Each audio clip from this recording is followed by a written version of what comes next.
Fool. What did you just say? The girl, wearing delicate light makeup, widened her eyes in shock. Standing in front of her, the boy dug his finger into his ear, blew on his fingers, and spoke with an impatient tone. I said, "You're a fool, a big fool. Did you hear me? Hello? Fool. Still understand human language." The girl suddenly screamed. How dare you call me that? The boy smiled faintly. So what? Do you think you're something special? I'll insult you if I want to. What can you do about it? Got anything else to say? If not, scram. Fool, blocking the way and still don't realize it. With that, he didn't wait for her reaction and walked around her directly. Damn, that was amazing, Brother Jiang. As Jiang Ran sat down, his deskmate Li Kai leaned over, wiggling his eyebrows and staring at him. Are you out of your mind? Jiang Ran pushed him away with a look of disdain. Bro, you're truly my idol. Li Kai scooted closer again. I heard the school beauty confess to you today, and not only did you reject her, but you also made her cry. So what? Is it illegal not to be her boyfriend? Jiang Ran ignored him and continued reading the novel in his hand. The title was 365 Steps to Becoming the Dragon King. Li Kai gasped as if he'd just heard something unbelievable. He glanced around cautiously and lowered his voice. Shin-si, isn't just anybody you know. She's the only daughter of the Shin family. She's got a group of terrifying followers. Anyone else who dared to insult her would have been beaten black and blue the next second. No, wait, Li Kai muttered to himself. Maybe it's not that serious. Haha. Jiang Ran couldn't help but laugh. Li Kai looked at him in confusion. Nothing, I just find it funny. Jiang Ran chuckled again. After laughing, he closed his book and turned to look at the puzzled Li Kai. From what you're saying, Shin-si does sound pretty impressive. But, Jiang Ran grinned mischievously. I'm not too shabby myself.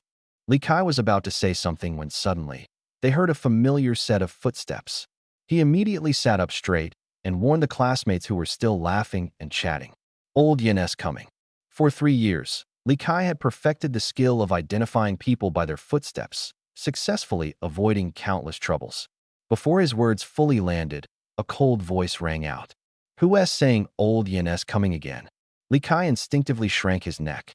A man with delicate features and an extraordinary aura walked into the classroom.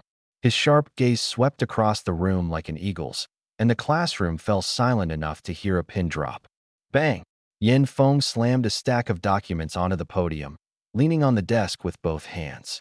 Since you're all so excited, I won't waste words.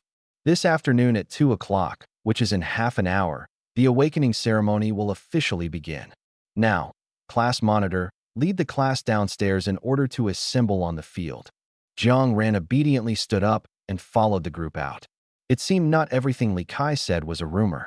Just the short walk from the classroom to the field, Jiang Ran felt at least 20 pairs of eyes staring at him, more than half of them filled with hostility. Jiang Ran scratched his head, completely unfazed by their opinions. What a joke staring at him wouldn't actually hurt him, would it? On the field, a few people dressed in silver uniforms were fiddling with some equipment. Those were the devices that would help them awaken. In this world, 80% of people were awakened. High technology was no longer the ultimate power. Abilities were the true rulers. Here, strength was what mattered. Although Jiang Ran had lived in this world for 17 years, he was still sometimes amazed by these incredible abilities. Telekinesis, water and fire manipulation, partial body metallization, teleportation, size alteration, these were merely basic abilities. The variety of powers among the awakened was astonishing. According to official data, tens of thousands of abilities had been discovered. Abilities were ranked from F to SSS, with F being the weakest and SSS the strongest. Standing in the crowd, Jiang Ran stared at the equipment in front of him, wondering to himself, what kind of ability would he awaken? After all, he was a transmigrator. Although he didn't come with a system, he should at least get a little perk, right? Small blessings are enough. Now, students whose names are called, please step forward and place your hand on the device. Wang Yang, Chen Fei, Ding Yu. First up was Wang Yang from Class 1. He nervously stared at the spherical device in front of him, swallowing hard. A man in uniform standing beside the device gave him a calm look and said, Relax. Just place your hand on it and wait 2 seconds. Wang Yang obediently placed his hand on the device. In less than a second, the previously transparent sphere suddenly emitted a milky white glow, and a large uppercase letter, E, appeared on its surface. The man glanced at the screen of a tablet-like device and said calmly, E-level physical enhancement. Physical enhancement, in simple terms, was the ability to enhance one's physical strength through training, ultimately achieving superhuman capabilities. This ability was very common. About half of all people who awakened would get physical enhancement. E-level physical enhancement. D-level fire element. C-level telekinesis. F-level softening. The awakening process took only a few seconds, and the line on the field quickly thinned out. On the viewing platform, the principal's face was full of worry. So many students, and not a single S-level ability, or even an A-level one. Awakening an SSS level ability was extremely rare. Only a handful of people in the entire Dragon Kingdom managed it each year. SS level and S level abilities weren't as rare, but they were far from common. Generally, each province or city could produce 5 or 6 SS level awakened and about 20 S level ones annually. As the second-ranked high school in Qingzhou City, they should have had at least a few S level awakened to meet the average standard. But now, with over 2/3 of the process complete, not even one A-level ability had appeared. The principal was beginning to see a bleak future. S-level water element. The voice rang out like a thunderclap, instantly rejuvenating the dejected principal. The atmosphere on the field also erupted in excitement. The school beauty Shenxi awakened an S-level water element ability. S-level, and its water element, which is both offensive and supportive. That's incredible. Of course, the school beauty is extraordinary. Damn, she was beautiful, came from a wealthy family, and now had awakened an S-level ability. The campus queen's life was truly smooth sailing. Well, not entirely. Didn't she confess to a guy this morning? Not only did she get rejected, but she was also scolded. What? Who could possibly reject Shun, the campus queen? Who is this person? That's amazing. What do you think? Yin Feng had somehow appeared beside Jiang Ran, raising his eyebrows toward Shenxiu, who was surrounded by a crowd in the distance. An S-level elemental ability. Do you regret rejecting her now? Jiang Ran had his hands in his pockets and replied coldly, what is there to regret? It's just an S-level. His tone suggested that an S-level ability was worth less than a dog. Well, true. Yin Feng had an unlit cigarette in his mouth. With people around, he didn't dare light it. But she is a girl. Couldn't you have been a bit more tactful? Jiang Ran sneered. That aloof attitude, like he was bestowing charity to a beggar who could tolerate that? Just because she was pretty, she thought too highly of herself. Lin Yi Jiang Ran. Let us go? Yin Feng crossed his arms, watching Jiang Ran leave. As Jiang Ran walked through the space between two classrooms, someone stretched out a leg, trying to trip him. He didn't even look, stepping directly on the leg. A pained gasp immediately sounded behind him. Jiang Ran. A weary staff member checked his identity and instructed him to place his hand on the machine. 2 seconds passed, and the machine jammed, unresponsive. Shenxiu, who had been secretly observing, smirked coldly. She thought he was so capable, but he couldn't even awaken an ability. What a piece of trash. She must have been out of her mind to confess to him. Yin Feng, like a ghost, appeared at the front of the line again, looking at Jiang Ran's lack of response with a cold expression. Another 2 seconds passed. Just as the staff began to suspect the machine was broken, the entire orb suddenly erupted with an intense cyan light. A beam of light shot straight into the sky. In an instant, not just Qingzhou City, but the entire Qin province trembled. The staff were dumbfounded. SSS level. Shenxiu's whole body froze. The principal was also stunned. Yin Feng's eyes slightly widened. The calmest person was Jiang Ran, standing beneath the beam of light. He looked at the light, nodded in satisfaction, and murmured, now that's more like it. At least I didn't let the army of transmigrators down. Not bad, huh, kid? In the principal's office, Yin Feng and Jiang Ran sat opposite each other. An SSS level wind elemental ability. I knew you had it in you. Yin Feng slapped Jiang Ran's shoulder, as excited as if he had personally awakened an SSS level ability. Jiang Ran winced and shifted away. Are you trying to kill me? Don't dodge. Yin Feng dragged him back. You're a hot topic now. If you don't stick with me, who knows what might happen to you? Although 80% of humans were awakeners, the massive population made it impossible for nations to control everyone. In recent years, cults and foreign forces had grown increasingly rampant, and even the exotic beasts in forbidden zones had become more active. In short, war could break out at any moment. To destroy human civilization, everyone's eyes were on the new generation of awakeners, especially those SSS-level geniuses. Taking down just one would be a massive blow to a nation. Jiang Ran's awakening had caused quite a stir.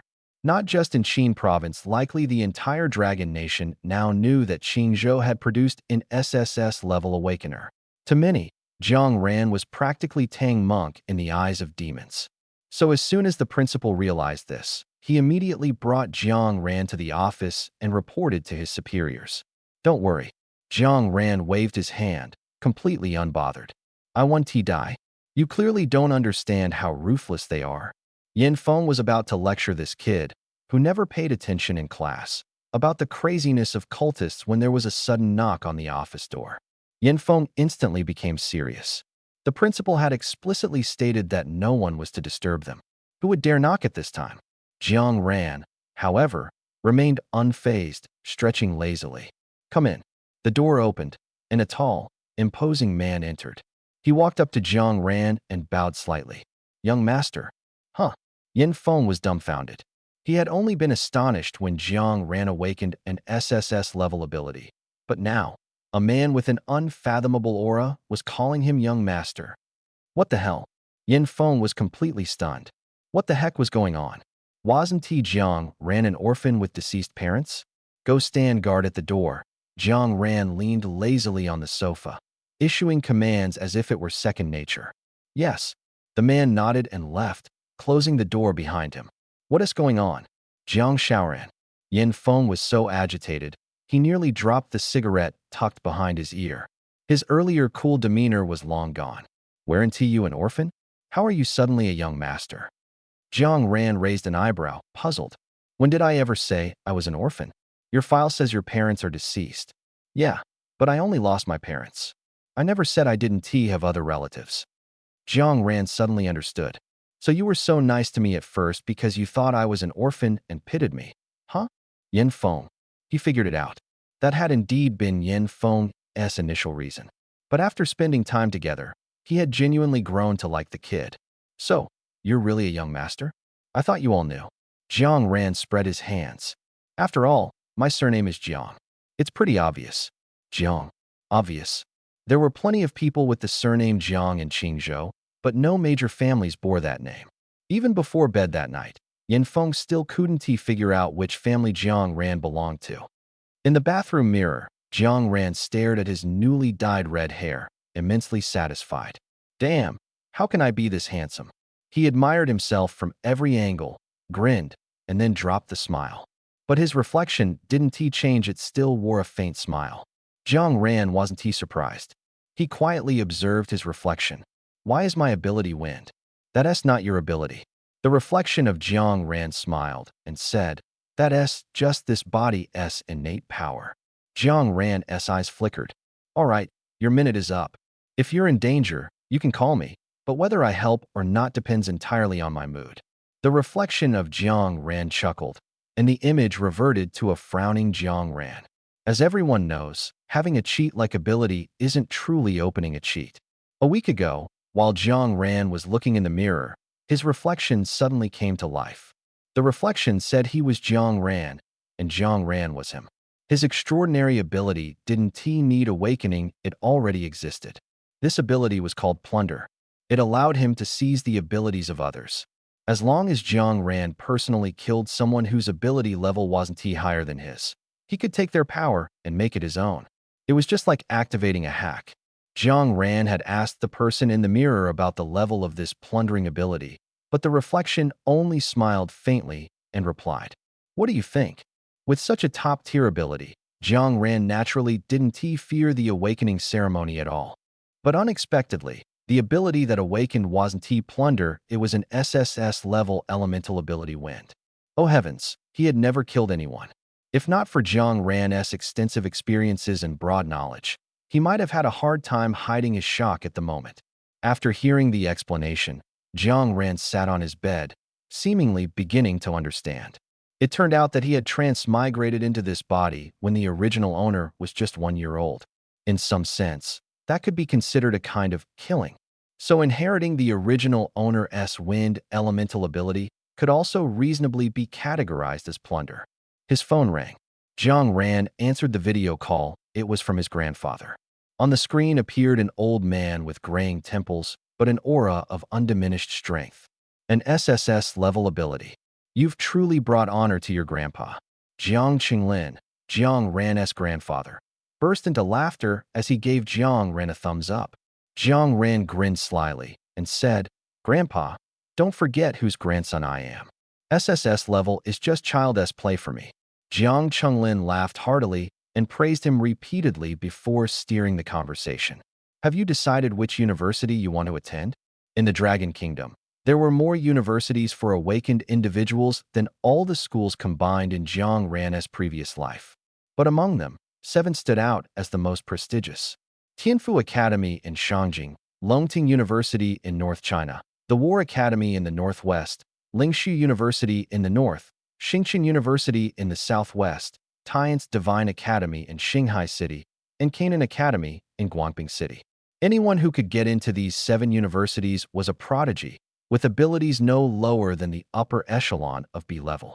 These schools chose their students, not the other way around. At most, some students grumbled about the arrangement but had no real say in it. But Jiang Ran was different. Not only did he possess an SSS-level ability at the pinnacle of the pyramid, but he also had an immensely powerful grandfather. Jiang Ran countered, "Grandpa, where do you think I should go?" Jiang Qinglin chuckled, "Xiao Ran, I never interfere with your decisions. Go wherever you want. Just tell me your choice, and I'll handle the rest." Before the awakening ceremony, Jiang Ran had already thought about his future plans. So without hesitation, he said, "I want to go to Tianfu Academy." Tianfu Academy was in Shangjing, the capital of the Dragon Kingdom and its fastest developing region. "All right," Jiang Qinglin agreed immediately. "You don't need to worry about the rest. Take a few days to rest well, and if you go out, make sure Jiang Hu accompanies you. The situation has been unstable lately. Even though you're my grandson and have an SSS-level ability, you can't guarantee no one will target you." After giving these instructions, Jiang Qinglin hastily ended the call. For the next few days, Jiang Ran meticulously followed his grandfather's advice and didn't step outside. When Li Kai messaged him to hang out, saying they should relax before graduation, Jiang Ran sternly declined. What a joke despite his strong abilities. Jiang Ran wasn't foolish enough to risk his life. He wasn't about to let the story begin only to end up dead from being reckless, like drinking too much and running into trouble. 2 days later, Jiang Ran was lounging on the sofa, playing on his phone. He reached out absent-mindedly, searching for the fruit platter, but couldn't find it. The next second, the fruit platter was placed right in his hand. Jiang Ran instinctively said thanks, then immediately grew alert. Who was this? He sat upright in alarm, looking to his side, only to see a young man who was slightly less handsome than him, but still striking, smiling at him. Jiang Ran panicked. Had a cult member broken in? So bold. He instinctively reached for the pendant under his shirt, but the young man quickly stopped him. "Wait, don't move. Your grandfather sent me." A few minutes later, as Jiang Ran watched this young man treat his home like his own, he felt, for the first time, that he had met a rival. "So, my grandfather sent you to pick me up? You're also at Tianfu Academy?"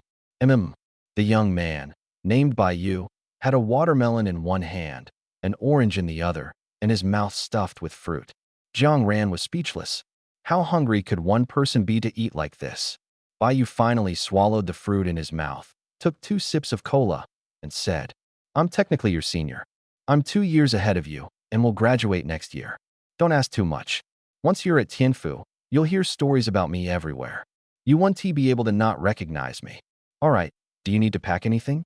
Hurry up, we're leaving soon." Bai raised his hand to check an imaginary watch. Time waits for no one. Jiang Ran glanced at the now empty fruit platter, his eyelid twitching. "There's nothing I need to bring. Let us go?" "Luggage?" He could buy whatever he needed after getting to Shangjing. Great. Let us go then. Baiyu snapped his fingers and grabbed Jiang Ran's shoulder. Suddenly, he seemed to remember something and stopped. By the way, your hair color is pretty nice. Do you have any more hair dye? Give me one. Jiang Ran. Yeah, it's in the cabinet in my room. Got it. Baiyu nodded. He extended his other hand as if reaching through some invisible barrier, and his hand suddenly disappeared. 2 seconds later, his hand reappeared, holding a bottle of hair dye. Jiang Ran had already guessed that Baiyu's ability must be space-related. Tom abilities were impressive, but space abilities were truly extraordinary. Space-related abilities were almost guaranteed to be top-tier SSS level. No wonder his grandfather sent Baiyu to pick him up. Space abilities were indeed convenient. Jiang Ran couldn't help but wish he had such powers. He secretly glanced at Baiyu. Space abilities shouldn't be particularly rare. Baiyu couldn't be the only one with them. He felt his own abilities stirring, as if eager to act. Old man, I brought your guy.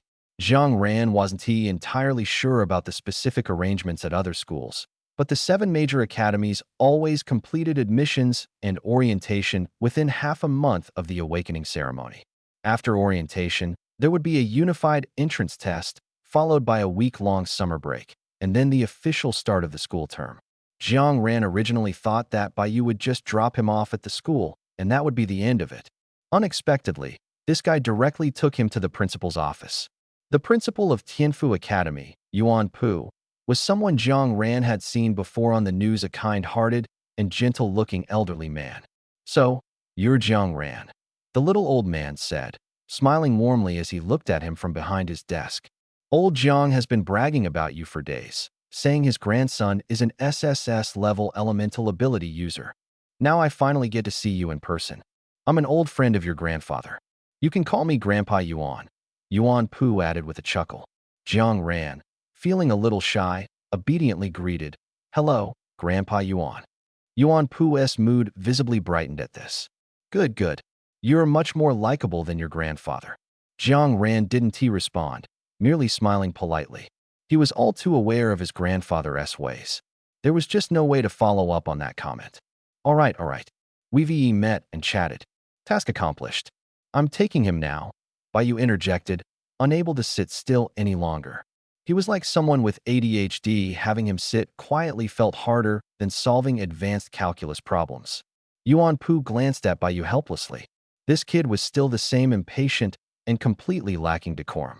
Considering that Jiang Ran was present and wanting to maintain his kindly image, Yuan Pu waved his hand and said, Fine, go ahead. Jiang Ran still had a well-behaved smile on his face. But in the blink of an eye, the view before him shifted from the principal's office to a standalone villa. This will be your residence from now on, Baiyu announced, pulling a silver card out of thin air and handing it to Jiang Ran. Technically, this card should only be issued after you complete the entrance test. But lucky you know me. I've set up a green channel and got it for you in advance. This card acts as your dormitory access key and is also an essential piece of equipment on campus. Stick it onto your phone, and the system will explain its functions to you. I've got something to do, so I'll head off. You're the first to arrive, and the campus is empty. Feel free to explore on your own. Before Jiang Ran could react, Baiyu vanished into thin air right before his eyes. Jiang Ran stood there, stunned for a while after hearing all that. It wasn't until Baiyu disappeared that he finally snapped out of it. Holding the card in his hand and looking at the villa before him, even someone as used to privilege as him couldn't help but marvel. The schools in Shangjing were truly extravagant. Even the dormitories were standalone villas. Walking into the courtyard, he placed the card against the sensor by the door, and with a crisp click, the elegant door automatically swung open. Inside, the place was spotless, cleaner, and more refined than his own home. Sitting on the sofa in the living room, Jiang Ran took out his phone and followed Baiyu's instructions, sticking the card onto it. 2 seconds later, a website popped up on his phone screen. The homepage displayed the emblem of Tianfu Academy. On the login page, his name and ID had already been auto-filled and were unchangeable. Only the nickname field was editable. After thinking for a moment, Jiang Ran typed in Tyrannosaurus Warrior. The system responded, nickname already in use. Dream of 9 billion girls, nickname already in use. Armored Warrior Xingtian, nickname already in use. He tried several more, all taken, leaving him so frustrated he nearly cursed. Water Engineer, registration successful. After logging in, the system revealed a variety of features, including a 3D map of Tianfu Academy, a points mall, a task mall, a course schedule, and dormitory information. Since the semester hadn't officially started, the course schedule and dorm info were empty. However, the points mall and task mall piqued Jiang Ran's interest. Opening the task mall, he found tasks categorized into 4 levels: A, B, C, and D. D-level tasks were the easiest, while A-level tasks were the hardest. Curious about the difficulty of the hardest tasks, Jiang Ran clicked into the A-level section, only to be met with a system notification, insufficient level to view.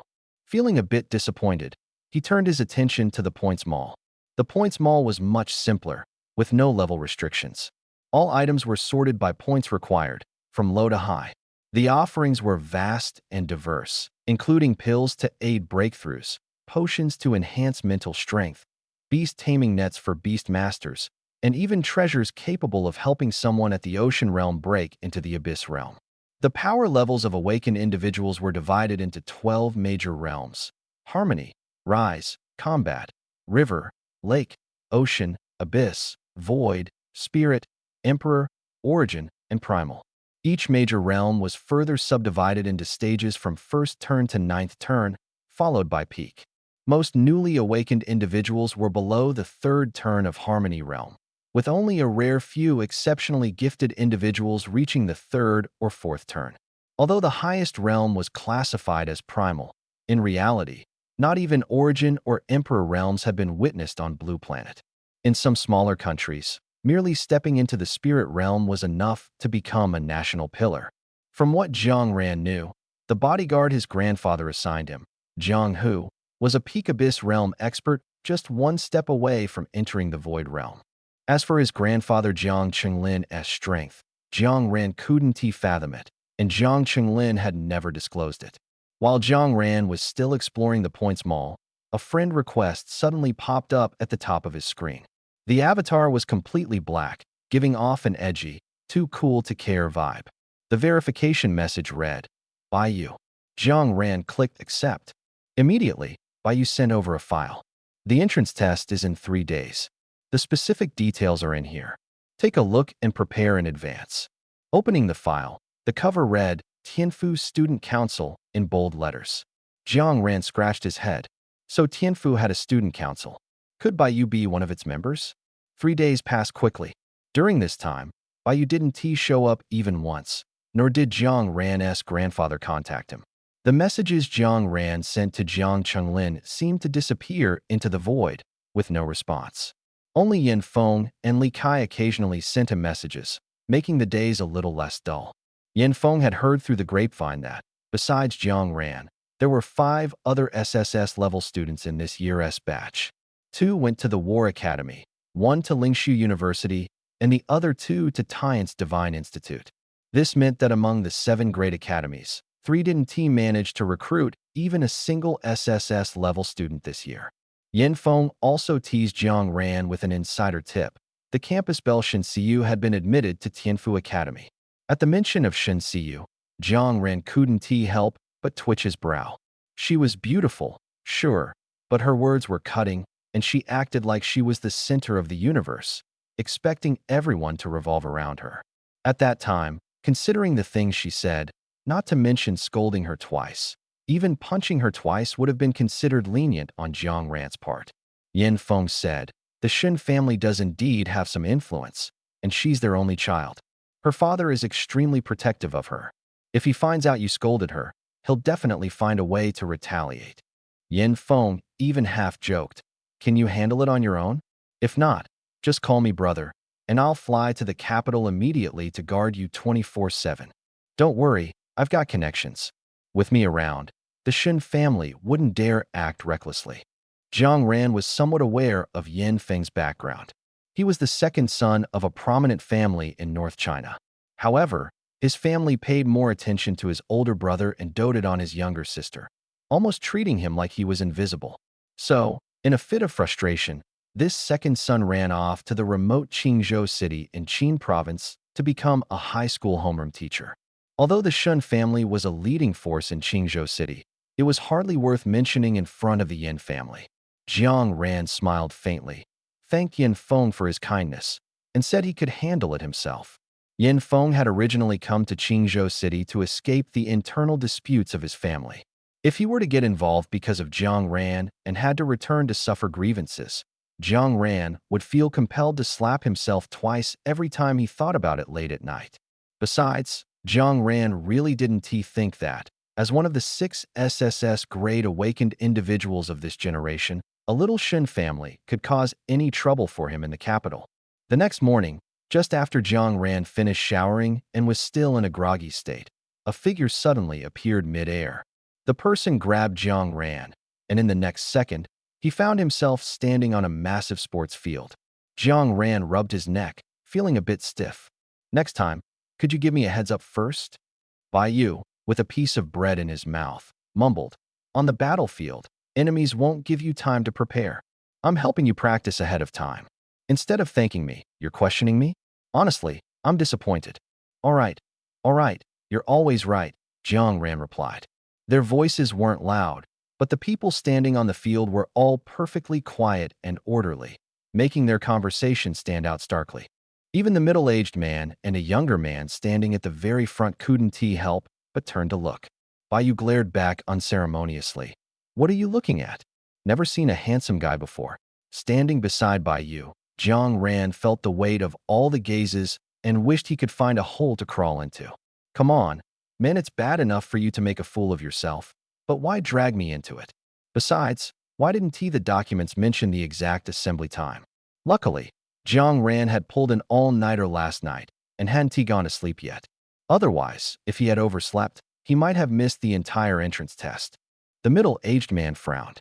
He looked like he wanted to reprimand them, but was holding back. Instead, he just stared at Jiang Ran. Jiang Ran, with his fiery red hair still wet and disheveled like by US, was wearing just a plain t-shirt and trousers with no insignia at all. He didn't look like someone with any powerful backing.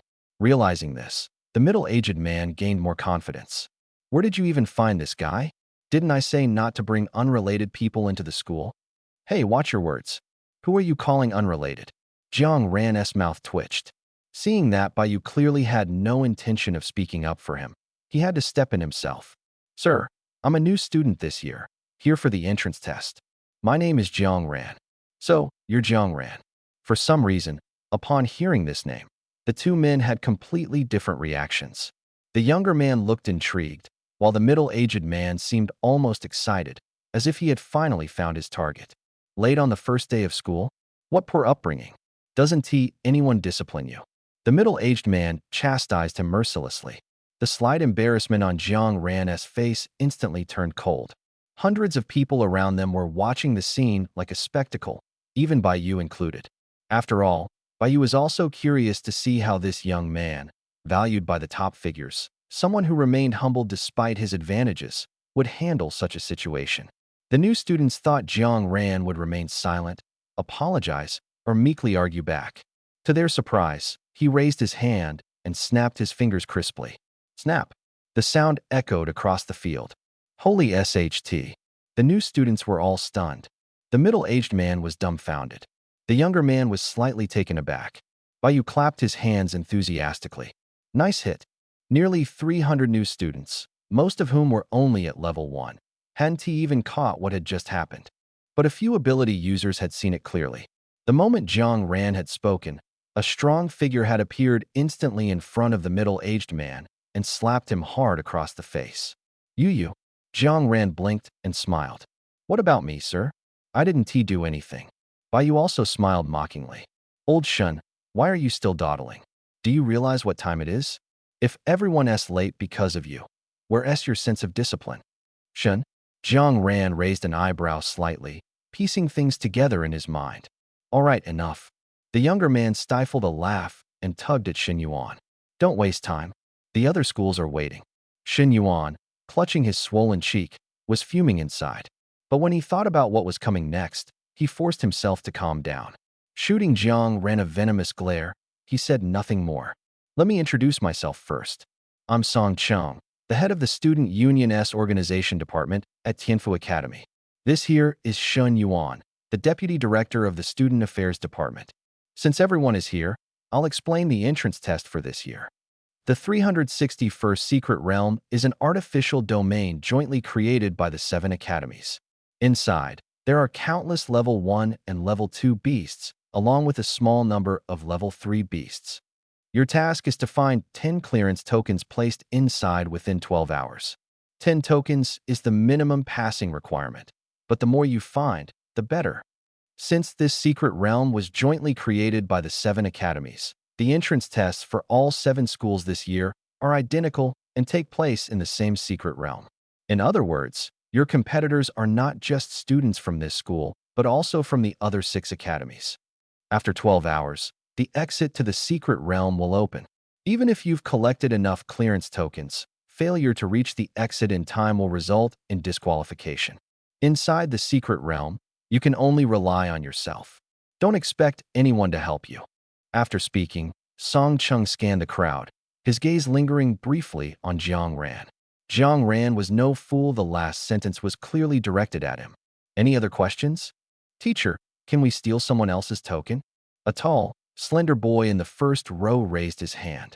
Song Chung looked at him. I'm not your teacher, I'm just your senior. That's a good question, Song Chung said with a smile. Yes, you can. Whether it's forming teams, acting alone, or even snatching someone else's token, it's all allowed. But there is one absolute rule. Song Chung raised a finger. You must not intentionally harm others, and you absolutely cannot endanger lives. To be honest, every move you make in the artificial secret realm will be recorded on a big screen. Everything you do, we can see. So don't think you can sneak around and do something bad without getting caught in the secret realm. Don't be naive. Any other questions? Everyone shook their heads. Those who had been scheming inwardly also dismissed their thoughts. Then get ready to enter the secret realm. After finishing, Song Chung suddenly looked at Bai Yu, who was sitting beside Jiang Ran, bowing his head and drowsily dozing off. President. Jiang Ran looked at Bai Yu in surprise. He hadn't expected this guy to be the president of the student council at Tianfu Academy. Seeing Bai Yu remain unresponsive, Jiang Ran had no choice but to prod him. Bai Yu woke up with a start. Oh, right, got it. Bai Yu wiped his face, reached into his spatial pocket, and pulled out a key glowing with 7 colors. He then moved in a flash, so fast no one could see clearly, and before anyone knew it, he was already mid-air. Jiang Ran watched as Bai Yu pressed the key against the air. The spot where the key touched began to distort, and a circular passage about 4 meters in diameter slowly appeared.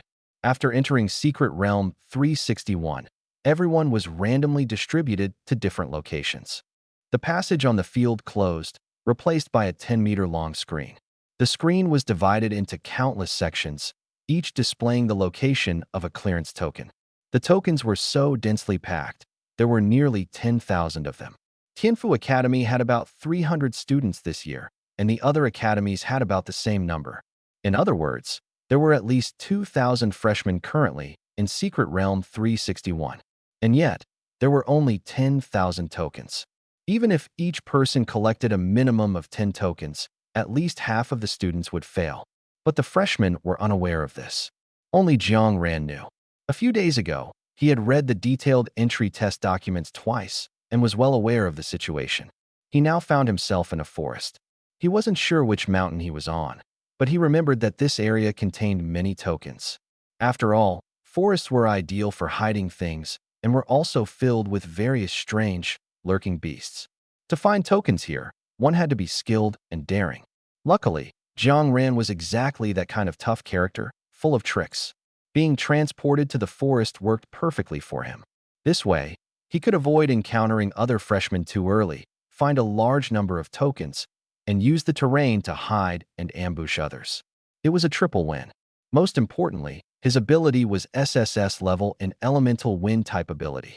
The wind could carry the information Jiang Ran wanted to know. For instance, just 5 meters ahead of him, there was a first-level snake-type beast lying in ambush. Beasts were terrifying creatures from the restricted zones, with strengths ranging from level 1 to level 12, corresponding to the 12 stages of awakened individuals. Over 200 years ago, countless black giant gates suddenly appeared all over Blue Planet. The beasts emerged from those gates. That was also the day humans began to awaken their abilities, ushering in the era of abilities on Blue Planet. The detailed records of the war that followed were scarce, but it was known that humanity ultimately won, though at a heavy cost. The beasts were not eradicated instead, they retreated to the restricted zones, constantly eyeing human territories and preparing for a counterattack. The beasts in the secret realm were mostly artificially bred and far less ferocious than their wild counterparts in the restricted zones. As long as one had some understanding of abilities, defeating them was relatively easy. Otherwise, the school wouldn't trust the freshmen to enter so readily. Jiang Ran wrapped himself in wind to prevent the beast from catching his scent. Taking a few steps forward, guided by the wind, he noticed a 2-meter-long python coiled on a branch. Its entire body was emerald green, blending perfectly with its surroundings. An ordinary person would never spot it. Without hesitation, Jiang Ran lifted his hand, releasing 2 semi-transparent wind blades that howled through the air and instantly cut the python into 3 pieces. He walked over and struck it twice more to ensure it was thoroughly dead before kicking its corpse into the bushes. Meanwhile, on the large screens at the Academy's fields outside the secret realm, the events inside were being broadcast live. At the War Academy, a burly man standing 1.9 meters tall nodded. A freshman has already discovered and hunted a beast. Which academy are they from? Impressive, one of ours, a promising talent. A fair-faced man beside him smiled helplessly. Looks like you're planning to poach someone again. Despite his helplessness, even the fair-faced man was intrigued as he watched Jiang Ran quickly take down another beast. Regardless of his ability level, that kind of fearless tenacity was perfect for the War Academy. Although the War Academy already had 2 SSS-level geniuses this year, who would complain about having more talent? More importantly, it proved the strength of the War Academy. Within an hour, Jiang Ran had slain 3 beasts and successfully collected 5 tokens. Originally, he had 7, but 2 had been broken by the beasts. Carefully storing the fragile wooden tokens, he grumbled about how stingy the 7 great academies were for using ordinary wood to make them, then continued deeper into the forest. At the same time, in another part of the secret realm, Jia, are you sure this is okay? A girl with some freckles on her face frowned as she looked at the elegant Shinsi ahead. Shinsi curled her lips into a smile. What are you afraid of? With the things my uncle gave us, we're bound to win. Her uncle was Shun Yuan, the deputy director of student affairs at Tianfu Academy. So when Shinsi heard that the wretched Jiang Ran had chosen Tianfu Academy, she couldn't have been happier. Looking at the map of Secret Realm 361 that Shun Yuan had given her, which showed the distribution of beasts and Jiang Ran's real-time location, Shinsi suddenly recalled how ruthlessly Jiang Ran had scolded her that day. When she thought of Jiang Ran's face, she couldn't help but clench her fists. Huh, Jiang Ran. So what if you're SSS level? Shinsi's smile grew brighter as she stared at the few locations marked with red circles on the map, spots where 3rd-level beasts were particularly noted. Let's go. The jungle has the most tokens. If you don't go, others will snatch them away. Phew. Staring at the thoroughly dead beast before him, Jiang Ran exhaled deeply. In 4 hours, he had killed 9 beasts and found a total of 16 intact tokens. Thinking about the tokens destroyed by the beasts, Jiang Ran couldn't help but feel a headache coming on. At this rate, the number of people he had predicted to pass the trial would be halved. As usual, he kicked the beast's corpse into the grass to hide it, blew his bangs off his face, and continued moving forward. The forest was vast. Although Jiang Ran didn't get lost, he still wasn't sure where he had wandered to. However, as long as he kept walking in one direction, he'd eventually find his way out. As he walked, Jiang Ran was lost in thought. He had only taken 2 steps when a gust of wind blew past, making him suddenly stop in his tracks. The wind carried an interesting message. An old acquaintance was approaching him rapidly. After sensing for a moment, a meaningful smile spread across Jiang Ran's face. This acquaintance was bringing him quite the surprise. Shinsi was stumbling as she ran, the freckled girl who had been following her long gone. She had originally planned to quietly lure Jiang Ran into the territory of a third-tier beast so the beast could take him out for her. That way, when the school investigated later, it would merely look like Jiang Ran had died at the hands of a beast, and it would have nothing to do with her. But before her plan could even start, that idiot Liamo had caused trouble. She had told her to pick up a token, but instead, Liamo had stepped on a second-tier beast that was sleeping. Shinsi could handle a first-tier beast since she was a fifth turn in the fusion realm. But a second-tier beast was not something her water element ability, primarily defensive in nature, could take on. She was forced to fight it head-on. Although Shinsi was panicking, she hadn't forgotten her plan to use the beast to get rid of Jiang Ran. As she fled in a sorry state, she still ran in Jiang Ran's direction. If I'm going down, Jiang Ran, you're coming with me. 2 minutes later, Shinsi, her clothes torn and tattered and her hair a mess, finally saw the person she had been obsessively thinking about and hating to her core. Jiang Ran stood under a tree, his clothes clean and his demeanor relaxed, as if he were on vacation. When he saw Shinsi, Jiang Ran raised an eyebrow. Well, if at ISNT school bell Shen. What happened? You look awful. Jiang Ran. For some reason, as soon as she heard Jiang Ran's voice, Shinsi's rage exploded, completely shattering her facade. Why are you shouting? I'm not deaf. Jiang Ran scratched his ear and rolled his eyes. You bastard. Shinsi was so furious she wanted to rip his mouth off. At that moment, a loud crash came from behind her. A beast with green fur, twice the size of a tiger, and horns on its head, was charging madly towards Shinsi. A chill ran down Shinsi's back, but when she saw Jiang Ran's indifferent expression, a cold smile appeared on her face. If I'm dying, Jiang Ran, you're dying too. Shinsi suddenly sped up, rushed in front of Jiang Ran, and yanked him hard, throwing him behind her. Jiang Ran, don't blame me. Blame your bad luck. I gave you the chance to be my boyfriend, but instead of being grateful, you had the audacity to insult me. You deserve to die? Jiang Ran, now tossed behind her, glanced at the beast targeting him and then at the fleeing Shinsi. He sighed helplessly. She really holds grudges, this silly girl. Roar. What are you yelling for? Jiang Ran frowned, his demeanor suddenly intense. The once gentle wind around him turned icy and sharp as blades. In a single breath, the tiger-like beast was covered in wounds, green blood splattering everywhere. Feeling the pain, the 3.5-meter-long beast hesitated, as if considering retreating. Trying to leave?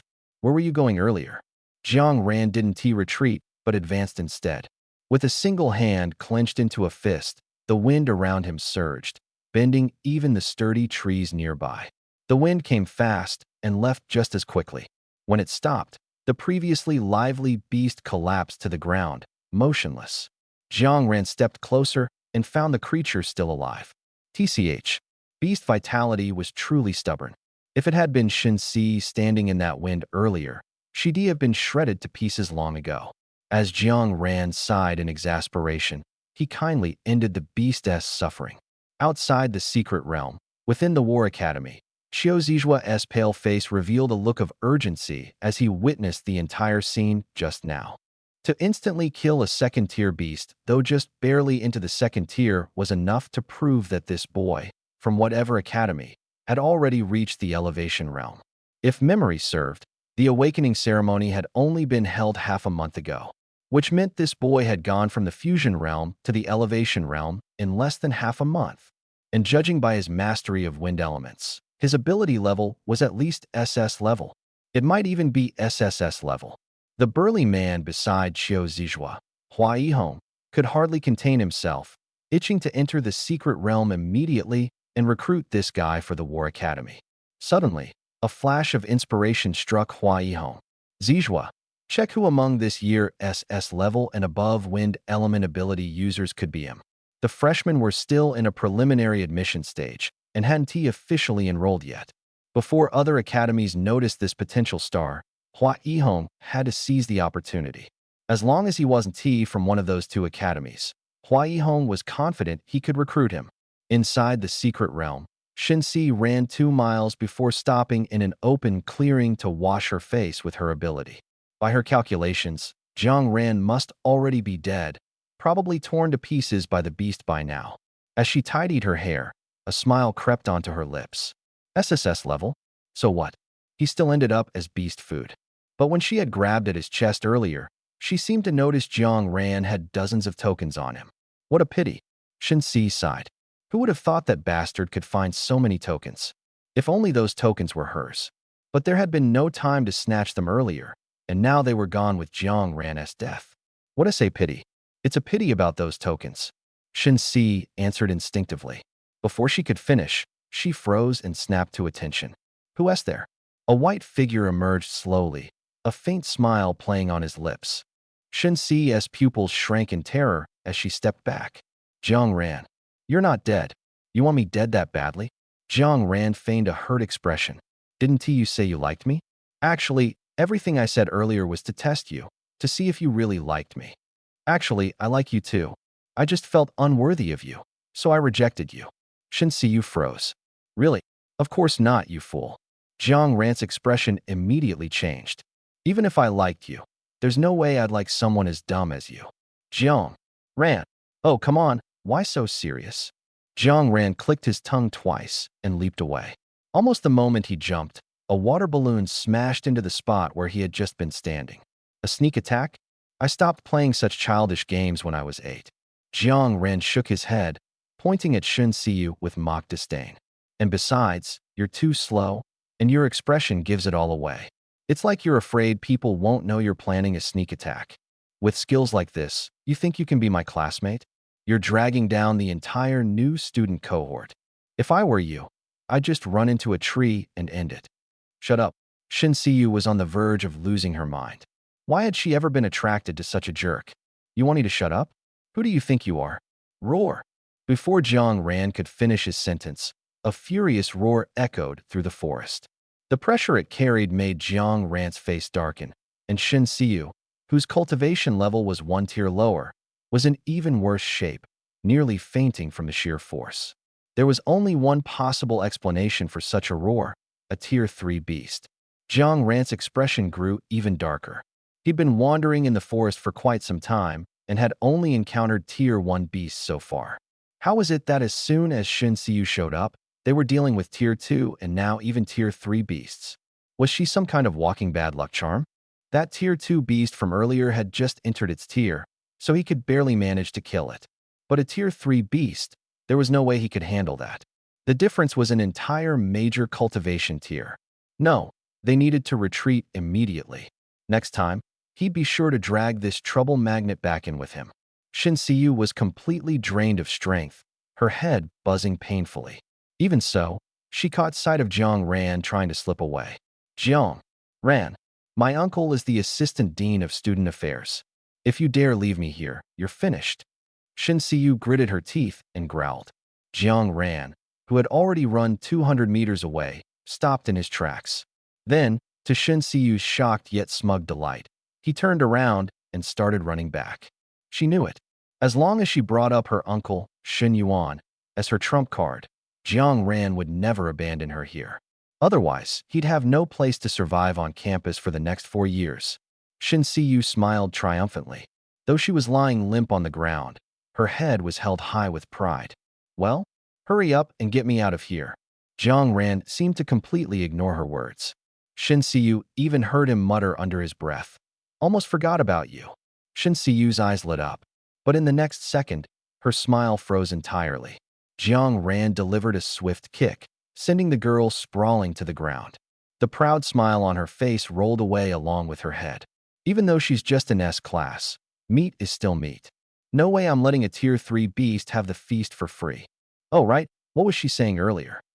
Doesn't matter. Jiang Ran muttered to himself, sparing not even a glance at Shen Si's corpse. Feeling the oppressive presence drawing closer, Jiang Ran didn't bother testing his newly awakened abilities. He simply stomped the ground hard and bolted away at top speed. Outside the Mystic Realm, at the Tianfu Academy sports field. The field, originally occupied by only 3 people, now had a few more additions. Baiyu had somehow found a chair and erected a parasol, lounging leisurely. Beside him was the enigmatic headmaster of Tianfu Academy, Yuan Pu, slouched in his chair with a can of cola in hand.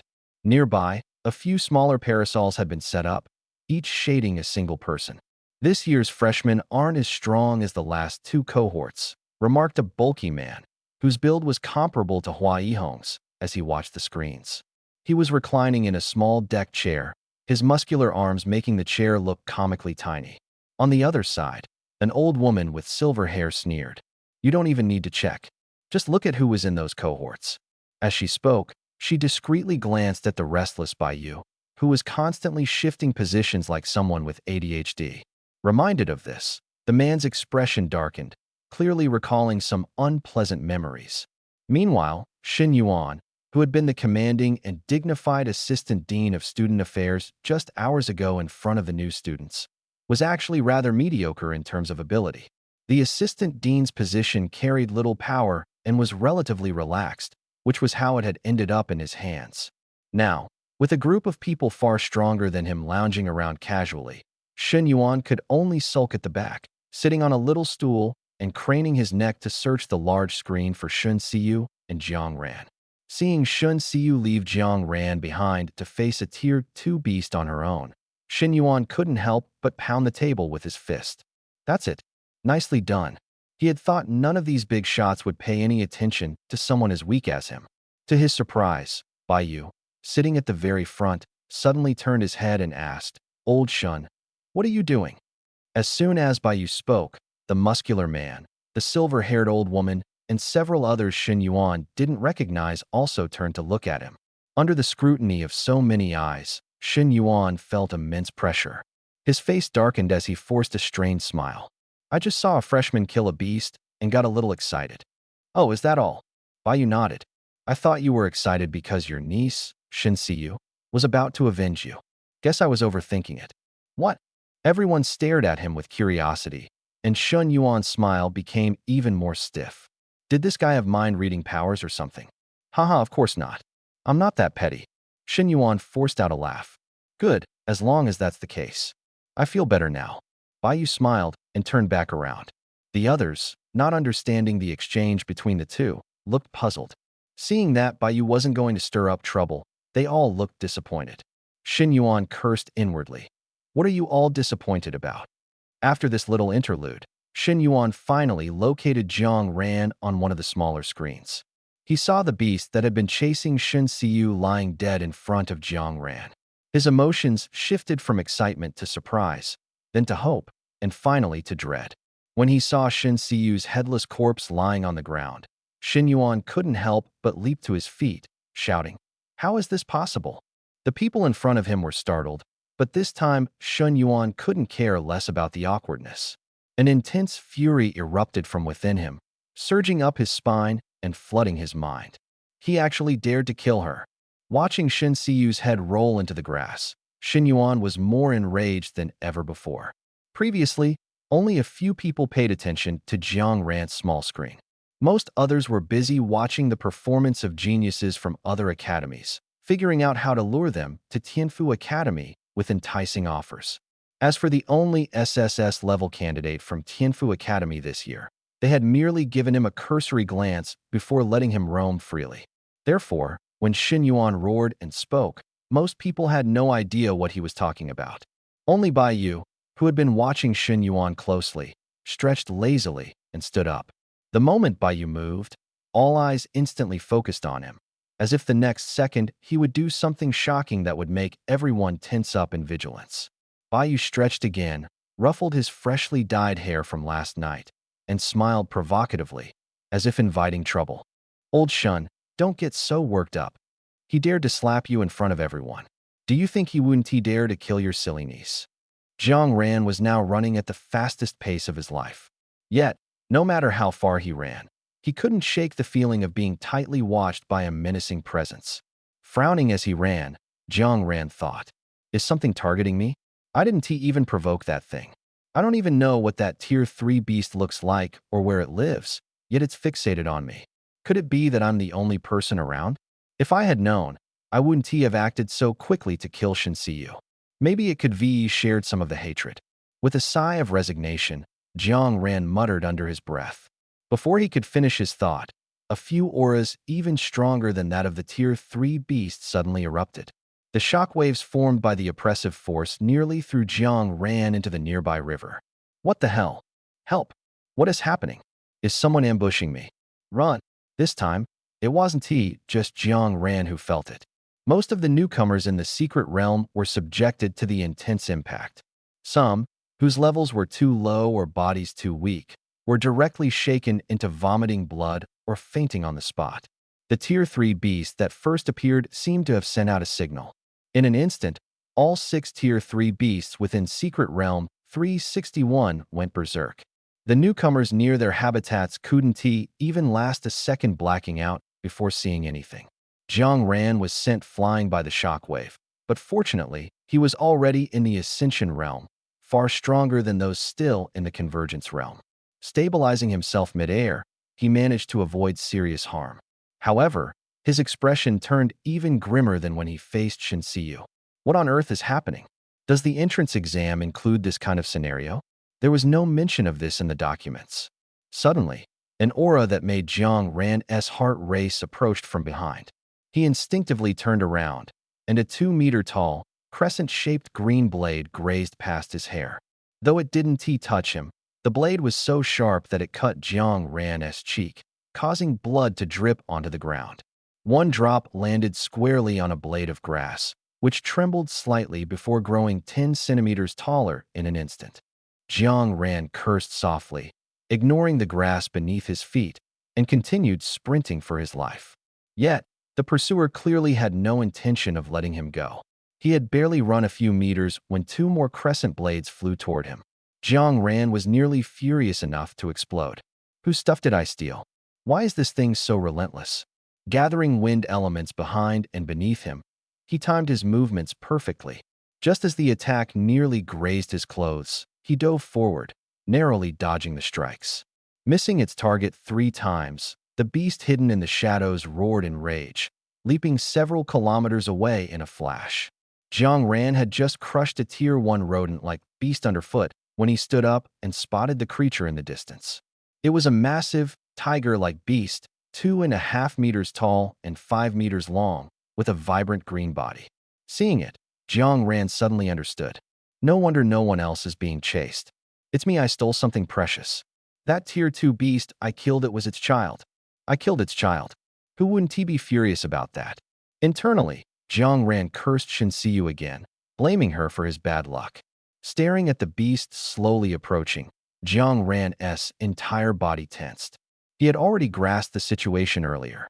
From the collective rampage of the Tier 3 beasts to now, at least 5 minutes had passed. Yet, in these 5 minutes, the 7 major academies had shown no response.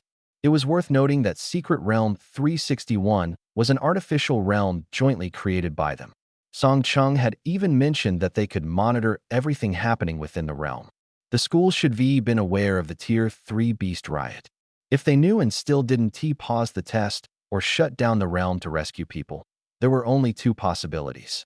Either the 7 academies had been taken over by a cult, aiming to kill all the top talents of this generation, or the beast rampage was also part of the entrance exam. The schools knew this was just a test scenario and believed it was still within controllable limits, so no one intervened to stop it. But Jiang Ran stared at the beast, its eyes red with fury from losing its child, and became even more vigilant. Would this enraged beast really obediently follow the school's orders and not kill him? Unwilling to gamble with his luck, Jiang Ran decided to go all out. Jiang Ran, help me. When Jiang Ran reopened his eyes, his entire aura surged dramatically. Normally, when Jiang Ran refrained from using his abilities, he seemed like an ordinary person, unremarkable in every way.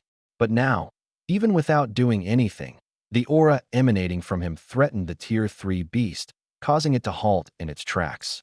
Even the gentle winds around them seemed to pause momentarily. Jiang Ran rolled his eyes, casually scanning his surroundings. If someone were to look closely into his eyes at this moment, they would notice faint golden light emanating from the depths of his pupils. Humph, a Tier 3 beast, huh? I knew you'd cause me trouble. Jiang Ran sneered lightly as he regarded the now cautious beast. But, lucky for you, I'm in a good mood today. I'll reluctantly lend you a hand." As soon as his words fell, a fierce wind rose. A pale green tornado roared to life, growing stronger by the second.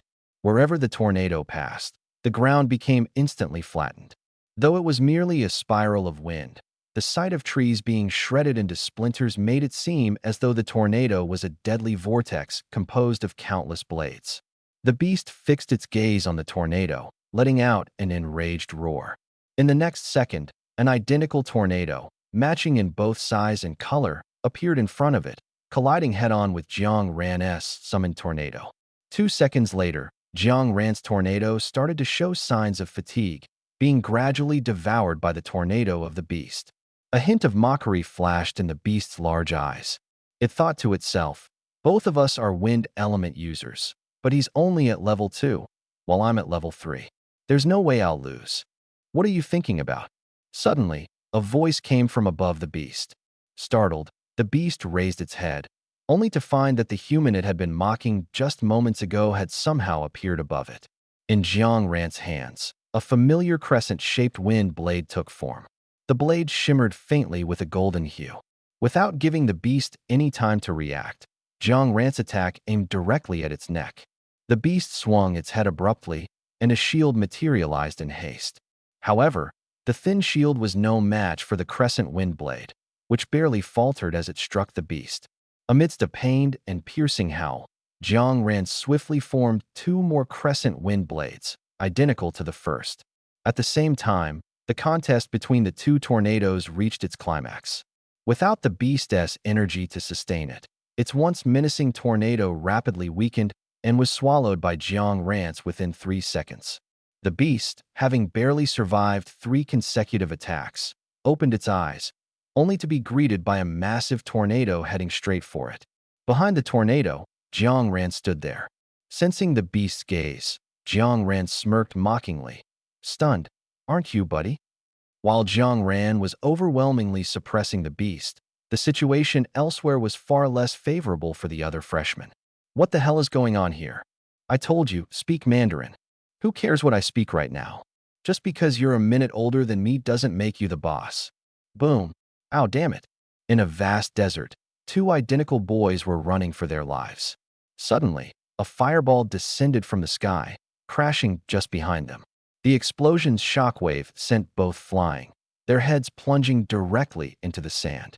Xiang Jingxing coughed and spat out sand while grabbing his not-so-bright younger brother, Xiang Jingji, who was born a minute later than him, and continued fleeing for their lives.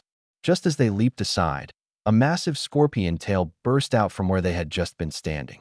After its sneak attack failed, the scorpion tail swung impatiently, forming an even larger fireball aimed directly at Xiang Jingxing. As the fireball neared, whether it was due to Xiang Jingxing's nimble movements or the fireball being slightly off target, it narrowly missed his clothing, hitting the sandy ground beside him. The explosion sent the brothers flying once again. "Damn it!" Xiang Jingji, now with another mouthful of sand, completely lost it. "I'm done running." Elsewhere, sounds of explosions, roars, and the clash of vibrant elemental abilities filled the air as the battle raged on. Nearly 50 people surrounded a 7-meter-long beast resembling a crocodile, but with a tail ending in a mace-like ball. However, most of the group was below level 1, 5th stage. Despite their numbers, their attacks had no effect on the defense-specialized level 3 beast, as if merely scratching an itch. Among the main attackers at the front were 2 men and a woman. If Jiang Ran were here, he would immediately recognize the woman bore a striking resemblance to his high school teacher, Yen Feng. Don't overthink it, she's not the female lead, nor is there any romance involved. Yen Yu held a golden longbow, her hair casually tied up with a broken arrow serving as a hairpin. As she leapt, her hand drew the bowstring.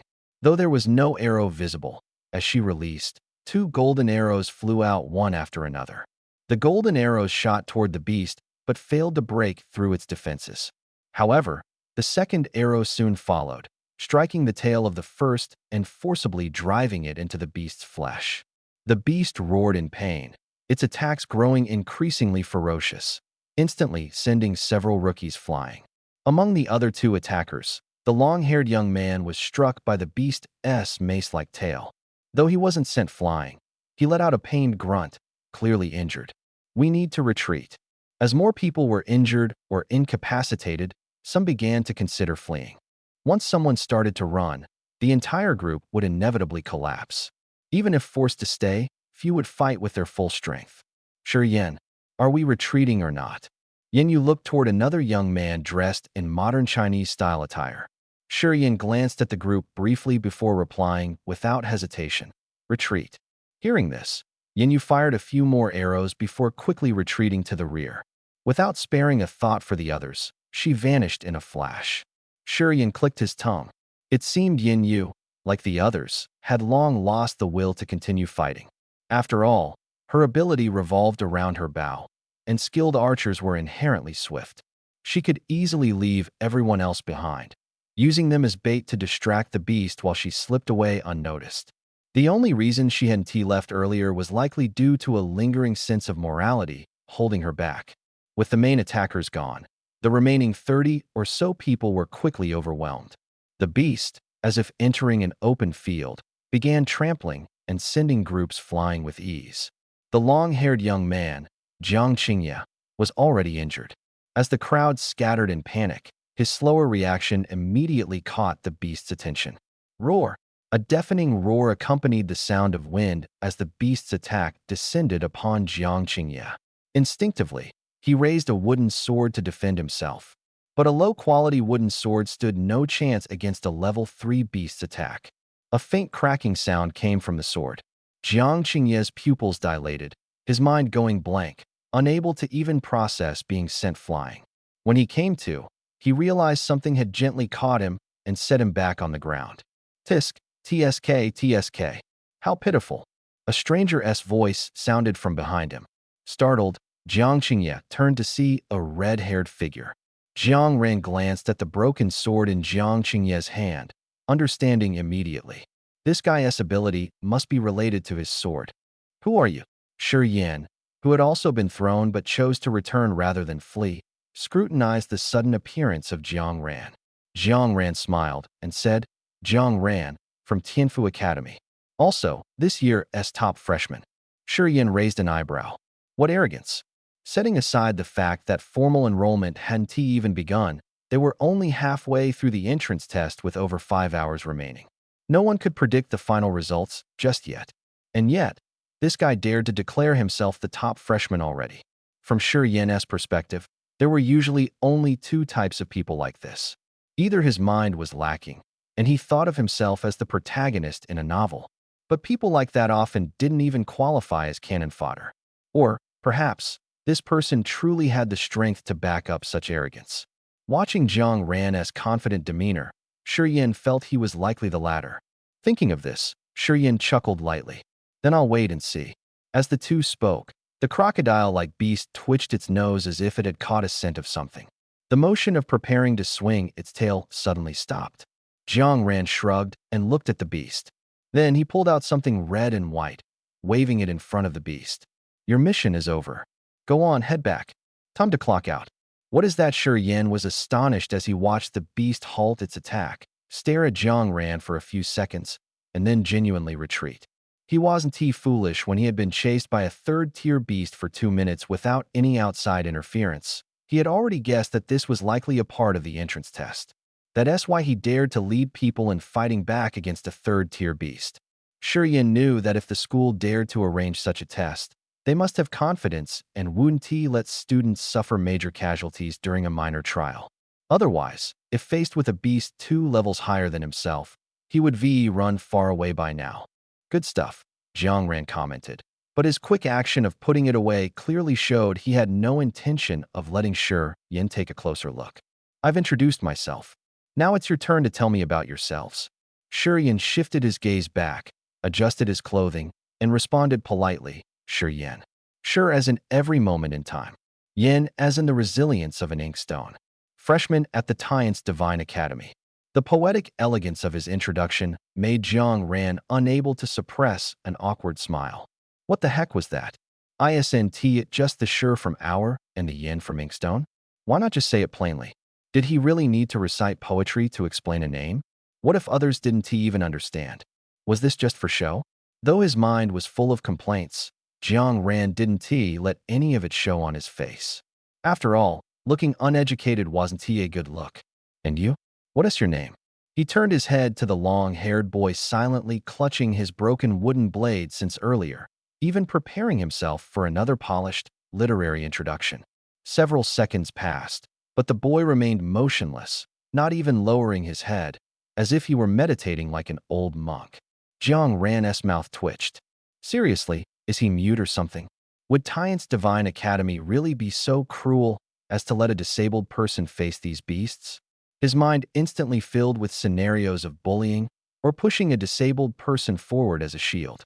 His gaze toward Shi Yan grew increasingly strange. Shi Yan, not understanding Jiang Ran's expression, helplessly explained, "He-s, just like that, doesn't he like to talk? I don't even know his name. But I'm sure he-s not from Tian's Divine Academy." "What? He-s not from Tian's Divine Academy?" Jiang Ran sneaked a glance at the sky, relieved that he hadn't voiced his earlier curses. At least he hadn't unjustly wronged a good school. Since the boy didn't want to talk, Jiang Ran didn't press further. He and Shi Yan exchanged brief accounts of what had happened earlier. Learning that they were randomly assigned to a particularly challenging area with few tokens, Jiang Ran quickly gave up on the idea of boosting his score by scavenging from them. After resting for a while, Jiang Ran glanced at his wrist. There are 5 hours left until the entrance test ends. Shi Yan looked over and noticed Jiang Ran wasn't even wearing a watch on his wrist. How childish, pretending to wear a watch. Well then, see you around if fate allows. Jiang Ran stood up, patted the dust off his pants, and prepared to leave with his hands in his pockets. Jiang Qingya.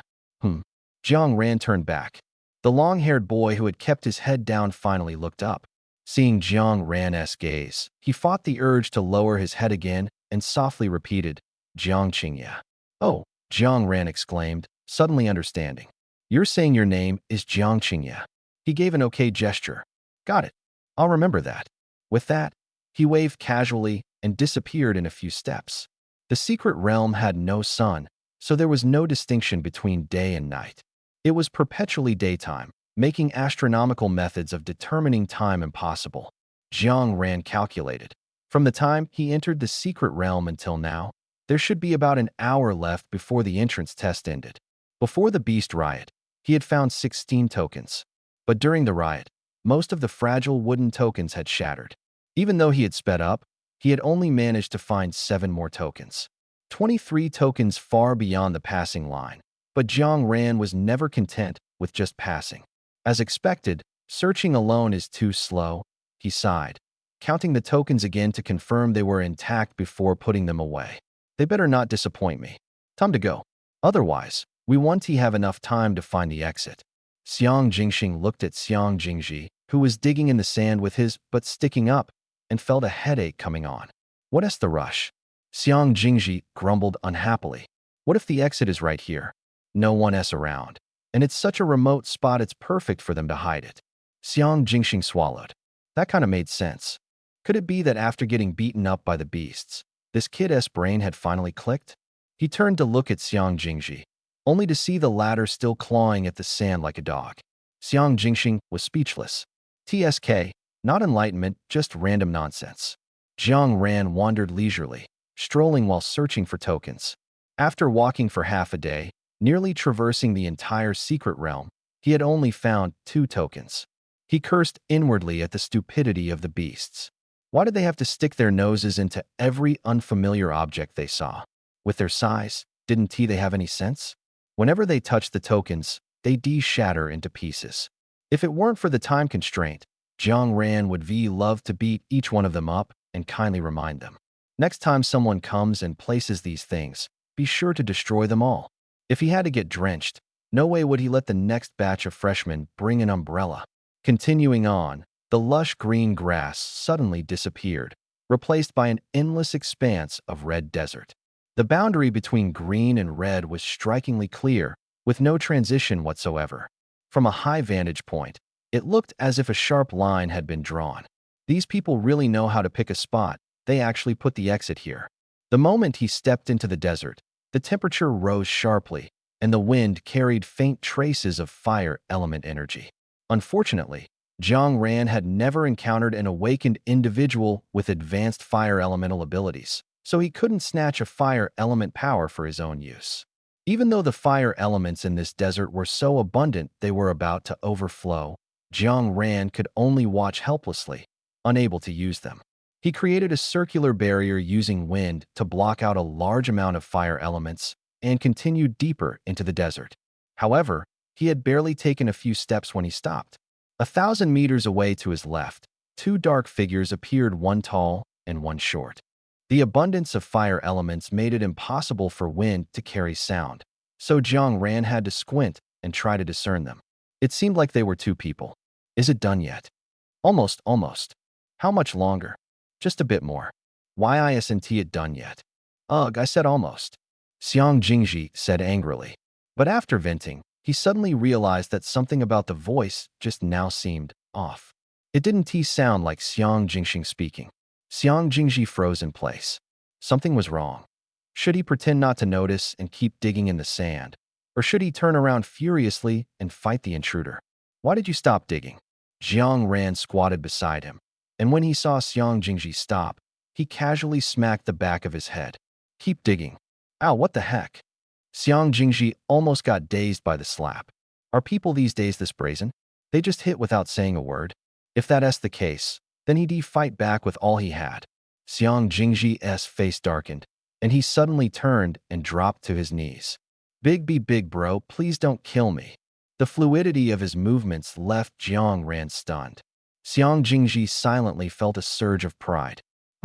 Not everyone could pull off this move. Without regular practice, many people would get stuck at the part where they turn and kneel, potentially being mistaken for provoking someone and getting instantly killed. Off to the side, Xiang Jingxing, who was bound hand and foot, took a deep breath and quietly closed his eyes. He didn't know Jiang Ran. He didn't have a brother, and he had always been an only child. Big bro, are you sure the exit is really here? Xiang Jingji, sporting a large black eye under his left eye, squatted on the ground, drawing pictures in the sand. Are you doubting me? Jiang Ran, sitting on a piece of clothing, looked up at him. Xiang Jingji immediately waved his hands in panic. No, how could I dare? Xiang Jingxing stood silently nearby, keeping watch. Strangely enough, he also had a black eye under his right eye, identical to Xiang Jingji's. The two of them looked exactly alike, and with their symmetrically placed black eyes, they resembled brothers even more. 5 minutes ago, this guy named Jiang Ran had suddenly appeared behind Xiang Jingxing. Before he could even react, Jiang Ran had pinned him to the ground. Later, perhaps thinking the three of them weren't convinced, Jiang Ran released them, and the three had a fair fight. The result was obvious. The two black eyes were the best evidence.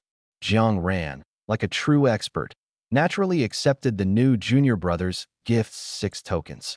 But don't underestimate these 6 tokens. Xiang Jingji had spent nearly 10 hours painstakingly digging them out of the sand. This place was nothing but desert. There was nowhere else to hide tokens but beneath the sand. If it weren't for Xiang Jingji's beast taming ability and his pet, a reptile, no one would have discovered those tokens. Beast taming abilities, huh? Jiang Ran rubbed his chin. He wondered what level the beast taming power was and what limitations it had. Generally, low-level beast taming abilities came with restrictions. For instance, one might only be able to tame canines, only contract beasts of a specific element, or only tame beasts below a certain size. The lower the ability level, the more restrictions it had. Conversely, S level and above had very few limitations. Jiang Ran had even heard of SSS level beast taming abilities that had no restrictions at all. They had top-tier affinity with beasts. One could tame any beast they wanted, even beasts would willingly offer themselves up. That is how powerful it was. If only an SSS level beast taming ability had appeared in the world in recent years, Jiang Ran would loved to get his hands on one for fun. As for Xiang Jingxing's ability, Jiang Ran didn't ask since the guy didn't volunteer the information. He wasn't the type to go crazy, interrogating people about their abilities and stealing what he liked. Actually, he was a decent, upstanding person. With the usually talkative Xiang Jingji now silent, the other two said nothing either, each lost in thought. The desert fell quiet. Another half hour passed. Jiang Ran suddenly felt the surrounding temperature drop rapidly. In just a few seconds, the once scorching desert, where even breathing felt like inhaling fire, transformed into a blissfully cool 26°C, like an air-conditioned room. A few moments later, not far from them, a golden crack began to form in the air. It grew wider and wider until it was large enough for dozens of people to pass through side by side, then stopped expanding. This was the exit marking the end of the entrance exam. Previously, Song Chung had said that collecting 10 tokens was crucial, but if one didn't reach the exit within the allotted time, the test would still be considered a failure. And yet, faced with this exit, which only required a single step to leave this cursed secret realm and return to the warmth of the school, none of the three moved. Jiang Ran stayed because he wasn't satisfied with his haul. He was still thinking about the thousands of tokens left in the secret realm. As for Xiang Jingxing and Xiang Jingji, their reason was simple. Sitting next to them was a big boss, and without the boss's approval, they didn't dare move. Teacher, we're the SSS level twin stars of this year's War Academy. Please come save us. Unfortunately, their teacher didn't hear Xiang Jingji's silent plea for help. They were busy with something more pressing, trying to figure out how to poach Jiang Ran from Tianfu Academy to the War Academy. Not long after the exit opened, Xiang Jingxing, who was keeping watch, suddenly spoke. Someone's coming. That fast? Jiang Ran raised an eyebrow.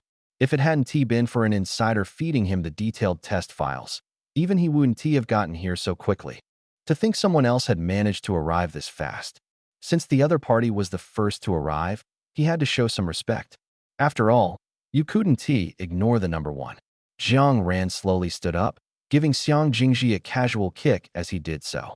The latter clutched his backside, looking aggrieved as he scrambled to his feet.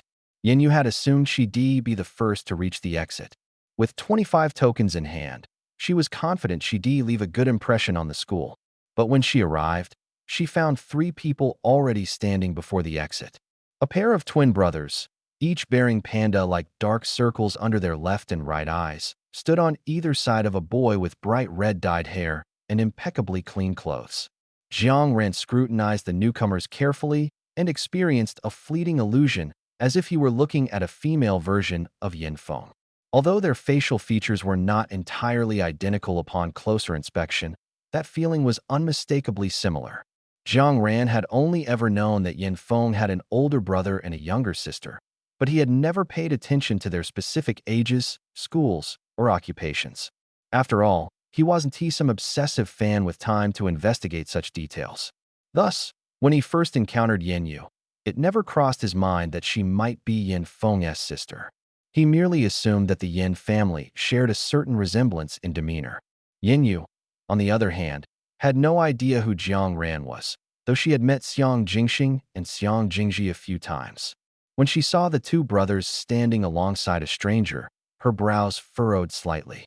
She knew the Xiang brothers, all SSS rank and immensely powerful, especially the older brother, Xiang Jingxing, who was said to have awakened an extraordinarily domineering rule-based power, making him a formidable opponent. For someone to be associating with 2 SSS rank awakeners, this seemingly harmless boy was certainly no ordinary person. But Yin Yu couldn't quite figure something out.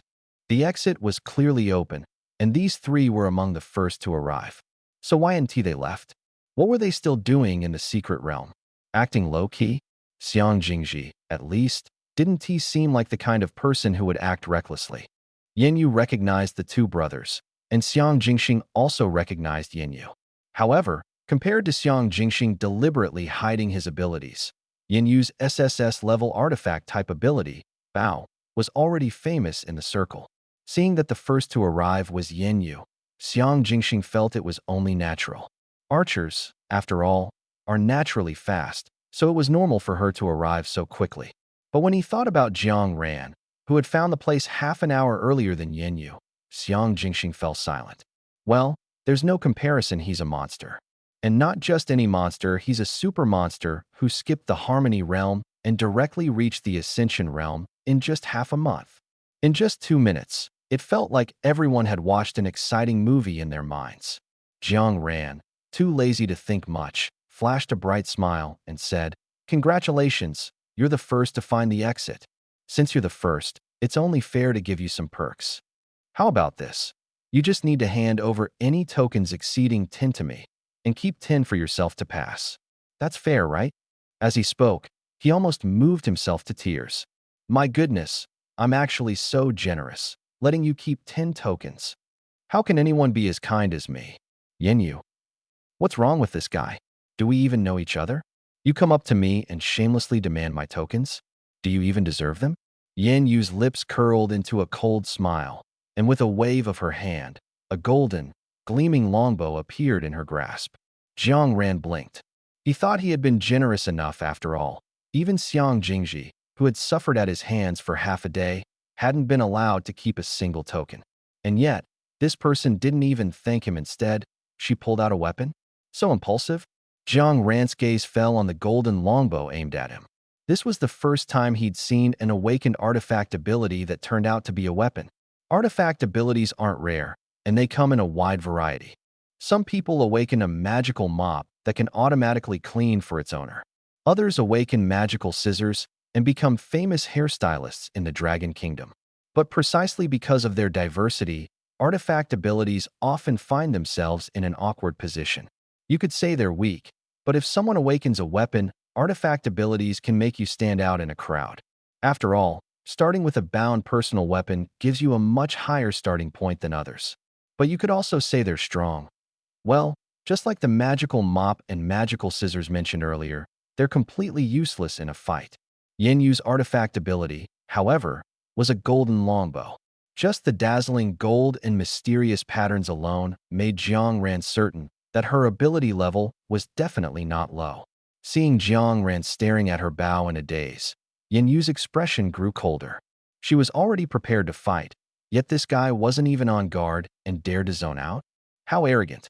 Yenyu's eyes turned icy, and with a flick of her fingers, a golden arrow condensed by the bow shot toward Jiang Ran. The Xiang brothers, who had been standing beside Jiang Ran, had long since moved to the side.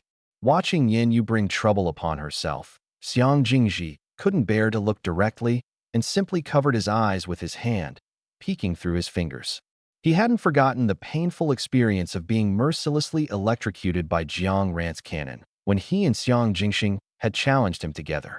So now, seeing Yenyu's actions so similar to theirs before, Xiang Jingji had no intention of warning her. After all, the more people who get beaten up, the less bad they look in comparison, right? It would be best to have a few more SSS-level individuals, each getting beaten up by Jiang Ran. That way, it can prove they aren't the weakest among the SSS level. Just as the arrow was about to hit Jiang Ran, Yenyu was still doubting whether she had misjudged him, when Jiang Ran suddenly raised his hand like lightning.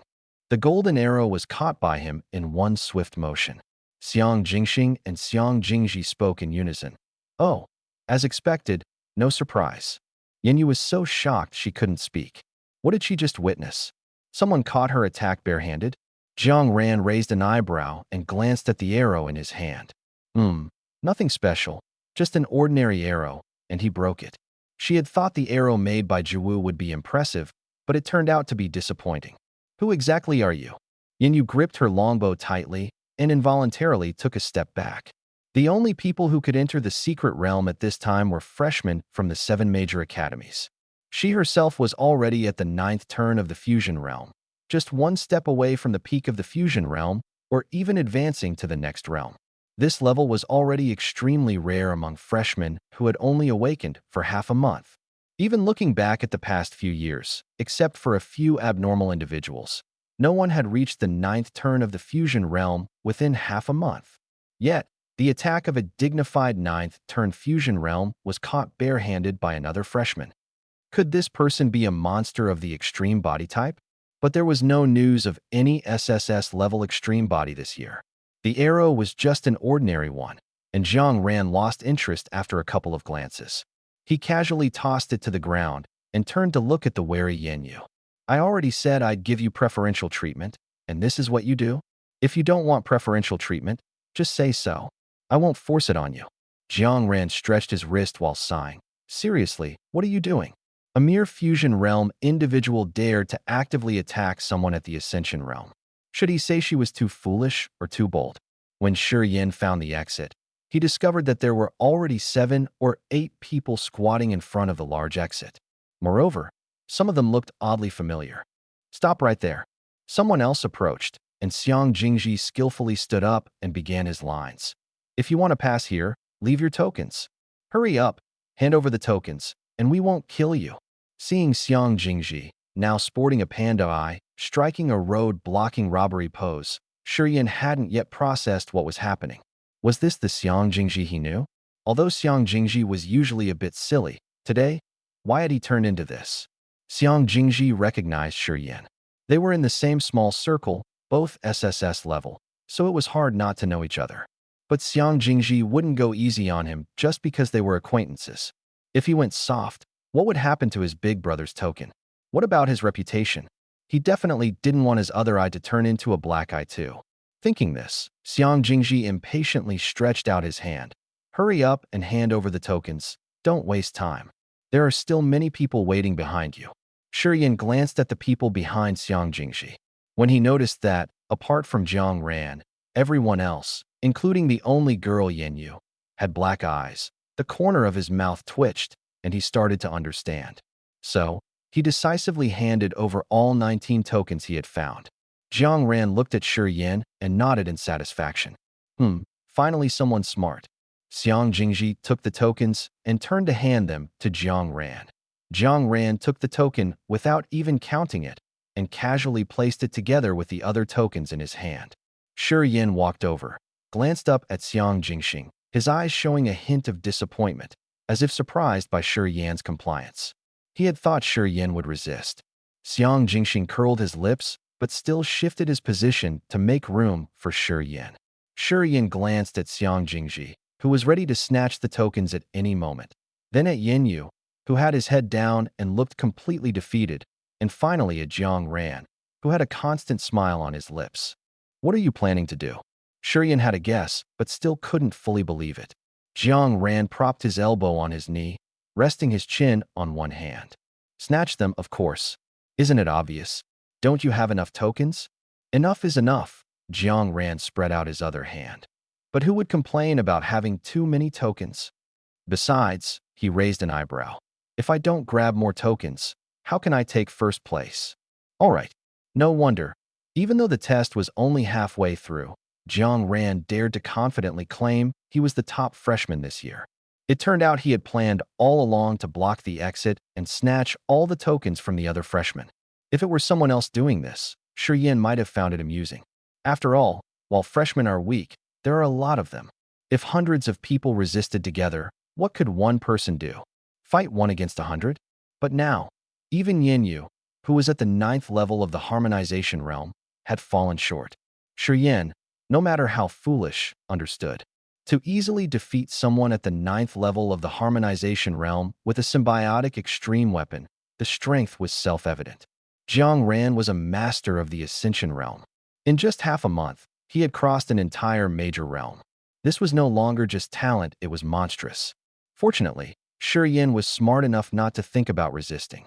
Otherwise, his face would have already been beaten into a pair of black eyes. At the border between the red desert and the green grassland, over 100 freshmen hid in the grass, looking nervously toward the other end of the desert. Unlike top-tier individuals like Shi Yin and Yin Yu, who acted alone, most freshmen chose to team up after entering the secret realm. Even those who initially insisted on going solo had to compromise after being chased by exotic beasts a few times. Before the exit, a few people were either squatting or standing. Lu Rong noticed 2 of them moving their mouths, seemingly talking, but they were too far away to understand. Seeing Lu Rong remain silent, another freshman who had initially called him Brother Rong gritted his teeth and said, "Brother Rong, why don't we just charge over and fight them? There are so many of us, and only 4 of them. We definitely have the advantage." Lu Rong frowned deeply and was about to object when he suddenly stopped mid-sentence. From the nearby woods, a long-haired boy leisurely walked out. Judging by his direction, he seemed to be heading toward the exit as well. Lu Rong's eyes lit up. He recognized this person, Jiang Qingye, the only freshman at Lingshu University this year to awaken an SSS level ability. Lu Rong had seen him during registration. What a coincidence. Lu Rong quickly stepped forward and called out, Jiang Qingye, Jiang Qingye. Hey, Jiang Qingye. Jiang Qingye was holding a broken wooden sword in his arms and initially intended to ignore the shouting behind him. But hearing the urgency in the voice, he paused slightly. Lu Rong grabbed Jiang Qingye and said, Jiang Qingye, you can't go to the exit right now. Jiang Qingye frowned slightly. Seeing his impatience, Lu Rong quickly explained, there are a few freshmen from some unknown school who are relying on their strength to occupy the area in front of the exit. If you want to leave, you have to hand over your token to them. Otherwise, they'll beat you up. They're really aggressive. Jiang Qingye still didn't say anything. Lu Rong swallowed hard and continued. Actually, we've been unhappy with those people for a while. The tokens were found through everyone's hard work, so why should we let them take advantage of us for free? That's why we've joined forces with other freshmen to fight back. We're going to take down those troublemakers in one go. Jiang Qingye, you're heading to the exit too, right? Why not join us? I'm Lu Rong from Lingshu University. There are quite a few Lingshu freshmen among us, and we all know each other well. No one will slack off. What do you say, Jiang Qingye? Lu Rong blinked hard, looking at Jiang Qingye with a face full of sincerity. Jiang Qingye hesitated for a few seconds before finally nodding and agreeing to Lu Rong's invitation. Lu Rong clapped his hands excitedly. Fantastic. With Jiang Qingye, this SSS-level genius, plus their group of over 100 people, how could they not defeat those troublemakers? Even if they took turns fighting, they could wear them out. By then, that spot would be his. Thinking about how those tokens would soon be in his hands, Lu Rong was so thrilled he almost wanted to laugh out loud. He really was a genius. Why is it taking so long for anyone to come? Xiang Jingji pouted, looking a bit displeased. Jiang Ran was counting the tokens, a faint smile appearing on his lips. Don't worry, they'll be here soon. Although the fire element was abundant here, his wind element was at a disadvantage, and he couldn't sense the people in the distance. But that was normal. He couldn't sense one or two people because there were too few of them. Now, over 100 people were marching toward the exit in a grand procession. The crowd was so dense that the air felt congested, and the wind blowing from the woods to the desert was blocked. Not to mention Jiang Ran, a top-tier SSS level wind element ability user even in a level 1 could sense them. Jiang Ran finished counting the tokens 622 in total, the same as 5 minutes ago, neither more nor less. He put the token into his storage item, stood up, and began to stretch his body. Nearby, besides Xiang Jingji, who was forcibly kept there were Xiang Jingxing, pretending to care about his younger brother but actually enjoying the spectacle, and Shi Yan, who openly admitted he wanted to watch the drama. Seeing Jiang Ran being so serious this time, the three started moving their hands and feet, silently stepping back a few paces to distance themselves from him. If they didn't move away, they might get caught in the crossfire, which would be disastrous. Before long, a group of over 100 people charged forward aggressively. Xiang Jingji, completely unfazed by the numbers, stood still and extended his hand. Hand over the token, or don't blame me for being rude. Lu Rong first glanced at Jiang Qingye, and seeing no reaction from him, cleared his throat and said righteously, "What are you doing? We're all classmates, how can you just snatch someone else's belongings?" Xiang Jingji had heard such words countless times and didn't take them seriously at all. Impatiently, he said, "Cut the nonsense. Just hand it over. Give it here. No, what you're doing is wrong." Lu Rong continued his act. Jiang Ran rolled his eyes, pulled Xiang Jingji behind him, crossed his arms, and stared at Lu Rong. "I'll ask you one thing. Are you giving it or not? Where did this boldness come from, daring to act so arrogant in front of so many of us?" Lu Rong calmly sized up Jiang Ran. "These tokens were found through our hard work. Why should we give them to you?" Jiang Ran chuckled and suddenly threw a punch. "Because my fists are bigger." "What the?" Lu Rong, completely unprepared, was knocked to the ground by the heavy punch. Just as the others were about to step in, a green and red tornado suddenly rose, sweeping everyone nearby into the air. Immediately after, 2 more tornadoes roared in from both sides, cutting off any escape routes. Lu Rong clutched his face as he stood up, looking at the 3 raging tornadoes in the desert and the freshmen screaming in chaos as they were blown around. The scene resembled the apocalypse, and Lu Rong's legs trembled. He suddenly realized how naive it was to try to snatch this person's token. Wait, he seemed to have a backup plan. After searching for a while, he finally spotted Jiang Qingye, who appeared unaffected by the tornadoes, and became as excited as if he'd found a savior. Classmate Jiang, hurry up and take action. Save everyone. Jiang Qingye heard the voice, turned his head, and glanced at Lu Rong. Only then did Lu Rong notice that the wooden sword Jiang Qingye had been holding was nowhere to be seen. Looking closer, what the heck? Jiang Qingye's weapon was actually in that monster's hands. Jiang Qingye lost? When did the fight start? Could it be that he was defeated instantly? Even SSS ranked Jiang Qingye lost so quickly. Could that red-haired guy also be SSS ranked? Lu Rong's mind was in turmoil, but the two didn't seem to care. Jiang Ran was holding Jiang Qingye's broken wooden sword, carefully examining it. After staring at it for a long time, Jiang Ran couldn't figure out what was special about the sword. It seemed to be just an ordinary wooden sword, with material and fragility similar to the wooden tokens distributed by the school. But seeing Jiang Qingye staring at the wooden sword motionlessly, Jiang Ran guessed that the sword must hold special significance for him. This sword is pretty easy to fix. Jiang Ran handed the sword back to Jiang Qingye, then thought for a moment and added, "But no matter how you repair it, it's still just an ordinary weapon, without any rank. Don't even mention the third-tier exotic beasts you've encountered before. Even the attack of a first-tier exotic beast might be too much for it to handle. If you really care, you should keep it properly. It's better for both you and the blade." Jiang Qingye was stunned after hearing this. After a moment of silence, he softly said, "Thank you." Jiang Ran waved his hand and turned to look at the freshman being tossed around by the tornado. He snapped his fingers, and the tornado suddenly dispersed. A group of people let out an ouch as they fell to the ground like dumplings into a pot. Jiang Ran wasn't a ruthless person. He had controlled it precisely. The height of the tornado was just right. Falling from that height would at most hurt their butts, but they wouldn't sustain serious injuries. Looking at the group of dizzy people, Jiang Ran lightly wiggled his finger and said with a smile, "I'll give you one more chance. Hand over the tokens, and I'll let you go." I'll give it. A freshman who had just landed couldn't help but vomit all over the place. Hearing the devil's voice, everyone didn't care what he wanted. As long as it wasn't their lives, they were willing to give anything. The others were in a similar state, clutching onto support points, and as soon as they lowered their heads, they vomited. Xiang Jingji, who had someone clutching his clothes, was so frightened that his face turned pale. He quickly pushed the person away and jumped to the side, but some vomit still splattered onto his shoes. "My shoes!" Seeing his beloved limited edition sneakers get dirty, Xiang Jingji was so heartbroken he could hardly breathe. Just as he was about to take off his clothes to wipe his shoes, he caught a glimpse of a sneaky figure out of the corner of his eye. "Hey, you over there, where do you think you're going?" Lu Rong, who was about to sneak away, froze when he heard someone call out to him. He panicked and ran without looking back. He hadn't run far when the sand beneath his feet began to move.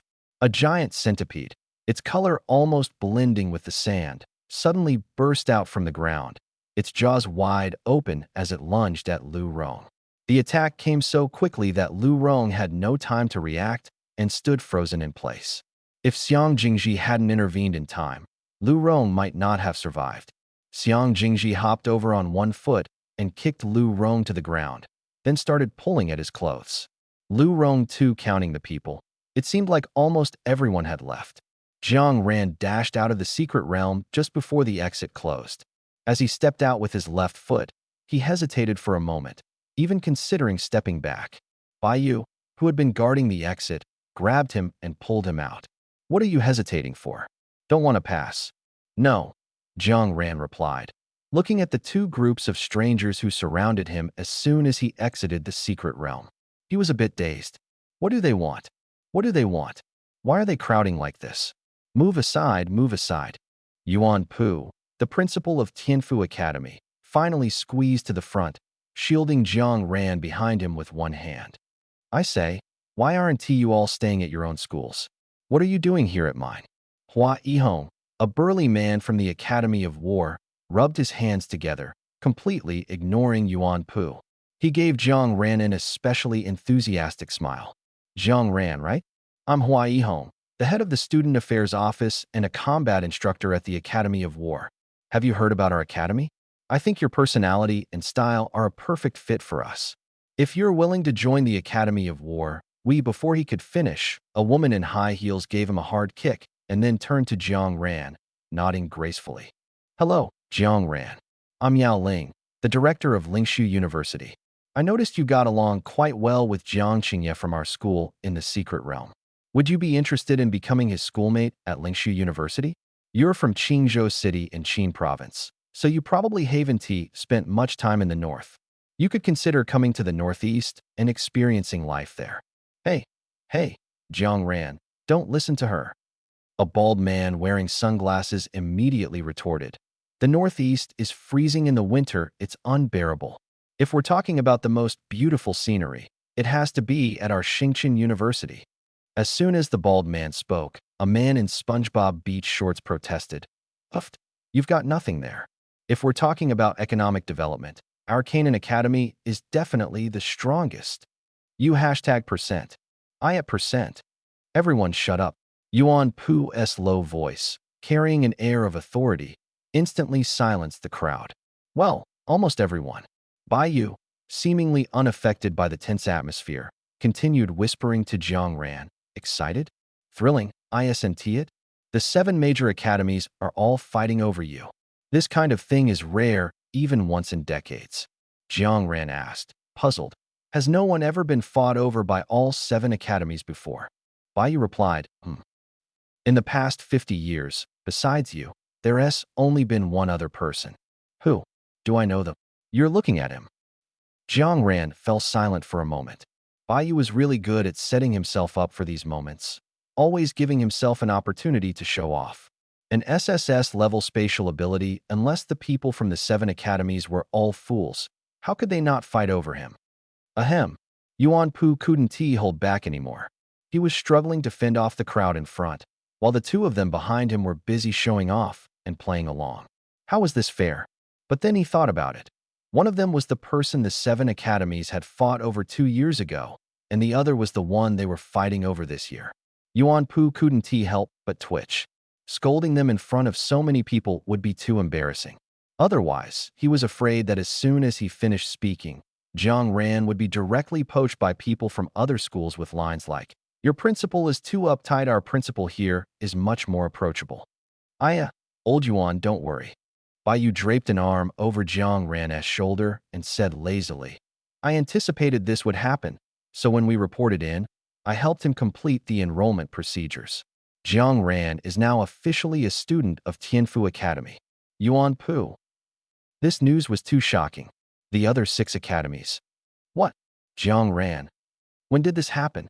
Why didn't he know anything about it? In the office, Yuan Pu was so delighted that he patted Bai Yu on the shoulder. Good. You've finally done something proper. Bai Yu curled his lips and lounged on the sofa like a boss. You make it sound like I've never done anything proper before. Yuan Pu, don't you have any self-awareness? Neither of them planned to explain.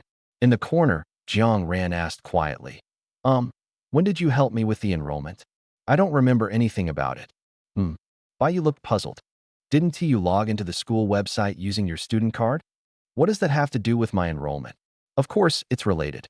Only officially enrolled students of Tianfu Academy can receive a student card bound to themselves.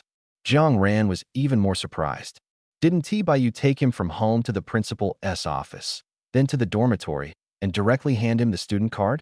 He hadn't left at all during that time. So when exactly was the enrollment done? Could it be that Bai Yu had already completed it before bringing him to Tianfu Academy? Sensing Jiang Ran's shock, Bai Yu raised an eyebrow. What's wrong? Don't tell me you don't want to come to Tianfu Academy and would rather go to another school. As soon as he said this, even Yuan Pu stared at Jiang Ran. His gaze was full of anticipation, as if Jiang Ran saying yes would make him cry on the spot. Jiang Ran closed his eyes wearily. No such thing. Since I've decided to come to Tianfu Academy, I regret it. That's more like it. Bai Yu and Yuan Pu nodded in satisfaction at the same time.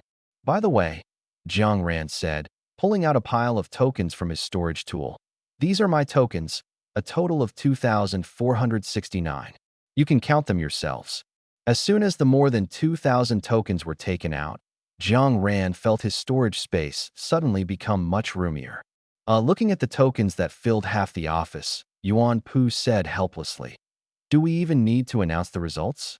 Your first place is unshakable. No, it must be announced." Jiang Ran's attitude was firm. "I worked hard to collect these tokens. Why shouldn't the results be announced? Moreover, it shouldn't just be announced at Tianfu Academy. The other 6 schools must know as well." Yuan Pu was clearly in a dilemma. Jiang Ran had single-handedly taken 2,000 tokens from the new students, leaving everyone else with 0. This behavior was already enough to make people resent him. And now you want to publicly post the results? Are you trying to make everyone relive the fear of being dominated by you? That's way too demoralizing. It must be announced. Bai suddenly slammed the table and stood up. Jiang Shaoran earned all those tokens with his own ability. Everyone saw it, and it wasn't cheating. Why shouldn't everyone know the results? If you can't even face your true strength, it shows that this batch of freshmen has a problem with their mindset and needs more training. Jiang Ran nodded vigorously beside him. Exactly. Grandpa Yuan, I understand if you feel embarrassed. But if I feel it's unfair, I can transfer to a school that is willing to make the results public. Then I'll have to trouble you to help me with the transfer procedures. Yuan Pu almost turned pale with anger. He had thought Bai Yu was the only rebellious one in the school, but now there was another seemingly honest, yet deeply scheming Jiang Ran. Yuan Pu suddenly realized that the entire Tianfu Academy would not have peace for the next year.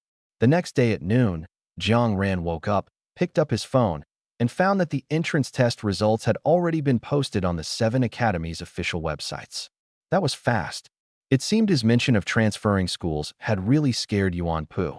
Seeing the top name on the list, Jiang Ran 2469, Jiang Ran felt extremely satisfied. As for the long string of zeros below, Jiang Ran didn't care at all. Before awakening, he had never been first, but he had been last quite a few times. Thinking about it, he took a screenshot and sent the results to Yin Feng. Jiang Ran. Image. The message had barely been sent for a minute when Yin Feng called. His voice was brimming with excitement. "Damn, it's really you." Jiang Ran was puzzled. You've seen the results?" Yin Feng laughed. "I haven't seen the results list, but I heard there's a monster among the freshmen this year who single-handedly took all the tokens. I thought it was just someone with the same name as you, but it turns out it's really you. 2,469? You didn't leave a single one for anyone else." Jiang Ran rubbed his nose. He hadn't expected his name to spread beyond the school gates. He really wondered who was so talkative. "By the way," Jiang Ran suddenly remembered, "I met someone in the secret realm who looks a lot like you, a girl. Does your family all look similar?" On the other end of the phone, Yin Feng paused for a moment before quickly reacting. "Did that girl have a golden bow as her ability?" "Yes." "Then it should be my sister, Yin Yu. Her ability is artifact-based, same as yours, SSS level. What do you think of her strength compared to you?" Jiang Ran was silent for a moment. On the other end, Yin Feng guessed, "Did you two fight?" Jiang Ran coughed lightly. "Sort of." Yin Feng became more interested. "So, what happened? Is her bow powerful? I heard that artifact-based abilities with awakened weapons are practically unbeatable in the early stages. I haven't seen one yet. We fought evenly. I was 3, she was 7. Jiang Ran said modestly. Yin Feng snorted. "Who was 3 and who was 7? It must have been you 3, her 7. Your elemental ability only explodes in the later stages. But don't feel bad. It's normal to lose innate extreme weapons are indeed too strong in the early stages." Jiang Ran. What is this guy even talking about? "I meant 3 punches for me, 7 punches for her," Jiang Ran clarified. The other end of the phone went silent. "No wonder I heard that Yin Yu locked herself up as soon as she came out of the secret realm, refusing to see anyone, and has been sulking all day. Could it be because of you? If she cares about saving face, then it's probably my fault. What happened? I hit her, and her face got swollen." Yin Feng. This guy really knows how to talk. Sensing the atmosphere becoming a bit awkward, Jiang Ran immediately became alert. "You're not planning to help your sister get revenge, are you?" "Let me tell you," she started it. I was just defending myself. Yin Feng. What kind of person do you think I am? I wouldn't take revenge on you for a sister who doesn't even like me that much. Jiang Ran let out a sigh of relief. That's good. Just as he was about to chat a bit more, his phone suddenly displayed a low battery warning and automatically shut off 5 seconds later. Jiang Ran quickly hung up the call, scrambled to find a charger, and managed to plug it in at the last second. Phew, good thing I reacted quickly.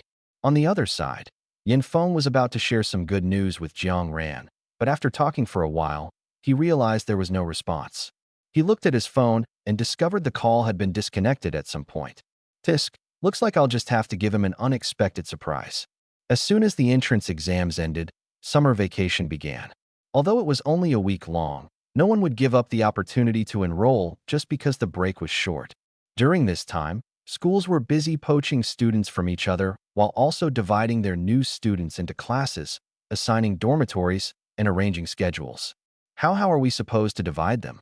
In the office, a teacher with a receding hairline stared at the entrance exam results on the computer, nearly pulling out the rest of his hair. In the past, they always divided the new students into 3 classes based on their scores. Those who failed went to Class C, those who barely passed went to Class B, and the top scorers went to Class A. But this year, aside from the first-place student, how did everyone else fail? How are they supposed to divide the classes now? Hearing this news, several principals were also at their wits' end. This kind of situation hadn't been seen in recent years. Even during the infamous troublemaker by Yu's year, while it wasn't easy to manage, at least not everyone had failed. The 7 principals held an emergency meeting overnight and finally decided to revert to the method used 20 years ago, dividing classes based on ability levels. Those at level B and below would go to the yellow class, level A to the black class, and level S and above to the earth class. On the last day of the break, Jiang Ran was lying in his dorm room scrolling through his phone as usual. For the entire week, aside from occasionally going out to eat, Jiang Ran hadn't stepped out of his dorm. Every day was spent either training or playing on his phone. During this time, Bayu had visited once, bringing some snacks and fruits of unknown origin for Jiang Ran before disappearing again. As for his grandfather, Jiang Qinglin, there had been no news at all. Jiang Ran had sent him his entrance exam results right away, but Jiang Qinglin seemed to have vanished into thin air and never replied. Jiang Ran was already used to it. When he was 8, his parents passed away, and he had been living with his grandfather ever since. But when he turned 13, Jiang Qinglin started disappearing frequently, each time leaving for 10 days or half a month before returning.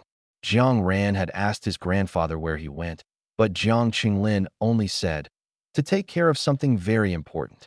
Later, as his grandfather's disappearances became more frequent, Jiang Ran stopped asking. After all, Jiang Qinglin had left him enough money and powerful bodyguards, and he was no longer a child. He could take care of himself. After entering middle school, he was always alone. No one came to parent-teacher meetings, and Jiang Ran became the poor little orphan in the eyes of teachers and classmates. Jiang Ran didn't care at all about what they said behind his back. Was he, an adult who had lived 2 lifetimes, supposed to argue with a bunch of immature kids about whether he was an orphan? Whether he was an orphan or not, he didn't know, but those people were certainly foolish. That evening, the internal website of Tianfu Academy automatically updated the sections for the class schedule and dormitory information. Jiang Ran first glanced at the class schedule, which was quite similar to the university schedule from his previous life. Classes started at 8:30 in the morning, with 4 classes a day, 2 in the morning and 2 in the afternoon, and no early or late self-study sessions. However, the schedule wasn't as packed as in his previous university. According to Jiang Ran's schedule, he only had 2 classes on Tuesday and Wednesday mornings, 1 class on Thursday afternoon, and the rest of the schedule was blank. After noting down the schedule, Jiang Ran opened the dormitory information. In the dormitory information section, there was a table and a floor plan of the dormitory. The class was divided into 10 groups for a total of 39 people. Students numbered 25 were in B201, 69 in B202, and so on. However, Jiang Ran, who was student number 1, wasn't listed in the table. His dormitory information could be found in the personal information section in the upper right corner. Shuigong Jiang Ran, Dormitory, A107. Jiang Ran began to understand. The villa area he was currently living in was A1, while the others were in B2. In other words, not everyone's dormitory was a standalone luxury villa. Tianfu Academy also had standard dormitory buildings, with four-person rooms as the standard. That made sense. The school had thousands of students. If everyone lived in villas, how large would the school have to be? They'd probably need half of Shanjing to accommodate Tianfu Academy. But judging from the floor plan, even the four-person rooms were quite spacious, with all the necessary living facilities. It was far better than the cramped six-person dormitory at the second-tier university Jiang Ran had attended in his previous life. As for why he was the only one in the A1 villa area, Jiang Ran thought about it and figured it was probably a special privilege for SSS level students. The next day, Wednesday, 8:33 a.m. Damn. The moment Jiang Ran opened his eyes, he knew he was doomed. Why hadn't the damn alarm gone off? Was there something wrong with his phone? He checked it, and, oh, the phone was fine. He had just been so tired last night that he de-set the calculator instead of the alarm clock. He glanced at the time. Another minute had already passed. Jiang Ran decided not to rush and began leisurely picking out his clothes. Since he was already late, there wasn't much difference between being 5 minutes late and half an hour late. He might as well grab some breakfast later. Jiang Ran hasn't arrived yet? Tianfu Academy had arranged a private office for every teacher. Even for those who didn't hold much power, had little to do, and were essentially figureheads. They all had their own offices. Xin Yuan sat in a specially customized executive chair behind his desk. Listening to the report from the visitor, he wasn't in the best of moods. At that time, everyone on the playground clearly knew that Jiang Ran had personally killed Shin Siyu. Yet not a single person stood up to demand punishment. Why? Just because Jiang Ran was SSS level? Does being SSS level give someone the right to kill at will? Yes, at the start, Siyu had indeed planned to quietly and stealthily eliminate Jiang Ran. But wasn't she unsuccessful? Was it really necessary for Jiang Ran, as a grown man, to hold a grudge against a young girl like Siyu? Every time Xin Yuan thought about how Siyu hadn't even left behind a complete corpse, about her elder sister crying to the point of nearly fainting, about her brother-in-law's repeated questioning, and about how Jiang Ran, who should have been the one to die, was still alive and well, attending classes as if nothing had happened, her teeth ground in fury. Director Shun, I saw Jiang Ran, a second-year student who was also from the Shin family and could be considered a distant relative of Shun Yuan, suddenly reported. Meanwhile, Jiang Ran, after dawdling for another half an hour and enjoying a luxurious breakfast, finally deigned to grace the teaching building with his presence.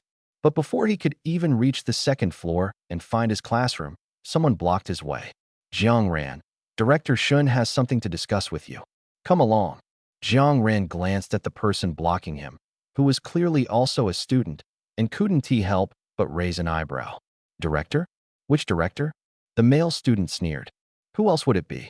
Director Shun of the Student Affairs Office. Jiang Ran's expression grew even more intrigued. When he had returned from the secret realm, apart from the professors from the 7 great academies vying to recruit him, there hadn't been anyone else on the playground. Jiang Ran had assumed that it was his grandfather pulling strings behind the scenes, which had deterred Xin Yuan and her Shin family from continuing to trouble him. He hadn't expected this group to endure silently for an entire week before resuming their harassment. But if Xin Yuan thought she could suppress him through authority alone, she was bound to be disappointed. Jiang Ran didn't even bother to pull his hands out of his pockets. Oh, so it's Deputy Director Shun, he said, deliberately emphasizing the word deputy. If it's just a deputy director, then I'm not going. With a smile on his face, Jiang Ran continued. Either Deputy Director Shun comes to see me personally, or I'm heading to class.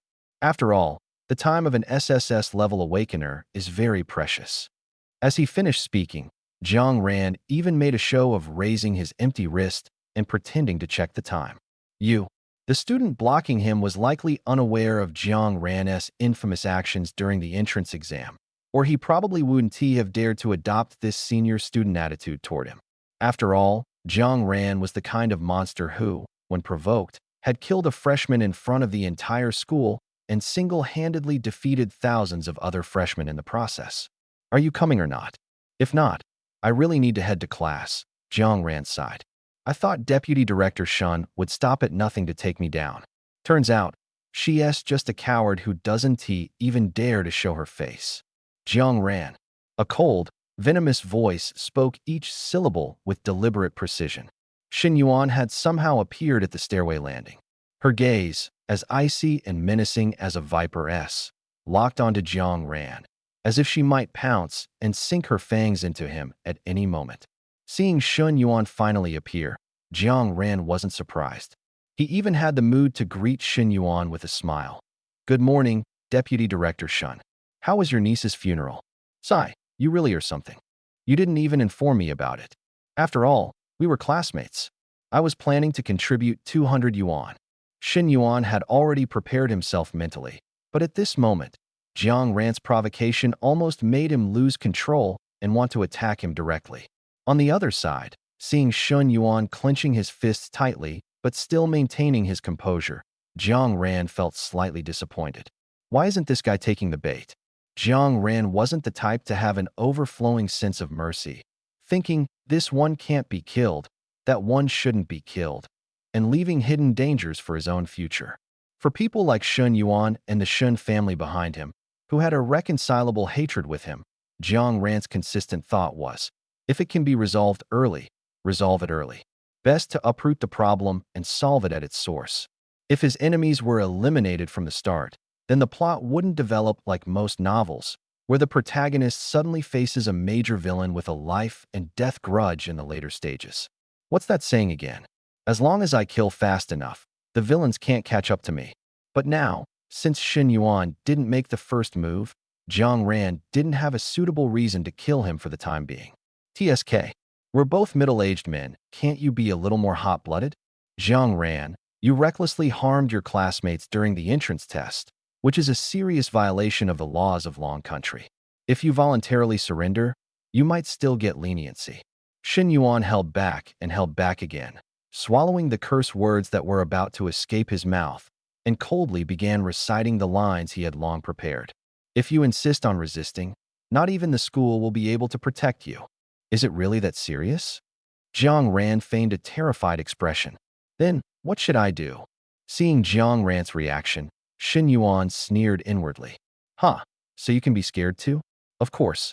No matter how talented you are, you're just a young brat who has just come of age. At this age, a few words about laws and penalties can scare him. Considering this is your first offense, as long as you sincerely repent and voluntarily surrender, you'll be out in 7 or 8 years at most. Still thinking about getting out? Although the Xin family doesn't have much influence in Shangjing, as long as they find a way to trick him back to Qingzhou City, whether Jiang Ran ends up with a fixed-term sentence or the death penalty, isn't it all up to the Xin family? Before Jiang Ran dies, they'll make sure he experiences what it means to wish for death but be unable to achieve it. Really? Jiang Ran tilted his head. Can I really get out? Or are you planning to take me back to Qingzhou City and secretly use private punishment on me? Xin Yuan's expression changed. How could that be? You're overthinking it. Jiang Ran nodded. All right, I believe you. But the heart Xin Yuan had just relaxed suddenly tightened again, his expression changing repeatedly. But whether you can take me away, whether I go to surrender or not, it's not up to me. And it's not up to you either. Jiang Ran flashed a brilliant smile. If there's anything, you can talk to my guard about it. From the shadows at the corner of the hallway, the muscular Jiang who slowly stepped out. Although he hadn't done anything, the oppressive aura he exuded with each step made Xin Yuan's heart uncontrollably rise and fall. As Jiang who drew closer to the group, Xin Yuan finally couldn't hold back and shouted angrily. Jiang Ran, you'd better think carefully. Ordering someone to attack a school teacher is a serious crime. Are you trying to pile punishment upon punishment? Damn it. Why hasn't anyone come yet? If they don't show up soon, he won't be able to hold on. What exactly is Jiang Ran's identity? Wasn't he supposed to be just an orphan without parents? How could an orphan have such a terrifying person as his guard, and even bring him into the school? Is the authority of an SSS level awakened ability user really this immense? Deputy Director Shun, what are you talking about? Jiang Ran had remained standing in place the entire time, not moving a single step. Seeing Shun Yuan finally lose his composure, the smile on his face became even more genuine. When did I ever intend to order someone to attack you? Could there be some misunderstanding between us? If there's nothing else, I'll head back to class now. If I truly committed a crime, let the law punish me, not Deputy Director Shin standing here flapping his lips. Jiang Ran curled his lips into a smirk, and after finishing his words, he no longer paid attention to Shin Yuan. Turning around, he entered the classroom directly under Jiang Hu's escort. By the time Jiang Ran reached the classroom located at the far end of the second floor, half of the class period had already passed. Jiang Ran didn't feel embarrassed at all. So what if he was an hour late for the first class of the semester? What does it matter? No one in the class dared to gossip about him to his face, unless they wanted to experience the thrill of a tornado-style freefall again. The teacher for this class was a kind-looking middle-aged man named Chao Wanming. His temperament matched his appearance and name very pleasant. At least regarding Jiang Ran being an hour late for the first class of the semester, Teacher Chao chose to turn a blind eye. He simply told Jiang Ran to come earlier next time and let him into the classroom. Jiang Ran said, "Thank you, teacher," and instinctively headed toward the back row of the classroom. But upon closer inspection, the back row was already packed with people. A group of students stared at Jiang Ran with wide or narrow eyes, looking innocent, as if afraid he might suddenly lose his temper and throw them into a tornado just because he couldn't get a seat in the back row. Jiang Ran, forget it. If I'm going to live another life, I might as well make some changes. With this thought in mind, Jiang Ran resolutely sat in the very center of the front row, directly facing the podium. Chao Wanming coughed twice and ignored Jiang Ran, continuing his lecture. Earlier, we talked about a force that suddenly emerged 150 years ago. Does anyone remember the name of the original organizer of this force? Let's see. You there, answer the question. The bell signaling the end of class rang, and shortly after, the bell for the next class rang as well. The second class was still taught by Chao Wanming, and the location was the same classroom. Chao Wanming took a sip from his water bottle and was about to continue discussing the development of a certain cult that suddenly emerged 50 years ago, which he had just touched upon before the end of the previous class. Just as he was about to randomly check the students' understanding, he heard someone knocking on the classroom door. Who is it? Chao Wanming opened the door, and the slight curve of his lips immediately disappeared. What are you doing here? This is a classroom full of students, not a place for fugitives. Chao Wanming's tone was far from polite. Standing outside the door were a man and a woman, both dressed in matching blue and white uniforms. The woman spoke in a businesslike, emotionless tone. We received a report about an awakened maliciously killing civilians. Then go catch the person. Why are you here? I told you, this is just a classroom full of students. Chao Wanming frowned. The man, however, didn't even glance at Chao Wanming, who was blocking the door.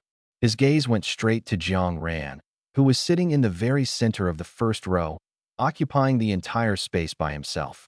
The person we're looking for is in this classroom, the woman continued, unaffected, her tone as cold as a robot's. His name is Jiang Ran. Chao Wanming froze for a moment, but quickly retorted, Jiang Ran? Impossible. He couldn't have done such a thing. You've got the wrong person. We haven't made a mistake. The man, who had been staring at Jiang Ran, finally spoke. As for whether he intentionally killed someone, that's not for you to decide. The law will determine that. At least for now, based on our investigation, this is the situation. Call him out. You, a mere teacher, can't protect him. As he said this, a barely perceptible trace of mockery flashed in the man's eyes. At this moment, Jiang Ran, sitting in the first row near the door and having heard their entire conversation, showed no sign of nervousness. Instead, he leisurely crossed his legs, thinking to himself that sitting in the first row today had been the right choice. So this is the backup that Xin Yuan brought in? They were smart enough to know they couldn't confront him directly, especially since he was always accompanied by Jiang Hu, a peak Yuan realm expert. To ensure killing Jiang Ran under Jiang Hu's watchful eye, they would need a super expert of at least the third transformation of the Void Realm to have any chance of success. Not to mention whether such a minor matter would require a third transformation Void Realm expert. Jiang Ran even doubted whether the Shun family could summon a Void Realm expert at all. After all, no matter how populous Long Country might be, it shouldn't have reached the point where Spirit Realm experts are everywhere and Void Realm experts are as common as dogs. The Shun family was merely a company in a city with an underdeveloped economy. Having one Yuan realm expert in the family was already akin to their ancestors' graves emitting green smoke. As for Shin Siyu, who had awakened an S-level elemental ability, she could only be considered as the green smoke just starting to rise, which Jiang Ran had mercilessly extinguished. And now, knowing they couldn't deal with Jiang Ran directly for the time being, it was clear that the Shun family still had some clever individuals. They immediately thought of a second plan, borrowing a knife to kill. They exposed the matter to Shun Zhou, letting the officials come to trouble Jiang Ran. When the time comes, if they work things out a little internally, are they still afraid they can't handle Jiang Ran? Just an ordinary college student. Shenzhou was founded 250 years ago. Initially, it was just a special military unit. Later, as the number of awakened individuals gradually increased, Shenzhou separated from the military system and became the official department responsible for overseeing all awakened individuals. If getting into one of the 7 great academies is something you can brag about for half a lifetime, then those who can join Shenzhou after graduation are basically at the level of having their ancestors' graves emit red, orange, yellow, green, blue, indigo, and violet smoke. Anyway, as far as Jiang Ran knew, getting into Shenzhou was several times harder than taking the civil service exam in his previous life. But just because it's hard to get in doesn't mean everyone inside is fair, just, and impartial. Chao Wanming frowned so deeply that he could crush a fly. He knew the man was right. Shenzhou's authority was above that of schools, so if they wanted to take someone away, a mere teacher like him couldn't stop them. But people taken away by Shenzhou rarely came back unscathed. It wasn't that Chao Wanming didn't trust the authorities, it's just that today's Shenzhou was no longer the Shenzhou of the past. They had all speculated, more or less, about Jiang Ran's family background, but Shenzhou's actions never cared about whose son or grandson you were. They had the confidence to withstand any questioning from other forces. Seeing Chao Wanming remain silent, but still stubbornly standing at the door, the man grew a little impatient. Still not moving? Are you planning to obstruct law enforcement? What? Do you want to go in with him? Teacher. Chao Wanming turned around in surprise and found that Jiang Ran had somehow already walked over. Don't worry, teacher, Jiang Ran said with his usual smile on his face. I haven't broken the law and nothing will happen to me. The man snorted coldly. Whether you've broken the law isn't up to you to decide. Jiang Ran continued to smile, completely unprovoked. Oh, then is it up to you? I wasn't aware Shenzhou was under your jurisdiction now. Heh, sharp-tongued. The man glared at him fiercely. Go ahead and laugh. Let's see if you can still smile when you're on my turf. The woman beside him remained expressionless, as cold and indifferent as a machine, showing no concern for anything and speaking in a purely businesslike tone. Jiang Ran, please come with us. Since you're already here, let's go. Don't dawdle, our time is precious. The man stepped back 2 paces, making way at the door. Jiang Ran followed them out without resistance. As he passed Chao Wanming, he patted him on the shoulder. Watching Jiang Ran walk away with the 2 of them, Chao Wanming was still a bit dazed. After thinking for a moment, he only had time to throw out a quick self-study for now, before leaving the classroom directly.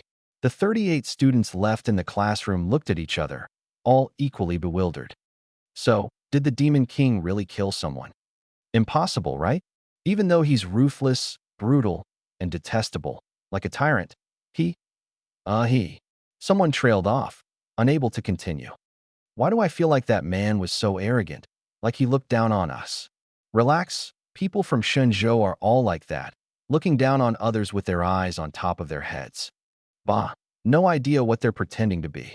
Actually, it's precisely because I can't stand the atmosphere of Shenzhou that I refuse to go there. Since you're not going, then I won't go either. Me too. +1. Plus 10,087. Are you going to put it on yourself, or should I do it for you? Han Wu held a special silver handcuff in his hand. This type of handcuff was invented 200 years ago by an anti-Lungta faction. Once an awakened individual is cuffed with it, their abilities are sealed, turning them into an ordinary person. Later, This faction was eradicated, and these handcuffs were officially recorded and repurposed as specialized restraints for awakened criminals. However, these handcuffs aren't perfect. A pair of handcuffs can only seal one ability at a time. Jiang Ran didn't expect Han Wu to be so bold. Right now, they were merely taking him back for a comprehensive investigation, and there was no confirmation that he had indeed violated the laws of Long Country. Yet Han Wu dared to directly cuff him with the ability-suppressing handcuffs? I'm not a criminal. Why should I wear this? Han Wu impatiently clicked his tongue. Just wear it when I tell you to. Why so much talk? Anyway, whether you're guilty or not, you'll end up being charged with intentional homicide. Whether you wear it now or later, what's the difference? By then, you might even thank me for letting you get used to the ability-suppressing handcuffs in advance. Jiang Ran furrowed his brows slightly, but still obediently extended his hand, allowing Han Wu to cuff the handcuffs onto his wrist. Once in the car, Han Wu drove at breakneck speed toward Shenzhou's headquarters in Shangjing. Jiang Ran glanced at the car's dashboard. The speed was almost exactly at the 120 km/h limit. It seemed they were really eager to convict him. He felt the energy within his body. The ability-suppressing handcuffs could only seal one ability, and it happened to suppress the S-level water ability he had previously taken from Shinsiyu. If Jiang Ran wanted, he could use wind at any time to tear apart these troublesome handcuffs. But for some reason, Jiang Ran chose not to do so. Initially, he was worried the fun wouldn't be big enough and might be boring. But now, since Han Wu had delivered the fun right to his doorstep, how could Jiang Ran refuse their kind gesture? Shenzhou's headquarters sounded grand, but in reality, its exterior looked quite ordinary, even less impressive than the branches in other provinces and cities. As Jiang Ran got out of the car and stepped into Shenzhou's main entrance, inside a four-story building within the headquarters, a man who was in the middle of a meeting suddenly froze. Noticing his distraction, the people across the round table exchanged glances, and one of them cautiously spoke up. "Commander, do you have a new idea? Or are you dissatisfied with what we've said?" Jiang Yueqin waved his hand, signaling the meeting to pause. Then, under the puzzled gazes of the others, he stood up without saying a word and left the conference room directly. What's going on? The bald man rubbed his shiny head, feeling a bit confused. Could it be that our performance last quarter was so bad that the commander got angry with us? Impossible. The woman wearing a large gold chain around her neck rubbed her chin. There have been worse times before, and the commander didn't leave in anger back then. Beside the bald man, a woman dressed in a black professional suit had a flicker in her eyes.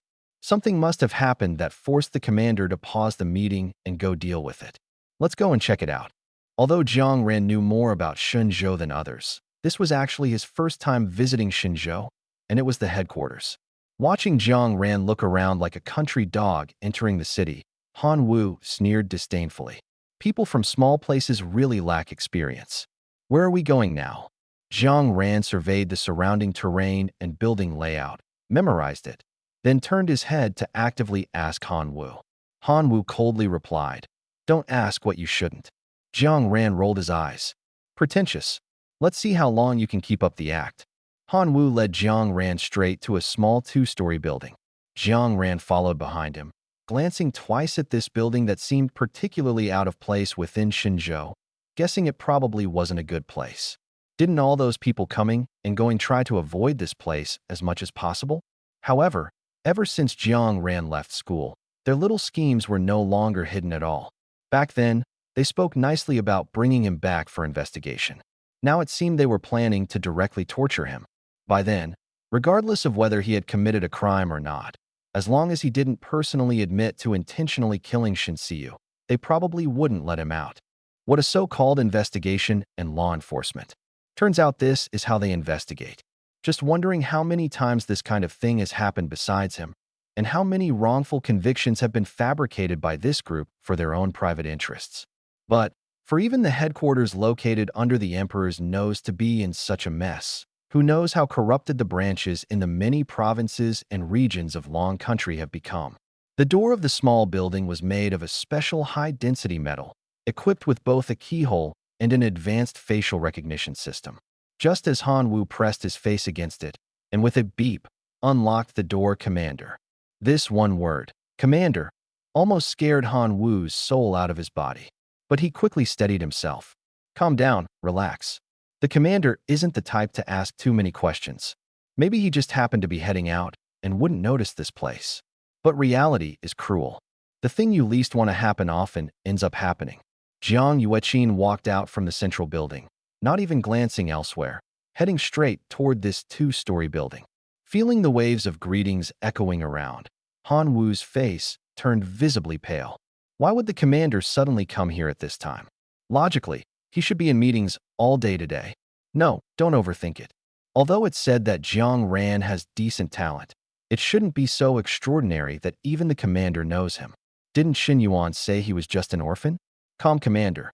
Facing Jiang Yueqin, the commander of Shenzhou, who was expressionless and exuded a powerful aura, Han Wu, despite having reassured himself internally, couldn't help but stammer at this moment.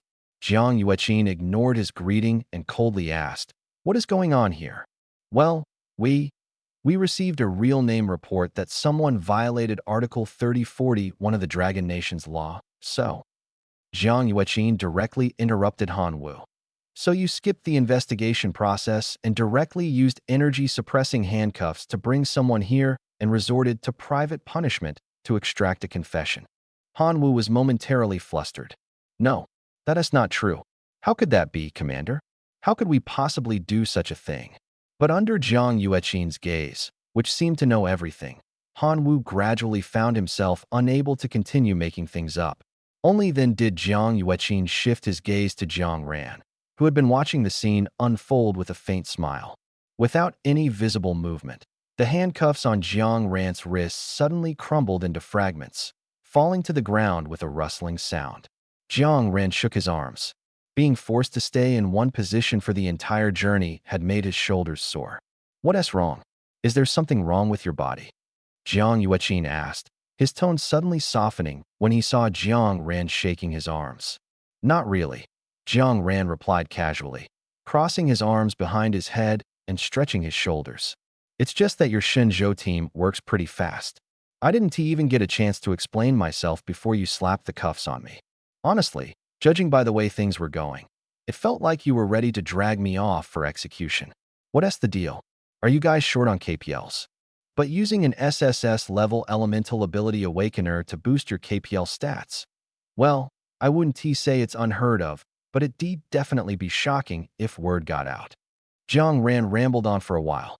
Even someone with the dullest mind could tell he was being sarcastic. As a result, the few people who had followed closely behind Jiang Yueqin all had varied expressions upon hearing this. The bald man, seeing that his commander remained silent, thought Jiang Yueqin had been rendered speechless by the kid's words. He immediately stepped forward to defend him, saying, "Hey, kid, what nonsense are you spouting? Our Shenzhou team always acts based on evidence. Don't think you can twist the truth in front of the commander to clear your name. Even if you're SSS level, if you break the law, we'll handle it impartially. Don't think being SSS level makes you so special. Wait." After blurting out his words in one breath without thinking, the bald man suddenly realized something. What level did he say his ability was again? Han Wu, who had been bracing himself for the worst, suddenly perked up when he heard someone speaking up on his behalf. His head, which had been hanging low, immediately lifted, and he glanced at Jiang Ran with a smug expression. "See, so what if you're talented? You still have to listen to Shenzhou." Being rebuked like this, Jiang Ran curiously glanced at the bald man who had spoken. Didn't he recognize him? Must not be anyone important. Not worth paying attention to. Jiang Ran withdrew his gaze. Jiang Yueqin let out a soft sigh. "It's my fault, Xiao Ran. I owe you an apology. It's my fault for not managing Shenzhou properly, which led to this situation. I've let you down. I've let your grandfather down. And I've let down all those who have always believed in Shenzhou. Don't worry, little uncle promises you that after today, nothing like this will ever happen again. I will also re-evaluate the cases that have already been reviewed, ensuring that no innocent person is wronged and no guilty person escapes justice. So, can you tell me what exactly happened to you?" The moment Jiang Yueqin spoke his first sentence, everyone around seemed to freeze like statues, standing dumbfounded in place. The The commander apologizing to a kid who looked barely of age and calling himself the kid's little uncle. What? So Shun Yuan's target for revenge, the so-called orphan from a small place with no connections, is actually the nephew of Jiang Yueqin, the supreme commander of Xinzhou. Han Wu's vision went black, feeling like his life was over. How could he have been so blinded at the time to agree to that idiot Shun Yuan's request? Damn it! Han Wu now wished he could travel back in time and give his past self a few hard slaps. Greedy fool. Greedy fool. Look where it got you now. You've completely ruined yourself. On the other side, the bald man, who had just thought he was helping the commander out of a tight spot, now felt his legs go weak. So just now, he had insulted the commander's nephew right in front of him. At this point, not only did Han Wu feel doomed, but the bald man also felt like his road had come to an end. The few people behind him, who hadn't even had the chance to speak, looked at the bald man with a mix of sympathy and schadenfreude. Among these emotions, sympathy accounted for 1%, while the remaining 99% was pure better you than me amusement. Serves you right, bald guy. You're always the best at sucking up. This time, you kissed up to the wrong person, didn't you? Deserved. Jiang Yueqin, who had become the supreme commander of Shenzhou before the age of 40, was known to the outside world as the most ruthless judge. Yet here he was, in his office, this legendary figure half squatting in front of a red-haired kid, his expression a mix of gentleness and a hint of helplessness. Jiang Ran casually patted Jiang Yueqin on the shoulder like they were old buddies, showing no regard for his position as supreme commander or his status as an elder. Don't worry, little uncle. With our relationship, how could I possibly tattle on you? Hearing Jiang Ran's reassuring response, Jiang Yueqin finally let out a sigh of relief. Jiang Ran's grandfather, Jiang Qinglin, had only one child, Jiang Ran's father, Jiang Fan. Although Jiang Fan had no siblings, Jiang Qinglin himself had two older brothers. Both brothers passed away early. The eldest left behind a son and a daughter, while the second brother, like Jiang Qinglin, had only one son. That son was Jiang Yueqin, who was also the youngest of Jiang Ran's father's generation. Technically, Jiang Ran and Jiang Yueqin should be considered cousins.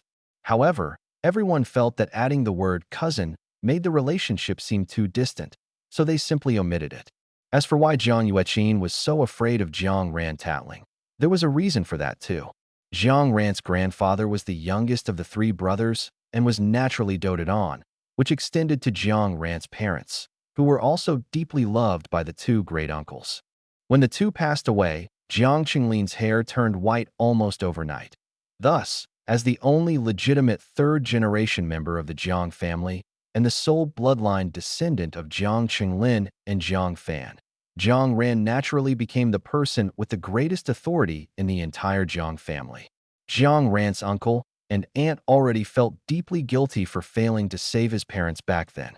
If they were to find out that Jiang Ran had not only been handcuffed and taken to Xinzhou, but had also almost been subjected to private punishment by Jiang Yueqin's people, they would probably be furious enough to skin him alive. Given Jiang Yueqin's connection, when Jiang Ran saw that the people who came were from Xinzhou, he not only remained calm, but even found the situation somewhat amusing when he thought about what might happen.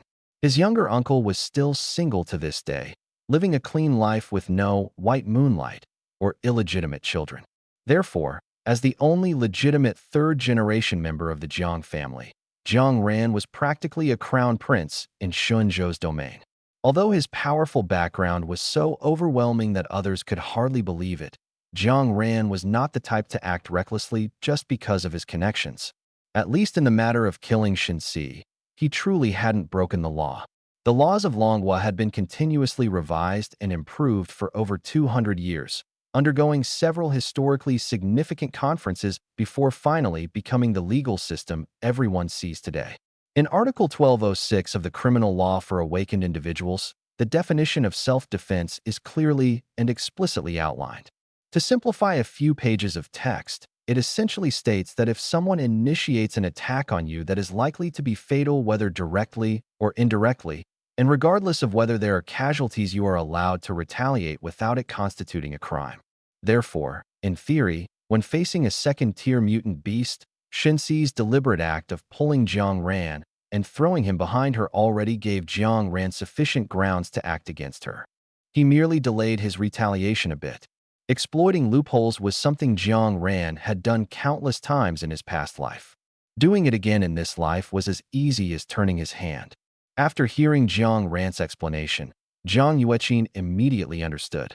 He even suspected that being brought to Shenzhou was part of this kid's plan all along. Standing up and rubbing his temples, he said, "You, what am I supposed to say about you?" Jiang Ran had taken over the most comfortable executive chair in the office, leaving Jiang Yueqin to sit on a wooden sofa nearby.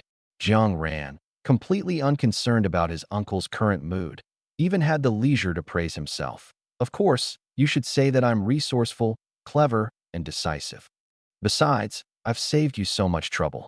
Shouldn't you be happy, uncle?" Jiang Yueqin smiled helplessly. "You figured it all out, didn't you?" As the commander-in-chief, how could Jiang Yueqin possibly be unaware of the internal issues within Shenzhou after all this time? He knew about them and wanted to make changes, but he had always lacked the right opportunity. This time, Jiang Ran deliberately got himself handcuffed and brought to Shenzhou to help Jiang Yueqin create an opening and accelerate internal reforms within Shenzhou. After all, the idea that an SSS-level awakened individual could be maliciously framed and nearly subjected to private punishment, prompting the commander-in-chief to launch a thorough investigation into Shenzhou, sounded perfectly reasonable. "Then let me thank you in advance, Xiaoran." However, Jiang Yueqin's tone shifted slightly, carrying a hint of reproach. "You mustn't do such things again next time. Aren't you afraid that I might not be at headquarters today? Then no one would be able to save you. If something happens to you under my watch, how am I supposed to explain it to your parents and grandfather?" Jiang Ran snorted twice, completely indifferent. "Relax, uncle. I'm not that foolish. I had already prepared a backup plan before coming here." Tianfu Academy, Principal's Office. "Principal Yuan, Jiang Ran has been taken away by the people from Shenzhou." Chao Wanming rushed in, only to find Yuan Pu unusually calm, even leisurely brewing tea. "I already know." Yuan Pu slowly poured hot water over the tea set, his demeanor completely unperturbed. You know." Chao Wanming was momentarily stunned. "Then why didn't you stop them? Jiang Ran is a promising talent. You know, Shenzhou nowadays is nothing like it used to be. What if?" Yuan Pu raised his hand to interrupt Chao Wanming. "Calm down. I didn't stop them because Jiang Ran won't be in any danger. Not only will he be safe, but he might even accomplish something good. In the entire school, aside from Bai Yu, who has a personal connection with that person, only Yuan Pu knows who Jiang Ran's grandfather is. And as long as one knows who Jiang Ran's grandfather is, it's clear what connection Jiang Ran has with that person in Shenzhou. With this relationship, how could Jiang Ran possibly encounter trouble in Shenzhou? It wouldn't be an exaggeration to say he's just going home. Really no trouble?" Chao Wanming was still a bit uncertain. "What? You don't even trust me?" Yuan Pu took a sip from his teacup, his expression momentarily twisted. After glancing at the tea canister, he realized that someone had secretly swapped his tea. Not only did it lack the taste of tea, but it even had a hint of coffee flavor. Chao Wanming, however, didn't notice Yuan Pu's brief change in expression and merely let out a slight sigh of relief. It wasn't that he had a particularly close relationship with Jiang Ran. In fact, today was the first time he'd met him.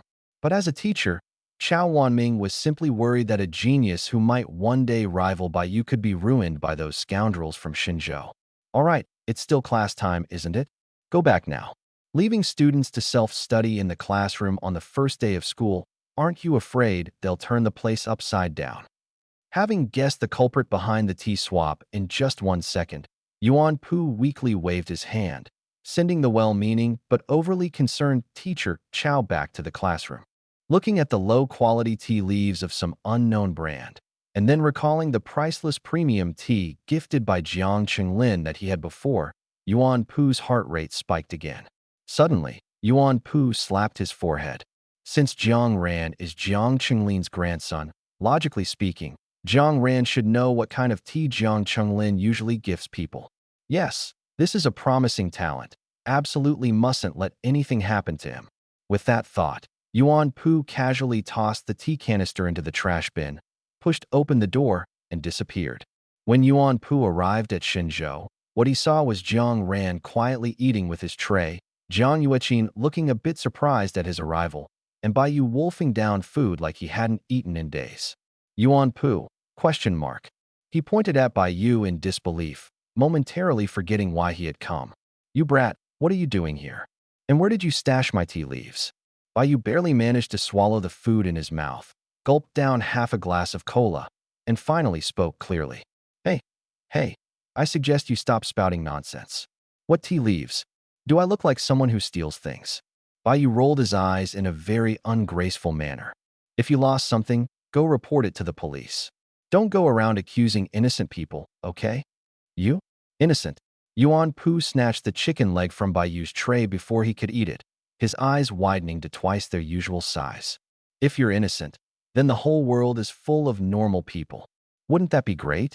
Great? Of course it would. Although Jiang Yueqin didn't know Bai Yu very well, the two had both been in Shangjing in recent years, so Jiang Yueqin had heard a fair share of rumors about him. Regarding the mysterious disappearance of Principal Yuan's tea leaves, Jiang Yueqin didn't think Bai Yu was entirely innocent either. However, he wasn't about to waste his energy on such a trivial matter. He simply greeted Yuan Pu and got up to leave. After all, he had a pile of meetings to attend today, though Jiang Ran's unexpected appearance had disrupted his schedule. Now that Jiang Ran was unharmed, and the entire Shenzhou headquarters knew he was Jiang Ran's uncle, his senior, and even the principal had personally come to fetch him, there was no longer any need to worry about Jiang Ran's safety. Even if some cult sent assassins after Jiang Ran, he could leave unscathed.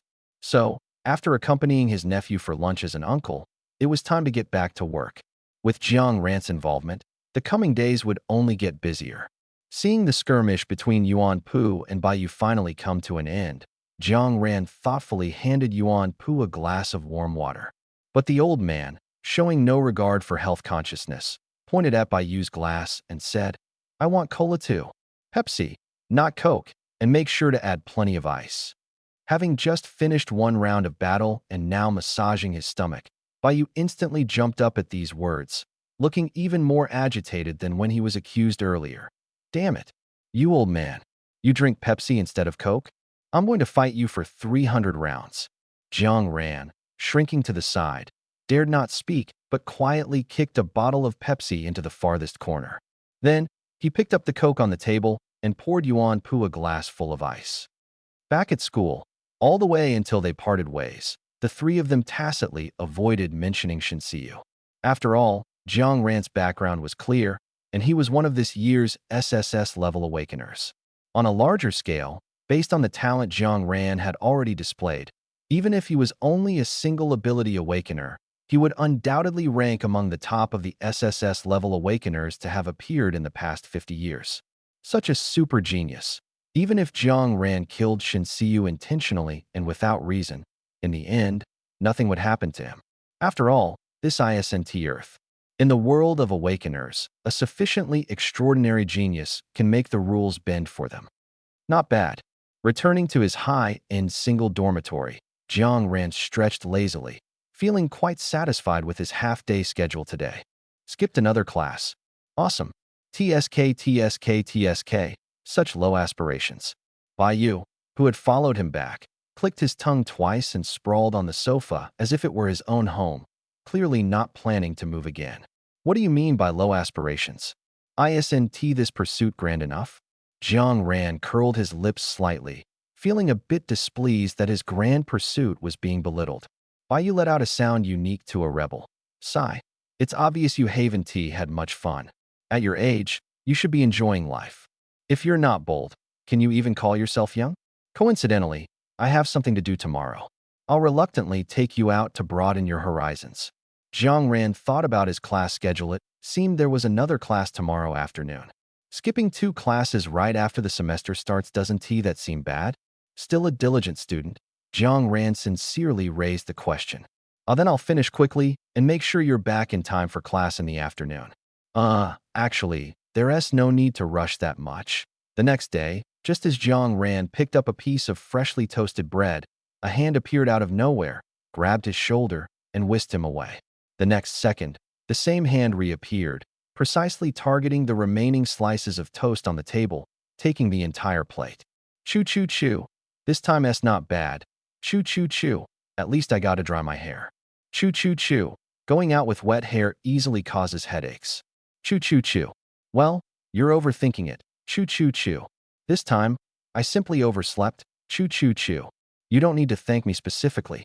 Two red-haired figures squatted to the side, each with a piece of bread in their mouths. From any angle, they looked just like the loafers who loitered around middle school gates all day. The toast was slightly overdone. Jiang Ran mentally evaluated his own toasted bread, then took a couple of sips of the soy milk Bai Yu had specifically bought to clear his throat and asked him, "So why pair toast with soy milk?" Bai Yu, biting the straw, answered without looking up, "Fusion of East and West. You'll understand when you reach my age." Taking advantage of Bai Yu's lack of attention, Jiang Ran discreetly rolled his eyes. He didn't think he'd turn into someone as shameless as Bai Yu in 2 years. What are we here for? Jiang Ran finally remembered to ask about the main purpose. Early in the morning, Bai Yu had dragged him across several provinces to Shanghai City, nearly 1,000 kilometers away from Shanjing. But after arriving, Bai Yu didn't say what they were here for, and even had the leisure to buy 2 cups of ordinary soy milk for 15 yuan each. Surely they weren't here to be taken for fools, right? Bai Yu finished his soy milk in 2 gulps, casually tossed the cup, and it flew in a graceful arc into a trash can several meters away. After savoring his slam dunk, Bai Yu leisurely answered Jiang Ran's question, "Waiting for someone." "Waiting for someone?" "Shoo, they're here." Jiang Ran followed Bai Yu's gaze and saw 2 young women, dressed in familiar blue and white uniforms, walking out of a building while chatting and laughing. Jiang Ran's smile slightly faded. "People from Shenzhou? Why are you waiting for them?" "Shoo, don't ask, just watch." Bai Yu shushed him again, grabbed Jiang Ran's shoulder, and discreetly moved to a different spot. Jiang Ran seemed to realize something, closed his mouth, and stood in the corner, watching the 2 women chat as they walked into a cafe. The cafe's name was a string of English words, and its exterior had a somewhat niche and refined aesthetic. Coming from a small town, Jiang Ran, a self-proclaimed country bumpkin, couldn't quite understand the meaning of the long English name. However, he guessed that the cafe staff likely referred to themselves as curators. The menu was entirely in English, and the cafe probably housed a cat or a dog. Yes, it fit his stereotypical impression of cafes in Shanghai City. After the 2 women entered, Bai Yu adjusted his clothes, seemingly preparing to follow them through the front door. Jiang Ran glanced down at his outfit for the day. It was still the same plain, unbranded white t-shirt and shorts that someone unfamiliar might mistake for a generic item from an online store priced at 9.9 yuan with free shipping. Would going and dressed like this make people secretly roll their eyes and look down on him? After watching too many videos, he felt like his strange stereotypes had increased significantly. Pushing open the overly ornate door, Jiang Ran's gaze was involuntarily drawn to the Pomeranian at the entrance, wearing a silver collar. The little dog barked and ran toward them as they entered. A young man who had been serving the 2 women turned his head to look and said with a slightly helpless tone, "Tang Yuan, don't bark." Then, he nodded slightly at Jiang Ran and Bai Yu. 5 minutes later, the man placed the menu in front of them. "Hello, I'm the owner of this specialty coffee shop. My name is Yujia. What would you like to drink?" Jiang Ran couldn't help but glance up at him. Surprisingly, it wasn't an English name. He looked down at the menu again. Apart from the prices matching the consumption level of Shanghai City, the entire menu was written in Chinese. Seeing Bai Yu glance at the menu briefly before looking away, Jiang Ran reluctantly took on the task of ordering. After scanning the menu, Jiang Ran, who wasn't particularly fond of coffee, couldn't find anything that suited his taste. His peripheral vision caught sight of the 2 women on the other side, seemingly enjoying their drinks without issue. Jiang Ran closed the menu and said, "We'll have the same as those 2 ladies." As soon as he spoke, Jiang Ran clearly noticed a subtle change in the gaze of the cafe owner. Yujia directed at him. "What's wrong? Is there a problem?" No, but I must ask you to wait a little longer. The drinks those 2 ordered are quite complex, so they take a bit more time to prepare," Yujia explained with a smile. Jiang Ran also smiled. "It's okay, we have plenty of time to wait." "All right," Yujia said and turned to leave. Bai propped his head while looking at his phone. Hearing him leave, he lazily said, "These 2 cups of coffee won't be reimbursed, huh? Why didn't you say so earlier? Then I'll go tell him I only want 1 cup." Jiang Ran said this, but didn't actually get up to find the boss. He had looked at the menu earlier, and the most expensive option was only about 200 yuan. 2 cups together would at most be 500 yuan, which was a small amount he could afford. "So what exactly are you trying to do?" He couldn't help but ask again. Bai Yu raised an eyebrow. "Haven't you already guessed?" Jiang Ran also propped his arm on the table, resting his head on one hand. "I just can't believe they would be so bold." The headquarters of Shenzhou under the emperor's feet was already in chaos, so it didn't make sense for the branches in other places to remain completely quiet. And yesterday afternoon, Zhang Yuqin was still holding meetings.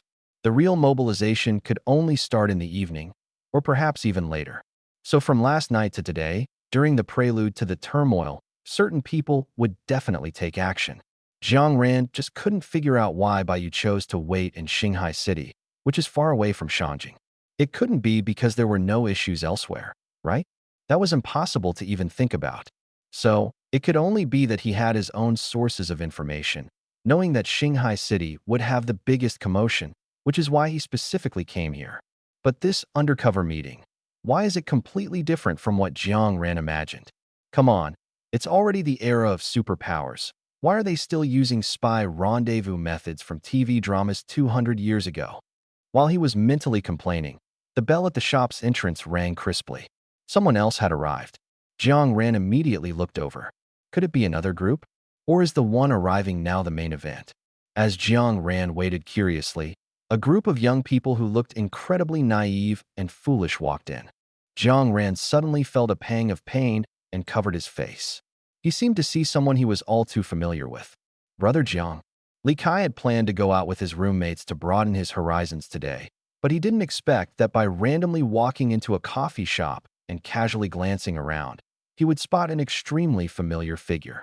With his loud exclamation, everyone else in the coffee shop instantly turned to look at Jiang Ran, including the 2 women who had entered first. "Brother Jiang, why are you here? Weren't you supposed to go to Shangjing?" Jiang Ran helplessly put down his hand. "Ahem, it's nothing, just traveling and relaxing." Really?" Li Kai scratched his head. "But I remember Brother Jiang's school has already officially started classes, and today isn't even the weekend." "All right, stop talking already." "Li Kai, who is this?" The 5 boys following behind Li Kai glanced at Jiang Ran, then at Bai Yu, who remained indifferent. Schools that have officially started classes now, as far as he knew, seemed to be only a few. And located in Shangjing, isn't it only? Li Kai didn't notice Jiang Ran's helplessness at all and enthusiastically introduced his roommate.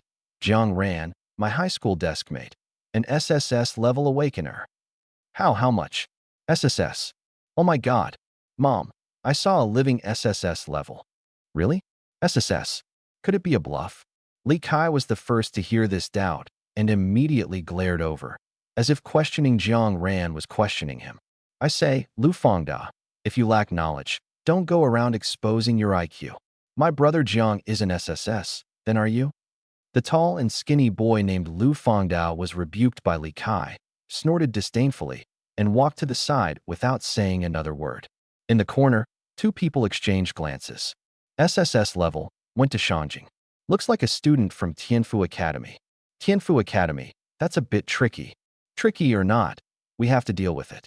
The 7 academies officially started classes yesterday, so logically, they should all be attending classes these days.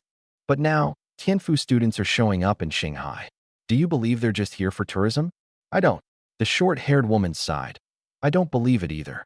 But honestly, I don't really want to deal with people from Tianfu. Our time is running out.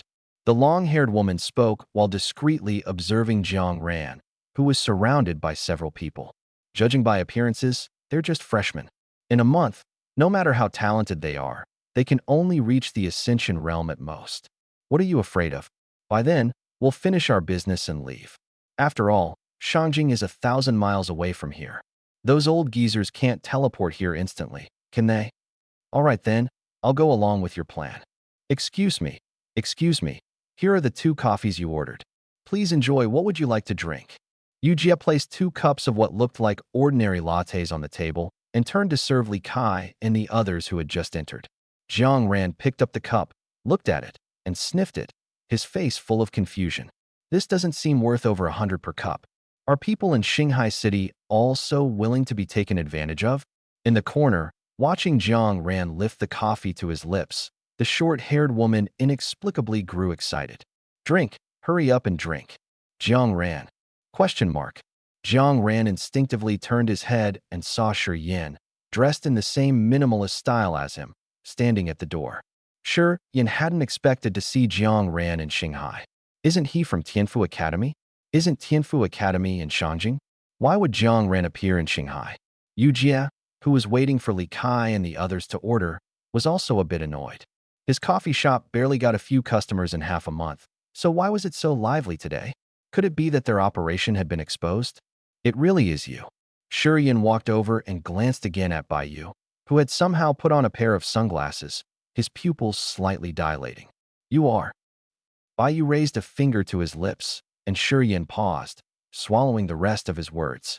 Why are you guys in Shanghai? Realizing that Bai Yu didn't want to reveal his identity, Shi Yin changed the subject and started chatting with Jiang Ran. Jiang Ran put his coffee down again, traveling to relax. You need to relax? Shouldn't it be the freshmen who need that? Thinking about how the school pinned the grade rankings on the website, with Jiang Ran 2469 being the first thing everyone saw when they logged in.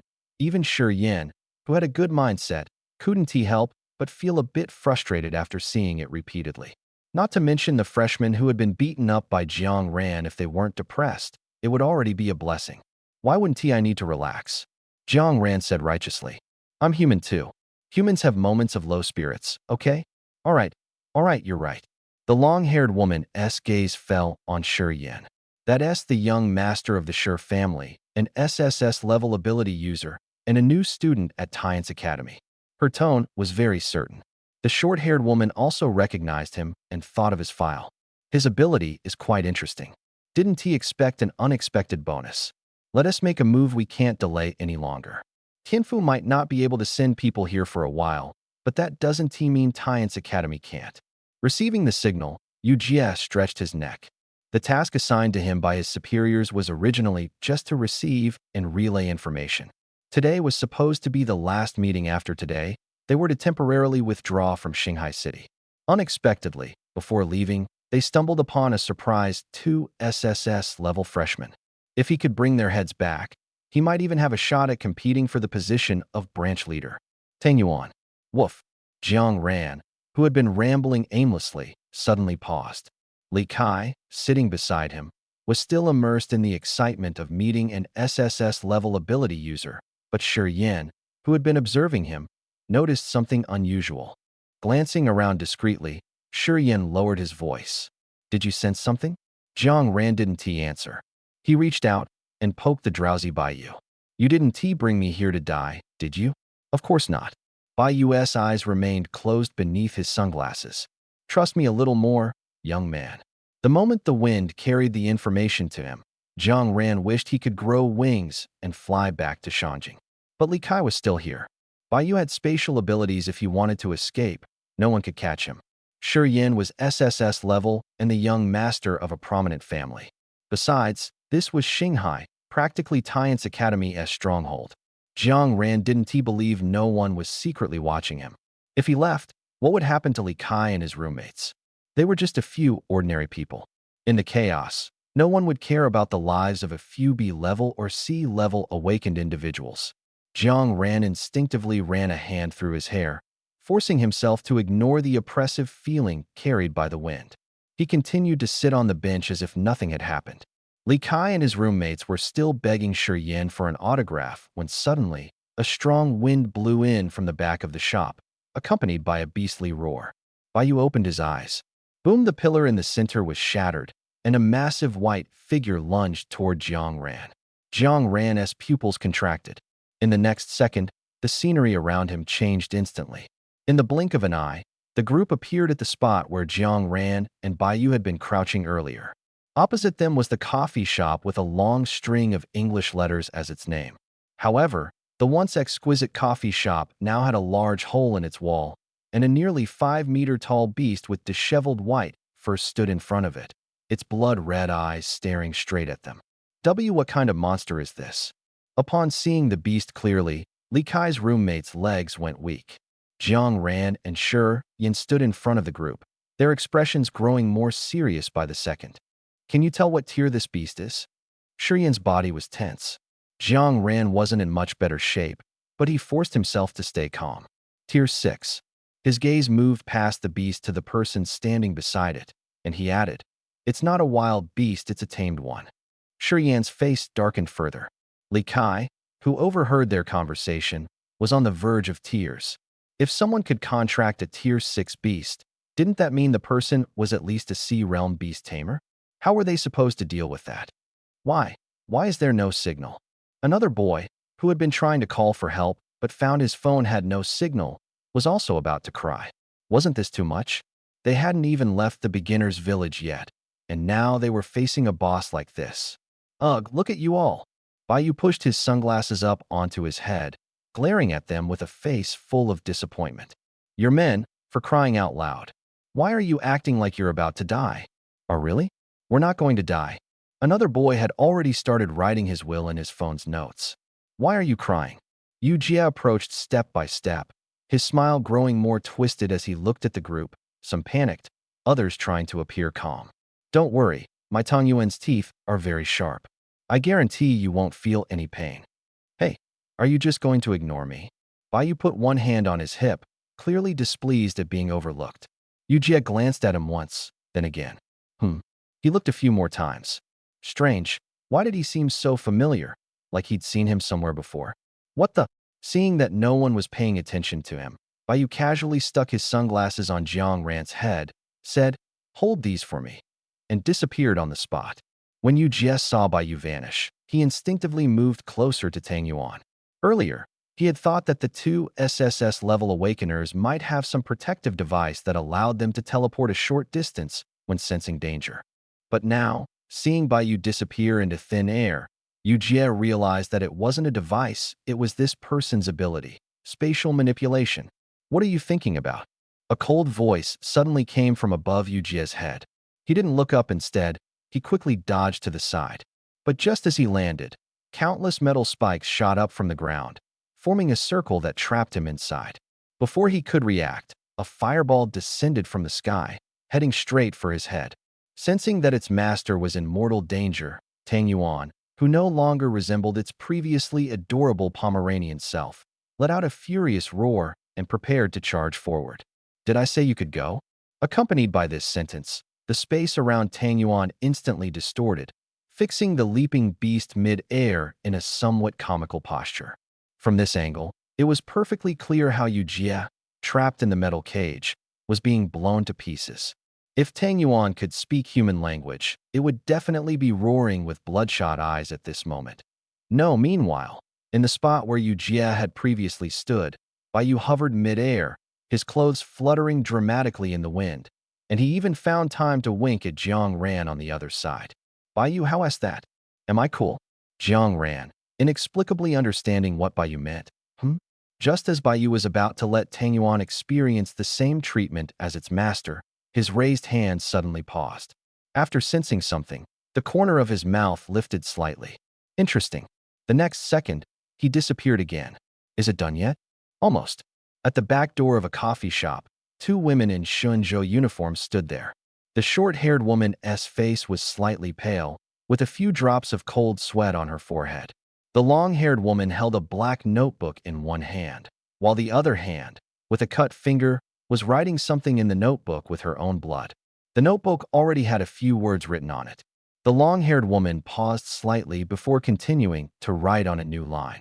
But just as her finger touched the notebook, a hand suddenly appeared mid-air and snatched the black notebook. But because using it requires sacrificing her own lifespan, and the stronger the target whose name she writes, the more lifespan she needs to sacrifice. She generally avoids using this ability unless it's a critical situation. According to their speculation, Baiyu's highest level would only be the Sea Realm.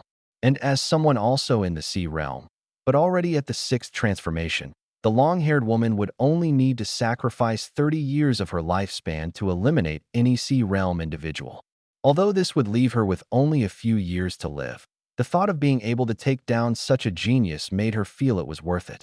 However, the long-haired woman never expected that even though she had clearly written Bayu's name, why was he still alive? Could it be that her ability had failed? Your ability doesn't seem to work, huh? Bayu's face had already returned to its familiar toothy grin. Could it be that you just bought a notebook to cosplay Light Yagami? You, don't get mad. While my ability is still active, hurry up and leave. The short-haired woman had already retreated to the long-haired woman's side and whispered, "But my notebook." The long-haired woman was still reluctant. What's more important, the notebook or your life? The long-haired woman fell silent. Seeing her no longer resisting, the short-haired woman grabbed her. "Let's go." "Where to?" Bayu had somehow appeared behind the two of them, smiling as he looked at them. "Oh, right, I forgot to tell you. That cafe owner you mentioned has already turned into a mature person, and I had already sealed off this entire space earlier. After all, my ability is far superior to yours." He winked at the short-haired woman with his left eye. "So, none of your messages got out. Why isn't that guy back yet?" Li Kai squatted on the ground, hugging his knees, looking utterly miserable. Jiang Ran leaned against a street lamp, arms crossed, eyes closed, resting. Hearing Li Kai complain for the fourth time, Jiang Ran sighed. "Relax, he'll be back soon. Nothing will happen." After seeing Bayu effortlessly deal with Yu Jie of the Sea Realm and a 6th-tier exotic beast, Jiang Ran realized that he might have underestimated Bayu before.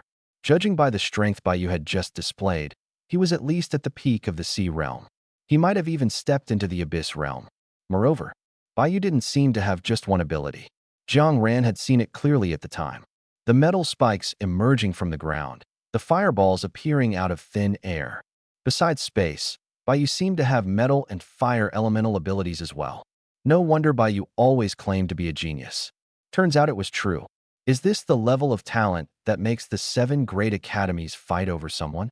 And as the second freshman in 50 years, besides Bayu, to be contested by the 7 great academies, doesn't that mean his value and potential are comparable to Bayu's? Jiang Ren wasn't lacking confidence in himself. With his plundering ability, let alone 3 abilities, even 30 or 300, Jiang Ran could seize them all. His amazement came from suddenly realizing that the people from the 7 great academies had quite the sharp eyes. "My phone has a signal." Li Kai's roommate suddenly stood up excitedly, holding his phone. Quick, quick, call the police." "I'm already dialing." "Does calling the police really work?" one of the boys suddenly whispered. The others froze for a moment.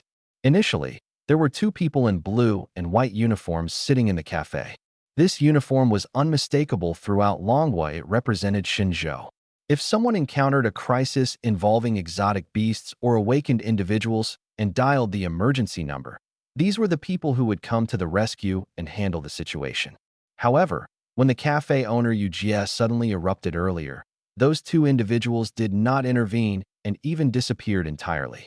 So, if they called the police now, would anyone still come? "It's fine, call them." The one who spoke last was Shi Yan. As a member of the Shi family, he had some understanding of Shenzhou's current state.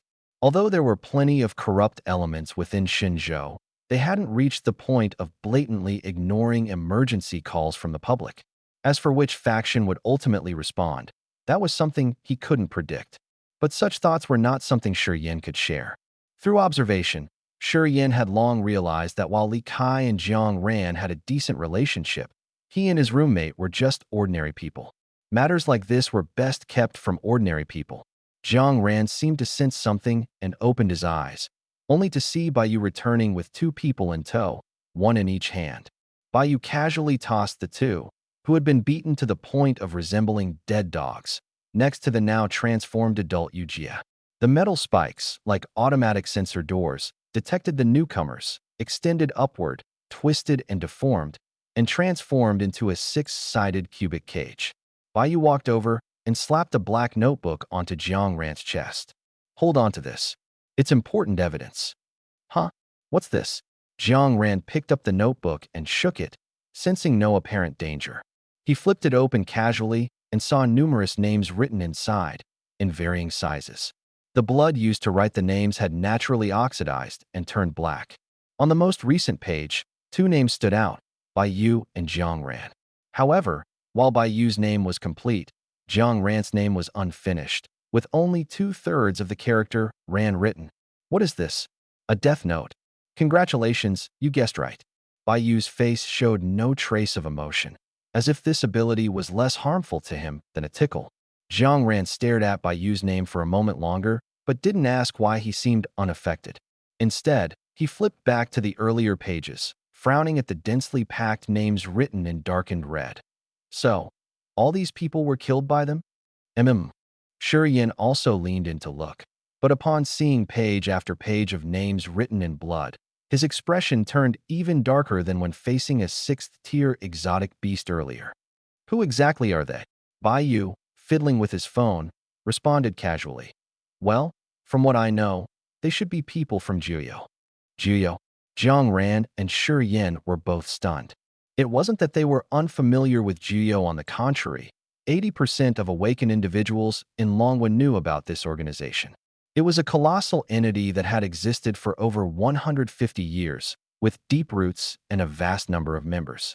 Even the official authorities had limited understanding of them.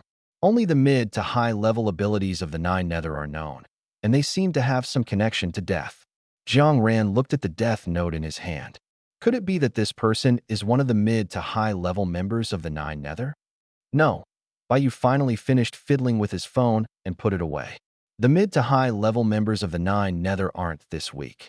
Noticing Jiang Ran's gaze, Bai Yu admitted openly, I've beaten them up before. All right, the matter is settled. Someone will come to handle this soon, and we can head back to Shangjing. He seemed unwilling to say more and quickly changed the topic. I told you I'm very efficient. I definitely won't delay your classes. Jiang Ran. After such an exhilarating battle, Bai Yu still had his mind on making sure he returned to class on time. Didn't he already say it wasn't necessary? I think, since we've come all the way to Shanghai City, we should take the chance to have some fun before heading back, Jiang Ran said tactfully.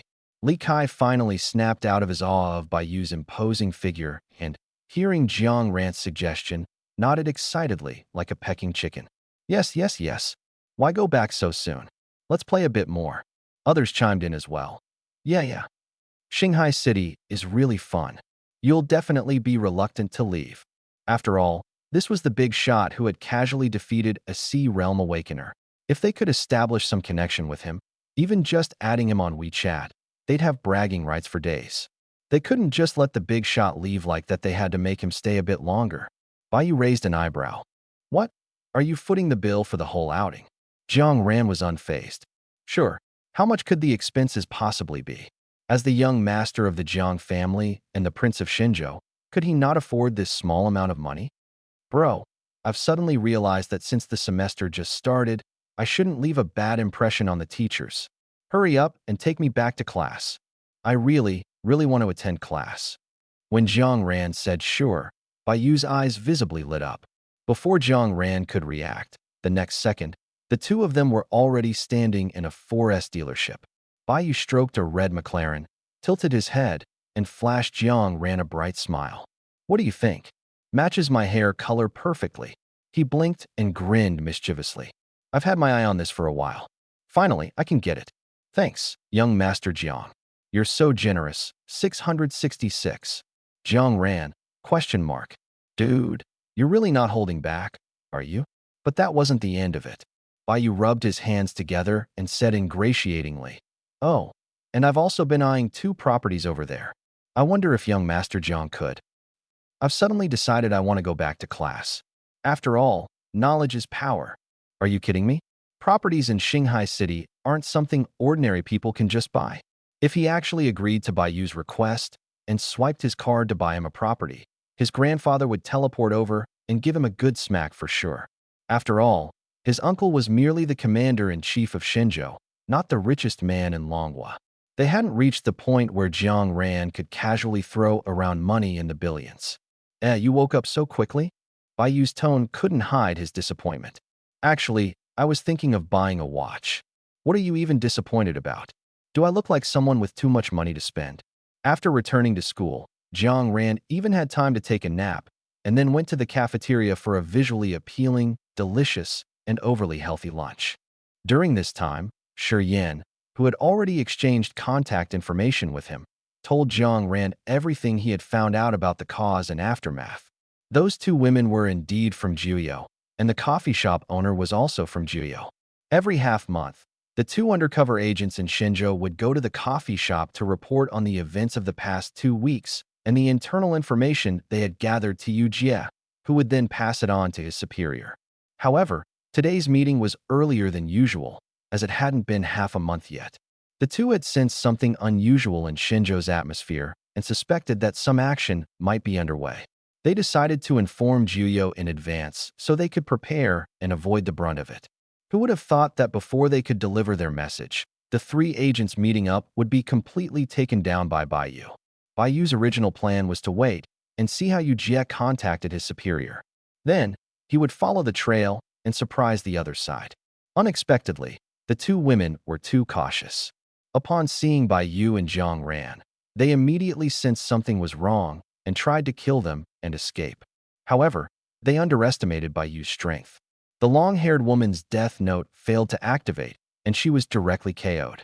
As for the short-haired woman, her ability was merely to create a barrier that prevented anyone inside from transmitting information outside. It had no offensive power.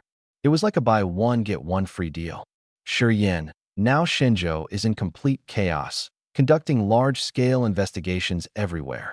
From what I know, they've already uncovered undercover agents from at least 3 different factions. Jiang Ran. So Shenzhou was basically a giant sieve before? Anyone could get in? I thought the threshold was supposed to be high. Shi Yan. It is high, but those factions are just too willing to invest. Jiang Ran thought about it, and suddenly realized it made sense. Take those 2 women responsible for delivering information. For example, one was at the 6th level of the Sea Realm, the other at the 3rd. Getting into Shenzhou wouldn't have been too difficult for them. Although Baiyu said they couldn't compare to Juyou's mid to high-level members, with that level of strength and their rather abnormal abilities, the long-haired woman definitely wasn't just an ordinary lackey in Juyou. For people at the Sea Realm level to be so easily sacrificed, you had to admit they were really willing to spend. Afternoon classes started at 2 o'clock. Having learned his lesson from last time, Jiang Ran arrived at the classroom early and sat in the second to last row by the window. The students from his class trickled in one after another, and when they saw Jiang Ran, they couldn't help but show a hint of surprise. Wasn't he taken away by Shenzhou yesterday? How was he released so quickly? Jiang Ran rested his chin on one hand and glanced at them lightly. Why are you all staring at me? Never seen a handsome guy before. Unable to win in a fight or an argument, forget it. So, when the teacher for this class walked in, they saw over 30 students all sitting in the middle and left rows of seats, while the 2 rows on the right had only one person sitting there. Wow, is he being isolated? Jiang Ran didn't care whether anyone sat with him or not, but when he saw the person who walked in, his eyebrows instinctively raised. Jiang Shaoran, why are you sitting so far back? Come to the front, sit in the first row. A voice filled with laughter rang out. Jiang Ran raised his eyebrows, stood up calmly, and slowly walked to the center of the first row. He gave the man at the podium a smile. All right, Teacher Yan. The teacher for this class turned out to be Jiang Ran's old acquaintance, his high school homeroom teacher, the second young master of the Yin family from North China, Yin Feng. Jiang Ran really wanted to ask him why he suddenly came to Shangjing and why he decided to teach at Tianfu Academy. But now was clearly not the time for catching up, so Jiang Ran had to maintain his smile and temporarily keep those questions to himself. Yin Feng was wearing a dark red shirt and a pair of gold-rimmed glasses on his nose. If someone who didn't know him saw him, they would probably think he was a refined and successful gentleman. Yin Feng glanced at Jiang Ran, who was sitting obediently, then shifted his gaze away and began introducing himself to the other students, who were already a bit bewildered. For Jiang Ran, who openly daydreamed during class, the session passed quickly. As soon as the bell rang, Yin Feng shot Jiang Ran a look and left the classroom first. Naturally, Jiang Ran followed him. Hey, old Yin, not bad. You managed to become a teacher at Tianfu Academy. Jiang Ran casually draped his arm over Yin Feng's shoulder and reached out with his other hand to touch the glasses on Yin Feng's face. And you're even showing off with a shirt and glasses. TSK, TSK, TSK. Don't tell me you're here chasing someone, trying to find yourself a wife. Stop talking nonsense. Yin Feng slapped away Jiang Ran's hand and gave him a sideways glance. I told you, I have connections. Becoming a teacher is no big deal. Seriously though, can you even teach properly? Don't lead a bunch of good kids astray into the mountains. These are the future combat power of Longhua, you know. I'm a top graduate of Longting University, all right? Teaching them is a piece of cake. Yin Feng was genuinely a bit exasperated at Jiang Ran's doubts. Do you really think I'm a useless fool? Jiang Ran paused. Aren't you? Get lost. All right, no more teasing. Jiang Ran wasn't trying to argue, he was just genuinely happy to see a familiar face in a completely unfamiliar place. So why did you come to Shanjing? Feeling homesick? Wanting to visit home more often? Stop guessing randomly. Yin Feng pushed open the office door and walked in. Why would I feel homesick? I'm not a 3-year-old child. Besides, that lousy place, he wished he could never go back. Yin Feng turned around and sat on the sofa, only to find Jiang Ran still standing outside the door without coming in. He was puzzled for a moment. What are you doing out there? Standing guard for me. Jiang Ran looked at the plaque next to the doorframe that read Director of Academic Affairs. He stared at it 3 times before finally confirming that it was indeed written in Chinese. Did you hit Principal Yuan? Jiang Ran looked incredulously at Yin Feng, who was sitting there in a completely relaxed posture. Without leveraging the Yin family's influence, Yin Feng was at most just a talented but ordinary high school teacher who had taught for 2 years in a remote provincial city. With such a background, how could he possibly become the Director of Academic Affairs right off the bat? This position was even a level higher than Xin Yuan's. Yin Feng blinked. Oh, so that's what he was shocked about. He immediately laughed. I told you, I have someone backing me. Jiang Ran finally understood. Wow, so besides the Yin family, you have someone else behind you too. You're really good at keeping secrets. But with that realization, Jiang Ran actually felt a bit relieved. I heard you were taken away by Shen Zhou's people yesterday? Yin Feng asked with great interest as he looked at Jiang Ran, who had sat down across from him. Yeah. Jiang Ran casually played with the Rubik's Cube on the table, answering nonchalantly. The Shen family did it. Uh-huh. Yin Feng raised an eyebrow. What earth-shattering thing did you do this time to push them to that point? Not much, really. Jiang Ran's hands moved so fast they were almost a blur, the Rubik's Cube spinning in his hands smoother than a Dove chocolate ad. I just cut off Shen Siyu's head, that's all. Oh, just that. Wait, what did you just say? After listening to Jiang Ran explain the whole story, Yin Feng rubbed his chin, his gaze a bit dazed. Oh my goodness. He had thought Jiang Ran, while sometimes unreliable, was mostly steady. But who would have thought this guy was such a ruthless character? To openly kill someone in front of all the teachers from the 7 academies right after awakening this level of boldness, what would he be capable of in the future? Since the Shen family was determined to use Shen Zhou to deal with you, how did you manage to come back? Yin Feng finally snapped out of it. Jiang Ran's expression was a mix of a smile and a smirk. Of course, because I have someone backing me too. By now, the Shen family should already be in the process of being raided, right? After all, just the long-term bribery of public officials alone was enough to bring them down. Not to mention all the shady things they had done behind the scenes. Realizing this, Yin Feng looked at Jiang Ran, who was still playing with the Rubik's Cube with his head down, and suddenly felt a chill down his spine. Wow, so anyone who crosses him, Jiang Ran plans to make them disappear entirely. He had thought he was ruthless, but compared to this guy, he suddenly felt like a small fry. All right, sitting here is tiring, time to go back and lie down. Jiang Ran stood up, stretched lazily, and casually stuffed the Rubik's Cube into his pocket. He flashed a grin at Yin Feng. Old Yin, I'm off. No need to see me out. Wait, you. Yin Feng looked at his bulging pocket, the corner of his mouth twitching. He finally understood why things always mysteriously went missing from his office during high school in Qingzhou. Turns out, they were all sneakily taken by him. Is this guy a locust? Does he leave nothing behind wherever he goes? Yin Feng held his head and waved his hand weakly. Just go. Go. And don't come here again in the future. If Jiang Ran came again, he was really afraid his office would be completely emptied. It seemed he should hang a sign at the office door saying, Jiang Ran and dogs are not allowed to enter. In the following days, Jiang Ran returned to his reclusive state, not stepping out of the house, either secretly cultivating or lying on the bed like a corpse. Half a month passed in the blink of an eye. Jiang Ran, lying on the bed like a corpse, opened his eyes, felt his ability level, and sighed. Progress is a bit slow. Half a month had passed, and he still hadn't reached the combat realm. Could it be that his talent was truly mediocre? Jiang Ran stared at the ceiling, completely unaware that if others knew about this thought, they'd probably want to strangle him. 4 ordinary awakeners, breaking through from the fusion realm to the ascension realm within 3 months of awakening was already considered a genius. And to advance from the ascension realm to the combat realm, it generally took at least a year or more for most people.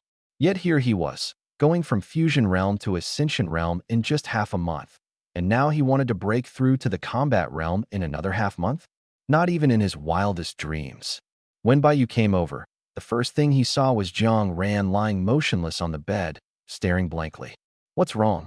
Depressed. Jiang Ran was already used to Baiyu barging in without knocking. Hearing his voice, he sighed again. Nothing, just feeling like my strength is improving too slowly. Baiyu glanced at him and nodded. Indeed. Jiang Ran immediately sat up straight. No, I was just being modest, and you actually agreed with me. What do you mean agreed with you? I'm just stating the facts. After all, I only speak the truth. Baiyu grinned at him and then started searching the room for anything he might fancy. Stop looking, there's nothing here. Jiang Ran got out of bed, shuffled in his slippers, and poured himself a glass of water. He wasn't joking ever since he discovered that Baiyu, like him, never turned off the auto pickup mode. Jiang Ran had stopped leaving anything valuable out in the open. After all, the former principal Yuan was a lesson learned. Baiyu, seeing through his thoughts, wasn't embarrassed at all. Instead, he acted as if nothing had happened and sat on the bed. What do you take me for? How could I be interested in that junk? Actually, I came here this time to deliver some news. Jiang Ran raised an eyebrow. What news? Worth you coming to tell me in person? Baiyu's expression became slightly more serious. A new secret realm has appeared in Liangxi City. Based on assessments, the realm's level is estimated to be between E and C. But when the officials tried to send people in to explore, they found that the realm had a restriction. Only those below the combat realm could enter. Below the combat realm? Jiang Ran's eyes showed a hint of doubt. Only allowing fusion and ascension realm individuals to enter, doesn't that confirm the realm's level as E? Where there are artificial secret realms, there are naturally wild secret realms. Whenever a new wild secret realm appears, the authorities roughly estimate its level based on the concentration of spiritual energy it emits. Then, according to this level, they decide which level of awakened individuals can enter. For example, an F-level secret realm is the lowest level, with no danger at all, and even ordinary people can enter unharmed. Such secret realms rarely have exotic beasts and are mostly filled with rare minerals or precious medicinal herbs, known as resource-type secret realms. An E-level secret realm, on the other hand, typically contains exotic beasts ranging from Tier 1 to Tier 2, with only a few reaching Tier 3. The artificial secret realm number 361 that the freshmen entered during the entrance test belonged to the E-level category. In a D-level secret realm, most exotic beasts are Tier 3 to Tier 4, with a few reaching Tier 5. The levels of secret realms continue to increase in this manner.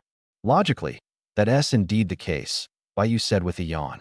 But from what I've heard, the concentration of spiritual energy emitted by this secret realm is significantly higher than that of an ordinary E-level secret realm, sometimes even reaching D-level.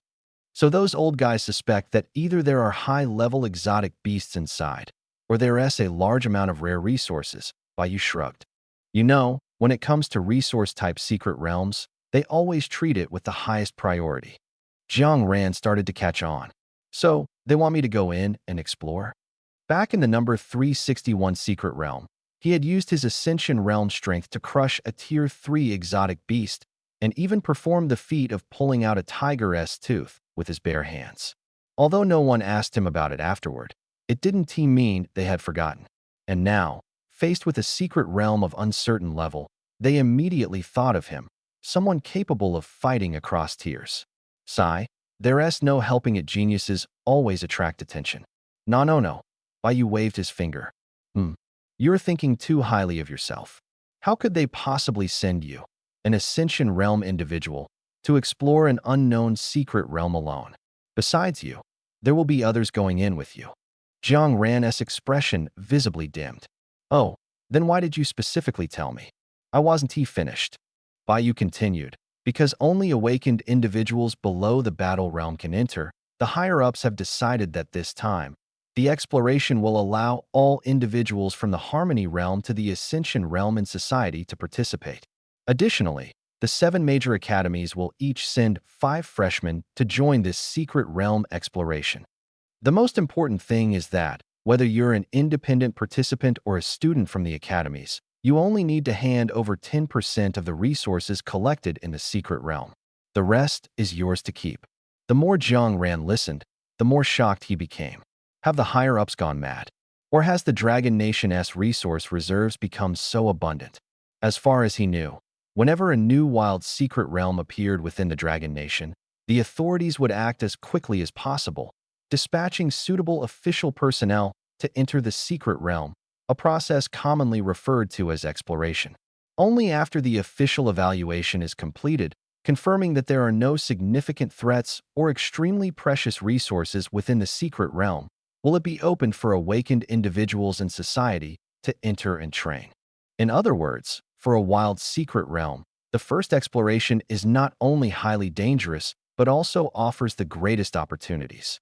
But now, not only does the higher-ups plan to directly open the secret realm to the public, they even intend to only take 10% of the resources inside. Isn't this a bit too generous? Could it be that they already know there's nothing valuable inside this secret realm? What are you thinking about? Bai saw Jiang Ran zoning out and immediately knew this kid must be overthinking. He knocked Jiang Ran's forehead in frustration and sighed, pretending to be mature. You're worrying about things that are too naive. Think carefully. What changes have happened in Long Country recently? Jiang Ran, after being knocked on the forehead, suddenly had a moment of clarity. He instantly understood what the higher-ups were planning. So, the higher-ups want us to act as bait. Bingo. Bai snapped his fingers. You're not entirely clueless. But understanding is one thing. When Jiang Ran thought about those new students who couldn't even withstand a single punch from him, he couldn't help but frown a little. I'm fine. But as for them, maybe I should just go in alone. You really think the higher-ups are that stupid? If you can think of it, they can too. Don't worry. They've already made preparations. Bai said, giving him a sidelong glance. Also, drop that little idea of sneaking in alone to hog all the resources. Even if I support your grand plan, do you think your uncle would agree? Caught red-handed, Jiang Ran coughed awkwardly. Damn, he almost forgot about his uncle. Looks like he'll have to think of another way. I've already told you everything you need to know. Once you're inside, adapt to the situation. If things get tough, you still have Jiang Ran.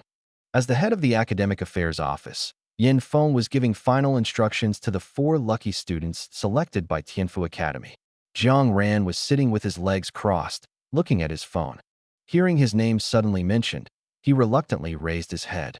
Don't make me sound so amazing, okay? No matter what, I'm just a small Ascension Realm cultivator. I can't make much of a difference. The 4 still stuck in the Fusion Realm. Yin Feng, being one of the insiders, thought about the possible situations they might encounter in the secret realm and couldn't help but sigh. Anyway, once you're inside, don't wander around. Keep an eye on them. Yin Feng was genuinely worried that Jiang Ran might abandon the 4 and act on his own. If that happened, Jiang Ran might have ways to save himself, but these 4 would likely end up as cannon fodder. Jiang Ran pursed his lips but didn't refuse. In his opinion, if the place is so unsafe, why send these Fusion Realm students in? What? Are they afraid Jiang Ran alone can't attract enough fish? Are you done talking? At this moment, a figure appeared out of thin air. Jiang Ran and Yin Feng didn't react much, but the other 4 were startled. Jiang Ran stood up. Today he had deliberately worn clothes with a brand label, still white shirt and white pants. But compared to his usual attire, it felt like his entire worth had increased by several figures. All right, let's go. Why so much talking? Jiang Ran took out a mirror from somewhere, checked his hairstyle to ensure it was flawless, and then put it away with satisfaction. I'll cover for you guys when the time comes, okay? What? You, a mere ascendant, are acting all high and mighty? Bayu glanced at him, feeling an urge to slap him. But if he really did that, Jiang Ran would definitely get mad at him. Forget it, let it slide this time. Then let's go. Without giving them time to prepare, a crisp snap of fingers was heard, and in the next second, the group appeared hundreds of kilometers away. Yan Feng looked at the suddenly empty office, shrugged his shoulders, and the worry he had displayed earlier instantly vanished. After all, he had only been at the school for half a month and hadn't he even remembered all the names of the people in the Earth class. Putting on such an act was already impressive. Even if someone really died, it had nothing to do with him. After all, he had already said what needed to be said. If they failed, it was their own fault. Jiang Ren looked around, somewhat puzzled. This doesn't seem like Liangxi City, does it? Of course not. Bai Yu, whose sunglasses from last time were still with Jiang Ran, was now wearing another pair of rimless glasses. When he didn't speak, he indeed looked quite refined. He adjusted his glasses and resisted the urge to roll his eyes. You think I'm one of those spirit realm people who can instantly cross thousands of kilometers with so many people? But last time Jiang Ran was a bit skeptical. He remembered last time Baiyu took him to Shanghai City, and they arrived in an instant, and Baiyu even seemed very relaxed. You mean last time, from Shanjing to Luoshui City? That wasn't too far, and I only had to take you. It was much easier. Baiyu used his hand as a fan to cool himself down. All right, let us keep moving. After 3 more spatial jumps, the group of 6 finally arrived at Liangxi City. During this time, Jiang Ran remained silent, and the other 4, knowing they couldn't afford to provoke either of the two, didn't say a word from start to finish. After 1 more jump, Jiang Ran finally saw a pristine, untouched wild secret realm. Its appearance resembled a black hole, standing there quietly, continuously emitting dense spiritual energy fluctuations. Before Jiang Ran and the others arrived, representatives from the other 6 major academies were already in place. Jiang Ran even spotted a few teachers from other schools who had tried to recruit him right after he finished his entrance exam. In addition to the 7 academies, there were also representatives from various large, medium, and small forces within the Dragon Nation, as well as independent awakened individuals hoping to seize the opportunity to profit. Thinking about how this group might include members of various cults and anti-government forces, Jiang Ran silently memorized the appearances of most of the awakened individuals and the names of their corresponding organizations. He had initially thought that the War Academy or the Yin Province Shenzhou Division, where Liangxi City was located, would be the ones to take charge of the situation. But after waiting for a long time, neither side stepped forward to speak. Could it be that there's another big shot? Jiang Ran was pondering who it might be and whether he knew them when the crowd suddenly became restless. Silence. This voice, imbued with a wave of supernatural energy, instantly silenced the thousands of people present. Jiang Ran, who was already quiet, became even more silent upon hearing this voice. He even lowered his head, wishing he could hide himself. A tall, handsome man walked over from the horizon. It seemed as if there was an invisible staircase in front of him, making each of his steps appear effortless. Whoa, who is that? Ling Zai, one of the 4 lucky ones, almost popped his eyes out. That's way too cool. The chubby guy next to him was equally stunned. Whoa. I think he's looking at me. Ling Zai nudged him. What nonsense are you talking about? Would someone like him specifically look at you? If he looks at anyone, it would be. Whoa, I think he really is looking over here. Hiding behind the 2, Jiang Ren desperately wanted to cover their mouths to make them stop talking. You guys are speaking so loudly it's hard for him not to look over.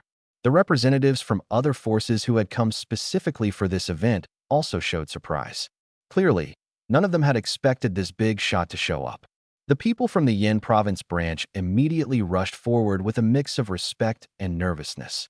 Commander, Jiang Yuaqin nodded slightly, his gaze sweeping over Jiang Ran before turning to the black hole at the entrance of the secret realm. After sensing the spiritual energy fluctuations emanating from it, Jiang Yuaqin raised an eyebrow slightly. As expected, the spiritual energy concentration was much higher than that of an E-level secret realm. In 5 minutes, the secret realm will open. I won't elaborate on the precautions for this exploration, but there is one point I must emphasize. Jiang Yueqin was only here to maintain order. The person speaking now was still the head of the Yin province branch. This secret realm only allows awakened individuals below the combat realm to enter. If anyone tries to use underhanded methods to force their way in, they will bear the consequences of any mishaps inside. He cast a meaningful glance around the crowd and smiled faintly. All right, those who have decided to explore, step forward and prepare to enter the secret realm. Stop pretending to be an ostrich. Bai patted Jiang Ran's shoulder. He's already seen you, so why are you still hiding? Hurry up and go in. Don't forget what I told you. Bai winked his left eye. I know, I won't forget. Jiang Ran nodded slightly, then looked up at Jiang Yueqin, who was standing mid-air, exhaled deeply, and stepped forward first, waving to the other four. Let's go, kids. Follow me inside, and I'll lead you to victory.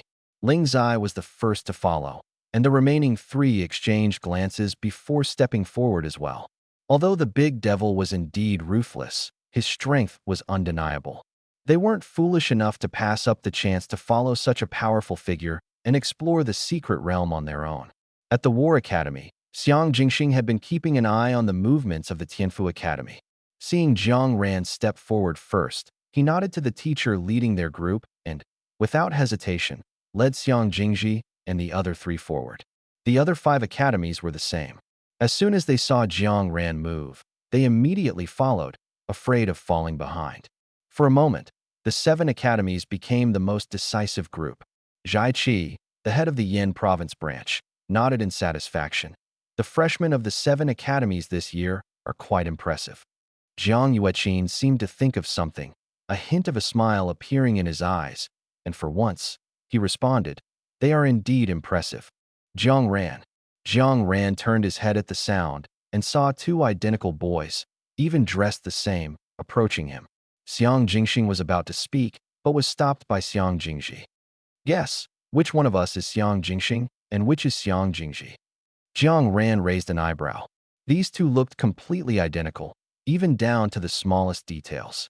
For most people, even those familiar with them, it would be hard to tell them apart at first glance. You are Xiang Jingji. He pointed to the one next to Xiang Jingxing. And this is Xiang Jingxing. At this, not only was Xiang Jingji stunned, but even Xiang Jingxing was a bit surprised. Was it a lucky guess, or could he really tell them apart? The 2 exchanged glances, and Xiang Jingxing suddenly laughed. Haha, wrong guess. I'm Xiang Jingji. Jiang Ran raised his eyebrows even higher. No, you're Xiang Jingxing. I got it right, and you still won't admit it? Do you have to be so childish? On the other side, someone seemed to be calling him again. Jiang Ran waved his hand. You 2 are easy to tell apart. All right, help me keep an eye on these 4. I'll be right back. The 4 abandoned Ling Zai, and the equally bewildered Xiang Jingxing and Xiang Jingji looked at each other in confusion. Xiang Jingji rubbed his chin. Something's not right, really not right. How did he figure it out? Xiang Jingxing scratched his head, equally puzzled. Meanwhile, Jiang Ran had already plunged into the crowd of people from Tian's Divine Academy and Lingshu University. Jiang Ran had previously learned that Jiang Qingye was from Lingshu University, so Yin Yu could only be a freshman from Tian's Divine Academy. Therefore, when he saw Yin Yu standing next to Shi Yin, Jiang Ran wasn't surprised. It seemed that for this expedition, all 6 SSS level students from Longhua had come. This was truly a big bait. The value of these 6 was higher than the combined total of the other 29 freshmen. Why are you calling me? I'm busy babysitting. Babysitting? Shi Yin was momentarily stunned. Wait, when did you have kids? Jiang Ran gestured to the people around him. Don't you have some too? So that's what you mean by babysitting. Shi Yin felt a few black lines slide down his forehead and suppressed his speechlessness, saying, I was going to ask if you wanted to act together once we go in. He glanced at the somewhat unfamiliar crowd around him. It's safer with more people. Jiang Ran thought for 2 seconds, neither rejecting nor directly agreeing. We'll see when the time comes. Let's first check out the situation inside. Hearing the response, Shi Yin wasn't surprised. He simply said, all right, and didn't press further. Just as Jiang Ran returned to his previous spot, the black hole in front of him suddenly emitted a soft light. The surrounding people perked up. The secret realm had opened. Jiang Ran looked up again at Jiang Yuqin in midair. Seeing the latter give him a barely noticeable nod, he stepped forward and entered. When his feet touched the ground again, the group found themselves standing on a vast grassland. The chubby Lu Shuqing bent down to touch the soft grass beneath him, his face full of shock. Whoa, did we just go from the northwest straight to the grasslands? Ling Zai placed his hand on his chest and closed his eyes. This air, this green grass, it makes me feel like I've returned to the days of being cattle and horses on the prairie. Jiang Ran, the only girl in the team, Lin Xian, was relatively reliable. After observing the surroundings for a while, she turned to Jiang Ran and took the initiative to ask, "Brother Jiang, where should we go next?" Although Jiang Ran was the same age as them, his strength was evident, and everyone instinctively called him Brother Jiang in daily interactions. Jiang Ran was also surveying the area. The grassland wasn't particularly large, but it stretched beyond the visible horizon. The terrain was flat, with no obstructions, allowing them to clearly see that there wasn't a single person or even a beast around them. Even the wind seemed to tell him that there was almost nothing here. Could this secret realm really be a resource type 1? Coming back to his senses, he saw the four of them staring at him in unison. "Why are you all looking at me? We're here to explore this time. I don't know what's in this secret realm either." Jiang Ran shrugged, his expression completely indifferent. "Let us just walk around randomly and see where we end up." "All right, you then." He pointed to the quietest guy in the team. "You pick a direction." The chosen Han Lu panicked a little. "Me? Me? No, let us just follow Brother Jiang's lead." Ling Zai nudged him. "Come on, if he tells you to pick, just pick. What are you afraid of? Brother Jiang isn't going to eat you." Han Lu swallowed hard, turned his head to look around, and then gritted his teeth, randomly pointing in a direction. Jiang Ran glanced at it, and didn't he sense anything wrong, so he nodded. "All right, let us go this way." After walking for over an hour, Lu Shuqing was already panting heavily, as if he might collapse from exhaustion at any moment. "Hey, Fat Sheng, you're really not holding up well." Jiang Ran glanced at him, a smile tugging at the corner of his mouth. "I'm just from the Xin class. Of course, I can't compare to Brother Jiang." Lu Shuqing was drenched in sweat, needing to take a big breath after every sentence. Lin Xian is also from the Xin class, and she is a girl.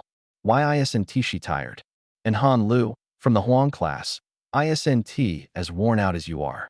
Jiang Ran shook his head as he spoke. "You're still too out of shape.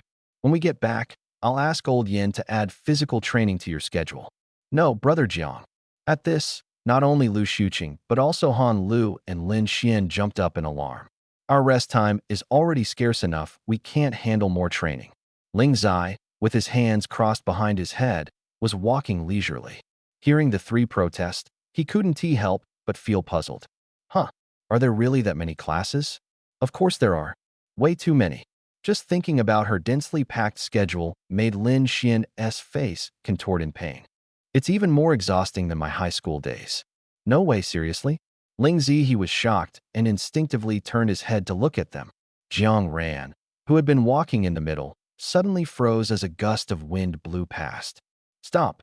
He grabbed Ling Zi, who hadn't reacted and was about to continue walking forward, and blocked the other three with his other hand, his expression somewhat wary.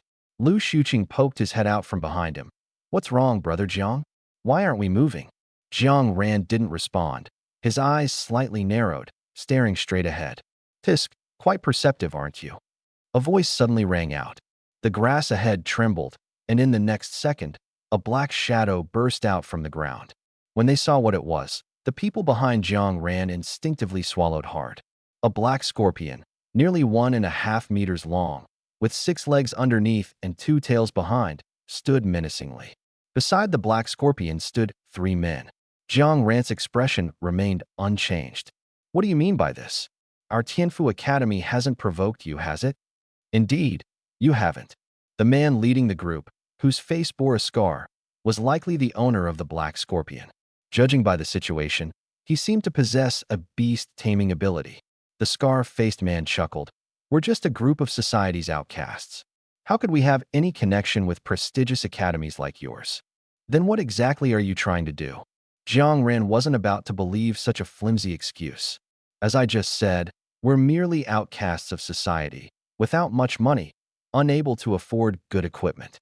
The scar-faced man's gaze fell on the ring on Jiang Ran's right hand. We're all citizens of the Dragon Nation, and we should help each other out. So, so you want to rob us of our belongings? Ling Zi, he had also figured it out. No, no, no. How could this be called robbery?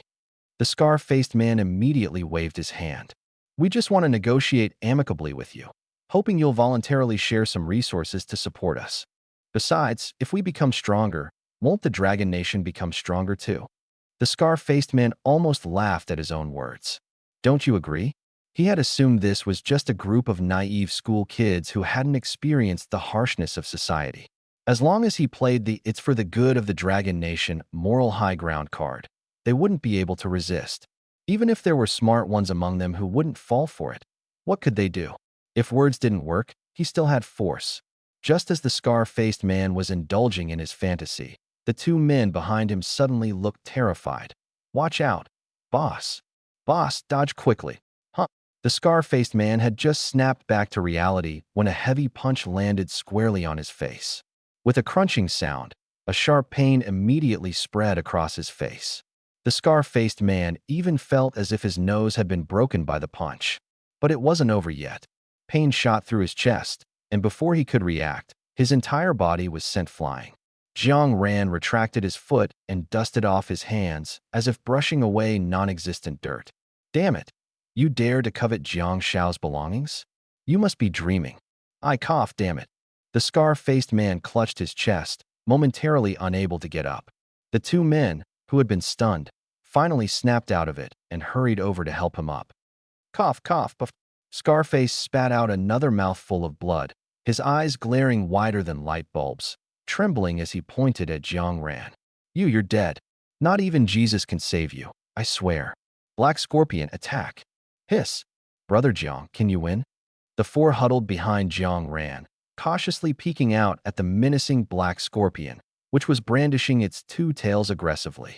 Upon receiving its master's command, Black Scorpion raised its pincers and burrowed into the ground. Relax, guaranteed victory. Jiang Ran smiled and raised his hand. The four's eyes lit up. That gesture, that expression, it was so familiar. Was the Cyan Tornado about to make a comeback? However, 2 seconds passed, and nothing happened. Ling Zai blinked. Brother Jiang, did your ability malfunction? Just as the words left his mouth, a giant black scorpion suddenly burst out from the ground in front of Jiang Ran, its massive pincers aimed directly at him. Before Scarface could show a delighted expression, a jet of water suddenly shot out from the hole beneath the black scorpion. The violent stream of water launched the scorpion high into the sky, eventually crashing down onto the grassland dozens of meters away. Ling Zai and the four, Scarface and his 3 men, Do Jiang Ran lowered his hand. I was waiting for the right moment. What were you waiting for? Waiting to die? Scarface suddenly regretted trying to rob them.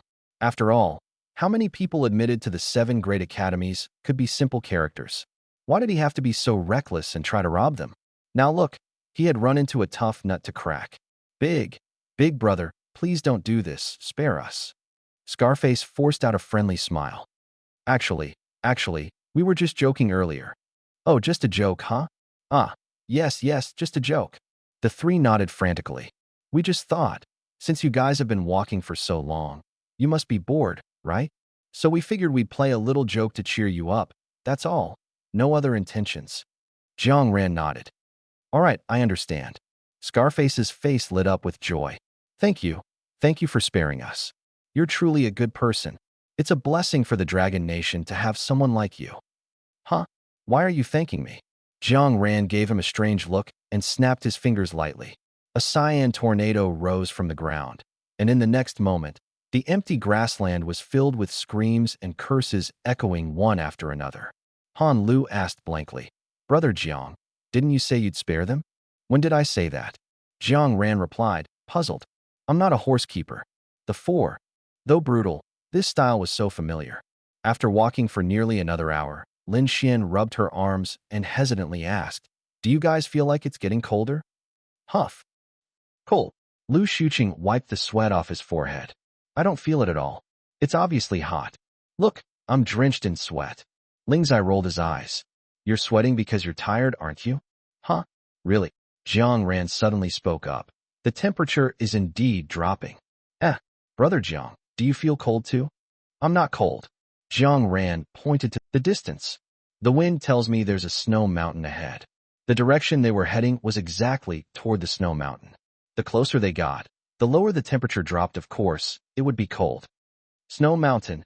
20 minutes later, the group stood dumbfounded, looking up at the snow mountain ahead, their faces filled with confusion. Wait, does this make sense? Ling Zai pointed to a clearly defined boundary line. On this side, it's sunny with green grass, but over there, it's snowing? Jiang Ran was about to speak when his expression suddenly shifted. Shoo, someone's there. For some reason, the wind stopped at this point and could no longer move forward, as if this truly was two separate worlds. Without the wind, the information he could gather was significantly reduced. He couldn't even tell if there were people nearby. However, the fact that he noticed someone ahead wasn't due to the wind, it was because he saw them with his own eyes. In front of the snow mountain, on a vast expanse of white snow, two groups of people were facing off, the atmosphere extremely tense. When Jiang Ran saw them, it was clear they had also noticed him. One group suddenly became agitated, waving their arms and gesturing toward him. Jiang Ran tentatively extended his foot forward. Encountering no obstacles, he smoothly stepped onto the snowy ground. The four people behind him immediately followed. Jiang Ran. After crossing the boundary line, the surrounding sounds seemed to come alive all at once. The invisible barrier not only kept the wind out, but also blocked all sound. Jiang Ran, come over here. Xiang Jingji, wearing a dark blue outdoor jacket, was frantically waving at him. As Jiang Ran walked over, he rummaged through his storage ring for warm clothing. Fortunately, his ring had a large enough space to store all sorts of items. Otherwise, in the middle of summer, who would carry winter clothes around?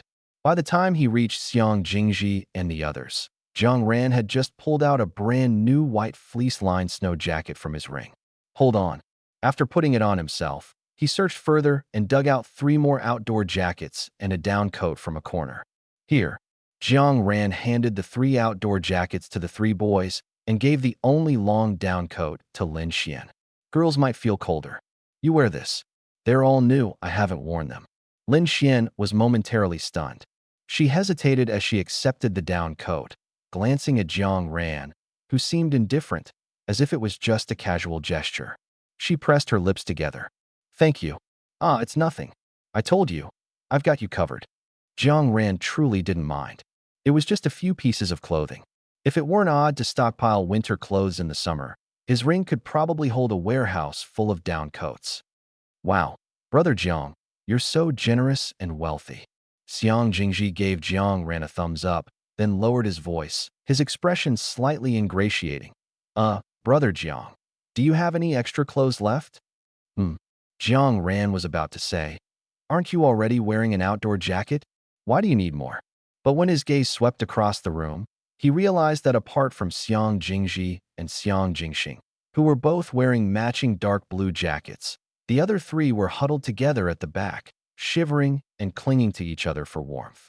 Even the people on the other side weren't doing much better. They were all wearing short sleeves and shorts, their legs trembling uncontrollably from the cold. Jiang Ran couldn't help but twitch the corner of his mouth. Wait, where did you get those clothes? Xiang Jingji spread his hands, looking innocent. My brother brought them. I definitely wouldn't bring winter clothes in the middle of summer. But my brother only brought 2, so there aren't any extras. All right, Jiang Ran shook his head helplessly and pulled out 3 down jackets of varying lengths from his ring, handing them to the 3 students from the War Academy. Just as one of them was about to grab the only long down jacket, Jiang Ran pulled it back, dodging their reach. Facing the confused looks of the 3, Jiang Ran maintained a calm expression. We're all grown men here. Show some chivalry and let the long one go to the girl. Among the 5 students from the War Academy, the gender ratio was the same as Tianfu Academy's 4 boys and 1 girl. As soon as Jiang Ran said this, the 2 boys immediately looked embarrassed, while the girl showed a grateful expression. After distributing the clothes, Jiang Ran finally had time to ask Xiang Jingxing what was going on. Xiang Jingxing pointed to the snowy mountain. There seems to be something up there. We came here with Lingshu University, and they've already gone up. And those people? They're from Xingchen University. They went up together with the people from Canaan Academy. Jiang Ran understood. So you're here to provide support for them? And to keep an eye on the others to make sure they don't go up? Exactly. Xiang Jingxing nodded. After figuring out what everyone was doing, Jiang Ran became interested in the snowy mountain. Is there really something good up there? Are you sure? About 80% sure, Xiang Jingxing replied, though he couldn't be completely certain. There's a high probability. That's enough. Jiang Ran glanced at the 5 students from Xingchen University who had been tense and on edge ever since they saw him. He smiled at them in what he thought was a friendly manner, but it only made the 5 of them take a step back in unison. It seemed the shadow of the entrance exam still lingered. Patting Xiang Jingxing on the shoulder, Jiang Ran said, I'll leave these 4 kids to you. I'm going up to take a look. Huh, you're going up too? Xiang Jingji scratched his head. We can't guarantee there's actually anything up there, and by now, they should be close to the top. We just need to wait here. No, I'm not comfortable with that. Jiang Ran shook his head and sighed. You guys know this secret realm isn't as peaceful as it seems on the surface. The 2 of them froze slightly, clearly aware of the situation. But they hadn't expected Jiang Ran to have such a strong sense of justice. Had they misjudged him all this time? I'm worried that if something unexpected happens, my treasure will be gone. The group, what? Is he serious? They weren't even sure if there was any treasure, and he was already claiming it as his? Why are you looking at me like that? Are you moved by my noble spirit? Get lost. Just go already. Even someone as carefree as Xiang Jingji couldn't hold back anymore. He waved his hand dismissively, as if shooing away flies, his face full of exasperation. I'll keep an eye on the person for you. Just go without worry. Jiang Ran touched the top of his head. Why does it feel like you're sending me off to my death? Phew. Halfway up the mountain, the snow grew heavier. Jiang Ran stopped to catch his breath, squinting at the direction of the summit. The higher he climbed, the heavier the snow became. Based on his estimation, the snow would likely be so thick near the summit that the path would be completely obscured. Xiang Jingxing had mentioned that when the 2 groups ascended the mountain, they were still wearing the clothes they had on when entering the secret realm. In other words, these 10 people climbed the snowy mountain wearing nothing but short sleeves and shorts. Damn, they were all tough as nails. Although their abilities likely played a significant role, it was hard to believe that all of them had such exceptional physical endurance. Jiang Ran blew warm air into his palms to ease the stiffness from the cold, then retrieved a pair of goggles from his ring and put them on before continuing upward. The mountain wasn't very tall, and with Jiang Ran's stamina and speed, it took him less than half an hour to reach the summit. But strangely, contrary to his expectations, the heavy snow that had been as thick as down feathers stopped once he reached the top, and even the temperature seemed to rise. The summit was barren, with most of the snow melted away, revealing dry ground. Other than that, there was nothing on the mountain. Where were the people? Had they not come up? But the War Academy had no reason to deceive him. Jiang Ran walked around the summit, inspecting every corner, even checking under rocks. But there wasn't a trace of life, not even a chicken feather. The temperature was indeed much higher compared to the base of the mountain, forcing Jiang Ran to unzip his jacket, put away his goggles, and sit on a rock to think quietly. Xiang Jingxing had no reason to lie to him, but 10 living people couldn't just vanish into thin air. Unless there was something on this summit that he wasn't aware of. Suddenly, a gentle breeze swept by. Jiang Ran seemed to hear something, his expression slightly tense. He listened carefully for a while, and his face grew increasingly strange. It sounded like someone was calling him. He tentatively took 2 steps forward, and the sound immediately diminished. Jiang Ran pursed his lips, stepped back, and the sound grew louder again. He tested all directions and finally stopped in the southwest. No doubt about it, the sound is loudest here. Jiang Ran stared at the empty air in front of him, listening to the faint shouting in his ears, feeling a headache coming on. He had found the location, but how was he supposed to enter? He had walked over this spot earlier without encountering any issues. It didn't seem to be a trap triggered by stepping on it. So what could it be? Jiang Ran pondered. Assuming there was indeed something on the summit and the 10 people had all arrived safely at almost the same time, what would they do upon seeing it? Like the War Academy and Starry University at the base of the mountain, They would confront each other. It might even escalate into a battle. If they really start fighting, then what will definitely appear on the mountaintop is. Just as Jiang Ran figured it out, a gust of wind blew in from afar. The wind howled past, but the white figure that had just been standing there inexplicably disappeared from the spot. The mountaintop returned to its silent state, as if no one had ever been there. Getting ready to start recommending, "You can push me hard now." Jiang ran.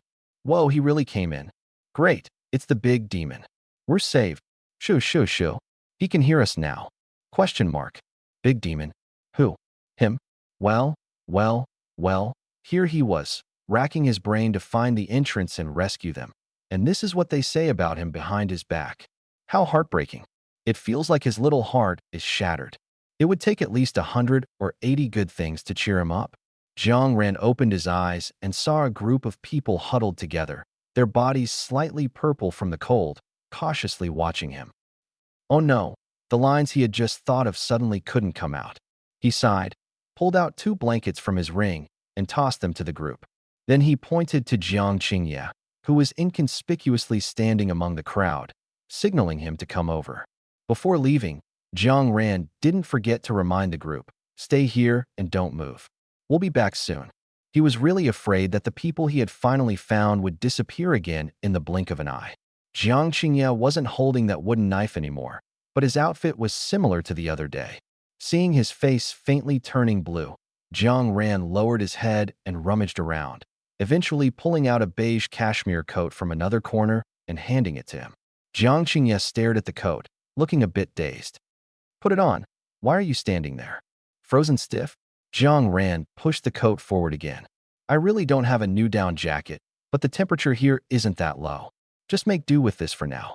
This? Jiang Qingye wanted to say something, but Jiang Ran wasn't the most patient person and directly shoved the coat into his hands. "What is your situation?" Jiang Ran's eyes lit up. "Do you really have something good?" Jiang Qingye, still holding the coat and looking a bit at a loss, instinctively shook his head at the question. "No, there's nothing here. Nothing at all." Jiang Ran frowned. "Then how did you all end up trapped here?" This place seemed to be something like a storage space. Those who entered could see the outside, but people outside couldn't see them. "We first reached the mountaintop and found nothing, so we decided to leave.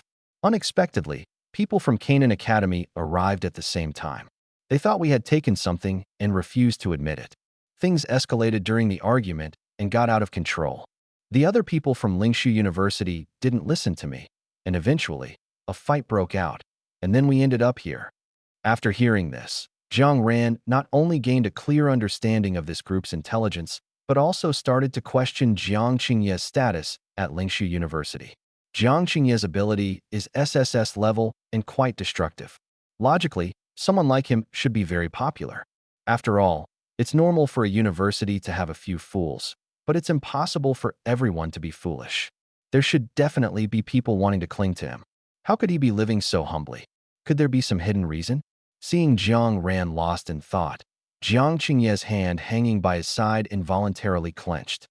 "You don't believe there's really nothing here, do you?" Jiang Ran snapped out of his thoughts and responded with a puzzled "I believe it. Why wouldn't I? Aren't you afraid I'm lying to you? Why would you lie to me?" This inexplicable conversation made Jiang Ran even more certain that this group of people probably had their brains frozen. Otherwise, why would they all speak so incoherently? Sighing and shaking his head, Jiang Ran decided not to think too much about it. He clasped his hands behind his back and strolled back leisurely. Wrapped in blankets, the 9 people, who seemed to have completely reconciled, looked at Jiang Ran's relaxed expression and blinked. One of them mustered the courage to ask, Jiang, Brother Jiang, do you have a way to get out?" "I do." "Really?" The group immediately became excited. "Absolutely." Jiang Ran raised an eyebrow, walked to the spot where he had entered earlier, and slowly extended his hand. He felt something like a layer of glass. So that's how it is. Earlier, after finishing his conversation with Jiang Qingye, Jiang Ran had already figured it out. Before, he had always thought there was some kind of treasure on the mountaintop, and near every treasure, there would always be one or more exotic beasts guarding it. So, when Jiang Qingye and the others mysteriously disappeared, Jiang Ran instinctively thought it was the work of some hidden beast. But after entering, Jiang Ran felt something was off. Later, when he met Jiang Qingye, the latter told him there was no treasure here at all.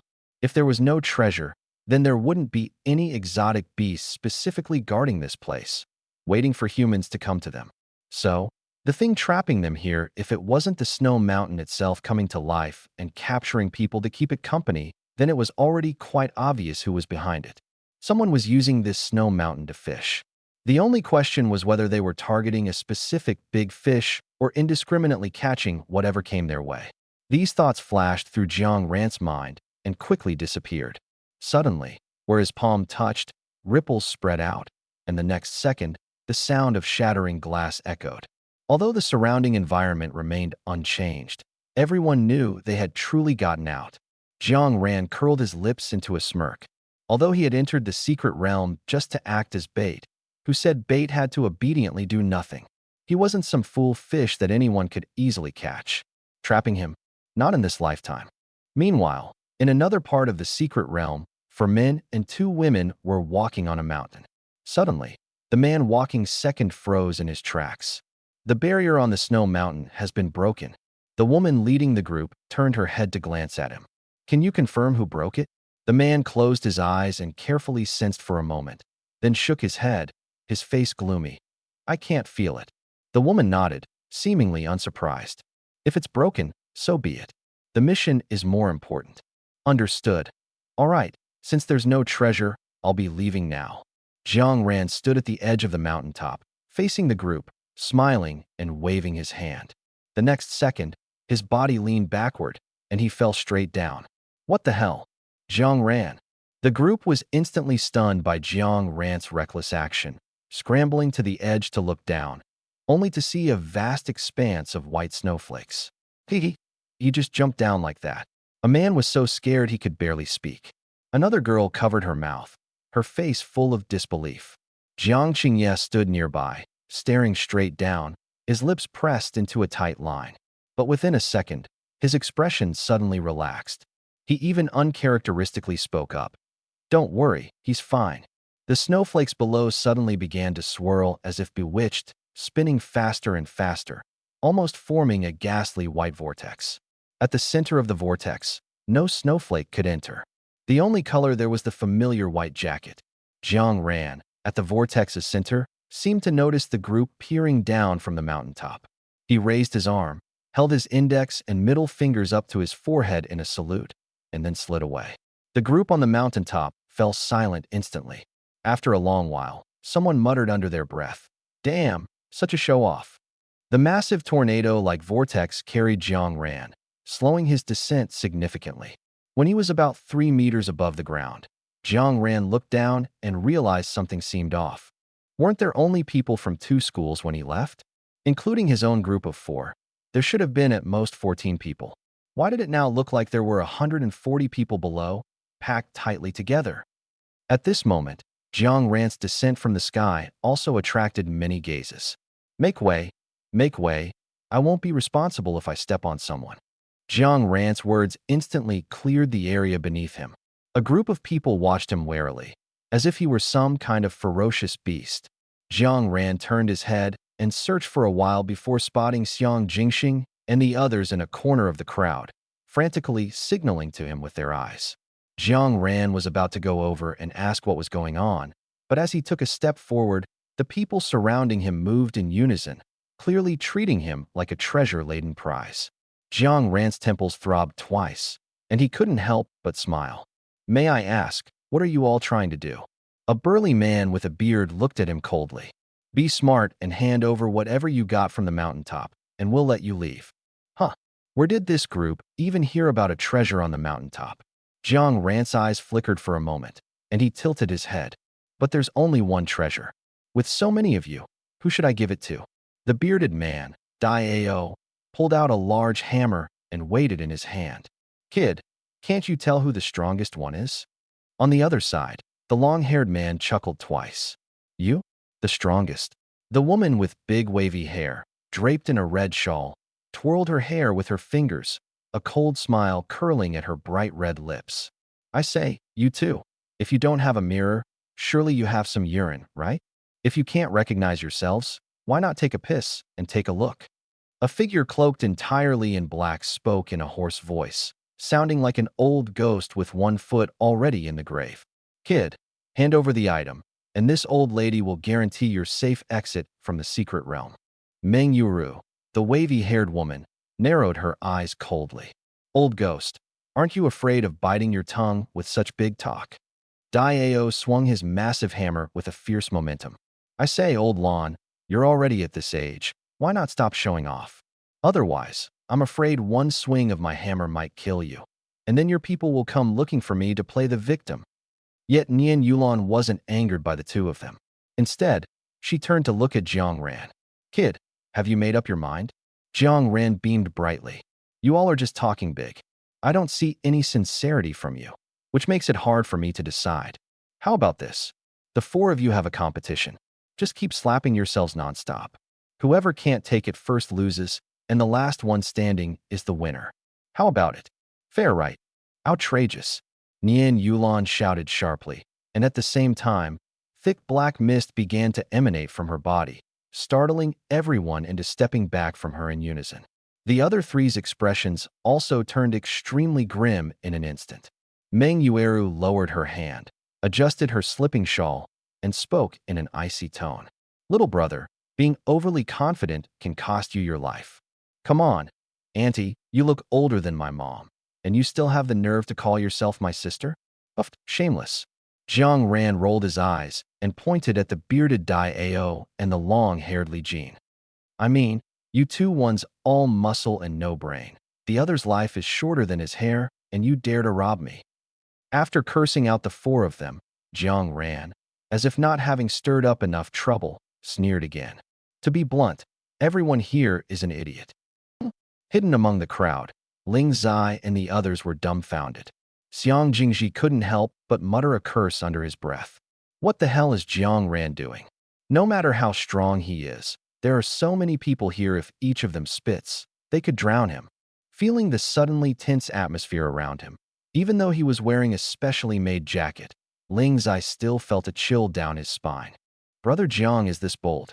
He dares to talk back in this situation? You're courting death. The first to explode wasn't the seemingly hot-tempered Dai Ao, but the long-haired Li Jin. He leaped out from the crowd, and his hair, which originally only reached his shoulders, suddenly grew wildly, shooting toward Jiang Ran like black spikes. As Li Jin made his move, the other three no longer held back, and three equally oppressive auras erupted simultaneously. Locked onto by four auras at once, with over 100 lackeys around eyeing him menacingly, Jiang Ran not only remained unflustered, but even smiled a little wider. 4 peak Ascension Realm cultivators. In this secret realm, they can indeed walk sideways. No wonder each of them acts so arrogant. However, just as the strands of hair were about to pierce through Jiang Ran's body, a water-colored tornado roared skyward, instantly scattering Li Jin's strands of hair. Through the fierce water curtain, they could only vaguely see a white figure standing at the center of the vortex, unmoving. But his voice rang out clearly. However, for mediocre craftsmen really think they can surpass Zhuge Liang? Arrogant. The black aura emanating from Nian Yulan grew increasingly dense, but no matter how she tried to manipulate it, she couldn't penetrate the terrifying water tornado. Meng Yuru's shawl was almost sucked into the vortex, her expression dark and grim. What are you all standing around for? Attack! Only then did the people beside her react, shouting and charging forward.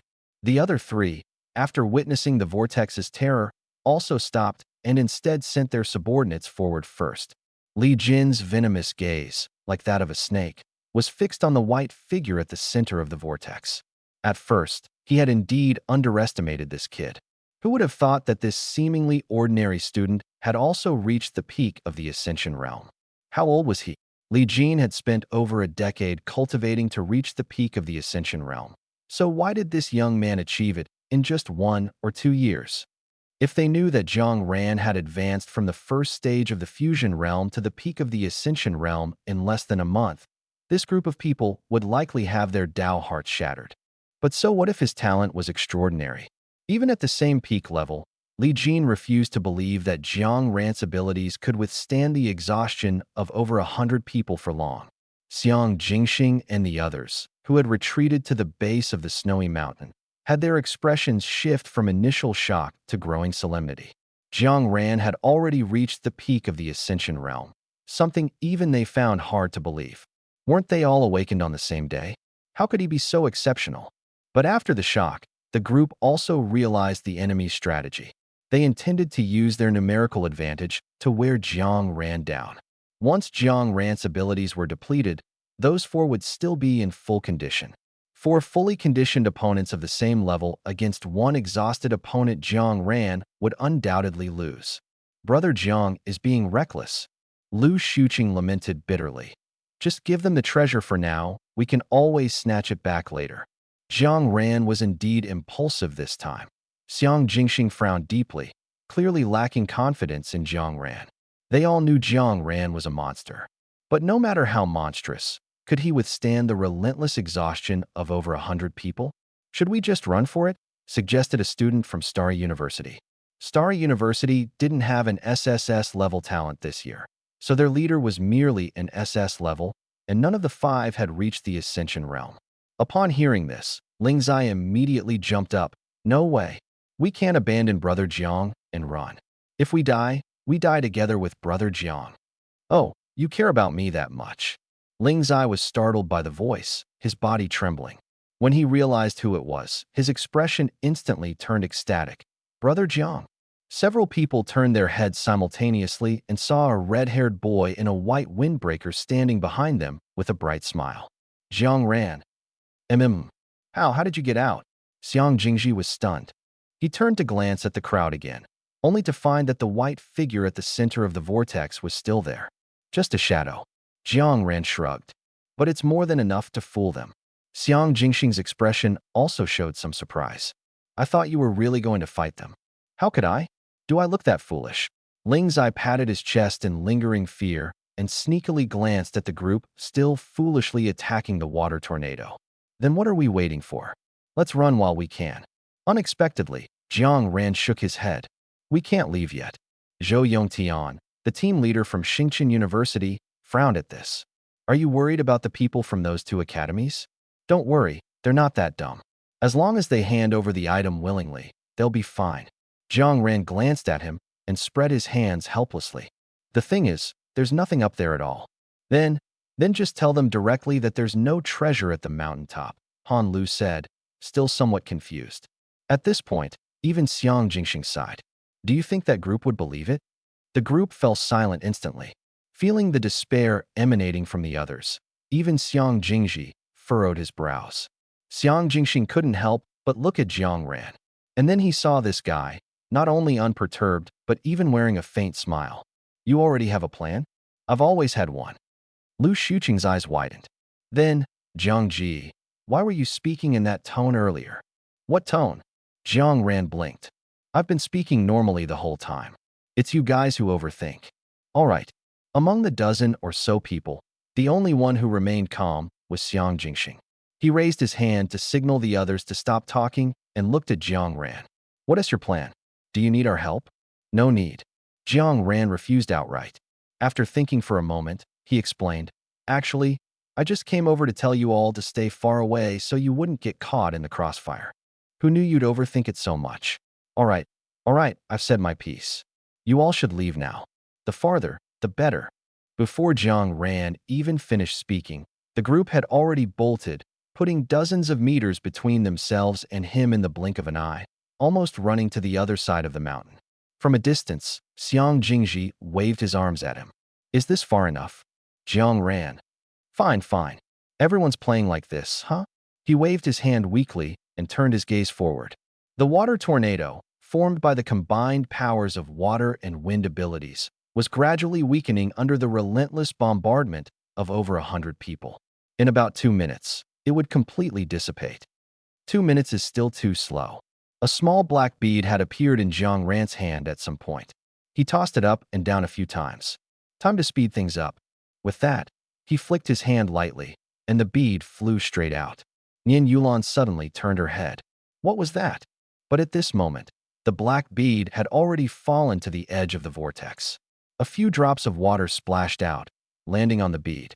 Almost instantly, the small black bead, merely the size of a glass marble, expanded and exploded. Thick white mist surged out in waves, rushing forward in a race. The mist spread at an astonishing speed. By the time everyone realized what was happening and tried to hold their breath, it was already too late. Jiang Ran counted another 10 seconds before slowly stepping out. At the same time, the massive water tornado finally dissipated, revealing a white human-shaped silhouette within it. For Nian Yulan, whose power was inherently related to toxic gas, she had some resistance to the mist. However, while she didn't faint like the others, she was completely drained of strength, unable to even use her abilities. When she saw Jiang Ran emerging from another direction, she let out a hoarse chuckle, her voice even raspier than before. Never thought the old lady would misjudge someone. Your Excellency, if you want to kill or torture me, just go ahead. Jiang Ran looked down at her from above and suddenly smiled. What if I told you that there's nothing at all on this mountaintop? Would you believe me? Nian Yulan gasped like a broken bellows and slowly shook her head. Whether or not there's treasure has nothing to do with me anymore. You're quite open-minded. Jiang Ran said no more to her.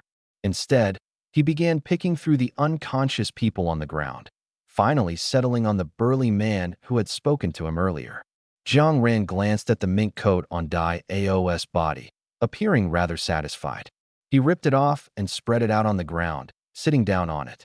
Zhou Yongtian, who had just run over, glanced at Jiang Ran and then at the mink coat beneath him, hesitating to speak. Jiang Ran noticed his gaze and lazily lifted his eyelids. If you have something to say, just say it. Zhou Yongtian gritted his teeth. Could you let us have that coat? Question mark. Jiang Ran initially thought the other party wanted it as a cushion as well, but when he saw the 5 people practically frozen stiff, he finally realized their intention. Although now understanding why they wanted the mink coat, Jiang Ran still refused. This thing is dirty already. Just find something else to make do. As he spoke, he pulled out a blanket from his ring. Xiang Jingji couldn't resist stroking it. The blanket felt smooth to the touch, astonishingly lightweight. Anyone could tell it was of high quality. Ling Zai clicked his tongue in amazement. Brother Jiang, is that ring of yours like Doraemon's pocket? How do you have everything in there? They're just essentials, that's all. When the group atop the mountain finally descended, they were greeted by the sight of a densely packed crowd lying on the snow in front of them. On the other side of the clearing, Jiang Ran sat cross-legged on the mink coat, his head propped up with one hand, playing chess with Xiang Jingxing in the snow. Around the two, over a dozen people either stood or squatted. Some even started a snowball fight. The 10 who had just descended the mountain. What on earth is this? Xiang Jingxing, with sharp eyes, spotted the newly arrived group, who were clearly shocked by the absurd scene before them. He quickly stood up to greet them. You've finally made it down. Jiang Ran glanced at the chessboard, where he was about to secure another win. Then at Xiang Jingxing, whose very posture screamed guilt as he was clearly trying to flee the scene. Finally, Jiang Ran rolled his eyes in silence. Originally, the 5 students from Starry Sky University, who had to huddle under a single blanket and could only passively endure snowball fights, suddenly felt like they had found their group when they saw the 5 students from Canaan Academy and the War Academy also sharing a single blanket. The team leader of Canaan Academy was a short-haired girl named Shi Huizhu, who was also an SS-level awakened ability user. Shi Huizhu stylishly flicked the blanket, almost making it look like a cape. From now on, we are members of the Blanket Alliance. Though we may not be born on the same day, month, or year, we shall not seek to die on the same day, month, or year either. Long live the Blanket Alliance. Long live. The Blanket Alliance will rise. Down with the Lone Coat Army. Their rallying cries were so loud that they even woke up a few small minions who hadn't inhaled much of the mist. But every time they opened their eyes, they were promptly kicked back into slumber by others. Xiang Jingxing pulled Xiang Jingji, who wanted to join the Blanket Alliance for fun, and gathered with Jiang Ran and Jiang Qingya. 2 more to go, and we'll have all the SSS levels this year, Jiang Ran said absent-mindedly, nodding. Although the 5 of them together might not even be able to defeat him, they were still geniuses among geniuses, and he didn't want to hurt their confidence. As he was lost in thought, something seemed to catch his attention, and his expression suddenly froze. Jiang Qingyan noticed immediately. What's wrong? Jiang Ran shook his head and silently took out a hexagonal stone. The stone was engraved with circles of incomprehensible symbols, which were now glowing red. The flashing frequency was slowing down, and the color was gradually fading. Is that a fate stone? Xiang Jingxing immediately recognized the stone. Jiang Ran wasn't surprised that he recognized it, but his expression remained serious. Meanwhile, everyone except Xiang Jingxing and Xiang Jingji looked confused. What stone? Xiang Jingji leaned over to take a closer look. After confirming it was indeed a fate stone, he rubbed his chin. A fate stone is a special spiritual tool, usually paired in twos, though there are rare sets of 5 or 6. This thing can't attack or defend, but its function is more extraordinary than most tools. If several people each hold a different piece of the same set of fate stones and drop their blood on them, the stones will light up if one of them encounters a life-threatening situation. Xiang Jingji pointed at the red glowing fate stone in Jiang Ran's hand. See, like that. Seeing the red light grow weaker, Xiang Jingxing quickly asked, "Who is this fate stone bound to?" Jiang Ran clenched the stone. "Shi Yan, can you locate the exact position?" Jiang Ran nodded and then shook his head. "I can only sense the general direction, not the exact location. I need to go there. You all stay here. There's probably nothing left in this secret realm, so you don't need to keep searching. My sleeping drug lasts for 18 hours. As long as you don't deliberately wake them, they won't wake up." Jiang Ran gave them instructions as if he were talking to children, raised the fate stone to determine the direction, and prepared to leave. "Wait, we're coming with you." Xiang Jingxing quickly followed, and at the same time, Xiang Jingji and Jiang Qingyao also caught up. "If you leave, aren't you afraid?" Jiang Ran glanced back. "It's fine. Didn't you say there's no danger there? Besides, Zhou Yongtian and Shi Huizhu are still there. Nothing will happen." Xiang Jingxing's ability clearly wasn't one that enhanced speed or physical prowess, yet he was able to keep up with Jiang Ran, who was accelerating using wind. On the other side, Jiang Qingya wasn't slow either. Although he couldn't move as effortlessly as Jiang Ran, he managed to barely keep up. The slowest was undoubtedly Xiang Jingji, whose ability was beast control. After all, beast control awakeners generally focus on their beasts rather than training their physical fitness. Even though Xiang Jingji's speed was already considered top-notch among beast control users, compared to the other three, he was like a rookie soldier at this moment. Seeing Xiang Jingji about to fall behind, Jiang Ran had no choice but to summon a gust of wind to push Xiang Jingji forward. After running for a while, Jiang Ran looked at the nearly dim red glow on the fate stone and gritted his teeth hard. This isn't going to work. Even if he could go faster, he could only sense a general direction. To accurately locate Shi Yan would still take time. Damn it, Shi Yan usually looks so reliable with his thick eyebrows and steady demeanor. How could he cause such a mess just by entering a secret realm? No, there's no time. Jiang Ran abruptly stopped, and since he hadn't warned them beforehand, the other three ran several meters ahead before suddenly halting. "Why did you stop?" Xiang Jingji suddenly had a bad feeling. Don't tell me Shi Yan couldn't hold on and is already dead. Not yet, but he's close. Jiang Ran began rummaging through his ring again. Soon, he took out another bead from the ring.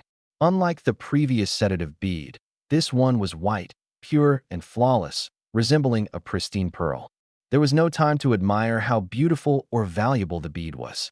Jiang Ran applied slight pressure, and with a snap, the bead shattered into 2 halves. Under the puzzled gazes of the three, a red-haired guy dressed in a white, oversized t-shirt and baggy shorts appeared out of thin air. "Hello, everyone." Baiyu waved at the three with a smile, then turned to Jiang Ran. But upon seeing Jiang Ran's expression, he paused slightly. "Oh, what's wrong? Who upset our Ran? Take us to Shi Yan." Jiang Ran tossed the fate stone to Baiyu. "It has his aura and approximate location. Can you find him?" Baiyu glanced at the barely visible glow of the fate stone, then at Jiang Ran's rare, cold expression. "I can, but..." Baiyu's smile slightly faded, becoming a bit more serious. "But let me make it clear first, this is just a clone of mine, not as strong as my main body. Locating that person will consume energy, and if I have to take all 4 of you there, This clone's energy will be almost completely depleted. Bai Yu's meaning was clear he could take them there, but he wouldn't be able to offer much help afterward. If they encountered an uncontrollable crisis, he wouldn't be able to help them anymore. As soon as these words were spoken, Jiang Ran showed no reaction, but Xiang Jingxing hesitated for a moment. Although it was unclear when Jiang Ran and Shi Yan had become so close, they themselves had no connection to Shi Yan, so there was no need to risk their lives to save him. Jiang Ran frowned deeply but didn't make any demands. Then just take me alone. That is not happening. Xiang Jingji, however, didn't think as much as his brother and quickly raised his hand. We'll go too. Don't worry, we won't hold you back. Bai Yu clicked his tongue, sensing Jiang Ran's barely restrained irritation, and didn't give them more time to think. He raised his hand and snapped his fingers. The surrounding scenery instantly shifted, transforming from a vast grassland into a deep, silent forest. The three of them, experiencing spatial movement for the first time, felt a slight sense of novelty. Beside Jiang Ran, Bai Yu's clone had already become nearly transparent. He glanced ahead, patted Jiang Ran on the shoulder, but said nothing, his entire figure gradually dissipating. In the clearing ahead of them, 4 of the 6 people, 4 men and 2 women, were staring warily at the intruders who had suddenly appeared. Behind the 6, apart from the 5 members of Shi Yan's Tian's Divine Academy, there was another group of people. There were many of them, roughly 30 at a glance, and every one of them was covered in blood, making it impossible to tell whether it was their own or someone else's. Another bunch of little ones delivering themselves to us, one of the women said, licking her blood-red lips. Her eyes were an unusual shade of green. The leader of the group was a woman with an unremarkable appearance, the kind of face that would be hard to pick out in a crowd. Yet the aura she exuded inexplicably gave Jiang Ran a sense of mortal danger. Ning Qiyu looked at the suddenly appearing group of 4, and a cold smile slowly spread across her previously expressionless face. So for big fish, huh? I didn't expect that instead of us coming to find you, you'd deliver yourselves to us. Jiang Ran's gaze flickered slightly. He was at the peak of the Ascension realm, which theoretically placed him at the top of the food chain in this secret realm. Yet he felt an extreme sense of danger emanating from these people. The last time he had felt this way was in Shanghai City, facing that 6th-tier exotic beast. So it was highly likely that these people had used some unknown method to suppress their levels to the Ascension realm in order to enter the secret realm, only to later restore their strength and go on a killing spree. No wonder Shi Yan had been beaten to the brink of death. Otherwise, as an SSS-level individual and the young master of the Shi family, even if he hadn't yet reached the peak of the Ascension realm, with the help of some special techniques and tools, he wouldn't have been easily defeated by anyone of the same level. Although I don't know how you found your way here, it doesn't matter anymore. The leader, Ning Qiyu, toyed with a small, exquisitely crafted blood-red iron fan in her hand. With a swish, she opened it, her voice icy cold. Leave no one alive. After observing for a while and seeing that although Shi Yan and the others were soaked in blood, their chests were still faintly rising and falling, Jiang Ran let out a small sigh of relief. Relaxing his mind, Jiang Ran's face once again showed a faint smile, though the smile did not reach his eyes. I say, aren't you underestimating me a bit too much? You? Before Ning Qiyu could speak, another man burst out laughing. Jiang Ran, we know you. I have to admit, you do have some skills, worthy of being called the #1 in realm advancement. But even if you're invincible in the same realm, what good does it do? The man laughed loudly, and with that, his aura was no longer concealed.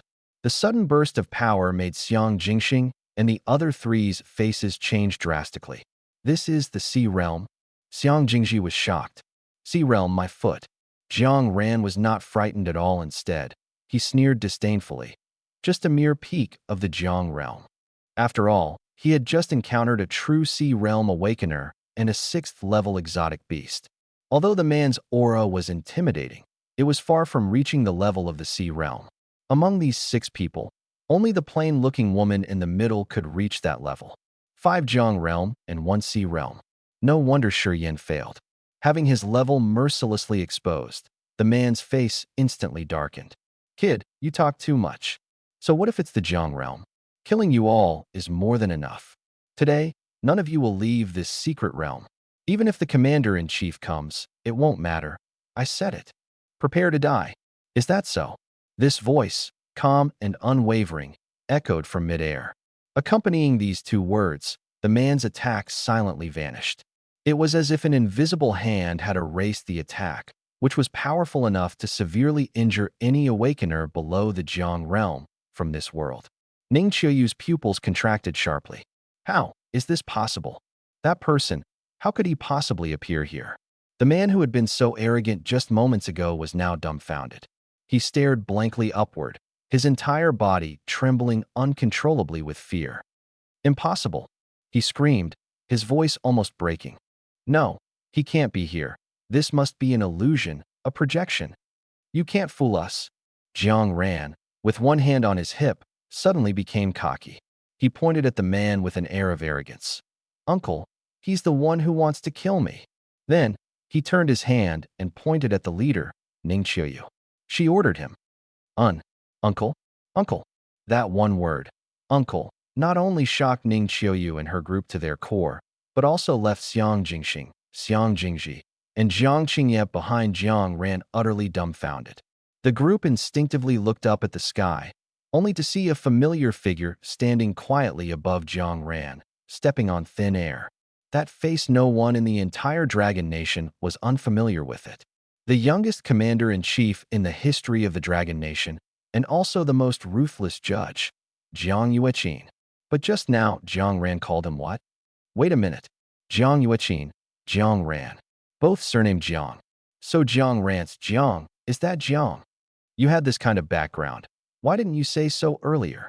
From the moment Jiang Yueqin appeared, his gaze, like an automatic tracker, first landed on Jiang Ran.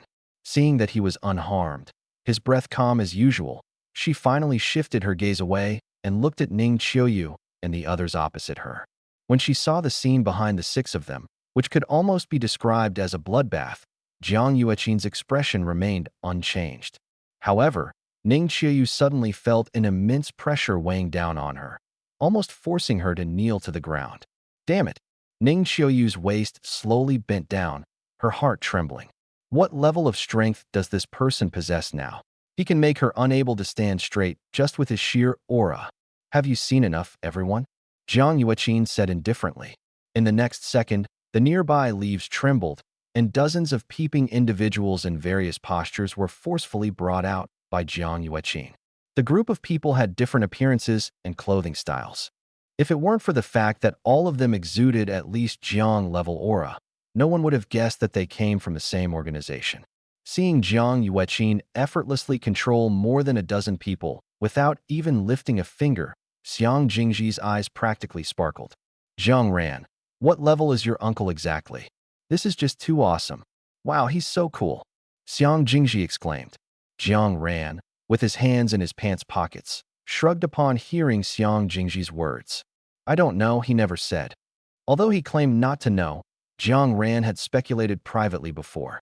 His bodyguard, Uncle Jiang Hou, was already a peak Yuan-level expert, but his uncle Jiang Yueqin gave off an even more mysterious vibe, like an abyss that couldn't be fathomed. So Jiang Ran boldly guessed that Jiang Yueqin was very likely a Su-level master, possibly even in the later stages of Su-level. To be honest, this level of strength was enough to dominate Long Country and its neighboring nations. After all, most Ling-level experts of this era were either family elders protecting their clans or national treasures safeguarding small countries. Regardless of their roles, they rarely appeared in public. In fact, even Su-level experts seldom showed themselves frequently. Most of the time, they were quietly cultivating, preparing to break through to Ling level and truly join the ranks of the continent's top masters. But Jiang Ran had a unique trick up his sleeve.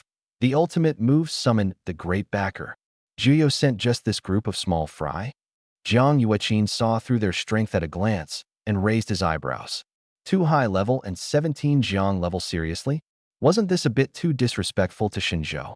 Ning Qiuyu tightly gripped the blood-red iron fan in her hand, remaining silent. Uncle, don't wait any longer. I still need to save someone. Jiang Ran waved his hand, urging Jiang Yueqin to hurry up and deal with them. Actually, Jiang Ran was also puzzled by Jiuyo's arrangement this time. Logically, even the three contacts from before were high-level awakeners. It didn't make sense for them to cast such a big bait only to reel in a group of Jiang-level individuals. Had the fish gotten smarter and seen through the fact that this secret realm was a complete scam from the start? Or was the real big fish still hiding in the shadows, silently observing? Although he had his doubts, they didn't have time to delay any longer. Shi Yin and the others were seriously injured. If they didn't get out in time to receive treatment, they might end up with lasting ailments. Jiang Ran didn't want to see a group of good people ruined like this. So, even though there was a high chance of encountering bigger prey later, Jiang Ran didn't want to continue any further. Looking at the expressions of these people, who would rather die than submit, Jiang Yueqin also realized that it was impossible to get any clues from them in a short time. A red gleam flashed in his eyes, and in the next instant, everyone except Ning Qiuyu, who was holding an iron fan, died violently on the spot. Jiang Yueqin reached out and grabbed, and Ning Qiuyu was lifted by an invisible force, slowly rising into the air. The man glanced at her, and with a crack, Ning Qiuyu's hands and feet bent at bizarre angles. Ning Qiuyu bit her teeth tightly, refusing to make a sound. She knew that if she didn't still have some value, it would have been her neck that was twisted just now. But she couldn't compromise, yet the time wasn't right. Meanwhile, in Yin Province, at the Shenzhou branch, boom, a loud explosion sounded, and a certain building was directly reduced to rubble. Everyone inside and nearby was blown away. What is going on? Something is happening. Gather up. Quick, report to the minister. Bang. Before everyone could finish gathering, explosions erupted in other areas one after another. In an instant, the entire branch was in chaos, almost like a boiling pot. Damn, is this the start of World War III? Gung Lejie had just been blown away by the explosion. As he poked his head out of the rubble, another person flew over and slammed straight into his head, knocking him back into the debris. Damn it! Struggling to push the person off his head, Gung Lejie crawled out of the ruins with difficulty, only to find that a group of mysterious figures in black robes had appeared in the branch at some point. The aura emanating from them gave Gung Lejie an inexplicable sense of suffocation. Yuan Realm. Gung Lejie gasped, his heart pounding uncontrollably. But it was this brief moment of disordered breathing that caught the attention of two black-robed figures. Boss. The leader of the black-robed figures didn't even glance over, coldly spitting out a single word: kill. The two black-robed figures exchanged a glance and simultaneously headed toward the ruins where Gung Lejie was. Damn, damn, damn, damn, damn, don't come over. Gung Lejie was already scared out of his wits, mechanically inching backward bit by bit. One of the black-robed figures had already spotted him, the corners of his mouth curling up wildly under the hood. Relax, it'll be quick, splurt. Droplets of blood splattered, landing on Gung Lejie's face. Gung Lejie seemed to be under a petrification spell, almost unable to breathe. He saw a red-haired young man appear ghost-like behind the black-robed figures.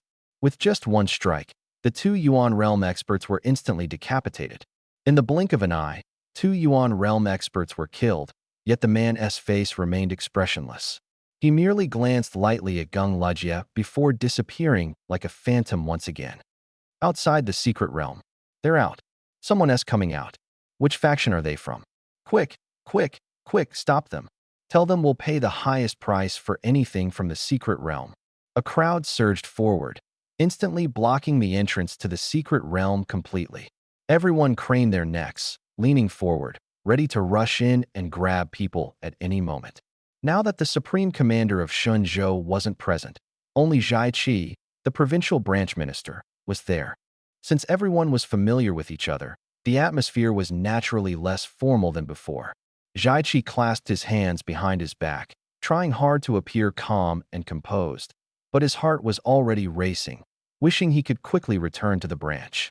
He knew the branch must be in utter chaos by now, with calls coming in one after another. However, Zhai Qi followed the commander's previous instructions and pretended not to notice, letting the phone ring. They're coming, they're coming. Strange, do you smell something? What smell? It seems like the smell of blood. The first to emerge were 5 students from Xinjiang University. Despite it being midsummer, the leader, Zhou Yongtian, was holding a blanket that seemed completely out of place for the season. The group, including Zhou Yongtian, appeared almost spotless, as if they had just gone on a picnic in the secret realm. However, their expressions were peculiar. Some people instinctively wanted to block their way, but the teacher from Xinjiang University simply stood there, and the undisguised aura of the abyss instantly made the surrounding crowd hesitate. Following Xinjiang University were other academies, but like Xinjiang University, everyone's expressions were equally strange, with a few looking somewhat bewildered. Lingshu University's teacher was Yao Ling, who had previously introduced herself to Jiang Ran. She frowned slightly as she noticed the team was missing one person. "Where is Jiang Qingya?" The 4 students, also holding blankets, exchanged glances, unsure of how to respond. Yao Ling's face instantly turned cold.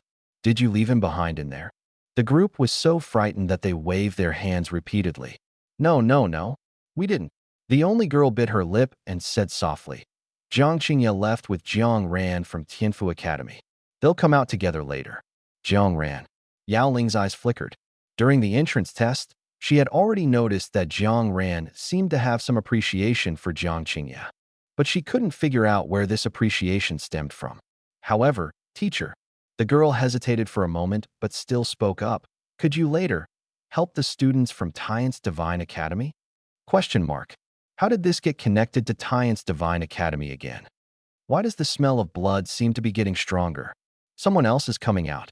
Ling Zai's head emerged from the black hole. As soon as he came out, the smell of blood in the area intensified.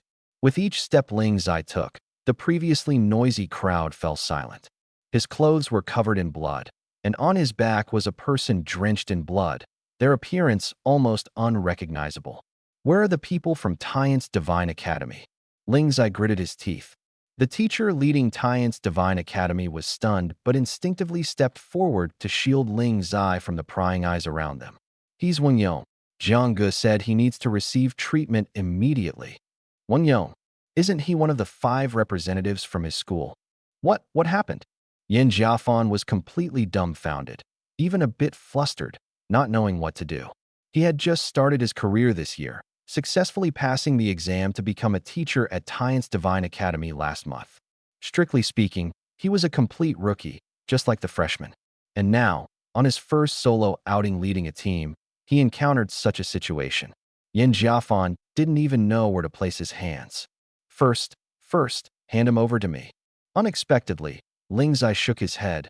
"No, there are others behind him." As soon as he finished speaking, Han Lu and Lin Xian came out together, supporting someone. This time, Yin Jiafan recognized her. It was Yi Xiaoi, a girl from the Tian's Divine Academy team. As soon as Lin Xian came out, she saw Yin Jiafan standing beside Ling Zai and immediately walked over, her tone urgent. "Teacher, can you find some awakened individuals with healing abilities? They can't hold on much longer." Let me do it." A female voice rang out. Yin Jiafan turned around in surprise and found that Yao Ling had somehow appeared behind them. In addition, Hua Yihong from the War Academy, De Yin Yu from Canaan Academy, Hang Fong from Longting University, and Bian Wenong from Xinjiang University all stepped forward. The 4 of them simply stood there quietly, their powerful presence easily suppressing everyone present. At this moment, except for the missing team leader from Tianfu Academy, all 6 major academies were present. Although they didn't know what had happened in the secret realm, and despite the constant competition among the academies for students, this didn't mean they wouldn't unite. After all, for them, if students from any one academy suffered severe casualties, it would be a provocation to all 7 academies collectively. Make way, make way. One bloodied person after another was brought out. Apart from a few students from Tian's Divine Academy, the rest were all from other factions. This caused a stir throughout the crowd. After handing Wang Yong over to Yao Ling, Ling Zai kept craning his neck to look at the entrance of the secret realm. A few minutes later, just as Zhai Qi was struggling to maintain order, Jiang Ran finally walked out of the secret realm with a blank expression. Behind him, Shi Yan, whose clothes were soaked in blood and clinging to his bow, a cold hand rested on his shoulder. Mediterranean shuddered all over in fright, and turned around abruptly, only to see a young man with the same red-dyed hair, most of his clothes stained red with blood, and an aura of killing intent almost tangible, standing behind him and grinning at him. Although Bai Yu was smiling, his eyes were incomparably cold, devoid of any emotion. He suddenly reached out and grabbed the man's neck, lifting him up with one hand. "Smile, why aren't you smiling now?" Bai Yu, at this moment, seemed like a god of death descending to earth, his cold gaze slowly sweeping over everyone present, and not a single person dared to meet his eyes. "Why aren't you talking? Keep talking." Mediterranean's face turned completely red as he struggled desperately, but Bai Yu's hand was like an iron clamp, unmoving. Let me go." Mediterranean squeezed out the words with difficulty. I was wrong." Bai Yu's gaze slightly shifted upward, his face still wearing a smile, but in Mediterranean's eyes, that smile was more terrifying than a vengeful ghost. "Does he deserve to manage you?" He does, absolutely." "Huh." Bai Yu sneered coldly and released his grip. With a thud, Mediterranean fell to the ground like a piece of rotten meat. Everything that had just happened was witnessed by Jiang Ran, but he remained expressionless, not even uttering a word to stop it. Seeing Bai Yu let Mediterranean go, he merely glanced lightly before withdrawing his gaze, scanning the crowd around him once more. Next, whoever makes noise dies. Although there were still some who were unconvinced, with a god of death standing behind him, no one dared to foolishly provoke Jiang Ran further, no matter how dissatisfied they were. Zhaiqi had been standing with the people from the 7 academies, but upon seeing Bai Yu, half of his body covered in blood, he was completely stunned. He was the only one present, aside from Jiang Yueqin, who knew the entire plan this time. So he was also the only one aware of where Bai Yu had disappeared to earlier and what he had been doing. He had thought there would be a tough battle ahead, but judging by Bai Yu's appearance, his complexion seemed even rosier than Jiang Ran's. It seemed he hadn't gone to fight, but to watch a movie. No wonder the commander was so confident in entrusting such an important task to this university student who hadn't even graduated yet. Turns out, he was a monster. "Whose blood is that?" Jiang Ran asked, subtly moving away from Bai Yu, who had suddenly appeared beside him. Bai Yu closed his eyes briefly, then reopened them, his gaze returning to normal. He reached out and grabbed Jiang Ran, pulling him back, even deliberately smearing the blood-stained hand on Jiang Ran's white t-shirt. Just as Jiang Ran was about to explode, Bai Yu withdrew his hand at the last second. "It's not mine anyway." Jiang Ran glanced down at the glaring red stain on his shirt and gritted his teeth. Damn it, when he gets to the spiritual realm, he'll beat the crap out of this kid. If he can't, then it means the kid's bowel movements are too clean. Bai Yu wanted to pat Jiang Ran's shoulder, but stopped himself abruptly, instead awkwardly scratching the back of his head. "Let's go." The entire northwest of Yin is about to descend into chaos. There's no point in you staying here any longer. Jiang Ran nodded casually. There really was no need for him to stay. Aside from enduring the covert glares thrown his way, there was nothing else he could do to help. It was better to return to school early, at least the school was relatively safer. We're leaving now." Ling Zai and the other 3 crowded around Jiang Ran, making an effort to keep their distance from Bai Yu, mainly because Bai Yu had been terrifying just moments ago. At the time, they had genuinely thought Bai Yu was going to strangle that balding man. Although Bai Yu seemed normal now, the image had left such a deep impression on them that they instinctively avoided him, not even daring to look his way. Ling Zai hesitated. "But they haven't woken up yet. Staying here won't make them recover any faster. After all, I don't have any healing abilities." Jiang Ran blew a strand of hair out of his eyes and glanced at Bai Yu. "Let's go." Shi Yin, who had been scrutinized by Yin Jiafan from head to toe, seemed to sense something and turned his head. Jiang Ran happened to look over at the same time and gave him a slight nod. Shi Yin opened his mouth, but the words of thanks got stuck in his throat and wouldn't come out. He knew just how severe his injuries had been, and he understood that for Jiang Ran to pull him back from the brink of death must have come at a significant cost. A simple "thank you" was far from enough to cover it. "Thank you." Shi Yin didn't know how to begin, but someone else was much more straightforward. Yin Yu, clutching her chest, still looked pale as a sheet. But compared to the others who were still unconscious, The fact that she could even stand was already remarkable. Jiang Ran responded with a simple not saying much else. At the time, Yin Yu's condition had been similar to Shi Yan's. Although not as severe, she had also been unconscious with barely perceptible breathing. Jiang Ran hadn't saved her because they were particularly close. It was mainly out of consideration for Yin Feng. Even though Yin Feng had said before that his relationship with Yin Yu wasn't great, Jiang Ran couldn't just stand by and watch his younger sister die in front of him. Bai Yu didn't seem to be in good shape. Ever since he arrived, he hadn't looked at anyone present, not even the 30-some bloodied bodies on the ground caught his attention. Snap! A crisp snapping sound echoed. Even the most oblivious among them could tell that something seemed wrong with Bai Yu's ability. Jiang Ran pressed his lips together. No. He had just uttered a word when he suddenly paused. Question mark. The group looked at him in confusion, but Jiang Ran offered no explanation. Instead, he slowly raised his head and looked up at the sky. The others, who had been watching him closely, followed suit and looked up. What the hell? Why is there someone in the sky? Above the entrance to the secret realm, a middle-aged man in a white shirt stood on thin air, looking down at the crowd below with great interest. Bai Yu squinted his eyes and spoke bluntly. No wonder this space is locked. Turns out it's your doing, you old geezer. The middle-aged man was not offended and maintained a smiling expression. Bai Yu, long time no see. Compared to the last time we met, you've made quite a bit of progress. Bai Yu chuckled. I'm not like you, an old fossil buried up to your forehead. I'm a new generation genius. If I don't improve every day, it's as good as regressing. As for you, I suppose you'll never take another step forward in this lifetime. Isn't that what being useless means? Though Bai Yu's words showed no sign of backing down, Jiang Ran's gaze sharpened upon hearing Bai Yu's voice transmission. Be careful. He's one of the 7 kings of 9 Nether, Inzhan. 2 years ago, this old geezer was already at the 9th turn of the Void Realm. Who knows if he's taken that step now? Either way, he's tough to deal with. I can't beat him.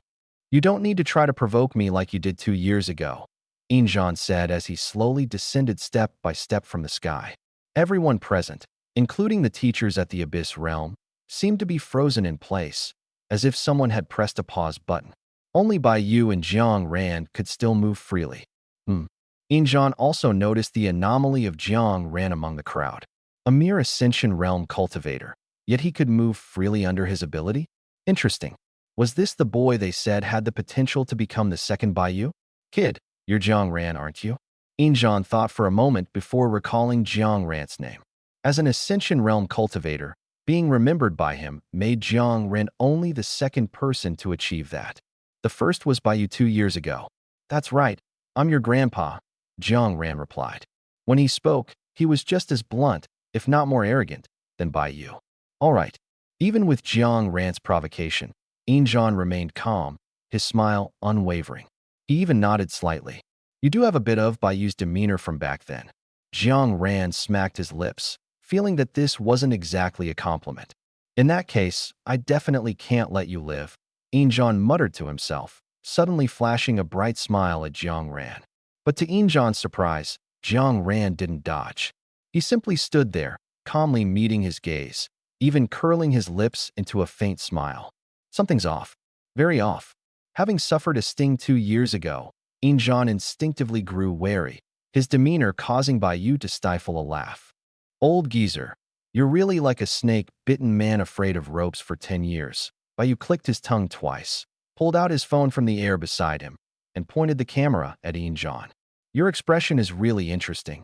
I have to document it and compare it with how you looked 2 years ago. With a click, the phone's light flashed for a moment. Oh, oops, sorry, I forgot to turn off the flash. Even though Bai Yu had provoked him to this extent, Inzhan not only didn't get angry, but even took 2 steps back. Jiang Ran couldn't help but glance at Bai Yu. Goodness, what kind of earth-shattering, ghost-weeping mischief did you pull 2 years ago to scare a master of at least the 9th turn of the Void Realm like this? This is just too cautious. Jiang Ran even felt a bit ashamed of himself. Bai Yu, what are you trying to do again? Inzhan couldn't even maintain his smile anymore. I advise you to think carefully. There are nearly 1,000 innocent people here.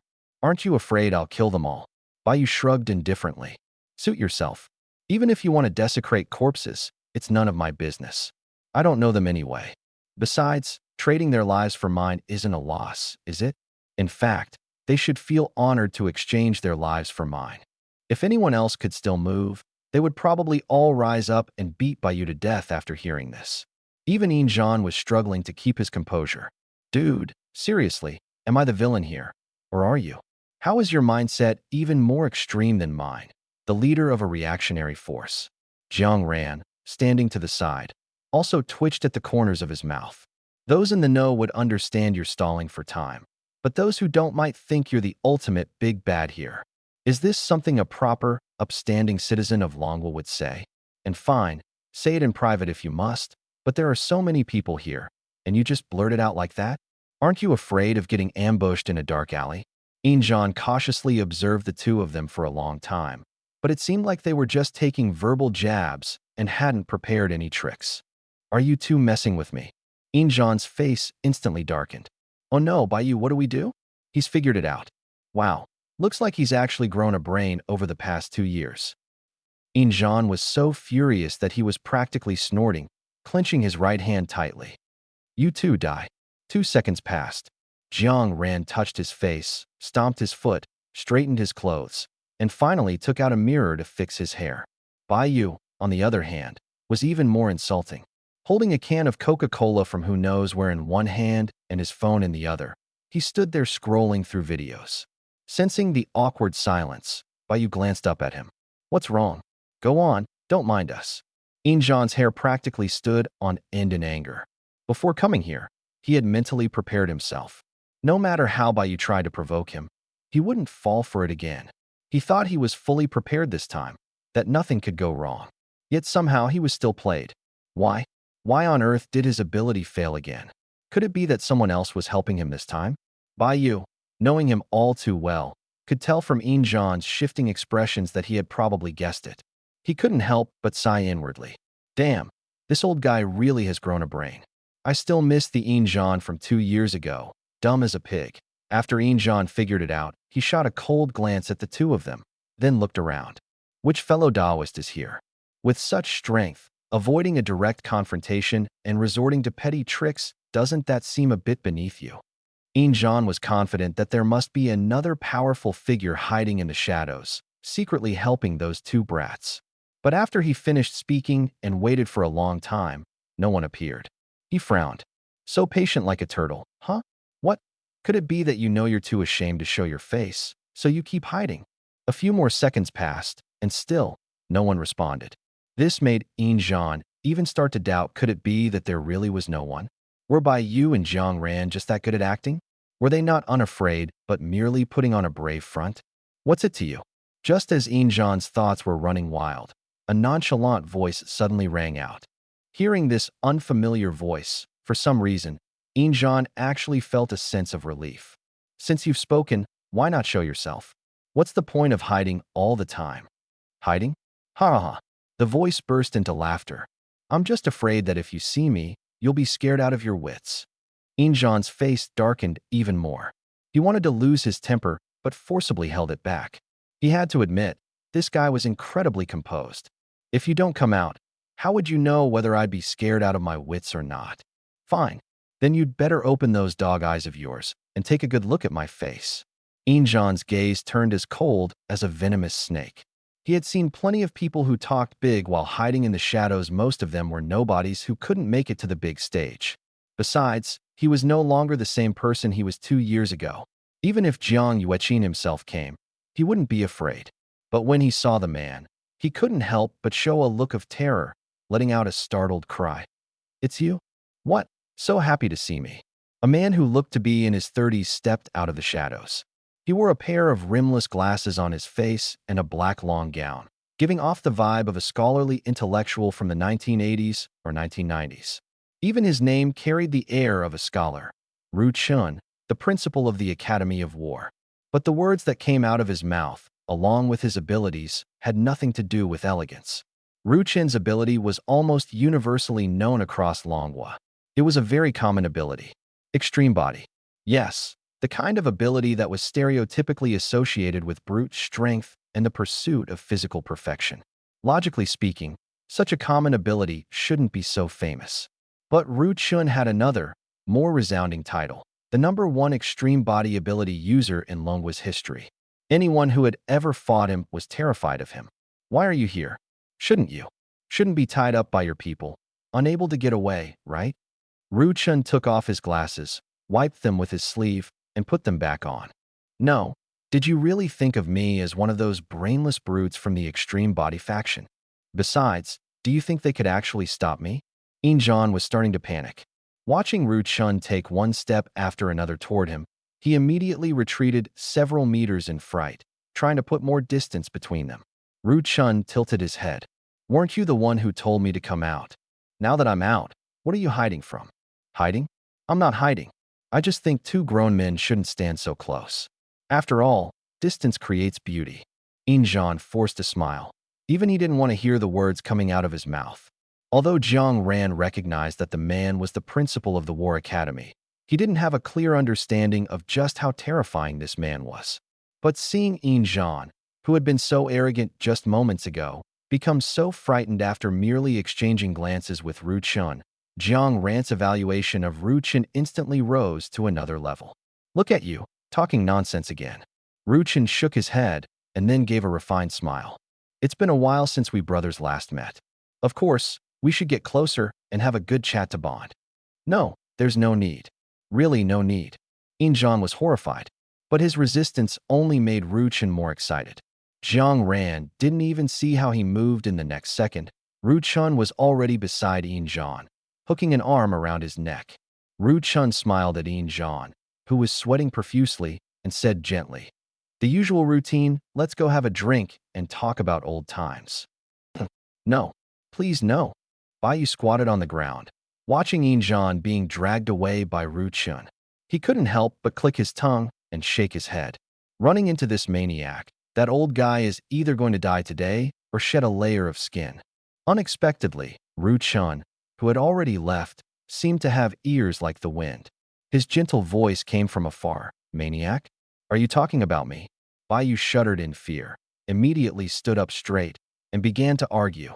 No, no, no. How could I possibly call you a maniac? I was clearly talking about that old guy. You must have misheard.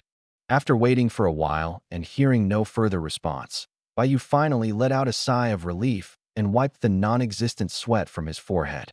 It was the first time Jiang Ran had seen Baiyu show such a frightened expression. They were both principals, but Baiyu had never been afraid of Yuan Pu. Noticing Jiang Ran's curious gaze, Baiyu cleared his throat and explained, "You just haven't experienced it. That maniac, Principal Ru, is truly terrifying. Almost no one targeted by him has ever had a good outcome. The lightest cases involve breaking more than half the bones in their body." Jiang Ran nodded and suddenly asked, "The one who had more than half their bones broken wasn't you, was it?" "How could it be?" Baiyu immediately retorted. "Back then, I was almost completely shattered. If it weren't for a healing-type awakened person standing by, I might now have one leg that's 1.8 meters long and the other 1.2 meters. That does sound terrifying, but since he was modest and always respectful to his elders, that principle probably wouldn't make things difficult for him, right? Hey, Brother Jiang, what just happened to us?"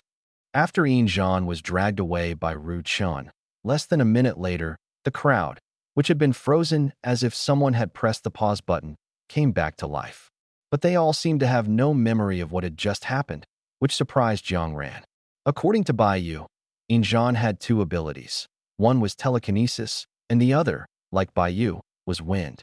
Logically speaking, using telekinesis to control someone is different from pausing time. They should still be conscious. But now, apart from Jiang Ran and Baiyu, no one seems to know what just happened. Their memories are even stuck at the point where someone appeared in the sky. Baiyu tugged at his nearly dried-out clothes with disdain, his brows tightly furrowed, but he still took the time to reply. "That's why I said he's hard to deal with.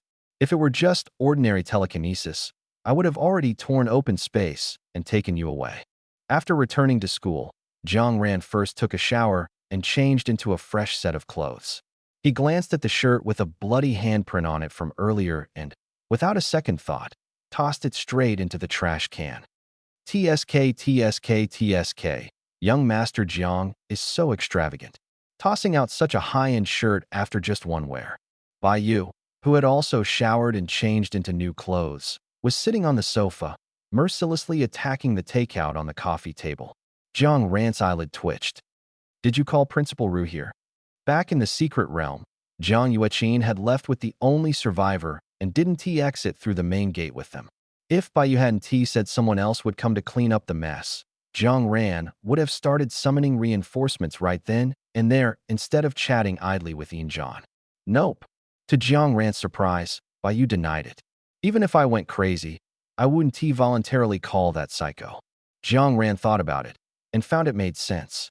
If he had almost been beaten to a pulp by Ru Chun in the past, he wouldn't be too fond of him either. Unless he had grown strong enough to hang Ru Chun up and beat him. If Ru Chun wasn't Bai Yu's backup, then why did he show up there?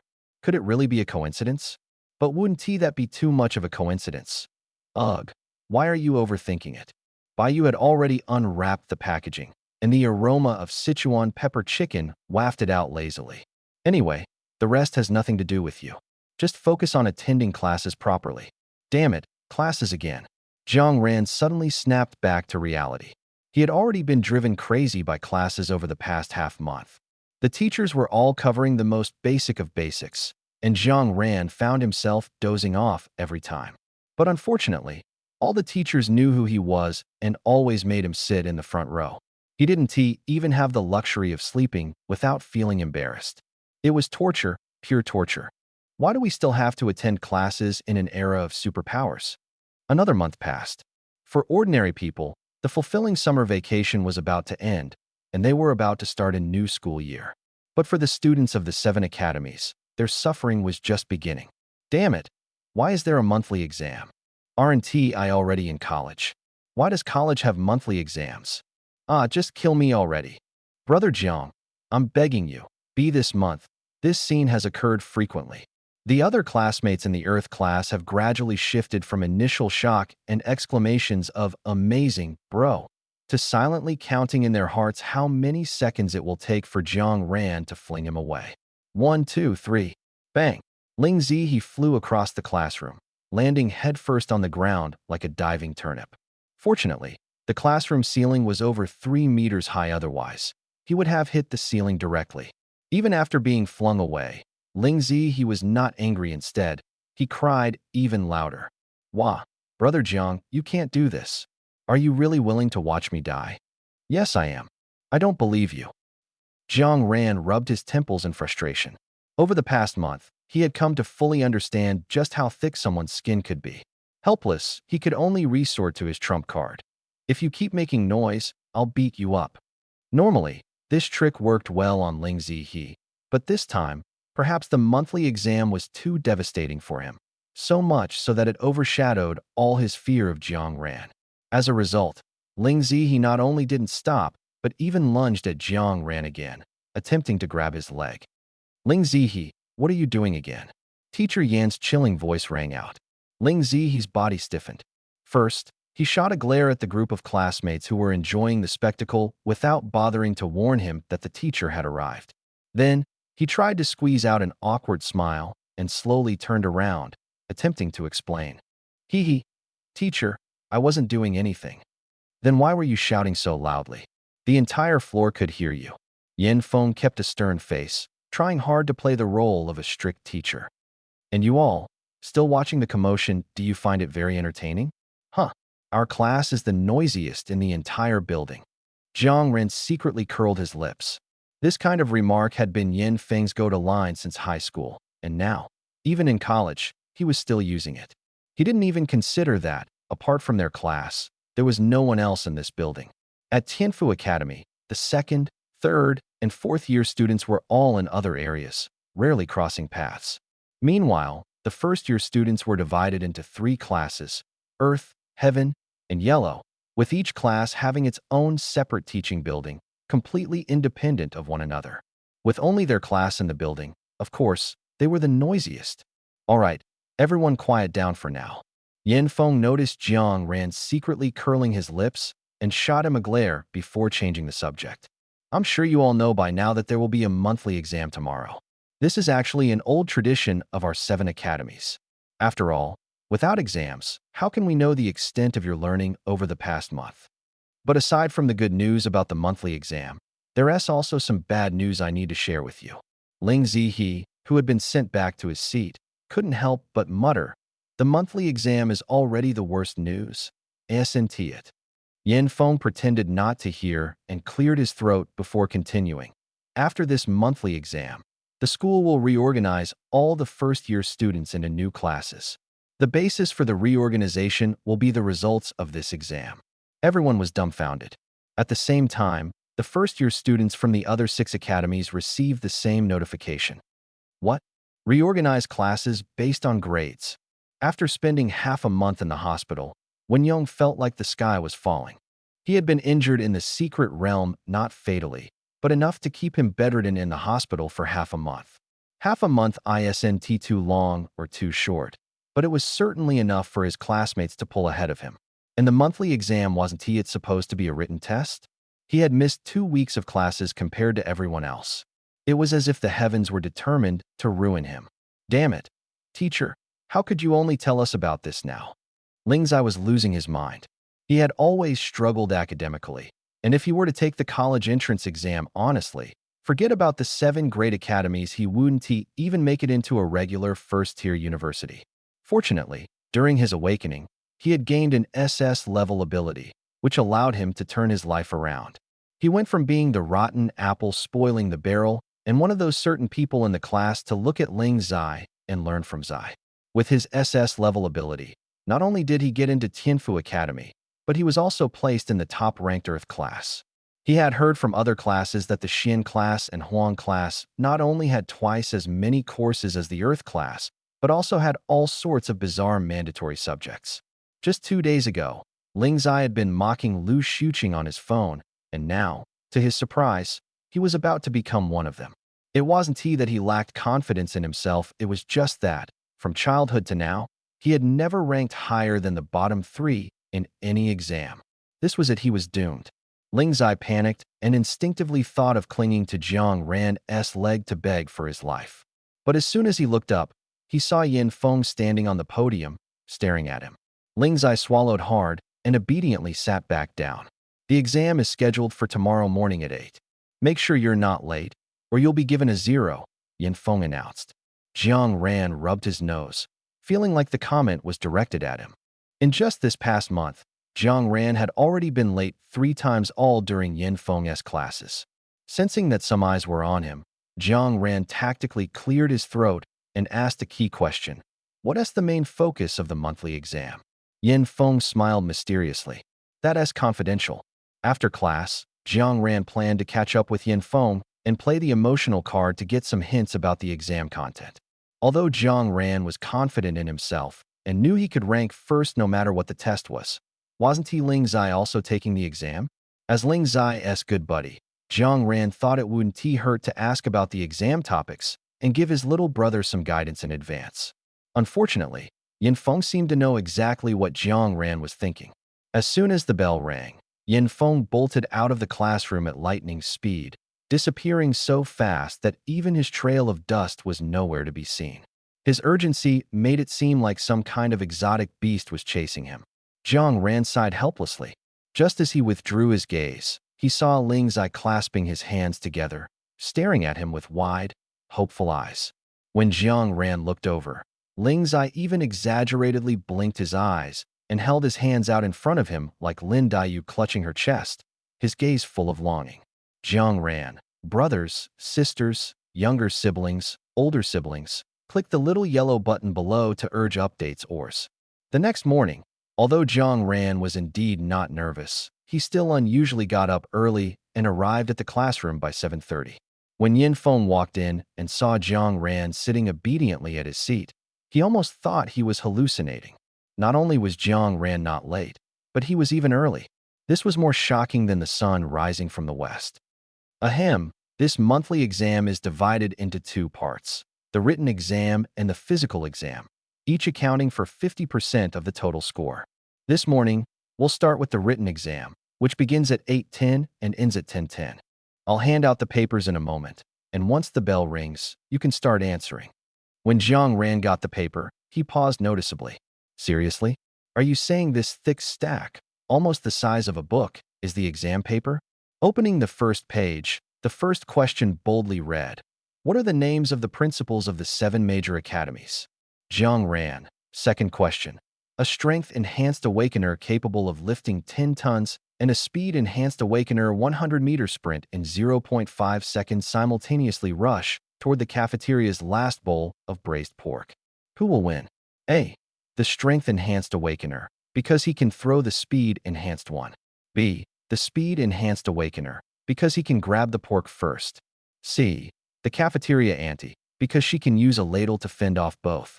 D. The braised pork, because it will evaporate due to energy collision, leaving no one able to eat it.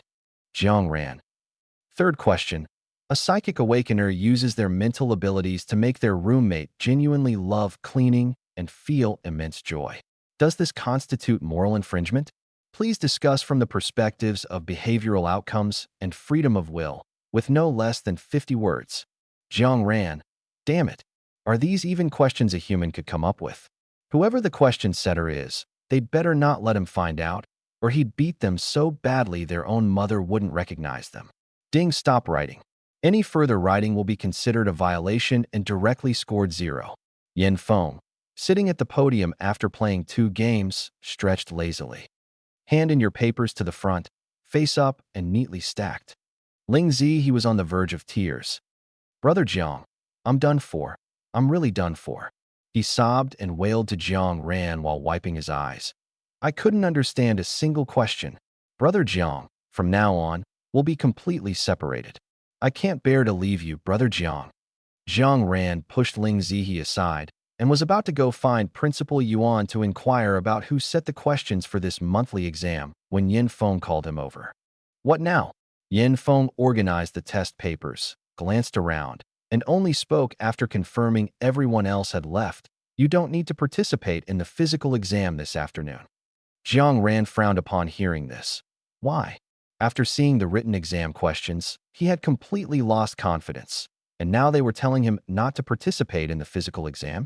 Might as well just rank him last and throw him into the yellow class. Don't you have any idea why? Yin Feng rolled his eyes at him. You're already at the Do realm, aren't you? Jiang Ran coughed lightly, looking a bit embarrassed. Keep it low-key, keep it low-key. Low profile, my foot. You're at the Dojing level, taking the martial exam with a bunch of Hujing level students. Does that sound reasonable to you? Are you planning to beat them all to death? Jiang Ran awkwardly scratched his head. What? Is it wrong to improve too quickly? Besides, instead of stopping me from participating, why not let them reflect on themselves? It's been so many days. Has their cultivation improved at all? Have they been training seriously? Yin Feng. Yin Feng was stunned for a second by his words. After coming to his senses, he unceremoniously smacked the back of Jiang Ran's head. Ow, damn it. Jiang Ran staggered from the hit, almost falling flat on his face. What's wrong with you, hitting me like that? Enough, enough, let's talk business. Yin Feng's expression turned much more serious. You should know about the Global Awakeners Ability League, right? Jiang Ran rubbed the back of his head where he'd been hit. Do you think I'm an idiot? Of course, I know about it. But wasn't it shut down 6 years ago after being boycotted by multiple overseas countries? The Global Awakeners Ability League was initially proposed by the Eagle Nation. Held once every year, it brought together the top new generation awakeners from around the world to compete in various events, all striving for first place. It could be said that participating in this league was the first step for a genius to transition from national to international recognition. That's right. Yin Feng nodded first, then lowered his voice. But this year, the Eagle Nation submitted a proposal to the Ability Alliance. They want to restart the Global League. Restart the league? Jiang Ran's eyes widened. Weren't they the ones who led the boycott back then? And now they want to lead the restart? Do they not even bother hiding their hypocrisy? Yin Feng shrugged. I have no idea what they're thinking. After all, I'm just an ordinary university teacher. I just wanted to give you a heads up so you can prepare in advance. After all, among the new generation in Longhua, you're the brightest star. If the Eagle Nation's proposal to restart the league gets approved, there's no way you'll be able to avoid it. In the afternoon, All the first-year students were taken to the training hall to participate in the martial exam. Even Bai Yu, as the student council president, went to oversee the exam. In an instant, the entire first-year area was empty. Jiang Ran's dormitory, located in the A1 area, wasn't part of the first-year zone, but the villas were spaced far apart. Since enrolling, aside from Bai Yu, Jiang Ran hadn't seen anyone else living in the A1 area. The messages he sent to Xiang Jingxing and Xiang Jingji went unanswered. They were probably also taking the martial exam. However, he did get a reply from Shi Yan. Jiang Ran, you're already done with the exam? What kind of stuff do they test in the martial exam? Shi Yan, I didn't take it. Jiang Ran. Jiang Ran, why didn't you take it either? Are they isolating you too? These two Tianzi academies are really something else. Shi Yan patiently explained. No, it's because the school saw that I had suffered a serious injury before. They were worried I might still have hidden injuries that hadn't fully healed, so they exempted me from this month's martial exam. Shi Yan, not just me and you and the other four were also exempted. We only took the written exam. Before Jiang Ran could finish reading, Shi Yan sent another message. Although we don't participate in the martial arts exam, the scores for the 5 of us are calculated as full marks. After sending the message, Shi Yan waited for a long time, but Jiang Ran's screen remained stuck on typing, without any message being sent. After a while, Jiang Ran finally sent a string of ellipses. At that moment, Jiang Ran suddenly felt like the sky was falling. He had thought he had found someone as miserable as himself, only to realize he was the real clown here. Could he still switch to Tian's Divine Academy now? After all, he had been injured in the secret realm back then. He had suffered significant psychological trauma, the kind that wouldn't heal in 2 or 3 years.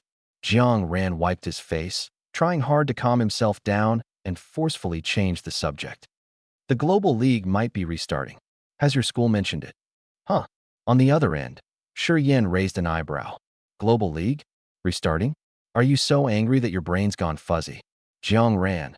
If it weren't for the fact that this was indeed Shi Yan's WeChat, and that other academies were busy with martial arts exams and couldn't possibly be playing on their phones, Jiang Ran might have thought Shi Yan had been possessed by Xiang Jingji. After listening to Jiang Ran's explanation, Shi Yan pondered for a moment and slowly typed. Shi Yan, it's actually easy to guess. The Global League was initially proposed by Eagle Nation, and they set a condition. The champion's country would receive 40% of the resources from the Ability Alliance for the next 2 years. Jiang Ran hadn't known this. He had thought it was just an ordinary global competition where regular people could make a name for themselves, but he hadn't realized there was this underlying connection. From the start of the league until 10 years ago, Eagle Nation basically monopolized the championship. But 10 years ago, things changed. Jiang Ran caught on. The champion was Dragon Nation? That's right. For the next 2 years, Dragon Nation finally enjoyed the exclusive 40% resource support from the Alliance. With those resources, 8 years ago in the Global League, Dragon Nation won the championship again. So after that, Eagle Nation decided to cancel the league altogether to prevent our country from continuing to win and claim the resources. Jiang Ran understood.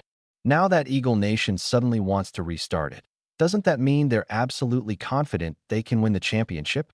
Exactly, Shi Yan replied, leaning lazily against the headboard, typing unhurriedly. Those white folks are all pretty cunning. Jiang Ran paused for a few seconds before replying. Then we're doomed. What's wrong? If I lose, wouldn't I be embarrassed on a global scale? Shi Yan wanted to retort, asking if Jiang Ran was even sure he could become an official player. But then he suddenly remembered Jiang Ran's many freakish abilities and fell silent. Now it was his turn to be stuck on typing for a long time. After a while, Shi Yan finally sent a quiet reassurance. Don't worry, even bad publicity is still publicity. After learning such big news from Shi Yan, Jiang Ran realized he still didn't know enough about the Global League. After ending the chat, he opened his computer again, searched for some past league records and video replays in the browser. The Global Awakeners Ability League is divided into 3 stages: the preliminary round, the knockout round, and the finals.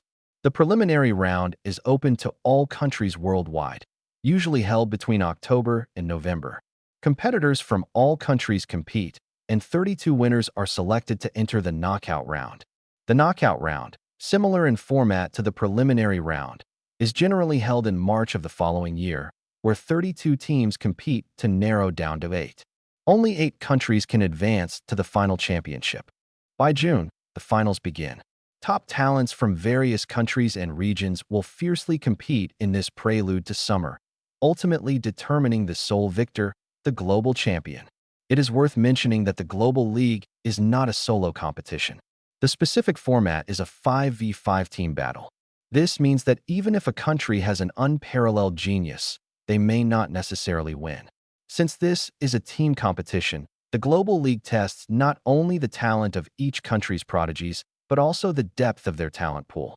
So what if you have 2 SSS level players? I have 10 SS level players, 5 substitutes, and 5 main team members. A continuous rotation will exhaust your 2 players, and then what will you use to fight me? It does seem like an interesting competition. After watching several videos, Zhang Ran gained a better understanding of the league. What intrigued him the most was that the content of each competition was different. For example, the previous season might have been a direct face-to-face brawl between 2 teams to determine the winner, while the next season could involve each team solving math problems, with the higher score winning. It's just that random. At the same time, Zhang Ran couldn't help but wonder, if the league were to restart, what kind of competition format would appear this season? That evening, the school posted the monthly exam results on the official website, along with a pinned announcement. Zhang Ran casually set Ling Zai, who had been bombarding him with messages, to Do Not Disturb mode, and then open the file. As expected, he was not in first place instead. It was a girl named Xia Shi. Xia Shi scored 89 in the written exam and 92 in the combat exam, which translated to a total score of 90.5, a full 5 points ahead of the second place. Zhang Ran couldn't help but raise an eyebrow.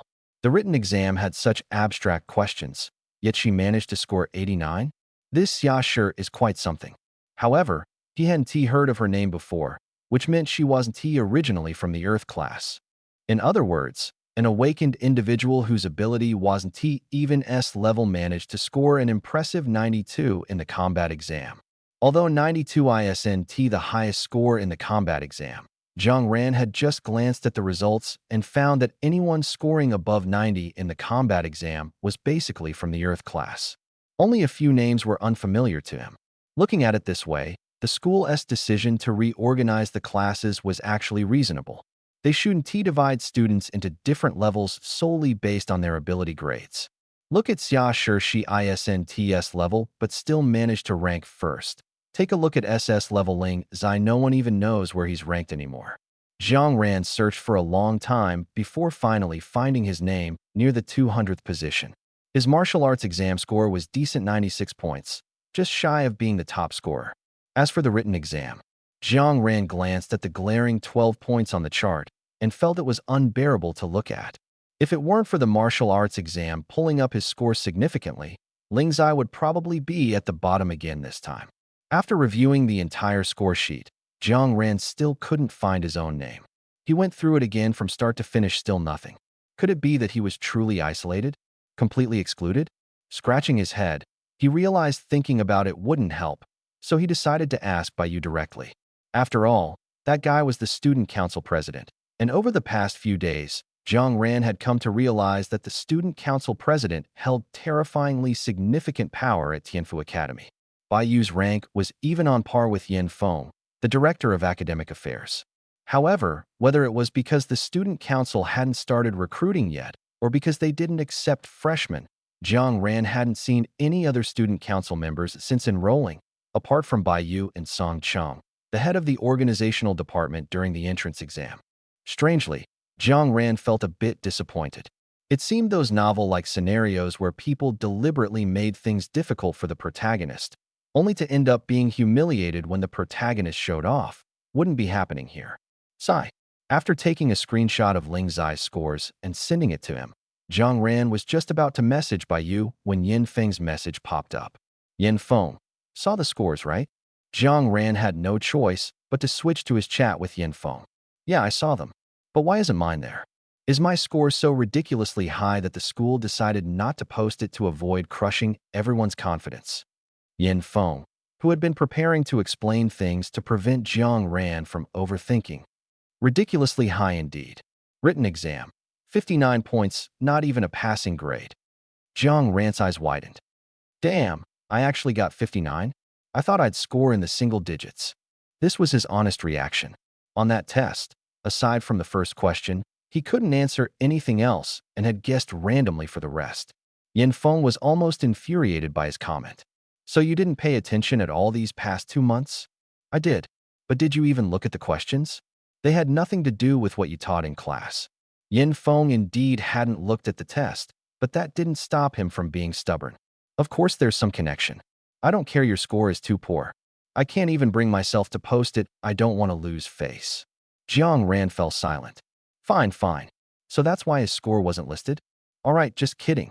Whether you scored in the single digits or got a perfect 100, your score wouldn't be posted. Why? Is this isolation? Why are you always thinking people want to isolate you? We just figured, since you're not joining their class divisions anyway, posting your score wouldn't mean much. It would also save Yin Feng, as his teacher, from embarrassment. Over the next 2 weekend days, Jiang Ran, for some unknown reason, suddenly felt like going out and rarely left his dorm to explore Shangjing. Although Shangjing is the capital of Longhua, Jiang Ran had never been there in his 18 years of living in the northwestern Qin province, which was too far away from Shangjing. Moreover, having lost his parents at a young age and with a grandfather who often disappeared, Jiang Ran had never visited the capital of this world. Now that he finally had the time, he decided to explore it properly. Ugh, still tastes awful. Although he had never been to Shangjing in this life, Jiang Ran had visited the capital many times in his previous life and had even tried the famous mung bean juice there. However, thinking that the taste might be different in this world, he stubbornly ordered a bowl again. The moment he took a sip, he felt like throwing up. It was terrible. Who on earth drinks this stuff? He even suspected that no one in Shangjing actually drank it, and it was only sold to scam curious and stubborn outsiders like him. Jiang Ran quickly bought a cup of lemon tea and gulped down half of it in one go, finally feeling that the strange taste in his mouth had faded significantly. Ah, refreshing. After finishing the lemon tea in 2 gulps and tossing the empty cup into the store's trash bin, Jiang Ran officially began his tour of Shangjing. What the heck? Gold prices have already reached 1,500. Listening to the sales assistant's introduction, Jiang Ran almost doubted his ears. Was this world really that crazy? He distinctly remembered that the last time he bought gold, the price had just risen to 1,000. Sir, would you like to take another look? Despite Jiang Ran's shock, the female sales assistant maintained a polite smile. After all, working in a gold shop, she had encountered all kinds of customers. Except for those who truly didn't care about money, almost no one could hear about the skyrocketing gold prices without feeling shocked. No need to look further, Jiang Ran said, feeling a bit of pain in his heart. I'll just take this one. In the end, he chose a hollow hexagonal star pendant made of pure gold, with a red gem-like bead embedded in the center. The price was 199,999. Although the price was sky-high, the main cost wasn't the gold but the bead on the pendant. It was the crimson blood pearl of a 5th-tier exotic beast, the scarlet cloud leopard, which was rare and only produced when a female scarlet cloud leopard gave birth to cubs. This item not only provided warmth even in icy conditions, but also nourished the wearer's spirit. Although Jiang Ran didn't need these minor buffs, it was still a good choice for decoration or as a gift. After swiping his card, he placed the necklace and its gift box into his ring and walked into a large shopping mall. During his last adventure in the secret realm, most of the winter clothes stored in his ring had been given away. To ensure he would have clothes to wear the next time he encountered a special secret realm, Jiang Ran decided to go on a shopping spree to replenish the items in his storage ring. Take a look at this one. The lining is made from the fur of a 3rd-tier exotic beast, the green-tailed beast. It's guaranteed to be windproof and warm. Jiang Ran? Question mark. While listening to the sales assistant's exaggerated pitch, Jiang Ran turned around upon hearing his name, only to see a group of people looking at him from not far away. Standing in the middle was a girl wearing a white silk crepe de chine blouse paired with a houndstooth skirt. Her gaze toward Jiang Ran carried a hint of surprise, as if she hadn't expected to encounter him here. Xiaoyu, do you know him? This person was Yenyu. Yenyu paused, seemingly pondering how to introduce Jiang Ran. Yes, I know him. His name is Jiang Ran, a student at Tianfu Academy. In the end, she could only answer this way. Jiang Ran. Yanzhe muttered to himself. Why does this name sound somewhat familiar? Could it be that he had heard it somewhere before? The relationship between Jiang Ran and Yenyu wasn't particularly close at most. They were acquaintances who nodded in passing. Additionally, he had saved her life in the secret realm. Although Yenyu, as the third young lady of the Yin family, likely had a life of considerable value, Jiang Ran didn't expect them to repay him. He was more inclined to stay as far away from the Yin family as possible, to avoid making things difficult for Yin Feng later on. However, the sales assistant was simply too annoying, persistently holding him back and refusing to let him leave. Jiang Ran quickly walked over, using the opportunity to shake off the bothersome assistant. He glanced a few more times at Yanzhe, who was standing beside Yenyu, then casually withdrew his gaze. Aren't you supposed to be in Shanghai City? Yenyu lowered her eyes. My family lives in Bishui City, near Shanjing. With Mid-Autumn Festival approaching, I came back to visit. Oh, I see. Jiang Ran didn't want to chat further, so he nodded casually and prepared to leave. Yenyu merely stared at the ground without saying anything. Yanzhe racked his brain for a long time, but still couldn't recall where he had heard the name before. It wasn't until he returned home that he suddenly slapped his forehead. Jiang Ran is that SSS level from Qingzhou. In the living room, Yin father and Yin mother looked over. Yanzhe, what are you muttering about? Yanzhe clenched his fists, suppressing his inner excitement. Nothing at all. I'm just a bit tired from shopping. I'll head upstairs first. Once upstairs, Yanzhe didn't return to his own room, but instead went to Yenyu's. Xiaoyu, are you hiding something from me? Yenyu was sitting at her desk, maintaining her longbow, and didn't even lift her eyelids upon hearing Yanzhe's question. No, really. Yanzhe's expression carried a hint of intrigue. Of course. How could I possibly hide anything from you, big brother? Is that so? Yanzhe stepped into the room and closed the door tightly. The Jiang Ran we met today isn't he one of Yin Feng's students? You clearly knew. So why didn't you say anything? Yenyu's fingers, resting on the bow, suddenly trembled slightly. Seeing Yenyu remain silent, Yanzhe crossed his arms, lightly tapping one hand against his arm. Then let me ask you another question. Xiaoyu, what exactly are you trying to do? By Tuesday, when Jiang Ran returned to the classroom, he discovered that half of the original classmates had been replaced. The newly assigned students weren't as familiar with Jiang Ran. Upon seeing him enter, they instinctively shrank back, avoiding eye contact with him. Jiang Ran, hands in his pockets, leisurely walked up to a girl who was keeping her head down.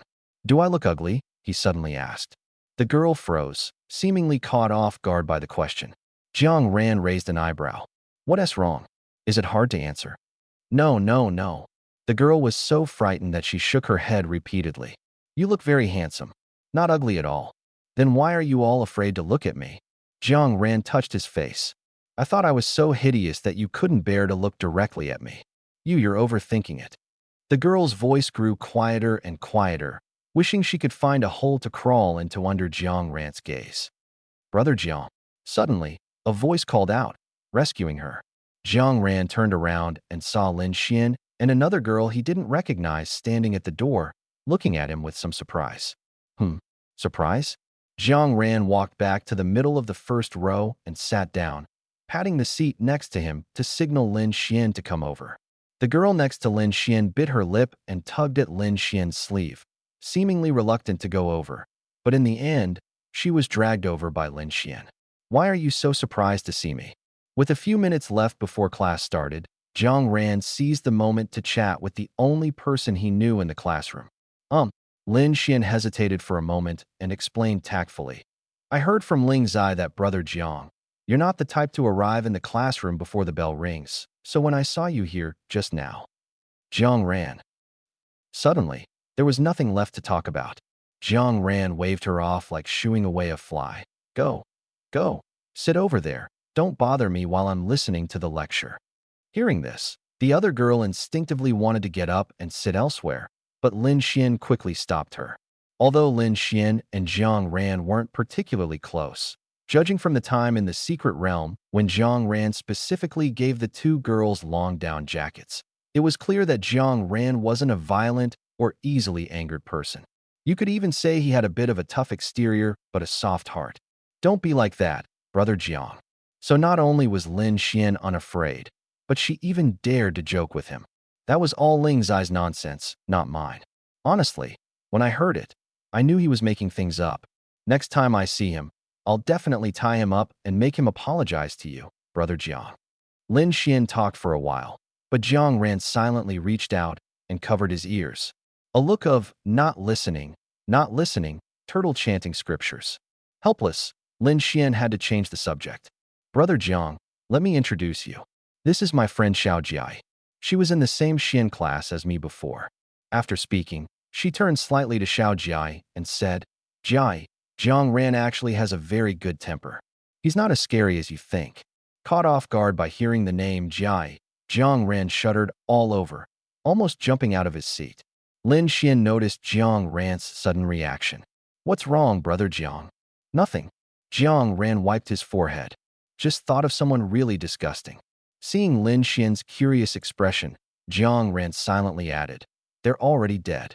Instantly, Xiao Jiai, who had just started to believe Lin Xian's words a little, turned pale, even more frightened than before. The surrounding students who had been eavesdropping also turned pale. So, when the teacher Gui Shu entered the classroom, the entire room was so quiet you could hear a pin drop. Gui Shu nodded in satisfaction, secretly marveling to himself. Not bad. This is exactly how the students of the D class should behave.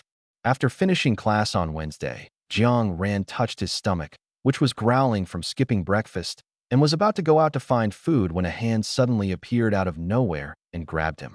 Before Jiang Ran could react, he found himself in the principal's office. Yuan Pu sat behind the desk with a cheerful smile, looking at him. Jiang Ran felt a bit uneasy under that mysterious gaze and couldn't help but rub his arms. Grandpa Yuan, is there something you need from me? If not, could he leave quickly? Otherwise, Jiang Ran was genuinely afraid he might faint from hunger any second now. Jiang Ran, after our research and discussion, the higher-ups have decided to nominate you to participate in next year's Global Awakeners Ability Tournament. Jiang Ran instantly sobered up. Didn't they just submit the proposal to the Eagle Nation? Jiang Ran's eyes widened in shock. It got approved this quickly? Yuan Pu shook his head. It hasn't been officially approved yet. He paused for a moment before continuing, but it will be soon. 2/3 of the countries in the alliance have been in frequent contact with the Eagle Nation recently. If the Eagle Nation wasn't 100% prepared, they wouldn't have proposed it. Jiang Ran knew this was a big deal, so he stopped rushing to leave and took a couple of steps back to sit on the sofa. If the Eagle Nation dares to restart the tournament, they must be confident about winning the championship. Jiang Ran ruffled his hair. Do the higher-ups trust me that much? What if I lose? If you lose, Yuan Pu scoffed. Our Dragon Nation isn't so fragile that we can't afford to lose. You don't need to feel any pressure. The reason you're being sent is, first, because you are indeed the most outstanding new generation awakener this year, and second, to give you all more exposure and experience. Bai Yu, who had just finished munching on an apple, let out a burp and added, just treat it as a government-funded trip. Winning or losing isn't a big deal. Our Dragon Nation isn't so down and out that losing one competition would ruin us. Jiang Ran was a bit dumbfounded. He had thought these two would give him a long motivational speech, telling him to believe in himself, train hard, and bring glory to the nation, blah blah blah. But the result? They were telling him that winning or losing didn't matter at all, that he should just treat it as a trip? Were the higher-ups really this laid back? But, Jiang Ran immediately sat up straight. Was there a catch? But for now, you're only nominated, it's not finalized yet. Besides you, the other 5 SSS level awakeners are also on the nomination list. Yuan Pu clasped his hands on the desk, looking much more serious than before. You know the tournament rules require a 5-person team, but there are 6 of you. Moreover, You six are just the first batch to be notified. Once the news of the tournament's revival is announced, the higher-ups will open the registration to the public. By then, you won't just be competing with the other 5 SSS level awakeners for a spot. Bai Yu, who was peeling a banana, couldn't help but chuckle when he heard this. Yuan Pu couldn't figure out what he was laughing about, so he glared at him to make him shut up and continued. I know you are very talented, but there are billions of people in the Dragon Nation, and among them, there's bound to be a peerless genius. The advantage you have over them is that you're the first to know the news. You have more time to prepare for it than they do. So, start working hard on your cultivation now. I hope that when the time comes, your name will be among the 5 official spots. Yuan Pu talked for a long time, his mouth dry from all the speaking. He thought Jiang Ran would surely get excited, clench his fists, and loudly swear that he would work hard and not let them down. Unexpectedly, this kid didn't follow the script. He sat quietly on the sofa the whole time, head lowered, not saying a word. The room suddenly fell silent. Jiang Ran slowly opened his eyes and lazily yawned. Ah, you're done talking? Seeing his expression, Yuan Pu immediately understood. So all the effort he put into writing his speech was wasted. This kid hadn't listened to a word and had fallen asleep instead. Don't worry, Grandpa Yuan. Jiang Ran stood up and stretched his stiff body from sleeping.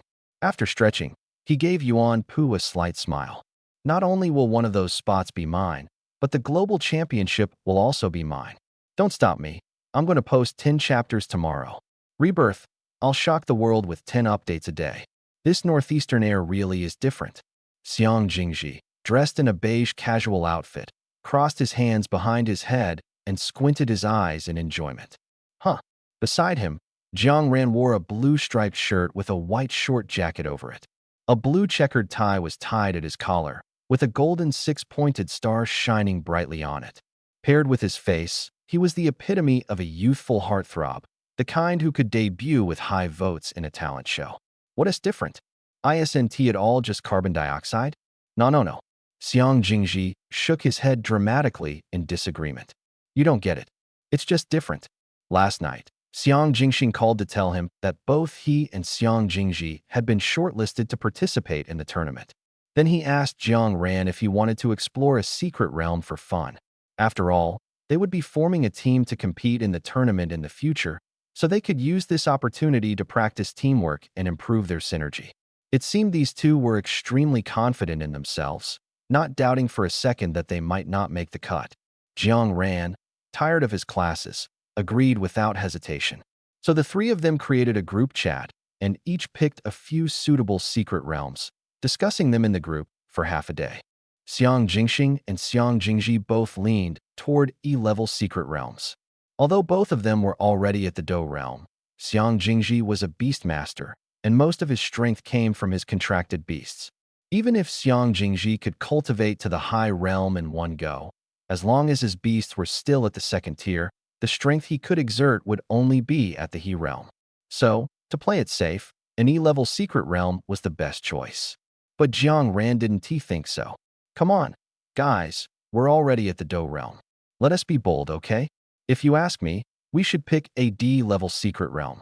After all, it's only in adversity that we can grow faster. In the end, Jiang Ran even resorted to moral coercion.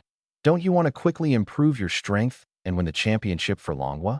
Xiang Jingxing and Xiang Jingji. Oh no, they couldn't refute that. Don't worry, don't you trust me? Back then, Shi Yin was beaten to the brink of death, and I still managed to save him. What are you afraid of? At worst, I can call for reinforcements. Jiang Ran was well versed in the art of persuasion, employing both hard and soft tactics. He refused to believe they could still reject him. In the end, the two either willingly or reluctantly agreed to Jiang Ran's suggestion and chose the 472nd secret realm located in Shihai City, Heilong Province, in the northeast. By the way, have you two looked up strategies for 472? Xiang Jingji was practically like a curious baby, wanting to check out everything he encountered. At this moment, the 3 were sitting in a private room of a northeastern specialty restaurant. Xiang Jingji was looking at the menu while chatting with Jiang Ran. Nope. Xiang Jingxing poured himself a cup of tea, answering decisively. Why bother looking at that? Jiang Ran was staring at his phone, seemingly messaging someone. Have you ever seen a big shot specifically look up strategies before entering a secret realm? It's so low class. Xiang Jingji wanted to say he was afraid of dying, but he felt that saying this would be even more embarrassing than secretly looking up strategies, so he dropped the topic. Why are you always on your phone? What? Chatting with your girlfriend? Nope. Jiang Ran turned off his phone. I'm planning to bring Jiang Qingye along. Jiang Qingye. Xiang Jingxing paused, holding his cup. The one from Lingshu University? Jiang Ran nodded. Yeah. Anyway, we'll all be teammates in the future. Adding one more person isn't a big deal. You have that much confidence in him. Hearing that someone else might join, Xiang Jingji put down the menu. I actually think Yin Yu from Taiyan's Academy is better than Jiang Qingye and more likely to become our teammate. And then there's Shi Yan. I heard he has dual abilities, so he probably won't be a problem. Jiang Ran glanced at Xiang Jingji, who had put down the menu, and casually took it over. While marking it up, he said, "Relax. He's from the Northeast, he's probably sick of these dishes. We'll just order what we want." Yin Yu is indeed impressive in SSS level artifact ability, and the awakened item is a weapon. His future is bright. Then why do you say Jiang Qingye is a teammate? What? You look down on Shi Yan. Xiang Jingji raised an eyebrow. How could I? Jiang Ran handed the menu to the waiter to start serving the dishes. I just said Yin Yu is impressive, I didn't say she's better than Jiang Qingye. Xiang Jingxing became interested too. Is she really that good? Jiang Ran shrugged, knowing they wouldn't believe him just based on words. You'll see for yourselves in the secret realm. When Jiang Qingye arrived, the dishes were just about ready. Xiang Jingji had been staring at the gobera dish for a full 5 minutes. Seeing everyone finally gathered, he excitedly grabbed a piece for himself first. Jiang Qingye still maintained his minimalist style. Apart from a storage ring on his hand, he had no other accessories on him. Sit down, sit down. Haven't eaten yet, right? Join us. Jiang Ran casually handed him a pair of chopsticks, and then focused on competing with Xiang Jingji for every dish. Xiang Jingxing, who had the most elegant eating posture, smiled at him politely and greeted him. We meet again. After eating and drinking their fill, the four of them prepared to set off. Secret Realm number 472 was located in an abandoned park in the northern part of Shihai City. It was said that the park used to be very popular among the elderly, who often gathered there to dance in groups.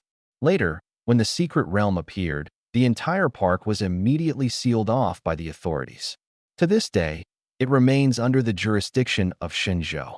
Although the group had the stamina to walk there, it would take too much time. Besides, who would choose to walk when there were perfectly good taxis available? After waiting at the intersection for quite a while, they finally managed to hail a cab. As Xiang Jingji got into the car, he couldn't help but mutter, for an SSS-level mission, couldn't we at least get a car? Xiang Jingxing immediately elbowed him and told him to stop talking nonsense. The unceremonious jab almost made Xiang Jingji throw up the meal he had just eaten. Realizing he had misspoken, he dared not say another word. Instead, he blinked innocently at Xiang Jingxing and made a zipping motion across his lips. Although Jiang Ran was already seated in the car, he had heard Xiang Jingji's quiet muttering. He looked up and smiled at Jiang Qingye, who was sitting in the front passenger seat, then turned to glance at Xiang Jingji. Ah, Xiaoji, you just don't get it, do you? Xiao Jiang here is all about energy conservation and environmental protection. If he drove around all day, think about the exhaust fumes, how bad would that be for the environment? Ah, right. Xiang Jingji slapped his forehead as if he had just realized something.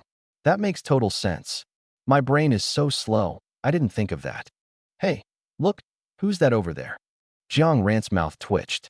Seriously, bro? Your attempt to change the subject is way too outdated. Just as Jiang Ran was about to make a sarcastic comment, he heard Xiang Jingxing exclaim in surprise. Isn't that Shi Yan? Question mark. Jiang Ran thought to himself, Xiang Jingxing, you thick-browed, big-eyed guy, are you teaming up with your brother to trick me?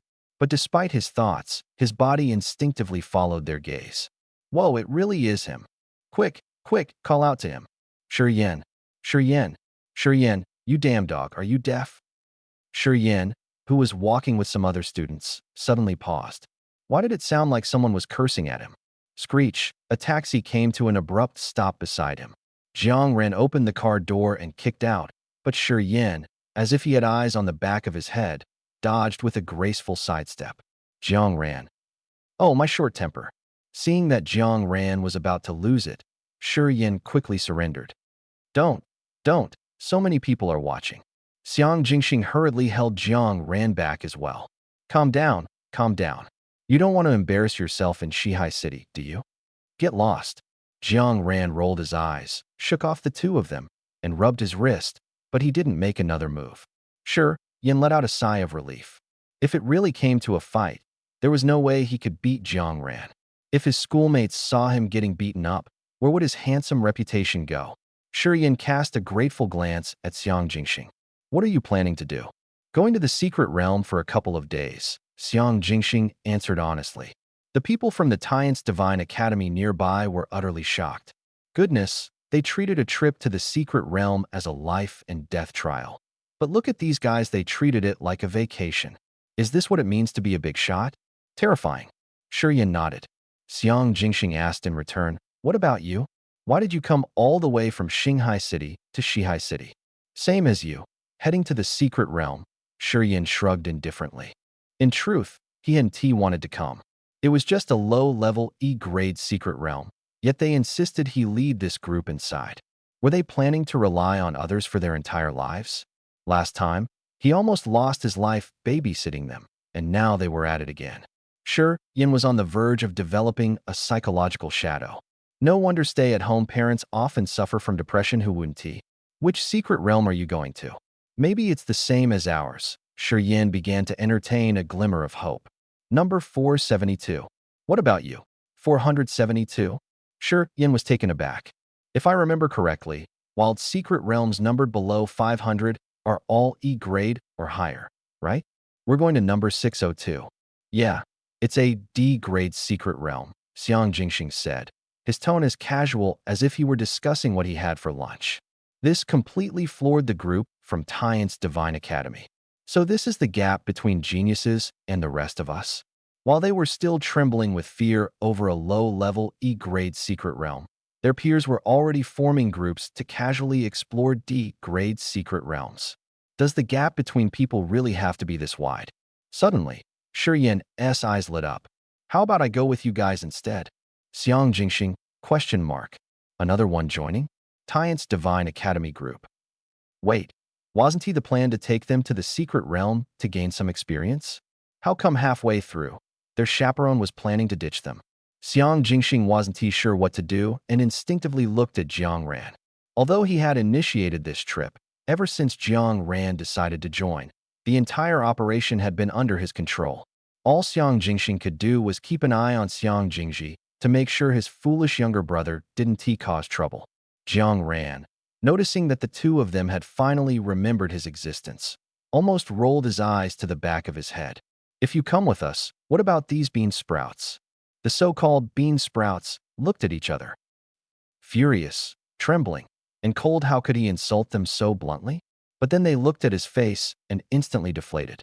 That face was all too familiar. The freshman demon king of this year. The monster they couldn't defeat even if they all teamed up.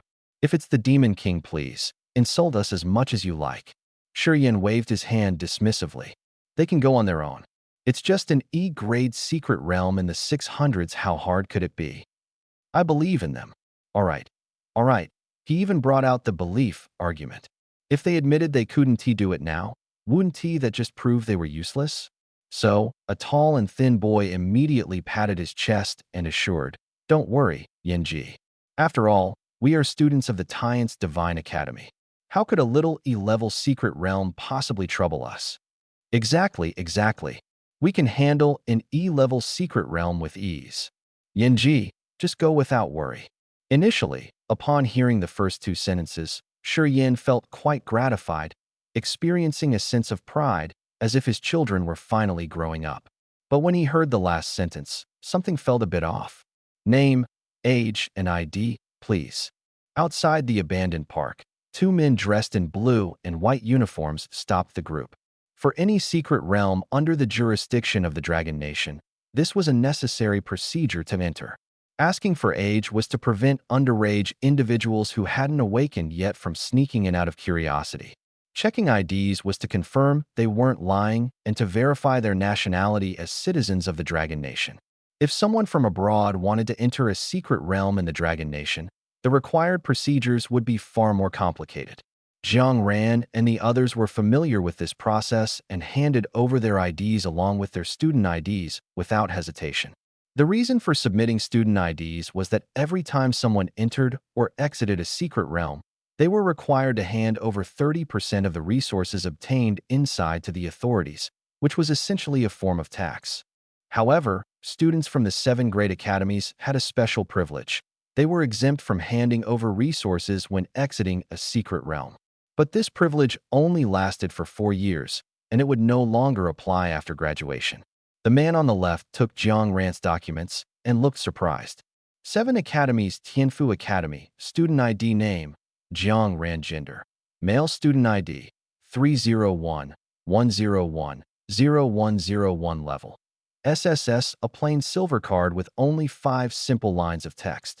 Yet, those few words caused the man to feel immense pressure for no reason. Damn, why would an SSS-level student from Tianfu Academy in Shangjing City come to a secret realm in Shihai City? If something were to happen to him in this secret realm, he could already imagine the scene of the people from Tianfu Academy flipping the entire secret realm upside down. The man on the other side was also trembling as he held the documents. 7 Academies Tian's Divine Academy, student ID name, Shi Yin gender. Male student ID, 301-102-0101 level. SSS, he thought 2 SSS-level students were already shocking enough. But after seeing the student IDs of the remaining 3, both men were completely weak in the knees. The man on the left even started wondering whether they should allow them to enter at all. After all, even though Secret Realm number 472 was ranked at the bottom among D-level secret realms, it was still a genuine D-level secret realm. Judging by their student IDs, these 5 were all freshmen this year. Even if they were SSS level, they should only be at the fusion realm at most. If something were to happen to them in the secret realm, can we go in now? Seeing the 2 men lost in thought, Jiang Ran waved his hand in front of their faces. The man on the right snapped out of it first and put on the biggest smile he could muster. Of course, please go ahead. After the 5 walked in, the man on the left frowned. You just let them in like that? This is a D-level secret realm. Aren't you afraid something might happen to them? If it does, we're done for. What's there to be afraid of? Another man looked indifferent. If the school is confident enough to let them enter the D-level secret realm, they must know they can pass. At the very least, they must have given them some life-saving measures. They won't let them die here, don't worry. TSK, what you said makes sense. Except for Shi Yin, the other 4 who had sneaked out without informing the school and teachers all sneezed simultaneously. Shi Yin was about to ask if they had caught a cold, but then he himself sneezed even louder. That's strange. Jiang Ran rubbed his nose. Who's thinking about me? Although Secret Realm number 472 is located in the northeast, its internal environment is more like Jiangnan, with greenery everywhere and air that is several times more humid than the northeast. Every time Jiang Ran breathed, he felt as if he was inhaling not air, but clusters of water. Upon entering the Secret Realm, they appeared at a fixed location, which was also the exit of the Secret Realm, known as the starting point. 2 Shinjo personnel, exuding a terrifying aura, sat behind a small table. They were responsible for collecting 30% of the resources. If you didn't pay, you couldn't leave the secret realm. Previously, there were some audacious individuals who tried to blend into the crowd and sneak through, or even directly pointed at Shinjo and cursed, "I won't give it to you. What can you do about it?" Without exception, those people met a miserable end. Jiang Ran smiled and nodded at the 2 men, taking the lead to walk out of the starting point. Xiang Jingji noticed this and couldn't hold back his curiosity, asking, "Ranzi, do you know those 2? Why does everyone call me something different?" Jiang Ran muttered inwardly, "No, I don't." Xiang Jingji widened his eyes. "You don't know them, but you still greeted them? So what?" Jiang Ran tugged at his collar. The temperature had changed so quickly that he was feeling a bit hot. Anyone who can work at the starting point of a D-level secret realm must be at least at the Jiang realm. right? Building a good relationship with them in advance means that if something happens later, we can ask them for help. As soon as he said this, not only Xiang Jingji, but also Xiang Jingxing and Shi Yin were stunned. Damn, you can play it like this? The entire starting point was equivalent to a safe zone within the secret realm. As soon as they stepped out of the starting point's boundary, a rabbit hidden in the grass suddenly leaped up, its strong hind legs comparable to those of a bodybuilder, aiming straight for Jiang Ran's face. Jiang Ran didn't even dodge, raising his hand and slapping it away, while still marveling aloud. The D-level secret realm is really something else. Even the beasts inside are much braver than those in lower-level secret realms. A first-tier beast daring to attack a Do realm cultivator, this wasn't just bravery, it was sheer recklessness. However, there are first-tier beasts in a D-level secret realm. Xiang Jingji picked up the rabbit that had just been slapped unconscious by Jiang Ran, looking a bit surprised. Of course there are. Shi Yin pushed up his non-existent glasses, coughed twice, and began explaining. First of all, you need to understand that the higher the level of the secret realm, the denser the spiritual energy inside, which naturally accelerates the evolution of the beasts. But that doesn't mean there are no low-tier beasts in high-level secret realms. Let us not even talk about those exotic beasts whose potential only reaches the first or second tier. Most exotic beasts have groups, and they all reproduce. Especially these rabbit-like exotic beasts, which give birth to a whole bunch at once, with levels varying greatly. This rabbit should be a baby rabbit, Jiang Ran said calmly. Huh? How do you know that? Shi Yin asked in surprise. Have you raised rabbits before? No. Jiang Ran shook his head in denial. I deduced it based on the actual situation. Actual situation? What situation? Shoo. Jiang Ran made a silencing gesture. A gust of wind blew through, turning the grass, which was as tall as their calves, into waves. At the same time, the group suddenly heard a strange sound. Crunch, crunch. It was the sound of something sharp rubbing together repeatedly, making everyone's skin crawl. Xiang Jingji frowned deeply as he listened.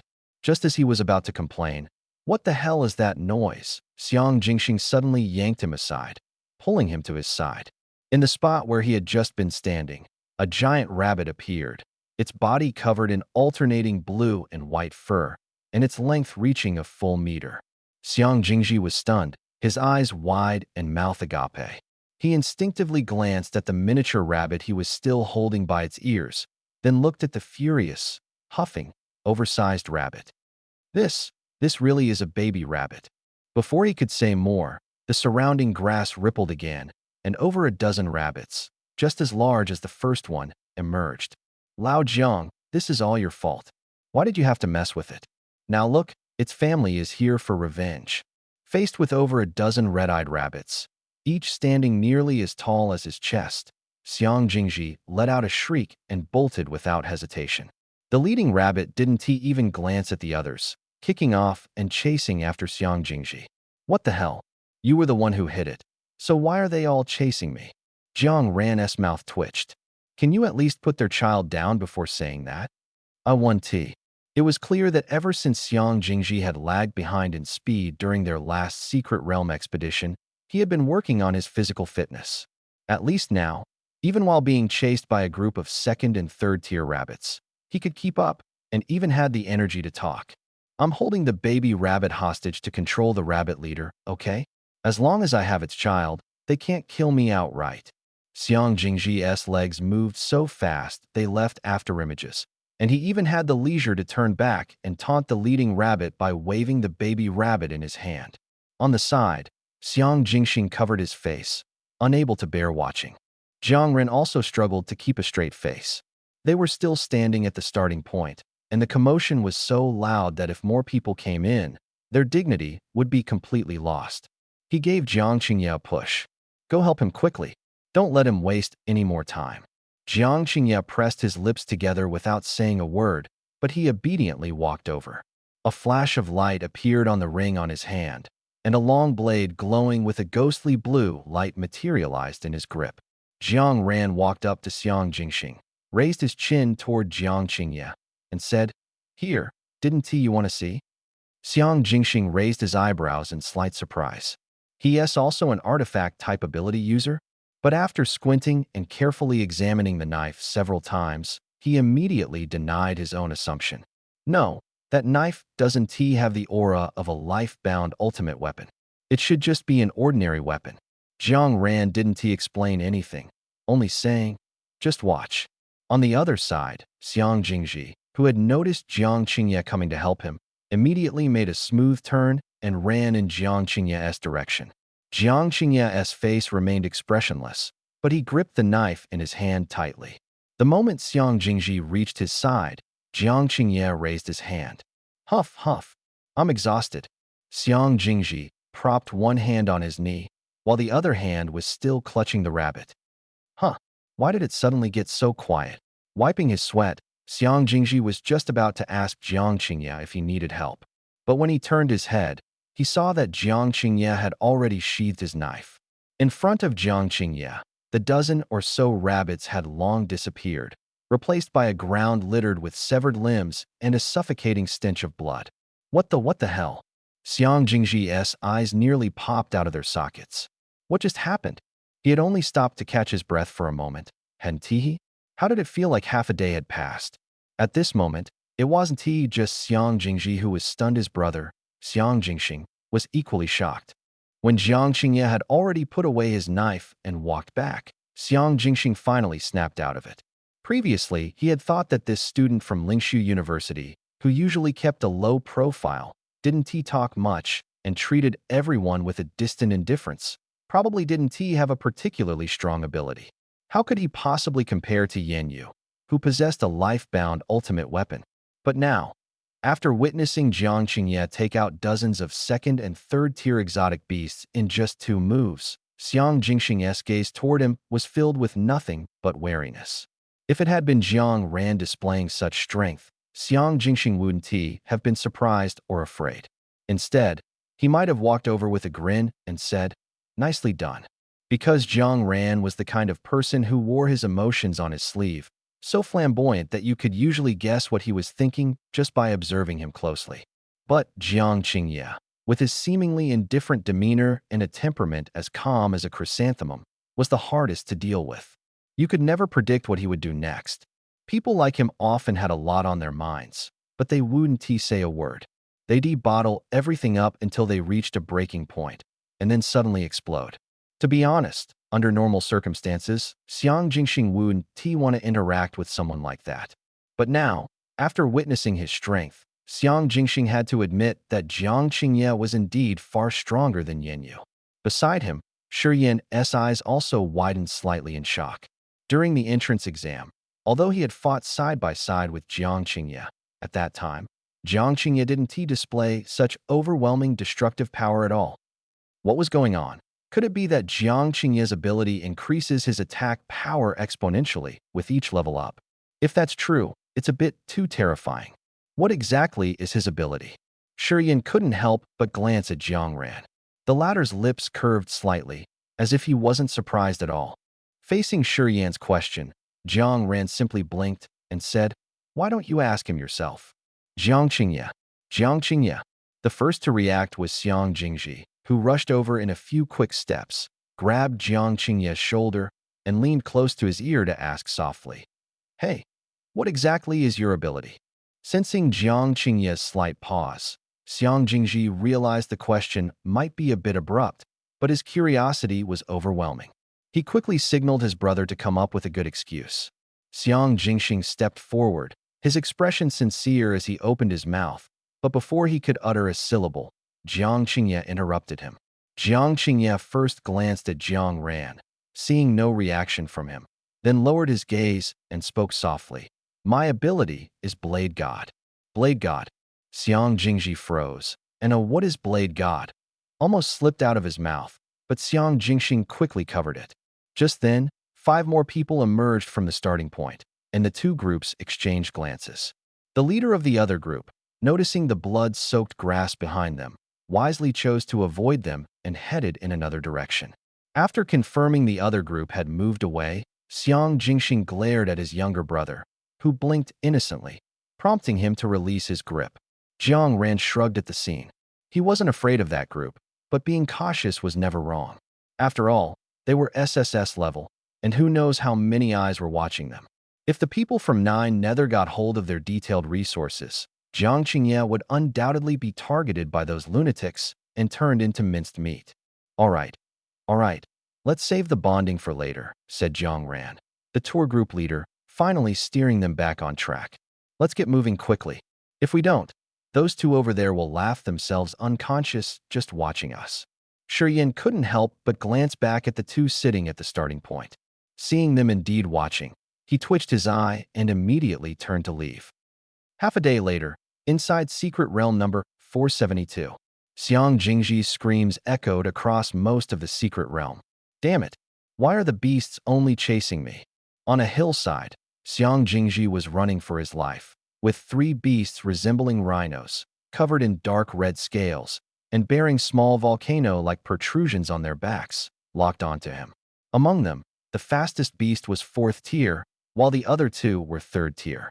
At the bottom of the hill, Xiang Jingxing's face was slightly pale, his forehead drenched in sweat. Jiang Qingye's long blade, glowing blue, was stained with blood. Jiang Ran, on the other hand, looked completely relaxed, not flushed or out of breath, as if he was just here to slack off compared to the other two. At that moment, a soft glow emerged from beneath Jiang Qingye's feet and flew towards Xiang Jingxing, restoring some color to his pale face. I'll handle the one on the left with Xiang Jingxing, Jiang Qingye, and Shi Yin. Take the one on the right. Jiang Ren quickly issued tactical instructions. Without waiting for a response, he raised his hand, and the wind around the beast suddenly surged violently. Every gust that struck the beast's body brought forth a spray of blood. Immediately after, Jiang Ran raised his other hand. Countless pale blue droplets of water condensed in the air. With a snap of his fingers, the droplets shot toward the beast like bullets. The speed of the droplets was already fast, but somehow, under the influence of an unknown force, their velocity, initially at hundreds of meters per second, surged again, almost breaking the sound barrier. At the same time, the beast on the left, which had been perfectly fine, suddenly tripped over itself, its left hind leg stepping on its right foreleg, causing it to fall flat on the ground. As its massive body collapsed, the countless water droplets arrived, piercing into its body like a machine gun, instantly turning it into a sieve. On the other side, as the water droplets shot out, Jiang Qingye moved as well. With a light flick of his wrist, the blood on his long blade was shaken off by an unknown force. In an instant, the ornate blade was as clean as new. He then lightly tapped his foot, his entire body moving as if he were flying. In the blink of an eye, he appeared behind the other 3rd-tier beast. As Jiang Qingye swung his blade, the shadow beneath him rippled, and a white figure suddenly emerged, its sharp attack aimed directly at the beast's vital point. Meanwhile, Xiang Jingji, still on the run, had the presence of mind to keep an eye on the battlefield.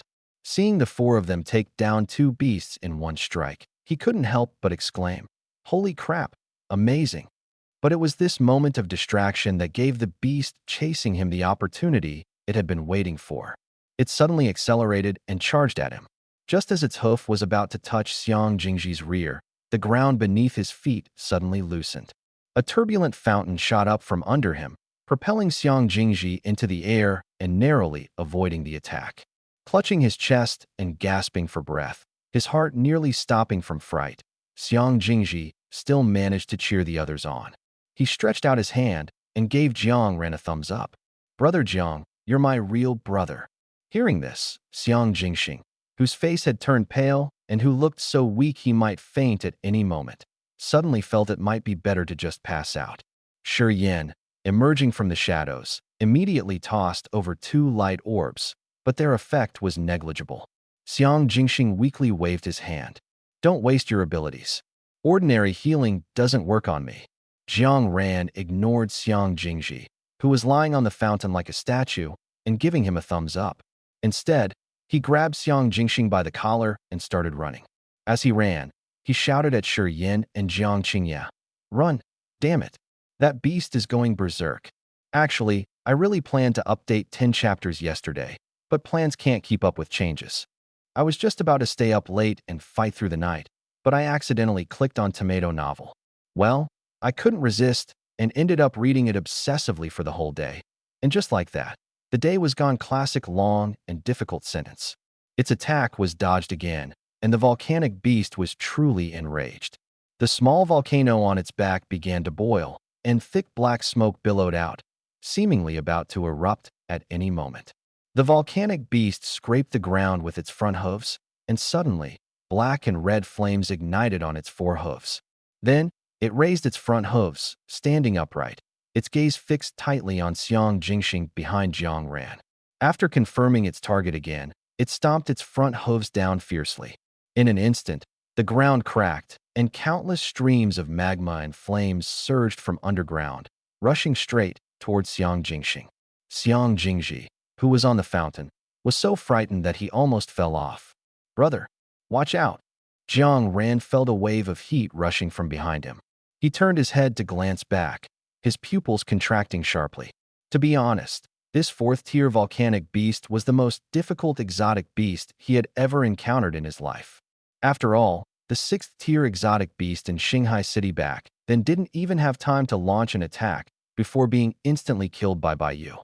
But now, among their group of fighters, aside from him, everyone else had just entered the fighter realm. They could work together to kill a third-tier exotic beast, but facing a full-force attack from a fourth-tier exotic beast, almost no one could withstand it. Damn it, it's just a blade of grass from your doorstep, not even something valuable. Is it worth getting so worked up over? Shit, do you really think I'm afraid of you? Jiang Ran cursed under his breath, grabbed Xiang Jingxing, and threw him forward. Then, he suddenly stopped in his tracks, turned around, and faced the beast head-on. Jiang Ran, Xiang Jingxing, who was thrown forward, shouted in terror, reaching out to grab Jiang Ran, but it was too late. "Do you think I'll avoid your edge?" Jiang Ran's face turned cold, his aura surged, leaving Xiang Jingji in the sky stunned. Damn, Brother Jiang is so cool. But in a place where no one could hear, Jiang Ran was screaming in his heart. Jiang Ran. "Ranzi, help me." In a dark corner, a pair of eyes slowly opened, and as they did, a streak of red light flashed across them. After taking in the current situation, he sighed softly. "I finally got a good sleep, and now you want to wake me up to clean up your mess. Didn't you say you are me? What I cause is your problem too. Stop talking nonsense. Hurry up and take over. I'm in a bad mood. I don't want to take over." Jiang Ran felt a damn it stuck in his throat, unable to curse or not curse. "But I can lend you some strength." Jiang Ran dodged the magma spurting from the ground with a flip and asked cautiously, "How much is some?" Enough for you to hang this beast up and beat it 300 times. All right, all right." Jiang Ran's eyes lit up with joy. "Quick, lend it to me. Don't get too excited, it's not free. There's a price to pay." Tisk. This time, Jiang Ran was caught off guard, and half of his shoe was scalded off by the splashing lava. He glanced painfully at his limited edition custom sneakers. At this moment, he couldn't care less about whether it was free or not. "No problem, I've got plenty of money. Bring me the best one." Heh. Accompanied by a light chuckle, a surge of violent energy instantly swept through Jiang Ran's entire body.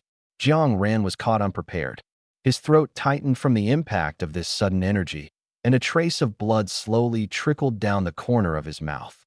Damn it, not only that, but every part of his body screamed in agony, unable to withstand the onslaught of this energy. The pain, this unbearable pain. It felt as though countless needles were piercing deeply into his body while someone hammered both him and the needles all over again, sparing not even his head. Now, it hurt whether he stayed still or moved, but moving would hurt even more. Damn it, could that guy be doing this on purpose? The voice seemed to sense what he was thinking and lazily explained. "Relax, I'm not in the mood to mess with you. The reason you feel this way is because your strength is too low to handle this power. Once you reach the spirit realm, it won't hurt anymore. So, during the entrance test back then, when you leveled up, did it hurt this much too? Of course, it was even more painful than what you're experiencing now. Friendly reminder, if you don't move soon, that little bull is going to kick you flying." What the hell is this little bull? Jiang Ran wanted to shake his head to clear it, but he only thought about it. He didn't dare to move.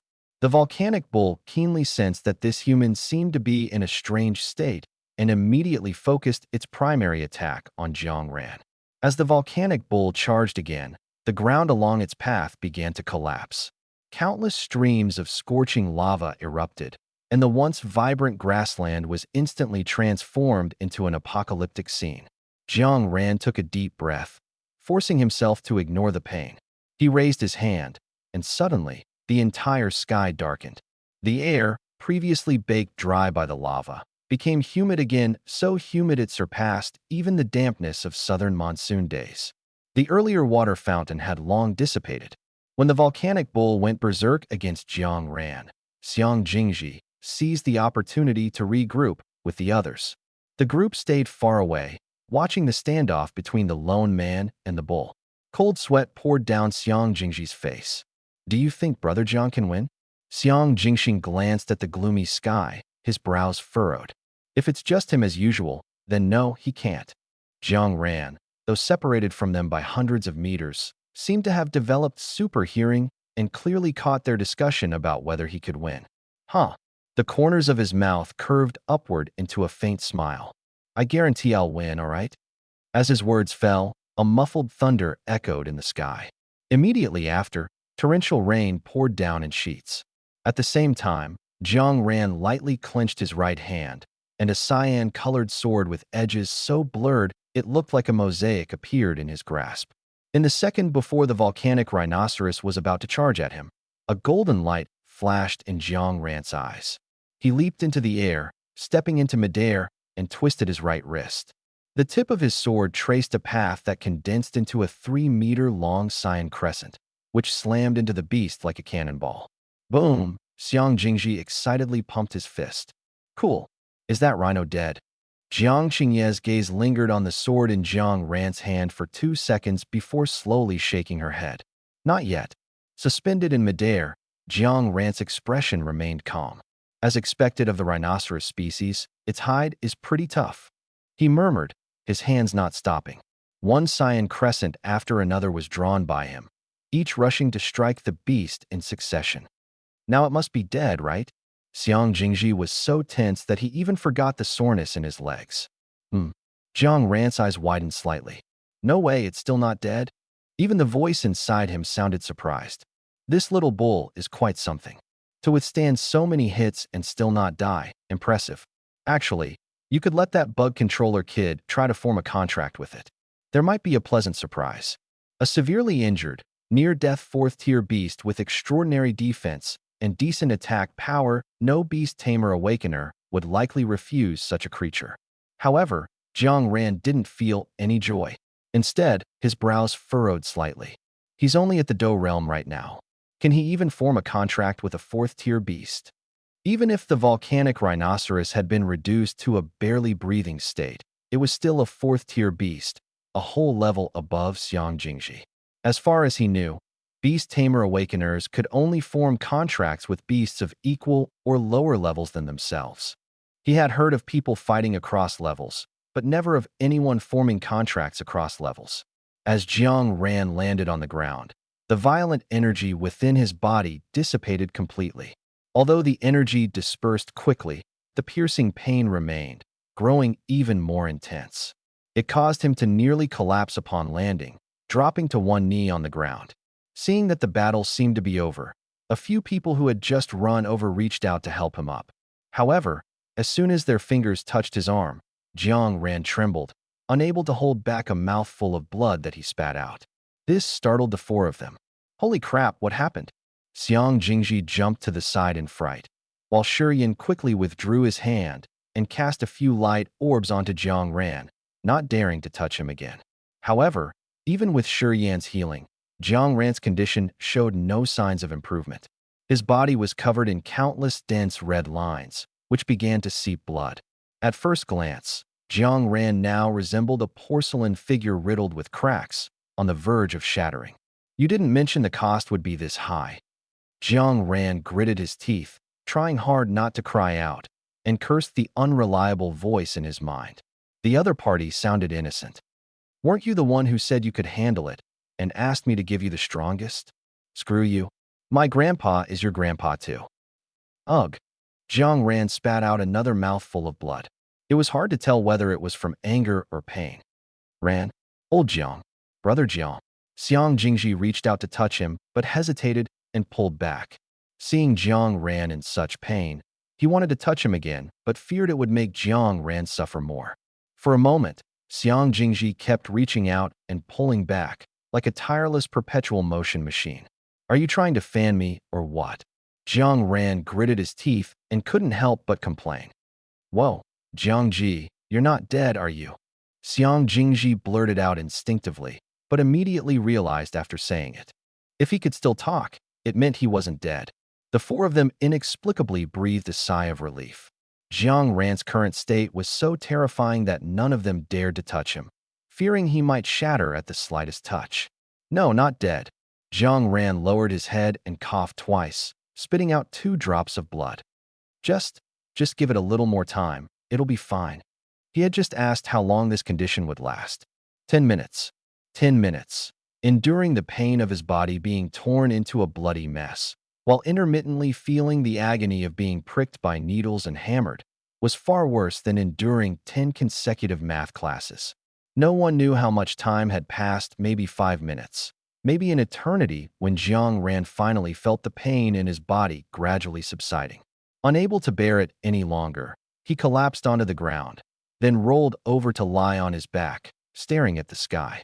The torrential rain that had extinguished all the lava. Jiang Ran casually pointed to a clean patch of grass, and a small fountain burst out of the ground.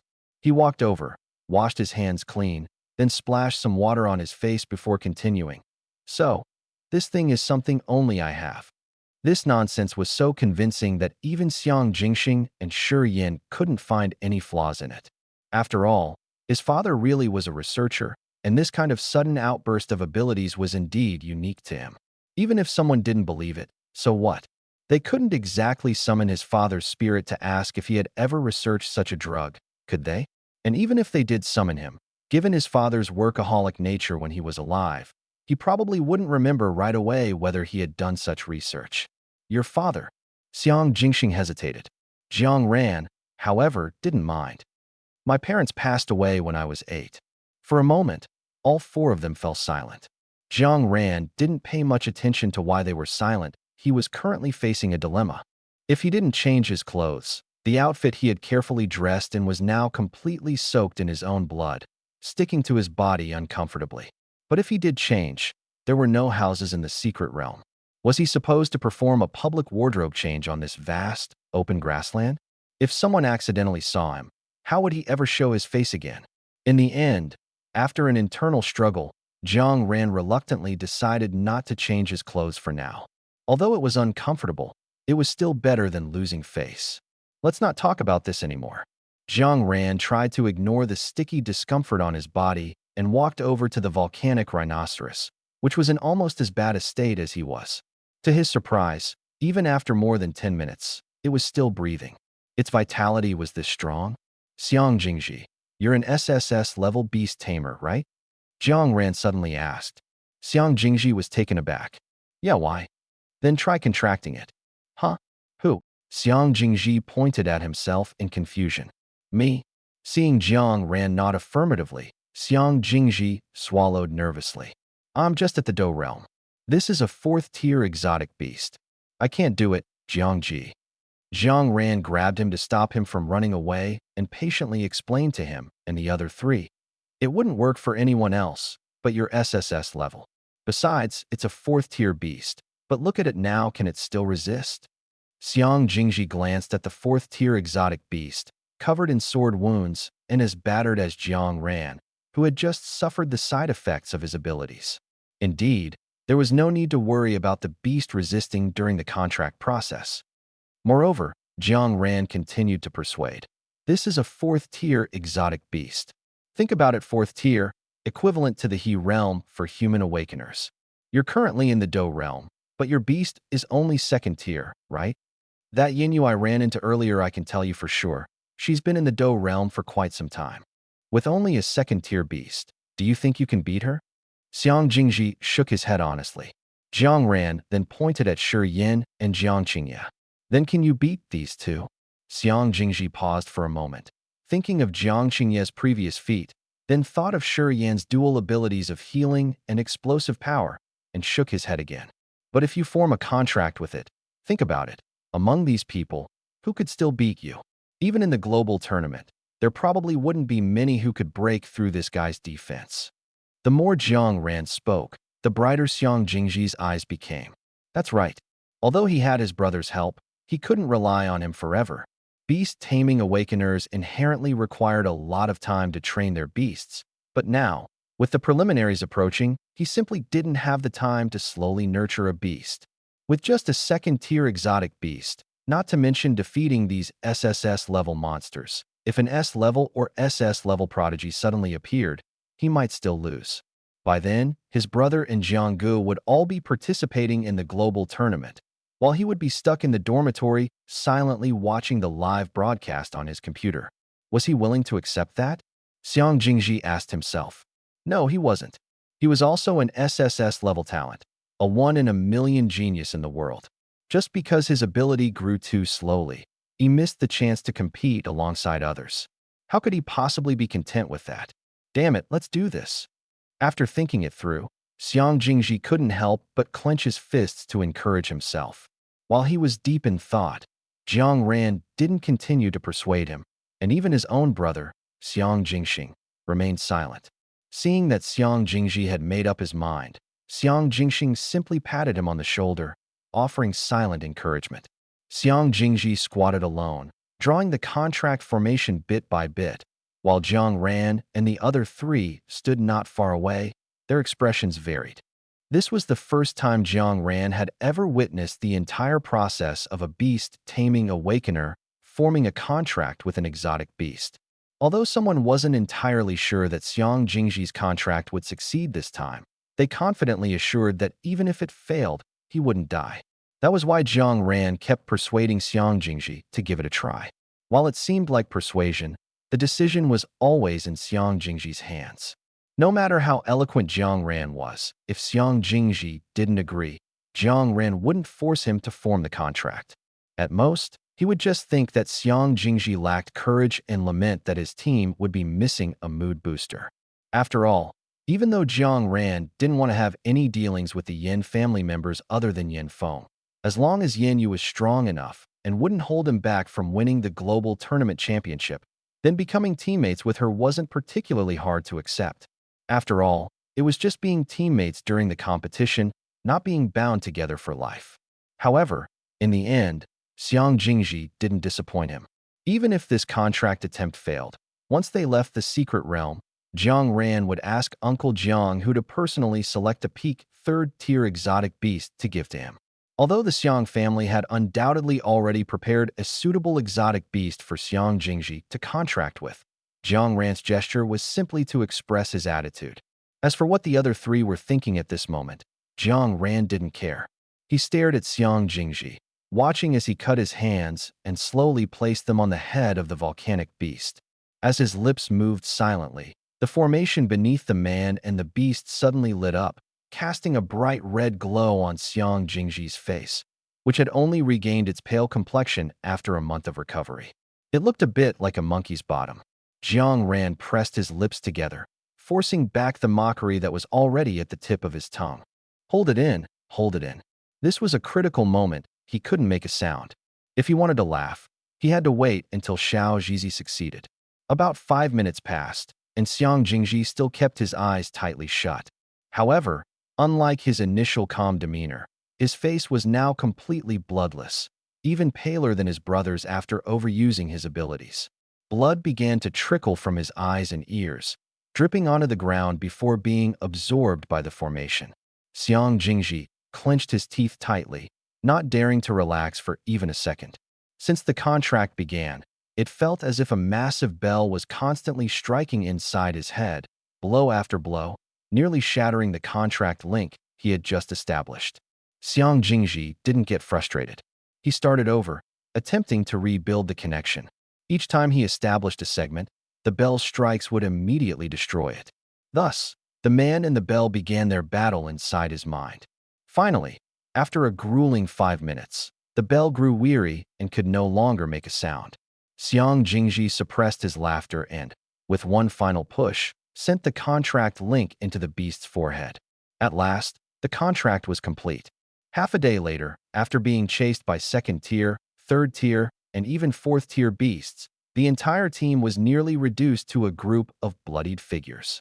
Jiang Ran sniffed the metallic scent of blood in the air and smiled in satisfaction.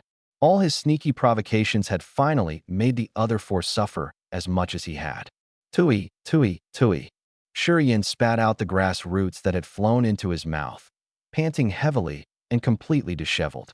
Who knows how much time has passed outside? The flow of time in each secret realm was different. In some artificial secret realms, the time flow was 1:1 with the outside world, and apart from the absence of night, it was almost indistinguishable from reality. Other secret realms had accelerated time flow, where a day inside might only be 2 hours outside. Shurian, who had joined midway, hadn't had the chance to look up any information, so he had no idea about the time flow in Secret Realm 472. Naturally, he could only ask the others. Jiang Ran, sitting on the ground, heard Shurian's question and spread his hands helplessly, indicating that he didn't know either. It was said that true experts never looked up strategies before entering a secret realm. So apart from knowing that Secret Realm 472 was one of the simpler D-level realms, Jiang Ran's knowledge was about the same as Shurian's, even though he was the one who had chosen this realm. I know. It's 1:2. Xiang Jingji immediately raised his hand. We've been in the secret realm for a day, so 2 days should have passed outside. Before he could finish speaking, he saw Jiang Ran and Xiang Jingxing simultaneously turn their heads to stare at him. Their eerie gazes made Xiang Jingji's hair stand on end. Why are you two looking at me like that? Xiang Jingji swallowed hard, discreetly taking a step back. Could it be that you're attracted by my intelligence and good looks? His slight evasion was completely insignificant to Jiang Ran. Smack. Jiang Ran slapped Xiang Jingji's shoulder. Didn't we agree that no one would look up strategies before coming to the secret realm? Xiang Jingji's body stiffened. Smack. Xiang Jingxing slapped his other shoulder. So, you did look up strategies, huh? His brother's voice was incredibly gentle. Why didn't you say so earlier? Xiang Jingji was drenched in sweat. I didn't look anything up. He was still stubborn. I'm just more knowledgeable and talented than you guys, that's all. I just happen to know the time flow of this secret realm. Knowing that means you looked up information? Do you have any proof? How could someone like me, Xiang Jingji, do something so degrading? Xiang Jingxing smiled faintly and dropped a bombshell. Actually, I saw you using the computer to look up strategies that night. Xiang Jingji's breath hitched, feeling as if his heart had stopped. The gazes from Jiang Ran and the other two made him feel a suffocating pressure, like being constricted by a python. At that moment, Xiang Jingji had only one thought. May heaven spare me from social death. At the starting point, Jing Guangji was sitting behind a small table, idly reading a novel on his phone. The secret realm was disconnected from the outside network, so he always downloaded several novels in advance before his shifts to keep himself entertained inside the realm. It's been almost 2 days, and those brats still haven't come out? Jean Eason asked casually, holding a mirror in one hand and a comb in the other as she combed her hair. They were used to calculating time based on the outside world's flow. No idea, Jing Guangji replied without even looking up, engrossed in a critical part of the story. Maybe it's their first time in an advanced secret realm, and they're still playing around inside. Hello, this is my ID card and student ID. We're ready to leave the secret realm. A cold voice rang out, accompanied by an overwhelming stench of blood that made Jean Eason want to frown. A slender hand, stained with blood, held 2 thin cards and handed them to Jing Guangji. Jing Guangji quickly put down his phone and reached out to take them, but when he saw the information on the cards, he froze for a moment. 7th Academy War Academy, student ID name, Xiang Jingxing gender, male student number, 301-104-0101 level. SSS at another small table, Shurian casually handed 2 cards to Jean Eason. Jean Eason, showing professional decorum, didn't reveal any other expression. She simply scanned the ID card and student ID on a device and returned them. Shurian softly thanked her, took the documents, and left. After all 5 of them had departed, Jing Guangji and Jean Eason exchanged glances, seeing a hint of surprise and intrigue in each other's eyes. They had assumed these five were relying on their SSS rank, with hidden protectors accompanying them, to explore and sightsee in a D-level secret realm. But unexpectedly, these kids turned out to be ruthless. Just from the lingering scent of blood on them, Jiang Guangji and Jin Yisin could guess how hard they had fought in the secret realm. Thinking about how these were the top seeds of Long Nation's future, the two exchanged a silent smile. 5 rooms, please, Jiang Ran said. At a 3-star hotel closest to secret realm number 472. Even though everyone in his group was dressed in blood-stained clothes, looking so disheveled that their faces were almost unrecognizable, the receptionist remained unfazed, showing no trace of surprise or disdain. Their hotel was very close to the secret realm, and the environment was good. So many people coming out of the secret realm would choose to rest and recover there. Having worked as the receptionist for 3 years, she had seen plenty of people in a similar state to Jiang Ran and his group. There was really nothing to be surprised about. As for disdain, anyone capable of entering a D-level secret realm was at least at the river realm. She, a mere fighter realm worker, had no qualifications to look down on them. Room 502. Feels amazing. Jiang Ran, who had just taken a good shower and changed into a fresh set of clothes, could only describe his current mood with one word: amazing. As for those dirty clothes, and even the towel, he had directly packed them up and thrown them into the trash bin. He took out his long and used phone and glanced at it. Not bad, still 50% battery left. They had entered the secret realm on the afternoon of September 10th, and now, as shown on the lock screen, it was already 2 p.m. on September 12th. Indeed, 1 day in the secret realm equaled 2 days outside. As soon as Jiang Ran connected to the hotel's Wi-Fi, a flood of messages popped up one after another. Most of them were from one person. Yin Feng, where are you? Yin Feng, it's one thing to be late for my class, but this time you didn't even show up?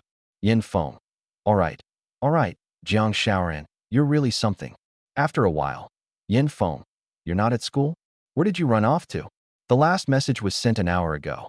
Yin Feng, if you see this, reply to me quickly. It's urgent. Jiang Ran merely glanced at it and directly ignored Yin Feng's messages. He knew Yin Feng's personality all too well. If it were truly something urgent, he would either call or come find him in person. There was no way he would just keep sending messages. It was nothing more than a ploy to trick him into replying.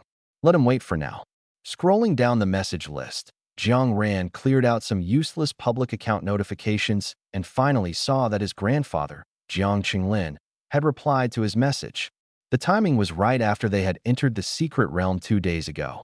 His grandfather first replied to all the messages Jiang Ran had sent him earlier, then asked how he had been doing recently and whether anyone at school was giving him a hard time.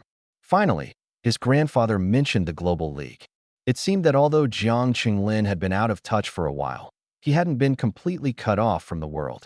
Grandfather, as for the Global League, participate if you want to, and if you don't, that's fine too. Grandpa supports you either way. With me here, no one will dare say anything about you. Seeing this message, a warm feeling surged in Jiang Ran's heart. His grandfather was clearly worried that someone might try to use moral coercion to force him into doing something he didn't like. So he made his stance clear in advance, reassuring Jiang Ran that as long as he was around, no one would dare to bully him. Jiang Ran first inquired about his grandfather's health and safety, then finally replied, "Don't worry, Grandpa. Just wait for me to bring back the championship." Jiang Qinglin did not reply again. It was unclear whether he hadn't seen the message or had disappeared again. Jiang Ran didn't mind and proceeded to reply to the other messages he had received over the past 2 days one by one. Only after that did he open Yin Feng's chat window. Without saying anything, he simply sent him a location. Finally, Jiang Ran opened the news. Just yesterday, the Ability Alliance had released detailed documents regarding the 37th Global Awakened Ability Tournament and officially set the start date for the preliminary rounds as October 17th of this year. October, huh? Jiang Ran murmured. Only 1 month left. He wondered if he could further improve his strength within this month. Jiang Ran refreshed the page, and in the next second, a fresh piece of official news from Longhua popped up. Registration process. Jiang Ran raised an eyebrow and clicked on it. The entire page was extremely concise, with no unnecessary elaboration. The first line was about the tournament details. Tournament registration requirements. Age, 17-19 nationality. Long citizen eligibility. Awakened abilities as of June this year. Strength at the Ascension realm or above. Number of participants. 10 registration location. Provincial and municipal Shinjo headquarters registration process. Although the official tournament teams require 5 members, each country will arrange for a substitute team.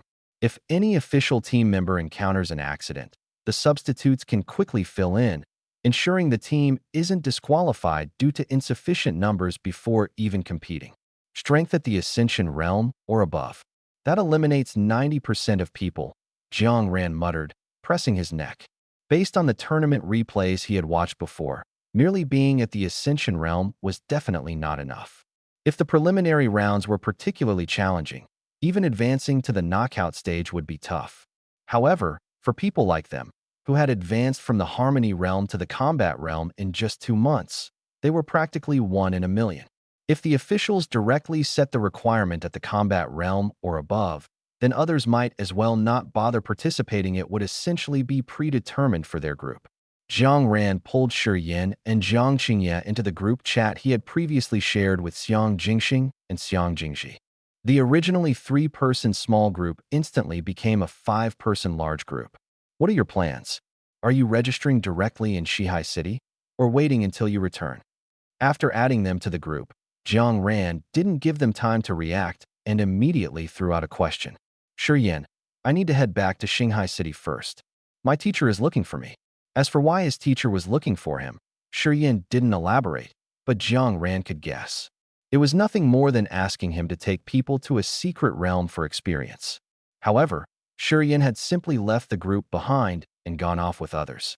No matter how valid Shi Yin's reasons were, a round of verbal reprimands was inevitable. Jiang Qingye, even when messaging online, typed only a few words at a time. I'm going back to school. Next, Xiang Jingxing said, Jingji and I need to go home for a bit.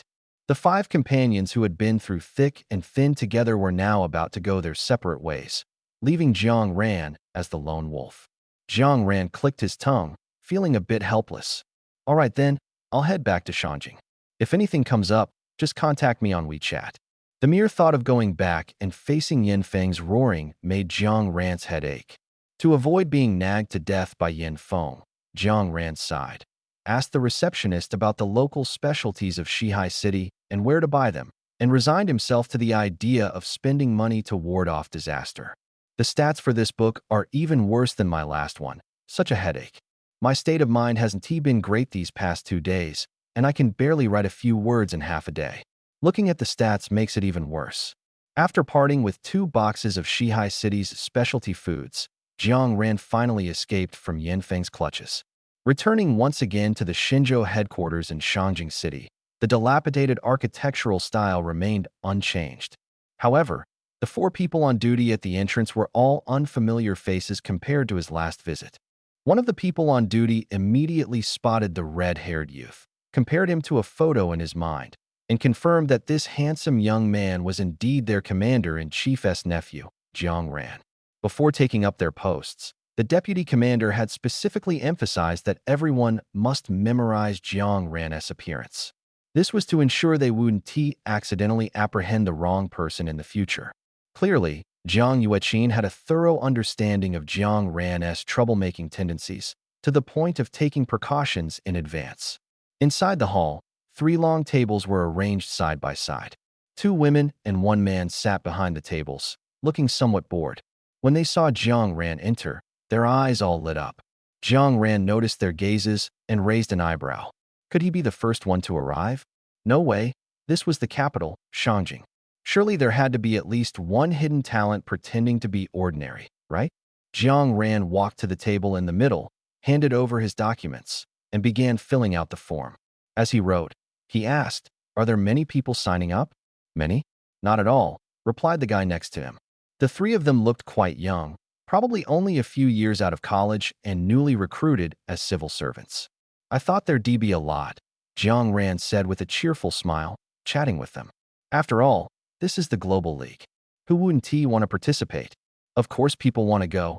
Even I want to go, the guy, who seemed to be quite talkative, replied. But there are requirements, you know. You have to have awakened this year, and you need to be at the ascension level or higher. With those two conditions, who has left?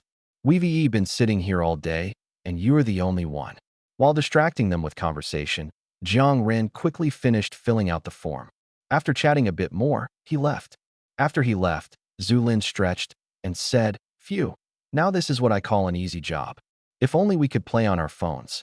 No one responded to him. Why aren't you two saying anything? Is there a leader around? Zulin looked around, but saw no one. When he turned back, he noticed the two women leaning close together, staring at a registration form in a daze. What are you looking at? Why are you both frozen? Did you find something interesting? Zulin craned his neck to take a look and realized it was the form that the guy had just filled out. What's the matter? Is there something wrong? Zulin suddenly stopped mid-sentence, his words cut off. His eyes widened in disbelief as he stared at the bold handwriting on the form. Strength must be Ascension Realm or above, Battle Realm, 8th turn. How much? Battle Realm? 8th turn? Is he hallucinating? Could it be that he meant to write Ascension Realm, 8th turn, but accidentally wrote Battle Realm instead? Zulin boldly speculated. Although Ascension Realm, 8th turn, is equally shocking, compared to Battle Realm, 8th turn, Ascension Realm is still more acceptable. Possibly. The girl in the middle bit her lip, but we can't correct it for him. So how should we record it during registration? She was just a newly hired, ordinary civil servant. She had never encountered such a monster before. For a moment, she couldn't even decide how to register it. How about we just leave it as it is? Another girl steadied herself. After all, we're only responsible for registration. Verifying authenticity isn't our job. Whatever they write, we just record it. The higher-ups will naturally make a decision when they see it. You're so smart. That makes so much sense. Let's do that. Jiang Ran, who had already returned to school, naturally had no idea about the series of doubts the three had about his strength. Even if he knew, he would probably just laugh and let them guess wildly. At this moment, he was lying unceremoniously on the sofa in the villa dormitory's living room, holding his phone and playing games. After 2 consecutive days of gaming, the registration finally ended. Late at night, Jiang Ran received an official text message informing him that his registration was successful and asking him to report to the Sky Nest Training Hall in Shangjing City at 9 a.m. the day after tomorrow. Phew, now I just need to defeat them all to become an official league participant. Jiang Ran put down his phone and stretched, his body instantly emitting a series of cracking sounds. Then he sent Baiyu a message. Want to go dye our hair? Baiyu seemed to always be free, as if he had nothing to do every moment. Every time Jiang Ran messaged him, he would reply instantly. Baiyu, sure you pay? Jiang Ran. The next morning, Jiang Ran hadn't yet recovered from staying up late gaming the night before when a hand suddenly grabbed him. The next second, the two of them appeared in a high-end hair salon. Baiyu yawned, looking like he hadn't slept well either. What color are you dyeing? Jiang Ran had already decided. Platinum, as light as possible. Over the past 2 months, the red hair he had dyed earlier had almost completely faded, so it was the perfect time to change to a new color, symbolizing a fresh start from tomorrow onward. Baiyu sat in another chair and snapped his fingers. Just make mine the same as his. Jiang Ran silently rolled his eyes. Damn copycat. Shangjing, Sky Nest Training Hall. Tianfu Academy wasn't far from the training hall, but when Jiang Ran arrived, he found that there were already many people inside.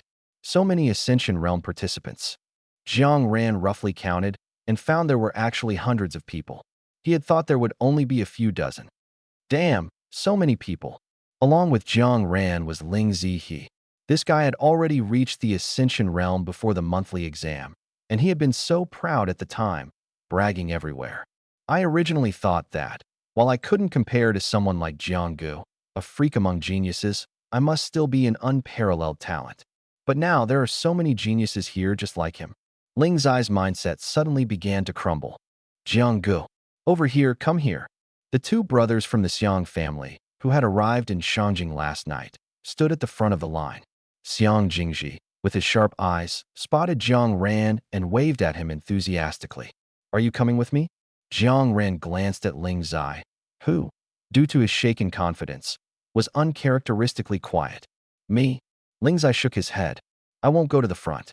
With my level of skill, I'd just embarrass myself. He thought Jiang would comfort him a bit, or at least say something like, "Don't worry. With me here, who would dare mock you?" Unexpectedly, Jiang Ran nodded in agreement. True. You might as well stay here in line. Lingzai, Jiang, your words are so hurtful. Jiang Ran's newly dyed platinum blonde hair stood out conspicuously in the crowd.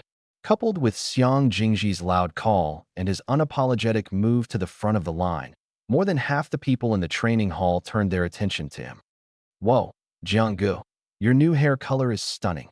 Ever since successfully contracting a fourth-tier exotic beast with his Dojing-level strength, Xiang Jingji's attitude toward Jiang Ran had become more reverent than toward his own father.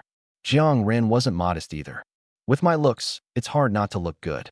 The boy behind him, whose spot Jiang Ran had cut in line, couldn't help but snicker at this. Jiang Ran's ears twitched, and he turned around. Hey, brother, are you doubting what I said? The boy looked Jiang Ran up and down, and suddenly realized he couldn't actually refute the claim.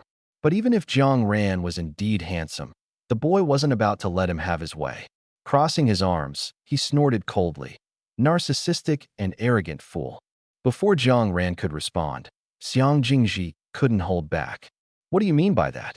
You want to fight? With a fourth-tier exotic beast in hand, Xiang Jingji was no longer the same as before. Now, his confidence was through the roof, and he was ready to challenge anyone except Jiang Ran.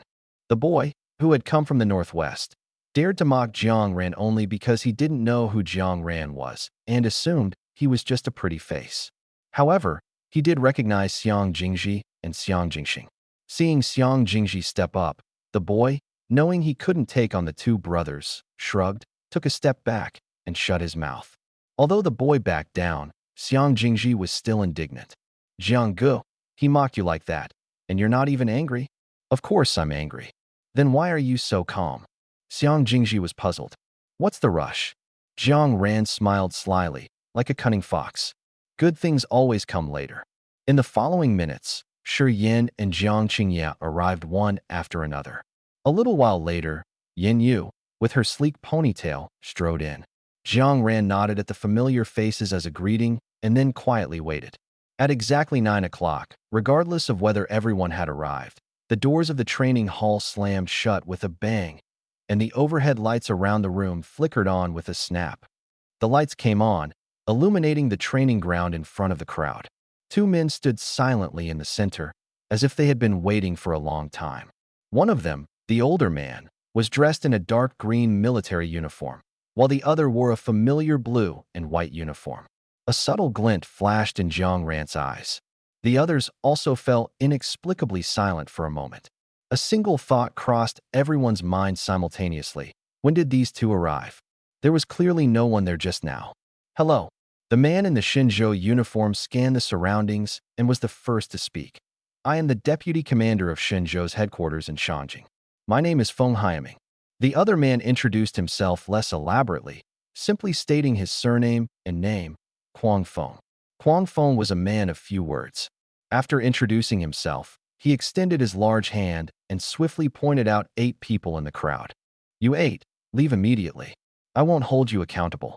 The crowd erupted in commotion. Xiang Jingji couldn't help but crane his neck to look. What does he mean? Did they do something wrong? Or are they not from Longhua? Jiang Ran turned his wandering head back. Stop guessing. It's because they haven't reached the Ascension realm. Huh. Xiang Jingji first looked enlightened, then curious. Brother Jiang, how do you know? Just a guess. Jiang Ran and his group were already standing at the front of the crowd, and since the two men on the stage spoke without much concern, Kuang Feng and Feng Haiming heard their conversation clearly.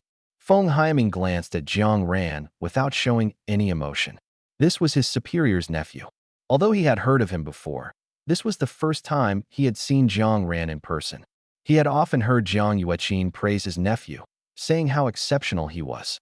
Even though Jiang Ran was always causing trouble, Jiang Yueqin still thought his nephew was the best in the world. Now he finally saw him in the flesh. To react so quickly to Kuang Feng's intentions, his mind was sharp, somewhat reminiscent of his uncle. What is the matter? Still not moving? Do you want me to personally escort you out? Kuang Feng's face remained expressionless, but somehow, when he said this, the group inexplicably felt that he was angry. Why should we leave? A boy with a flamboyant hairstyle stiffened his neck, his voice full of defiance and unwillingness. What did we do wrong? Why are you kicking us out? At this point, the boy was still trying to play dumb. This registration is only open to those at the Ascension realm or higher. What? Do you think we can't see through your little tricks? Feng Haiming clasped his hands behind his back, his voice cold. You're clearly only at the fusion realm, yet you use tools to pretend to be at the Ascension realm, trying to sneak through. I must say, your idea is quite low level. Since you don't want to leave on your own, fine, I'll help you out. As soon as Feng Haiming finished speaking, a dozen Xinzhou personnel appeared out of nowhere. They quickly dragged the 8 people out of the crowd, taking them away to an unknown location. All right, now that the disobedient ones are gone, I'll announce the rules for this selection. The rules are simple, one-on-one arena matches. Jiang Ran listened for a while and found that the rules were indeed very simple. There were a total of 369 participants present, and each person could freely choose an opponent to face in a one-on-one match on the arena. During the match, the use of props was prohibited, no life-threatening injuries were allowed, and the one who either stayed down for 10 seconds or fell off the arena would lose. The winner could remain on the arena as the defender, accepting challenges from others below until someone defeated them. The one who defeated the current defender would then become the new defender. This selection process would last for 2 days, during which Kuang Feng and Feng Haiming would act as judges, scoring everyone comprehensively. The 5 participants with the highest scores would become official team members, while those ranked 6th to 10th would serve as substitutes. Kuang Feng clapped his hands. I want to say much more. There are 7 arenas in the training hall, all of which can be used. So, you can start now. After speaking, Kuang Feng and Feng Haiming walked to the podium on the side and quietly observed the participants below. When Jiang Ran came back to his senses, he saw Xiang Jingji staring at him intently. What? Jiang Ran raised an eyebrow. Want to challenge me? This startled Xiang Jingji, who quickly waved his hands. No, no, no. How could I dare? Challenged Jiang Ran. He wouldn't do that even if he were crazy. That was a monster who could suppress a 4th-tier mutant beast after going berserk. If he angered him, wouldn't he end up being beaten to pieces? Oh, Jiang Ran's tone was hard to decipher, but he didn't ask why Xiang Jingji was staring at him. Instead, he turned around and grabbed the boy behind him who had called him an idiot. Comrade, Jiang Ran's smiling expression inexplicably felt a bit cold to the boy. I'll give you a chance. Challenge me. Li Yin was dumbfounded. He had thought this guy was going to challenge him, and he was already prepared. But what did he just say? You challenge me? Wasn't he this turning the tables? Jiang Ran tilted his head slightly. Are you challenging me or not? Missed this chance, and there won't be another. Or are you afraid of losing too badly and don't dare? Mind your own business. Li Yin glared at him. Fine, I choose to challenge you. After all, it didn't matter who initiated the challenge, he was confident he wouldn't lose. Besides, since no one else had stepped onto the arena yet, being the first might leave a good impression on the 2 judges and earn him extra points. Li Yin was secretly pleased with his cleverness, completely unaware that Xiang Jingji was watching him with schadenfreude. Oh, the first one to step onto the arena has appeared. Kuang Feng squinted as he watched Li Yin walk onto the arena from the side. 5th turn Ascension realm, barely acceptable. After stepping onto the arena, Li Yin looked down at Jiang Ran. What's the matter? Not coming up? Are you scared? It's not too late to admit defeat now. Scared? Jiang Ran smiled without saying a word. The reason he waited for Li Yin to step onto the arena first was mainly to prevent him from backing out of the fight. After all, as long as they hadn't stepped onto the arena, the match wouldn't officially start, and they could change their minds at any time. But now that Li Yin had stepped onto the arena, there was no way out for him except to admit defeat and jump off. A fool walking right into the trap. Jiang Ran slowly stepped forward under the curious and amused gazes of the crowd, looked up at Li Yin on the stage, and smiled faintly. Then, with a light leap, he effortlessly flipped onto the platform. Whoa, a wave of astonishment rippled through the audience. The platform was at least 2 meters above the ground. Except for those with extreme physical training, few people could achieve such a feat, let alone leap 2 meters high. Didn't he, even Li Yin, choose to take the stairs? Li Yin's expression turned a bit sour. Was this guy doing it on purpose? Intentionally letting him go up first, then showing off with a big move to make him look lame for taking the stairs? An awakened one with extreme physical abilities, yet so cunning. Clearly, Li Yin had already assumed Jiang Ran's ability was physical enhancement. After all, how could an ordinary awakened one who had just reached the ascension stage and never trained their body achieve this? Even professional athletes couldn't jump over 2 meters without a running start, right? But if it was physical enhancement, then it was even better. His ability was the perfect counter to physical enhancement. All right, let us go. Let these mortals witness the power of an SS-level ability. Bang! A figure was sent flying. Jiang Ran still maintained his punching posture, raising an eyebrow as he watched Li Yin soar in a parabolic arc. Seriously? I came all the way up here, and you dare to zone out? So disrespectful. At first, seeing Li Yin standing so nonchalantly in the middle of the stage, Jiang Ran thought he had lucked out and picked a strong opponent. Even when he made his move, this guy didn't even try to dodge. Was he really that confident he could take a punch? But after seeing Li Yin's bewildered expression as he hit the ground, Jiang Ran realized, oh, it wasn't confidence, the guy was just plain stupid. But no worries, Jiang Ran was best at curing people. With his treatment, he guaranteed Li Yin would have a clear mind and a strong body, ready to walk the path of invincibility. You sneak attacked me. You have no honor. Li Yin clutched his face, looking utterly incredulous. Jiang Ran cracked his knuckles and grinned at him. Who cares about honor?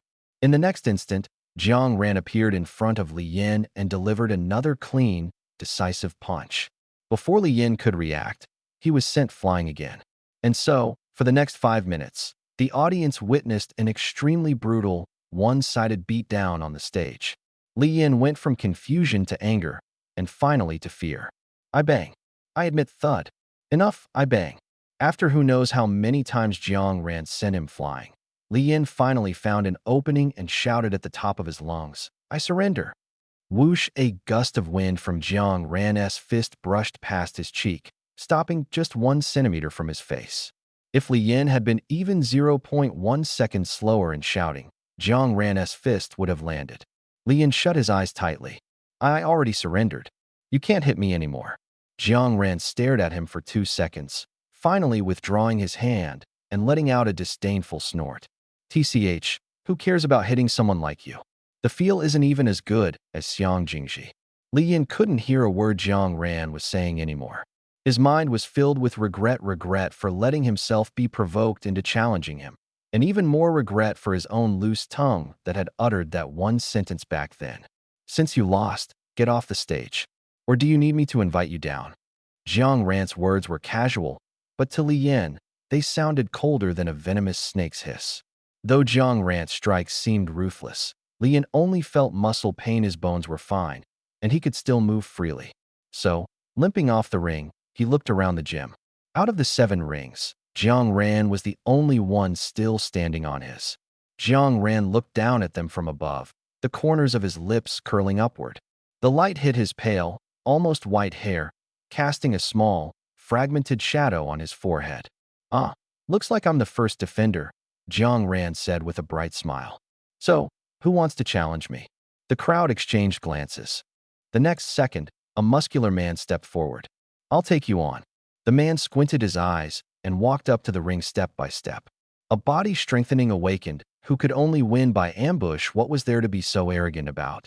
He was about to show Jiang Ran what it meant to always have someone stronger. Bring it. Bang.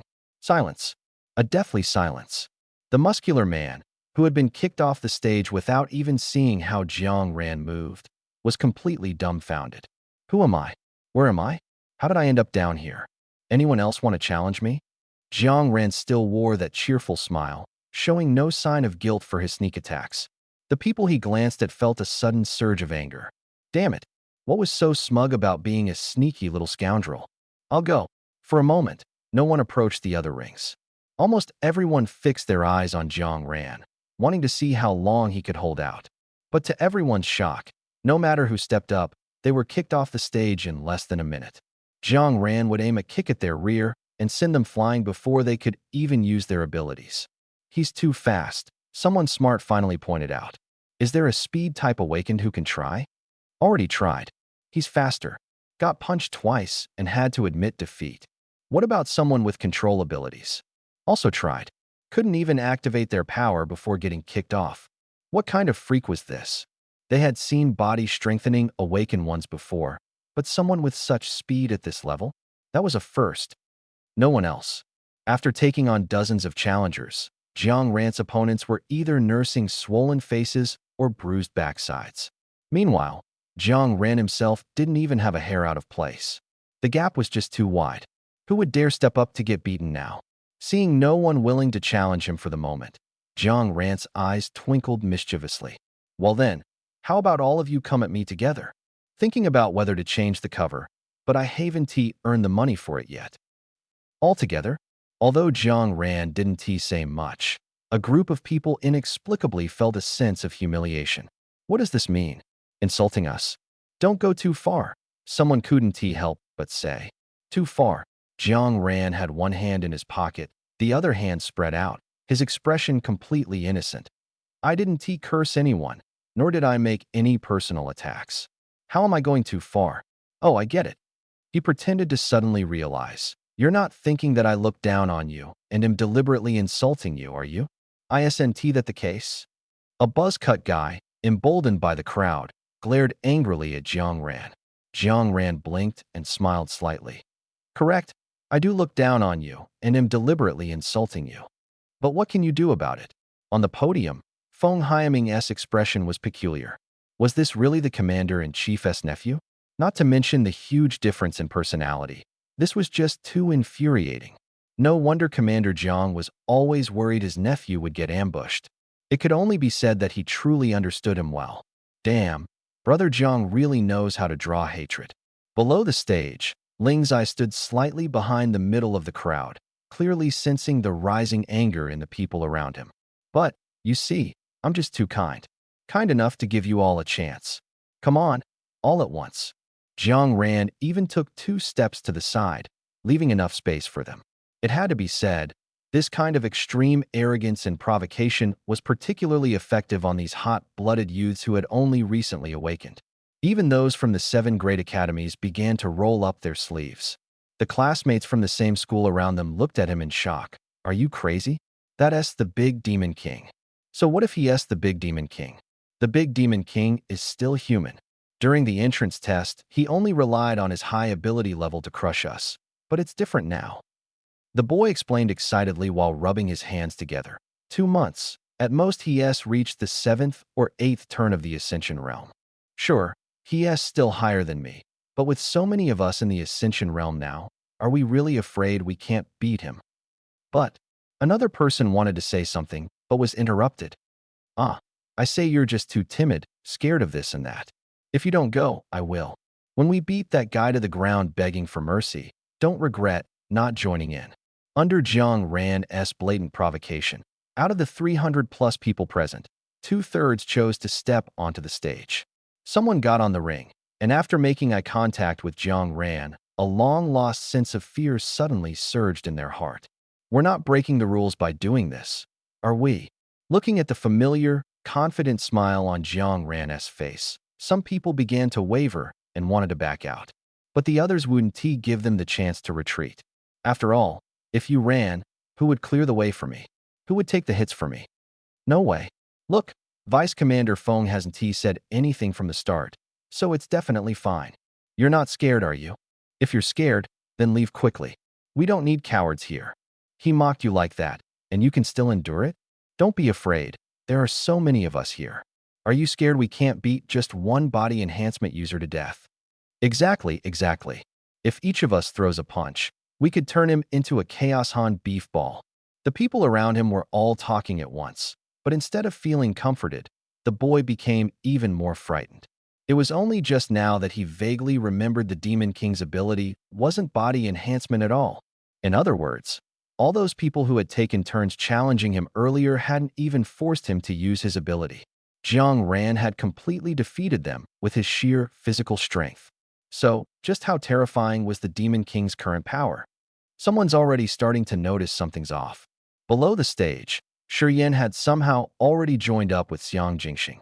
The three of them stood with their arms crossed, watching the stage without a trace of nervousness.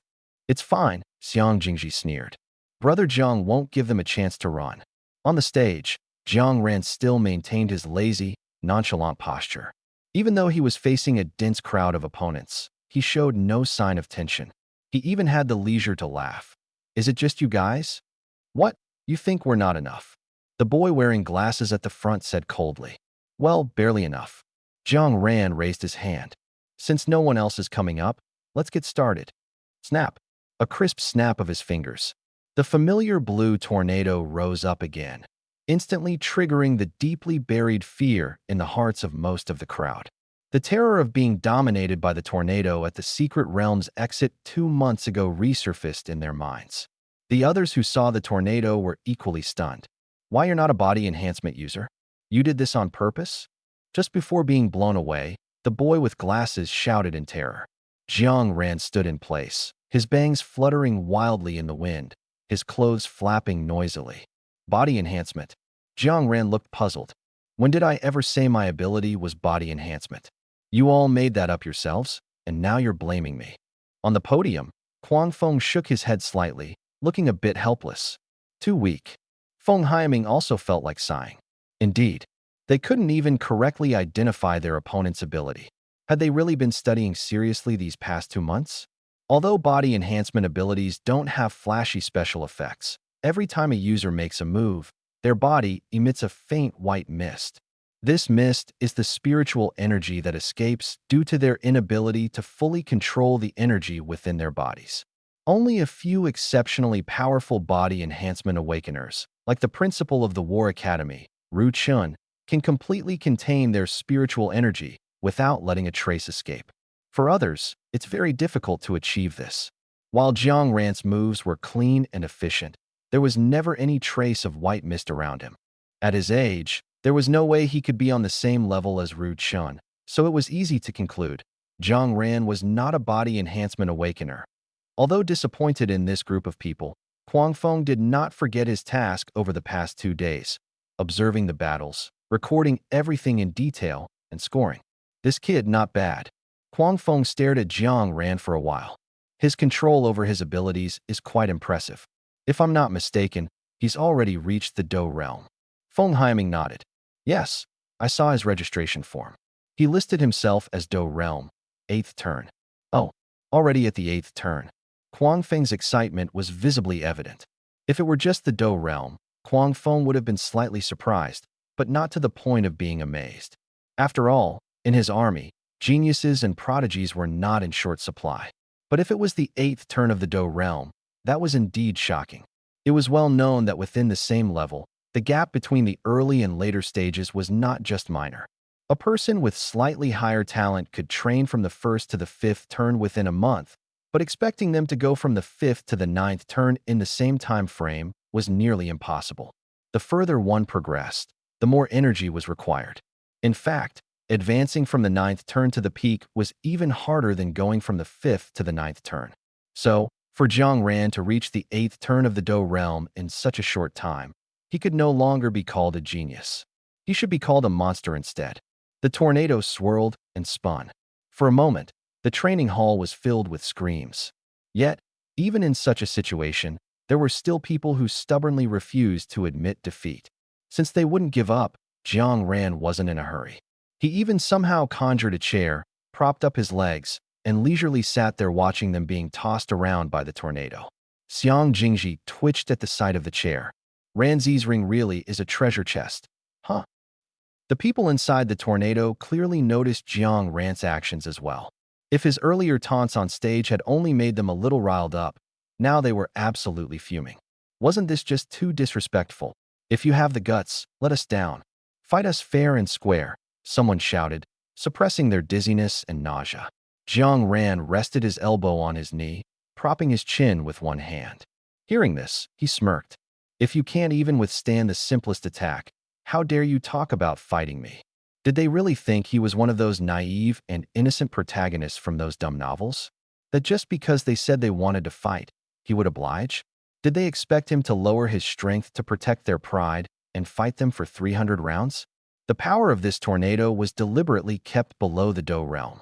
In fact, even someone at the peak of the Ascension realm could break free with some effort. Yet now, not a single person had managed to escape. Could it be that among the more than 200 people challenging him, not one of them was in the Do realm? Jiang Ran rubbed his chin twice. It seemed his provocation skills were still too weak. He'd have to go back and learn properly from Baiyu. But since there were no Do realm opponents, there was no point in sitting here any longer. Jiang Ran casually waved his hand, and with a whoosh, the tornado disappeared without a trace. The people who had been suspended in mid-air moments ago were now visibly panicked. Damn it, no sense of honor. If you don't want to fight us, fine, but did you have to try to drop us to our deaths? A series of plop sounds echoed, and anyone unaware might have thought dumplings were being dropped in the training hall. Some unlucky ones even fell directly under the ring. Saving Jiang ran the trouble of dealing with them himself. In an instant, only Jiang ran, sitting steadily in his chair, and a few dazed human pancakes sprawled on the ground remained on the ring. Sai, what can I say? I'm just too kind-hearted. Jiang Ran stood up, folded his chair, and leisurely walked over to the few people. Since you all can't move anymore, I'll be merciful and send you on your way. As he spoke, he reached out to one of them, seemingly intending to grab the person's collar and toss them off the ring. Just as Jiang Ran was about to touch the person, a glint of cold light shot toward him, aiming straight for his neck. A hint of amusement flashed in Jiang Ran's eyes, and without even glancing behind him, he appeared completely oblivious to the impending danger. As the surrounding people couldn't help but show expressions of joy, the cold light stopped just 2 centimeters away from Jiang Ran. How is this possible? The attacker froze in disbelief. At that moment, the boy lying face down in front of Jiang Ran suddenly sprang up, and scorching energy exploded right in front of Jiang Ran's face. This strike seemed to act as a signal, as the surrounding individuals simultaneously rose, unleashing various abilities that rushed toward Jiang Ran in a frenzy. Below the ring, Ling Zi he was pacing anxiously. This is bad, really bad. These guys are way too sneaky. Could Brother Jiang be in trouble? However, the 2 people on the podium were unsurprised. Huang Feng tapped his arm twice with his fingers and commented indifferently, smart, but not very. The boy who had launched the frontal attack with fire element abilities had already retreated to a safe zone. Upon seeing his face, the spectators below the ring couldn't help but show surprised expressions. It turned out to be that bespectacled guy from earlier. Brother Chi, this time it should be a sure thing, right? The burly man used a questioning tone, but his voice was filled with certainty. The bespectacled man narrowed his eyes slightly without responding. Logically speaking, his earlier strike should have been enough to overwhelm not just someone at the Ascension realm, but even someone at the Combat realm. But to be safe, he had coordinated with the others, using his attack as the signal to launch a simultaneous assault, determined to take Jiang Ran down. Judging by the earlier offensive, anyone below the 5th turn of the Combat realm shouldn't have been able to withstand it. Yet, for some reason, he couldn't shake a sense of unease.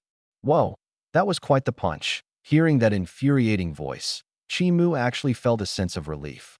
His 6th sense had always been accurate, so when he detected that faint unease in his heart, Chi Mu knew their ambush was likely a failure.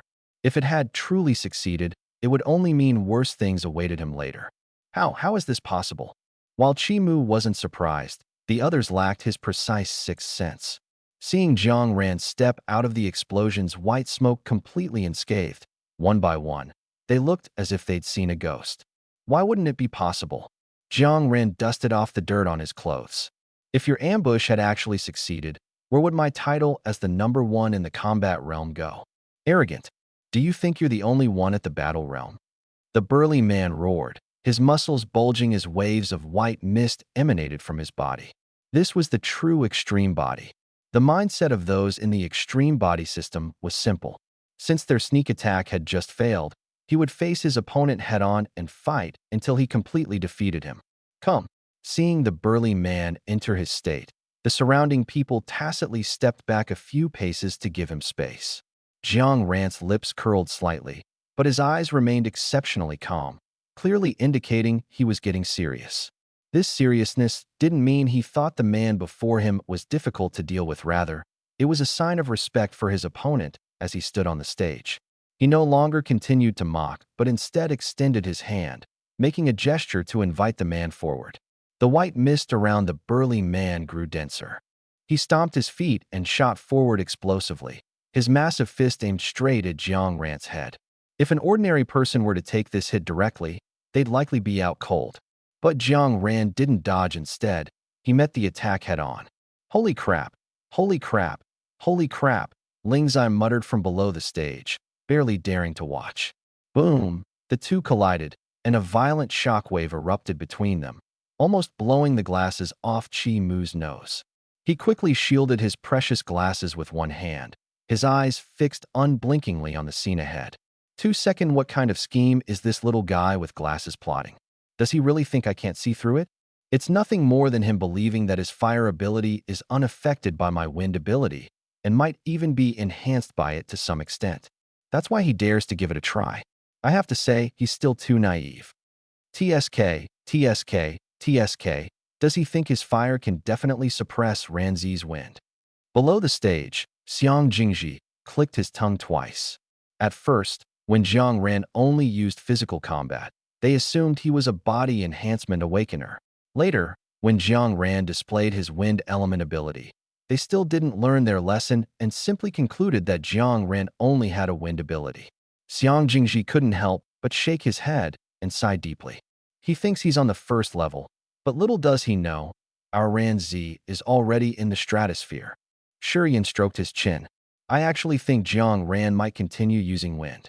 But before he could finish his sentence, Xiang Jingji interrupted him with a wave of his hand. Impossible. Absolutely impossible. Xiang Jingji spoke with certainty. Ran Z isn't an idiot. If he has something that counters the opponent, how could he not use it? Shi Yin resisted the urge to roll his eyes, glanced inexplicably at Xiang Jingxing on the other side, then took 2 steps away and closed his mouth, saying no more.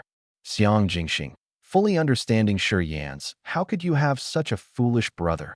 expression, rubbed his nose, unsure of how to explain.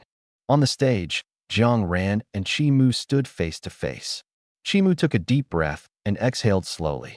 He gave Jiang Ran, who stood there casually, a deep look, and his lips moved slightly. "Sorry." The next second, a burst of flames erupted from Chi Mu, forming a fire ring that rapidly expanded outward. Jiang Ran gave him a strange look. He had heard Chi Mu's words just now, but couldn't figure out why he suddenly apologized.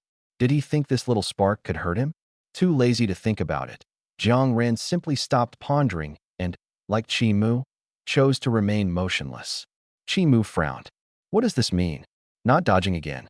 Just how confident is this guy in himself?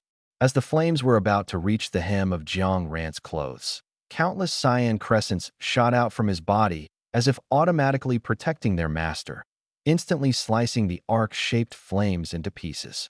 Chi Mu was shocked. How is this possible? Isn't wind supposed to merge with fire and make it burn even stronger? How could it possibly cut through flames? Noticing Chi Mu's astonishment, the curve of Jiang Ran's lips remained unchanged. A mere A-grade fire ability, how could it possibly compare to his SSS grade wind ability? Even if he agreed, his wind wouldn't. As if hearing Jiang Ran's thoughts, the wind, which had only been blocking the fire ring near Jiang Ran, suddenly surged in power. In an instant, the entire training hall was engulfed in a fierce gale. Some of the smaller boys and girls were nearly blown away. A few girls with delicate skin even had their cheeks scratched by the wind, leaving streaks of blood. Ling Zai struggled to stabilize his footing to avoid being blown away, silently thankful that no one had cut corners during the construction of the training hall. Otherwise, he suspected the roof of the hall might have been blown off by this wind. The periphery had already reached such an extent that Chi Mu, at the very center of the storm, could hardly utter a word. The flames around him had completely extinguished, and even if he tried using his abilities again, the ever-present gale winds would instantly snuff out any spark that appeared. If Jiang Ran hadn't intentionally held back, Mu would have likely been torn apart into pieces by now. Realizing that his abilities were entirely suppressed by the opponent, Mu closed his eyes helplessly. I admit defeat. The moment these words left his mouth, Mu suddenly felt the faint stinging pain on his body dissipate. The crowd, who had been swaying unsteadily in the wind, suddenly lost their support, nearly collapsing to the ground due to inertia. Even the precarious rooftop seemed to secretly breathe a sigh of relief. Jiang Ran's clothes, from beginning to end, remained firmly attached to his body, not even a strand of hair disturbed by the wind. Noticing the gazes directed at him, Jiang Ran smiled faintly. Thank you for the match. Wow, amazing. Ranzi, that move of using wind to extinguish fire was way too cool. Xiang Jingji circled around Jiang Ran, enthusiastically showering him with compliments from every possible angle. Shi Yan, standing to the side, interjected coolly. Weren't you just calling Jiang Ran an idiot a moment ago? Question mark. Jiang Ran turned his head to look at Xiang Jingji. What did you mean by that? Do you also want to step into the ring with me? Cold sweat broke out on Xiang Jingji's forehead. He glared fiercely at the indiscreet Shi Yan while forcing a smile, attempting to explain. Brother Jiang, listen to my excuse no. I mean, hear me out. Jiang Ran had now discerned the pattern. When there was nothing going on, it was Ran Zi. But when there was trouble, it became Brother Jiang. Flattery, this little guy had truly mastered the art of it. Enough, stop making excuses. Jiang Ran swatted Xiang Jingji's hand away. Go challenge Jiang Qingye. Xiang Jingji immediately stood at attention, his mind involuntarily flashing back to Jiang Qingye's godlike blade techniques in the secret realm and the ghostly rabbit souls that perished under his blade. He instinctively wanted to back out, but Jiang Ran, as if anticipating this, preemptively blocked his escape with words. You have a tier 4 beast, what are you afraid of? Besides me, no one here can beat you. Go, I believe in you. Xiang Jingji blinked. Can I really do it? Jiang Ran nodded firmly. All right. Xiang Jingji's fighting spirit ignited instantly. Since Brother Jiang said he could do it, then he could. Charge. Jiang Qingye, I challenge you. Watching Xiang Jingji successfully head off thanks to his persuasion, Jiang Ran shifted his gaze to Xiang Jingxing and Shi Yan. The two being stared at suddenly felt a chill down their spines. You, go challenge Yin Yu. Jiang Ran swiftly assigned Shi Yan. Shi Yan was momentarily stunned, but didn't ask why, silently turning to leave. Seeing that only he was left, Xiang Jingxing, in a rare moment, cracked a joke. You're not going to have me challenge you, are you? I didn't join Xiang Jingji in insulting you. Jiang Ran chuckled at the remark. No, you just stay here and watch. Xiang Jingxing was slightly taken aback. He remembered never telling Jiang Ran what his ability was or what its drawbacks were. But thinking carefully about Jiang Ran's arrangements now, it seemed as though he knew everything. On the other side, Shi Yan made his way through the crowd and saw Yin Yu standing in place, seemingly lost in thought. Yin Yu? Question mark. Yin Yu snapped out of her thoughts and saw Shi Yan. She nodded slightly. Do you need something?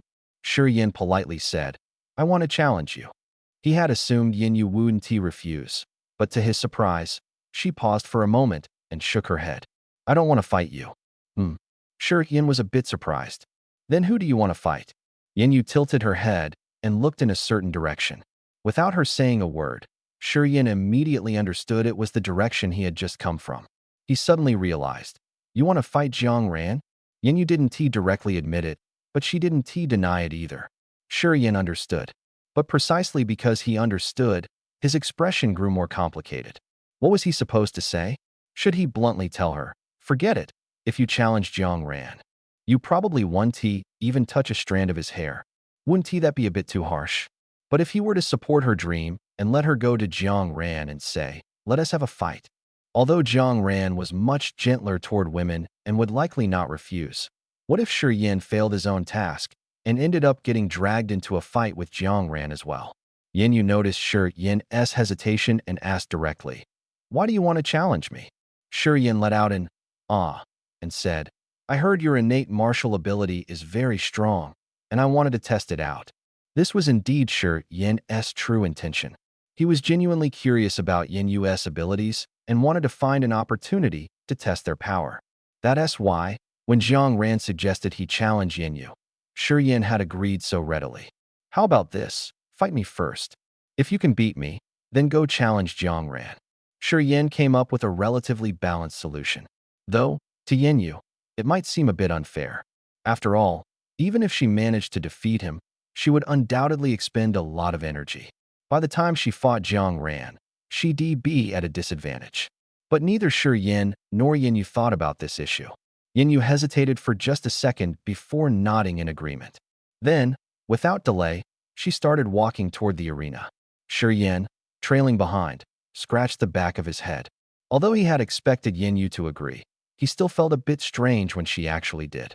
Did she think she had him figured out, that he was easy to bully? Did he really come across as that weak? All 7 arenas were already occupied, so Shi Yan had to wait for a while. Coincidentally, when he and Yin finally stepped onto Arena 6, the neighboring Arena 5 happened to feature Xiang Jingji and Jiang Qingye. At the same time, 4 SSS-level individuals were publicly facing off in the arenas, instantly drawing a massive crowd. The area beneath the 2 arenas was packed so tightly that not even a drop of water could trickle through. Ahem. Suddenly, a deliberately loud cough came from the back of the crowd. When the crowd saw who had made the sound, the previously noisy scene fell silent in an instant. Then, people spontaneously stepped aside, creating a path down the middle. Jiang Ran nodded in satisfaction and swaggered through the opening, stopping at the front where the view was best. Xiang Jingji and Jiang Qingye both glanced down at the same time.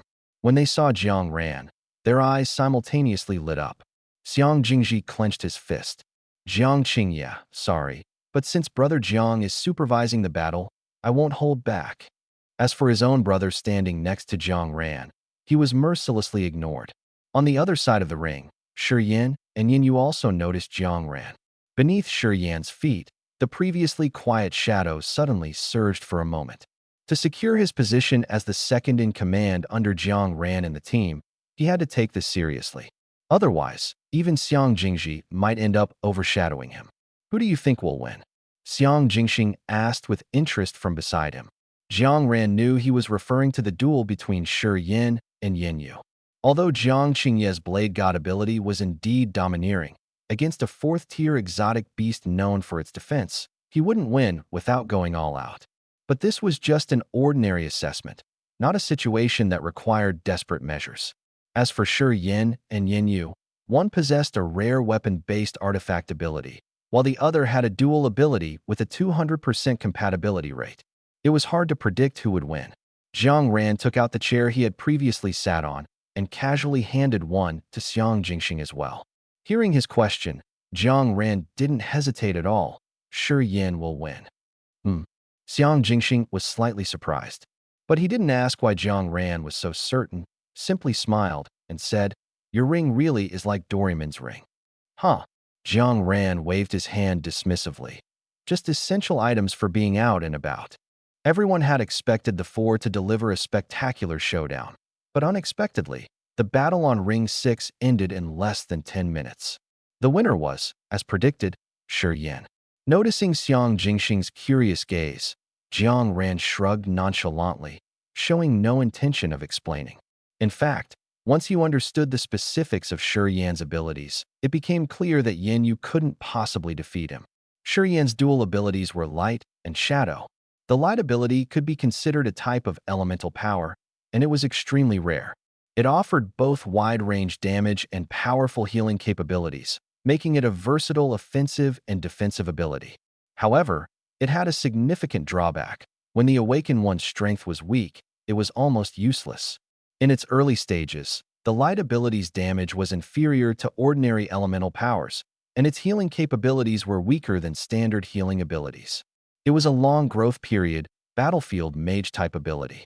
Shi Yan's Shadow ability, however, effectively compensated for the lack of damage in the early stages of the Light ability. He could appear in any shadow and launch an assassination like a true assassin. As long as the sneak attack succeeded, the damage was explosive.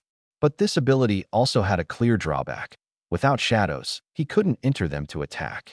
However, don't forget Shi Yan's other ability, Light. Although the Light's attack power was weak and its healing capabilities mediocre, light was still light. Any object illuminated by light would cast a shadow. Shi Yin could artificially create the most suitable environment for his shadow ability to unleash maximum damage. You've played games, right? Everyone knows, what is a shooter most afraid of? In the mid to late game, mages and assassins who lurk in the shadows to ambush their targets dominate. Coincidentally, Shi Yin excelled at both. Therefore, Jiang Ran could easily draw a conclusion. Yin Yu couldn't beat Shi Yin. When Shi Yin stepped down, his expression was incredibly relaxed, as if he had only used less than a tenth of his strength. On the other hand, Yin Yu slightly lowered his head, making it hard to see his expression, but the oppressive aura around him warned everyone nearby. Don't mess with me. Shi Yin's match ended swiftly, while Xiang Jingji and Jiang Qingye took nearly 40 minutes to conclude their battle. If Xiang Jingji hadn't lost his patience and ordered the volcanic rhinoceros to throw Jiang Qingye off the stage, the two could have fought for another 300 rounds, possibly until nightfall. Meanwhile, the spectators, who were initially shocked by the appearance of a fourth-tier exotic beast, gradually became desensitized and eventually dispersed to find their own opponents. As a result, among the 6 SSS level participants this year, only Xiang Jingxing had yet to step onto the stage. However, Jiang Ran, the unserious commander, didn't seem to care, and surprisingly, Xiang Jingxing himself showed no intention of challenging anyone. When Shi Yin expressed curiosity, Xiang Jingxing simply smiled and gave a vague explanation. Even if I use my ability, they wouldn't be able to understand it. There's no point in going. After nearly 2 days, the selection process finally approached its conclusion. Jiang Ran, who had been lounging in a corner of the training hall playing 5-man matches with 4 others all afternoon, suddenly stood up, startling Xiang Jingji beside him. What's wrong, Ranzi? Got heated? We've only lost 6 games, it's fine. We can still win them back. Jiang Ran, who wasn't heated at first, twitched the corners of his mouth at the comment. Shut up. Xiang Jingji immediately zipped his lips and even mimed a zipper motion. Jiang Ran's gaze shifted to Xiang Jingxing. Xiang Jingxing leaned back slightly, putting some distance between them. I've been in the top 3 for every match. Losing wasn't my fault. You two brothers really have a peculiar way of thinking. The selection is about to end. Jiang Ran decided not to dwell on the previous games. The more he thought about them, the more heated he became, and the more heated he got, the more he wanted to challenge Xiang Jingji himself. He glanced at the podium. You need to get on stage for at least 1 match, or you won't get a score. Hearing that it wasn't about the 6 consecutive losses, Xiang Jingxing straightened up again. Who do you want me to challenge? As long as it's not you, I don't mind. How afraid of me are you guys? Jiang Ran fell silent for a moment, then pointed at Shi Yin, who was burying his head in his phone, trying to minimize his presence. Him. Shi Yin looked up abruptly. Wait, just because I ranked 5th in a few matches, I have to suffer like this? Of course not. Do I seem like the kind of person who holds grudges? Jiang Ran said with a serious expression. It's just that fighting him is the best way for everyone to understand what Xiang Jingxing's ability is all about. And don't you want to compete for 2nd place? If you don't beat Xiang Jingxing first, how will you challenge Jiang Qingye and fight for 2nd? Is that really the reason? After speaking, Jiang Ran reached out and affectionately ruffled Shi Yin's hair. The best way for men to strengthen their bond is to have a fight. Once you two get familiar with each other, remember to learn from Jingxing and see how he plays games. Shi Yin. So this is revenge, right? Isn't it? Although everyone was exhausted now, some had been challenged dozens of times, almost worn out by the endless battles, barely hanging on. But when Shi Yin and Xiang Jingxing stepped onto the same arena, they still attracted a crowd to watch. Isn't that the little monster with the 4th-tier exotic beast? Someone mistook Xiang Jingxing for Xiang Jingji. Contracting a 4th-tier exotic beast while only at the Do realm was indeed worthy of the title monster. Someone nearby was puzzled. Little monster? Then who is the big monster? The person who had just spoken immediately became alert, first glancing around to confirm that a certain someone wasn't there, then whispered, "It's that demon who took on 244 people at once." In the crowd, Xiang Jingji heard the words, "big monster," and couldn't help but glance at Jiang Ran, wanting to see his reaction to the nickname. He thought Jiang Ran might laugh, scowl, or even walk over and ask directly, "Is the big monster me?" But when Xiang Jingji looked over, he found that Jiang Ran was unusually calm, as if the person just mentioned wasn't him. Jiang Ran simply stood quietly in the crowd, arms crossed, slightly tilting his head to look at the top of the arena. On the podium, Huang Feng's eyes lit up. "I thought that kid wouldn't make a move." Feng Haiming also looked at Xiang Jingxing, who was standing opposite Shi Yan. He and his brother may look identical, but their temperaments are worlds apart. Indeed, even as the two sighed, on the arena, Shi Yan and Xiang Jingxing stared at each other from a distance. The polite smiles on their faces had completely disappeared, clearly indicating they were ready to get serious. Shi Yan pulled out a small 3-inch knife, flicked his wrist, and the knife shot straight towards Xiang Jingxing's head. Being the first to attack, Xiang Jingxing remained unperturbed, standing casually in place, as if waiting. His imposing and confident stance made the audience momentarily see the shadow of a certain big monster. Just as the knife was about to reach Xiang Jingxing's face, an invisible force appeared. The knife, which had been flying straight toward its target, suddenly veered off course as if it were drunk, grazing Xiang Jingxing's hair and flying past Shi Yan. Indeed appeared at the spot where the dagger was, holding another dagger in his hand that gleamed with a cold light. Clearly, the two had been friends before, but now he showed no mercy, aiming directly at Xiang Jingxing's back. Just as everyone widened their eyes, held their breath, and prepared to witness a limited edition bloody scene, Shi Yan's hand suddenly trembled. The dagger slipped from his grasp and fell to the ground. Shi Yan immediately reacted, seamlessly switching to his other hand, grabbing the small knife, and lunging straight for Xiang Jingxing's neck. But whether it was because Shi Yan had stepped on a manhole cover today and his luck was particularly bad, the small knife suddenly broke in half. At that moment, Xiang Jingxing took a slight step forward, and the broken blade just grazed past the front of his collar without causing any harm. In an instant, the entire training hall fell silent. It wasn't until Shi Yan stepped back 2 steps and helplessly threw the remaining half of the knife to the ground with a crisp ding that the crowd snapped out of their daze. This. Someone rubbed their eyes, feeling utterly incredulous. What just happened?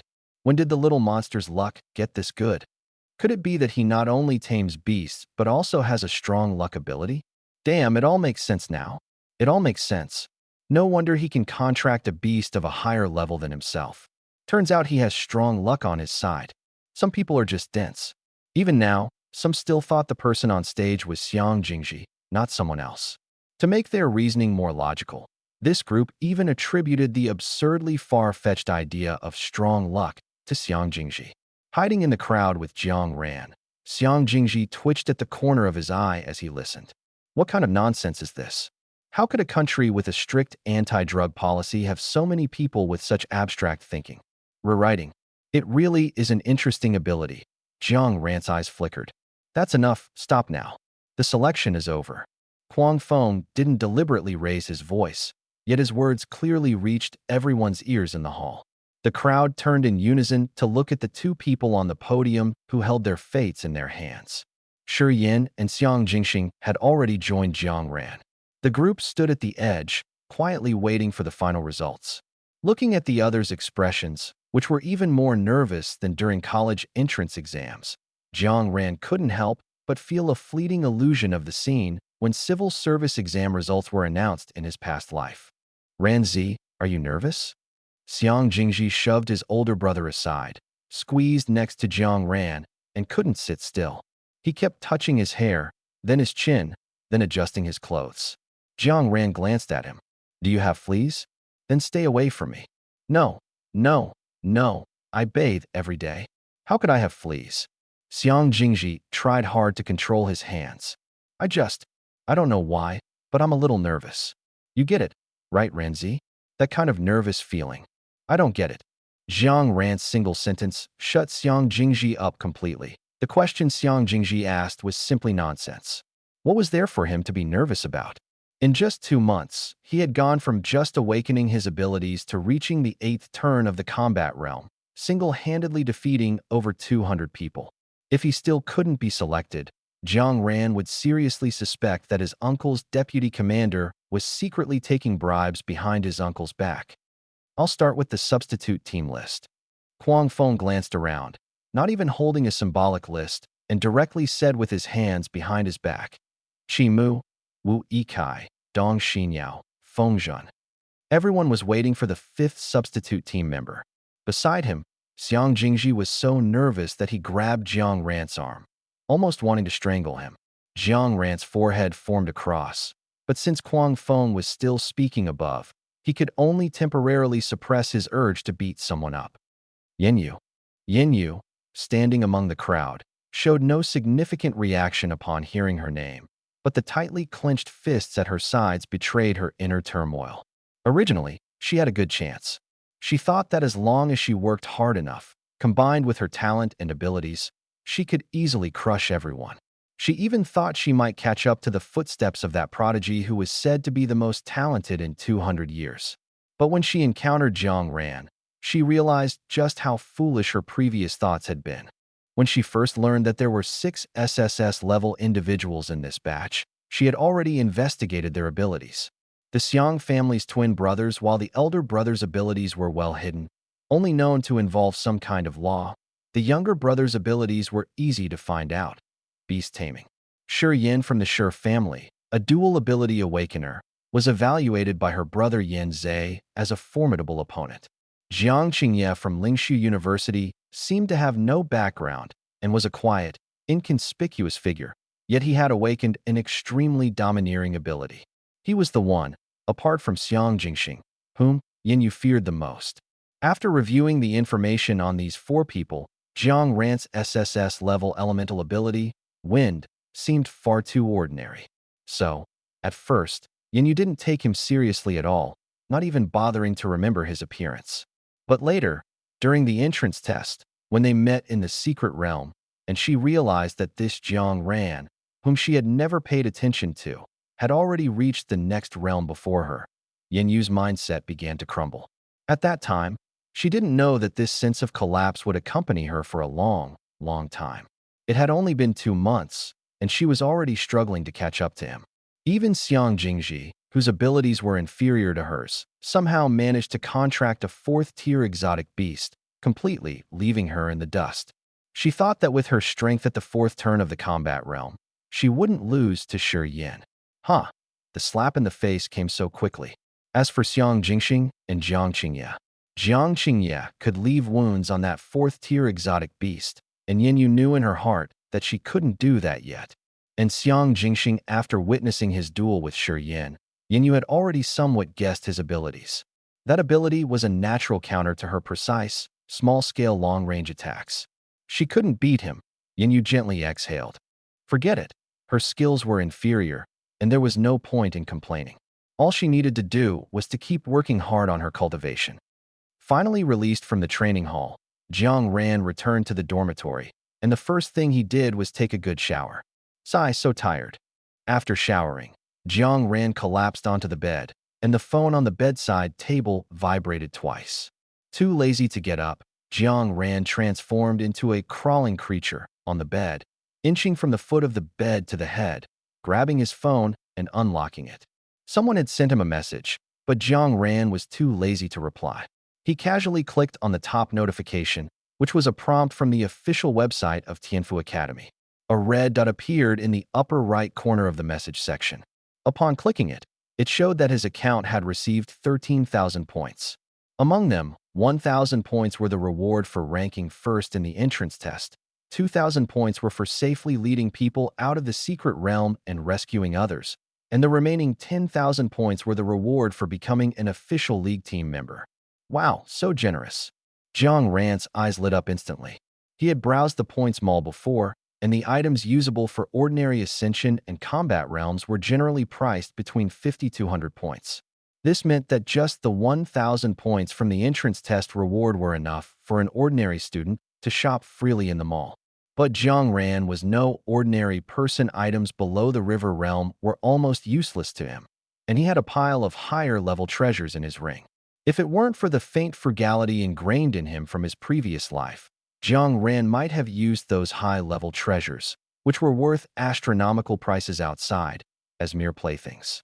In the points mall, The items that truly caught his eye couldn't be bought for less than several thousand points. Instantly, Jiang Ran felt that the 13,000 points weren't as appealing anymore. However, there was some good news. The task mall had opened. The bad news was that he could only see tasks in Zone D and Zone C for now. After a quick glance at Zone D, he found that they were all trivial matters, some of which could even be completed by those in the Union realm. Jiang Ran curled his lips in disinterest. At that moment, another message popped up at the top of the screen, notifying him of being added to a group chat. Although he didn't recognize anyone except those 4 individuals, he could guess that the other 5 were their substitute team members. In the group, apart from the 10 of them, there were 2 accounts that, at first glance, clearly showed an age gap with them. Feng Haiming. From now on, Huang Feng and I will be responsible for all your affairs. If you have any questions, feel free to come to us directly. We are essentially your teachers during the league period. Feng Haiming. Although you have been divided into official and substitute teams, your training content will not differ in any way. So don't let your identity cause any unnecessary thoughts. Huang Feng. None of you are irreplaceable. If your performance is poor, you can be replaced at any time. Feng Haiming. We've already arranged leave for you at school. For the foreseeable future, until the preliminary matches begin, you likely won't have time to return to school. Huang Feng. If everyone understands, gather at 9 a.m. tomorrow. Let the storm of urging updates come even more fiercely. When it hits 100, I'll add 2 more chapters, though it's unlikely. But I love making promises, and I believe in you all. A secret realm starting with 5? Early in the morning, a few people were led to the secret realm. At the entrance, Xiang Jingji glanced at the secret realm number 532 and couldn't help but curl his lips. Having already gained the strength to battle in the river realm, Xiang Jingji was no longer the person who used to panic and secretly look up strategies when he heard he had to go to a D-level secret realm. Now he was Nugulu Xiang Jingji. At the front, Huang Feng's ears twitched, but before he could say anything, a large hand heavily smacked the back of Xiang Jingji's head, causing him to stumble. Why did you hit me, Ranzi? Xiang Jingji clutched his head, looking aggrieved. Jiang Ran, standing beside him, had already withdrawn his hand and gave him a look as if he were an idiot. I didn't even complain, and you're the one complaining? What? You think you're more important than me? Should I start calling you Brother Ji from now on? Xiang Jingji blinked, looking a bit embarrassed. Well, I mean, it's not impossible.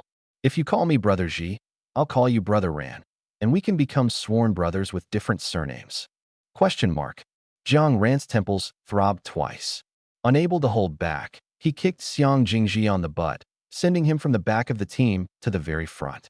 Feng Haiming turned his head to glance at Xiang Jingji, who had suddenly appeared beside him. He twitched the corner of his mouth, but ultimately said nothing. Don't look down on an E-level secret realm just because you think it doesn't match your abilities, Huang Feng said, glancing at Xiang Jingji, who was now too scared to move because he was sandwiched between the big shots. It was unclear if his words were directed at anyone in particular. This secret realm is just for you to practice and build some team synergy. If you like high-level secret realms, there will be plenty for you to play with later. Hearing these pointed words, Xiang Jingji shrank his neck, trying his best to lower his presence. 2 teams, enter in batches. Among the 5 members of the substitute team, aside from Yen Yu and Qi Mu, whom Jiang Ran was relatively familiar with, he also noticed the muscular man from the extreme body system who had challenged him before, named Wu Kai. The other 2 were a short-haired girl with a baby face named Dong Xinyao, whose ability was in the mental system, making her even more authoritative in ambushes than Shi Yan. The last one was a boy with a slick side-parted hairstyle, Feng Zhun, whose ability was in the healing system. In the entire substitute team, apart from Qi Mu and Feng Zhun, who were at the peak of the Ascension realm, the other 3 had all reached the combat realm. The official team, on the other hand, looked much stronger. Shi Yan, Xiang Jingxing, Xiang Jingji, and Jiang Qingye were all in the combat realm, and their abilities were all SSS level. Finally, there was the invincible powerhouse of the same realm, the great demon King Jiang Ran, holding the line. Qimu turned back to glance at Jiang Ran, who was standing at the back of the team. Seeing his indifferent expression, as if he didn't recognize him at all, Qimu swallowed the words he was about to say and entered the secret realm last.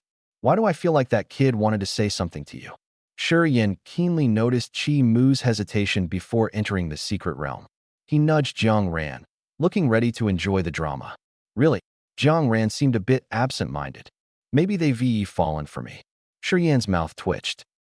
He had never seen someone so narcissistic. Well, actually, that makes sense. Shi Yin had thought that someone as insufferably self-absorbed as Jiang Ran would be universally despised, but to his surprise, there really seemed to be someone who indulged him.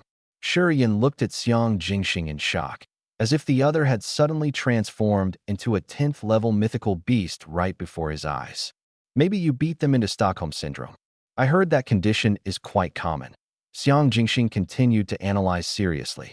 Shi Yin felt like fainting.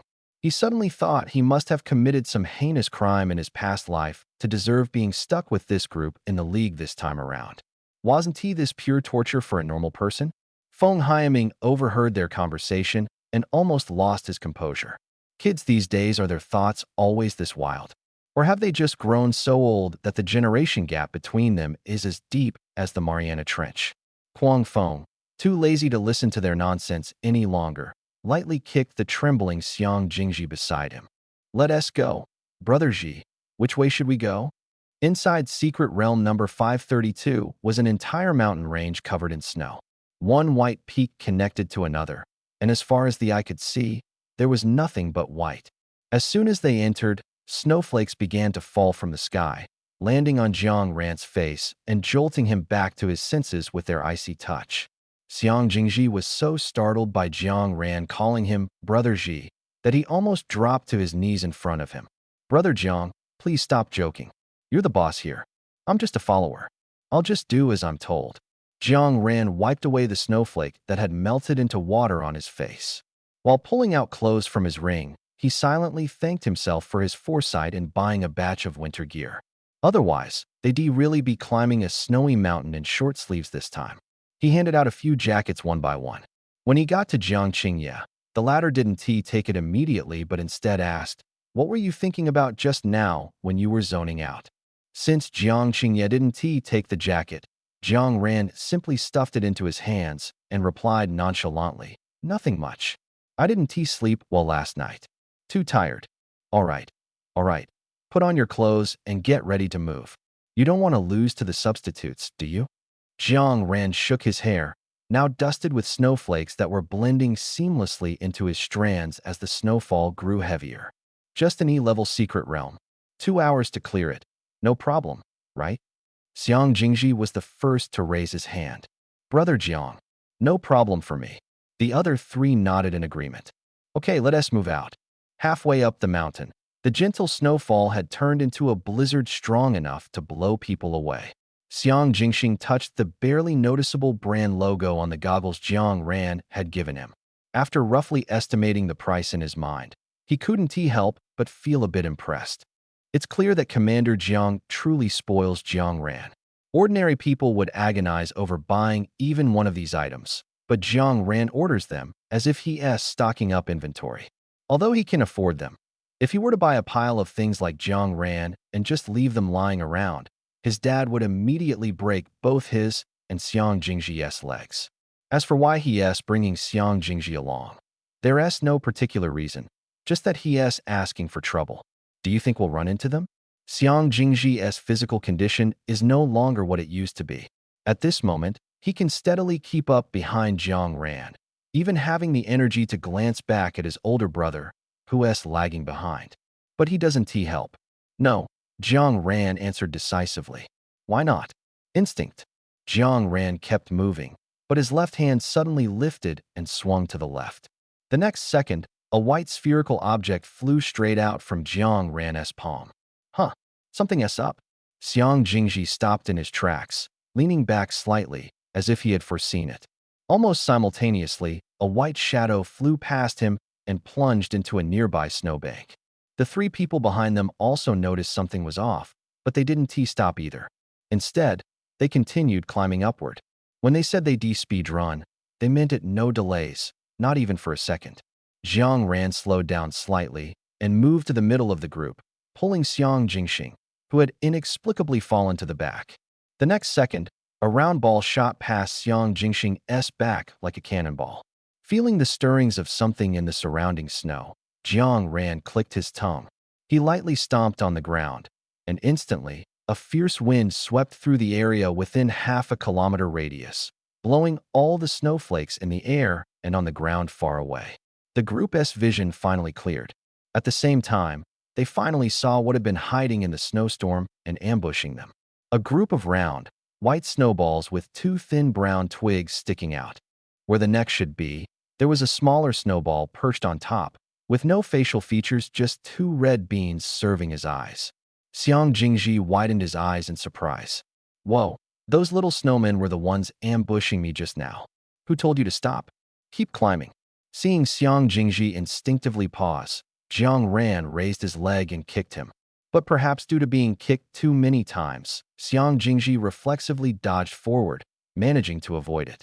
Although everyone was wearing goggles, making their expressions invisible, Xiang Jingji could easily guess that Jiang Ran was now squinting in extreme displeasure. Seemingly sensing the icy gaze, Xiang Jingji coughed twice, pretending to be calm as he turned around, acting as if he hadn't done anything, and continued diligently climbing the mountain. Jiang Ran withdrew his gaze, gestured to Jiang Qingye, and led the remaining two weaklings forward. Within seconds, Jiang Qingye, who had been trailing behind, caught up. The blizzard, which had been temporarily dispersed by the wind, once again pressed down on them, almost instantly dyeing the hair of the other four people the same color as Jiang Ran's. Jiang Ran looked up. The summit was still far away from them. On the other side, the substitute team had also climbed several snowy mountains. Compared to Jiang Ran and the others, who encountered snowmen blocking their path before even reaching halfway up the first mountain, their luck was considerably better. Not only did they avoid encountering third-tier exotic beasts, but they also barely ran into second-tier ones. However, although they didn't face troublesome exotic beasts along the way, they encountered a challenge even harder to overcome. They didn't have warm clothing. Most secret realms don't replicate real-world environments on a 1:1 scale. Instead, they are far more extreme. So, even though their team was more well-rounded than Jiang Ran's, with both a fire type and a healing type awakener, they were still unable to move forward without adequate warmth. Lighting a fire? It would be extinguished by the blizzard before it could warm them. Using healing techniques to treat frostbite? They had to use it constantly, otherwise, the moment the wounds were healed, they would crack open again upon contact with the wind and snow. Even Wu Yikai, a robust fighter in the extreme body realm, was frozen stiff, let alone the other four. So, after waiting for half a day at the entrance of the secret realm with Feng Haiming, Jiang Ran's team finally saw 5 people emerge, faces pale, hair covered in frost, and so weak they could barely move their legs, looking like frozen radishes. Xiang Jingji was almost startled. "Whoa, this is too miserable," he whispered to his brother. Seeing his younger brother finally remember he had an older brother, Xiang Jingxing shot him a sideways glance. "Next time, it might be us looking this miserable." That won't happen. Xiang Jingji snorted twice. "I trust Ranzi's ring that day will never come." Feng Haiming handed over the recovery items he had prepared in advance, 2 bottles per person. Originally, it was supposed to be 1 bottle each, but since Jiang Ran's team looked so refreshed and didn't seem to need any medication, Feng Haiming simply gave all the items to the substitute team. Chimu drank the recovery item, which was about the size of an oral liquid bottle, in 2 gulps. He glanced at Jiang Ran, who looked clean and radiant, and smacked his lips. "You guys came out earlier?" Feng Haiming answered him. "They only took an hour and 40 minutes to get out of the secret realm." Chimu's glasses almost slid off his nose. Yin Yu, who was trying to take deep breaths to appear less disheveled, froze. Wu Yikai, who was hugging Feng Zhen for warmth, and Feng Zhen, who was being held, were also dumbfounded. Dong Xinyao, who was stomping her feet to restore feeling, almost stumbled on the spot. "Huh." After a long pause, Chimu finally reacted. He stared at Jiang Ran, only to find that the guy had already regained his confident smile. "How much?" "An hour and 40 minutes. Wu Yikai's booming voice was unrestrained, making Feng Zhen's ears ache. But at this moment, Feng Zhen didn't he even have the energy to complain about Wu Yikai. For a moment, he even suspected that his ears had been damaged by the cold in the secret realm otherwise. How could he have heard such an absurd statement? Yin Yu's hands clenched and unclenched, then clenched again. Although they hadn't paid much attention to the time, just by observing the changes in the sun outside, it was clear that it was at least noon. They had entered the secret realm at 9 o'clock, which meant it had taken them at least 4 hours to clear an E-level secret realm. And that was under the premise that their luck was extraordinary, as they hadn't encountered many beasts. While there was indeed a gap between the two teams, this secret realm didn't require constant fighting, so the gap had already been narrowed to a very small margin. But why couldn't they catch up? Jiang Ran's lips naturally curled into a smile. It wasn't meant to be mocking, but it certainly didn't look humble either. Xiang Jingji draped an arm over his brother's shoulder, grinning widely. Oh, just a normal performance, really. We were even 10 minutes later than we expected. As he spoke, he rubbed his nose. We'll have to work even harder next time. Feng Haiming was genuinely starting to get a headache. He had thought that having one Jiang Ran was enough, but he hadn't expected there to be so many carefree individuals. Saying things like that was just asking for trouble, wasn't it? What if it discouraged the substitute team so much that someone messaged him in the middle of the night saying, "Coach, I want to focus on academics instead"? Xiang Jingxing, who was being used as a support by Xiang Jingji, also twitched at the corner of his eye and swiftly sidestepped to get away. Hey, come on. With his support suddenly gone, Xiang Jingji didn't react in time and almost fell flat on the ground. Fortunately, his arms were long enough to grab Jiang Ran's clothes, narrowly avoiding a face-first collision with the ground. Deputy Commander, what's the plan next? Jiang Ran ignored the skirmish between the two brothers and instead obediently looked at Feng Haiming, wearing the expression of a diligent student ready to follow instructions. It had to be said, his demeanor was very convincing. If Kuang Feng were here, he might have believed it. Take a day to adjust and continue tomorrow, Feng Haiming said before walking off, not bothering to check how they planned to adjust. As long as everyone showed up intact the next day, that was enough for him. In the substitute team, logically speaking, Yin Yu, the strongest, should have been the captain. However, she declined, and after a round of everyone pushing the responsibility onto someone else, it somehow ended up falling to Qi Mu. Qi Mu, who had mostly recovered, took a couple of steps forward and looked at Jiang Ran. What are you planning to do next? Jiang Ran didn't even hesitate. Of course, we'll continue to focus on cultivation. Even though it's just one day, 24 hours is still very precious. Wu Yikai was shaken to his core. He had originally planned to get a massage and relax, as physical well-being was crucial for their body focus system, especially after entering a secret realm with its alternating hot and cold conditions. What if overly tense muscles caused problems? A massage was essential. But upon hearing that even someone as strong as Jiang Ran never wasted a moment to train and improve, Wu Yikai suddenly felt that he was being far too lax. This was why Jiang Ran could beat him. No, they had to train too. Yin, it's time to test the results of your learning over the past 2 days, Jiang Ran said earnestly. Sure, Yin was full of confidence. Bring it on. I'm not who I used to be. Good. Log in. Jiang Ran waved his hand and opened a certain game icon. Let us agree first. Whoever holds us back this time will pay for dinner at Jinyu Hall tonight. Xiang Jingxing chuckled. I have no objections. Xiang Jingji gripped his phone tightly. I won, T lose. Beside them, Jiang Qingya was the quietest, lowering his head and silently choosing the task he was best at. If Wu Yikai were here and saw Jiang Ran's so-called dedicated training actually meant playing games, he might be completely dumbfounded. If anyone asked, Jiang Ran would confidently reply, practicing hand speed and brain reaction, how is that not training? Practice, you must practice properly. Whoever doesn't practice well, I'll beat them up. For the next week, they spent their time in secret realms. Although their initial rankings weren't very high, it had to be said that the secret realms Feng Haiming and Kuang Feng found were quite tricky. Either the environment was vastly different from the outside world, or the exotic beasts were extremely difficult to deal with. After coming out of the last secret realm, even Jiang Ran couldn't resist grabbing a tube of oral solution and gulping it down. After a day of adjustment, When they regrouped, Jiang Ran had transformed back into his white-clad, meticulously groomed, handsome gentleman look. The secret realm we're heading to this time is in the northwest, secret realm number 436. Let us get ready to depart. On the plane, Xiang Jingji's excitement was visibly apparent. They had been circling around the North China region for the past week, and now they were finally expanding to a new map. The Northwest region finally. They were on his turf. Although they were still flying over North China, Xiang Jingji was already planning in his mind where to take Jiang Ran and the others for fun after they emerged from the secret realm. Oh, and those ridiculously expensive restaurants. He asked his mom for a list when they got back. He was determined to recoup all the money he lost playing games before. After landing, they still had to transfer to a bus.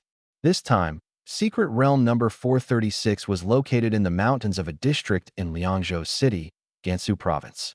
They needed to first fly from Shangjing to Liangzhou City, then transfer to a bus to the county, switch vehicles to enter the mountains, and finally hiked the last stretch to reach the destination. It was hard to imagine that in the era of superpowers, such primitive transportation methods still existed. It had to be said, whoever discovered the secret realm there back then was truly a genius. This time, the team was led only by Kuang Feng, as Feng Haiming had other matters to attend to in Shangjing. The group of 11 was now seated in 3 separate, 3-wheeled vehicles, their bodies swaying along with the vehicles as they bumped their way into the mountains. Shi Yin, Xiang Jingxing, Jiang Qingye, and Jiang Ran were in one vehicle, while Xiang Jingji was mercilessly thrown into Kuang Feng's vehicle. In the truck bed, Shi Yin sat tightly next to Jiang Ran, warily watching the other side. They were currently traveling on a single-lane mountain road, with steep cliffs on the right and a sheer drop on the left. No matter what anyone said, Shi Yin absolutely refused to sit on the side closer to the cliff. What is there to be afraid of? Xiang Jingxing said casually, though he also tried to stay closer to the middle, avoiding the edge of the vehicle. Although he had a bug-level superpower that could make the probability of their 3-wheeler flipping infinitely close to zero. What if? And this was also the reason they threw Xiang Jingji over to Kuang Feng. Everyone was afraid that the kid might lose his mind and flip the vehicle. Jiang Ran had originally been resting with his eyes closed. Although he had lived a life of luxury and spent money without a care, it didn't mean he hadn't ridden a 3-wheeler in his past life. So, at a glance, apart from Kuang Feng, who came from the military, Jiang Ran surprisingly adapted the best. Suddenly, his ears twitched, and he opened his eyes. Something seems off, HM. Shi Yin, who was closest to him, heard his muttering clearly. What is off? Jiang Ran pursed his lips. In the wind, there seemed to be some other sounds mixed in. But he had never been to this mountain before, so he wasn't sure if it was just the wind being unusually noisy because they had entered the mountains. At this moment, Kuang Feng, who was on the first 3-wheeler enjoying the scenery, suddenly paused. Xiang Jingji, sitting beside him and behaving as meekly as a quail, keenly noticed the shift in Kuang Feng's aura. Boom! Suddenly, a sound like an explosion echoed through the mountains. Though the sound was some distance away, the commotion was so loud that it shook loose rocks on the mountain where they were. Jiang Ran's pupils contracted sharply. Without time to warn anyone, he grabbed Shi Yin and Xiang Jingxing, who were closest to him, and jumped toward the rear side of the vehicle. Jiang Qingye wasn't slow either. He pulled the farmer they had hired in the county to drive the 3-wheeler, who was now completely stunned, and jumped off the vehicle right behind Jiang Ran. Almost at the exact moment the two jumped out, a massive boulder crashed down, smashing the previously polished 3-wheeler from 3 dimensions into 2. Over here, Jiang Ran and Jiang Qingye's quick reactions allowed them to escape. But the backup team on the third 3-wheeler wasn't as fast. The boulder fell at an extremely rapid and sudden pace. Dong Xinyao and Feng Zhan, who weren't skilled in physical techniques, were pulled off the vehicle by Wu Yikai. Qimu reacted a beat too late, and Yinyu immediately reached out to grab him and the driver in front, but he was still a step too slow. Just as 2 massive boulders were about to crush them, 2 crescent-shaped green arcs shot out from not far away, colliding with one of the boulders. At the same time, a small stone shot forward, moving even faster than a typical bullet, and hit the center of the other boulder with a bang. In the next second, one boulder exploded outward, while the other shattered from the middle. Powdery debris scattered over everyone. Damn, are you guys all okay? Xiang Jingji's loud voice came from the front. Jiang Ran glanced over at Yin Yu's group and, seeing that everyone was fine, let out a small sigh of relief. Don't worry, no one's dead, he replied, also signaling to Kuang Feng that everything was fine. The boulder that had fallen above them was even larger than the two above Yin Yu's group combined, completely blocking the road and separating Kuang Feng and Xiang Jingji from the rest of them. Just as Jiang Ran was about to break the boulder apart, it suddenly trembled slightly and then exploded into fragments with a bang. Xiang Jingji rushed over like a cannonball and carefully checked his brother from head to toe. Seeing that he was fine, he finally breathed a sigh of relief. Jiang Ran clicked his tongue twice. And us? You're just going to ignore us. Brother Jiang, this is me trusting you, Xiang Jingji said, but still obediently walked over and extended his hand to check. However, Jiang Ran dodged him with a quick sidestep. What is going on here? The others also came over, Wu Yikai still shaken. Was it an earthquake? Kuang Feng shook his head. Before he could explain, several loud booms echoed from afar, and for a moment, the entire mountain trembled slightly. Fortunately, this time the falling rocks were small and easy to avoid. It's a mutated beast, Kuang Feng said. The others collectively gasped. A mutated beast from the restricted zone. Kuang Feng glanced at Jiang Ran with slight surprise, seemingly not expecting him to know. That's right. I sensed many chaotic auras. The mutated beasts in the restricted zone have gone berserk. Jiang Ran's gaze darkened slightly. Ever since he transmigrated here 17 years ago, he had been living in Qin Province, which bordered Gan Province to the west. Thus, Jiang Ran wasn't completely unfamiliar with Gan Province. To appear more knowledgeable, he had even specifically studied the map before coming here. The mountain they were currently on was called Guzong Mountain on the map, and Secret Realm 436 was located between Guzong Mountain and another smaller mountain. On the other side of Guzong Mountain lay a restricted zone. Its official name was the W04 Restricted Zone, with W standing for West, indicating it was the fourth restricted zone discovered in the Western Theater. However, most locals preferred to call it the Guzong Restricted Zone. Jiang Ran didn't know much about restricted zones, only that each one contained one or more beast kings. Only mutated beasts of the 10th tier or higher were worthy of being called kings. Jiang Ran couldn't speak for other countries, but in the Dragon Nation, there were definitely super powerful individuals capable of defeating 10th tier mutated beasts. Otherwise, the beasts wouldn't remain cowering in the restricted zones, too afraid to come out. But being able to defeat them didn't mean it was easy. Every battle of this level came at a significant cost to the Dragon Nation. This was also why, despite the obvious risks posed by the restricted zones, the nation still allowed them to exist. So what do we do now? Feng Zhen's originally neat and stylish 3/7-parted hairstyle had long turned into a bird's nest after a week of life and death training in the wild storms. He didn't have Jiang Ran's determination and patience to always maintain a polished appearance. After all, just trying to escape the jaws of mutated beasts had already drained him mentally. After leaving the secret realm, all he wanted to do was sleep, with no energy left to visit a barber shop. Jiang Ran's gaze darkened slightly as he looked at Kuang Feng. Emotionally, he really wanted to head to the other side of Guzong Mountain to test the strength of pure wild mutated beasts and take a look at the so-called restricted zone. But rationally speaking, they were just a group of kids who had only recently awakened. Their task was simply to complete their mission honestly and embark on an unknown adventure in the secret realm. Actually, the beast riot in the Forbidden Zone only sounds terrifying, but in reality, this kind of thing happens more than a dozen times every year. It's usually just minor disturbances that can be handled by the troops stationed near the Forbidden Zone. So, Jiang Ran could already guess what Kuang Feng would decide. Sure enough, this matter has nothing to do with you all. Keep moving forward. Kuang Feng divided the two teams along with the three drivers into two groups and boarded the two remaining intact three-wheeled vehicles. Xiang Jingji finally escaped from Kuang Feng and sat in the back of the three-wheeled vehicle with Jiang Ran and the others, including their original driver.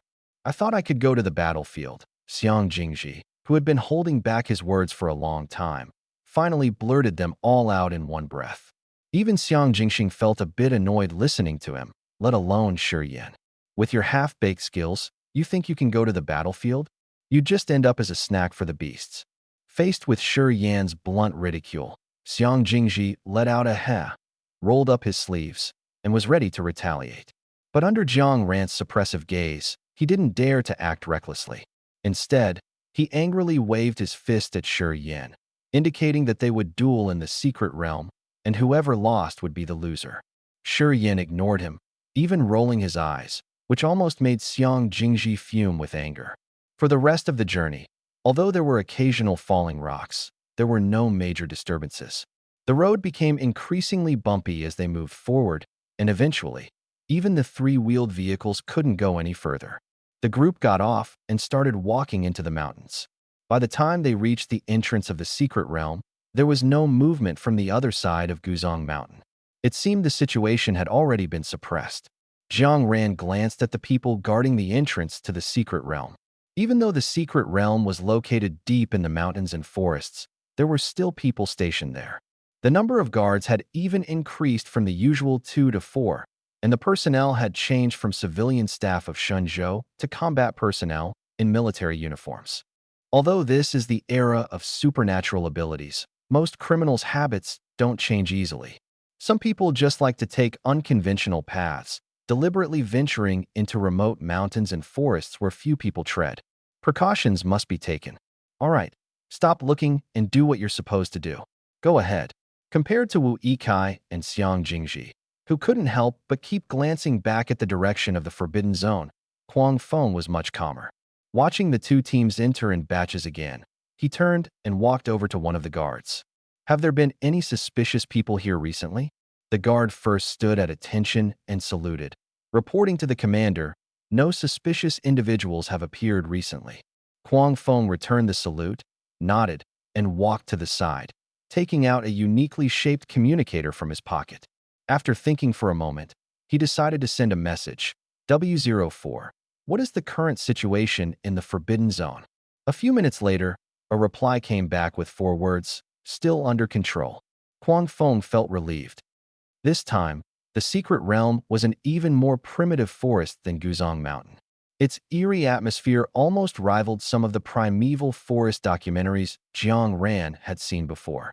If it weren't for the initial areas still being intact, with 2 people on duty there who looked quite formidable, Jiang Ran might have really hesitated to enter. After all, it's said that once you enter this primeval forest, you can't get out. He personally had great respect for such legends. Let's go, kids. Jiang Ran waved his hand to signal the departure. Then he deliberately patted Xiang Jingji on the shoulder. Don't feel down. When we encounter a beast later, we'll let you go first. You'll definitely get a taste of what it's like to be on the battlefield. Xiang Jingji looked deeply moved. Brother Jiang, you really are my true brother. 3 hours passed in a flash. Damn it, this is so unfair. Xiang Jingji's shout was filled with frustration. Weren't you the one who said you wanted to be on the battlefield? Well, this is the battlefield now. Don't be a deserter. Shi Yan shouted back in response. There was no other way shouting was necessary. The 5 of them were now forced to split into 3 groups, scattered and fleeing for their lives. If they didn't carefully search, they could barely see each other. Behind them, a creature with 2 horns on its head, covered in pitch-black scales, and a body as thick as 2 barrels and 40 to 50 meters long, was chasing them furiously. Damn it. No wonder they say once you enter the primeval forest, you might never come out, Jiang Ran said as he dragged Xiang Jingxing, running desperately forward. They hadn't even explored a third of the secret realm, yet they had already encountered a 5th-tier beast. This kind of luck was akin to buying a lottery ticket and losing thousands of dollars instead. The only fortunate thing was that this beast didn't have long-range attack capabilities, and the trees in this forest were densely packed. As long as they ran fast enough, they wouldn't die immediately. Ran, take the potion and finish it off. Although Xiang Jingji was running at the back, closest to the beast, his mouth never stopped, trying to use sound waves to interfere with the beast's judgment. However, in reality, he only managed to interfere with his teammates. Jiang Ran was exasperated. Do you think this is the elixir of the Supreme Lord Laozi? Something that can make a person jump 2 levels? Are you crazy? It can. A voice suddenly echoed in his mind. Question mark. Jiang Ran froze for a moment. At a time like this, you're still trying to fool me? Believe it or not. Won't I just die from the pain? Jiang Ran still vividly remembered the heavy price he paid the last time he fought a fourth-tier beast. This time, it was directly a fifth-tier one. He feared he wouldn't die in the beast's mouth, but instead die from sheer pain. You won't. I'm in a good mood this time. I'll take over. Jiang Ran suddenly braked hard, and Xiang Jingxing behind him almost crashed into him. What happened? Seeing Jiang Ran suddenly stop, Xiang Jingxing thought there was another danger ahead, and his heart sank even further. Jiang Ran abruptly turned around. No, the more I think about it, the angrier I get. I've never been chased so miserably in my life. Xiang Jingxing suddenly had a bad feeling. You wouldn't be thinking. Damn it, let's take it down. Hey, why do you have to do this? Yeah, brother Jiang. I'm sure if we had just kept running a bit longer, it would have given up on its own. Can you still move? If you can, open your mouth. Jiang Gu, come on, follow me. Jiang Ran's entire body was still bleeding profusely. Even the stone he was leaning against and the green moss beneath him were stained red. Although someone else had taken over his body during the battle, the aftermath was something Jiang Ran had to endure himself. Normally, he could grit his teeth and get through it, but the guys around him were just too noisy. Even if he was fine, they'd fuss over him until he wasn't. Shi Yin held a bottle of oral medicine, the same kind Feng Haiming always gave them after they came out of the secret realm, but this one was more potent. Xiang Jingji was still trying to coax Jiang Ran to open his mouth like a child and obediently drink the medicine. Jiang Ran moved the only part of his body he could, his eyes, and rolled them unceremoniously. Hey, he can still roll his eyes. Xiang Jingji exclaimed excitedly. That means he's not dead. Jiang Ran rolled his eyes again. No kidding. With his chest heaving so obviously, of course he wasn't dead. As the saying goes, the first time is unfamiliar, but the second time you get used to it. Maybe because he'd been through it once before and was mentally prepared, Jiang Ran found this time's aftermath less unbearable than the last. In less than 15 minutes, the pain subsided, and Jiang Ran was back to being lively, looking like he could fight a beast for another 300 rounds. All right, kids, we need to speedrun this. Jiang Ran, now recovered, wore a serious expression. Yeah, we really need to pick up the pace, Shi Yin agreed. Otherwise, if we fall behind the substitutes, even 10 Xiang Jingzis wouldn't be enough to save face. No, that's not what I'm worried about. Jiang Ran unexpectedly disagreed. Huh? Xiang Jingji thought for a moment. Are you worried they'll encounter a fifth-tier beast too, so you want to get out quickly to call for help? Jiang Ran paused, seemingly not having considered that. But after 2 seconds, he shook his head. I know our luck, and I've heard about theirs. Since we ran into the fifth-tier beast, there's no way they'll encounter one too. I just want to get out quickly, and then… Jiang Ran tugged at his blood-soaked clothes. Take a good bath, change into clean clothes, and have 2 bowls of duck blood vermicelli soup to replenish myself. The other 3. They had overestimated Jiang Ran's seriousness. So, which way do we go now? Xiang Jingji looked around at the towering, identical ancient trees and the crisscrossing paths leading who knows where, feeling a headache coming on. Before Jiang Ran could finish thinking, Jiang Qingye pointed in a direction. This way. Wow. Xiang Jingji was overjoyed. We actually have an expert in our team. Jiang Ran and the other 2 didn't even bother to comment, immediately turning to head in the direction Jiang Qingye pointed. Now it was Jiang Qingye who was stunned. You guys. He hesitated. Aren't you afraid I might be pointing the wrong way? Huh. Shi Yin glanced back at him. If it's wrong, it's wrong. Xiang Jingji also shook his head as he followed. Exactly. If it's wrong, it's wrong. You're human, not some forest spirit. How could you remember everything so clearly? Besides, even if it's really wrong, we can just pick another direction and keep going. Don't worry, buddy. My stamina is top-notch now. Walking for 3 days and nights is no problem. I definitely won't hold you back. Jiang Ran didn't even bother to turn his head. Hurry up, hurry up. If we don't get out of here, I'm going to be suffocated by this bloody smell. Although they had already sped up as much as they could, by the time Jiang Ran and the others managed to escape the encirclement of the beasts and finally reached the starting point, they found that the substitute team was already there. Compared to Jiang Ran, whose face was pale and looked like he'd just been fished out of a pool of blood, and the others who were all covered in blood and in a sorry state. Chi Mu and his team were clean and tidy. Not even their hair was messed up. See, Jiang Ran said helplessly. I told you their luck is the complete opposite of ours. Xiang Jingji was so envious, he was almost in tears. Heavens, I won't call you grandpa anymore. You really treat me like a grandson to mess with. As they exited the secret realm, a slender, fair hand holding an oral liquid was extended toward them. Jiang Ran glanced at it. Huh, something seemed off. Why are you here? At the entrance of the secret realm, Baiyu stood there dressed in black, while the original team leader, Kuang Feng, was nowhere to be seen. Why can't I be here? Can't I come here for a vacation? Baiyu pulled Jiang Ran aside, discreetly examining him. After confirming there were no major issues, he finally let go. Jiang Ran didn't bother listening to his nonsense, frowning slightly. Could it be that something happened in the Forbidden Zone? What could happen over there? Baiyu knew he couldn't fool him, but his words weren't just meant for Jiang Ran. You kids go into a D-level secret realm and end up like this, and you still dare to think about the Forbidden Zone? Why not focus on what to do during the next 2 days of vacation?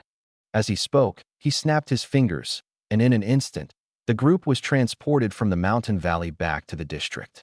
Jiang Ran once again marveled at how convenient spatial abilities were. He really wanted to have them. Unfortunately, his plundering ability only worked on people he personally killed. Baiyu's abilities were something he could only dream of. The name of this county was the same as Gutsong Mountain. It was called Gutsong County. No one knew whether the mountain was named after the county or the county after the mountain.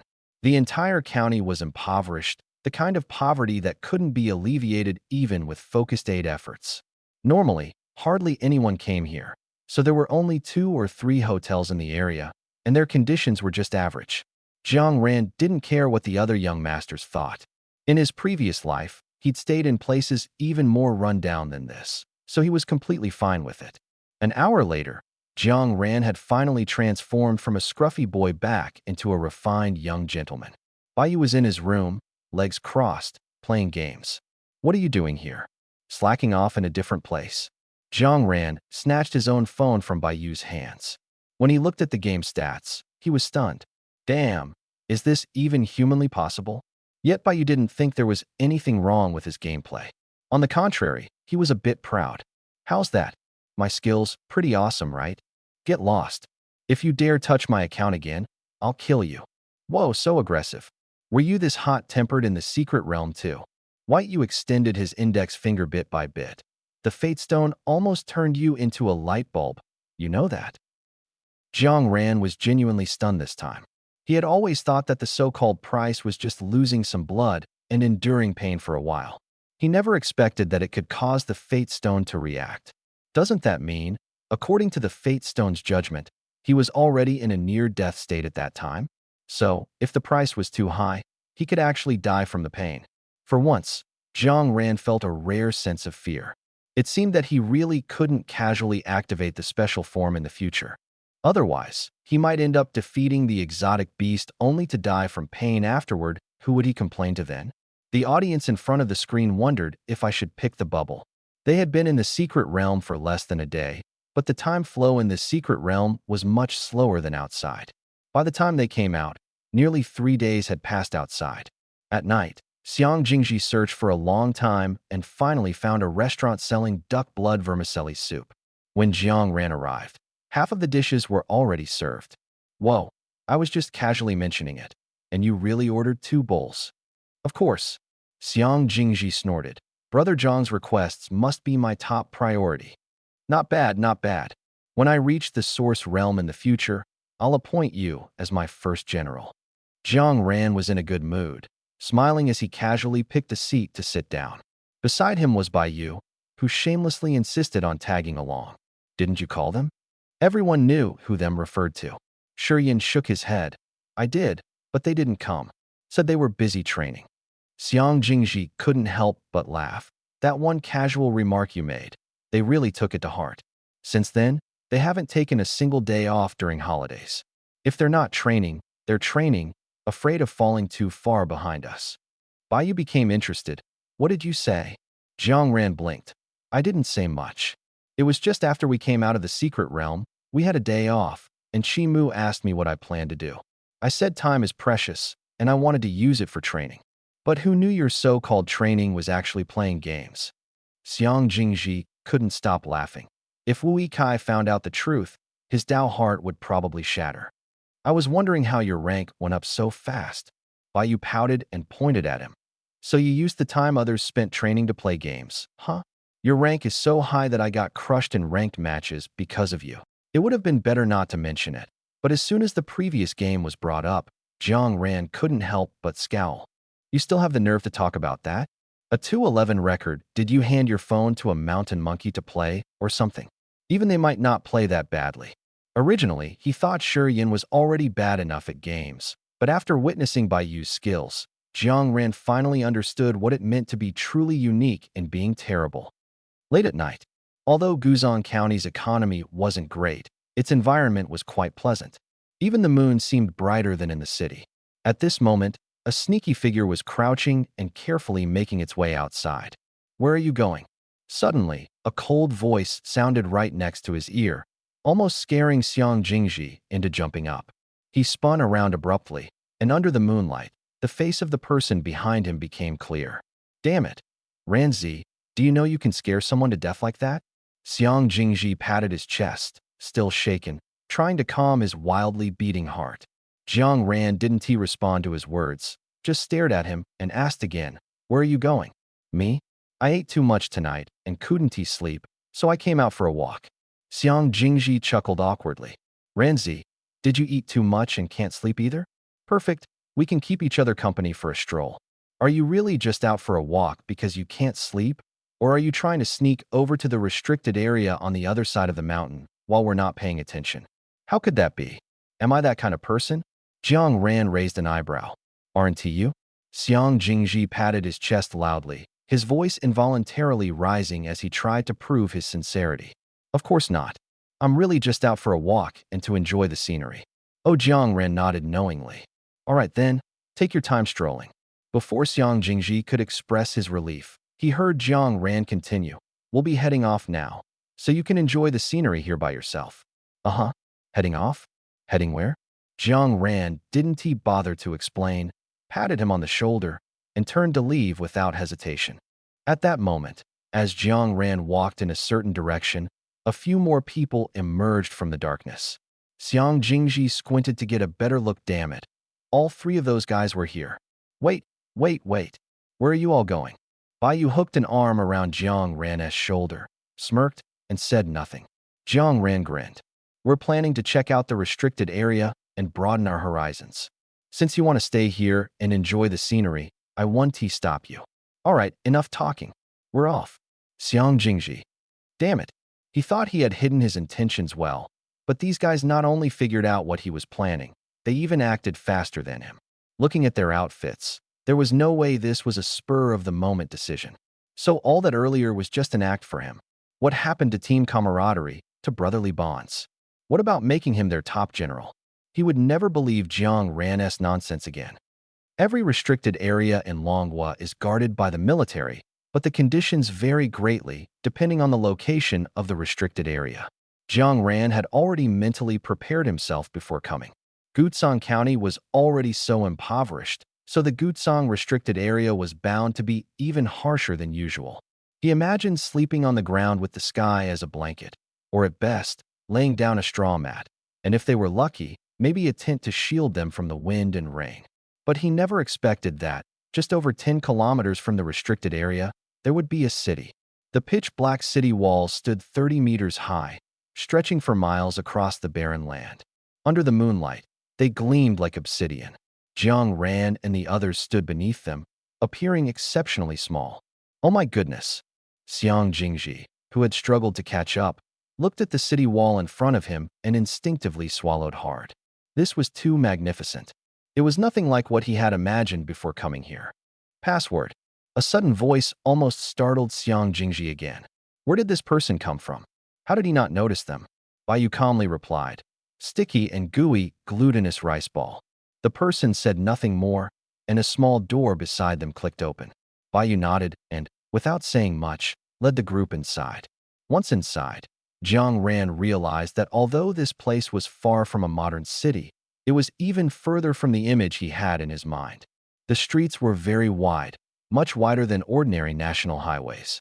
On both sides of the road, there were not only houses but also restaurants, supermarkets, and even billiard halls and mahjong parlors. Although the variety of things wasn't extensive, living here wouldn't be a problem. It was already midnight, yet most of the restaurants were still open.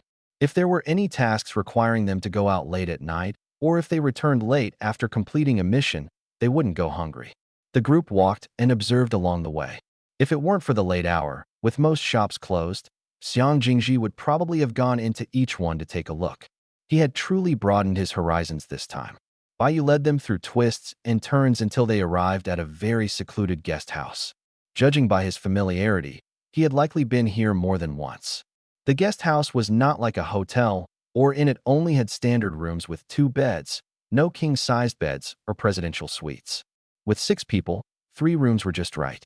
To be honest, Jiang Ran's emotions since arriving here had been nothing but surprise. Although he had seen plenty of content about the restricted zone online, this was Jiang Ran's first time visiting it. He never would have thought that the country would directly build a city here. They had arrived in the middle of the night, so he couldn't see the city clearly, but he could already sense its grandeur. If he saw it in daylight, it would probably have an entirely different charm. At the same time, he was not only surprised by the city outside the restricted zone, but also by the restricted zone itself. Before coming here, he and the others had similar thoughts. Everyone said the restricted zone was incredibly mysterious, with terrifying exotic beasts inside. Even if someone hadn't researched it, the commotion they encountered on the mountain was enough to show how frightening a beast riot could be. He had thought this place would be full of chaos, with battles raging and all kinds of supernatural effects flying around. Unexpectedly, it was so quiet. The exotic beasts in the restricted zone were as silent as chickens, and not a single person was walking around the city. Jiang Ran couldn't even detect the faintest scent of blood. It was so quiet that it didn't seem like it had just experienced a round of riots and suppression. It felt more like the calm before the storm. What are you thinking about again? Bayu was lying on the other bed, playing a game on his own account. You're so young. Why do you worry so much every day? I told you there's nothing interesting here, but you insisted on coming. Are you disappointed? Not exactly disappointed. Jiang Ran snapped out of his thoughts. I was just curious about what the Forbidden Zone looks like. After all, it's just a mountain away. For you, that's as easy as snapping your fingers. Anyway, there's nothing to do in the next couple of days, so why not come and take a look to broaden your horizons? You're still too naive. Bayu's gaze never left his phone screen, his fingers moving so fast they almost left afterimages. You'll see for yourself during the day just how boring it is. Double kill. Triple kill. Ace. A series of voice announcements suddenly rang out from the phone. Jiang Ran rolled over and leaned in to look at his screen. Wow, you've improved so quickly? You can even get a triple kill now. Just as Jiang Ran leaned closer, another announcement sounded. At the same time, a large word appeared on the screen: defeat. Jiang Ran. So it wasn't Bayu getting a triple kill, it was the opponent killing him for a triple kill. You? He looked at Bayu with a complicated expression. Even with Bayu's thick skin, he couldn't help but feel a little embarrassed at this moment. Ahem, this was an accident, an accident. As he spoke, Bayu immediately put his phone away by his pillow, lay flat on the bed, and folded his hands over his stomach. It's late.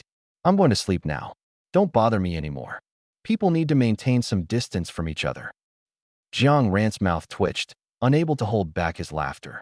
He really hadn't expected that both Shi Yin and Bayu, who were so gifted in supernatural abilities, could be such noobs at gaming. And not just noobs, completely hopeless noobs. The next morning, Jiang Ran was dreaming that he was steering a small boat, fishing on the open sea. Suddenly, the fishing float sank sharply. Just as Jiang Ran was about to reel it in, an immense force from below yanked him straight into the water. He wanted to struggle, but his mouth and nose were completely blocked by seawater. He couldn't get a single breath of air, and his eyelids grew heavier and heavier. Whoosh! Jiang Ran woke up with a start. Only then did he realize there was no drowning, no seawater flooding his lungs. It was just by you, that bastard, pinching his nose so he couldn't breathe. For the rest of the morning, Jiang Ran didn't even spare Bai Yu a glance. He treated him as if he were air, completely ignoring him. He couldn't beat that bastard, but he could avoid him, couldn't he? During the day, the city, though its shops were open, still had very few people on the streets. The sunlight shone on the pitch-black city walls, but instead of bringing warmth, it made them appear even colder and more imposing. Xiang Jingji visited several shops in a row and found that most of the shopkeepers here were ordinary awakened individuals, not military personnel. Although a few people were somewhat indifferent, most of the shop owners were perceptive enough to treat them with enthusiasm. Shiyin took the opportunity to ask about the city and the Forbidden Zone, but it was unclear whether the shopkeepers genuinely didn't know or if they were under orders not to speak. In the end, Shiyin didn't get any useful information. Instead, they were forced to voluntarily buy a bunch of random, useless things whose purpose they couldn't figure out. Even after lunch, they still hadn't seen a single person from the army. The messages sent to Kuang Feng were like stones sinking into the sea, no reply. Xiang Jingji was a bit frustrated. Ranzi, what should we do next? Jiang Ran finally understood just how boring Bai Yu had described this place to be. There really wasn't much to see here. No advanced technology, no imagined unique local customs, and no exquisite souvenirs. In that case, let's go out and take a look, Jiang Ran said, still holding on to his initial idea, to witness the Forbidden Zone with his own eyes. Bai Yu, trailing at the back, heard his words and almost laughed. Without him, they wouldn't even know the passcode. Without the passcode, leaving the city was out of the question. Still trying to give him the cold shoulder? How childish. He figured they'd come begging him soon enough. Bai Yu crossed his arms and strolled leisurely behind them, watching as they made their way to the city wall. Before they even got close, a voice rang out. Passcode. Bai Yu's smirk grew wider. Bubble Grandma's boba milk tea, so good it'll make you dizzy, Jiang Ran replied. The small gate immediately opened. Jiang Ran, who had given the correct passcode, let out a cryptic chuckle and was the first to step out. Bai Yu's smile froze on his face. What the Ranzi? How did you know the passcode? Xiang Jingji had assumed they'd be stopped, but to his surprise, Jiang Ran actually knew the passcode. Wait, hadn't they all been together the whole time? How could Jiang Ran know something he didn't? Could he have missed something again? But no, judging by his brother's expression, he seemed just as surprised. Jiang Ran wagged a finger. Secret. Once outside the city, they walked a bit further. Jiang Ran's gaze turned to the distance. Although it was a sunny day with the sun shining brightly overhead, about a dozen kilometers away, the entire sky was an oppressive deep red. Thick red mist shrouded the area completely, making it impossible to see anything inside. Forget the exotic beasts, Jiang Ran couldn't even feel the wind from that direction. It was as if beneath that deep red sky lay an entirely different, unique space. Jiang Ran's gaze seemed glued to the crimson canopy, fixed and unwavering. Suddenly, his eyes flickered slightly. Was it his imagination? He felt as though the sky there was alive. The thought had barely surfaced before it took over his mind uncontrollably. Jiang Ran frowned, forcibly suppressing the absurd notion. But he couldn't resist glancing again at the dense, cotton-like red mist. In the next moment, the area of red mist he was staring at suddenly began to boil, rolling and surging as if something inside was desperately trying to break free. Before Jiang Ran could process what was happening, the ground began to tremble. A beast's roar, earth-shattering and deafening, echoed across the world. Bai Yu's expression changed, and he snapped his fingers. But instead of reappearing inside the city, they found themselves at the base of the city wall. The entire stretch of city walls could block spatial movement. Wu-Wei piercing alarms sounded throughout the city. In an instant, everyone's expressions turned solemn. Regardless of what they were doing, they immediately got up and ran toward the city wall. Password. Ice to cracked fluffy ice, icy slurp snow. Bai Yu didn't wait for anyone to ask for the password and immediately volunteered it. As soon as the small door opened a crack, he snapped his fingers again, and before anyone could react, they were already back at the inn where they had stayed the previous night. The alarm continued to blare. Suddenly, the city wall seemed to be struck by something, and the resulting explosion momentarily drowned out the alarm. But then, the the pitch-black city wall suddenly lit up with a dim glow, and the invisible attack was instantly dispersed. Although these events happened in quick succession, making it seem like a long time had passed, in reality, only a second had gone by.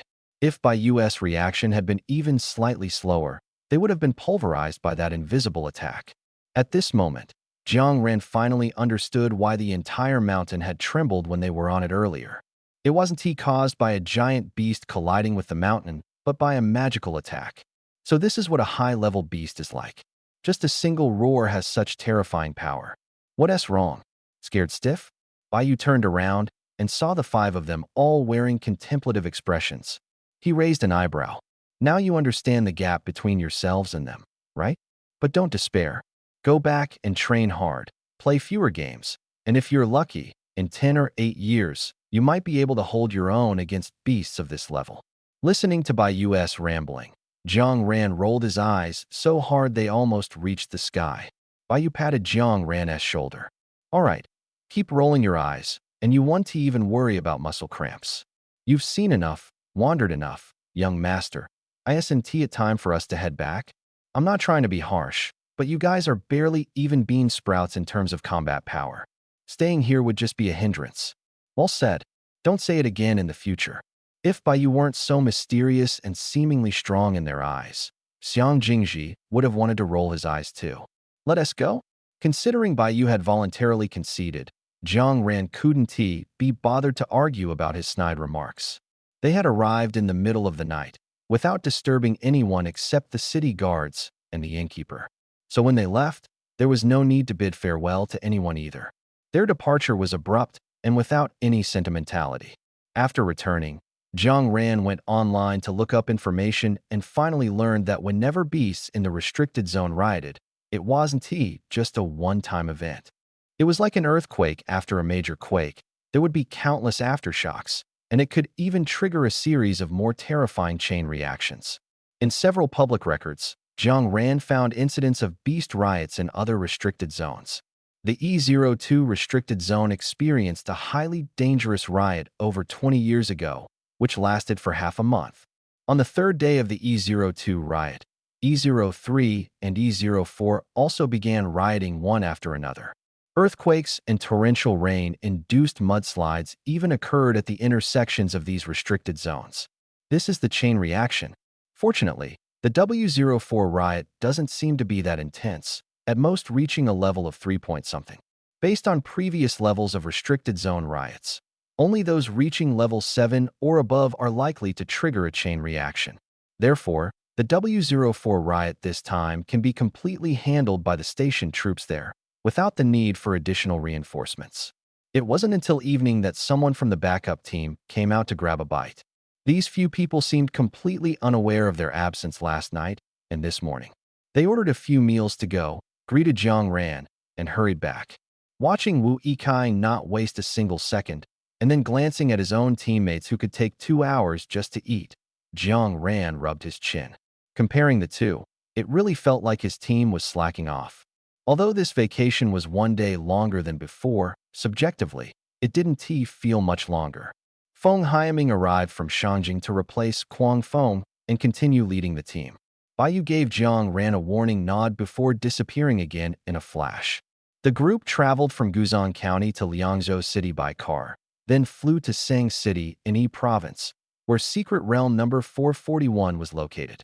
With less than half a month left before the preliminary competition, they had to seize every moment to improve their skills. Although the higher-ups explicitly stated that their participation was merely to give face to certain countries, and the rankings didn't matter at all, just treat it as a vacation, the group of 17 and 18-year-old hot-blooded teenagers wouldn't take such words seriously. To them, since they were going abroad to compete in an international tournament, they had to bring home first place. Defend Longhua's title as reigning champion. Jiang Ran slept throughout the flight and was still yawning incessantly after landing, even looking lethargic before entering the secret realm. Xiang Jingji poked him. Ranzi, were you out stealing last night? Nope, Jiang Ran replied, unable to resist letting out another big yawn. I trained all day yesterday, and by evening, I felt something, so I just trained through the night. Xiang Jingji's eyes lit up. How did it go? What rank did you reach? Hmm, quite a lot, but I've hit a bottleneck now. Let us see if there's a chance for enlightenment later. That's great. How about we speedrun this time? Leave more time for Ran Z to try for enlightenment. I don't mind. Shurien shrugged. After all, wasn't he enthusiastic about gaming who enjoys playing when they always lose? That's not a gamer, that's a masochist. With Jiang Ran and Shurien indifferent, Xiang Jingxing and Jiang Qingyan naturally had no objections either. Xiang Jingji adjusted his clothes and enthusiastically took over as the tour group leader. All right, let us get started. Off we go.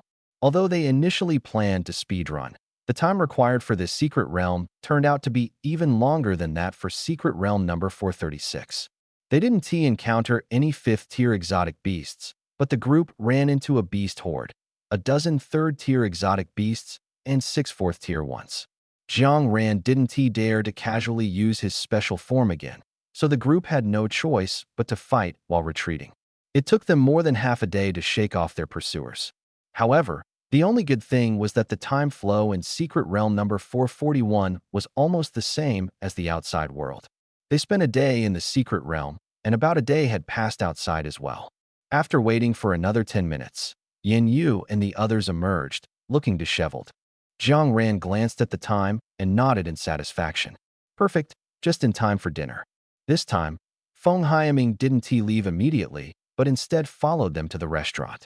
Jiang Ran didn't mind after all, with an adult accompanying them. They wouldn't have to pay for the meal themselves. Although he wasn't short on money, saving a bit where possible was always good. The others shared the same thought, showing no restraint when ordering dishes, choosing the most expensive ones, and in some cases, even ordering more than one of the same dish. Feng Haiming looked at the growing list of dishes and smiled helplessly. Oh well, they're all at an age where they could be my kids. Let them be. Halfway through the meal, Jiang Ran's eating pace visibly slowed. Suddenly, his hand, which was reaching out to grab a dish, froze. Xiang Jingxing thought he had taken the dish Jiang Ran wanted, making the young master unhappy. Just as he was about to redirect his hand, Jiang Ran withdrew his own. Xiang Jingxing was confused. So, should he take it or not? Feng Haiming had finished eating 5 minutes earlier. To avoid making the kids feel too restrained, he had tactfully stepped out after finishing his meal. At the same time Jiang Ran froze, Feng Haiming, who was on a phone call, also paused slightly. Then, regardless of whether the person on the other end had finished speaking, he quickly hung up and rushed back into the restaurant. Inside the private room, Jiang Ran suddenly stood up. An earthquake is coming. An earthquake? At this moment, the difference between teams became apparent. While Chi Mu and the others were still processing the truth of Jiang Ran's words, Shurien's group of 4 had already stood up and bolted for the exit. Xiang Jingji didn't even finish his last bite of food. He dropped his chopsticks and ran so fast it was astonishing. Yin Yu had also run out, but when she turned back, she saw her 4 teammates still sitting in their chairs, and she was instantly furious. Move. What are you waiting for? Huh. Oh. Feng Haiming rushed into the restaurant and immediately encountered Xiang Jingji, the first to run out. He paused for a moment, but continued heading inside. Along the way, he passed others who were also running out, but Feng Haiming didn't relax. He quickly made his way to the other private rooms. As soon as he entered one, he ran into Jiang Ran, who was running out. Huh. This isn't even the private room where they were eating. Why is Jiang Ran here? Although puzzled, Feng Haiming didn't ask any questions and immediately stepped aside. The private room had been occupied by a few burly men who were now following Jiang Ran out with confused expressions. Feng Haiming quickly understood and turned to head in another direction. But before they could act again, the floor beneath them suddenly began to heave unpredictably. Rumble, a deafening roar approached from afar, as if a giant beast beneath the earth was awakening. Somewhere, the ground suddenly began to collapse, and a car was swallowed by the crack without warning. Then came several loud bangs in succession. Buildings started to crumble, glass shattered, and the exploding fragments flew around like hidden weapons. The ground was still shaking, and even standing upright became a challenge. Boom! The hotel collapsed in less than a minute under the earthquake. Just before the ceiling came crashing down, Feng Haiming lunged forward and shielded Jiang Ran with his body. Jiang Ran's pupils contracted sharply. He had no time to think as a powerful airflow erupted from him, rapidly expanding outward. Massive chunks of walls were mercilessly torn into powder by the hurricane. Feng Haiming grabbed Jiang Ran and pulled him out. Jiang Ran suppressed the urge to cough, controlling the power of his ability as they moved, ensuring it was strong enough to tear apart the rubble but not harm anyone. Outside, Xiang Jingji was pacing anxiously. Natural disasters were unavoidable, but their abilities were almost useless in such situations.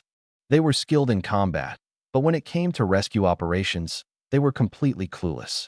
To make matters worse, Jiang Ran, who usually took on the role of commander and the only adult with experience in their team, were both absent. For a moment, the 9 of them were at a loss, unsure of what to do. The ground's shaking had gradually subsided, but no one knew if there would be another quake or when the aftershocks might come. Ugh! A few violent coughs broke the silence as a hole suddenly burst open in the rubble, and Feng Haiming and Jiang Ran emerged one after the other.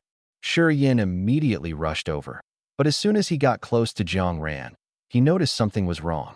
"You're hurt." "No." Jiang Ran waved his hand, unable to hold back another couple of coughs, spitting out 2 spots of crimson. "You're coughing up blood and still say you're fine." Shi Yin panicked, throwing 2 light spheres over. But then he immediately remembered there was a professional healer in the other team. Feng Zhun. Instantly, all eyes turned to Jiang Ran. Jiang Ran wiped his lips and glared at them viciously. "What are you looking at? Go, get lost." Feng Haiming noticed Jiang Ran's sudden coughing up of blood, but was already overwhelmed by the barrage of phone calls. Faced with the bigger picture, he temporarily ignored Jiang Ran, quickly stepping aside to answer calls while sending out messages. Meanwhile, the entire Long Country was in chaos. Earthquake. A 6.2 magnitude earthquake occurred in Sang City, Yi Province. Level 5.6 riot in W04 restricted zone. Chain reactions in W01 and W02 restricted zones. One blood-red headline after another dominated the trending topics. Jiang Ran was still coughing, and the red he coughed up was increasing. Feng Zhun, dragged over by Xiang Jingji, was at a loss. He had already used every healing method he knew, but he still couldn't make Jiang Ran better. For a moment, he even doubted whether his ability had mutated, worsening Jiang Ran's condition. Looking at Xiang Jingji's expression beside him, it was as if he was about to eat him alive. "Cough. Xiang Jingji, ease up on the glare, you're scaring him." "Cough. I already said I'm fine. Hurry up and leave." All gathered here, waiting for the aftershock to come and take you all out in one go. Jiang Ran finally stopped coughing up blood. The first thing he did after straightening his back was to point at everyone around him and harshly criticize them. "If you don't want to die, then get lost immediately. Are you all staying here just to drag me down? Go. All of you leave." Jiang Ran glared at Shi Yin. "Don't you understand human language? What are you still standing here for?" Shi Yin frowned. "Why aren't you leaving? I'm more useful than you all," Jiang Ran replied bluntly. His attitude toward the group seemed to instantly revert to the way it was when they first met during the entrance test, arrogant, dismissive, and so unpleasant that it made people want to hit him. Useful? What use could an injured person possibly have? From the moment they first met Jiang Ran until now, aside from the side effects of taking forbidden drugs twice in the secret realm, they had never seen Jiang Ran get hurt. This guy was clearly the same age as them, or even younger than some, but he left an impression of being reliable. Overly reliable. Whether it was facing a 6th-tier beast in Shanghai City, confronting the sea border during the secret realm exploration, or single-handedly fighting a beast 2 tiers higher than himself in the secret realm, they had never seen Jiang Ran show a look of despair. It was as if everything was under his control. No matter what he encountered, he always had absolute confidence to handle it all. So before, no matter what happened, Jiang Ran had never told them to leave first. But this time, in the face of a natural disaster, Jiang Ran's proud ability to control the situation completely failed. No matter how powerful his background was, no matter how strong the people behind him were, could they control a natural disaster? He knew this earthquake was a chain reaction caused by the rampage of Forbidden Zone beasts. He could even call for reinforcements to suppress the beasts as quickly as possible. But he couldn't ensure that the earthquake wouldn't happen again. He couldn't guarantee that under such a disaster, his teammates would remain unharmed. It was entirely possible that he could just turn his head, and the next second, a steel bar might fall and pierce Shi to death. Instant kill, no chance to save. This wasn't something Jiang Ran wanted to see. So he could only deliberately say harsh words to provoke them, urging this group of fools to quickly get out of his sight and find a spacious and safe place to hide obediently. But why were these people so damn stubborn? After hearing his words, they became even more resolute in their decision. Not leaving. Absolutely not leaving. If you're staying here, then we're staying here too. You can scold us however you like, but our legs are attached to our own bodies. As long as you don't leave, we won't leave either. I'm seriously considering changing the cover. Finally, Feng Haiming returned after finishing his phone call and saw these stubborn fools still lingering here. Without hesitation, he drove them all away. Regardless of what their abilities were or whether they were useful in the current situation, they were still just barely adult kids, and one of them had even suffered backlash from saving others. How could he possibly let a group of kids stay here?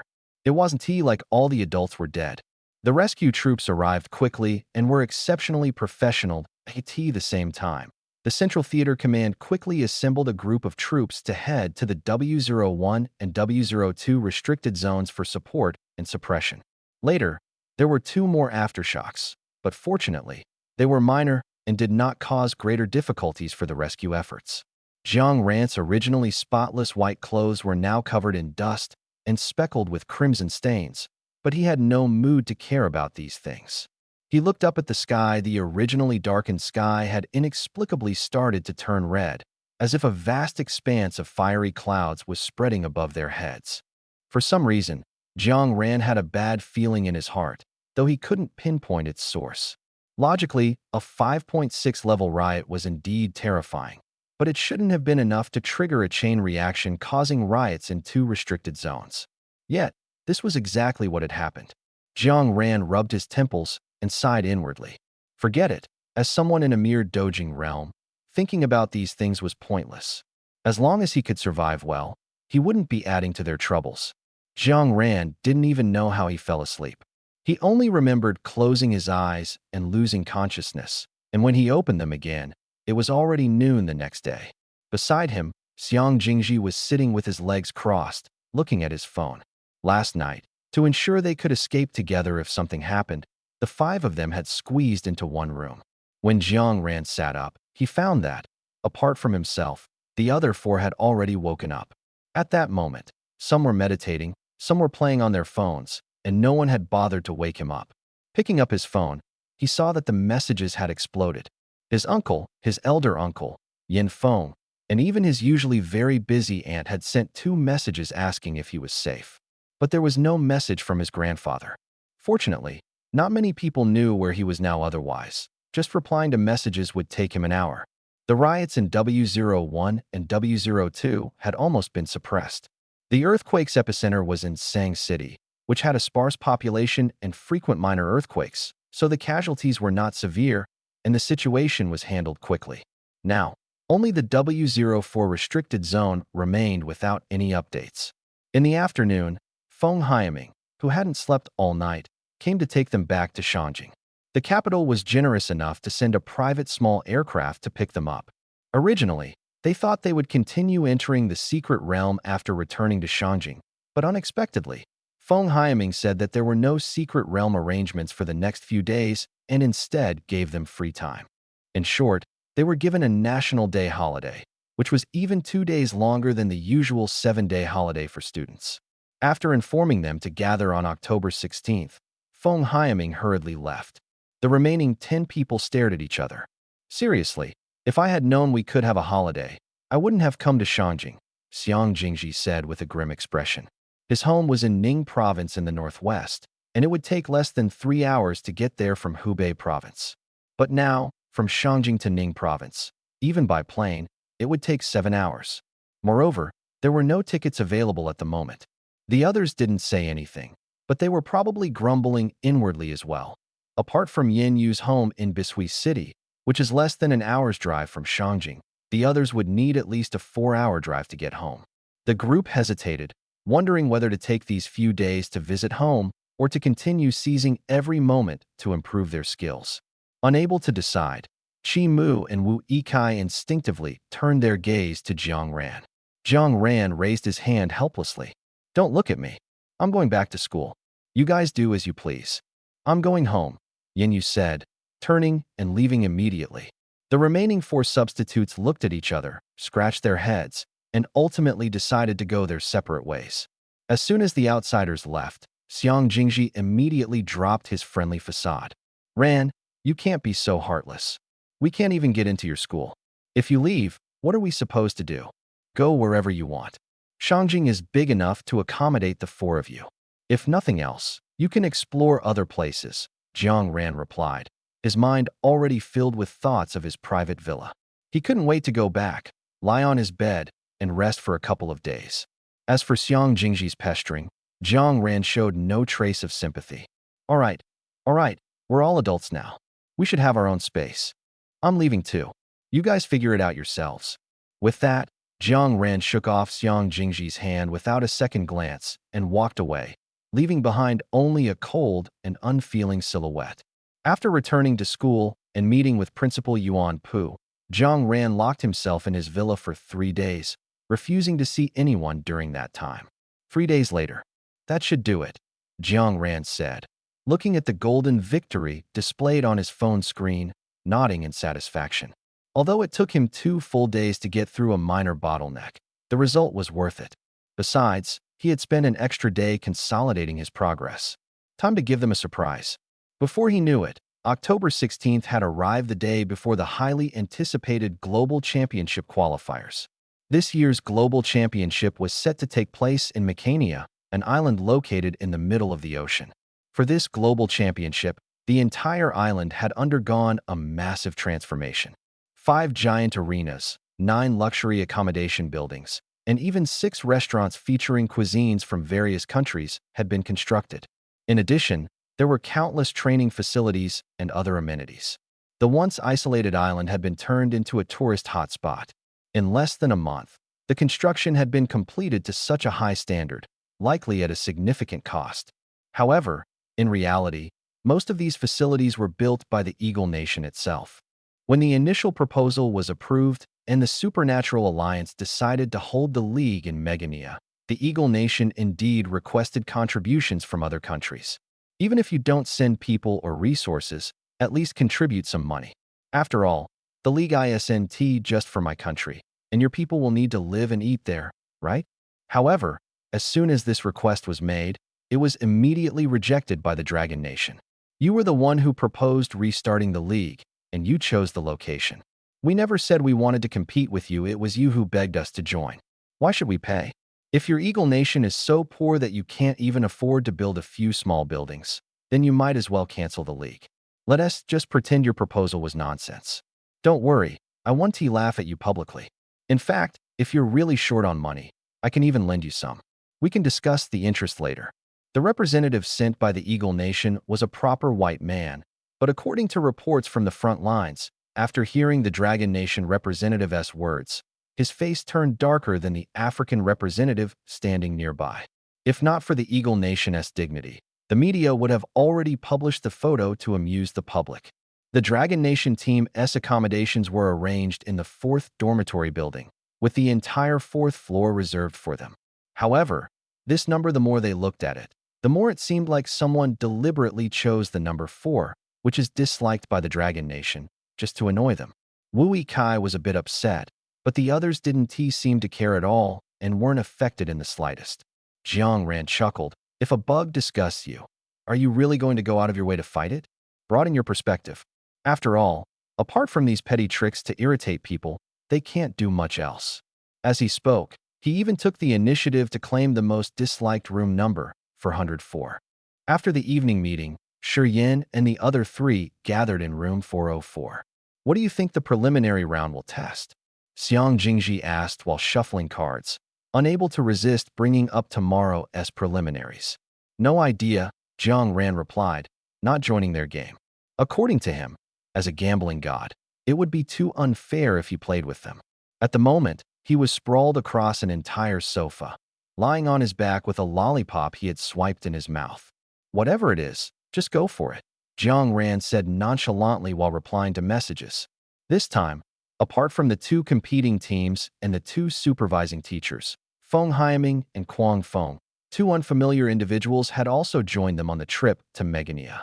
Although Jiang Ran and the others didn't know them, that didn't mean representatives from other countries didn't recognize them. Two spirit realm experts, national-level guardians, sent abroad just like that. And two at once. Some were shocked, some incredulous, some fearful, and some delighted. For a moment, reactions varied across nations. But regardless of what they thought, the Dragon Nation's message was clear. The reason we're participating in the league is, first, to give you face, and second, to let our kids gain some experience. If anyone tries to pull any tricks behind the scenes, well, we have so many spirit realm experts that we're using them as bodyguards for our kids. You'd better have just as many. Fuck. On the top floor of a certain building, a middle-aged man looked furious, as if he wanted to crush the phone in his hand. Didn't they say there was a restricted area riot in the Dragon Country recently, triggering a chain reaction? How could they still send two spirit realms abroad at this point? Could it be that they're not spirit realms at all, just peak void realms? The person on the other end of the call stammered, afraid of provoking the man's anger. Are you saying I'm so old that I can't even tell the difference between a peak void realm and a true spirit realm? There were so many countries around at the time. Were they all idiots too? I didn't mean that. I just... Shut up. Listen to me. I don't want to hear any more of your excuses. I have only one demand. This tournament. The champion must be the Eagle Country, no matter what means you use. I only want results. Bang! The phone was slammed down. Shit. Why take it out on me? After hanging up, the man on the other end of the line immediately changed his expression from fawning to venomous. It's just a partnership. Does he really think he's the ruler of Blue Star? No matter what means you use, I only want results. The man mimicked mockingly. Pa. Idiot. October 17th. The official start date of the global tournament. The venue for the preliminary matches was in Hall 3, the largest venue on the island. As the defending champion of the previous tournament, the Dragon Country's position was naturally at the very front and center. Looking at the packed audience seats around him, Xiang Jingji suddenly felt an inexplicable sense of nervousness. Unable to resist, he leaned closer to the crowd. Ranzi, are you nervous? What is there to be nervous about? Jiang Ran, sitting among the group, had his left leg crossed over his right and was still chewing on a lollipop, looking completely at ease. Even when the camera swept over him, his expression didn't change at all. When the camera moved away to film others, Jiang Ran turned to glance at the rest of the group, noticing that everyone seemed somewhat uneasy. Even the young masters and ladies from prominent families were no exception. Patting Xiang Jingxing, who was visibly stiff beside him, Jiang Ran smiled and comforted them. Ah, come on. If you're this nervous now, won't you just keel over when you're on the podium later? Relax. Just think of yourselves as big leaders. Sitting here is just a routine inspection, and treat everyone else as talking radish heads. Treat everyone else as radish heads? Shiyan's expression turned slightly odd. Tens of thousands of radish heads. Even the king of radishes wouldn't compare. But after Jiang Ran's words, the group's tension did ease quite a bit. They had arrived relatively early, and after waiting for another 10 minutes, the teams from various countries finally gathered. At 9 a.m. World Time, the tournament committee officially announced the content of this year's global tournament preliminaries. Capture the flag. The competition arena was the Psionic Dome, a space created jointly by a supercomputer and top-tier spatial tools, forming an independent realm similar to an artificial secret domain. The difference is that in each round of the competition, the environment within the psychic dome changes, and the maps for each match are completely random. Inside the arena, there are 50 energy nodes hidden, along with the central energy core. Teams must find at least 25 energy nodes and inject them into the central energy core to light up the flag and claim victory. Teams are allowed to compete for energy nodes against each other, but lethal attacks are strictly prohibited. All matches are recorded in real time and reviewed professionally afterward. If anyone is found to have intentionally killed someone, They will be prosecuted in the international court. This preliminary round features 4 teams competing simultaneously, with only one team advancing to the knockout stage. However, since there are 130 participating countries in this league, which is not divisible by 4, 2 countries will be directly drawn to advance to the knockout stage. This means that 34 national teams will enter the knockout stage this year, 2 more than in previous years. Xiang Jingji smirked. I could guess with the soles of my feet that one of those countries will definitely be Eagle Country. Shi Yin leaned back in his chair. Then let me guess, no matter how the draw goes, Dragon Country definitely won't be one of them. Hey, hey. Jiang Ran pretended to be serious. Watch your words. You've said everything already. What else is left for the organizing committee to say? The draw is conducted by a machine. Pressing a button starts the screen spinning, and it eventually stops on the names of 2 countries, Eagle Country and Moldo. While the team from the country called Moldo was somewhat surprised, no one was shocked that Eagle Country was drawn. It seems everyone is well aware of Eagle Country's usual behavior. This is just standard procedure. All country names in this text are fictional and should not be associated with reality. After yet another draw, whose fairness remains uncertain, the group divisions and match schedule were finally announced. Dragon Country's match was scheduled for Group 4. The other 3 countries in their group included a small African nation, a European American country, and another Asian country, Great Han Country. Logically, Great Han Country, which reached the finals in the last league and secured a top 8 finish, should have been seeded. In previous leagues, the organizing committee would deliberately separate the 8 seeds from the last finals during the draw to prevent them from meeting too early, ensuring the knockout stage and finals were exciting enough to boost viewership. But this time, other countries secretly glanced at them and couldn't help but whisper. Meanwhile, Kwang Fong and Feng Haiming merely raised their eyebrows upon seeing the groupings, showing no particular reaction. Trying to trip them up? Go ahead. Their current calm demeanor as a major power doesn't mean Dragon Country won't find a way to settle the score elsewhere. Otherwise, some people might really think the 2 psychic realms they brought are just for show. Jiang Ran squinted his eyes, feeling inexplicably excited. Who arranged this draw? It couldn't be more to his liking. In his past life, he had been annoyed with certain netizens from a particular country for a long time. He never expected to have such a great opportunity in this life. Who arranged the groups? They definitely deserve a good review. Sitting diagonally behind Jiang Ran, Chimu scratched his head in confusion as he watched the curve of Jiang Ran's smiling lips. Was it really worth being this happy to be grouped with these 3 countries?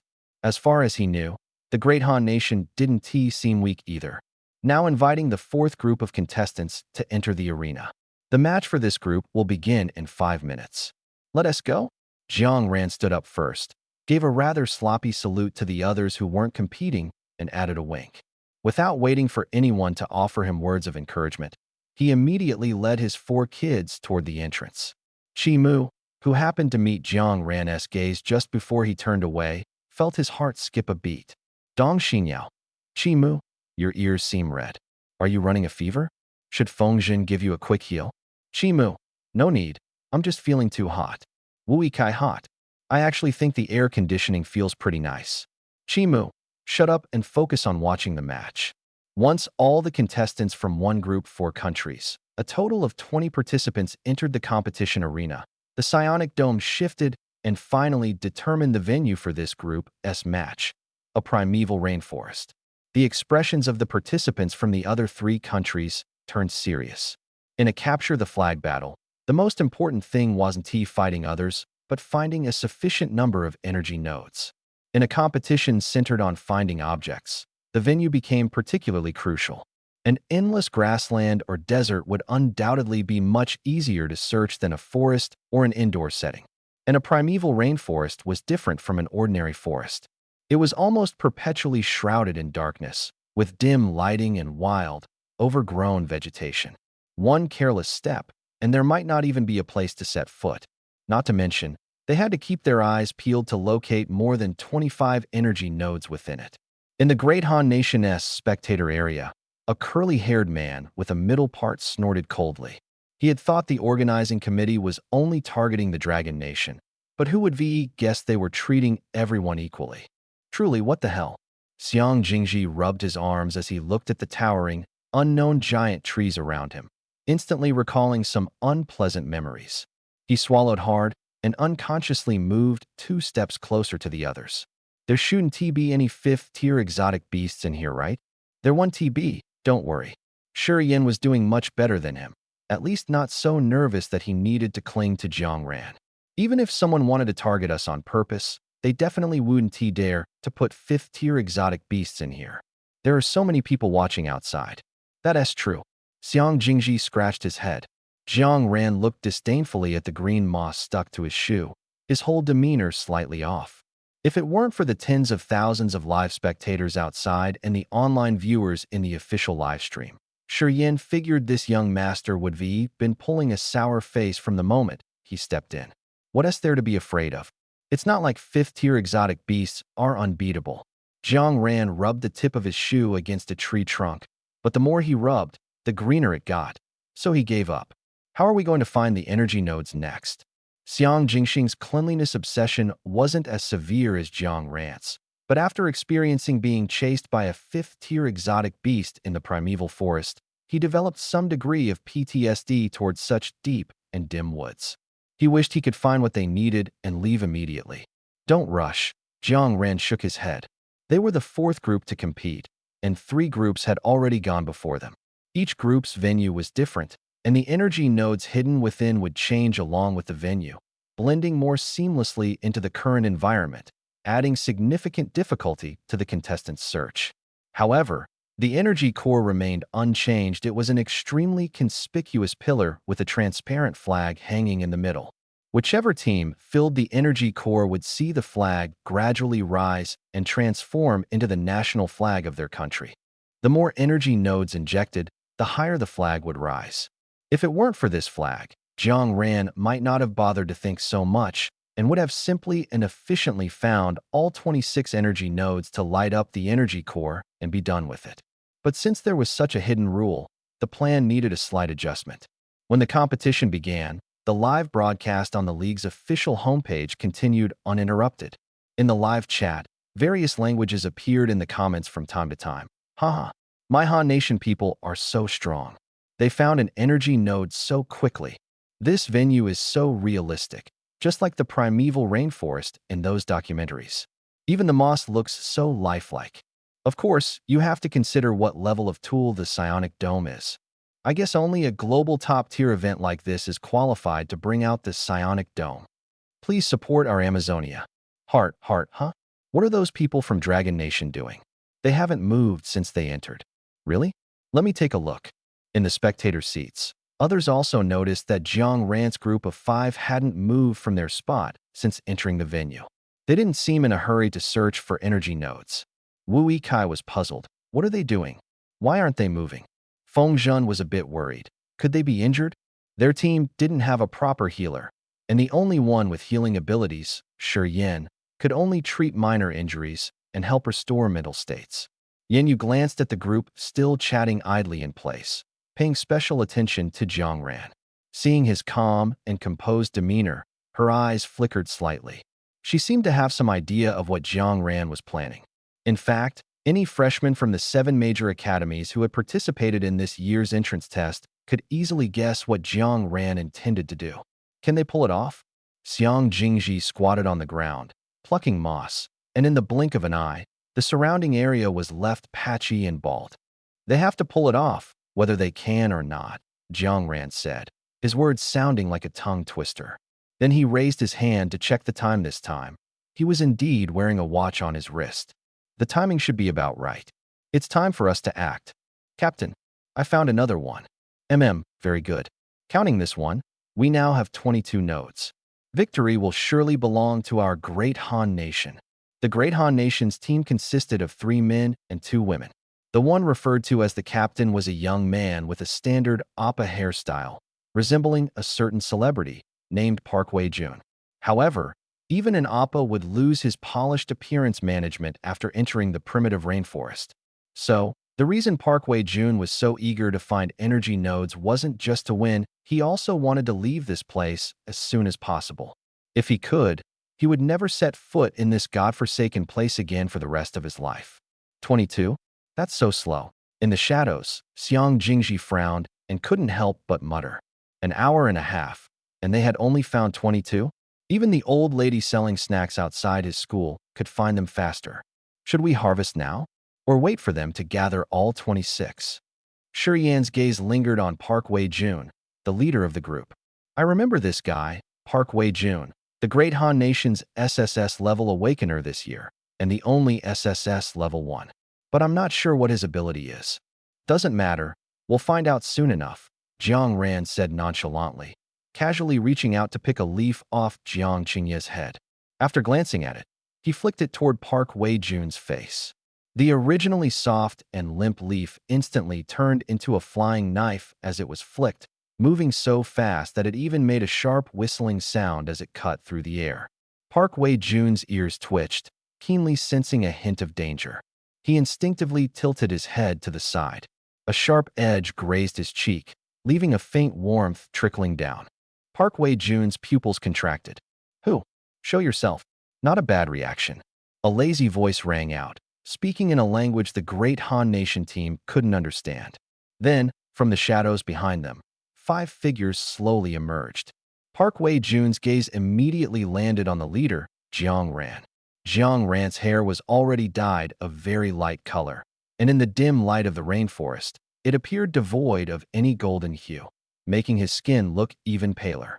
Although his skin was even fairer than that of Westerners, his distinctly Asian features allowed Park Wei-jun to instantly recognize the group's identity.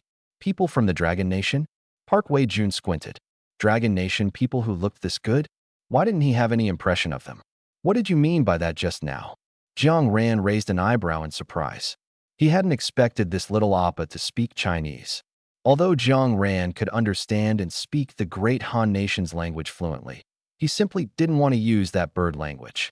Initially, he had planned to take advantage of the fact that the other party didn't understand Chinese to bluff them and find an excuse to beat them up.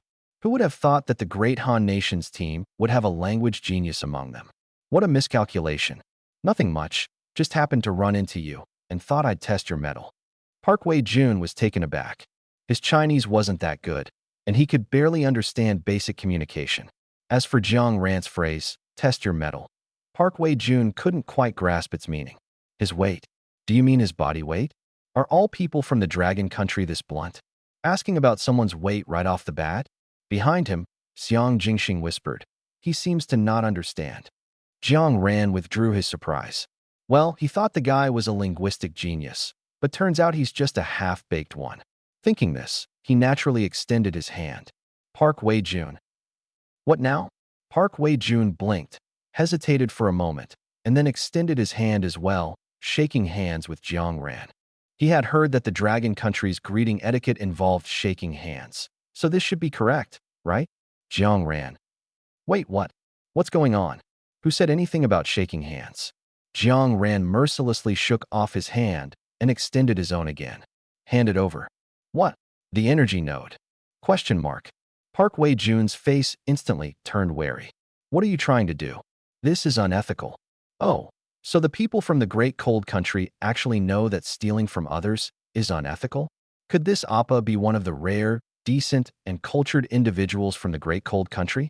But unfortunately, he encountered Jiang Ran. And Jiang Ran has no morals. Not giving it to me? Then don't blame me.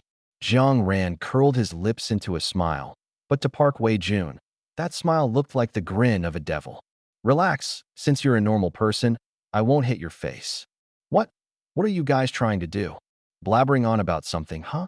Whatever, let's beat him up first. F. You guys are devils. Demons. You'll definitely go to hell. F. Still daring to curse me? Take this punch. Captain, you have to think of something. Yeah, Captain, if this keeps up, we'll lose all our dignity. What are you afraid of? Although Park Wei-jun, whose face was the only part of his body still intact, was also angry, he hadn't lost his mind completely. It's not just us losing face, so what's there to be afraid of? After enduring Jiang Ran's storm-like caresses, Park Wei-jun had lost all will to resist. Isn't it just helping them find the energy node and handing it over once found? Fine, let's do it. While searching, they encountered 2 other teams from their group. After exchanging glances and noticing the familiar injuries on each other's bodies, the three teams felt like they had found kindred spirits, their eyes brimming with tears. The team leader from a Western country was a beautiful white woman, but her face was bruised and swollen, showing that whoever had hit her hadn't gone easy just because she was a beauty. Surprisingly, Appa Parkway June turned out to be the only one among the 15 people whose face remained unscathed. The beauty frowned in dissatisfaction. Why is it that your face wasn't hit? Could it be that there are fans of yours in the Dragon Country team? She spoke in English, which Parkway June could understand, but he didn't know how to respond. Should he say it's because they thought he was a normal person and spared him? That would definitely make him a target of resentment. Maybe it's because we found more energy nodes, so they were in a good mood. Parkway June casually replied. As soon as he said this, the faces of the other two teams turned even darker. What do you mean? Are they mocking them for being weak? Only able to find so few energy nodes? Huh. The beautiful captain took the lead and turned away with her team. Let them find the remaining energy nodes, and let's see if this little Appa can escape unscathed. Awesome. In the spectator seats, Wu Yikai and Feng Zhan were practically jumping with excitement. I can't believe this is even possible. Brother Jiang is just too incredible. If it were me, I would only think of snatching energy nodes from others. I never thought of making them help us find them. So ruthless, absolutely ruthless. Even slave owners wouldn't go this far, right? In the official livestream chat, the comments were exploding. 3 seconds. I want to know everything about this man. Is he from Dragon Country? What are they trying to do? Cozying up to us from Great Han Country. Haha, obviously. After all, our Great Han Country is the strongest. WTF, what are they doing? Stop it. Damn Dragon Country people. How can they be so dishonorable? I'm going to report you to the committee and the alliance. LOL. Did you forget that the competition allows teams to snatch from each other? Besides, we just beat them up. We didn't kill them. Why are you so worked up? F. The energy nodes we worked so hard to find. They just handed them over so easily. Traitors. Useless. Oh, someone's mad again. This is great. Love it. Keep these scenes coming. No wonder he's called the Great Demon King. I'm not even surprised he'd do something like this. He's even more like a slave owner than certain white people from a century ago, especially with the expressions of those African guys. I can't take it anymore. Not bad, very good. In front of the energy core, Jiang Ran patted Park Wei-jun's shoulder, causing the latter to stumble and almost kneel on the ground. No matter how much he cared about his image, Park Wei-jun's face was now completely unrecognizable. Part of it was from running around the rainforest and being messed with by all sorts of unnamed creatures, and the other part was from being beaten. Actually, many people had taken a shot at him, but the heaviest blows came from the captain of the team from the Western countries. All right, go on, keep it up. After encouraging Park Wei-jun, Jiang Ran immediately turned cold and kicked him out. 48, just 2 more to go. He looked up at the pillar behind him, where the Dragon Country flag had already been raised high, a satisfied smile on his face. Not bad, not bad. A flag infused with 48 energy nodes rises high. Just a little more, and it will reach the top. At this moment, someone from the Western team walked over. Mr. Jiang, we've already found the remaining 2 energy nodes. Found them. Jiang Ran's eyes lit up slightly. Give them to me. Unexpectedly, as Jiang Ran reached out his hand, the person instinctively took a step back. Jiang Ran stared at him, and the other party was clearly a bit embarrassed. Are you serious with that step back? Although we found them, we can't bring them back. After hesitating for a long time, he finally said it in a low voice. Can't bring them back? Could it be that they're stuck at the top of a tree and they can't climb up? That's not possible. They can't climb trees, but they can directly cut them down. There are 2 exotic beasts guarding nearby. Oh, no wonder. What level? One is level 3, the other is level 4. Jiang Ran asked, and the other party answered. But for some reason, after he finished speaking, Jiang Ran's gaze towards him became a bit strange. Even the 4 people playing mahjong at a table and chairs they had somehow brought over looked a bit off. The man couldn't help but feel a chill in his heart. Could it be that he exaggerated the level of the exotic beasts too much? Are they afraid to go? No way. Aren't people from Long Country supposed to be very courageous? So many people, and you can't beat a level 4 exotic beast. Xiang Jingji casually played a tile. TSK TSK TSK. I didn't expect my opponents to be this weak. Pong. Shi Yin took the tile. It's normal. After all, they're just small countries. They haven't had an SSS level awakener in years. For circles. Huh? That bad. Hey, don't move. Xiang Jingji suddenly stood up excitedly. I won. Xiang Jingxing leaned over to look at his tiles and slapped him. Where did you learn to cheat? Sit down. Although the gray-eyed, fair-skinned young man couldn't understand exactly what these people were saying, just by looking at their expressions and demeanor, he could tell he had definitely misunderstood something. Then could you? Jiang Ran blinked. He understood. They wanted them to handle it personally. But he couldn't tell if this group really couldn't defeat the beasts and came to ask for help, or if they simply couldn't stand their slave owner behavior and wanted them to contribute.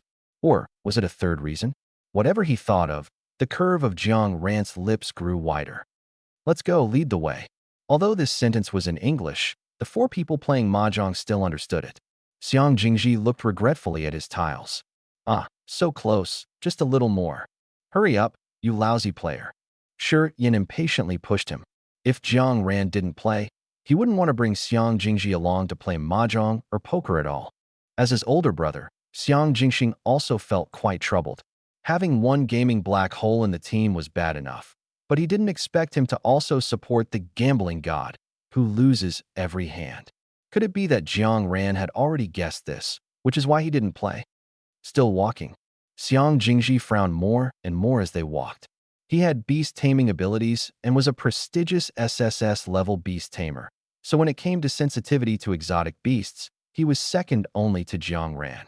But after walking for so long, he hadn't felt even the slightest trace of exotic beast presence. Besides, this area didn't seem like a place where level 4 exotic beasts would appear. This guy, could he be a fraud? Just as he was about to remind Jiang Ran, he saw his older brother suddenly turn his head and give him a look. Question mark. Xiang Jingji blinked and tried to figure out what Xiang Jingxing meant. Huh, could it be that, except for him, the other 4 already knew this guy was a fraud? So he's the last one to realize it? This is the place. The man stopped at a place where the trees were extremely close together. The Tier 4 exotic beast is just behind the tree up ahead. I don't dare to go any further. Jiang Ran looked in the direction the man was pointing, then gave him a meaningful glance. The boy, feeling a bit cold under Jiang Ran's gaze, still forced himself to complete his task. Good luck to you all. After saying this, he took a few steps back. Seeing that Jiang Ran didn't stop him, he immediately turned and ran. His speed was so astonishing that even Xiang Jingji was somewhat impressed. All right. Jiang Ran clapped his hands twice, drawing everyone's attention back to himself. The cannon fodder is gone. The main cast is in place. Aren't you planning to start yet? He tilted his head slightly. After all, my time is very precious. I can't waste too much of it playing with you. You're the most arrogant Longwo person I've ever met. A cold voice sounded from behind the tree. Teams from Dahan Nation and several Western countries slowly emerged. Jiang Ran wasn't surprised to see them instead. He shrugged in an extremely relaxed manner. I just like to speak the truth. Let us hope your strength is as tough as your words. The girl snorted coldly and made the first move. Dozens of silver threads intertwined and shot toward Jiang Ran. The opponent had even predicted his next moves, sealing off all possible escape routes on both sides.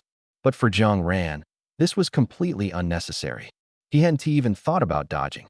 He even had the leisure to stand there and smile. A bit too slow, he shook his head. The next second, a roar erupted from beside him. The dozens of silver threads were abruptly halted 1 meter in front of Jiang Ran, unable to advance even an inch further. Then, under the horrified gazes of the crowd, a water-colored eastern dragon slowly rose from Jiang Ran's side, adopting a protective stance as it shielded him. Park Hua-jun's pupils shrank to a pinpoint. That's a dragon. A dragon? A dragon. It wasn't he until all 10 opponents had fallen that the spectators finally snapped out of their shock. Chi Mu grabbed Feng Haiming's sleeve in excitement. Coach, I want to learn this. Jiang Ran was an elemental user, and so was he. So, if Jiang Ran could use this, he should be able to as well. Feng Haiming's amazement was undisguised. Hearing Chi Mu's words, he casually replied, "Let us talk about it when you reach the river realm." What? Chi Mu's face immediately scrunched up. Why can Jiang Ran use it now, but I have to wait until the river realm? Coach, are you playing favorites? Wait. Chi Mu's words came to an abrupt halt. He suddenly thought of an even more terrifying possibility. The expressions on the faces of certain national leaders shifted continuously. They had seen plenty of River Realm practitioners, and to them, that level was no different from ants. But an 18-year-old in the River Realm? From the awakening ceremony until now, it had only been a little over 4 months, right? 4 months, from the fusion realm to the River Realm. What kind of monster was this? Moreover, this kid's control over elemental power. It was simply too terrifying. Forget about the early River Realm, even in the Jiang Realm or the Sea Realm, it was rare to see someone materialize elements with such vivid realism. So realistic that at first glance, they truly thought it was a real dragon. As the bright red national flag slowly rose to the top, the fourth group competition finally came to an end. Although there were still over 20 groups left to compete, the image of the Dragon Nation's flag fluttering at the top of the venue, standing above all other nations, caused a huge sensation across the entire blue planet. In Dragon Nation, every platform had already been flooded with this video. Whoa, whoa, whoa. Unfortunately, I lack the words, so I'll just say whoa everywhere. I'm in tears, truly moved to tears, brothers. Even though it's just the preliminary round, seeing this scene still makes me inexplicably excited. What should I do? Initially, people thought the hype would gradually die down over time, but as the results of subsequent group matches came in, the video's popularity not only showed no signs of waning, but kept rising higher and higher. By the time all 32 groups had finished competing and the elimination list was officially announced, the hype completely exploded. The reason? Out of 32 groups and 128 countries, only Dragon Nation managed to gather 50 energy nodes, raising their national flag to the highest point. The leader of Eagle Nation had been in a foul mood for days. If they had known, they wouldn't have bothered with the draw and would have joined the competition themselves. Otherwise, they wouldn't have let Dragon Nation monopolize this wave of attention. Furious, the man made another phone call and started yelling. "Are you all useless? Useless. Worthless. Your plan is absolutely terrible. Fuck." The person who just picked up the phone and hadn't even had a chance to speak was immediately berated. Seriously, is this guy an idiot? In room 404, Jiang Ran was lounging on the sofa, playing games with a relaxed expression. Ever since it was revealed that he had already reached the River Realm, whether it was Yin Yu and the substitutes or Shi Yin and the other 4, they all fell into a state of depression. Aren't we all together every day? Aren't you playing games all day long? How did you silently reach the River Realm? Is this even reasonable? And yet, Jiang Ran looked completely innocent. I don't know. I just went to sleep and woke up to find myself in the River Realm. Listen to that. Does that even sound like something a human would say? If it weren't for the fact that all of them combined couldn't beat him now, Xiang Jingji would have been so angry he'd punch him. Just as Jiang Ran was enjoying his game, there was a sudden knock at the door. Not too many, not too few, exactly 3 knocks. Jiang Ran tilted his head in confusion. He didn't know anyone here, except for Xiang Jingxing and the others, and no one else would specifically come to his room. But it couldn't be those 4 guys outside the door. They never knocked when they came over. After thinking for a moment, still puzzled, he went to open the door. Standing outside was a tall, blonde-haired young man. Jiang Ran raised an eyebrow. "Hello, Jiang Ran," the person said in fluent American English. "An Eagle Nation citizen? Let me introduce myself first. My name is Hilaire, captain of the Eagle Nation's team." "Hello, Hilaire. Is there something you need from me?" This time, Jiang Ran didn't deliberately speak in Chinese to confuse the other party. "Your English is quite good." Hilaire blinked his exceptionally beautiful blue eyes at Jiang Ran. "Can I come in and sit for a while? Chatting at the door might not be ideal if someone sees us." Westerners are indeed naturally sociable. Jiang Ran muttered inwardly, but still stepped aside to make room for him to enter. Although it was the room of a stranger he had just met, Hilaire showed no hesitation. Without waiting for Jiang Ran to say anything, he casually chose a sofa and sat down. Jiang Ran didn't react much and sat down across from him. So, why did you come to see me? Oh, don't misunderstand. I mean no harm, Hilaire explained. I watched your match earlier, and your final move was really impressive. I wanted to get to know you. But since you haven't gone out these past few days, I had to ask around for your room number and come here to find you. Huh. Jiang Ran understood every word of the long string of English the other person spoke. But precisely because he understood, he felt surprised. Aren't we supposed to be mortal enemies, the kind where it's either you or me? What are you trying to do now? Befriend me, win me over, and hope I'll go easy on your team later? Let me ask first. Do the other members of your team know you're here to see me? Hilaire blinked again. Why should they know? It's my freedom to decide who I want to meet. You know, our country values liberalism the most. Hearing the mention of liberalism, Jiang Ran fell silent for a moment. That joke was a bit cold. Although Hilaire's attitude had been consistently gentle, seemingly genuinely wanting to get to know him and be friends, Jiang Ran wasn't naive enough to believe it. Someone capable of leading a team of top talents couldn't possibly have such a simple personality. Well, now that we've met, do you have anything else? If not, you can leave. Not bothering to figure out the other person's true intentions, Jiang Ran unceremoniously issued a dismissal. So heartless, Hilaire said, but he obediently stood up and prepared to leave. Oh, by the way, halfway out, he suddenly remembered something and stopped. Let's exchange contact info. Keep in touch in the future. That evening, Jiang Ran boarded the plane behind Feng Haiming. Unexpectedly, just as he sat down, his phone vibrated with a new message. Hilaire, leaving so soon? Not staying a few more days? Jiang Ran frowned. They had left at night without alerting anyone, even taking a private plane. How did Hilaire find out so quickly? The next second, another message from Hilaire arrived. Hilaire, remember to message me often after you return. Looking forward to you visiting Eagle Country. Hilaire, happy face, sitting next to him, Xiang Jingxing glanced at the screen unintentionally and happened to see the messages from Hilaire. Huh? Who's this? A simp, Jiang Ran replied, not bothering to respond and directly choosing to block him. Hilaire, on the other end, saw that there was no reply for a long time and sent another emoji over. A bright red exclamation mark popped up. Huh? Having never been blocked by anyone before, Hilaire scratched his head and handed the phone to the curly-haired guy next to him. Leon, what does this mean? Leon replied expressionlessly. Captain, you've been blocked. Blocked? What? It means the other person dislikes you. What? Nice job, little Ran.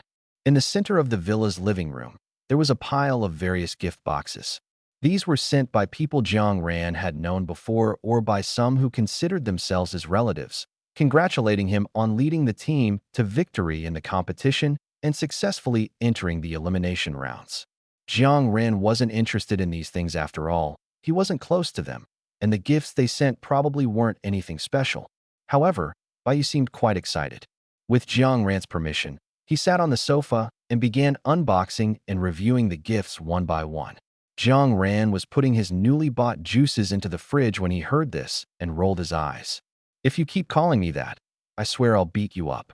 Little Ran? It sounded like the way eunuchs were addressed in ancient times. Awful. You're so cruel, Ran. Bai Yu clicked his tongue twice.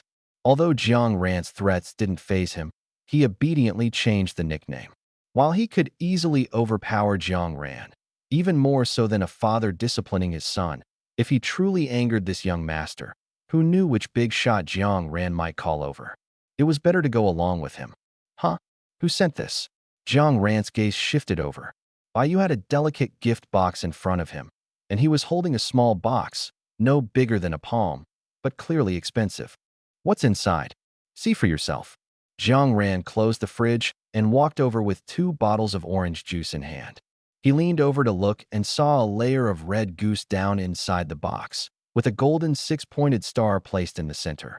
The 6-pointed star had a red gemstone embedded in the middle. Jiang Ran's eyes widened slightly, as if recalling something, and scratched his head. I think I have one of these. Huh? You have one? Bai Yu was surprised. Was it also given to you by someone? A girl? Your admirer? With your young master attitude, someone actually likes you? Get lost. The orange juice Jiang Ran was about to hand over was instantly pulled back. What's wrong with me? I'm so outstanding, isn't it normal for someone to like me? Besides, mine wasn't given by anyone, I bought it myself. You like it? If you like it, I'll give this one to you. I don't want it. Why you pouted? Re-gifting something someone else gave you, how could you even think of that? Jiang Ran seemed to realize it was inappropriate. So he reached out, took the small box from Baiyu's hand, and set it aside. Then he handed over the orange juice he had originally intended to give him. All right then, next time I'll personally buy something else for you. Will that work? That's more like it. For the next week, apart from attending classes, Jiang Ran didn't step out of his dorm room. No way. Ever since the video of him using his water-based ability to conjure a water dragon during the competition was broadcast, his popularity has skyrocketed. He is now considered a minor internet celebrity. Fortunately, their faces weren't visible in another viral video featuring the national flag, so most people only know their names, but not their appearances or other details. Otherwise, Jiang Ran might not even be able to leave the school gates, and even if he did, he'd be surrounded like a panda. On Thursday, Yin Feng stood at the podium and announced another piece of news that was enough to keep everyone up at night. Next Monday, the unified midterm exams for the 7 academies would take place. As usual, the exams would be divided into written and combat tests, but this time there wouldn't be any reclassification of classes, and the combat test would be different from the last one. You've all seen the task mall, right? Has anyone tried completing a task? The dozens of students in the class looked at each other, but no one spoke. Yin Feng sighed deeply. The content of this combat test is related to the task mall. Each of you must take on 3 or more D-level tasks, and your combat test score will be determined based on the comprehensive evaluation of your task completion. You can form teams with your classmates or act alone. If you form a team, the number of members cannot exceed 12, and the team evaluation will also be factored into your score. If anyone feels that D-level tasks aren't challenging enough, you're allowed to take on C-level tasks. In fact, you only need to complete 1 C-level task. Jiang Ran raised his hand high above his head, his eyes burning as he looked at Yin Feng. His sincere gaze made Yin Feng feel like it would be a crime not to call on him. Jiang Ran, do you have a question? Jiang Ran's eyes sparkled. Can we take on B-level tasks? Yin Feng's tone was as cold as someone who had been gutting fish at a supermarket for 10 years. No. Oh. Jiang Ran lowered his eyes in disappointment.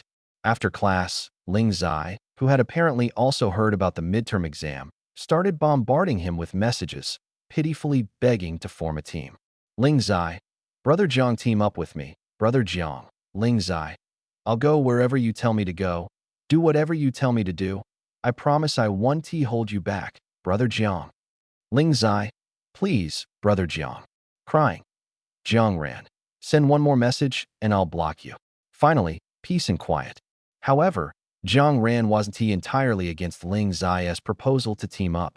After all, B-level and A-level tasks weren't open to them, and given his current strength, D-level and C-level tasks posed no challenge to him. So helping others complete tasks would be a piece of cake for Jiang Ran. Plus, having someone to run errands for him wouldn't hurt. The only thing he wasn't sure about was the team evaluation that Yin Feng mentioned. How exactly would it be assessed? And how would it be converted into scores? Unable to figure it out, Jiang Ran decided to throw the question to Baiyu. As the student council president, with all that power, he should be able to contribute something, right? But this time, Baiyu, who was usually quick to reply, didn't respond immediately. Jiang Ran waited a few minutes, but still no reply. He wasn't sure if Baiyu was too busy to see the message or was deliberately ignoring him. Jiang Ran was too lazy to wait any longer. He opened the Tianfu Academy website, planning to browse the task marketplace briefly. In the D-level task section, some of the tasks Jiang Ran had seen before were now gone, seemingly taken and completed by others. In their place, there were many tasks Jiang Ran hadn't seen before. Although the content varied widely, Jiang Ran couldn't find a single one that interested him after browsing for a while. They were all too simple, lacking any challenge. For someone of his caliber, a River Realm cultivator, competing with a bunch of lower-level cultivators for these tasks would be beneath him. Thinking this, he tapped his finger and switched to the C-level task section. Compared to the D-level tasks, the C-level ones managed to pique Jiang Ran's interest slightly, but not by much. After searching for a while, Jiang Ran finally picked 3 tasks and casually sent them to Ling Zai. Ling Zai replied instantly. Ling Zai, Jiang Ji, are you asking me to pick one from these? Ling Zai, Jiang Ji, I didn't expect you to value me so much. Don't worry, I'll choose carefully. Jiang Ran, what are you thinking? Jiang Ran, I mean, take all 3. November in Shangjing was already bitterly cold, but Ling Zai's heart felt even colder than the temperature. When Jiang Ran arrived, he saw the guy wearing a black down jacket, curled up and looking pitiful. Jiang Ran glanced down at himself. A simple white jacket with a scarf, and even his pants were just single-layered. He walked over and lightly kicked Ling Zai, who was squatting on the ground. Is it really that cold? Jiang Ji. Ling Zai quickly stood up when he saw Jiang Ran. Jiang Ji, you don't understand. It's not my body that is cold, it's my heart. Your heart is cold? Jiang Ran glanced him up and down. Then how about you don't team up with me, and I'll just do these 3 tasks myself. Ling Zai's expression changed instantly. No, no, no. I'm not cold anymore, really. If he really parted ways with Jiang Ran, he'd be doomed. Although he had looked at those 3 sea-level tasks and found them all difficult, just reading the descriptions gave him a headache. He knew it wouldn't be the same for Jiang Ran. While Ling Zai wasn't sure of Jiang Ran's exact strength now, judging from his performance in previous competitions, he was definitely not just strong. If he could cling to someone powerful, why would he bother struggling to complete tasks on his own? Besides, Ling Zai had a strong premonition just now. If he truly agreed not to team up with Jiang Ran, then it was very likely that Jiang Ran would never team up with him again in the future. In other words, his relationship with Jiang Ran might end here. That was the last thing Ling Zai wanted to see. Even though some people at school said he was Jiang Ran's bootlicker, that Jiang Ran didn't even care about him while he kept trying to cozy up to him, Ling Zai didn't mind. A bunch of nobodies, what did they know? Anyone who had spent time with Jiang Ran, even for a short while, could see that he was actually a very easygoing person. The classic case of a sharp tongue but a soft heart. Once he considered you part of his circle, no matter what he said, he would always keep you in his thoughts. This is the reason why Ling Zi he has always shamelessly harassed him every day. Since it's not cold anymore, let's set off. These 3 tasks were carefully and meticulously selected by Jiang Ran, so he naturally knew the content of the tasks inside out. Which one should we do first? Seeing Jiang Ran turn and walk away, Ling Zi he immediately followed him eagerly. As for the way others at school looked at him, as he said, a bunch of mediocrities, no need to care. C1022. Jiang Ran answered casually, then walked a few more steps before stopping. Ling Zi he. Hearing his name, Ling Zi he darted over. What's up, brother Jiang? Jiang Ran's expression was serious. Do you have a driver's license? Question mark. Ling Zi he was momentarily stunned, then scratched his head awkwardly. I do, but apart from the training car, I haven't driven anything else. No problem. Jiang Ran patted his shoulder and tossed him something. I trust you. Let's go. Ling Zi he instinctively reached out to catch it. When he looked down, it turned out to be a set of car keys. Before he could react, Jiang Ran had already walked to a car, opened the door, and got into the passenger seat. Brother Jiang, do you really want me to drive? Sitting in the driver's seat, Ling Zi he gripped the steering wheel tightly, his palms sweating from nervousness.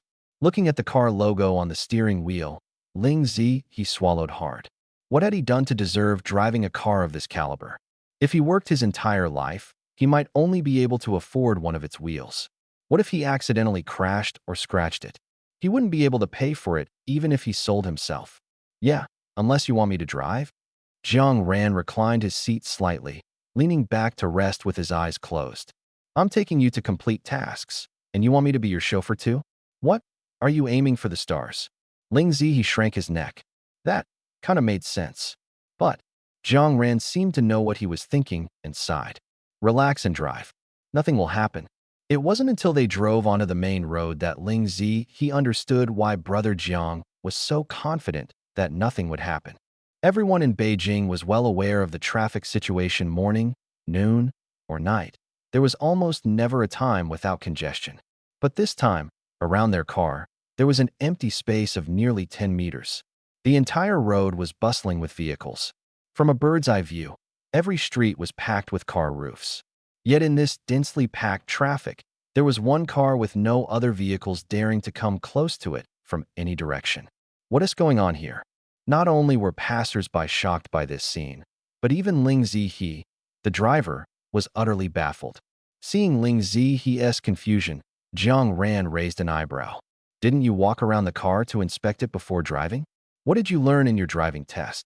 Ling Zihe's heart skipped a beat. He had completely forgotten about that. Judging by his expression, Jiang Ran could tell that this kid definitely hadn't T-checked. If he had taken a closer look, he would have understood why all the cars were avoiding them. License plate number Jing AJ6666. Just seeing this plate, who would dare recklessly approach? Even the traffic police probably wouldn't dare to stop them casually. If Ling Zai could still drive the car into trouble like this, Jiang Ran would truly admire him. The car drove all the way to Bishui City, next to Shangjing City, and finally stopped in front of a house in the suburbs. C1022 was the task number, and the task required helping to investigate a matter with a reward of 300,1000 points based on the detailed findings. The task was posted by a middle-aged woman named Lu, who lived in Bishui City. Her husband had gone missing a month ago, and after reporting it to the police, no clues were found. She had persistently searched for a long time, but had come up empty-handed. Left with no other options, she decided to post the matter as a task, hoping for some kind of miracle. Even if her husband couldn't be found, she would be satisfied to know the reason for his disappearance or the direction in which he went missing. This type of task, placed in the sea-level section, was actually considered relatively simple. After all, it didn't require finding the person, just providing some clues to complete the task and earn points, which was much easier than those tasks requiring fights with exotic beasts. However, the reason this task remained unclaimed was that the task details mentioned that Mrs. Lu's husband, Liang Chuan, was a 7th-level awakened fighter, and his abilities were extremely powerful. At full strength, he could even battle against someone at the peak of the fighting realm. Yet, such a person had disappeared without a trace, and even Shun Zhou couldn't find any clues. This meant that whatever was behind this matter was certainly not something that people below the river realm could get involved in. There weren't many fools among those who could get into the 7 academies. Freshmen lacked the strength to handle it.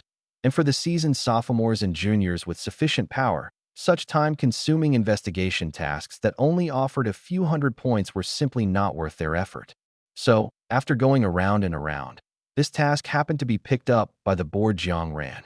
Lu Longwei was at home preparing lunch when she suddenly heard someone knocking on the door.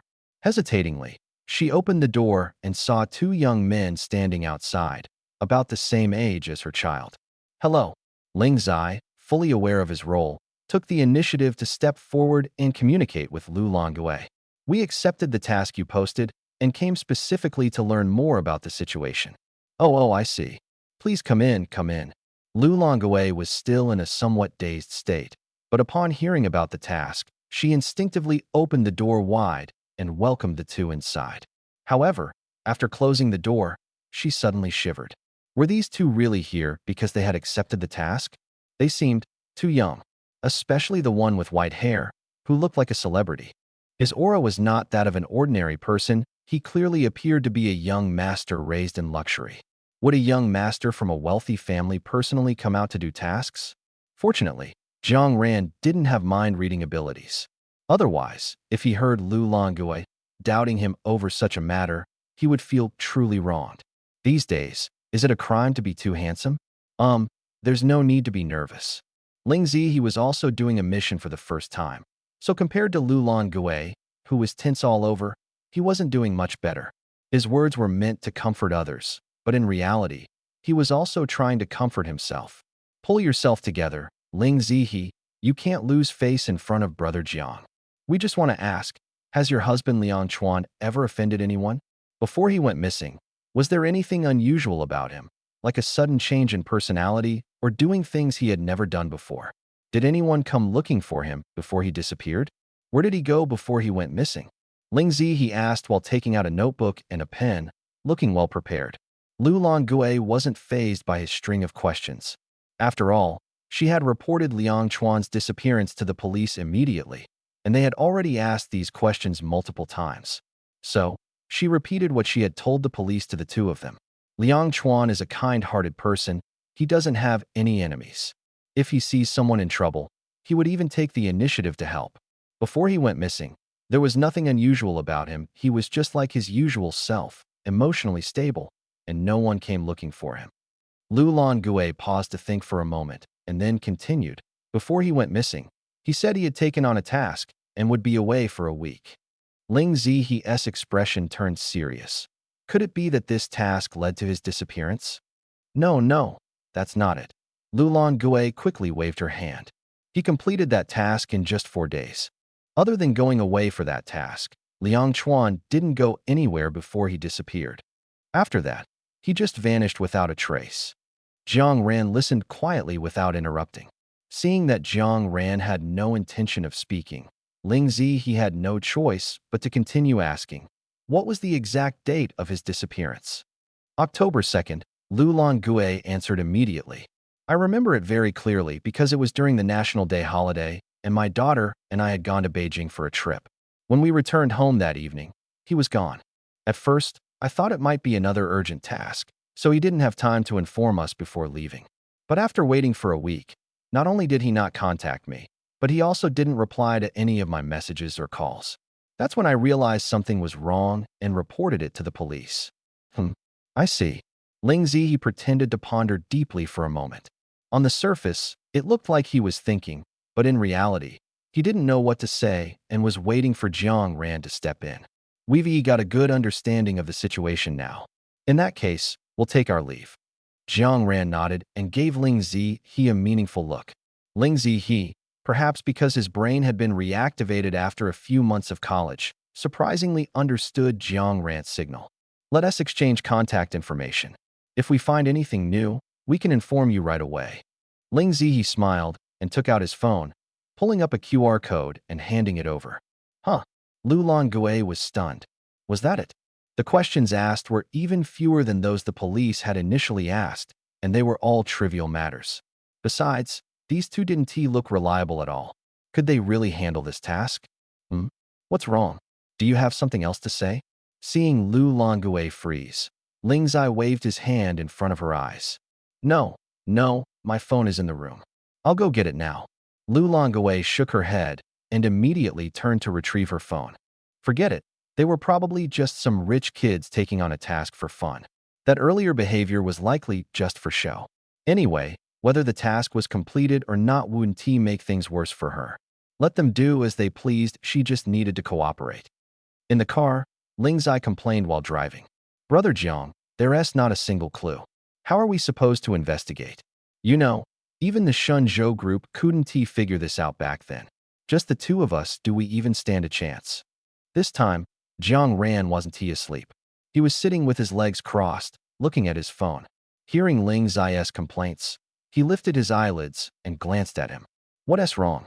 Do you think I shouldn't have taken this task?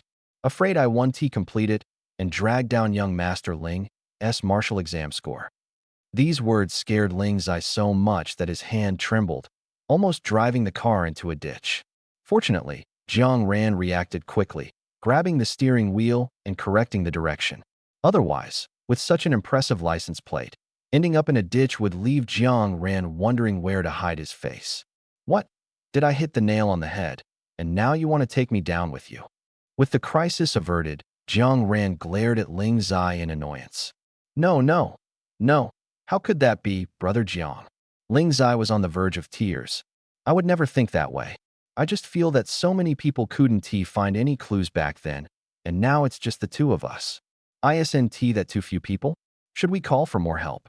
If Ling Zai weren't driving, Jiang Ran would slap the back of his head. Are you really that dumb, or are you pretending? The task reward is only a few hundred points. With just the two of us, we can split it however we want when we get it. If you call more people, forget about how the martial exam scores will be calculated. Just think about those few hundred points. How would you split them? Would you give it all to them and take nothing for yourself? Seeing Ling Zai's expression of sudden realization, Jiang Ran leaned back in his seat and sighed deeply. Forget it. Don't say anything more. Just drive properly. At this point, let us find a random restaurant to eat first, and I'll think about where to start investigating next. In the private room, Ling Zai was still devouring the food on the table. If someone who didn't know the situation saw this, they might think Jiang Ran had been mistreating him, making him drive without giving him food. Jiang Ran sat across from him, too lazy to bother, focusing solely on typing away on his phone. This task sounded very mysterious, as if someone had disappeared without a trace, like a ghost story. With so few clues, Jiang Ran thought for a moment and decided to start investigating the task Liang Chuan had taken before he disappeared. Although the police had surely already looked into it back then, who knew if they had been thorough? What if they missed some critical clue? During the day, those guys Jiang Ran no longer dared to hold out any hope for them. A bunch of good-for-nothings. The tasks Liang Chuan took on were definitely not the kind found on their school website. They were more likely from a larger, specialized platform or institution for posting and accepting tasks. Judging from Lu Longue's tone and expression, Liang Chuan had probably taken on such tasks more than once, and the rewards were quite substantial. Jiang Ran searched online and was surprised to find that this was actually an official platform, which even had offline task halls where people could post and accept tasks. Upon further investigation, he discovered that although the platform was official, it mainly served as a review and intermediary entity. It was responsible for reviewing tasks, posting them upon approval, waiting for others to accept them, and then reviewing the completed tasks again. Once approved, the rewards prepared in advance by the task issuer would be distributed to the person who completed the task. The officials rarely posted tasks themselves, and even when they wanted to post or accept high-difficulty tasks, they had to pay a certain deposit to the platform. Jiang Ran tapped his chin thoughtfully.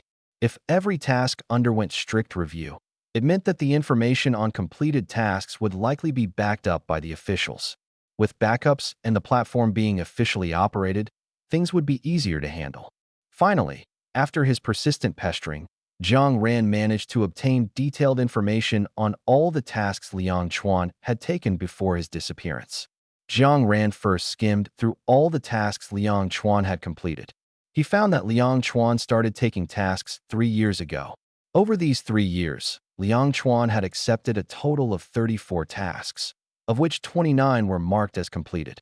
For the other 5, although he had accepted them and returned, the tasks were marked as failed. This was quite normal, after all. Even the most capable person couldn't guarantee a 100% success rate for all tasks. For instance, if you accepted a task requiring you to protect someone closely, and then you received news that the target choked to death while eating, who could have foreseen that? Jiang Ran only skimmed through the first 33 tasks before opening the details of the last task Liang Chuan took before his disappearance. Recently, a cult has been active in Xinqiang County under Fufeng City. Locate their base and report it. Task reward: 500,000 cash, 2 revitalization pills. Revitalization pills are a type of medicine that can quickly restore someone from a state of exhaustion to full strength. However, they have side effects after use. The person will experience double the weakness and require 24 hours to recover. Despite this, the market price for revitalization pills remains high, sometimes even reaching tens of thousands per pill. A cult. Ling Zai, who had finished eating at some point, leaned over to look. Could it be that the cult killed Liang Chuan in revenge? Maybe. Jiang Ran propped his elbow on the table, resting his head on one hand. But don't you think something's off? What's off? Ling Zai was stunned. What was off? What was wrong? He couldn't see it. Looking at his clueless expression, Jiang Ran couldn't help but want to sigh. Knocking on the screen. All of Liang Chuan's previous tasks were centered around Bishui City, with the farthest being just the neighboring city. But this time, he actually took on a task in Fufeng City, which is over 1,000 kilometers away from Bishui City. Don't you think that's strange? Huh? Now that you mention it, it is quite strange. Ling Zai scratched his head. Could it be that there are no tasks left to do in Bishui City, so he chose this one? Jiang Ran shook his head. Tasks are never ending. He clicked on the task completion details, and after reading them, he couldn't help but feel a bit emotional. No wonder Liang Chuan completed it in just 4 days. If you subtract the time he spent traveling, it only took him 3 days to finish the task, which is impressively fast. And the main reason he was able to complete it so quickly was that these cultists were just too stupid. Liang Chuan had booked a flight to Fufeng City. After landing, He took a taxi to the task location in Xinjiang County. Unexpectedly, as soon as he arrived in Xinjiang County, he ran into those cultists on the very first night. Since the task didn't require capturing them, even though those cultists were only at the dojing level, Liang Chuan didn't act rashly, but instead observed them from the shadows. However, these people were so foolish and reckless that Liang Chuan had to keep an eye on them for 2 days before finally catching them returning to their hideout after eating and drinking their fill. After confirming the location of the hideout, Liang Chuan immediately reported it. The subsequent verification of the hideout's accuracy delayed things by another day. On the 4th day, the task was approved, and Liang Chuan received his reward before promptly flying back to Bishui City. As for whether Liang Chuan did anything else during those 4 days, there was no record of it, and Liang Chuan wouldn't be foolish enough to write anything down. So now, neither Jiang Ran nor the police at the time had any way of knowing.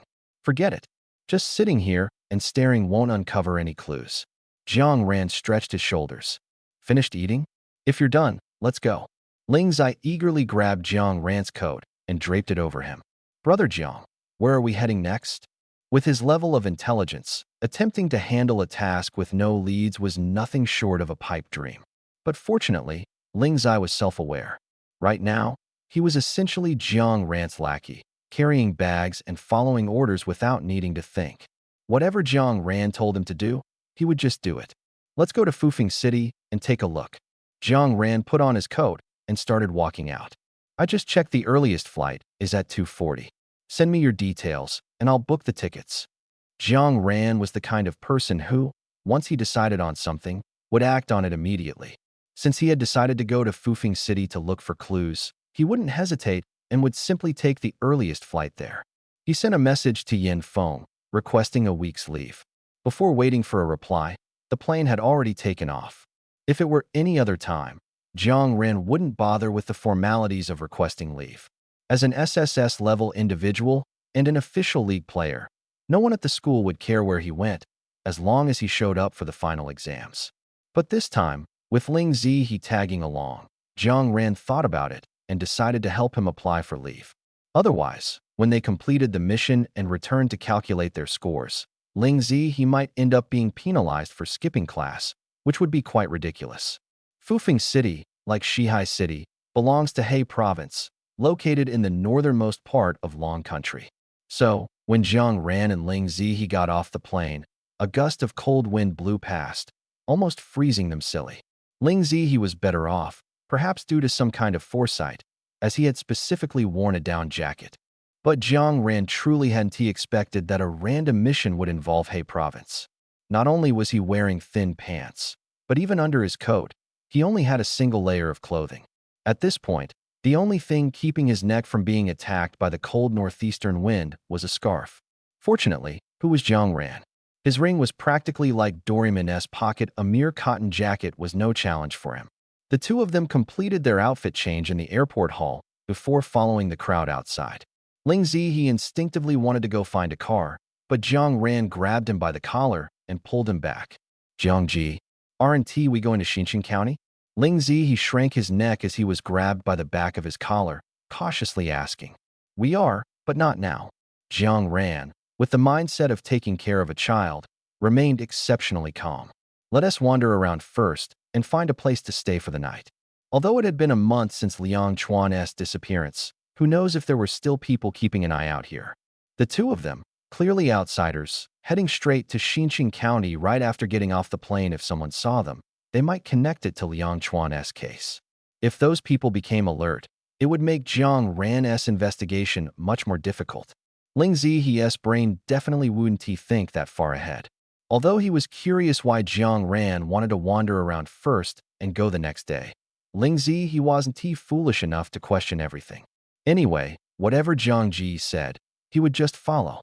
Hearing Jiang Ran's plan, Ling Zihe immediately took out his phone, opened a certain app, and started searching for must-visit tourist spots in Fufeng City.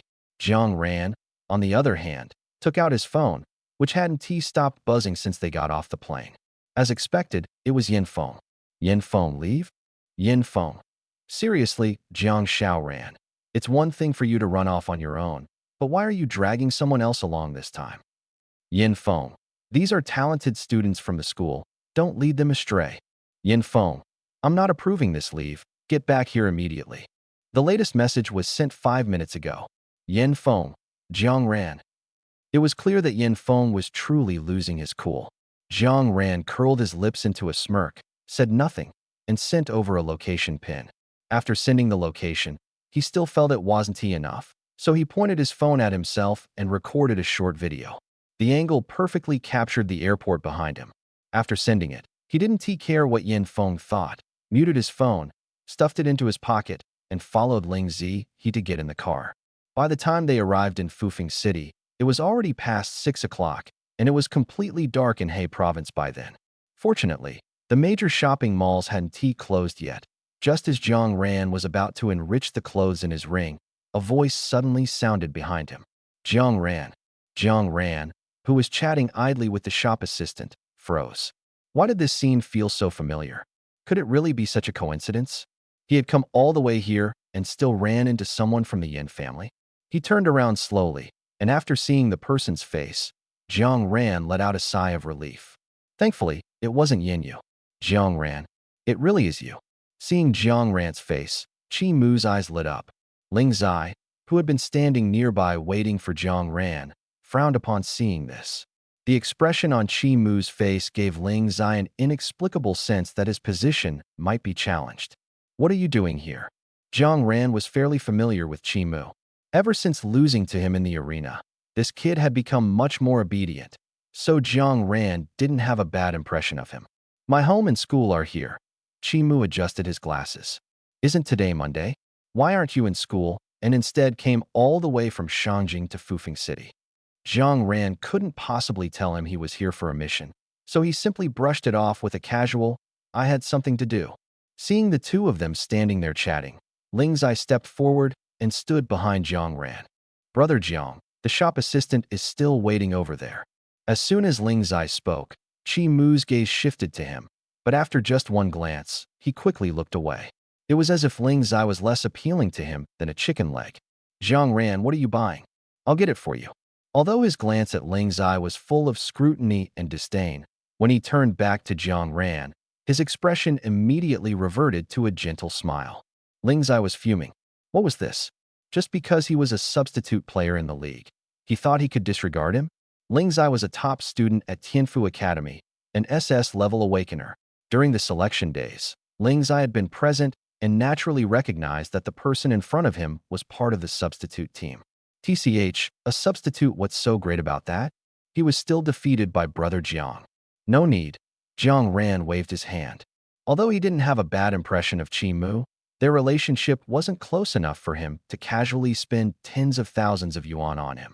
After swiping his card and putting everything into his ring, Jiang Ran followed Qi Mu into a restaurant with Ling Zai trailing behind. Qi Mu said this was authentic iron pot stew, and usually, you had to book 2 days in advance to get a table here. Fortunately, he knew the owner of the restaurant and had a private room reserved for him, which was perfect for bringing Jiang Ran to try it out. After eating and drinking their fill, Qi Mu even helped Jiang Ran find a hotel with a nice environment. It wasn't until 9 o'clock in the evening that he reluctantly said goodbye and left. Brother Jiang, are you close with that Qi Mu? Ling Zai thought about it for a long time and finally decided to ask directly. Close? Not really.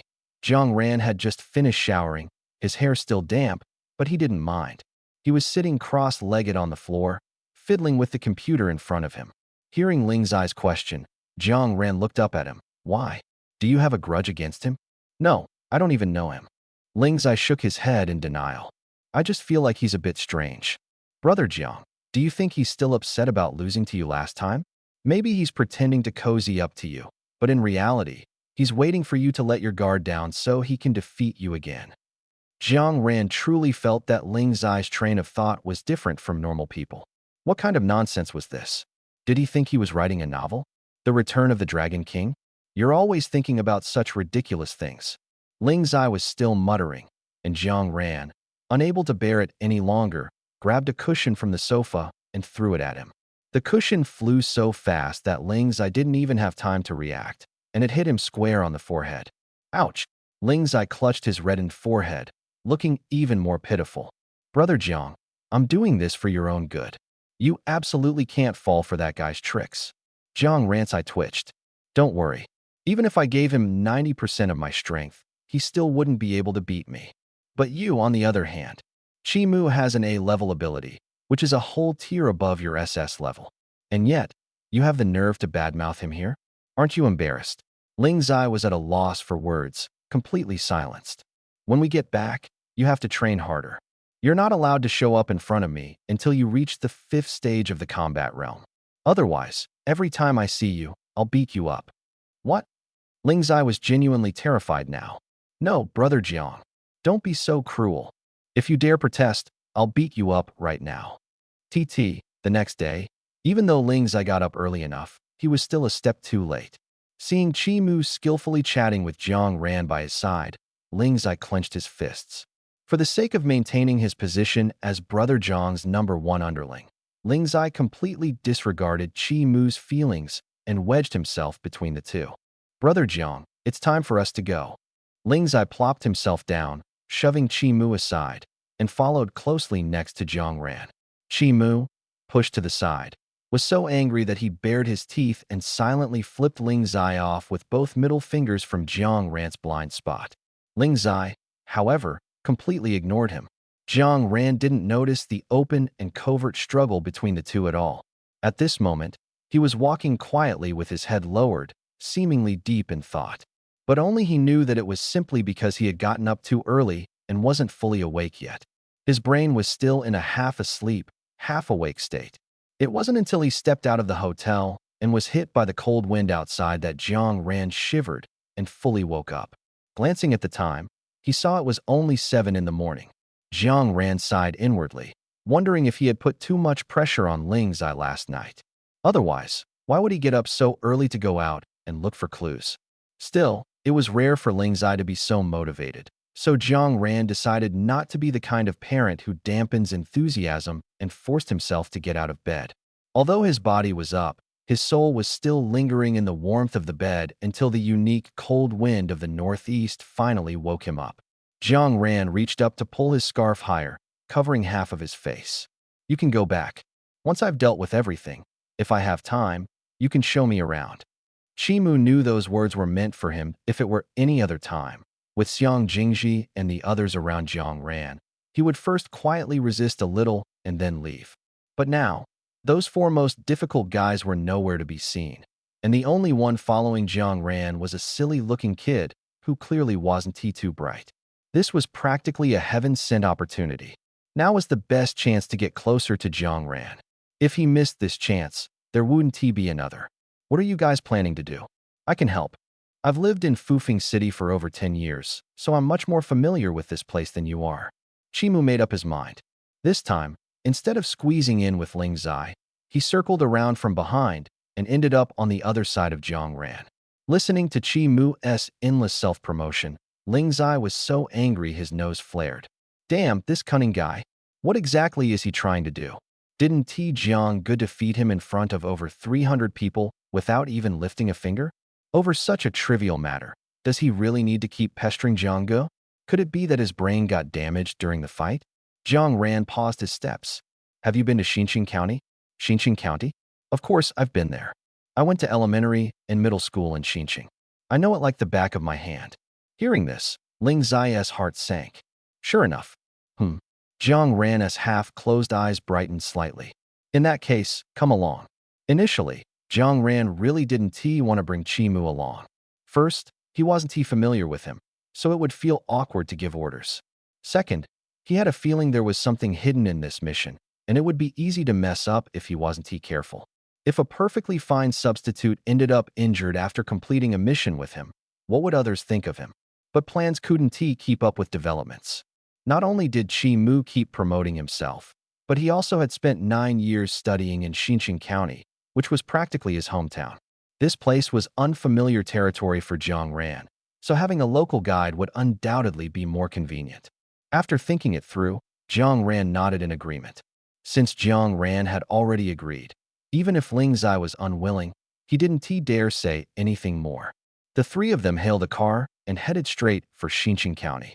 Although Fufeng City's downtown seemed luxurious and wealthy, its remote location meant that apart from the city center, the other counties under its jurisdiction were not economically developed. However, if you compared it to Liangzhou and Gansu province, which they had visited before, Fufeng City would still come out on top. When they arrived and got out of the car, the three of them stood on the main road, staring at each other. Chi Mu was indeed familiar with Xinqiang County, but he didn't know exactly what Jiang Ran wanted to do, so he could only wait quietly for instructions. Although Ling Zai knew the purpose of their visit, Jiang Ran hadn't shared any details about how he planned to proceed or where to start investigating. So he could only stand aside, staring blankly, waiting for Jiang Ran to speak. Jiang Ran rubbed his face, forcing himself to wake up. Let us go? We'll just look around for now. If they head straight to the cultist hideout that Liang Chuan identified back then, wouldn't that clearly signal to those people that they're here to investigate this matter? Although Jiang Ran doesn't know if anyone is secretly watching him, he doesn't want to gamble on such things. Instead, he chooses to proceed step by step, as he's in no rush anyway. After all, Liang Chuan has been missing for a month now. The man is certainly no longer alive, and his corpse might even have dried out by now. Master, they've gone to Xinqiang County. Xinqiang County? So they're investigating that matter. If Jiang Ran were here, he would surely find this voice somewhat familiar, as if he'd heard it somewhere before. Then no need to bother. Let him play around. If not for the voice being utterly devoid of emotion, cold as water from a 1,000-year-old icy pond, the subordinates might have suspected that their master had some unspeakable connection with that person. But such thoughts only dared to flash briefly in their minds, not lingering even for a second.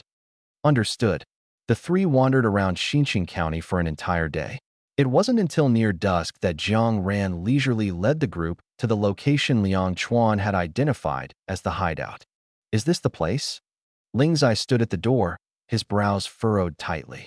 This is supposed to be a hideout? How heavy must their tastes be? In front of the three stood a tall iron gate.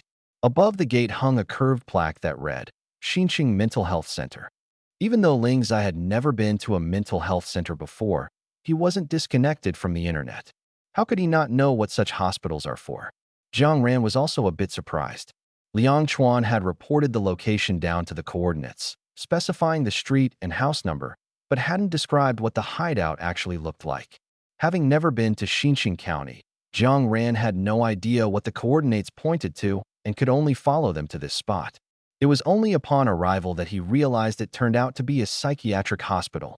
A group of lunatic cultists using a psychiatric hospital as their hideout. Jiang Ran didn't know whether to praise their cleverness or say it was just as expected. After all, lunatics and psychiatric hospitals do make a fitting pair. Boom, is dodging all you know how to do. Do you think I'm like you, standing there as a live target? You brat. The white-haired old man roared angrily, stomping the ground with one foot. His shirt burst apart, revealing a muscular physique that was even more exaggerated than that of a seasoned gym-goer with 10 years of experience. Hey, seriously? Can't beat me. So you strip to act shamelessly? And at your age, no less how utterly disgraceful. Baiyu hovered in midair, looking down at the old man. Beneath him lay a field of corpses, bodies strewn everywhere, rivers of blood flowing, and the stench of blood filling the air. Even though Baiyu was being as cautious as possible, his body still got splattered with some blood. Yet, instead of feeling disgusted or afraid, he wore a smile on his face. This made the old man even more wary of him. Do you know who we are? How dare you recklessly kill us? If you repent now and kneel to beg me, maybe this old man will spare your life. He couldn't guarantee he could defeat this overly young lad, so he could only bring up his background to try to intimidate the other party into retreating. Of course I know, a lackey of the Nine Nether, right? Killing you is no big deal. Baiyu's lips curled into a smile.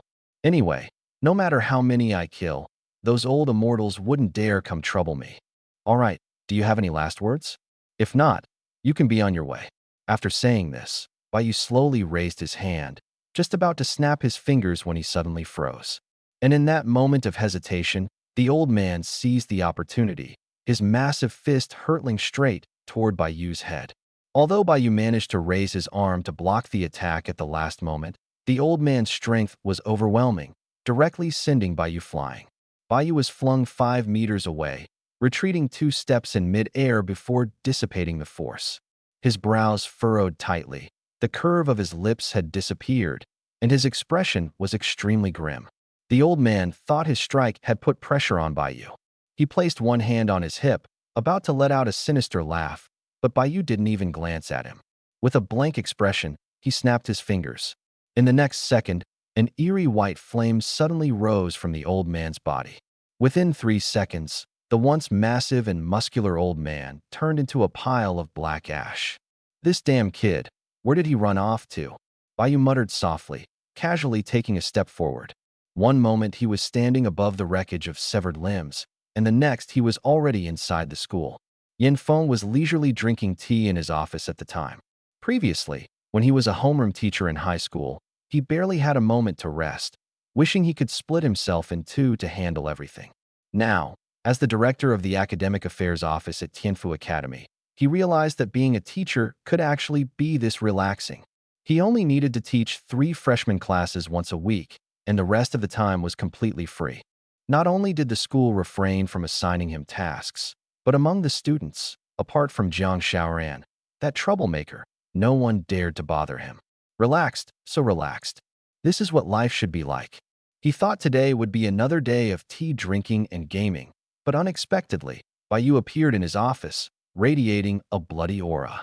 Yin Feng was so startled, he almost jumped out of his seat. What are you doing? We have no grievances or grudges, calm down. When Baiyu wasn't smiling, he exuded an oppressive aura. Yin Feng knew this matter had nothing to do with him, but Baiyu was clearly in a foul mood and couldn't be bothered to maintain any semblance of social etiquette. Where's Jiangran? Where did he go? Yin Feng slowly sat up straight. Jiang Xiaoran. He went on a mission. You know, it's midterm exam season. What mission did he take? Where did he go? Looking at Baiyu's icy expression, Yin Feng's brows gradually furrowed. Did something happen to Jiang Xiaoran? Baiyu didn't answer. He had been dealing with the remnants of the 9 Nether these past few days, either killing people or on his way to kill them, leaving him no time to spare. As a result, he hadn't paid much attention to what Jiang Ran was up to. After all, he had Jiang Ran's fate stone, and if anything happened to him, Baiyu could rush over in an instant. The reason he could get there so quickly was that, from the very first time he met Jiang Ran, he had planted a spatial seed on him. With this seed, no matter where Jiang Ran went, even abroad or into a secret realm, Baiyu could locate him instantly if he wished. Normally, when he didn't deliberately sense the seed, Baiyu could only vaguely feel a coordinate connected to him, without knowing the exact location. But just now, that ever-present vague coordinate suddenly disappeared. When the coordinate vanished, Baiyu was momentarily stunned, which allowed the old man to successfully ambush him. Otherwise, under normal circumstances, that old immortal wouldn't even have been able to touch the hem of his clothes. Although the Fate Stone hadn't reacted yet, indicating that Jiang Ran was not in any immediate danger, Baiyu still couldn't help but feel uneasy about losing track of Jiang Ran's location. While Baiyu had never encountered this situation before, he knew there were certain things that could cause it. Either a spatial awakener of the same level or stronger than him had intervened, forcibly severing the connection between Jiang Ran and Baiyu, or Jiang Ran had entered a place of chaotic time and space. Such chaotic places could form naturally or be artificially created by powerful artifacts. In such places, time and space are completely distorted, rendering Baiyu's spatial seed ineffective. Baiyu didn't say anything, and Yin Feng couldn't force him to speak. But judging by his expression, it was clear that something had happened. Yin Feng immediately became serious. He sent me his location yesterday, showing he was in Fufeng City, Black Province. But as for what mission he took, I didn't ask, and he didn't say. After all, that's against the rules. Before Yin Feng could finish speaking, Baiyu lost interest and disappeared on the spot in a flash, leaving Yin Feng stunned and a little envious. Spatial abilities, they were just too convenient. New City Mental Health Center. The main gate was locked with 2 massive iron locks. Lingzai had inspected them and found the material to be quite special. He had spent half a day trying to break them without success. But if a mere lock could stump Jiang Ran, that would be underestimating him. Without even a running start, Jiang Ran effortlessly leaped onto the wall, which was at least 4 meters high. Ling Zai and Qi Mu stood below, dumbfounded. This, Jiang Ran might have the skills, but they certainly didn't. So how were they supposed to get in? Jiang Ran looked down and saw the identical confusion in their eyes. He sighed silently in his heart. Jump up. Brother Jiang, you can do it, but I can't, Qi Mu said, looking up and estimating the height of the wall, swallowing nervously. I said jump, so jump, Jiang Ran said impatiently. If you don't listen, go back. Qi Mu immediately fell silent. Just as he voiced his doubts, Ling Zihe, standing nearby, had already started his run up and then leapt into the air. Although Ling Zihe had decent physical fitness and jumped quite high, he was still far from reaching the top of the wall. Just as he reached his limit and was about to be pulled down by gravity, a gentle breeze blew past, slowly supporting Ling Zihe's dangling feet and lifting him upward. It wasn't until Ling Zihe's upper body completely cleared the wall that Qi Mu finally understood. So Jiang Ran had this kind of ability. Thinking back to his instinctive doubts and resistance earlier, and comparing it to Ling Zihe's unquestioning obedience, Qi Mu felt he had lost this round completely. After Jiang Ran used the same method to send him up, sure enough, Ling Zihe was looking at him with a provocative expression, even flipping him off with a middle finger. Qi Mu, damn it, just you wait. This hospital wasn't very large. At least, standing on the wall and looking inside, Jiang Ran could only see a few low buildings. Compared to the major hospitals in Shanjing, it was far inferior. However, being small had its advantages. At least their search would be much easier. Logically, with 3 people, splitting up would be faster, and they might even make it back before dawn. But Jiang Ran thought for a moment and decided the 3 of them should stay together. For some reason, ever since he entered this psychiatric hospital, an inexplicable sense of foreboding had arisen in his heart. It was eerily similar to the premonition he had during the Forbidden Zone riot that triggered a chain reaction. Whether in his past life or this one, Jiang Ran had always trusted his sixth sense. So at this moment, he respected his intuition and insisted that the other 2 remain within his sight at all times. Thus, at this moment, under the already darkened skies of Heilong Province, the 3 of them were slowly moving through an abandoned psychiatric hospital. Jiang Ran wanted to move faster, but these 2 were utterly useless. Was it really that scary? Just because it was a bit dark, a bit quiet, and a bit desolate? Faced with Jiang Ran's doubts, the 2 rarely united in their stance. If Qi Mu had known in advance that Jiang Ran planned to explore an abandoned psychiatric hospital at night, he wouldn't have come along no matter what. Before entering, it didn't seem so bad, but once inside, he realized it was ridiculously desolate. So desolate that as Qi Mu walked through it, he constantly felt a chill on his back, as if someone was leaning close behind him and breathing on him. Thinking this, Qi Mu's hair stood on end, and he couldn't help but move closer to Jiang Ran. Sandwiched between 2 idiots, unable to move freely, Jiang Ran's patience finally snapped. With a cross appearing on his forehead, he stretched out his long legs and kicked each of them away. Then, in a voice colder than the northeastern wind, he said, "Do not leave my sight, but keep a 1-meter distance from me." The 2, the 3 first went to the small building in the center. Inside, apart from some discarded and obsolete junk, there were no other traces. Afterward, they spent half the night thoroughly inspecting the entire hospital, even turning over every stone to ensure no corner was overlooked. Yet, despite their efforts, they found nothing. Not even a trace of the cultists, let alone any clues about Liang Chuan. If it weren't for the fact that Liang Chuan had indeed reported this location and the approval had been verified, Jiang Ran would have suspected they had come to the wrong place. The hour hand on his watch slowly approached midnight. A growing sense of unease gnawed at Jiang Ran. He instinctively looked up, wanting to stretch his neck. But as soon as he raised his head, he froze in place. Tonight was overcast, with no moon, making the surroundings exceptionally dark. Yet, when Jiang Ran looked up, he saw a crescent moon hanging on the edge of the sky, though it hadn't been there before. However, it emitted no light. Instead, starting from its hooked tip, a streak of red began to spread upward. By the time Jiang Ran noticed, the entire moon, except for the upper corner, had been dyed a blood-red hue. Jiang Ran stood motionless. At that moment, the surroundings were eerily silent. He could almost hear his own heartbeat, faster than usual. "Brother Jiang, what are you looking at?" Seeing Jiang Ran standing still, staring at the sky, Ling Zai, who was a meter away, curiously looked up as well. "Damn, why is the moon red?" Ling Zai exclaimed after just one glance.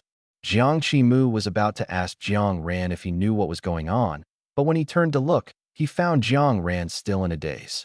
Qimu and Ling Zai exchanged puzzled glances, not understanding what was wrong with Jiang Ran. Jiang Ran didn't catch what the two were saying. All he could hear was the chaotic pounding of his own heart. He pinched his palm hard, forcing himself to calm down. "If there's nothing here, let us go," Jiang Ran said, lowering his head to avoid looking at the eerily blood-red moon in the sky. But just as the three were about to reach the front door, a beam of light suddenly shone in. Ling Zai instinctively looked up and shivered. The once pitch-black sky now revealed a small sun slowly emerging through the clouds, stubbornly rising to challenge the blood-red crescent moon on the other side. Chimu's face turned pale. "Midnight, how can there be a sun?" Jiang Ran frowned slightly, saying nothing. He took 2 steps forward to the door and slowly extended his hand. Just as his fingertips were about to touch the door, the space in front of him rippled, and in the next moment, his fingertips appeared in front of his own face.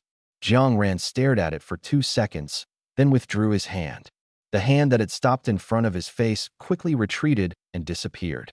The sun in the sky continued to emit light, but the warmth that sunlight should bring felt bone-chillingly cold on their skin. "A place where time and space are in chaos," a phrase popped into Jiang Ran's mind. Time and space were completely distorted, with the sun rising at midnight and the surrounding space beginning to fold. To be honest, if he had encountered such a place in the wilderness, Jiang Ran might have let his imagination run wild, fantasizing about the possibilities of treasures and opportunities hidden within. After all, that is how it's often written in novels. But now to an abandoned psychiatric hospital, left in disrepair for who knows how long, had unexpectedly become a place of chaotic time and space. Jiang Ran's heart sank, cold and heavy.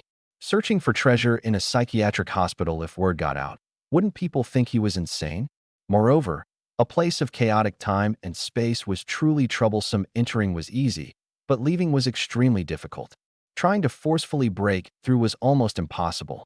Just as Jiang Ran was searching his memory for any prior knowledge on how to resolve such chaos, a gust of eerie wind blew past. Jiang Ran wrinkled his nose, his entire face scrunching up. Damn, where was that stench coming from? How could one even describe this smell?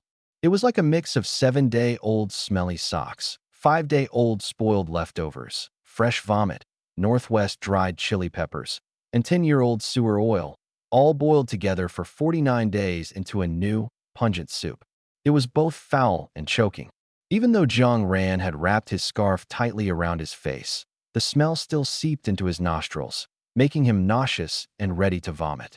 Even Ling Zai and Qi Mu, who had been keeping a 1-meter distance from Jiang Ran, were overwhelmed by the stench, their eyes streaming with tears. Normally, in such a place, one should conserve energy and use abilities only at critical moments. But Jiang Ran simply couldn't take it anymore. He lightly tapped his left foot on the ground, and a 2-meter radius of green light appeared around him, dispersing the foul air and isolating the smell outside the circle. Jiang Ran took a couple of deep breaths, feeling like he had come back to life. "Damn, that almost killed me," Ling Zai said, wiping his eyes. Thankfully, Jiang Ran had acted decisively otherwise. Ling Zai genuinely felt his sense of smell might have been permanently damaged. "The smell is coming from behind us," Qi Mu said, his face flushed red as he sneezed twice before recovering. "Let's go check it out." Even though the smell was now blocked by the wind circle, Jiang Ran still didn't loosen his tightly wrapped scarf. Although the sky was bizarre, with the moon and sun coexisting, the sunlight gradually restored Qi Mu's lost courage. Ling Zai clenched his fists, encouraging both himself and Jiang Ran. "Let's go." In the unstable space of the chaotic zone, to avoid the possibility of the three of them being transported to different locations, Jiang Ran had to retract his earlier rule of maintaining a 1-meter distance. The three of them clung to each other like conjoined twins, cautiously moving forward. They hadn't walked far when, despite heading toward the right front, one step forward somehow brought them back to the front gate. Jiang ran, question mark. No problem, it was just retracing their steps. It wasn't far anyway, so they might as well keep walking. The three turned around, bypassed the small building in the middle, and continued toward the rear buildings. Just as they reached halfway, taking another step forward, the familiar iron gate appeared before them again. Jiang ran, exclamation point. Damn it! He refused to believe this. Turning around, they continued walking. Since they had gone around the right side earlier, this time they chose the left. After all, there were paths on both sides. If one side wouldn't let them through, they'd take the other. The three of them were even more cautious this time, testing each step by extending a foot first. Only when the extended foot didn't suddenly disappear would they take the next step. Although this method was time-consuming and labor-intensive, it was effective. It took them a full hour to reach the nearest small building. This four-story building had been searched by Jiang Ran before. It was an inpatient department with nothing much inside. However, now the wind barrier had completely isolated the smell. They only knew the stench was coming from one of the buildings behind, but they couldn't determine exactly which one. Jiang Ran was determined not to smell that odor again, so they had no choice but to search these buildings once more. Jiang Ran nodded to the other two and took the lead up the steps. Ling Zai and Qi Mu followed closely behind. The next second, their vision shifted. The familiar iron gate appeared before them again. Jiang ran. Damn it! Was this on purpose? Ling Zai was also furious. Damn, what does it mean by this? Is it messing with us on purpose? Ugh. Jiang Ran let out a long sigh, trying to suppress his inner irritation. Fine, fine. If it wouldn't let them go around the sides, then they'd go straight through the middle. If that didn't work, then it couldn't blame him for using some special methods. Perhaps it heard Jiang Ran's thoughts, but this time, from the main gate to the inpatient department, all the way until they stepped inside the building, nothing unexpected happened again. Jiang Ran sneered coldly in his heart. At least this thing knew its place. Otherwise, he wouldn't hesitate to tear the entire hospital down to rubble. Jiang Ran didn't believe he wouldn't find anything that way. The three of them spent nearly another 3 hours thoroughly searching the entire building again. Although they found more things than during their first search, it was all useless, discarded medical waste. Jiang Ran speculated that the reason they hadn't found these items before was likely because they had been swallowed by the surrounding distorted and folded space. Perhaps if they came back in half a day, there might be more or fewer items here. Even so, they couldn't afford not to search. At the very least, the sudden stench indicated that something else in this psychiatric hospital had been spat out by those spaces. Although Jiang Ran didn't say it, he already had a rough idea of what might be causing the smell. Heilongjiang Province, Fufeng City, Xinjiang County, the old site of Xinjiang Mental Health Center. Baiyu had been standing here for half an hour, but still hadn't found a way in. As soon as he arrived, Baiyu realized that this was a place deliberately created to disrupt space and time. He had circled the hospital several times, but found nothing. However, when Baiyu tried to use his abilities to forcibly locate Jiang Ran's position, he felt a sense of rejection. The other party didn't want him to enter. A smile appeared on Baiyu's face, not out of joy, but anger. Was he being too lenient with them? Despite his anger, Baiyu didn't take any forceful measures to try to enter. Instead, he stayed hidden in the shadows, quietly observing. Jiang Ran wouldn't be unaware that he had entered a chaotic zone. Given the old man's personality, he must have provided Jiang Ran with something for self-defense, so leaving shouldn't be difficult for him. But he did not choose to leave. This indicates that Jiang Ran must have other plans. Since the Fate Stone has shown no reaction so far, it's better to let him be for now and see what he intends to do. Otherwise, if he forcibly disrupts this place and ruins Jiang Ran's plan, that kid would resent him to death. Jiang Ran had almost lost his sense of time here. He didn't know how many hours had passed, only that it must have been a very long time. After all, they didn't dare to wander around carelessly. Sometimes, while walking, they would suddenly be teleported to another place, and everything would have to start over again. It was extremely frustrating. If it weren't for the two companions watching him, Jiang Ran would have wanted to lose his composure and blow the entire place to smithereens. Persistence pays off. After the sun and moon exchanged places, Jiang Ran finally found what he had been looking for. A familiar smile returned to his face, even wider than before.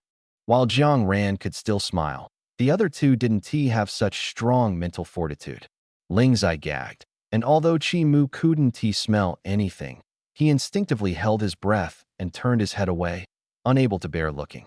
They were now on the basement level of the hospital's most remote corner. The hospital had been abandoned for a long time, and the electrical system was no longer functional. Jiang Ran had handed each of them a flashlight for illumination. Just a few meters in front of the three, at the convergence of their flashlight beams, lay a small mountain, a mountain made up of countless corpses. The stench emanated from there. Ling Zai's hand holding the flashlight was trembling. He had seen dead bodies before, but he had never seen so many. The ones at the bottom had already decomposed into a mushy mess, with red and yellow fluids seeping into the surroundings. Further up were the most revolting, hardest to look at corpses, about 70% decomposed. Fat, white maggots crawled all over them, occasionally falling to the ground with a squelch. Higher up were corpses that still barely retained human shapes, though their levels of decomposition varied. And above those, Ling Zai finally couldn't hold it in and bent over to vomit. Chimu wasn't doing much better. As a substitute player in the league, he had ventured into many secret realms recently and killed quite a few beasts. But the corpses of beasts and those of humans, how could they evoke the same feelings? The moment he saw the mountain of corpses, Chimu instinctively turned to look at Jiang Ran, only to find that not only did Jiang Ran show no signs of disgust, but the corners of his mouth had even curled up slightly. Why? Wasn't he afraid?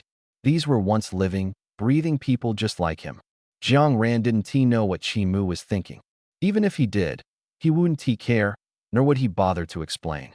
The reason Jiang Ran was smiling was that his mission was complete. He had found Liang Chuan. In front of the corpse mountain, a few bodies were scattered haphazardly. Compared to the ones on the mountain, these corpses appeared much fresher, likely having died not long ago. Among them, Jiang Ran saw a face he had seen countless times before, Liang Chuan. He was indeed dead. Fortunately, perhaps because the temperature in the northeast is relatively low, Liang Chuan still maintains a human form, allowing Jiang Ran to use him to report back. Ling Zai vomited for a long time, emptying his stomach before he could recover. He trembled as he reached out his hand, trying to place it on Jiang Ran's shoulder, but Jiang Ran, as if his shoulder had eyes, silently shifted to the other side, avoiding his hand. Ling Zai's hand landed in the air, and he pouted, feeling extremely aggrieved. What is this place? And who did all this? After a long pause, Chi Mu finally found his voice, but if you listened carefully, you could hear it trembling. Who else could it be? Jiuyo, of course, Ling Zai answered without hesitation. After all, he had only encountered Jiuyo before and knew they were not good people, so seeing such a scene, he naturally attributed it to them. It's not Jiuyo. Jiang Ran shook his head. Jiuyo may be despicable, but they haven't sunk to this level. Look closely at these corpses. What's different about them compared to ordinary ones? Ling Zai scratched his arm. Jiang Gu was giving him another question. But in a place like this, facing these things, was it really appropriate to ask questions? Seemingly sensing their reluctance, Jiang Ran mercilessly kicked each of them. Hurry up and look. Ling Zai let out a few aggrieved hums but obediently widened his eyes, forcing himself to observe despite the nausea. Chi Mu swallowed hard, suppressing the urge to vomit. It seems like there's something extra on their bodies. No, some of them don't even seem human. Ling Zai hesitated. At first glance, he thought all the corpses were human. But now, after carefully examining them, he realized that some of the corpses had animal-like claws, tails, or half of their bodies transformed into beasts. And such corpses were not few in number. They are human, Jiang Ran said flatly. Or rather, they used to be human. Do you know Lingqing Pavilion? Lingqing Pavilion? The two of them looked at him with identical expressions of clear confusion. Lingqing Pavilion, it sounds like a righteous faction, very high class and prestigious, Ling Zai ventured. Jiang Ran chuckled, though it was unclear whether it was out of helplessness or anger. These were created by Lingqing Pavilion. Ling Zai was stunned into silence. Lingqing Pavilion loves to tinker with inhuman experiments. For example, How to combine humans with beasts to create beings with half-human, half-beast powers. And these are the failed experimental subjects. Ling Zai and Qi Mu were horrified by what they heard. Humans combined with beasts? How could that be possible? From the name, they had assumed it was some kind of righteous faction, but who would have thought they were doing such disgusting things? This was outright inhumane. Moreover, using living humans for experiments, how many people had they killed? Just this mountain of corpses alone seemed to have no fewer than 1,000 bodies. Are they still human? Ling Zai felt his blood run cold. He couldn't even begin to imagine how anyone could do such heartless and insane things to other human beings like themselves. When they experiment on others, do they not realize that they are human too? Stop thinking about it. Jiang Ran reached out and patted Ling Zai's head. You'll never understand a madman's thoughts. All right, I need to complete the mission now. Jiang Ran smiled and walked toward Liang Chuan's corpse. He first took out his phone and snapped over a dozen photos of Liang Chuan from various angles. Then he reached out, intending to take Liang Chuan away. The storage ring could only hold non-living objects, so naturally, Liang Chuan's corpse could be stored inside. But just as he was about to touch Liang Chuan, Jiang Ran's hand suddenly stopped. No, putting it in directly like this would be too disgusting. He wouldn't be able to use the ring anymore. Ling Zai, come here. After thinking for a moment, Jiang Ran beckoned to Ling Zai. Huh. Ling Zai was startled when Jiang Ran called him, his heart sinking. But he didn't dare disobey Jiang Ran, so he reluctantly shuffled over. Brother Jiang, what's the matter? Ling Zai tried to put on a bright smile, hoping to elicit some sympathy from Jiang Ran. Put Liang Chuan's corpse away. Ling Zai looked at Liang Chuan, whose abdomen had a large hole and whose internal organs were completely gone, and shuddered. He tried to resist, but, Brother Jiang, the mission only requires us to provide clues about Liang Chuan's disappearance. Is it really necessary to bring him back? Jiang Ran remained unmoved. Put it away. Ling Zai almost wanted to cry. He couldn't help but glance at Jiang Ran again. But seeing the same calm and indifferent expression on his face, Ling Zai gritted his teeth and reached out toward Liang Chuan. Just as Ling Zai's hand was about to touch Liang Chuan's shoulder, with a whoosh, Liang Chuan's corpse suddenly burst into flames. The scorching fire shot straight toward Ling Zai's face. Jiang Ran, as if he had anticipated this, grabbed Ling Zai and pulled him behind himself, preventing Ling Zai from being burned to a crisp. As Liang Chuan's corpse began to self-ignite, red flames erupted from the insides of the other corpses, rapidly consuming everything around them. Jiang Ran, we can't let them burn the evidence. Qi Mu panicked. He knew Jiang Ran had water-based abilities, which could counter the flames. Jiang Ran, however, took 2 steps back and squinted his eyes. The opponent is stronger than me, he explained succinctly. But still, Qi Mu was still unwilling to give up. Jiang Ran chuckled, though his voice carried no warmth. Instead of worrying about that, you should worry about whether we can make it out alive. The entire mountain of corpses was engulfed in flames. Amid the raging fire, the corpses that should have been reduced to ashes suddenly began to rise. Countless heads twisted, and finally, they slowly turned to look at Jiang Ran. Being stared at by thousands of corpses wrapped in flames, their bodies transformed into half-human, half-beast creatures with various parts resembling different beasts, many of them already severely decayed. Even with Jiang Ran's strong mental fortitude, he couldn't help but feel a chill in his heart. In the next moment, outside the original green light circle, a water-colored ring quickly lit up. For a brief instant, Qi Mu seemed to faintly hear the sound of ocean waves. No, he didn't hear wrong. In the aqua-colored circle, countless waves surged, and a towering wave over 10 meters high rose, crashing heavily onto the burning horde of corpses. Boom, victory! Huh, this game isn't that hard. I feel like I'm incredibly talented. Bai sat on a black chair, holding his phone with both hands as he operated it. Looking at the golden victory symbol on the screen, Bai's smile grew even brighter. He had been waiting here for 3 hours, yet that little rascal still hadn't planned to come out. The temperature in northeastern China in November had already dropped to single digits, and at night, it could even dip below 0. But Bai wasn't wearing a thick coat as usual. He was dressed in a white shirt and long pants, as if he couldn't feel the cold at all. Just as he was about to start another round, His expression suddenly changed. The fate stone in his arms emitted a dazzling golden light, and in the next second, it dimmed instantly, almost to the point where the light was barely visible. Are you sure you don't want me to step in? Step in for what? Stay put and behave. Jiang Ran retorted angrily in his mind while darting around the basement. Ling Zai and Chimu hid in a corner, watching Jiang Ran single-handedly fight against hundreds, even thousands, of corpses, their hearts in their throats. Chimu had initially thought Jiang Ran was just slightly stronger than him, and that he would catch up to him someday. But now, after witnessing Jiang Ran's full combat prowess firsthand, Chimu realized how laughable his previous thoughts had been. Those corpses, now better called charred corpses, each possessed strength comparable to the river realm. The weakest among them were at least at the 5th stage of the combat realm. If it were just a few, Chimu could still spar with them. But now, there were thousands, and half of them even had river realm strength. Jiang Ran, a 2nd stage river realm fighter, was able to hold his ground against the siege of 1,000 charred corpses. If this news got out, it would shock everyone to their core.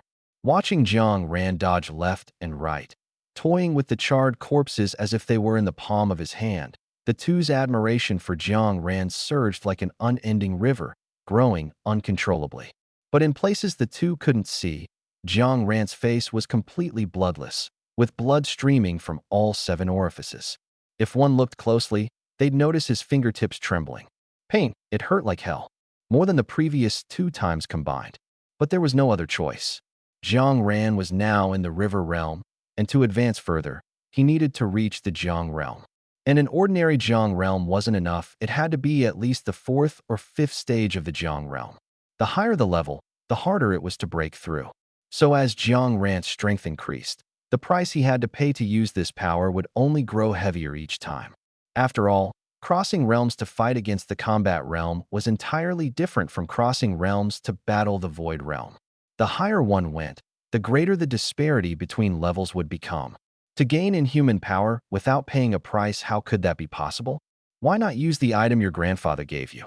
The voice in his mind seemed to sense the pain Jiang Ran was enduring and sounded somewhat puzzled. A few river realm ascenders, it's not like I can't beat them. Jiang Ran swallowed the blood rising in his throat. Using it now would be like firing a cannon to kill mosquitoes. No matter how deep your pockets are, this isn't the way to use them. If you don't use it, your body won't last much longer. The voice was extremely calm. Everything comes at a price. No matter how much you can endure, your body has already reached its limit.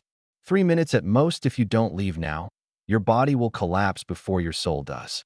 Damn it, Jiang Ran cursed under his breath. His own body, how could it be so fragile? Chimu, take Ling Zai and leave first. I'll catch up later. Brother Jiang. Ling Zai instinctively stood up, wanting to say something, but Chimu had already grabbed him and was dragging him toward the exit. What the hell? Are we just leaving like this? Leaving Brother Jiang here alone? Ling Zai shouted angrily. Chimu ran forward without looking back. Idiot. Do you think Jiang Ran needs us? If we stay, we'll just be a burden. Just do as he says. Although Jiang Ran didn't turn around, he could tell from the sound of their footsteps that the two had left. At this point, he no longer held back. In an instant, the entire basement was filled with blue and aqua light. Ugh! After just a minute and a half, Jiang Ran couldn't hold it in anymore and spat out a mouthful of blood. The fresh blood fell onto the blue light circle, causing the wind to surge once again, reaching a new level of power.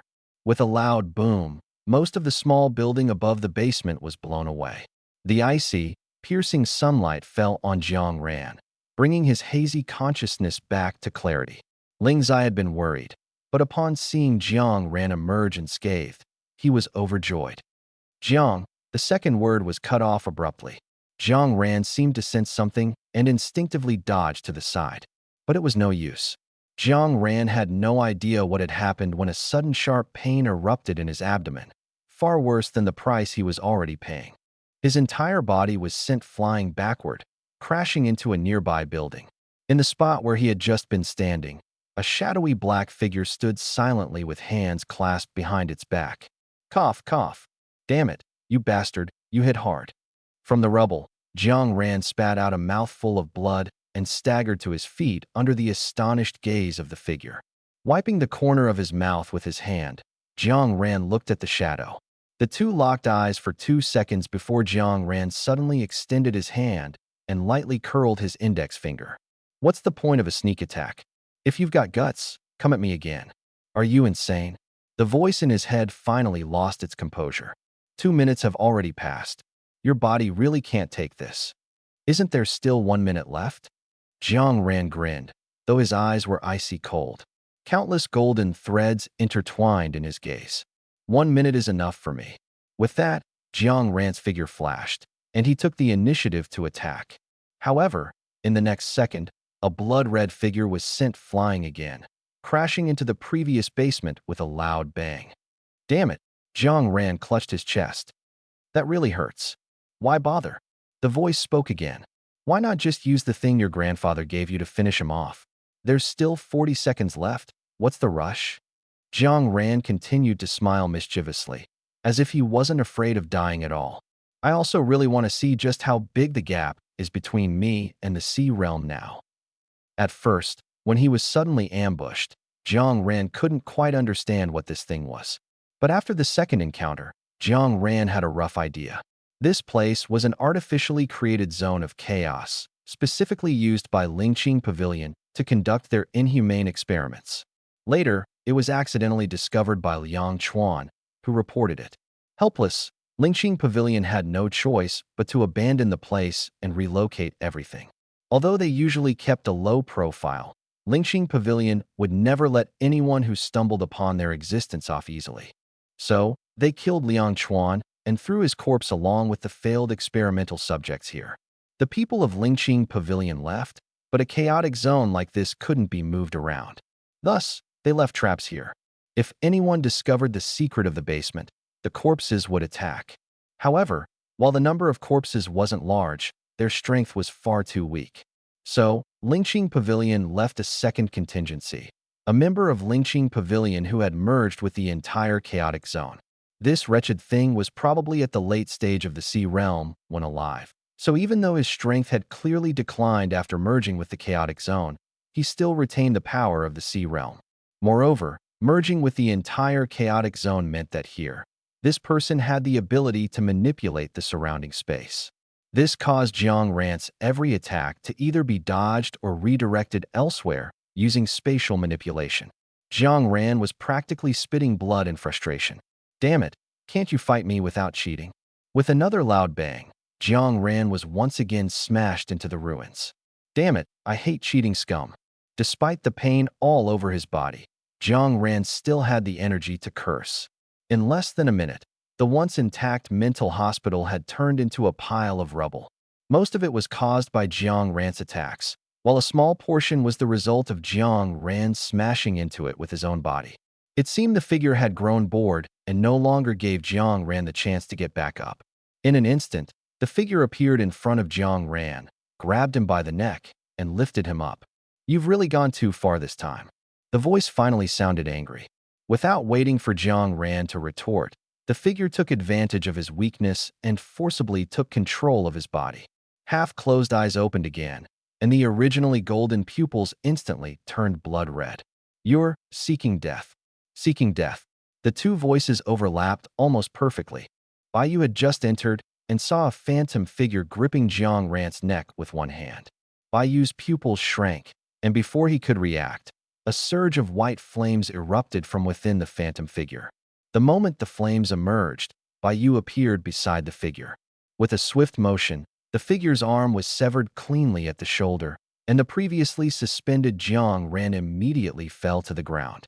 Baiyu reached out and caught him steadily, then delivered a fierce kick that sent the figure flying into the ruins. In the next second, the figure exploded with a loud bang, scattering specks of white flames everywhere, distorting the surrounding space. Are you insane? Huh? Are you trying to get yourself killed? After dealing with the shadowy figure, Baiyu immediately lowered his head to check on Jiang Ran. Seeing that he was still breathing, he launched into a tirade, scolding him harshly while shoving various healing potions into Jiang Ran's mouth as if they cost nothing. Baiyu's mouth didn't stop moving the entire time. Don't you have life-saving items? Why didn't you use them? Do you just love showing off? Huh. Do you have any idea how worried this makes people? This time, it was pure luck that I happened to finish my business and got here in time. What about next time? What if I'm tied up and can't get away? Are you just going to let someone strangle you to death? Cough, cough, stop. Seeing that Jiang Ran was out of danger, the shadowy figure immediately disappeared, and Jiang Ran's eyes returned to their original black color. Stop! Stop scolding me. Jiang Ran gritted his teeth and forced out a few words through clenched teeth. He had no choice, he was in too much pain. The healing potions could only address the injuries he sustained during the fight, but they had no effect on the strange price he had to pay. He could only rely on his immense willpower to endure it. As long as he could get through this, everything would be fine. Watching Jiang Ran curl up into a ball from the pain, Baiyu choked up and suddenly found himself at a loss for words. Brother Jiang. Seeing that the danger had passed, Ling Zai, who had been hiding in the corner, immediately dashed over. But when he saw Jiang Ran covered in blood, his body trembling uncontrollably from the pain, Ling Zai froze in place, unsure of what to do. Ling Zai had never seen Jiang Ran like this. In his mind, Jiang Ran had always been invincible, as if there was nothing in this world he couldn't handle. But now, the boy who had once seemed like an unshakable mountain in his heart appeared so fragile, as if a mere gust of wind could carry him away. Ling Zai was suddenly overwhelmed with confusion and regret. It was all his fault. It was all because he was too weak. Not only could he not help Jiang Ran, but just by standing there, he was already dragging Jiang Ran down. Jiang Ran not only had to fight the enemy, but also had to constantly watch out to ensure Ling Zai wouldn't get caught in the crossfire. It was his fault, all his fault. He shouldn't have come to Jiang Ran to form a team. Is Jiang Ran okay?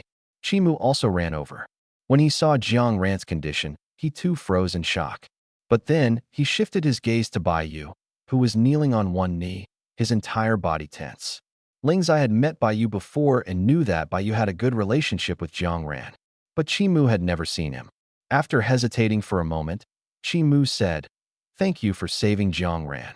Why don't you hand him over to me?" Get lost. Without even looking up, Baiyu threw out a single word. If it weren't for the fact that these two had come with Jiang Ran, Baiyu might have treated them as enemies from the 9 netherworlds. Two useless burdens. What right did they have to follow Jiang Ran? Look at the situation now. Jiang Ran was covered in blood and unable to move, while they didn't even have a speck of dust on them. What did they take Jiang Ran for? Their personal bodyguard? When trouble arose, they just pushed Jiang Ran to the front so they could stay safe behind him. The anger in Baiyu's heart surged like a volcanic eruption. If he weren't afraid of causing Jiang Ran more pain by moving, Baiyu might have immediately kicked Ling Zai and Chimu far, far away. It would be best if they never came back. 10 minutes passed, and although Jiang Ran's body was still in pain, the intensity had lessened significantly compared to before. At least he could now manage to say a few words. Don't be angry." Jiang Ran weakly grabbed Baiyu's shirt. Baiyu's white shirt, which had already been splattered with drops of red before arriving, was now completely soaked in Jiang Ran's blood, turning it a deep crimson. Baiyu tugged at the corner of his mouth. "I'm not angry." Suddenly, a square object was stuffed into his arms. Baiyu was slightly startled. Looking down, he saw a small dark blue box, though it was now inevitably stained with blood. It's for you," Jiang Ran said, suppressing a cough and taking a deep breath. Baiyu was still a bit dazed. Suddenly, he thought of something, and his entire body stiffened further. So, what Jiang Ran said that day wasn't just empty words. Chimu also noticed the small box. He remembered that Jiang Ran had bought it last night in Fufeng City. At the time, Jiang Ran had spent a long time choosing it, and Chimu had even offered to help with suggestions, but Jiang Ran had refused. The reason it stood out in his memory was because of its exorbitant price, something Chimu could never afford in his lifetime. Yet Jiang Ran had swiped his card without hesitation. Chimu had thought it was a gift for himself, but unexpectedly, it was meant for someone else. As the pain gradually subsided, Jiang Ran was finally able to relax a bit and take a few deep breaths. Baiyu's familiar smile reappeared on his face. "Can you move now?" Baiyu's tone was extremely gentle as he spoke, completely devoid of the anger he had shown earlier. "Then let's head back, otherwise, Yin Feng will be worried sick." Without waiting for Jiang Ran's response, Bai directly took him and disappeared from the spot, leaving behind Ling Zai, who was reflecting on himself, and Qi Mu, who was frowning deeply. Qi Mu's frown was so tight it could crush a fly. The young man with equally white hair seemed to glance at him before disappearing. Was it just an illusion? After returning to school, Jiang Ran fainted. This gave Yin Feng, who had rushed over, quite a scare. Damn, what happened? He was fine before coming back, and now he's passed out as soon as he arrived? Bai couldn't figure out what was going on either, so the two of them called for help again. Eventually, it was confirmed that Jiang Ran had simply fainted from exhaustion and that there was no serious physical harm. Yin Feng let out a heavy sigh of relief. Thankfully, he's okay. As long as he's fine. Jiang Ran had no idea how he had fainted. He only felt as though he had been dreaming for a long time. Is it him? Yes, that's right.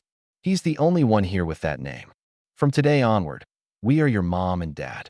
Come, meet your younger brother. You're the older brother, so you must take good care of him, understand? How did you take care of your brother? You're punished, no dinner for you. Go upstairs and kneel. Don't come out without my permission. You're the older brother, you need to take responsibility, right? We've raised you for so many years and spent so much money on you. Shouldn't you repay us? Doctor, please, you must cure him. We have money. Money is not an issue. Make sure to cure him. Jiang Ran saw a bright incandescent lamp being turned on, shining directly on his face. Around him stood several tall figures dressed in green surgical gowns.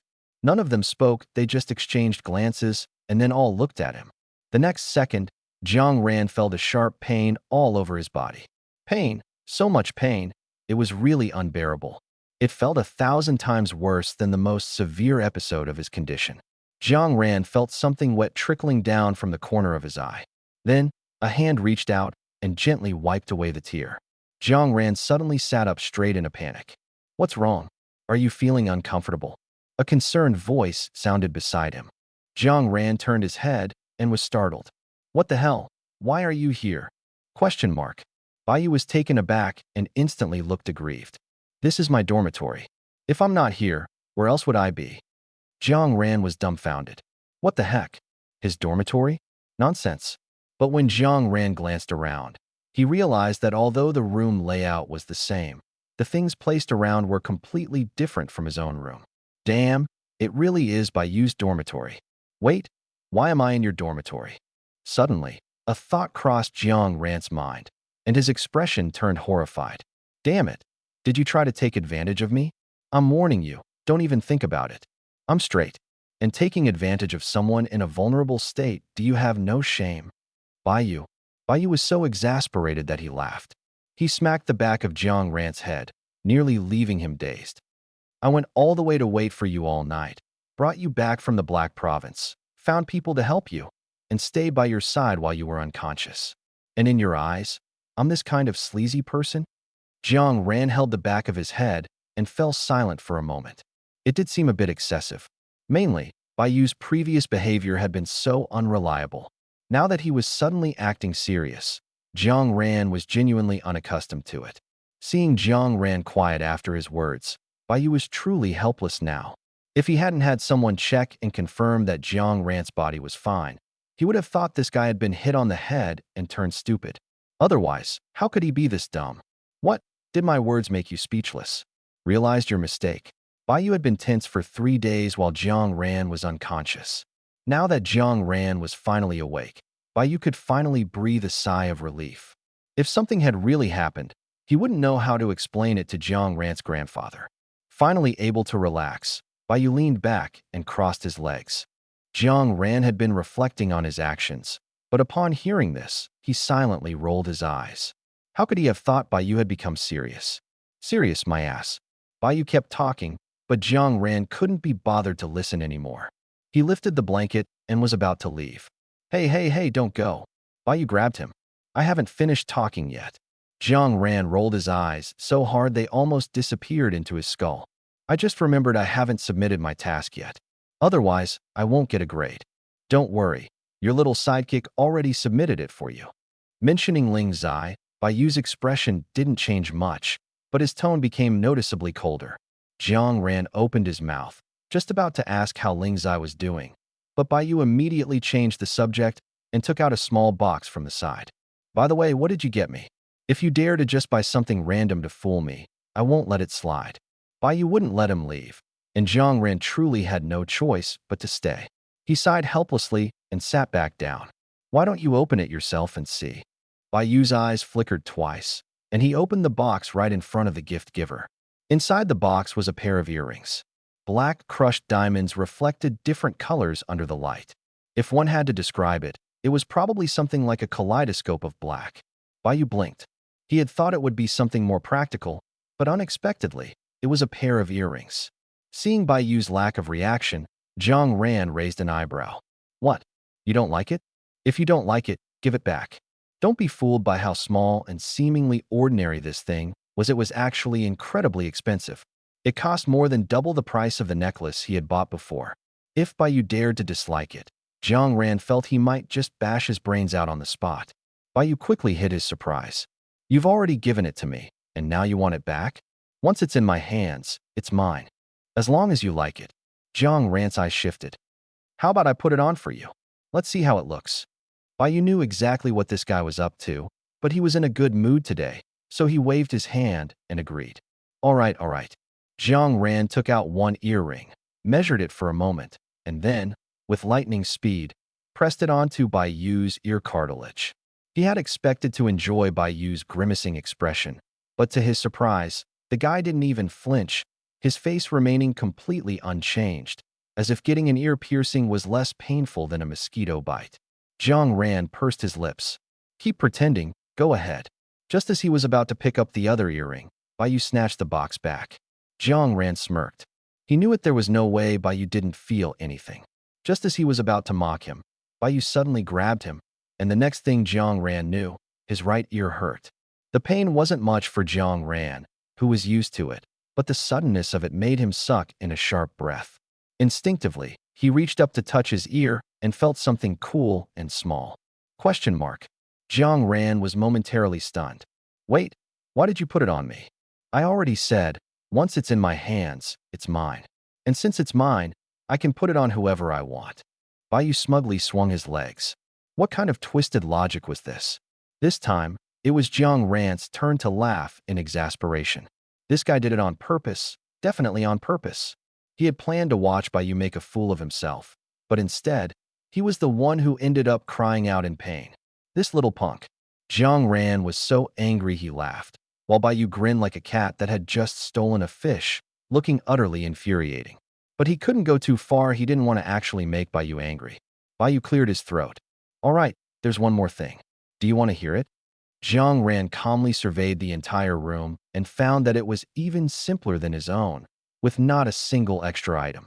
He couldn't help but feel a little disappointed. Speak. The 7 academies plan to hold a joint competition next month. Want to join in for some fun? The 7 academies joint competition? What kind of event is that? Seeing Jiang Ran's confusion, Bai Yu explained. You must have seen student IDs from other schools, right? Then you should know that there is a ranking among the 7 academies, right? Jiang Ran thought about his own student ID number and those of others, and realized it might actually be true. His student ID was 301-101-0101.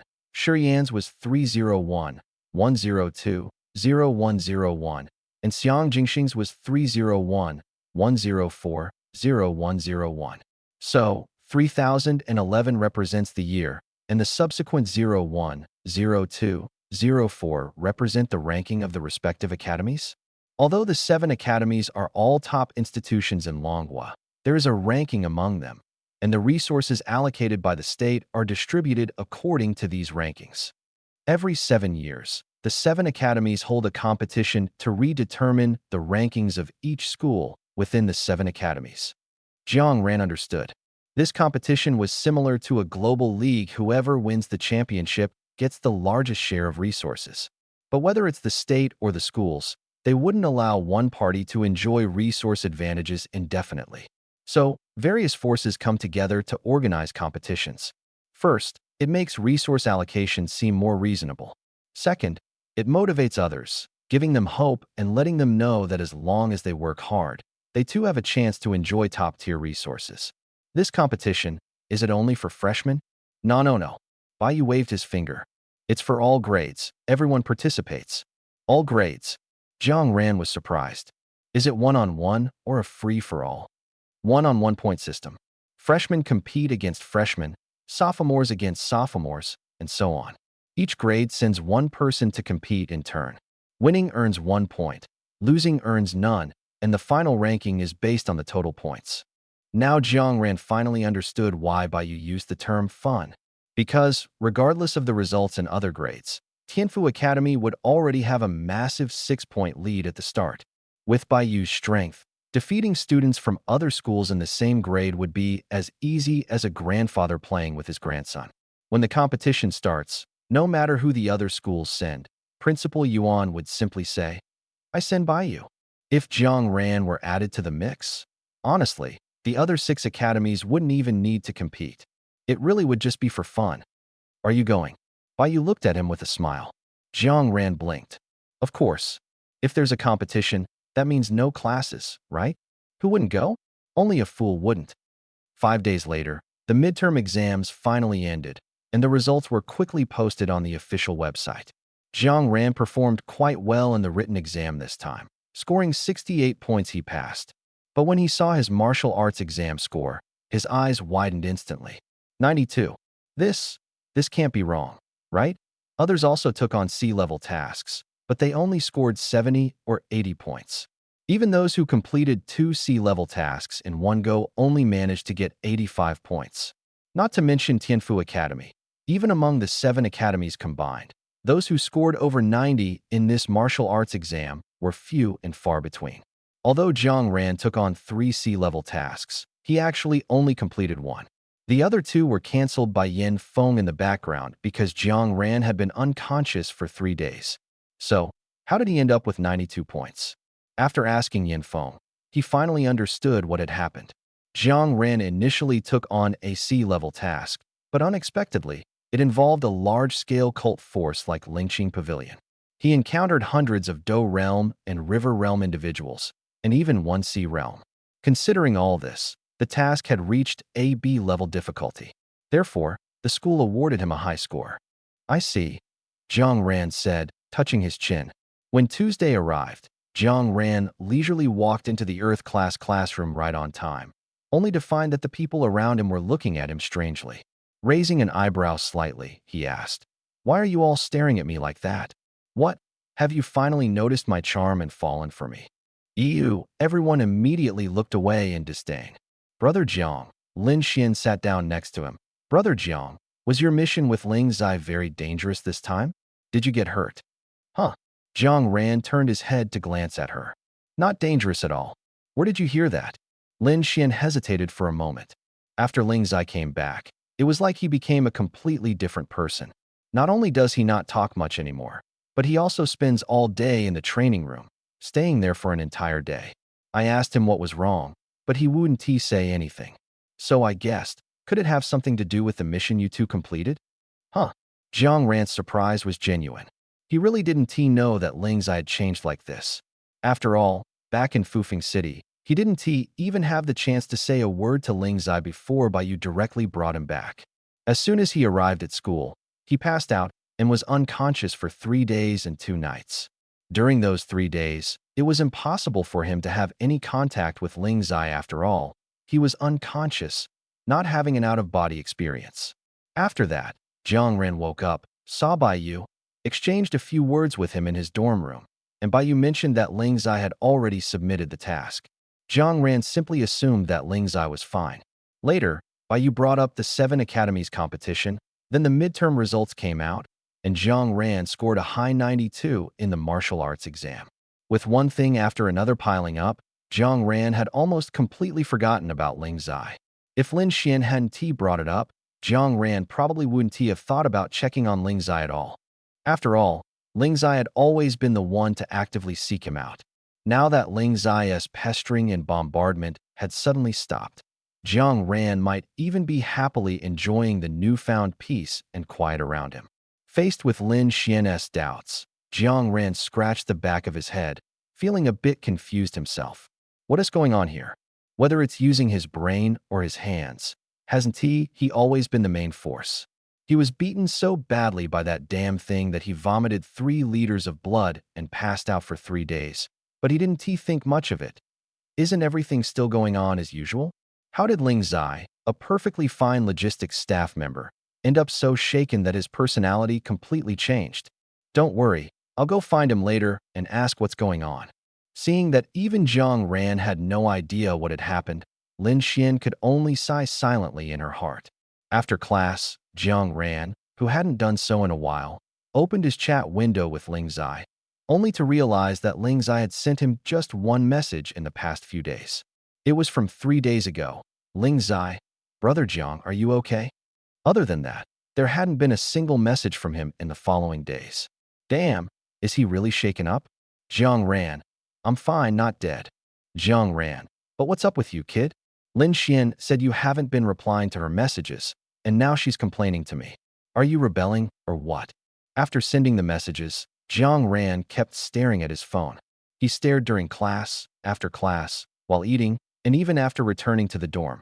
Half a day passed, and the chat window remained as quiet as a grave. Jiang Ran was genuinely panicking now. Hey, Lao Yin, do you know any reputable psychologists? No, it's not for me.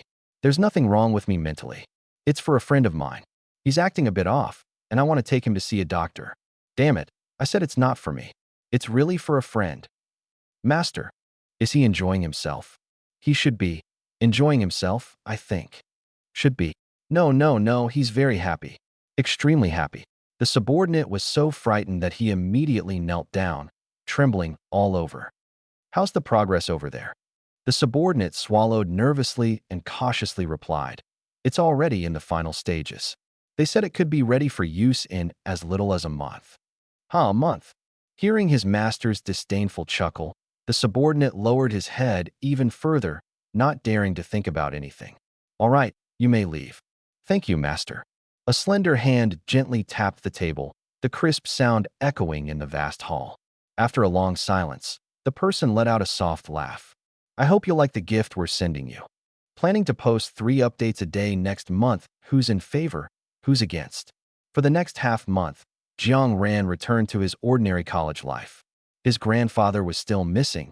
His uncle was busy every day playing mind games with a group of old geezers, while also trying to prevent the various branches from being infiltrated like a sieve by other forces. He was swamped. Bai Yu had gone back to being as elusive as before, while Yin Feng sighed every day, complaining that this batch of students was getting harder and harder to manage. Ironically, Jiang Ran ended up being the most carefree of them all. This is the life. After sleeping from the early morning until the afternoon, Jiang Ran crawled out of bed with a messy head of hair. He drank a large glass of water, stretched, and sighed contentedly. Before he could finish his sigh, the phone on his bedside table lit up. Jiang Ran glanced at the caller ID. No rush. Bathroom first. After taking care of business, he felt completely refreshed. When he checked his phone again, there were already 3 missed calls. Leisurely drying his hands, he finally picked up the phone and called back. As soon as the call connected, a barrage of unbroadcastable words came flying at him. Jiang Ran held the phone a little farther away. Why are you so excited? Miss me that much? Ugh, I sent you so many messages and called you 3 times, but you didn't answer any of them. I thought something had happened to you. Something did happen.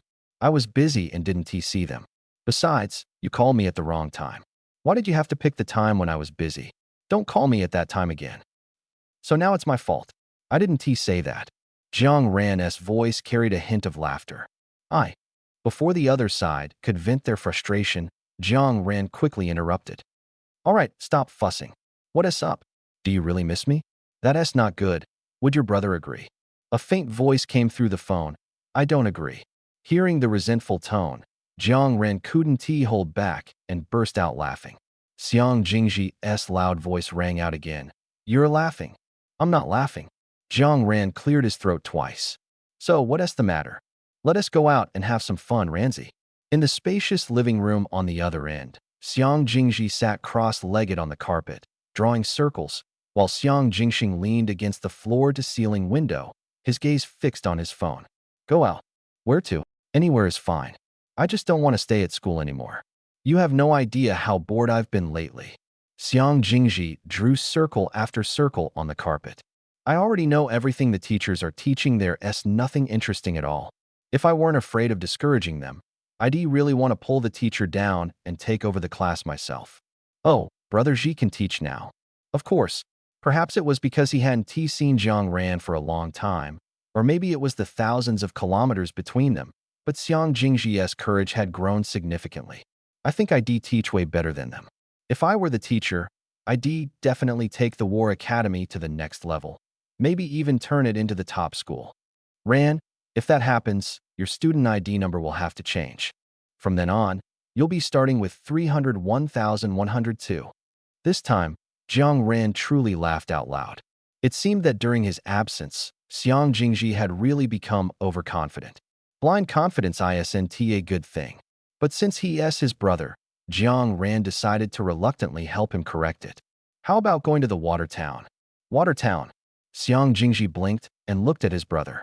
Xiang Jingxing glanced at him sideways. There was no need to ask to know that his foolish younger brother hadn't figured out where the water town was. Sure, if you want to go, let us go. It's up to you, Xiang Jingxing replied leisurely. Just the three of us? Not inviting those two? Jiang Ran asked again. Before Xiang Jingxing could respond, Xiang Jingji immediately jumped up. No, we can't invite them. Let them keep suffering. Keep studying hard. We can't interrupt them. Jiang Ran stroked his chin. You make a good point. So, tomorrow at the water town. No problem. Water town, a small town located in the southern Ming province. Here, it rains for 8 months out of the year. Every household is built along the river. The air quality is excellent, and the scenery is beautiful, making the tourism industry quite developed. If you're tired of the fast-paced life in big cities and want to find a place to relax and rejuvenate, then the water town is undoubtedly a great choice. Jiang Ran landed at the provincial capital of Ming province and then took the high-speed train to water town. As soon as he stepped out of the train station, the sky began to drizzle lightly, making the entire town look like a traditional ink painting. Fortunately, Jiang Ran's ring contained everything he needed, and an umbrella was an essential item for going out. Otherwise, the hairstyle he had carefully styled before leaving would have turned into the same look as a typical cold country appa. Just imagining himself walking around with a hairstyle like Park Hae-jun's made Jiang Ran shiver with discomfort. By the time Jiang Ran arrived at the hotel, the other two had just landed and were still half an hour away. Forget it. I'll go out for a walk first. Even though Jiang Ran had lived 2 lifetimes, he couldn't find a single bad thing to say about Watertown after arriving. Since the era of supernatural abilities had completely stabilized, the world had undergone significant changes in terms of economy, technology, and the environment. Although the cultural aspects remained similar to his previous life, the differences in other areas were vast. At least this water town was far better in terms of environmental management compared to Jiangnan, which Jiang Ran had visited in his previous life. Standing by the river and looking down, the water was crystal clear, without a single piece of trash. The gentle drizzle fell onto the surface, creating ripples. This was the true essence of a water town. After spending money to rent a small boat, Jiang Ran let out a surprised "huh" as soon as he got on the water. Initially, he had planned to stand, as the rain had left the cabin wet. But when he saw a boat to his left front, he silently crouched down, casually wiped the cabin, pulled out a piece of clothing to use as a cushion, and immediately sat down. As he sat, he leaned slightly backward, positioning his face in the shadows. Seeing that no one was paying attention to him, Jiang Ran stretched his head out for another look, his brows slowly furrowing. Why is he here? No, how is he even alive? Jiang Ran turned half his body to look back, but he could only see the man's half back and couldn't make out his face. Rubbing his chin, he muttered, "Wasn't he turned into a familiar?" On the small boat to his left front, 2 people were standing. Jiang Ran didn't recognize the long-haired woman, but the man beside her Jiang Ran knew him all too well. Wasn't this the same Yu Jie, a member of the Nine Nether who had opened a special coffee shop in Shanghai City for secret meetings? Wasn't he burned into ashes by Bai Yu back then? How could he appear here? Jiang Ran recognized him at first glance, but it was precisely because he recognized Yu Jie that he took a second look to confirm. After comparing the man's facial features with his memory of Yujia, Jiang Ran was absolutely certain that this was the same Sea Realm Beastmaster Awakener he had encountered before. But how was this possible? A Sea Realm Beastmaster, with such a fragile physical body, surviving by Yu's supernatural ability? That didn't make sense. Even if he managed to survive by sheer luck, the people of Shenzhou would never let him go. Could it be twins? One died, but there's another? The other party was in the Sea Realm a few months ago, and besides, there's a mysterious woman by his side.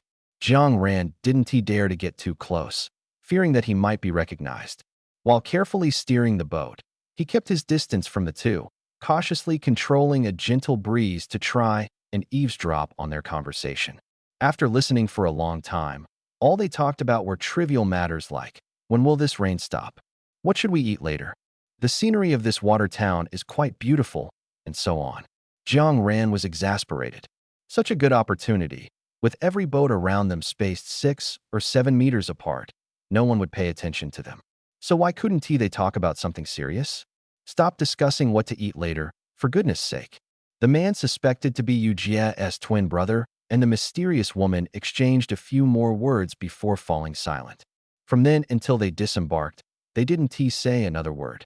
Following them off the boat, Jiang Ran looked frustrated. Could it be that they weren't from Jiuyou? Were they just an ordinary couple on a trip to the water town? But is it really possible for someone to look exactly like a complete stranger? Watching the two wander around and eventually enter a hotel, Jiang Ran stopped and didn't follow them inside. Although they hadn't mentioned anything related to Jiuyou from start to finish, Jiang Ran still felt that they couldn't be ordinary people. At the very least, he couldn't believe that the man had no connection to Yu Jia whatsoever. Memorizing the hotel where the two were staying, Jiang Ran held his umbrella and pretended to be an ordinary tourist, casually walking forward. Only after leaving the hotel's vicinity did he take out his phone, which had been vibrating in his pocket for a while. As soon as he answered the call, Jiang Ran immediately spoke before Xiang Jingji could. Shut up and listen to me first. 5 minutes later. So, the person who died in front of you before has now come back to life? Xiang Jingxing's voice was full of surprise. Jiang Ran strolled leisurely along the riverbank. I don't think it's resurrection. Yu Jia was definitely dead, beyond a doubt. This person is either his twin brother or someone used some kind of supernatural ability to change their appearance. Then why would he change into the appearance of a dead person? Isn't that unlucky? Xiang Jingji muttered. Maybe it's for some mission, Xiang Jingxing analyzed. All right, stop standing there playing armchair generals. Hurry up and come over. Jiang Ran interrupted their thoughts. We're here to have fun. Why bother worrying about this? I'll report this to my uncle later and let him deal with it. Hey, you're right. Xiang Jingji laughed. All right then, stay where you are. We'll be there soon. 10 minutes later, the trio finally regrouped. Xiang Jingji looked at Jiang Ran, who was completely dry, then lowered his head to glance at his own pants, both legs soaked from the splashing water, and grumbled indignantly. I hate you elemental types. Jiang Ran was sitting on a high stool in the milk tea shop and couldn't help but laugh upon hearing this. Why hate us? Did we elemental types provoke you? Besides, isn't your brother fine too? Xiang Jingxing, who was dragged into the conversation by Jiang Ran, shrugged innocently and said nothing, fully immersed in deciding which milk tea to order. Mentioning his brother made Xiang Jingji deflate instantly. That's different. My brother is a cheat. Thinking about Xiang Jingxing's freakishly powerful ability, Jiang Ran nodded in agreement. Xiang Jingxing's awakened ability was a brand new one, never recorded in the past 250 years. In terms of being overpowered, it was almost on par with Jiang Ran's plunder. His ability was called Rewrite. As the name suggests, he could alter any content. For example, he could rewrite the probability of an event occurring, rewrite someone's perception, and so on. During the previous selection, in the arena match between Xiang Jingxing and Shi Yan, the audience who were unaware thought Xiang Jingxing was just lucky, assuming his ability was some kind of passive luck enhancement. But in reality, Xiang Jingxing had secretly modified the probabilities. If the chance of Shi Yan's attack veering off course was only 1%, Xiang Jingxing would artificially rewrite that 1% probability to 100%. That's why the attack suddenly changed direction and narrowly missed Xiang Jingxing. As for why Jiang Ran said his own plunder ability was superior to Xiang Jingxing's overpowered rewrite, there was a reason. After multiple observations, Jiang Ran discovered that every time Xiang Jingxing used rewrite, it wasn't without limitations. When Xiang Jingxing used rewrite continuously over a period of time, his body would become increasingly drained until all his energy and vitality were completely exhausted. The larger the scope of the rewritten content, the faster Xiang Jingxing would weaken. This was somewhat similar to the cost Jiang Ran had to pay for using his own cheat-like ability. The bigger the cheat, the greater the cost. While the three of them were waiting for their milk tea, the light drizzle outside suddenly turned into a torrential downpour. The small boats floating on the river quickly disappeared, and eventually, not a single one was left. Standing at the shop's entrance, Xiang Jingji stared at the rain outside, which was almost as dense as machine gun bullets, utterly dumbfounded. No way. I just got here, and I haven't even had a chance to take a boat ride on the river. Is this damn weather doing this on purpose? It's fine. It's fine, Jiang Ran said with a cheeky smile, patting him on the shoulder. I've already taken a boat ride, so it's like you've taken one too. Don't be so down. Get lost. I'm really mad now. Xiang Jingji was so angry, he almost puffed up like a pufferfish. Brother, hurry up and change the weather. I want to ride a boat. Xiang Jingxing. My foolish little brother, do you even know what you're saying? Change the weather? If you want your brother dead, just say it directly. Why beat around the bush? Xiang Jingji didn't even realize what he was saying. After ordering his brother, he immediately turned his attention to Jiang Ran, who was laughing so hard his eyes were squinting. And you, aren't you a water element user? Hurry up and make all these raindrops disappear. Jiang Ran, who was suddenly called out without warning. Wait. I understand every word you're saying, but why does it not sound like Chinese when put together? I need a tutorial for translating Chinese to Chinese. Jiang Ran and Xiang Jingxing exchanged a glance, nodded slightly in tacit agreement, and simultaneously raised their hands to smack the back of Xiang Jingji's head. Ouch! Who ambushed me? Xiang Jingji stumbled forward from the hit, stepping directly into a puddle at the doorway.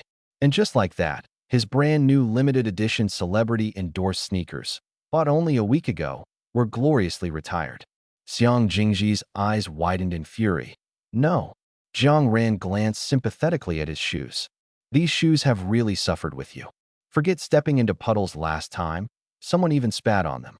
Who could have predicted such misfortunes? Other people who managed to snag these shoes either displayed them like trophies or only wore them on special occasions to show off. But Xiang Jingji? He wore them straight into a secret realm. Even the shoes themselves probably never imagined they'd face such calamities in their lifetime. Xiang Jingji. Shoes that can't handle all unexpected situations don't deserve to be my shoes. Jiang Ran and the others stayed in the water town for 3 days. The small town experienced torrential rain for all 3 days.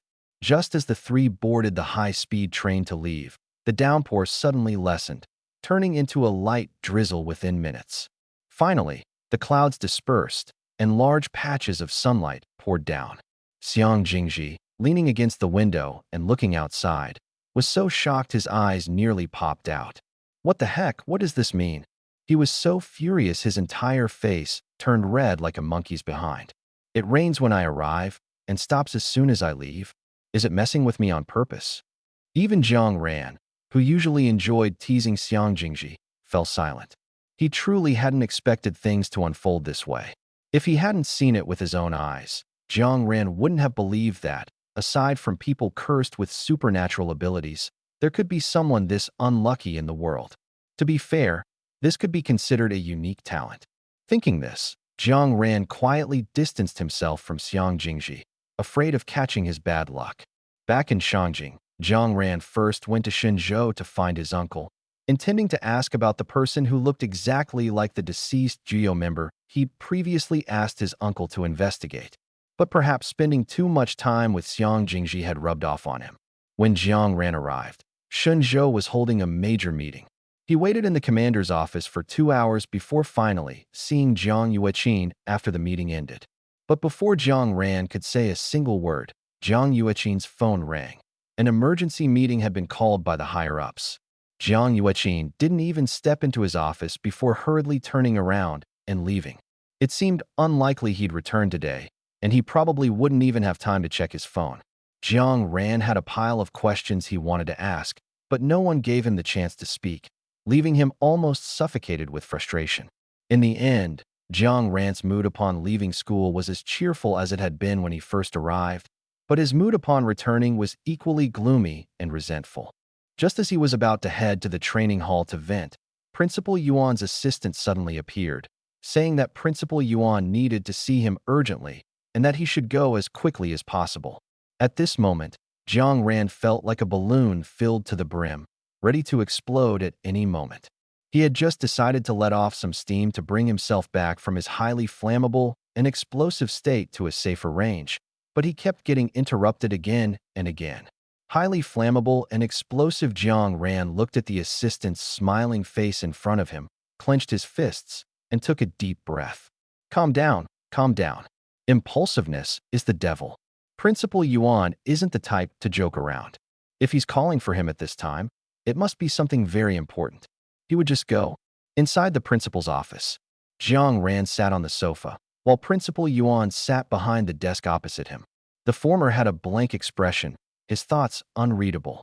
The latter, however, looked relaxed, leisurely brewing tea for himself. Yuan Pu took a sip of the hot tea and squinted his eyes in satisfaction. Ah, this is the taste. Authentic. So, Grandpa Yuan. Jiang Ran held back for a long time, but finally couldn't resist. You called me here just because you wanted to drink tea? That's right. Yuan Pu nodded with satisfaction. My stash was stolen by some little thief, and I haven't had any for days. I've been itching for it.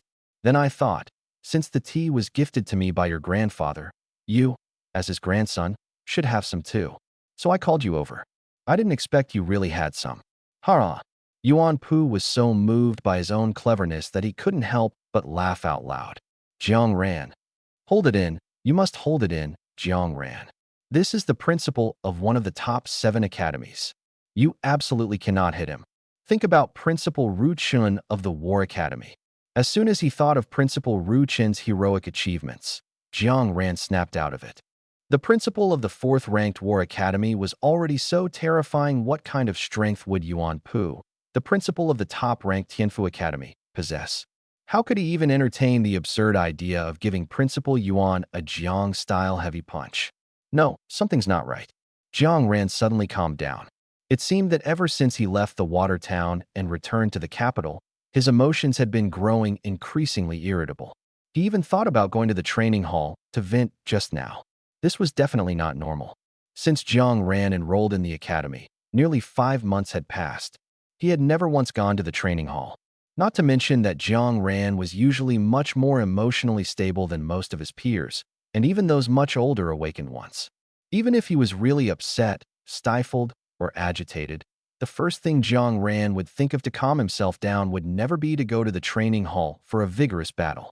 Instead, he would return to his room, lie spread eagle on the bed, and quietly zone out for a while. After realizing that his emotions were somewhat off, Jiang Ran's previously agitated heart suddenly calmed down. Was it an auxiliary ability that brought negative effects to others? Or a curse-type ability? I was only out for 3 days, but ended up being trapped in the hotel due to heavy rain for all 3 days. I barely went out, so there's no way I could have offended anyone. Who would target me? Suddenly, Jiang Ran's mind flashed to the face of Yu Jie, whom he had seen on the boat in the water town. Did the other party notice him? Was it a coincidence, or were they coming for him all along? Seeing Jiang Ran's expression change, as if he were performing a Sichuan opera face-changing act, Yuan Pu put down his teacup and cleared his throat. About this tea before he could finish, Jiang Ran suddenly interrupted him. Grandpa Yuan, can you tell if there's a curse on me? Yuan Pu stopped mid-sentence, and after hearing Jiang Ran's question, he immediately replied, I can't tell. Only those with curse-related abilities or detection-type abilities can identify curses. However, there's a teacher at the school who has curse-related abilities. She is responsible for the 3rd-year Xian class courses, and her surname is Xie. You can go find her. All right. Thank you, Grandpa Yuan. I'll head out now. Jiang Ran stood up and nodded to Yuan Pu. Yuan Pu slightly nodded back, watching him leave the office. After the door closed, Yuan Pu's previously serious demeanor suddenly collapsed, and he slumped into his chair. That was close, so close. I thought he was upset because I freeloaded his tea. I almost offered to pay for it myself. Too close. Yuan Pu patted his chest, secretly relieved. By the way, Grandpa Yuan. Jiang Ran, who was supposed to have left, suddenly poked his head back in. That tea costs 7,000 per pound on the market, but since you're close with my grandpa, I'll give you a discount. You can pay me 3,600 for half a pound. A person of your stature wouldn't default on payment, right? Jiang Ran blinked his big eyes, looking at him with utmost sincerity. Yuan Pu's heart, which had just settled down, instantly jumped back up. Of course not, don't worry. I'll transfer it to you in a bit. Oh great. I trust that Grandpa Yuan wouldn't cheat a junior like me. Jiang Ran smiled shyly. Then I'll be off now. Yuan Pu weakly waved his hand. Go ahead. Feeling that Jiang Ran had truly left this time, Yuan Pu slumped completely into his chair, staring at the 3-pound tea canister on the table for a long time. Trembling, he took out his phone to transfer the money. As soon as the money was transferred, Yuan Pu suddenly realized something. Wait, this tea costs 7,000 per pound, so half a pound should be 3,500, right? Then why did Jiang Ran ask for 3,600? For the first time, Yuan Pu's small eyes widened in shock. Damn it, that brat tricked me. He was about to tell Jiang Ran not to accept the payment, but the other party had already accepted it instantly and sent back an extremely infuriating smiley face. Jiang Ran. Thank you, Grandpa Yuan, grinning emoji. Yuan Pu sigh. At Tianfu Academy, each grade has its own area, but fortunately, the second-year area is right next to the first-year area, and the building layouts are quite similar, so it's not hard to find. Jiang Ran walked all the way to the second-year Xian class teaching building. Just as he reached the entrance, he heard someone calling his name from behind. Jiang Ran. Wait, am I really that famous? Why does it feel like people recognize me wherever I go? Even 1 or 2 people could call out his name just by seeing his back. Did his back have such distinctive features? He turned around slowly, only to see a handsome young man holding several files in his arms, walking toward him. Jiang Ran hissed softly. This person looked very familiar, but he couldn't recall where he had seen him before. It really is you, the young man said upon seeing Jiang Ran's face. His eyes curved slightly, and his expression was cheerful, making him seem approachable. Don't remember me? I'm Song Chung. We met during your entrance test. Oh, Jiang Ran suddenly realized. You're from the Tianfu Student Council. Song Chung nodded. Yes, I'm the head of the organization department. Are you here for class at this time? Are you in the Xian class? Jiang Ran looked him up and down, feeling that it didn't quite match. Wasn't the student council supposed to be an elite organization? Moreover, this person was the head of a department, so he should be the elite of the elite. No, I'm in the D class, Song Chung smiled. I'm here to deliver something to Teacher Xie from the Xian class. But you, aren't you a freshman? What are you doing here in the sophomore area? Looking for someone? Or running errands to deliver something? If it's the latter, you can give it to me, and I'll deliver it for you. I'm not delivering anything. I'm here to find Teacher Xie too. Jiang Ran briefly explained the situation about suspecting he might be cursed and Principal Yuan recommending him to seek out Teacher Xie. Song Chung understood. Teacher Xie is indeed quite knowledgeable in the study of curse-related abilities. You're looking for the right person. Come on, I'll take you to her. Good thing you ran into me, otherwise you'd have to search every office to find her. After all, Teacher Xie's office. Song Chung thought for a while, but couldn't come up with a suitable description. Finally, he said bluntly, it's pretty hard to find. After following Song Chung through twists and turns, Jiang Ran finally arrived at the door of Teacher Xie's office.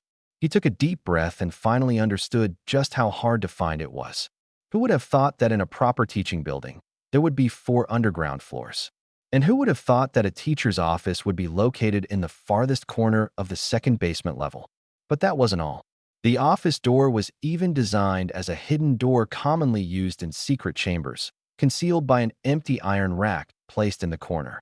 Without someone leading the way, it would be impossible for a first-time visitor to find the door. Standing in front of the door, Looking at the hidden door that almost blended into the wall, Jiang Ran couldn't help but feel a moment of doubt. Was there really a teacher inside? Was this not some kind of mysterious underground organization? Faced with Jiang Ran's fleeting confusion, Song Cheng merely shrugged without offering any explanation. He shifted the files in his arms to free one hand and knocked twice on the door. A few seconds later, a young female voice came from inside. "Come in." Jiang Ran watched as Song Cheng pressed his hand firmly against the door. A faint click sounded, and a small door slowly opened outward.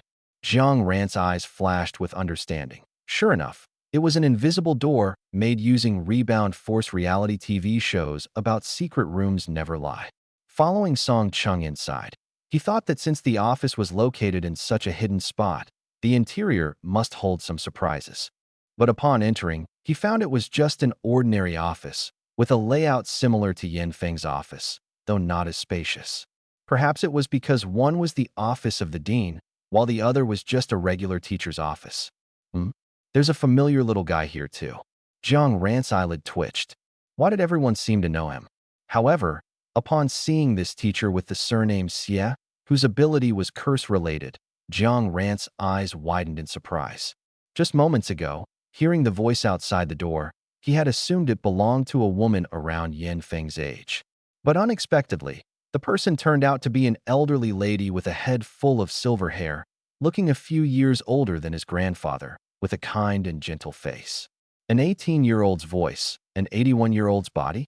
Song Cheng handed her the documents and was about to say something when the elderly lady raised her hand to stop him, her gentle gaze fixed on Jiang Ran.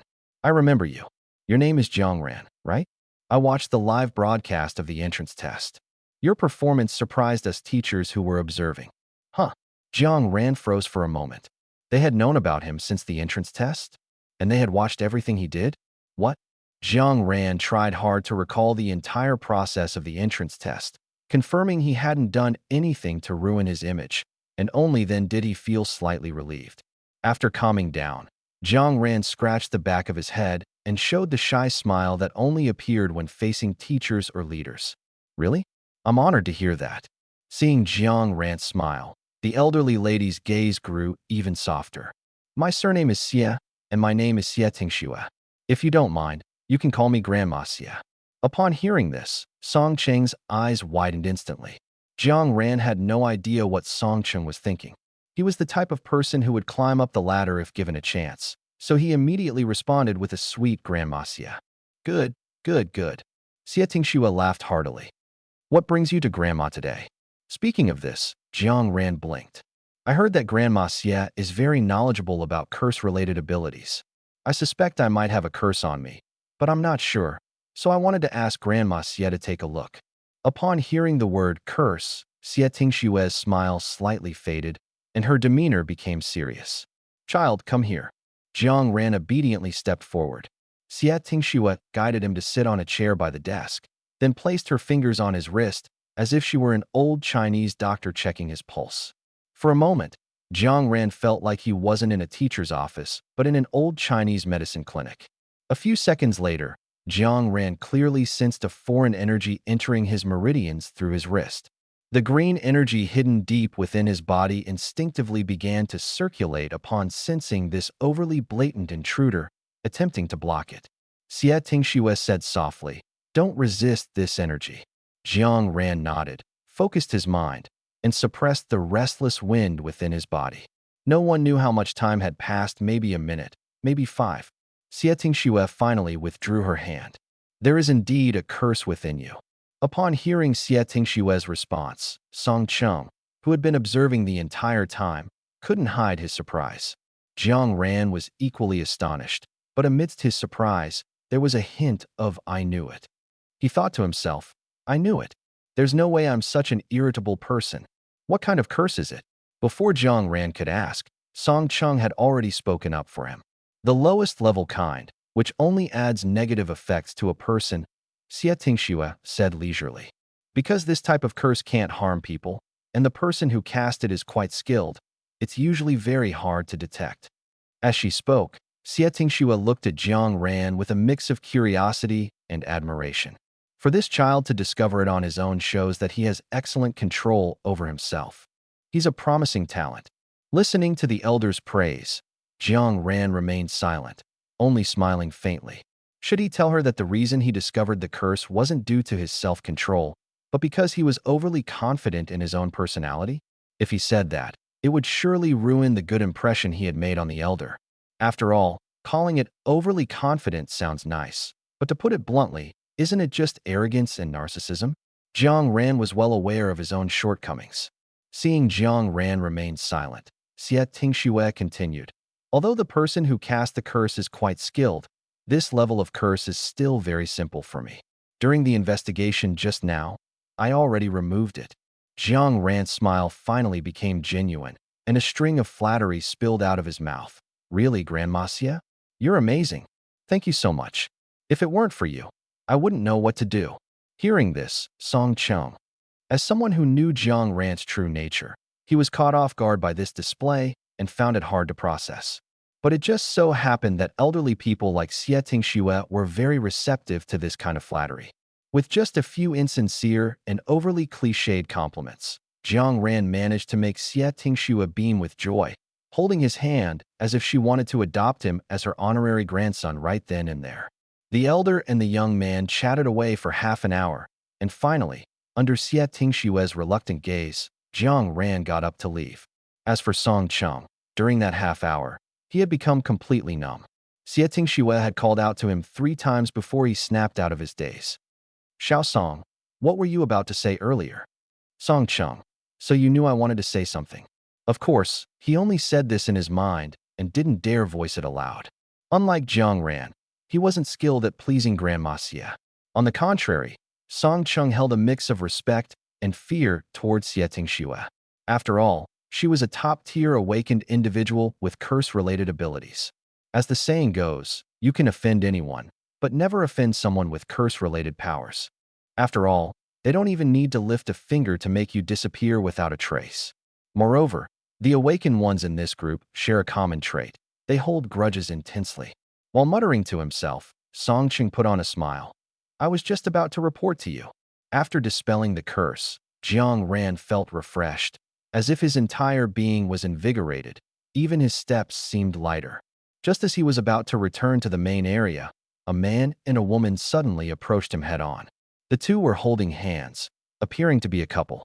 Jiang Ran glanced at them briefly before averting his gaze, but the couple, upon seeing Jiang Ran, paused slightly before shifting into a thoughtful expression. As the three were about to pass each other, the woman suddenly spoke. Excuse me, are you Jiang Ran? Jiang Ran. Here we go again. Another scenario where random people recognize him, yet he has no recollection of them. Jiang Ran sighed inwardly and put on his familiar smile. Yes, that's me. May I help you? Ah, it really is you. The woman's eyes lit up, clearly excited. Hello, my name is Yuhan, and this is my boyfriend Wu Yang. We're both your fans. Yuhan was evidently much more talkative than her boyfriend. Even with her idol standing right in front of her, she was excited but not the least bit nervous. Wu Yang, on the other hand, seemed to confirm her words with his glowing eyes, but perhaps due to social anxiety, he only dared to stand aside and secretly observe Jiang Ran, not daring to initiate a conversation. I watched the live broadcast of the league's preliminary match. That final move of yours, the elemental transformation, was so cool. Yuhan chattered on. I know you're also from Tianfu Academy, but you're a freshman, and the school rules state that other grades can't go to the freshman area unless there's a special reason. I was disappointed for quite a while because of that, but I never expected to run into you today. Oh my gosh, we're so lucky. Jiang Ran's smile grew wider. Haha, it's not that big of a deal. Those are just basic moves.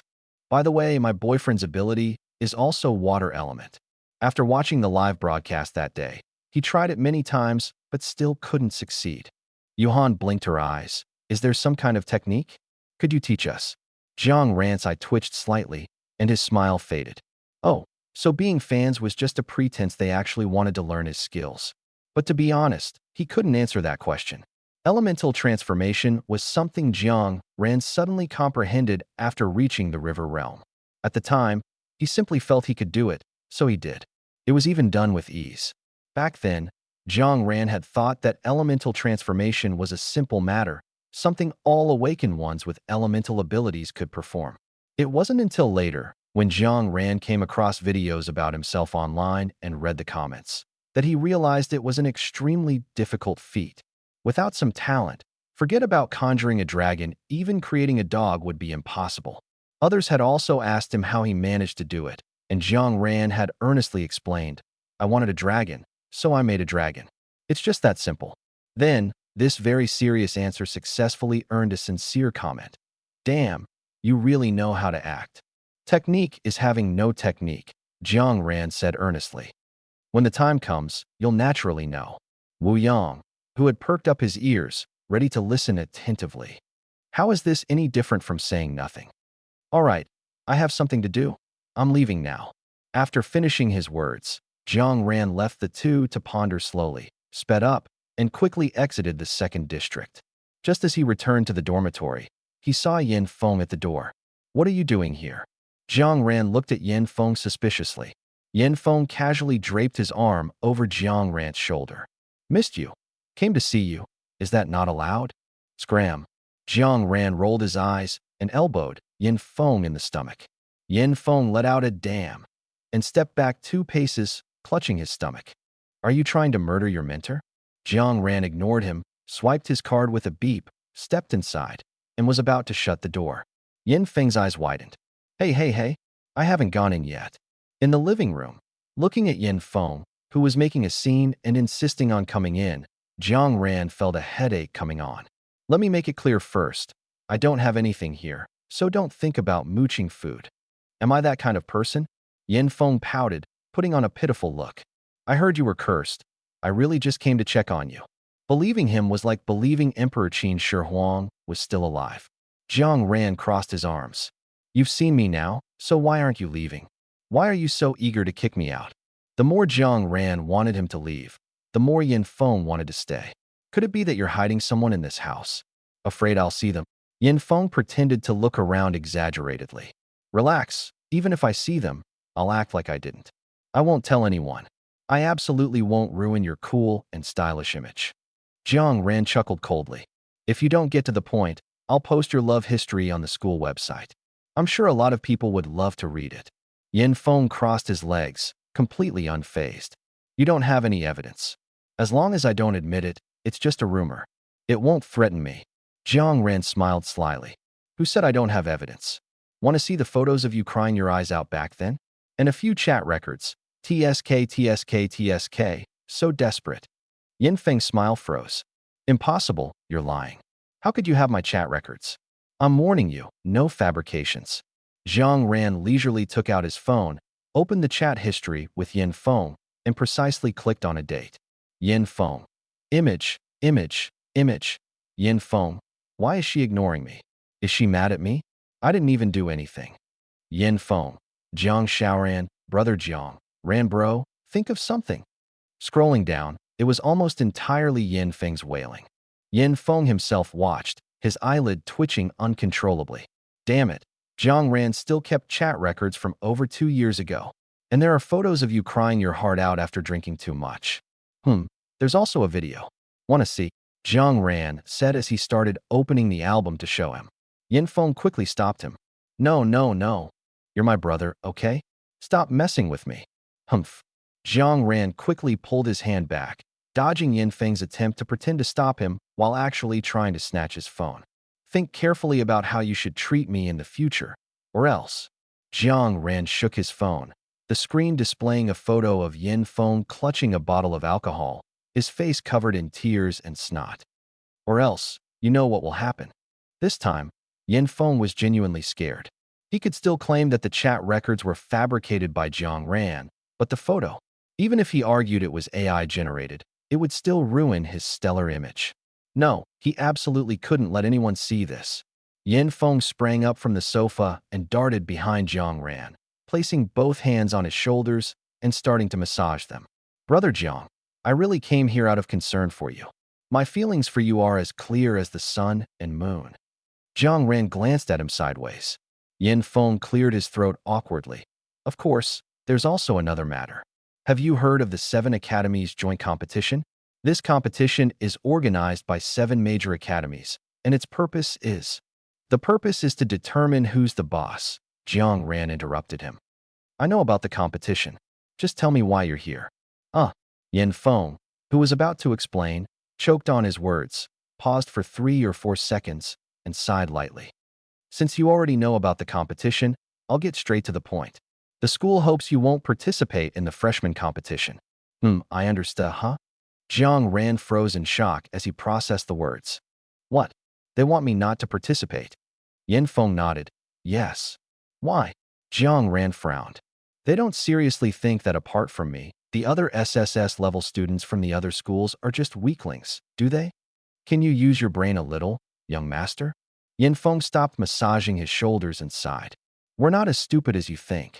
Jiang Ran raised an eyebrow and gave Yin Feng a meaningful look. Yin Feng caught the implication in Jiang Ran's gaze.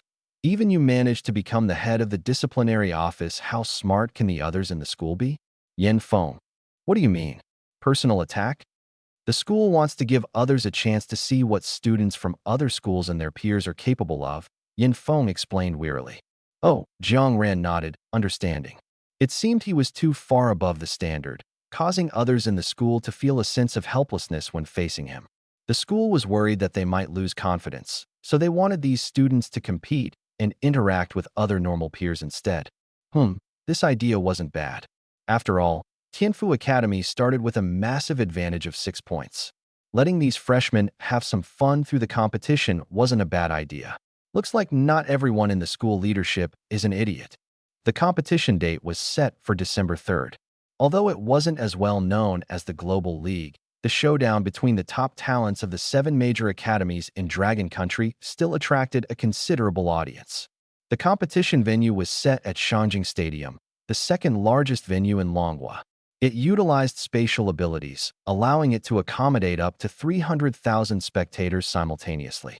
However, the 7 academies' joint competition was far from reaching the level where so many people would travel a long distance to watch it live, so the venue was not crowded and instead felt quite spacious. Although Jiang Ran was not participating in the competition, he still sat with the Tianfu Academy team in the participants section. To the left of Tianfu Academy was Tian's Divine Academy, which had won 2nd place in the last competition, and to the right was Xingchen University, which had placed 3rd. Further out were the 4th place War Academy, 5th place Longting University, 6th place Lingshu University, and 7th place Canaan Academy. Jiang Ran sat in the 3rd row, propping his head with one hand, listening to the competition rules while feeling drowsy. Suddenly, he felt a weight on him. Without even bothering to lift his eyelids, he said, Aren't the participants supposed to sit in the first 2 rows? What are you doing here? Just came to check on a certain bad student who's not paying attention, Baiyu said, draping his arm over Jiang Ran's shoulder and leaning half his body weight on him, looking lazy like a spineless creature. I don't need to compete, so all this talk is just nonsense to me, Jiang Ran said lazily, yawning and squinting his eyes. Baiyu pouted. Even if you're not competing, I am. Isn't my heroic presence captivating enough? When it's my turn to go on stage, if you dare fall asleep. Baiyu gestured with his fist. Humph. All right, fine. Jiang Ran, truly sleepy, nodded absent-mindedly, not even paying attention to what Baiyu was saying. Sensing Jiang Ran's perfunctory attitude, Baiyu grabbed Jiang Ran's shoulders and shook him vigorously. Wake up. Stop sleeping. Remember what I said. Bang. Baiyu clutched his head and squatted to the side, leaving Jiang Ran with a resentful silhouette. Get lost. If you keep making noise, you're dead, Jiang Ran said, his eyes flashing with menace. Still feeling unsatisfied, he stretched out his leg and kicked Baiyu. Just before Jiang Ran's shoe was about to land on Baiyu's backside, Baiyu disappeared as if predicting the move, reappearing on Jiang Ran's other side a second later. Without saying a word, he continued squatting and drawing circles on the ground. Sitting in the first row, Song Chung could feel the overwhelming resentment of his club president from afar. It was no exaggeration to say that it could sustain an evil sword immortal. The draw for the competition was straightforward. Pieces of paper with the names of the schools were placed in a small box with an opening at the top. The person drawing the lots would reach into the circular hole, randomly grab a piece of paper, and the school written on it would compete against the school of the drawer. This process continued until all 6 schools had competed against each other. The competition followed a points system, 1 point for a win, no points for a loss. The final rankings and results were determined based on the total points. As the champion of the previous competition, Tianfu Academy had the privilege of drawing first. The person drawing the lot was Song Chung, the head of the Tianfu Student Union's organizational department. Song Chung reached into the box without hesitation and pulled out a piece of paper. He opened it. Canaan Academy. The people from Tianfu Academy patted their chests, let out a long sigh of relief, and their expressions relaxed. After all, Canaan Academy ranked last in the previous competition. What was there to fear about a last-place team? The people from Canaan Academy saw the sudden relaxation on the faces of the Tianfu Academy group and couldn't help but feel a surge of anger. What did that mean? What did it mean? Looking down on us?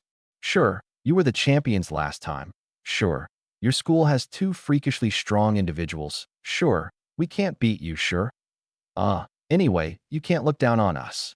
The match order had already been decided earlier through a draw. Lingshu University versus War Academy was the first match, followed by Taiyuan's Divine Academy against Longting University, and the third match was Tianfu Academy versus Canaan Academy. Xingchen University had a bye for the first round and would compete in the second round. The rules of the competition were simple. Each grade freshman, sophomore, and junior would send 1 representative to compete in turn. During the matches, the use of items was prohibited, as was causing injury. A competitor would lose if they were down for 10 seconds or fell off the stage. Substitutions were allowed during matches, but they had to be from the same grade, and no cheating or replacements were permitted.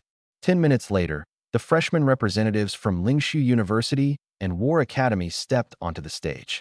Lingshu University sent Jiang Qingya, while War Academy did not send their student with ID number 01, Xiang Jingxing, but instead sent Xiang Jingxing's younger brother, Xiang Jingji. Xiang Jingji had changed his shoes again. Anyone who didn't know better might think his family ran a sneaker wholesale business. The two stood on opposite sides of the stage, quietly exchanging a glance. The next second, both moved simultaneously. Jiang Qingye stepped forward, while Xiang Jingji stepped back. It was oddly synchronized. Below the stage, Jiang Ran squinted his eyes, not bothering to watch their fight. Back during the league selection, these two had already fought once on the stage. To put it nicely, they were evenly matched. To put it bluntly, it was a battle of endurance, taking no less than an hour to finish. Moreover, a few days ago, in one of their small group chats, upon learning that Jiang Ran wouldn't be competing, all 4 of them expressed that they didn't want to compete either. Although it was unclear why they ended up participating, given their personalities, they were likely going to slack off. There was nothing worth watching. If no one stopped them, these two might fight until the universe collapsed and the great Tao was obliterated. An hour and a half later, with a thud, Xiang Jingji was kicked off the stage by Jiang Qingye, who had maneuvered around his beast. Lingshu University's scoreboard changed to 0-1.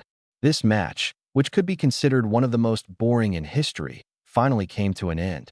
Next up was the sophomore match. Lingshu University sent a crew-cut boy, while War Academy sent a muscular man. Their battle was intense from the start. Half an hour later, the match ended with the muscular man delivering a heavy punch that knocked the crew-cut boy to the ground, unable to get up for 10 seconds. War Academy's scoreboard gained +1, tying the two schools at 1-1. For the junior match that followed, Jiang Ran finally perked up and took a look. The two participants who took the stage were one specializing in mental abilities and the other in curses, both adept at killing without a trace. Since stepping onto the stage, neither of them moved or defended, relying solely on their physical bodies and mental strength to endure. In the end, the mental department of Lingshu University proved superior. After all, curses require time to activate, while mental attacks are instantaneous, so it was understandable that the curse user couldn't hold out. Lingshu University earned 2 points. Next up was Taiyuan's Divine Academy versus Longting University. Neither Shi Yin nor Yin Yu participated. Instead, Taiyuan's Divine Academy sent out a girl with twin ponytails, while Longting University sent out a short-haired girl wearing black framed glasses. Jiang Ran glanced at them and immediately knew the outcome. The short-haired girl was at the 4th stage of the combat realm, while the twin ponytail girl was only at the peak of the ascension realm. Tian's Divine Academy was bound to lose this round. Sure enough, as Jiang Ran predicted, Tian's Divine Academy was defeated in just 7 minutes. Perhaps due to losing the first round, or maybe it was part of their strategy, Tian's Divine Academy won the next matches in the sophomore and junior categories decisively and smoothly. Tian's Divine Academy also earned 2 points, tying with Lingshu University. Next was Tianfu Academy versus Canaan Academy. A battle between the previous top-ranked and the previous bottom-ranked schools was already enough of a spectacle to attract attention. Jiang Ran rubbed his face to wake himself up. Although he was sitting in the contestant area, he actually had no idea who the school would send to compete.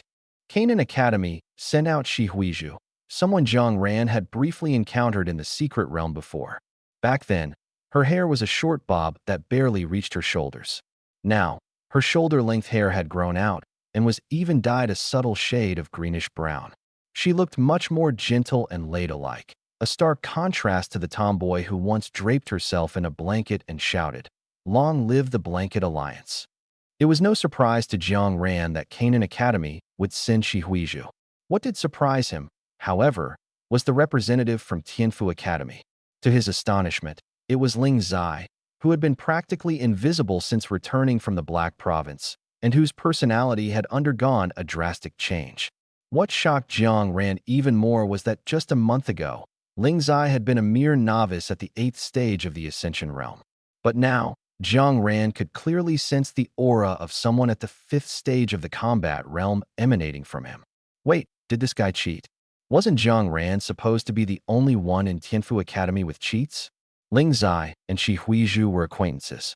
However, the two of them had undergone significant transformations. One had changed from a tomboy to a graceful lady, while the other had gone from a carefree chatterbox to a cold and reserved male idol. Those who had encountered the two in the secret realm before couldn't help but marvel at the unpredictability of fate. Shi Huizhu looked at the silent and composed Ling Zai across from her and felt a sense of unfamiliarity. While her appearance had changed slightly, her personality remained largely the same.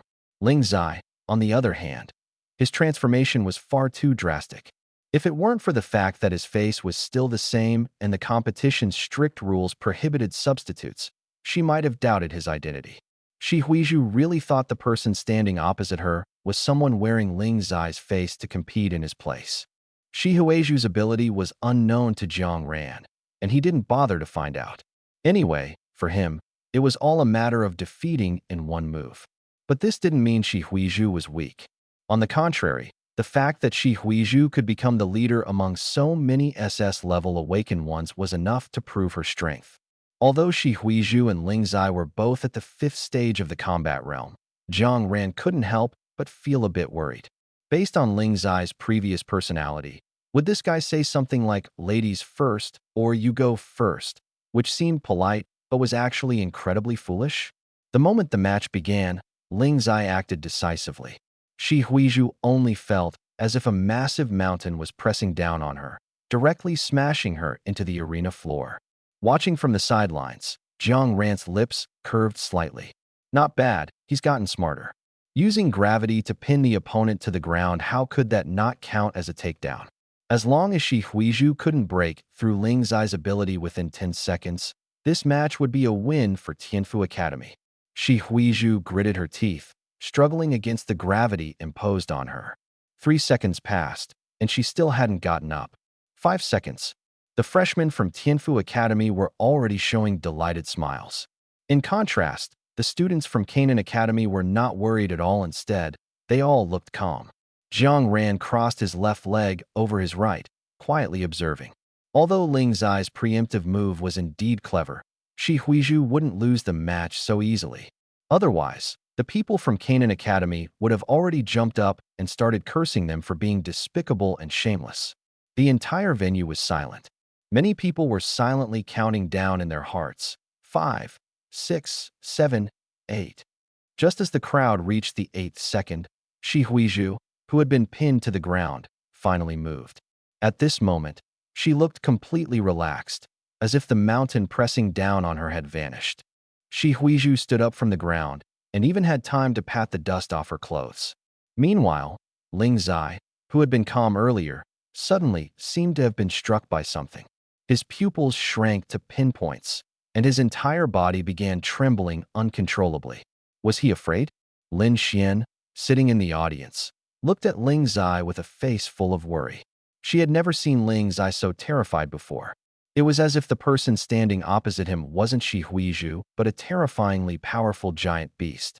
Jiang Ran glanced at Ling Zai, who had turned into a stiff statue, then at Shi Huizhu, who was smiling confidently, as if everything was under her control. His eyes flickered. Is it a mental type ability? Can it make people see their greatest fear? Or does it trap them in an illusion she creates? Jiang Ran pondered for a moment. During these few seconds, his gaze didn't focus on anything, he simply stared at a random spot, lost in thought. But from the outside, it was impossible to tell he was zoning out. Instead, he appeared to be seriously staring in a particular direction. Suddenly, a dark shadow moved in front of him, completely blocking Jiang Ran's vacant gaze. Jiang Ran snapped back to reality, looked up, and frowned. Are you sick? Bai Yu placed her hands on her hips. I'm about to go on stage, and you still have the mood to daydream? Tisk. Jiang Ran clicked his tongue, reached out, and pushed Bai Yu aside from in front of him. The people in the ring haven't finished yet. Why are you in such a hurry? Although this segment seemed to last a long time, in reality, less than 2 minutes had passed. Awakeners of the mental system, like those of the beast taming system, were almost always frail individuals who couldn't even lift a chicken. Sure, Huizhu was well aware of her own disadvantage, so she didn't step forward to deliver the final blow. Instead, she stood still, quietly waiting for Ling Zai to collapse on his own. But several minutes passed, and although Ling Zai's forehead was drenched in cold sweat, he still stood in place. Another 2 minutes went by. Ling Zai, who had seemed possessed, suddenly appeared to wake up from a nightmare. His body trembled, and he began gasping for air in large gulps. Sure, Huizhu's eyes widened. He actually broke free on his own. Ling Zai took a couple of deep breaths and finally regained his composure.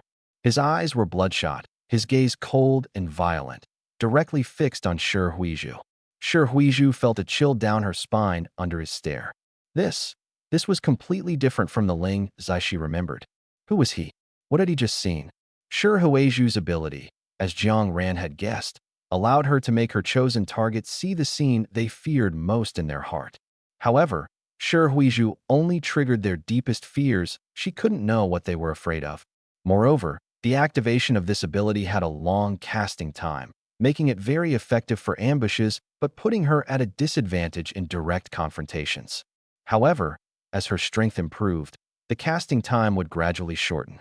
But the current situation didn't allow Sure Huizhu to ponder why Ling Zai had changed so drastically, because she could feel that Ling Zai's mental state seemed not quite right. This was not a pleasant realization.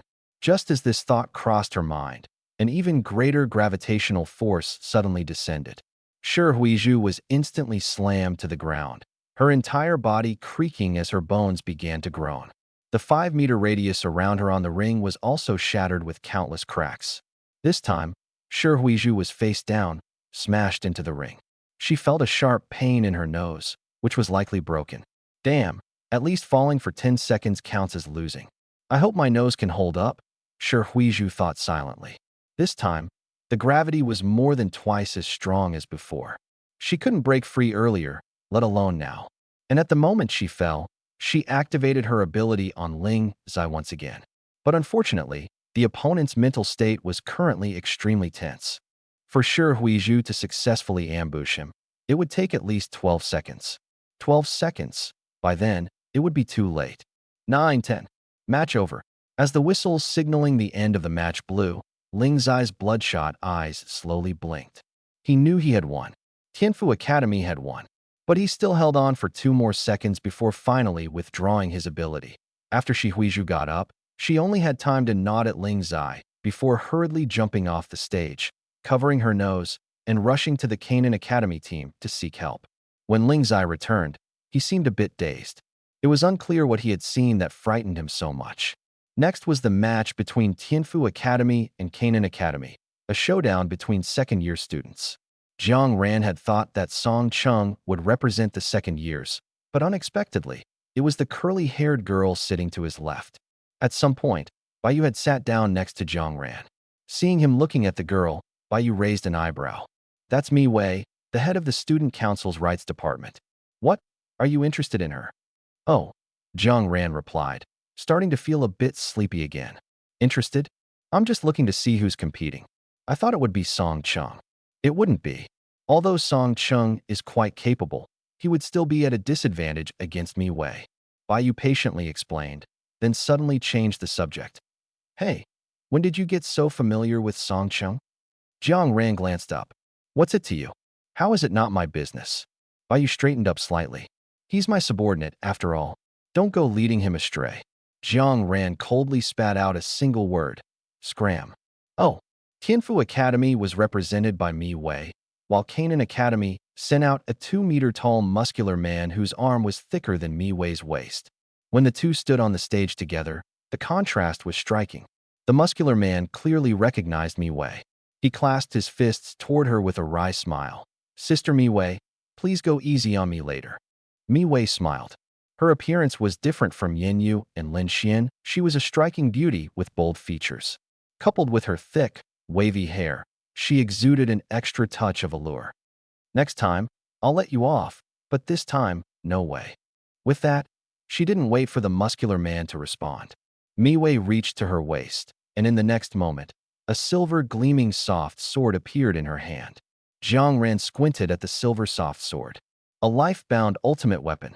Mi Wei was also an awakened object type user with a life-bound ultimate weapon. No wonder Song Chung was at a disadvantage against her.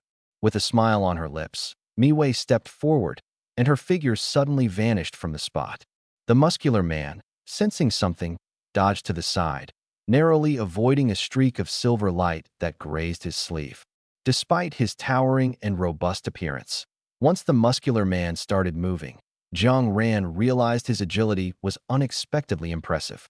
After evading Mi Wei's strike, a longbow appeared in the man's hand, with 2 arrows already knocked and fired almost instantly, nearly grazing Mi Wei's face.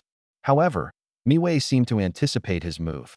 Just as the arrows were released, she swiftly positioned her soft sword in front of her. Clang! Clang!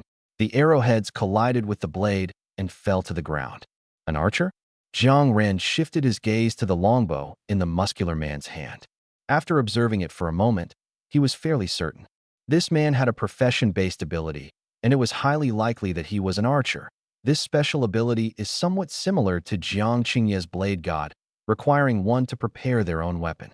Although this ability is not weak, unless they are among the top tier, they cannot defeat someone of the same level who possesses a life-bound ultimate weapon. Having already anticipated the outcome of this match, Jiang Ran crossed his arms and propped up his legs, his entire demeanor utterly relaxed.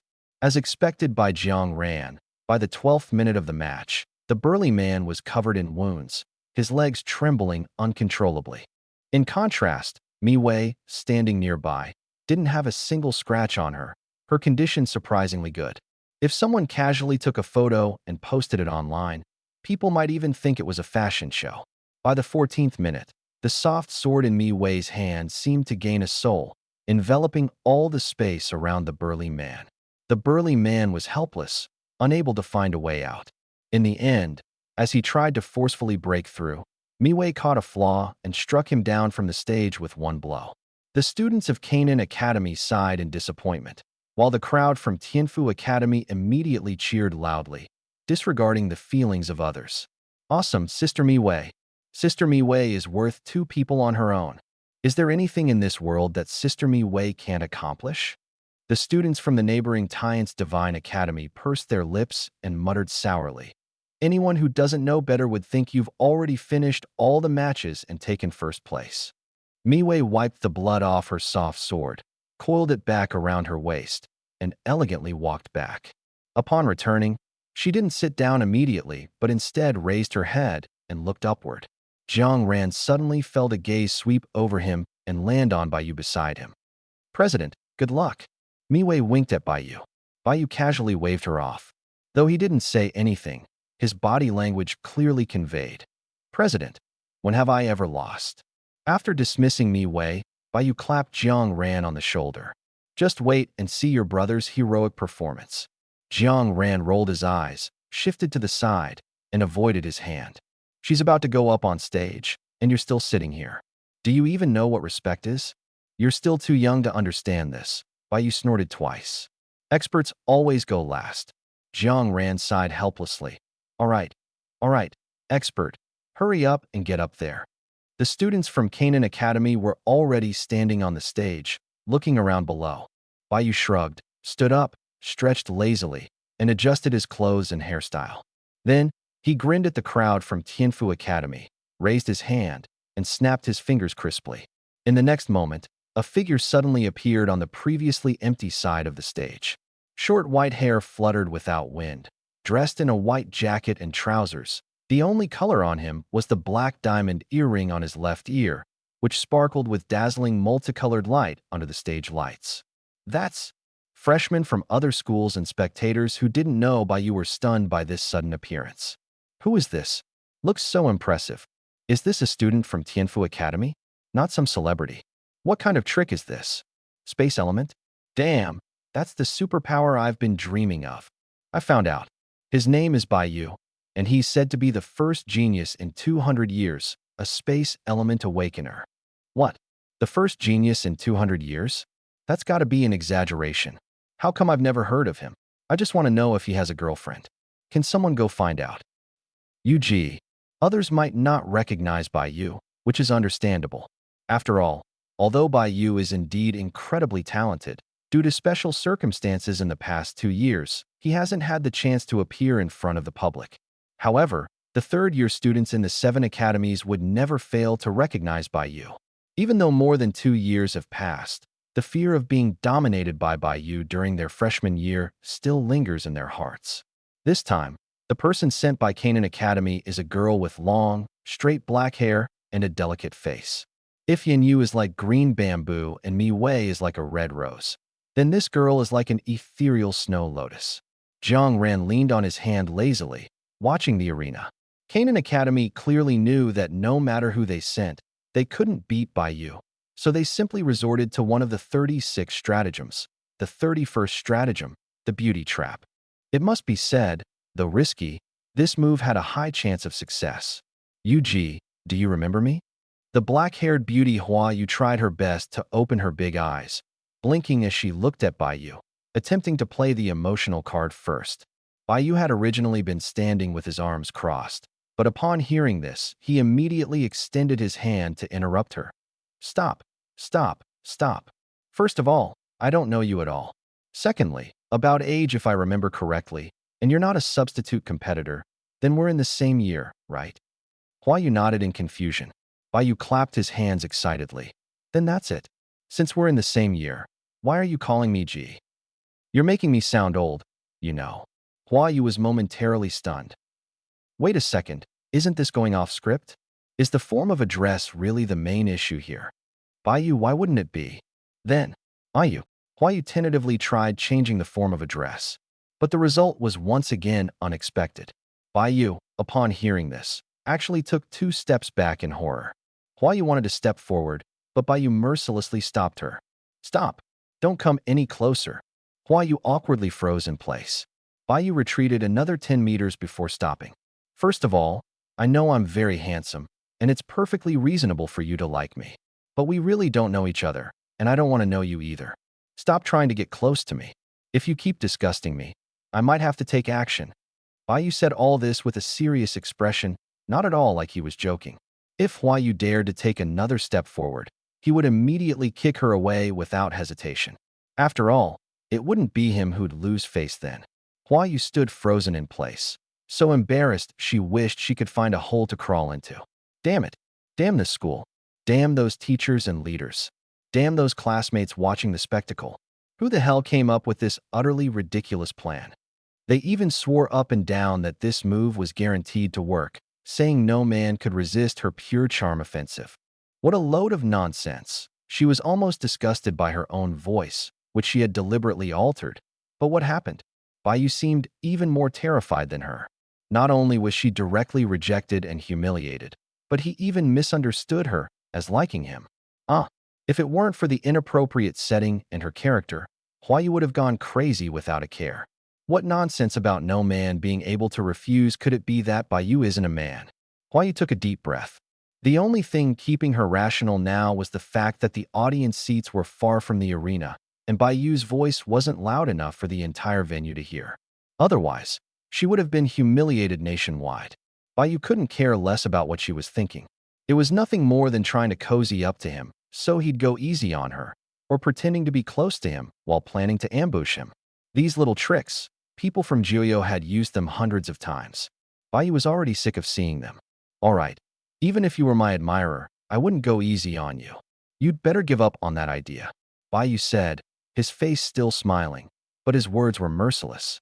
Seeing that her beauty trap wasn't working, Huayu decided to stop pretending altogether. With a wave of her hand, a pale cyan tornado rose from the ground. The freshmen from the 7 major academies around her shuddered at the sight of this familiar scene. Oh no, the shadow of the Demon King is still chasing me. Jiang Ran, sitting on the stage, straightened up slightly. This girl was also an awakened wind element user? But come to think of it, she seemed to be the first wind element awakener Jiang Ran had encountered so far, apart from himself. He just didn't know what level she was. Jiang Ran closed his eyes to sense it. Although her power was stronger than his, the wind seemed weaker than his. SS level, perhaps? Seeing the pale cyan tornado, Baiyu's eyes also flashed with a hint of surprise, but it quickly disappeared. His smile grew even wider. Your ability is impressive, but meeting me is your misfortune. The next second, a crisp snapping sound echoed. Huayu's expression changed drastically. She saw the pale cyan tornado in front of her, which had been growing larger and larger, suddenly begin to fade in color. Then, the surrounding temperature rapidly soared. In less than a second, the original wind tornado was completely covered by dense white flames. They didn't burn fiercely from a distance. They looked like tiny white fluff, so small that a gust of wind could blow them out. But that wasn't the case. Huayu's face had turned from the lightest shade of foundation to a bloodless pale. Originally, this was an attack she had created, and her ability wouldn't harm herself, so she was the closest to the tornado. But now, Huayu suddenly wasn't confident that her tornado wouldn't harm her, because she realized she seemed unable to control it anymore. At the same time, being the closest, Huayu could also feel the scorching heat emanating from the white fluff like flames. This definitely wasn't an ordinary fire element ability. Jiang Ran stared at the white fluff on the tornado and stroked his chin. White flames. Is this something all SSS level fire element abilities have? Or is it unique to Baiyu? Why does it feel like Baiyu, this guy, has quite a few secrets himself? Huayu gritted her teeth, wanting to summon another tornado. Baiyu glanced in the direction of Tianfu Academy and saw Jiang Ran looking over. Although Jiang Ran wasn't looking directly at him, Baiyu still grinned towards Tianfu Academy's direction, baring his teeth. This successfully elicited screams from the audience. Jiang Ran frowned from the noise and silently raised a middle finger at Baiyu. Keep pretending, and I'll beat you to death. Baiyu's smile grew even brighter. To the audience, this smile was a reward to Jiang Ran. It was provocation. But in Huayu's eyes, this smile was more terrifying than a devil's. Because she noticed that the white flames atop the tornado had somehow intensified. Now, this tornado could no longer be called a wind tornado. It was more fitting to call it a fire tornado. Huayu felt bitter inside. She hadn't expected her own ability to end up benefiting the opponent. Even though the fire tornado remained stationary without attacking, Huayu could clearly feel the power it emanated. Even if she summoned 3 or 4 more wind tornadoes, they probably wouldn't be able to shake it in the slightest. They might even further fuel its flames. Huayu stood there in silence. She had lost. She had lost from the very beginning. After all, Baiyu also possessed a spatial ability, but apart from his entrance, he hadn't used it at all. That was already him holding back. Yet she still lost so thoroughly. If Baiyu knew what she was thinking, he would probably burst out laughing. Holding back? That was simply because Baiyu thought using his spatial ability would end things too quickly, which wouldn't help him show off. It was that simple. Although Huayu had already accepted her defeat internally, For someone like her, a genius girl who woke up one day with extraordinary talent and had never suffered due to her looks, it was still difficult to admit defeat out loud. But Baiyu wasn't he a normal person. Not only did he defeat people, but he also crushed their spirits. He stood there with his arms crossed, speaking in a mocking tone. Miss, why aren't you saying anything? I know I'm handsome, but you don't have to delay things just to look at me a bit longer, right? Everyone's time is precious, you know. They haven't even had time to go to the restroom all this while. Are you really okay with making tens of thousands of spectators hold in their physiological needs just because of you? Why you? This guy is so infuriating. He has a face like a celebrity, but why does everything he says make people want to punch him? Huh? Still not saying anything? Baiyu raised an eyebrow. If you don't admit defeat, I might just spread the word that you have a crush on me. TSK, TSK, TSK. Being so admired by the campus belle of Canaan Academy, Baiyu, would definitely gain some face when I go out in the future. Huayu was so angry she could almost grind her teeth to dust. She decided that when she got back, she would definitely beat to death the person who came up with this ridiculous idea. What kind of nonsense beauty trap was this? It was clearly just a setup for her to embarrass herself. I admit defeat. Huayu squeezed out the words through gritted teeth. But the referee still heard her. It was hard not to suspect that the referee had some sort of mechanism that would be triggered as soon as the keyword admit defeat was heard. After hearing the competition results, Huayu couldn't care less about etiquette. She didn't even bother to glance at Baiyu and stormed off angrily toward Canaan Academy. Baiyu swiftly returned to Tianfu Academy, raised two fingers, and gave a completely unstandardized salute. Living up to expectations, huh? So how was it? Was I cool or what? Baiyu flopped onto Jiang Ran as soon as he got back. Jiang Ran disdainfully swatted his hand away. Did you even move a step from start to finish? Cool my foot. Hey, I totally moved. Baiyu got worked up. She tried to sneak attack me while pretending to get close, but I saw right through her and dodged. Isn't that cool? Jiang Ran rolled his eyes so hard they almost got stuck. Anyone with half a brain could see that coming, okay? Baiyu draped an arm over Jiang Ran's shoulder and smugly shook his head. Not necessarily. The morning matches concluded, and after a meal and some rest, the afternoon matches began promptly. This time, the first round was Longting University versus the War Academy. The second round was Xingchen University against Tian's Divine Academy, and the third round was Canaan Academy versus Lingshu University. Tianfu Academy had a bye. Seeing this, Jiang Ran yawned, stood up, and prepared to leave. In the Tian's Divine Academy's competitor area nearby, Shi Yan, who couldn't even be bothered to participate in a single match, was propping his head up in boredom, counting the heads in the audience. When he reached the 1023rd person, he suddenly caught a glimpse of white hair out of the corner of his eye. Shi Yan turned his head to look, and, sure enough, it was Jiang Ran. While everyone else sat obediently in their seats, he alone stood upright, hands in his pockets, leisurely walking out of the passageway. Shi Yan's eyes darted around, and he suddenly reached out to pat Yin on the shoulder, whispering, "It's all up to you now."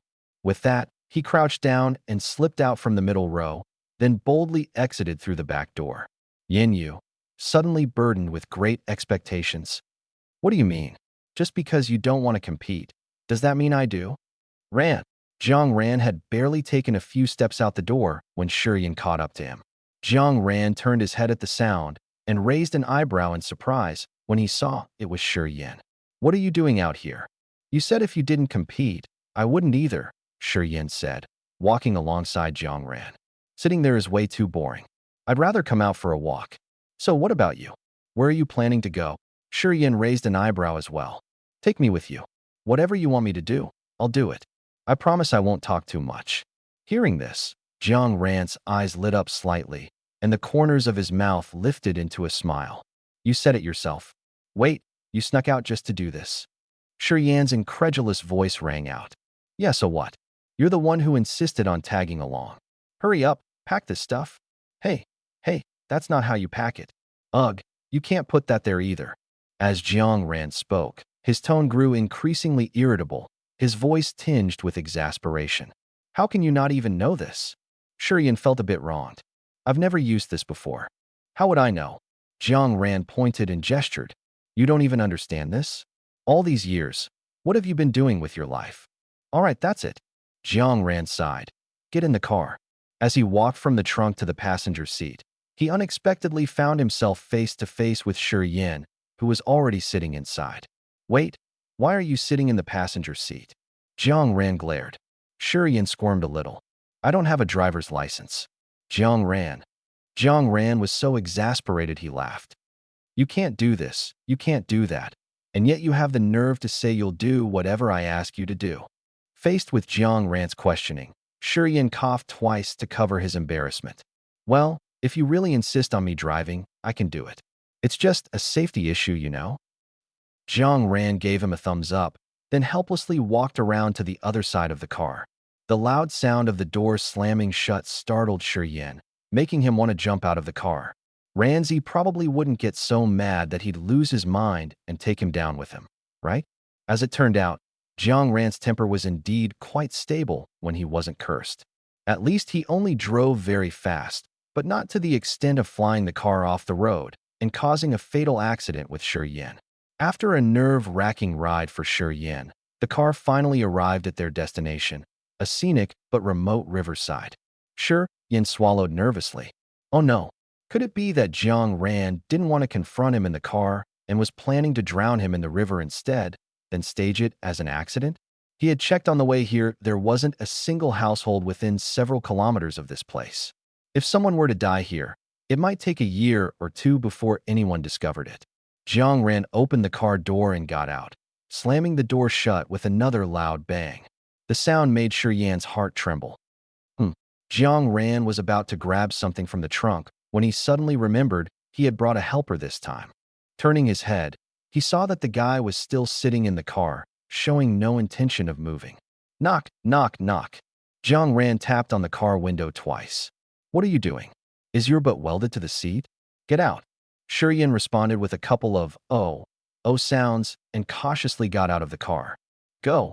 Jiang Ran gestured toward the trunk with his chin. Take everything out. I'm going to find a spot. Be careful when you move it, don't break anything. Okay. Shi Yin didn't know what else to say, so he just kept nodding and agreeing. 10 minutes later, the two of them were sitting side by side, a meter apart, by the riverside. Jiang Ran held a fishing rod in his hand. Shi Yin didn't know how to fish, and Jiang Ran wasn't willing to let a complete novice use his precious fishing rod. So Shi Yin just sat there, staring at the river and watching Jiang Ran's fishing float. After sitting for half an hour, Shi Yin regretted coming. If he'd known Jiang Ran was coming out to fish, he wouldn't have tagged along. Even staying at the hotel playing video games would have been more interesting than sitting here watching him fish. To make matters worse, Jiang Ran wouldn't let him play on his phone. He insisted Shi Yin watch him fish. This was pure torture. Jiang Ran glanced at Shi Yin, who looked as uncomfortable as if he had fleas all over him, and silently sighed. When he first met Shi Yin, he thought he was a calm and calculating person. But in reality, he couldn't even play video games well, and he didn't recognize fishing bait. Utterly hopeless. Let him sit quietly on the side for now, and he can't even endure this. As expected, his calm demeanor back then was all an act. Jiang Ran picked up the fishing rod, removed the small fish that had just bitten the hook, and threw it back into the river. Then, he stuffed his six-figure fishing rod into Shi Yan's hand, who was fiddling with his fingers. Shi Yan looked up in confusion. Give it a try, Jiang Ran said seriously, looking at him. You'll fall in love with it. Shi Yan's mouth twitched. Fall in love? He felt like he would never enjoy fishing, this boring and time-consuming activity, in his entire life. For hours later, Jiang Ran sat in the chair, yawning from exhaustion. I mean, it's been so long, and you haven't caught a single fish. He stretched his neck to glance at the fish bucket next to Shi Yin, which was completely empty. How about we give up? Later, I'll go to the market and buy you 2 fish. You can take them back and say you caught them. Shi Yin gritted his teeth. No way. Damn it. Isn't there supposed to be a beginner's buff? He's a beginner, the newest of the new. Why hasn't a single fish taken the bait after all this time? Jiang Ran looked up at the already dark sky and sighed helplessly. Listen, at night, the fish go to sleep. We'll come back tomorrow, okay? On the way back, I'll buy you 2 big ones, 20 pounds each. You can take them home. Jiang Ran yawned again, his eyes squinting from fatigue. Let's go. Stop fishing. It's already dark. While packing up, Shiyan almost felt like crying. That night, before going to bed, Jiang Ran habitually scrolled through his social media feed and came across a post from Shiyan. It was a photo, seemingly of an artificial lake, with a slender fishing rod visible in the bottom right corner. Caption: "Won't sleep until I catch a 50-pound fish." Jiang Ran. Yesterday afternoon's competition wasn't particularly intense. For some reason, all the schools seemed to have a tacit understanding and didn't send their elite players. In the end, the results were War Academy 1:2 Longting University, Starry Sky University 2:1 Tiance Divine Academy, Canaan Academy 1:2 Lingshu University.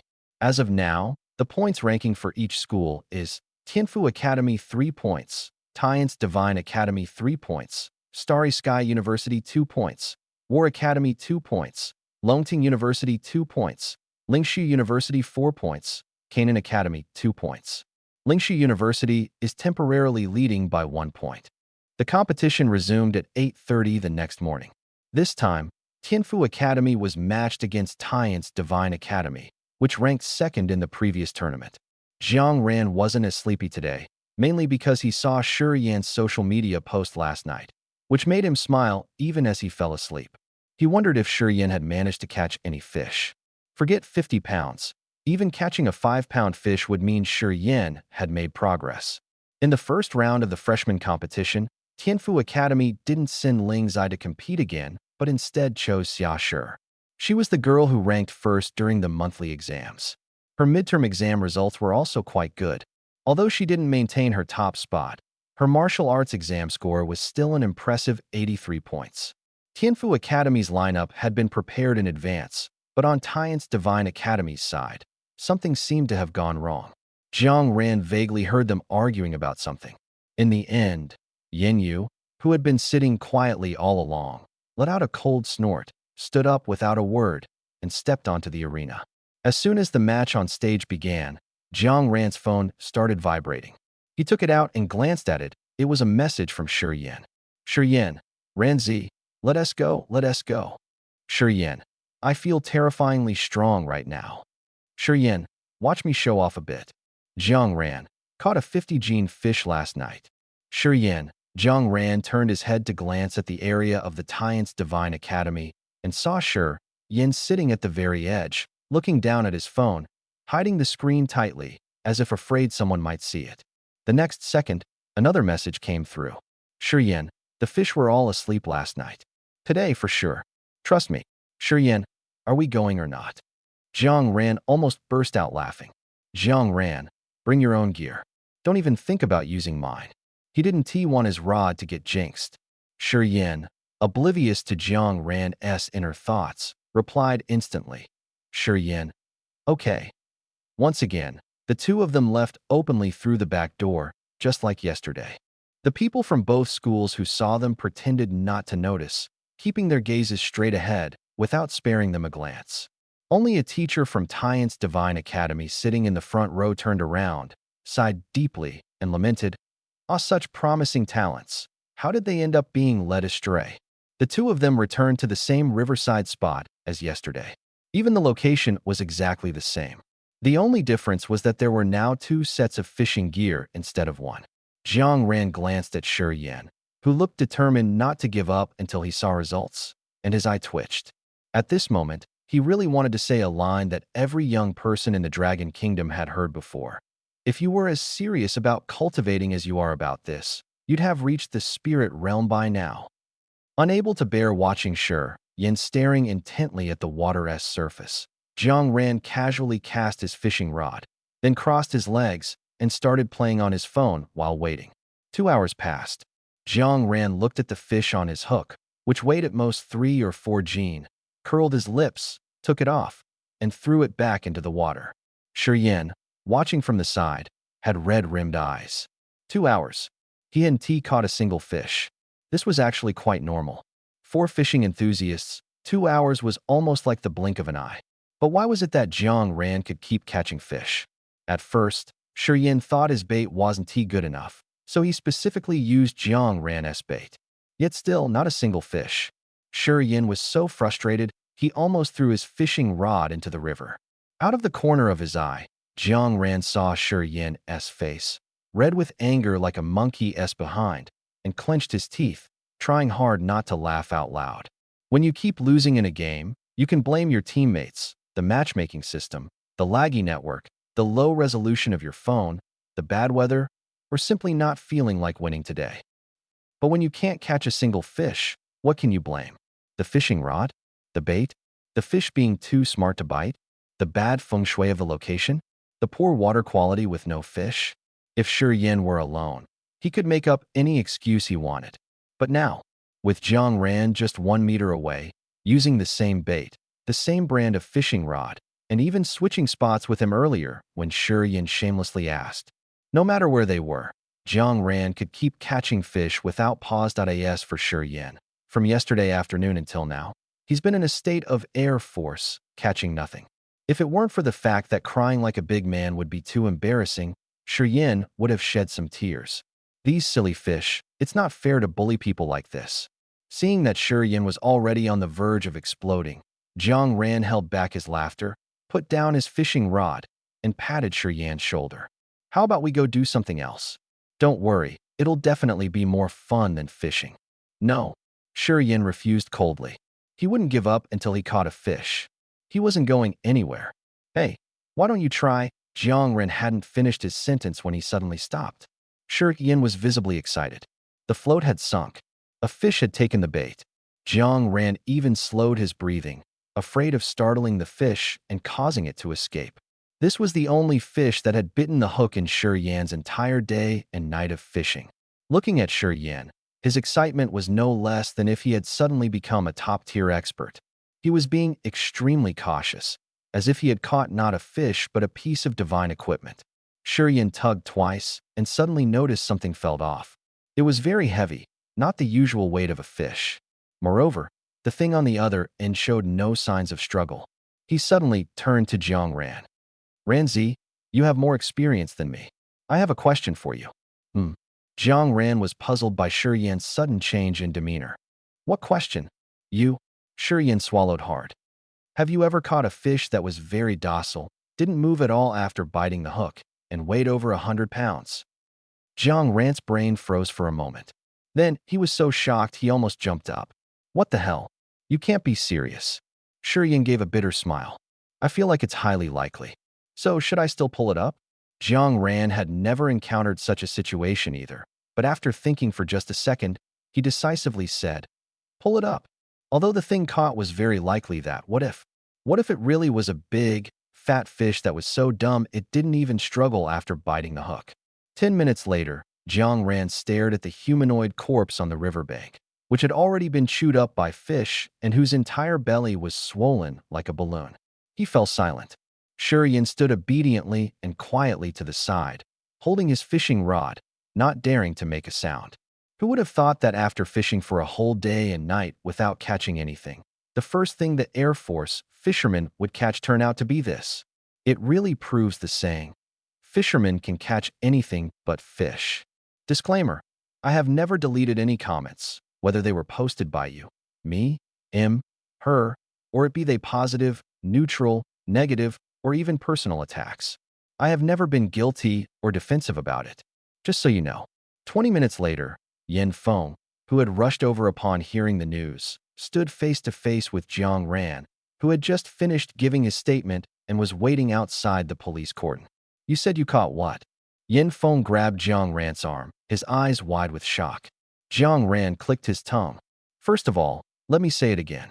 I wasn't the one who caught it. Fine, fine. So what did he catch? Jiang Ran looked up at the sky. A person half-eaten by fish. Yan Feng fell silent at this moment. Shi Yan, who had been dazed while giving his statement, walked out with vacant eyes. Yin Jiafan from the Tian's Divine Academy quickly approached him. How was it? What did they ask you? Did they make things difficult for you? Shi Yan was stunned for a while before coming back to his senses. No, they didn't ask much. Just whether I knew him, why I came here to fish, and some other random stuff. Phew. Yin Jiafan let out a sigh of relief. That's good, that's good. Back when Yin Jiafan led a team to explore a secret realm, The 5 of them had almost been wiped out. Since then, Yin Jiafan thought that no matter what happened, he could face it calmly. But then, only a few months later, while he was watching a match in the stadium, right at the most exciting part, his prized disciple, Shi Yin, suddenly called him. The first thing he said was that he might have gotten into trouble. Yin Jiafan was dumbfounded. What? Trouble? What kind of trouble? Did he kill someone or set something on fire? Oh, it was just that he caught a dead body while fishing. Scared him to death, he thought it was something serious. Yin Jiafan laughed, exhaling a breath he hadn't even realized he was holding, when suddenly it hit him. Wait, what did you say? Shangjing, Shenzhou headquarters. Jiang Yueqin looked at Jiang Ran, who was sprawled unceremoniously in the commander-in-chief's chair with a headache. Yu, why do you always cause me so much trouble? The chair symbolizing the commander-in-chief's authority was occupied by Jiang Ran, leaving Jiang Yueqin no choice but to sit on the leather sofa meant for receiving guests. Fortunately, there were no outsiders in the office right now. Otherwise, seeing such a scene that defied all norms, their eyes would probably pop out of their sockets in shock. And then, by the next morning, the top trending topic across Longwa would undoubtedly be #shocking. Shenzhou Commander-in-Chief replaced. The new commander is actually him. So what? Jiang Ran lounged in the chair, swinging his legs back and forth. You're the commander-in-chief of Shenzhou, and I'm just an ordinary citizen. Isn't it normal for you to serve me? Always so glib. Jiang Yueqin shook his head helplessly. The person you asked me to investigate earlier, I just got some leads and was about to dig deeper. Then you went fishing and pulled up a floating corpse. What kind of constitution do you have? Their Jiang family had gone back countless generations, and no one had ever had such bizarre luck as Jiang Ran. Jiang Ran raised his fist to interrupt Jiang Yueqin. Uncle, it seems I need to repeat myself again and again. His gaze was firm. That really wasn't me who caught it. All right, it wasn't you. Hearing his uncle's obviously perfunctory response, Jiang Ran's enthusiasm, which had just been ignited, was instantly extinguished. He flopped back into the chair with a thud. The body was clearly caught by Shi Yin. He hadn't even touched it the entire time. Why was everyone looking at him with such strange eyes? It really had nothing to do with him.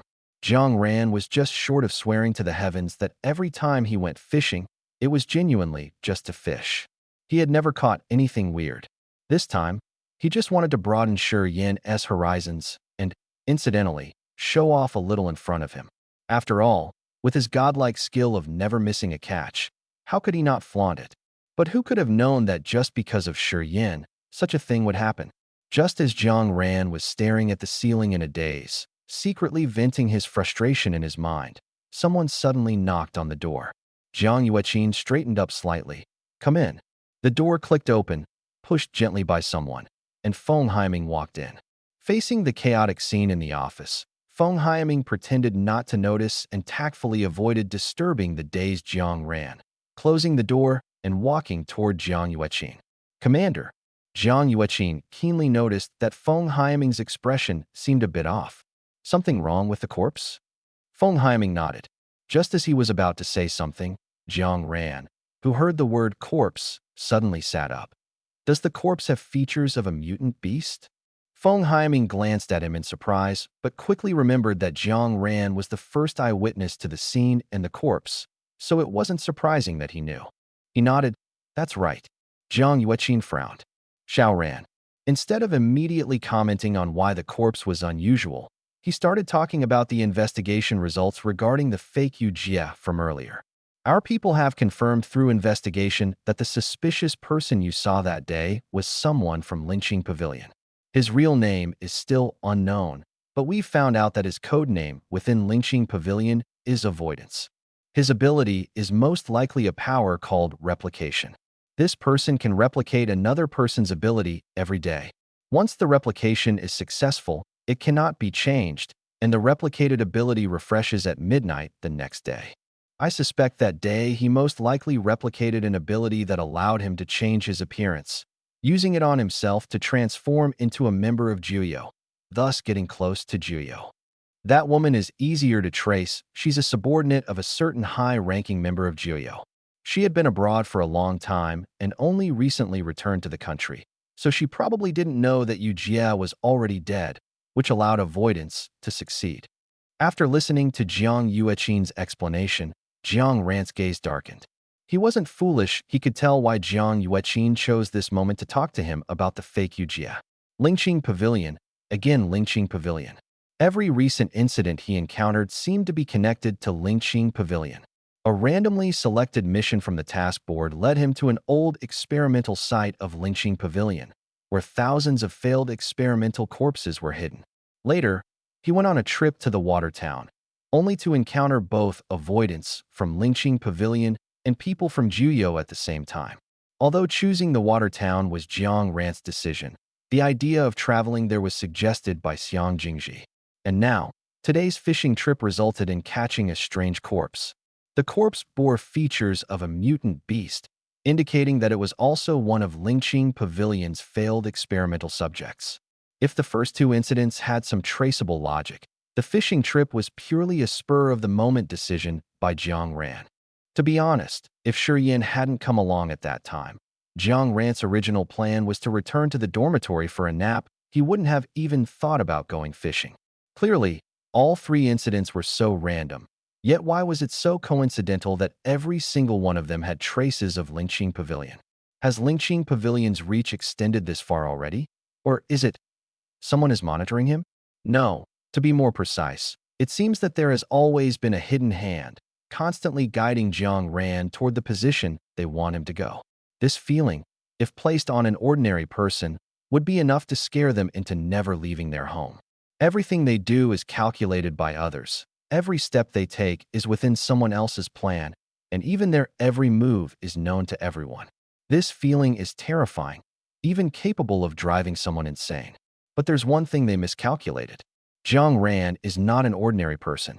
He is someone who has lived 2 lifetimes, experienced enough, matured enough, and in this life, holds immense power and background.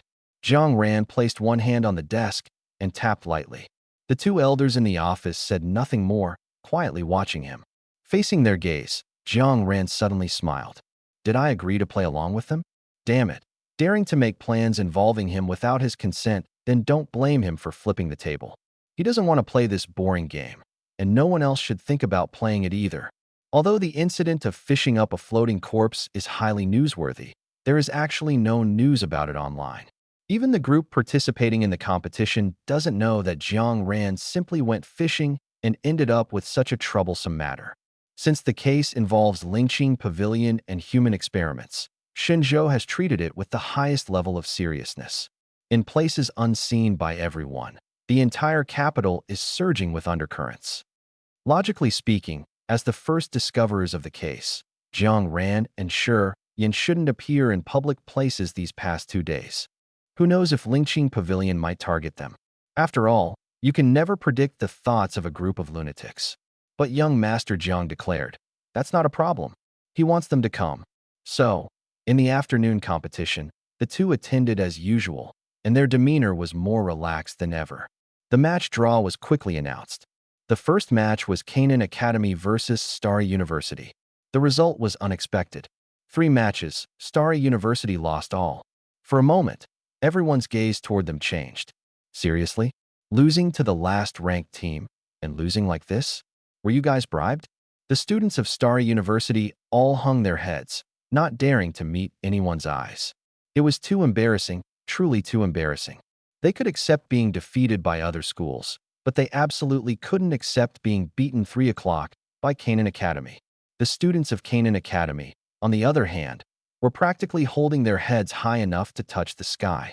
Last time we were last ranked, but that doesn't mean we'll always be last ranked. Exactly, 30 years east of the river, 30 years west of the river, don't underestimate a poor school. Humph, the first 2 matches we were just conserving energy. Our goal was to confuse you, and you fell for it. Huh. Next, we're going all out. Waha, tremble opponents. The second match was between Tianfu Academy and Lingshu University. Lingshu University's lineup for the past few days had been almost fixed with 3 players.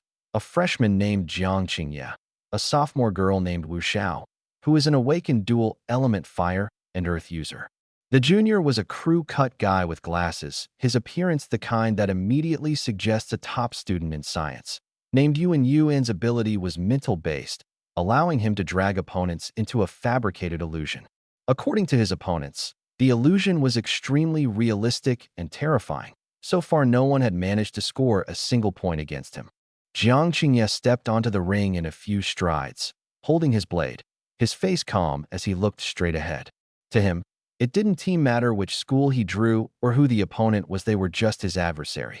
There was no need to learn about them, he only needed to swing his blade.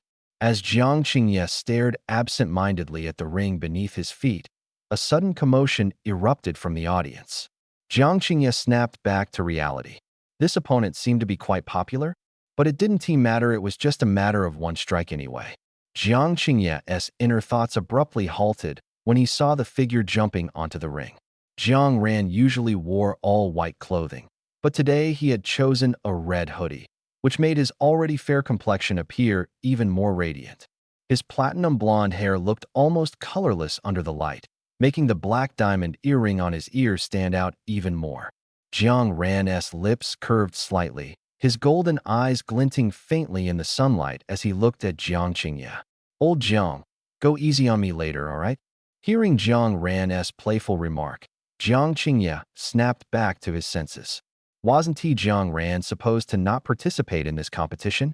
Up until now, Jiang Qingye had assumed his opponent would most likely be the student who often followed Jiang Ran around.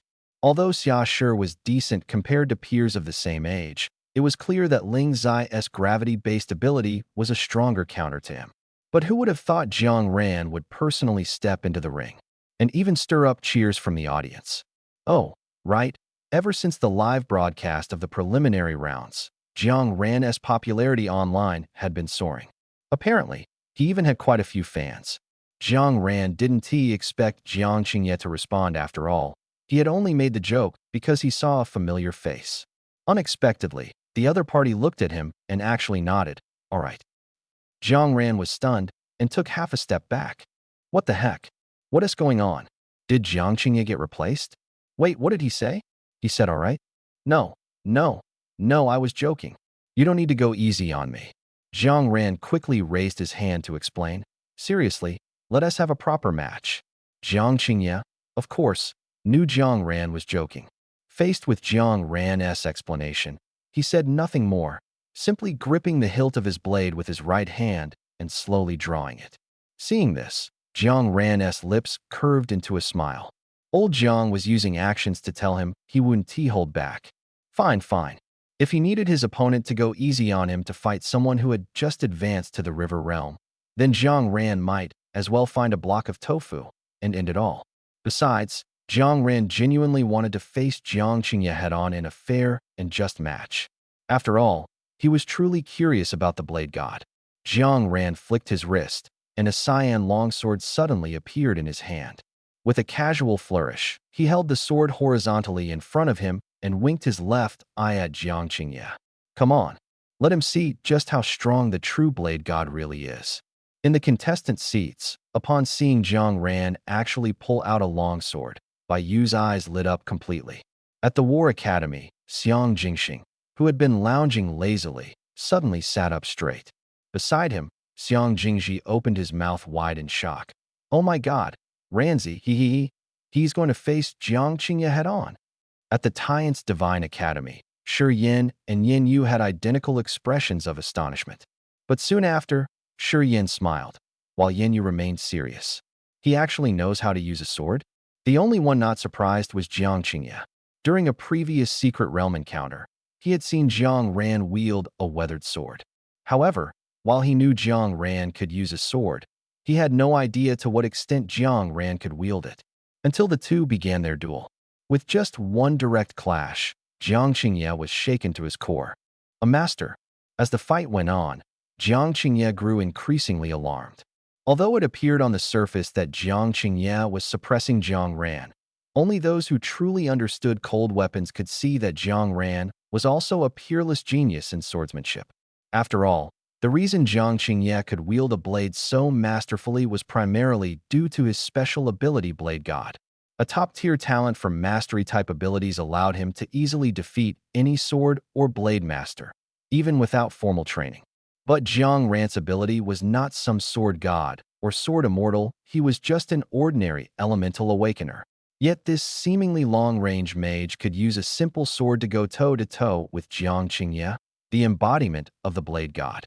Through his actions, Jiang Ran made it clear to everyone. Even without using his abilities, in other aspects, he, Jiang Ran, is still a peerless genius. Extra chapter for my departed smile cover. Once again, their blades collided, and both were sent flying backward. The difference was that Jiang Qingye retreated 5 meters before stopping, while Jiang Ren only retreated 3 meters before standing upright. With a light flick of his sword tip, Jiang Ran smiled brightly. So this is the blade god? Indeed, very strong. It was only because Jiang Qingye's current level wasn't high, having just reached the first stage of the river realm, that Jiang Ran could still contend with him. If Jiang Qingye reached the abyss realm, or perhaps even just the sea realm, he could likely defeat Jiang Ran with a single strike. Of course, that would be under the condition that Jiang Ran didn't use his abilities and only relied on swordsmanship to fight him. If Jiang Ran also used his abilities, as long as they were at the same level, it would only take one move. Jiang Ran squinted at Jiang Qingye with a smile. Not bad. Old Jiang, you've got some skill. Now, I'm going to get serious. As he spoke, Jiang Ran lightly flicked his longsword, and a faint dragon's roar echoed, drifting into everyone's ears. Those who had seen that video brightened their eyes. Could it be? Jiang Qingye's expression also grew serious. In the empty arena, a wind began to rise from an unknown source. Around Jiang Ran, a fierce gale erupted, with circle after circle of green wind swirling around him. Beneath his feet, a massive circle, almost covering the entire stage, suddenly lit up with a green glow. The light illuminated half the arena in a green hue, forcing the audience to squint their eyes. Some clever individuals had already raised their phones, started recording, and pointed their cameras at the arena. Under the gaze of tens of thousands of eyes, the cyan halo suddenly rippled with waves. A strand of cyan mane floated out. Next came a pair of cyan dragon horns, and within a second, the entire dragon head emerged. Bang! A 5-clawed dragon paw struck the ground, using the surface for support, and the upper body of the cyan dragon appeared. The dragon raised its head. It didn't immediately look at its opponent, but instead tilted its head upward to scan the audience seats in a full circle. Everyone it stared at couldn't help but swallow nervously.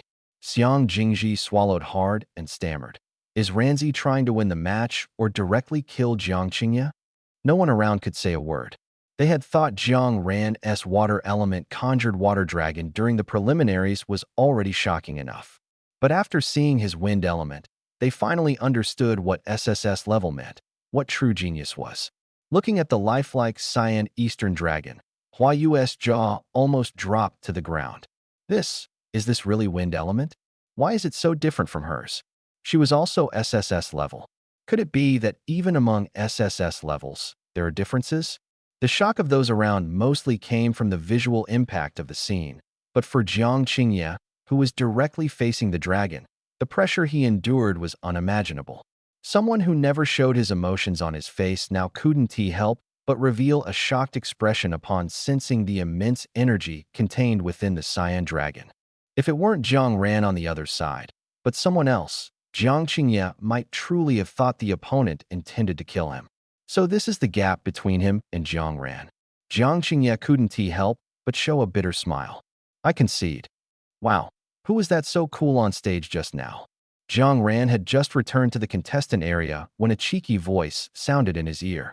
Without thinking, Jiang Ran elbowed the speaker, but the other person dodged nimbly. Then, an arm landed on his shoulder. Bayu grinned mischievously at him. Had fun showing off, huh? Jiang Ran couldn't do much about Bayu. If he tried to hit him, Bayu would run faster than anyone. If he ignored him, Bayu would annoy him to death.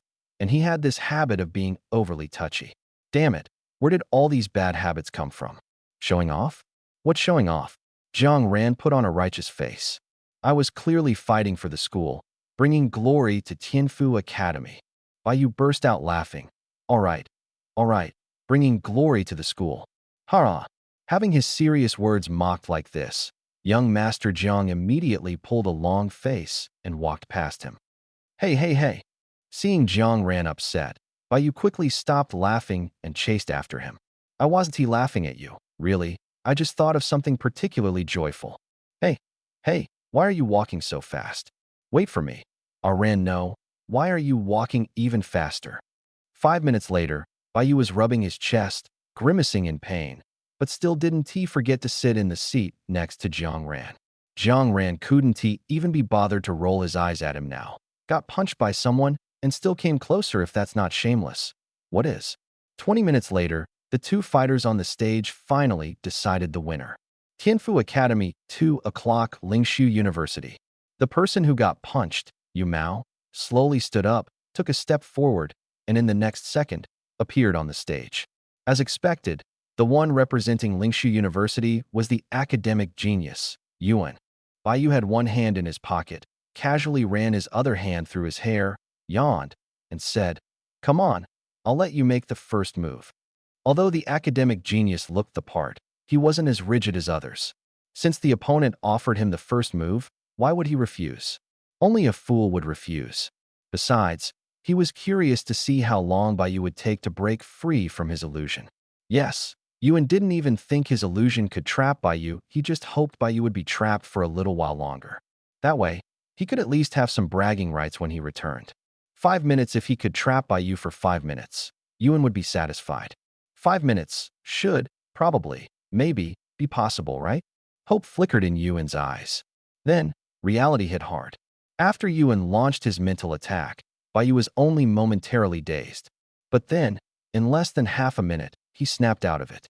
Yuan was so shocked he almost spat blood. What? Less than half a minute? Is he even human? He knew Bayu was terrifying, he had known that 2 years ago. But Yuan thought that after 2 years of effort, he should have at least narrowed the gap between them. After all, the higher the level, the slower the progress. No matter how much of a genius Bayu was, it was impossible for him to jump from the sea realm to the abyss realm in just a month, right? And yet, reality slapped him in the face over and over, telling him, some people are geniuses for a moment, but Bayu is a genius for a lifetime, a genius you can never hope to catch up to. Just give up already. Yuan was on the verge of a breakdown. Even when Bayu kicked him off the stage, his face was blank, as if he hadn't yet escaped the emotional collapse. And so, Tianfu Academy once again defeated Lingshu University with a 3 o'clock record. At the same time, with 2 clean sweeps, 1-2-1 victory, and 1 bye, Tianfu Academy accumulated 8 points and temporarily ranked first among the 7 academies. Burned out, truly burned out this time. Oh, by the way, happy Mid-Autumn Festival ! That night, Jiang Ran's name quietly climbed the trending searches again. In the video, the massive azure dragon, even with only half its body visible, was utterly breathtaking. It was larger, more intricate, and more lifelike than the water dragon from the preliminary competition. So lifelike that when it looked at the camera recording from the audience, everyone behind the screen felt the oppressive presence of an ancient mythical creature.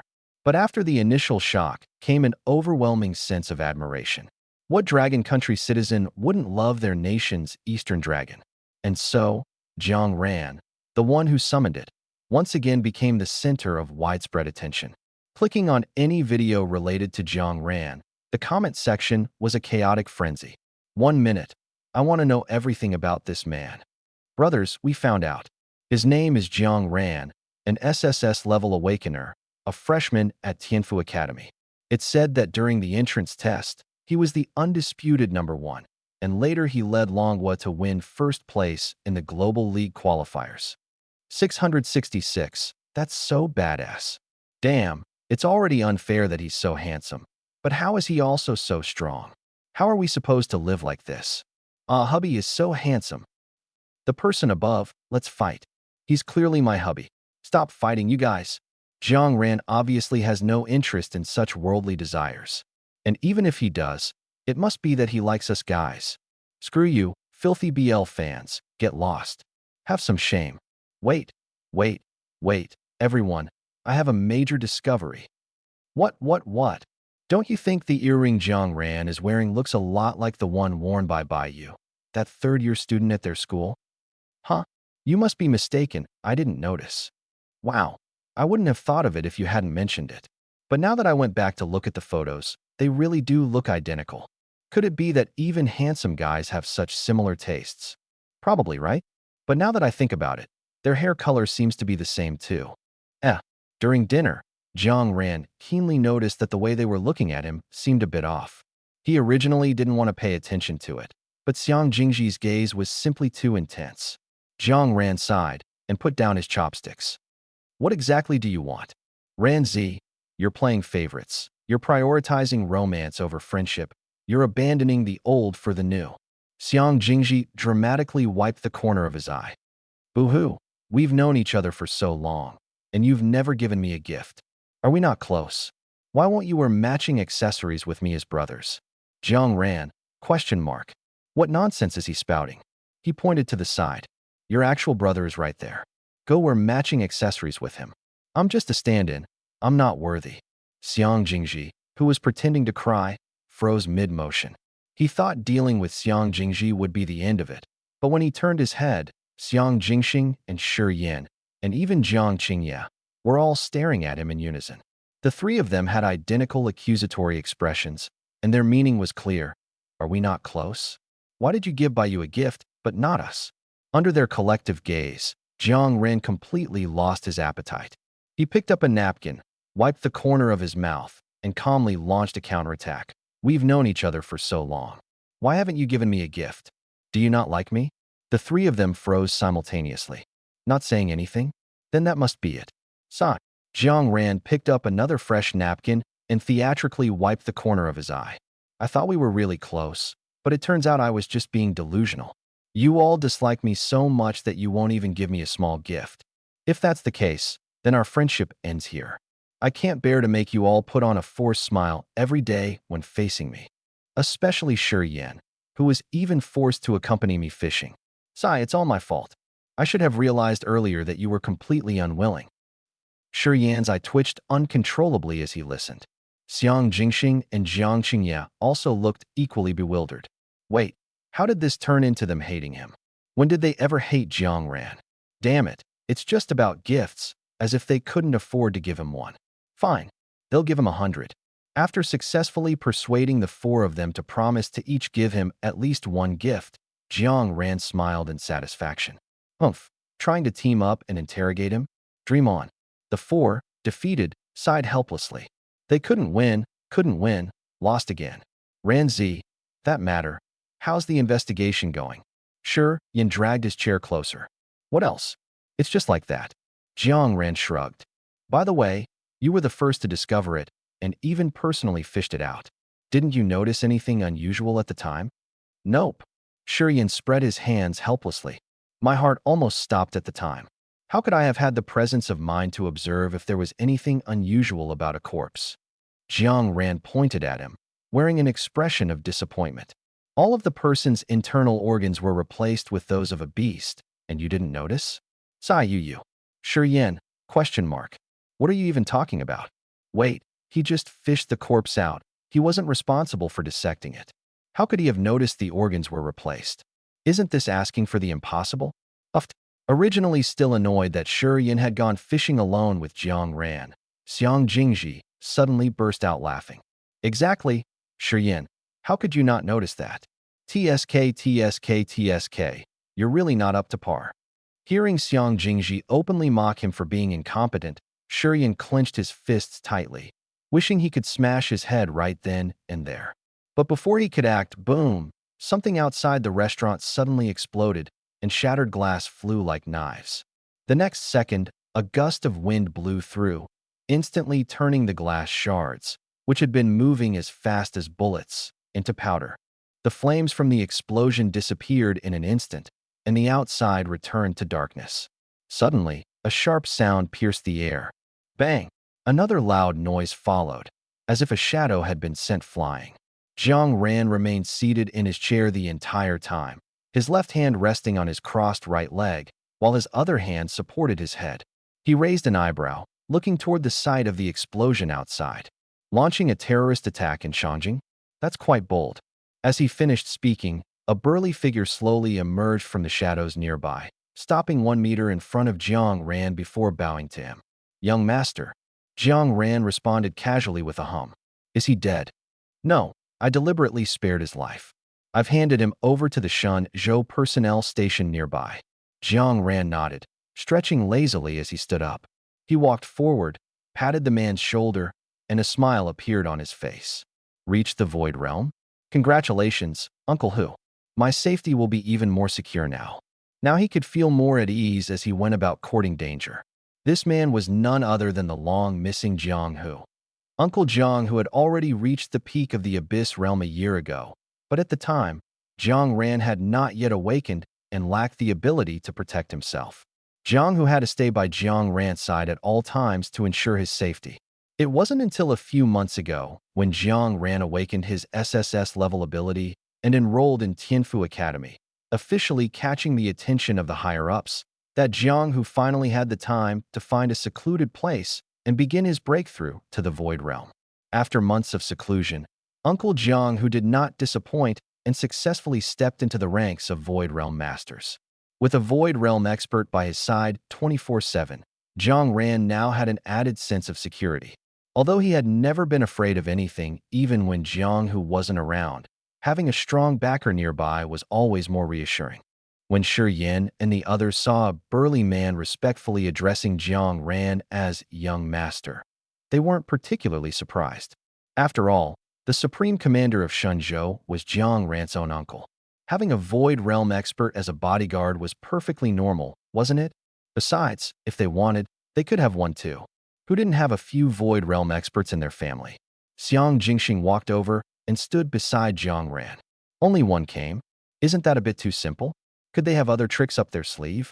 Whether it was Jiuyou or Lingqing Pavilion, both were among the top forces within Longhua. The fact that they had managed to operate in the strictly governed Longhua for over a century was proof enough of their strength.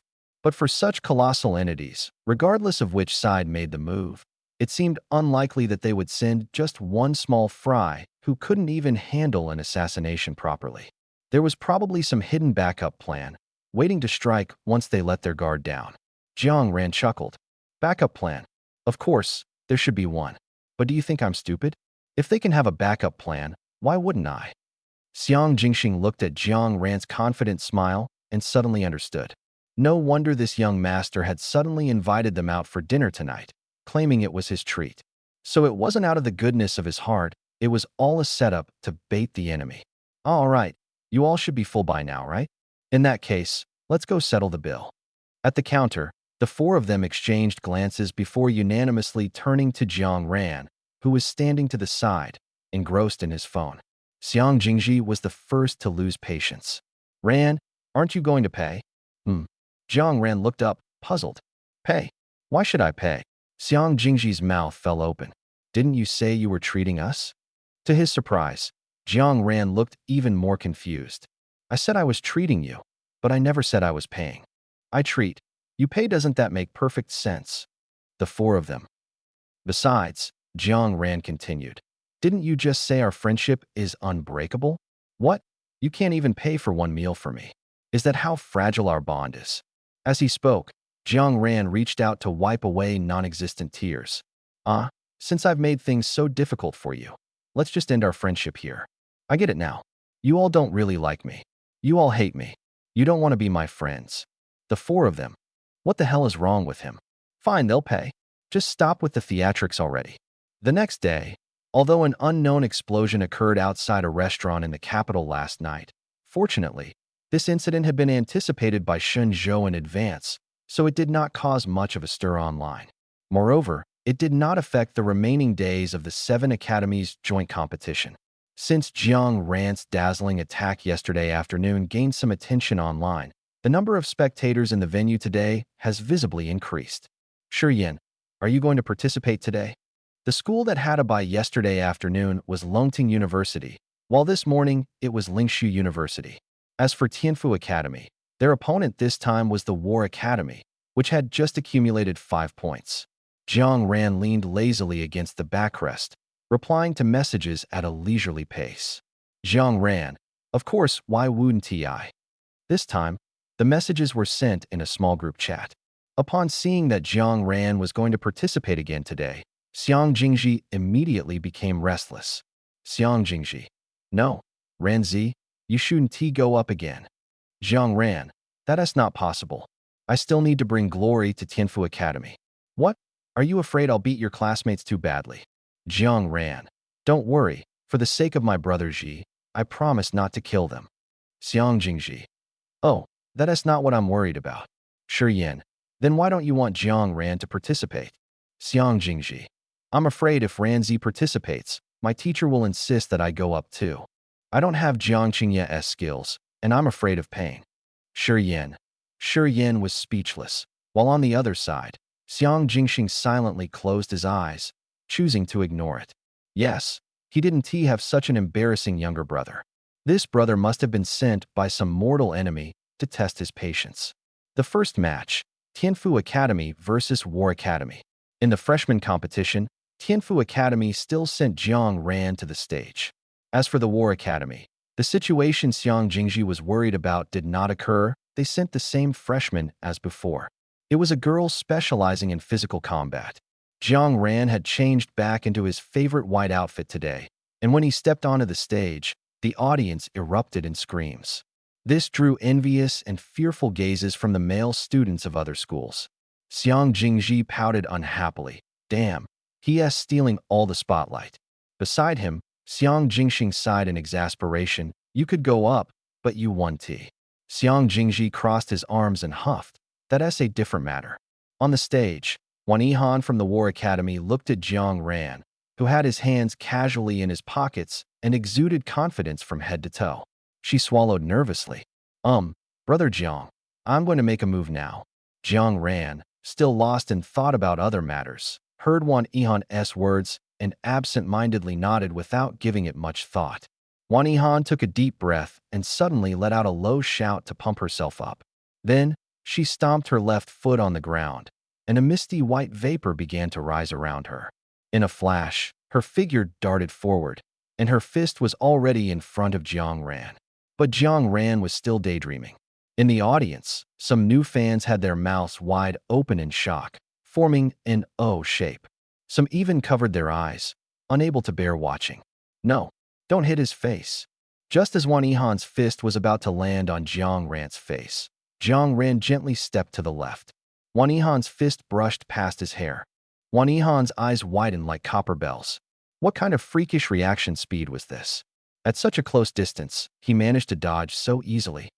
Before Wan Yihan could finish being shocked, a tremendous force suddenly struck her lower back. Wan Yihan was kicked by Jiang Ran and sent flying more than 10 meters away, almost crashing headfirst into the ground. Face first, no less. Xiang Jingji shrank his neck as he watched. Ranzi is so ruthless even to girls if it were him on stage. Wouldn't he be beaten into a QQ bouncy, chewy Chaosan beef ball? Just realize there's a score now, though it's quite low, at least it's there.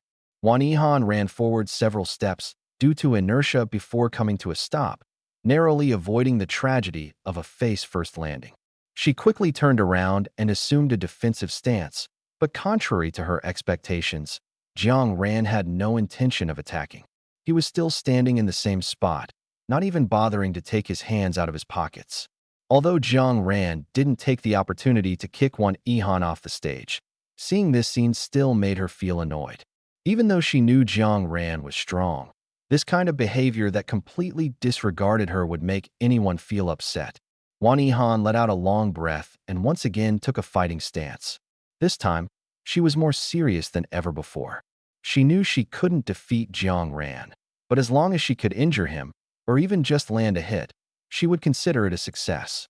Go, Wan Yihan whispered to herself, and the white steam emanating from her body grew even denser. The next second, she charged forward again. Jiang Ran had been pondering something since he woke up that morning. The chaotic place he encountered last time in Fufeng City, most of the corpses there had died within the past 2 years. Yet Lingqing Pavilion has existed for decades, if not a century. So, did these inhumane experiments begin decades ago, or were they only proposed in the past 2 years? If they had existed for a long time, Then where were the failed experimental corpses? Surely, every province and city couldn't have a chaotic place to hide the bodies. Given their insane disregard for treating beasts as beasts or humans as humans, the number of people and beasts used in their experiments over the years must be substantial. So, a new question arises. With such a large accumulation of numbers, how has Lingqing Pavilion still not produced a mature experimental subject? Logically, if a branch killed 1,000 people in 2 years, that would mean 1,000 experiments were conducted. With that many attempts, even a pig conducting the experiments should have succeeded by now, right? Yet Jiang Yueqin combed through Shunzhou's files from the past few years and couldn't find a single record of a human-beast hybrid causing harm in any location. So, what exactly is Lingqing Pavilion trying to achieve by creating these abominable things? Surely they're not planning to recruit an army to attack the Eagle Nation, right? So, what exactly does Lingqing Pavilion intend to do with those things? Jiang Ran pondered this question for a long time and finally thought of the Lingqing Pavilion member he had encountered before, codenamed Avoiding Lizard. Avoiding Lizard had disguised himself as Yu Jie to get close to a subordinate of a high-ranking member of Jiuyou. So, what could a Lingqing Pavilion member want by going to such lengths to approach a high-ranking figure in Jiuyou? Jiang Ran tilted his head to dodge Wan Yihan's punch once again, then raised his leg to block her sweeping kick. His vacant gaze fell on Wan Yihan, and when he noticed the pure gold bracelet on her wrist, Jiang Ran's eyes lit up slightly, and he suddenly realized something. He understood what Lingqing Pavilion was trying to do. Their ultimate goal was to make money. The half-human, half-beast creations they had developed must possess extraordinary abilities in certain aspects. But Lingqing Pavilion had no intention of keeping them for their own use. Their plan was to treat these creations as commodities and sell them to other factions. What they truly wanted all along was cold, hard cash.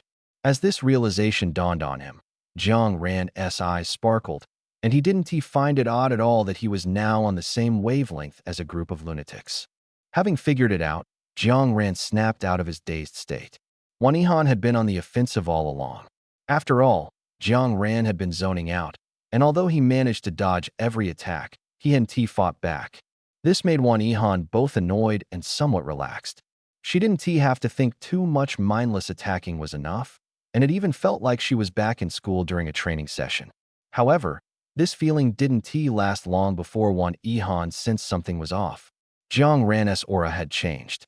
The previously laid-back Jiang Ran, who didn't even bother to take his hands out of his pockets despite Wan Yihan's relentless attacks, suddenly transformed. His aura shifted from lazy indifference to that of an unsheathed longsword, sharp and dangerous. The moment Wan Yihan noticed the change in Jiang Ran's aura, she immediately became fully alert. Her heightened focus allowed her to catch a subtle movement. Jiang Ran's hand, which had been in his pocket, was now moving. Wan Yihan quickly adjusted her attack, switching from offense to defense. Yet, she underestimated Jiang Ran and overestimated herself. The students from the War Academy barely had time to blink before they saw Wan Yihan, who had been dominating the fight, suddenly get sent flying backward. The spectators, who couldn't make sense of the situation in the ring, were dumbfounded. What just happened? How did the one who was attacking non-stop suddenly get launched into the air? If Wan Yihan weren't part of his own team, Xiang Jingji would have been tempted to jump up and cheer for Jiang Ran. Ranzi finally stopped zoning out. Xiang Jingji muttered, feeling a strange sense of pride, as if his brother, who had been clueless for 18 years, had finally had a breakthrough. Noticing the stares from others, Xiang Jingxing immediately pushed him down and warned in a low voice, "Behave yourself. Jiang Ran is our opponent right now." Opponent, got it? Xiang Jingji crouched under the seat, pouting in frustration. What is wrong with being an opponent? Wan Yihan could never beat him. But you can't let the opponent's arrogance grow. Xiang Jingxing glared at him, his voice so low it was almost inaudible. Just cheer for him in your heart. Don't say it out loud. There are so many people around. On the stage, the situation where Wan Yihan was solely attacking and Jiang Ran was solely dodging completely changed. Jiang Ran had a familiar smile on his face, his eyes bright, like a harmless cat with round eyes. But his attack power was the complete opposite of the image he projected. Wan Yihan felt bitter inside. She couldn't win. Absolutely couldn't win. At this point, she couldn't even defend herself, let alone counterattack. Jiang Ran's attacks seemed to come from everywhere, yet they were utterly illogical. On top of that, his movements were small and concealed, leaving Wang Yihan no way to predict where his next attack would land. She could only passively take the hits. And this was only because Jiang Ran was in a good mood and wanted to play a little longer, so he wasn't hitting her too hard. Otherwise, with his first strike, Wang Yihan wouldn't have just flown 10 meters away, she might have flown straight into the contestants' seats. Well, at least she wouldn't have to walk back herself. Jiang Ran continued his relentless attacks for 3 minutes, and Wang Yihan endured 3 full minutes of brutal beating. Although Wang Yihan didn't appear visibly injured, only she knew how much pain she was in. She was practically dying. The Demon King truly lived up to his name, always targeting spots that wouldn't show visible injuries but would leave the victim in excruciating pain. The pain was so unbearable that Wang Yihan wanted to surrender. Seeing Wang Yihan grimacing in pain, unable to maintain her facial expression, Jiang Ran's smile grew even wider. It should be about time now. He had had his fun, and the opponent should have learned a lot by now. After all, his masterclass wasn't something just anyone could attend. Judging by her expression, she must have gained a lot. Look at those eyes. She's so moved she's about to cry. Not bad, not bad. Since that's the case, he would be merciful and not charge her tuition fees. Jiang Ran swiftly moved behind Wang Yihan and raised his foot. Down you go. The second-year group's matches didn't have much to say. On the other hand, the third-year group left people shocked for quite a while. Everyone thought Tianfu Academy would rely on Baiyu to take down 6 opponents. But unexpectedly, today they switched players. They didn't know what the other schools and the audience thought, but the students from the War Academy were already overjoyed. The third-year contestants from the War Academy, who had been prepared to take a beating, were so happy they almost jumped for joy. Great, great, great. If I can't beat Baiyu, surely I can beat the rest of you. So, 15 minutes later, a certain third-year student from Tianfu Academy, who had been inexplicably beaten by an overly excited opponent, was left dumbfounded. What the heck? Did you take something? Why are you so excited? I don't even have a grudge against you. After the match ended, the person ran back to their team's area with a face full of grievance, causing the others to console them for quite a while. Jiang Ran sat in the third row the entire time, never bothering to move forward. Seeing this scene, he couldn't help but find it amusing. If Baiyu had been there, no matter who the opponent sent out, that point would definitely have gone to Tianfu Academy. The other schools knew they couldn't win no matter what, so losing didn't bother them. But once Baiyu is not around, the thoughts of others will be completely different. We can't beat Baiyu, but does that mean we can't beat anyone else? We're all from the same cohort, with similar educational resources and talent levels. As long as Baiyu isn't here, what advantage do you have left? Once there's hope for victory, everyone will be as energized as if they've been injected with adrenaline, and their combat power will double. Why? Because winning even 1 point against the third-year group of Tianfu Academy is a matter of pride. It doesn't matter who the opponent sends out as long as I win and you don't. It means I'm stronger than you. What? You say your points are higher than mine? But did you score a point against the third-year group of Tianfu Academy? Jianan Academy Tian's Divine Academy Lingshu University. Time waits for no one. The remaining 2 matches are Tian's Divine Academy versus Jianan Academy and Longting University versus Xinchen University. The matches were uneventful and followed the rules, with nothing particularly noteworthy. If it weren't for his uncle's strict orders forbidding him from fishing these days, Jiang Ran would probably have left long ago. After playing games all morning, he finally waited for the matches to end. Calculating the situation, Tianfu Academy still had 2 schools left to face, Xinchen University and Longting University. In conclusion, after tomorrow morning's 3 matches, this confrontation tournament will come to an end provided there are no tied scores. Otherwise, an additional match will be required. Jiang Ran slumped in his seat like a boneless creature, not even bothering to look at the draw. A lucky 1 out of 2 chance, whichever it is, just go for it. 2 minutes later, the match schedule was announced. Tianfu Academy versus Xinchen University. Jiang Ran nodded indifferently. Fine, looks like Longting University got lucky and will be the last to get beaten up. The first match was Jianan Academy versus Longting University.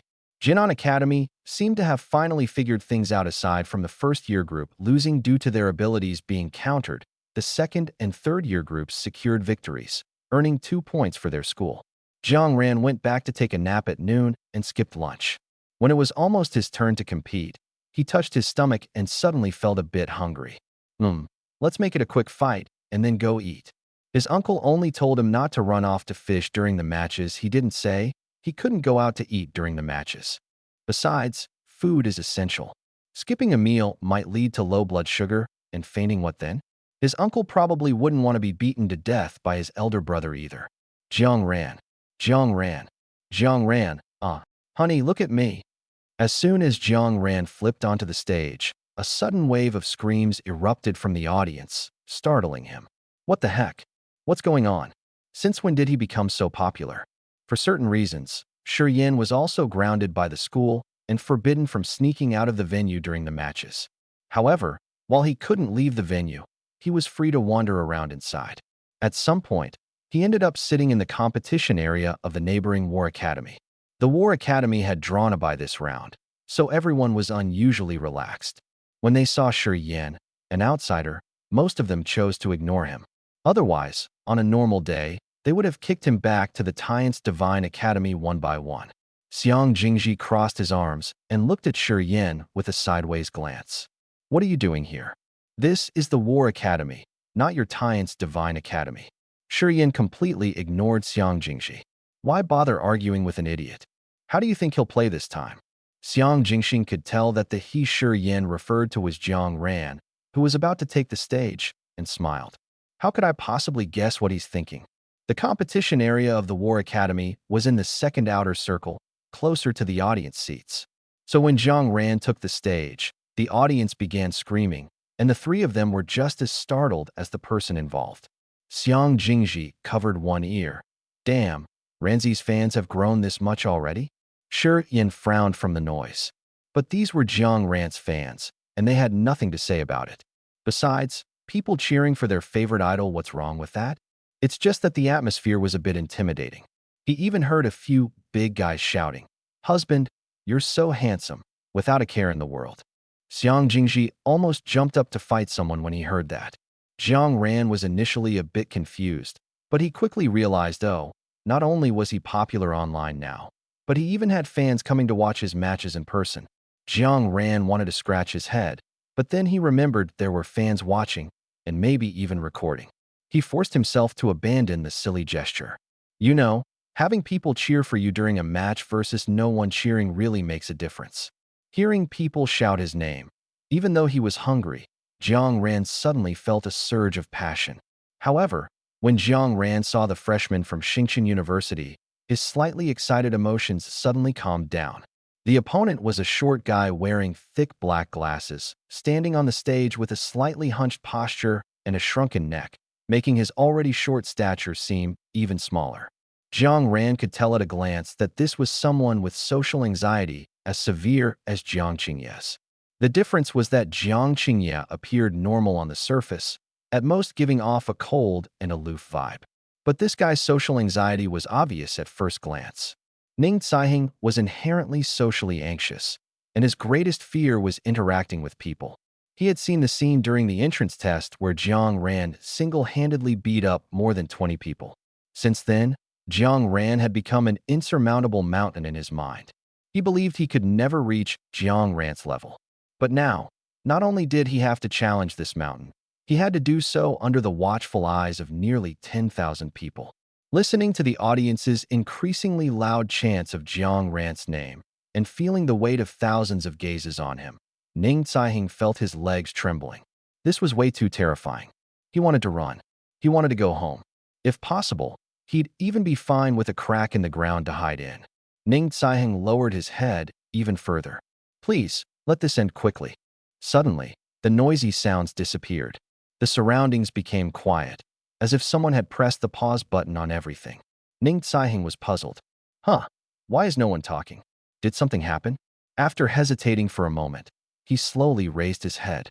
He saw Jiang Ran standing there, looking at him with a calm smile. Under that gaze, Ning Tsai felt a jolt in his heart. Why? Why was he being looked at like that? Was his shirt on backward? Was there something on his face? Or was there food stuck in his teeth? No, no. He hadn't even opened his mouth. What is your name? Jiang Ran suddenly asked. Huh. Ning Tsai was a bit stunned by the question, but when he met Jiang Ran's gaze, he seemed to calm down for a second. My name is Ning Tsai. Oh, Ning Tsai, that is a nice name. Jiang Ran blinked and suddenly grinned, showing his teeth. Don't be afraid. They're not cheering for you just because they don't know your name. But it's okay, now I know it. Ning Tsai, you've got this. Ning Tsai, you've got this. A simple cheer, with at most a slightly upbeat tone, left Ning Tsai frozen in place. Cheering? For him? A competitor cheering for him. Ning Tsai was bewildered, unable to understand. But for some reason, his eyes felt a little warm. He could tell that when Jiang Ran said those words, there wasn't a hint of mockery. His gaze was calm from start to finish, like a serene lake, his brows curved, and his tone full of sincerity. To be honest, this was the first time Ning Tsai had heard such genuine encouragement, apart from his mother. As a top-tier social anxiety sufferer, he had never dared to actively interact with people since he was young, let alone voluntarily participate in activities or competitions. He had trapped himself in a small world, disconnected from the outside. Whenever someone tried to talk to him, he would be at a loss, not knowing what to say. He was even afraid to make eye contact with others. Whenever he had to talk to someone, he would slightly lower his head, not daring to meet their gaze. Over time, those who once wanted to be friends with him all left. Ning Tsai was too dull, too timid, and no one wanted to stay long with someone like that. So every time he was drawn to participate in mandatory activities, others always had friends cheering for them. Ning Tsai had never heard anyone cheer for him, even in this competition. It was only because the originally chosen participant didn't want to face Jiang Ran. He didn't want to lose to Jiang Ran in front of a crowd that would make him feel humiliated. So that person simply opted out. The spot was passed around among the freshmen several times before finally landing on Ning Tsai. His teacher patted him on the shoulder, not offering any encouragement, only saying, if you really can't win, just admit defeat.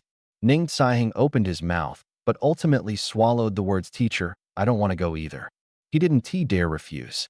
He was afraid that if he refused, the teacher would never pay attention to him again. He was even more afraid of being looked at with strange eyes. On the stage, Ning Tsai kept his head down, not daring to meet the eyes of the audience. Even though he knew they weren't looking at him, there were just too many people. There were too many people here. He couldn't help but feel nervous. Even when the audience erupted into wave after wave of screams for his opponent, Ning Tsai simply lowered his head and tugged at the corner of his mouth in self-mockery. It didn't matter, it was better if no one paid attention to him. That way, when he admitted defeat later, it wouldn't be so socially mortifying. Although hearing the entire crowd cheer for his opponent, Ning Tsai had to admit the truth, he did feel a tiny bit envious.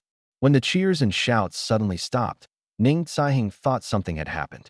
But now it seemed he was overthinking it. Maybe they just got thirsty and couldn't shout anymore. It couldn't possibly be that Jiang Ren had silenced them, right? No way. Ranzi just made a gesture, and they all shut up? They're that obedient? Xiang Jingji's face was full of shock. After the initial surprise, he squinted and scrutinized Ning Tsai. What is Ranzi saying to that guy? If this weren't the territory of the War Academy, which was essentially Xiang Jingji's home turf, Shi Yan would really wanted to slap him. Though he couldn't actually slap him, Shi Yan still rolled his eyes at him. Jiang Ran can talk to whoever he wants and say whatever he wants. Why do you care so much? What's the deal? Is Xiang Jingxing your cousin, and Jiang Ran your real brother? Xiang Jingji immediately kicked him under the table. Damn it. I'm warning you, don't try to stir up trouble between me and my brother. On the stage, Ning Tsai was zoning out, while Jiang Ran still maintained a smile on his face, though he was starting to grow impatient inside. No, this won't do. He hadn't eaten breakfast this morning, and he skipped lunch too. His stomach really couldn't wait any longer. He had to finish this quickly. Jiang Ran's expression turned serious. Are you ready, Ning Tsai? I'm about to make my move. Huh. Ning Tsai wasn't ready at all, but his years of ingrained habits made him instinctively nod in response when faced with a question. Jiang Ran wasn't he going to bother checking whether his opponent was truly ready. In fact, asking was just a courtesy. With a wave of his hand, a watercolored halo rapidly expanded outward from Jiang Ran's feet as the center. Today, however, he held back a little. The circle wasn't as large as last time, but its diameter still covered half the stage. The audience's eyes lit up. It was finally here, the moment they'd been waiting for. Among the audience, there were many newcomers today. Some were there for Jiang Ran's looks, but most had come to witness firsthand whether the dragon conjured by elemental transformation was as exaggerated as it appeared in the videos. But after a long while, the dragon's roar they were anticipating never came. Some people's expressions began to change. Could it be that those videos were really just special effects? Were they just made to generate hype and lure them into watching the match? Before they could voice their doubts, the sound of waves crashing against the shore suddenly echoed from the stage. Waves. Where was the sea? Even Ning Tsiheng, standing opposite, was momentarily stunned. Then his expression changed drastically. But before he could think of a way to respond, Jiang Ran's attack was already fully formed. A massive wave, tens of meters high, appeared out of thin air and came crashing down on Ning Tsiheng like a giant hand.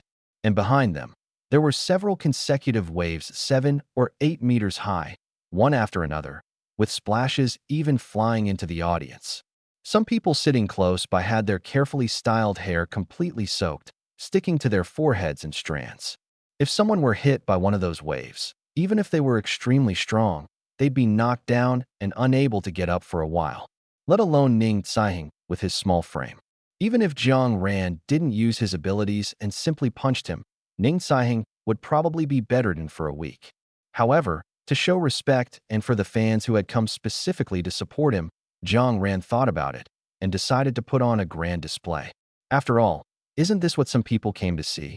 It's no big deal, and it doesn't take much effort. As long as they don't ask him for money, he'll satisfy them all. Boom! Just hearing the sound alone was enough to imagine how painful it would be to take a hit. Sure enough, when the tide completely receded, Ning Tsiheng was already lying on the ground, completely unconscious. Jiang Ran shook his head as he watched. Ah, youth is great, you can just sleep wherever you fall. As soon as the match was announced over, Jiang Ran didn't bother with the unconscious Ning Tsiheng. After all, people from his school would take him back. For Jiang Ran, the top priority now was to fill his stomach. But to avoid being misunderstood as causing trouble again, Jiang Ran returned to the competition area of Tianfu Academy and checked in with Yin Feng. He told him he was going out to find food and would come back immediately after eating. He absolutely wasn't going fishing. Yin Feng gave him a suspicious look, but after Jiang Ran raised 3 fingers and swore he wouldn't go fishing, Yin Feng finally let him go. As soon as Jiang Ran turned around, he couldn't help but laugh. He felt much lighter, walking casually toward the exit. Shi Yin, who was lounging in the War Academy, spotted Jiang Ran heading out, and his eyes lit up. He crouched down and followed him. Xiang Jingji was confused, but knowing Shi Yan's antics, he immediately pulled his brother along to follow them. Just as the 3 of them reached the corridor, a loud bang suddenly echoed throughout the entire venue. Xiang Jingji was startled by the noise and turned around in confusion, muttering, "What the heck? Which big shot is fighting so fiercely?" But when he turned back and saw the situation on the stage, his eyes widened in shock. Jiang Ran was leisurely preparing to leave through the passageway. But as soon as he reached the exit, he found it closed, with 2 people standing in front of it. Jiang Ran raised an eyebrow. What's the meaning of this? The 2 men, one tall and one short, were both slim and wore sunglasses in an overly pretentious manner. The lenses were so large they covered half their faces. The tall man replied coldly, "During the competition, no one is allowed to leave the venue without permission." What the heck? Jiang Ran's eyes widened. What does this mean? When did this rule come into effect? He had been coming and going freely just a few days ago. Suddenly, Jiang Ran thought of something, and his whole body stiffened. Could it be that his uncle added this rule just to stop him? Seriously, was that necessary? Jiang Ran tried to struggle. "I'm hungry. I just want to go out and get some food. I'll come back right after eating. I promise I won't go far," the man coldly repeated. During the competition, No one is allowed to leave the venue without permission. He added, no excuses, especially not for contestants. Jiang ran. Fine, fine. Uncle, you're really something. If I faint from hunger later, just wait until Uncle comes back and complains about you. I'll make sure you regret it. Jiang Ran's lips curled into a faint smile out of anger. Before he could curse Jiang Yueqin a few more times in his mind, a loud noise suddenly came from the venue behind him. Huh. Jiang Ran was a bit puzzled. This morning, because Bai wasn't present, the second and third year teams lost completely, with only Jiang Ran scoring a point. So in the afternoon, the second year team sent their strongest fighter, Mi Wei, to compete again. Logically, with Mi Wei's strength, the match shouldn't be this intense. Could it be that the opponent is Mi Wei's enemy? Or maybe the opponent owes Mi Wei money. That doesn't seem likely either. Mi Wei doesn't look like someone who would vent personal emotions in public. Since he couldn't leave through the main exit for now, Jiang Ran sighed deeply and decided to head back. He might as well watch the rest of Tianfu Academy's matches and make sure nothing else goes wrong. But as he turned around and saw what was happening in the ring, his eyebrows slowly furrowed. A faint silver glimmer flickered in Mi Wei's hand. Her long curly hair was tied into a high ponytail, making it more convenient for fighting. And now, the person facing off against Mi Wei was a boy who could be described as thin and frail, with a height almost equal to Mi Wei's. Logically, a boy like this would be deemed no match, with just a glance from Jiang Ran. Yet, he was fighting back and forth with Mi Wei, even managing to provoke her anger. The reason was simple: his ability was too strange. Jiang Ran focused his gaze on the boy's hands, his brows furrowing tightly. Where there should have been human hands, there were now bare claws.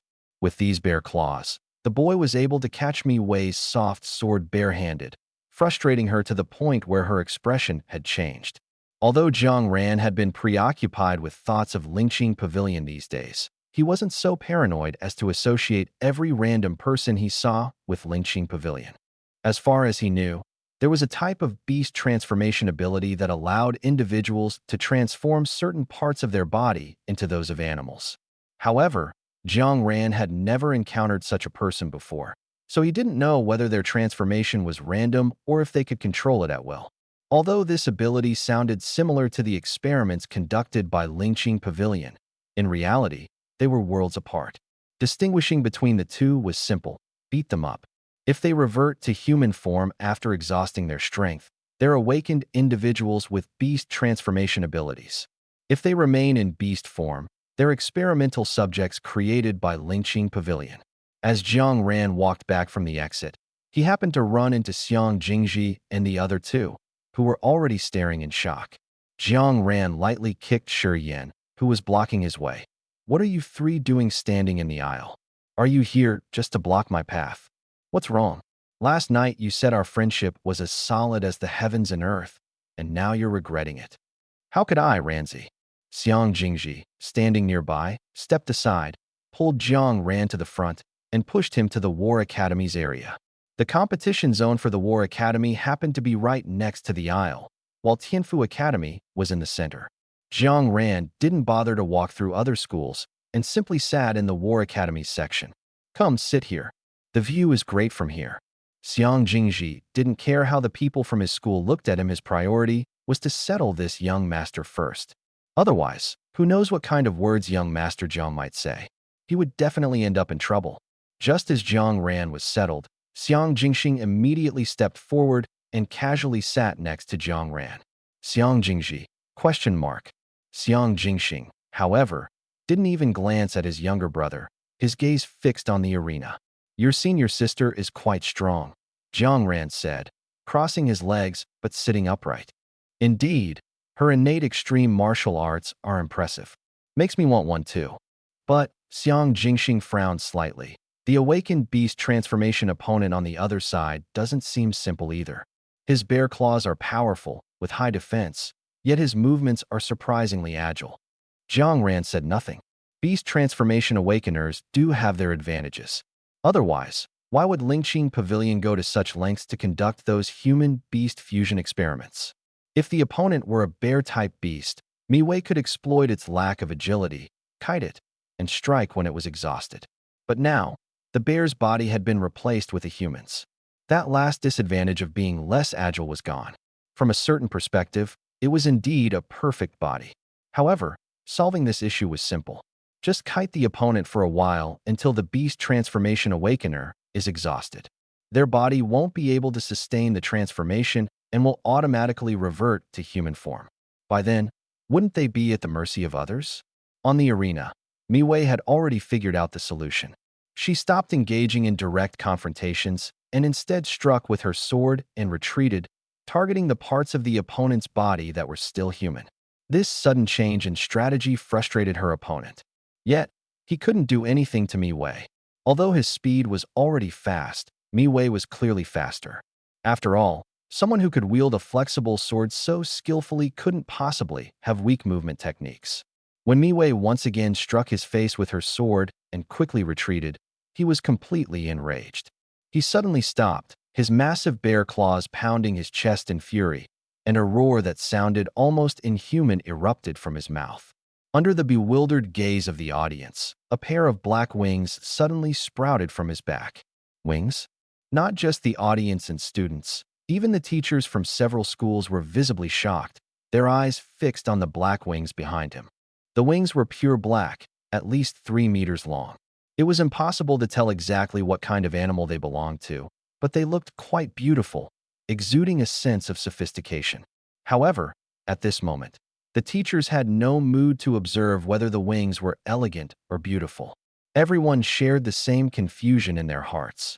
How did he manage to produce these wings? Jiang Ran was also momentarily stunned. Awakeners with beast transformation abilities could indeed transform multiple parts of their body simultaneously as their strength increased. However, they could only transform into one type of beast at a time. In other words, if you chose to transform into a bear, no matter how many parts you transformed, you could only take on the appearance of a bear. Bear claws, bare legs, bare head, bare back, all were possible. Even black, white, or multicolored variations were fine. But after the transformation, the bear's shape would remain that of a bear, unlike exotic beasts that could have bizarre and diverse appearances. It was common knowledge that bears do not have wings. No matter the species, bears are terrestrial creatures. They do not have wings and cannot fly. So, Uncle Hu, for some reason, Jiang Ran's heart suddenly began to race. When Jiang Hu heard Jiang Ran call out to him, he immediately understood what Jiang Ran wanted him to do. Thus, after appearing nearby, he simply nodded at Jiang Ran before charging toward the arena. On the arena, Miwei's pupils contracted sharply as she watched the opponent she had previously controlled suddenly sprout a pair of wings from his back. Although she hadn't connected this situation to anything else, the moment the wings appeared, she noticed the opponent's rapidly increasing strength. Currently, she was only at Jiang Realm 3rd turn, but after activating Beast Transformation, her opponent's strength was now on par with hers. However, Miwei had already sensed from the beginning that her opponent was merely at the peak of River Realm strength. If she could stall until his Beast Transformation ended, finishing the match would only take one sword strike. But Miwei truly hadn't expected that someone at River Realm could transform a second body part. Even more shocking was that after transforming again, her opponent's strength had risen to such a terrifying level. Just the aura emanating from him, though she couldn't determine its exact level, made one thing clear to Miwei. She couldn't withstand even a single blow from him. Are Beast Transformation Awakeners really this terrifying? Damn it, how am I supposed to fight this? Miwei opened her mouth, intending to admit defeat. But before she could utter the words, a massive black shadow suddenly appeared in front of her, blocking out all the light. The enormous shadow descended, enveloping Miwei completely. Her pupils contracted to the size of pinpoints. In that instant, she felt the threat of death. He wanted to kill her. Miwei didn't even have time to ponder why her opponent wanted to kill her. She only knew she couldn't dodge and had to find another way to save herself. As she reached into her storage ring to retrieve a life-saving item she had prepared, her opponent's attack had already landed. The young man's eyes were blood red, and his mouth stretched almost to his ears. This smile was not human, it resembled that of a mindless beast. Die, pay the price for your provocation. Boom! Everyone in the audience stared at the smoke-filled arena, all looking bewildered, still not understanding what had just happened. Wasn't this supposed to be just an ordinary little competition between college students? Did it really need to be this intense? Several teachers from other schools stood up in unison, their faces growing darker and darker. Some of them had already started rushing toward the arena, with the people from Tianfu Academy moving the fastest. Shi Yan and Xiang Jingxing were also startled by the commotion and stood up. They were among those who had encountered and fought fifth-tier exotic beasts before, so they naturally understood that this level of attack had already surpassed the fifth-tier range. The fifth tier corresponds to the Jiang realm of Awakeners, and above the Jiang realm, the High realm. A sophomore student capable of unleashing an attack comparable to the High realm? This was even more outrageous than Jiang Ran. Thinking of Jiang Ran, Xiang Jingxing quickly turned to observe his reaction. Others might not know, but the few of them were well aware. Lingqing Pavilion. Shi Yan also turned to look at Jiang Ran. After all, it was Jiang Ran who had fished up that corpse yesterday, so he knew even more. If that person was truly from Lingqing Pavilion, then the most dangerous person in the entire venue might not be Mi Wei, but this guy. However, when the two turned their heads with worried expressions, they found that Jiang Ran not only showed no signs of tension, but was firmly seated in his chair, not even lifting his butt.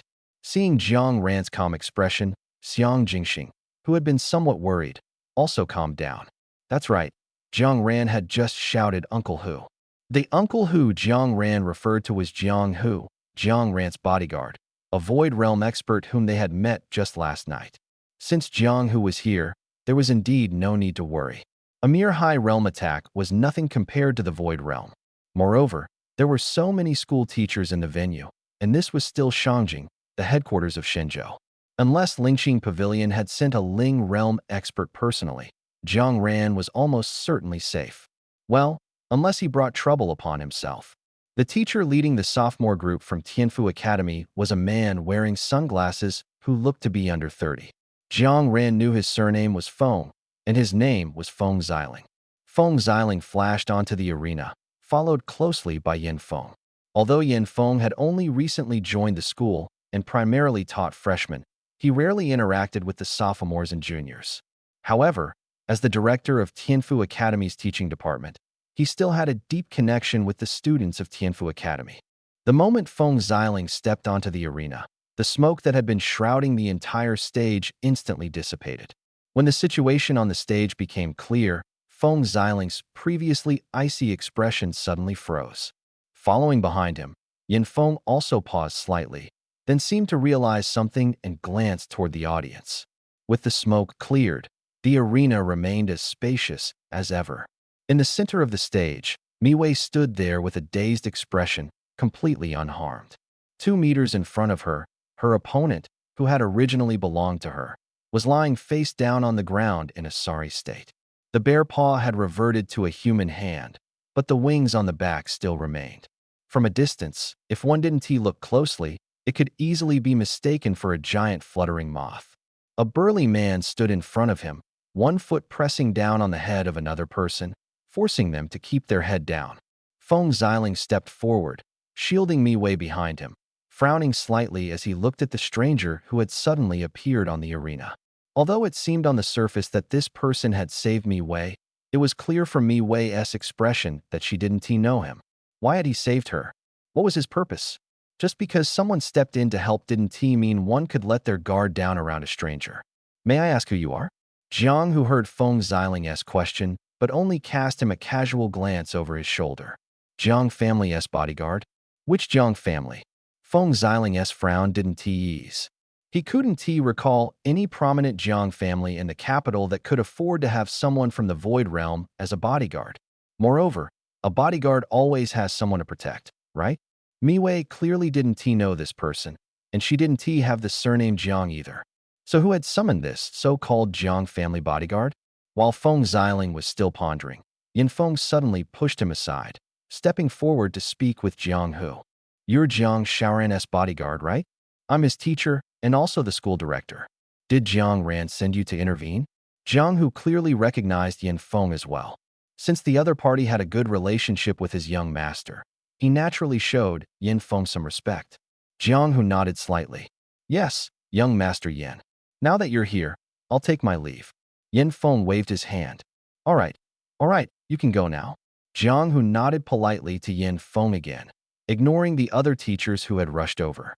With a flash, he disappeared from the spot. The others stared at the place where he had vanished, still a bit dumbfounded. What is going on, Director Yin? Do you know this person? Someone from the War Academy asked directly, not bothering to beat around the bush. Yin Feng shrugged. I know him. Didn't he say it himself? Jiang family bodyguard. The people from the Tian's Divine Academy were equally puzzled. So Jiang Ran is from some prominent family? How come I've never heard of a Jiang family in the capital? What is the point of being curious about that? Yin Feng said, signaling to Feng Xiling and Guan Huai from the third year with a glance before heading toward the half-human, half-beast lying unconscious on the ground. Receiving Yin Feng's signal, Feng Xiling suppressed his curiosity and first escorted me way away. Guan Huai narrowed his eyes and turned to look at the group from Xingqiang University. Everyone, care to give an explanation? Or should we take this to Shenzhou to discuss? As for what had happened on the arena, the audience in the stands craned their necks for a long time, but couldn't make sense of it.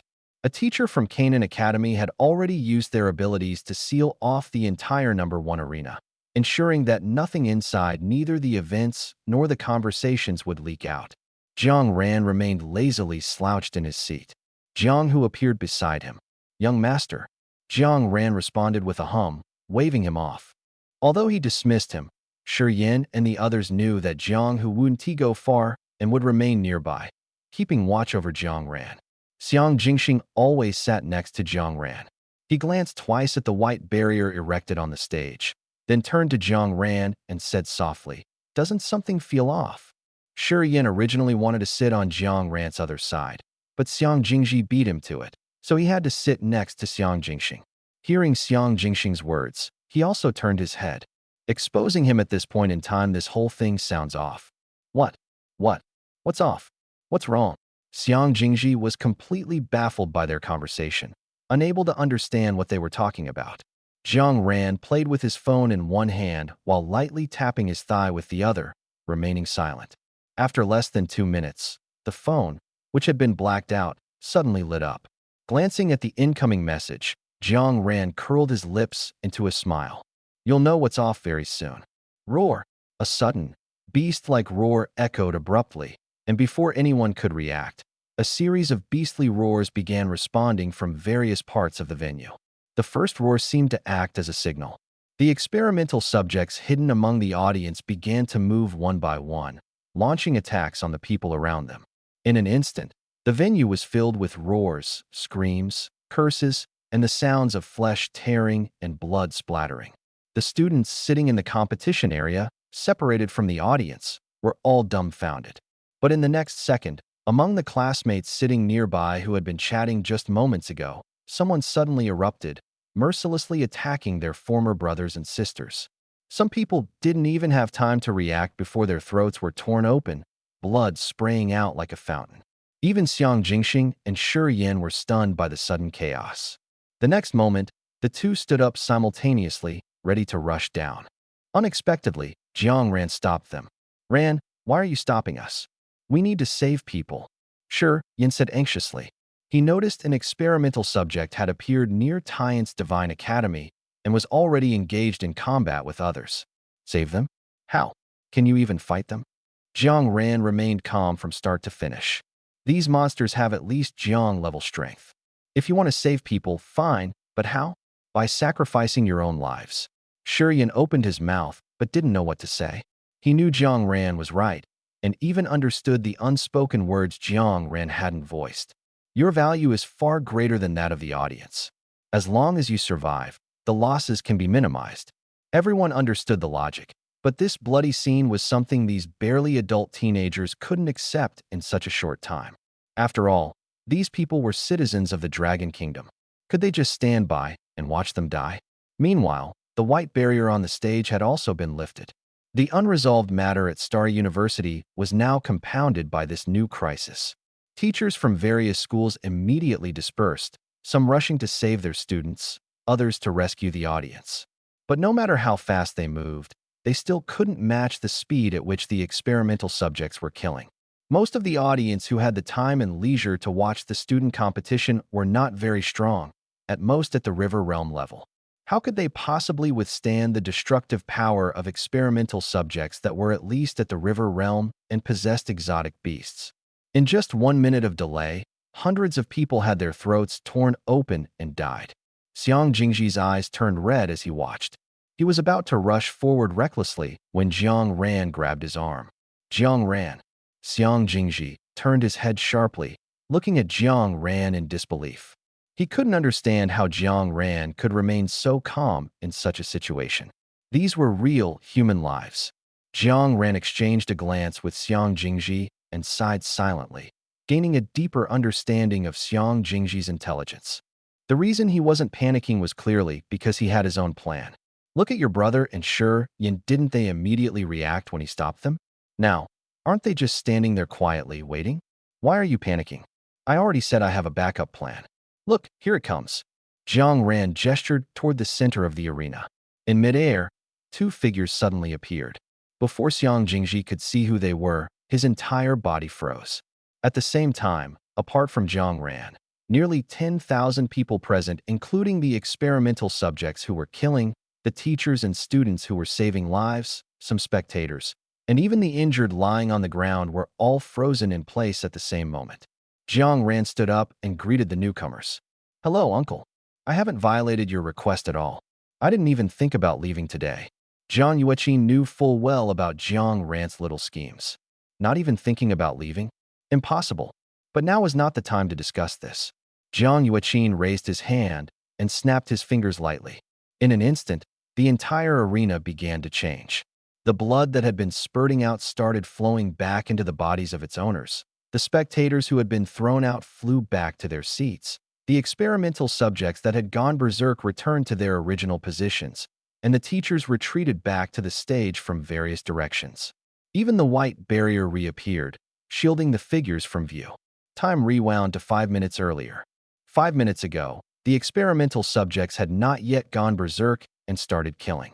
Nearly 10,000 people sat in the arena, making it difficult to distinguish who were real humans and who were experimental subjects. However, with the memory of what happened 5 minutes later, identifying and capturing them was a piece of cake.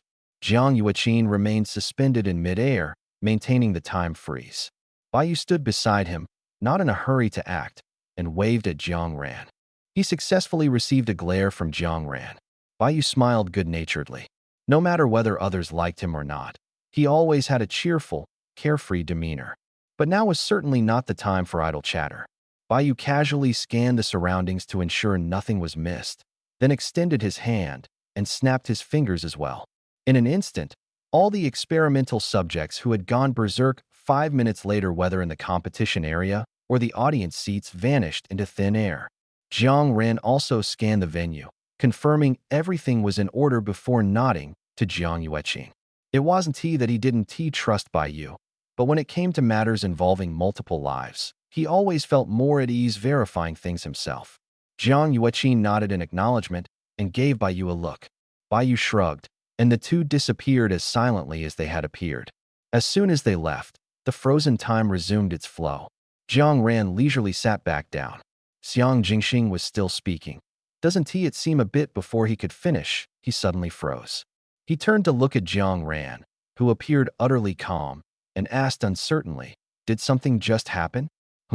Jiang Ran raised an eyebrow. Did it? I don't think so.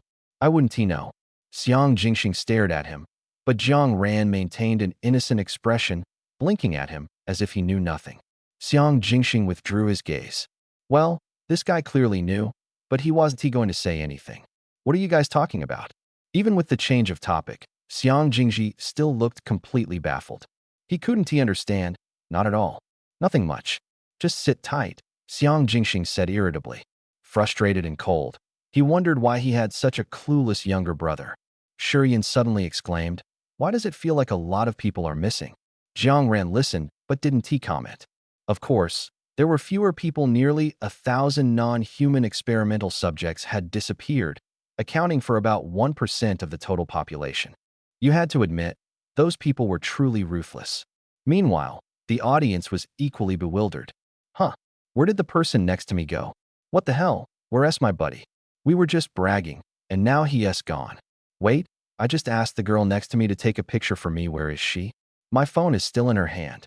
Oh my God, why did everyone around me disappear? The students from the 7 academies were also confused. How could the classmates they were just chatting with suddenly vanish in the next second? Was this some kind of magic trick or a haunting? The Tianfu Academy and the War Academy were unaffected, but Tian's Divine Academy, Lingshu University, and Canaan Academy each lost one person, while Starry Sky University and Longting University lost two. However, there was still one person lying on the arena, so counting them, Starry Sky University had 3 students who had been turned into experimental subjects by Lingxing Pavilion without anyone noticing. As for who exactly was missing, Jiang Ran knew their faces but didn't know them personally, so he could only confirm that none of the missing were first-year students. It was unclear whether this was because first years hadn't been around long enough for Lingxing Pavilion to act, or because their strength was insufficient and thus they were skipped over. In any case, the number was significant. Don't be fooled into thinking 1 or 2 is a small number. This was only during the competition, where each school brought at most 20 or 30 people, including teachers. Excluding teachers, if 2 out of 20 students were experimental subjects, then across the entire school with thousands of people, how many students had been victimized by Lingxing Pavilion? From the earlier battle, it was clear that those experimental subjects' expressions were no different from those of feral beasts, cruel, violent, and completely devoid of reason. They resembled tireless puppets. So it can be concluded that once chosen by Lingxing Pavilion to become a test subject, it's no different from death. Thinking of this, Jiang Ran's breathing grew heavier. The tragic fate of ordinary civilians could still be explained.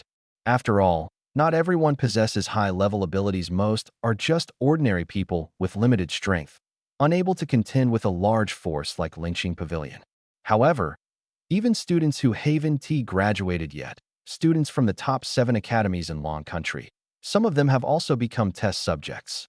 And it happened so quietly that if they hadn't exposed themselves, no one would have realized that their comrades had already turned into puppet-like corpses.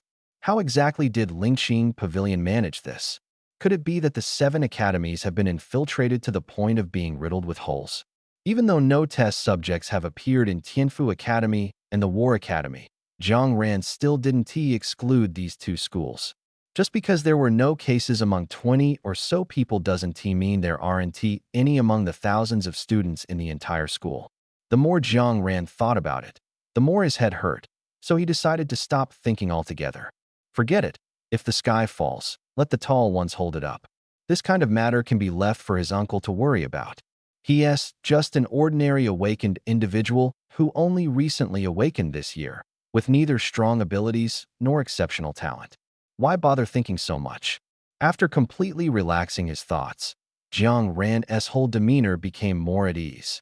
It was at this moment that he suddenly realized, damn, I'm starving.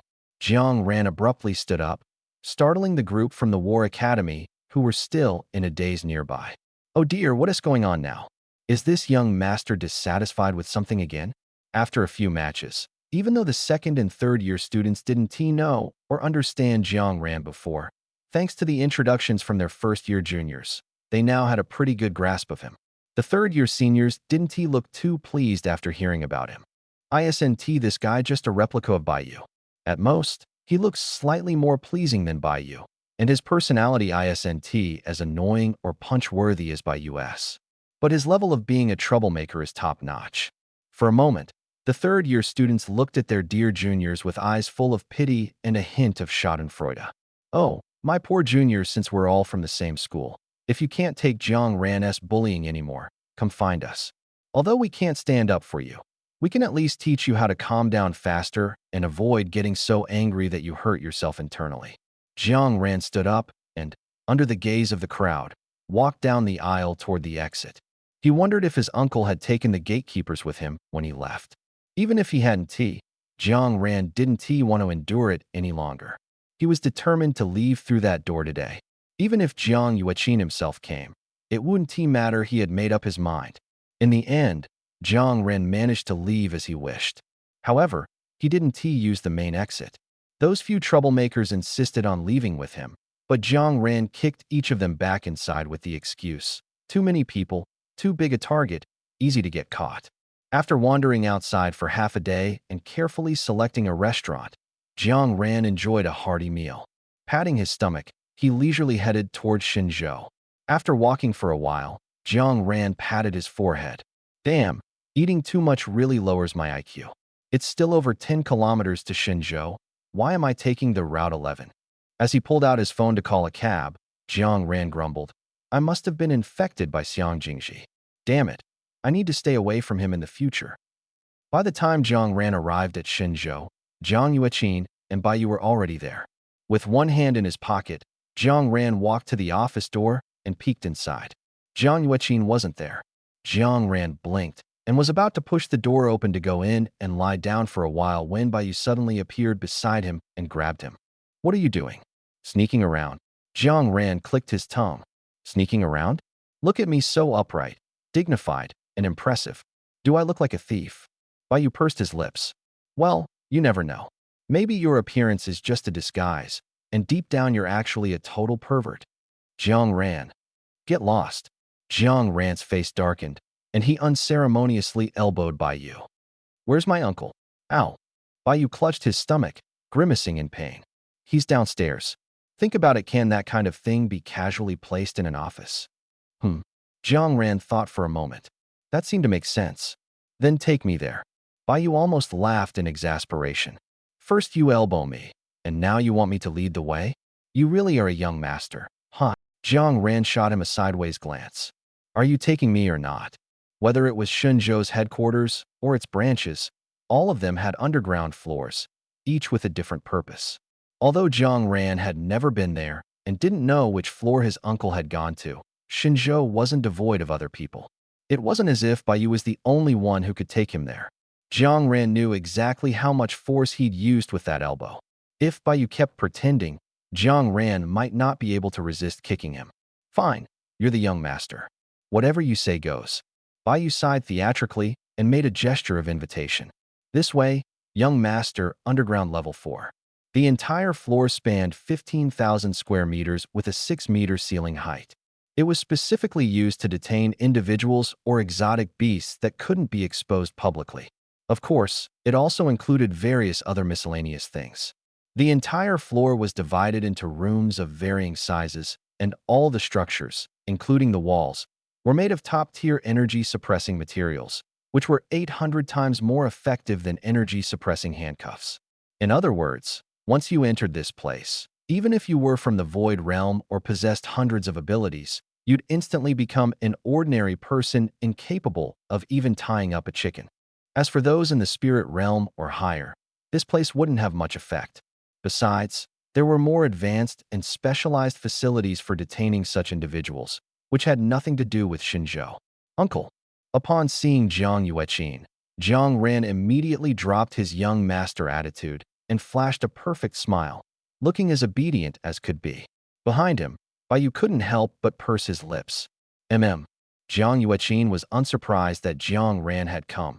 Originally, he had planned to let Jiang Ran come over, but he thought of calling him after the competition ended. However, Jiang Ran coming out early was within Jiang Yueqin's expectations. After all, he had watched his nephew for 18 years and knew exactly what was on his mind. Could someone watching the gate really make him obedient and stop him from sneaking out early? Just hearing that, you'd know it was impossible. This kid is cunning, extremely cunning. Even if 2 people were stationed at every exit, or even 10 teams patrolling back and forth to keep an eye on him, Jiang Ran would still find a way to sneak out unnoticed. Seeing that his uncle had no extra reaction and seemed emotionally stable, Jiang Ran stopped peeking inside from the doorway and walked straight in. How is the person? Just as you said, still alive. Jiang Yueqin gestured to the side with his chin. Actually, ever since Jiang Ran discovered the chaos created by Lingqing Pavilion in the Black Province, Jiang Yueqin had been keeping an eye on Lingqing Pavilion. Later, Jiang Ran asked him to investigate someone, and as he traced the matter upward, it unexpectedly led back to Lingqing Pavilion. Initially, Jiang Yueqin planned to deal with this person first and then inform Jiang Ran, But he didn't expect that Jiang Ran, while fishing, would end up catching that thing. So, Jiang Yueqin had no choice but to share what he had found with Jiang Ran now. Jiang Ran hadn't paid much attention to that so-called bai before. If the other party was really that powerful, they would have acted against him back in the water town. Why bother with such a pathetic curse to disgust him? If Jiang Yueqin hadn't mentioned it, Jiang Ran would have continued to think that Bai was just an ordinary curse-type awakened individual. He would have simply found some time to send someone to kill him casually. But upon hearing about Bai's ability, Jiang Ran's thoughts took a complete 180-degree turn. The ability to copy any power at will? Damn, that's incredible. Jiang Ran's eyes lit up. Such an amazing ability must belong to him. If he wanted it, he had to have it. Jiang Ran immediately approached his uncle and asked him to capture Bai alive instead of killing him outright. Faced with Jiang Yueqin's confusion, Jiang Ran stood with his hands on his hips and said righteously, "He dared to plot against me, so I must take revenge. And if I'm going to take revenge, of course, I have to do it myself." All right. Jiang Yueqin listened and nodded indifferently. Just leaving him alive, that's no big deal. So, this morning, he and Baiyu went to the newly established branch of Jiuyou and wiped out both Jiuyou and Lingqing Pavilion, who were conducting a transaction there. Among them was Bai. Then, Jiang Yueqin deliberately leaked the news, luring out the experimental subjects hidden in the venue and solving them all at once. Jiang Ran walked to Jiang Yueqin's side and glanced over. At this moment, Bai was no longer using Yu Jie's face but had transformed into a completely unfamiliar young man. His limbs and neck were all restrained with ability-suppressing shackles, but judging by his condition, he had suffered quite a bit before arriving here and was already more dead than alive. Jiang Ran didn't get too close, stopping about 2 meters away and looking down at him condescendingly. "Bai, do you remember me? Although it's hard to breathe, it's not that easy for an awakened to die." The chameleon struggled to lift his head, saw Jiang Ran, and curled his lips. His voice was hoarse. "Remember? How could I not remember? If it weren't for that idiot Jiuyou, you would have died in the water town, died by my hand." Jiang Ran thought he was talking about the woman from Jiuyou who had been walking beside him that day. He raised an eyebrow. "So confident you could kill me?" The chameleon sneered twice, as if he already knew his fate, and that saying more would be useless. He stared at Jiang Ran gloomily for a few moments, then closed his eyes and said no more. Leaning against the doorframe, Baiyu scoffed. "What's there to talk about with a little chameleon? He doesn't know much anyway. His only use is probably selling his looks everywhere to get sponsorships for his master." Huh. Hearing Baiyu's words, Jiang Ran's expression gradually turned a bit strange. "Wait, why does this sound like there's a story behind it? Since people keep asking, let me clarify here. Jiang Ran is the true and only protagonist of this book. There are no other protagonists. The other members of the team are just important supporting characters, and this is not a dual male lead story. In the main text, Jiang Ran definitely has no CP or romantic storyline. One-sided feelings from others don't count. As for extras, we'll see later. I don't care which CP you ship, as long as you're not insulting me. I won't interfere. Just don't disturb others, okay? All right, dismissed. Half an hour later, Jiang Ran walked out of the room humming a tune, his face full of joy. Woohoo! Awesome! Not only did he gain a new ability, but he also gained a deeper understanding of plundering. The entire 4th underground floor was built with special materials. Anyone below the spirit realm who entered, no matter how many abilities they had, couldn't use them. Initially, Jiang Ran thought he would have to take the chameleon outside to kill him, but it turned out he didn't need to at all. Even here, plundering could still work. What surprised Jiang Ran even more was that not only could plundering be used, but his wind ability could also function. Although its power was much weaker compared to outside, it was still far superior to the water element, which couldn't be used at all. Is this the gold standard of SSS level abilities? Love it, love it. Jiang Yueqin had already returned to the office, and Baiyu, for some reason, maybe to mooch a meal, had stayed behind as well. Jiang Ran strolled upstairs and pushed open the office door. He slapped Baiyu without warning.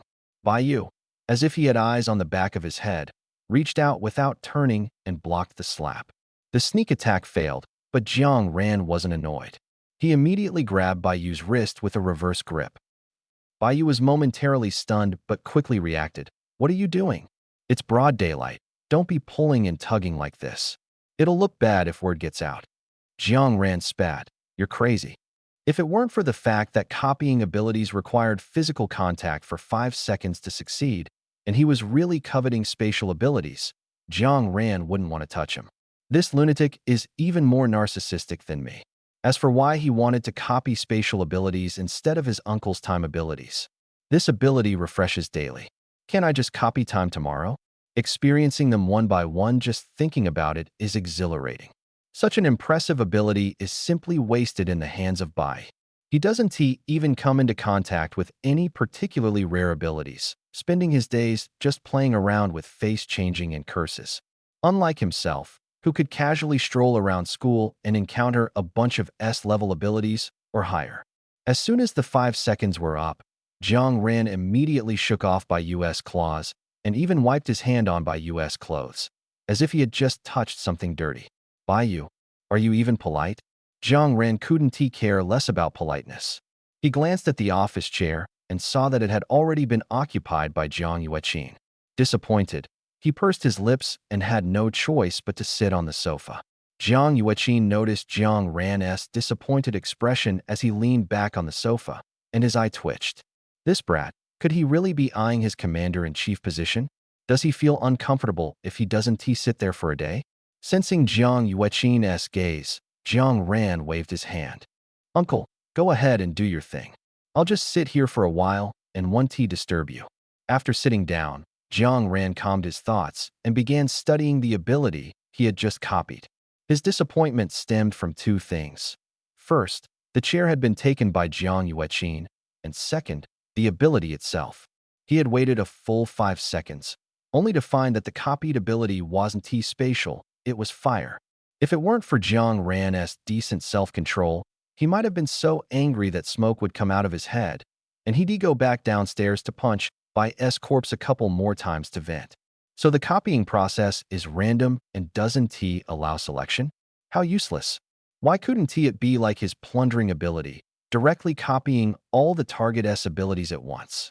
But when it came to Bayu's fire, Jiang Ran raised an eyebrow. He wondered if that mysterious white flame had been copied. He couldn't wait any longer, he had to test it out now. Jiang Ran suddenly stood up. Uncle, the competition should be over by now. I'm a bit worried, so I'll head back to check. Jiang Yueqin looked up from the pile of documents on his desk, raised an eyebrow, and said nothing. This excuse was obviously nonsense, but he didn't want Jiang Ran staying in Shenzhou for too long anyway. Although the outside world and the school weren't particularly safe either, with Jiang Hu around, nothing major would happen. Bayu, who had been sitting idly by, heard the commotion and stood up as well, lazily stretching. Perfect timing, I need to head back too. Let us go together. Jiang Ran immediately refused. No need, you go ahead. I'll wander around on my own, I ate too much earlier and need to digest. What a joke. He was planning to test the ability he had just copied. If Bayu saw him using the exact same white flame, how would he explain it? He intended to keep this copied ability under wraps for a while before revealing it. In this era, almost everyone insiders wouldn't say anything or have any thoughts. But what about others? If some sensitive people find out that a river boundary possesses such an extraordinary ability, his days of peace would be over. Especially those awakened ones with special abilities or high-level powers. Who knows if this plunderer might target us to acquire abilities? Just because you say you won't, does that mean you won't? Unknown dangers must be nipped in the bud in advance. In Shangjing, inside a high-end training facility, Jiang Ran generously opened a card and deposited 500,000 yuan, successfully securing a private training room.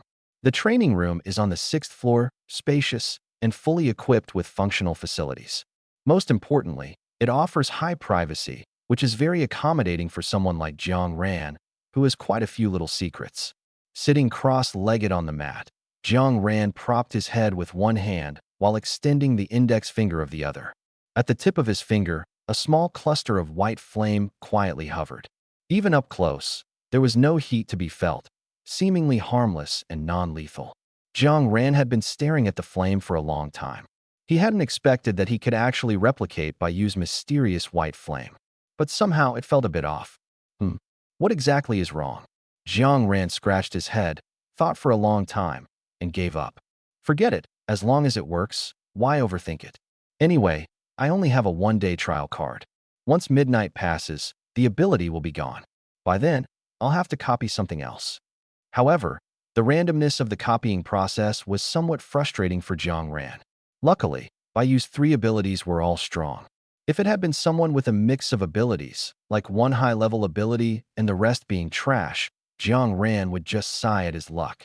Back at school, because Jiang Yueqin had rewound 5 minutes during the day, the students were completely unaware of the Lingqing Pavilion and the experiment subjects. But those hidden experiment subjects couldn't possibly have received no instructions. In November, it gets dark very early. Jiang Ran walked through the school, and even though it was only 6 o'clock, there was hardly anyone outside the dormitory. Yet, Jiang Ran couldn't shake the feeling that something was watching him from the shadows. Every time he turned to look, he found nothing. After it happened several times, Jiang Ran grew impatient. Damn it.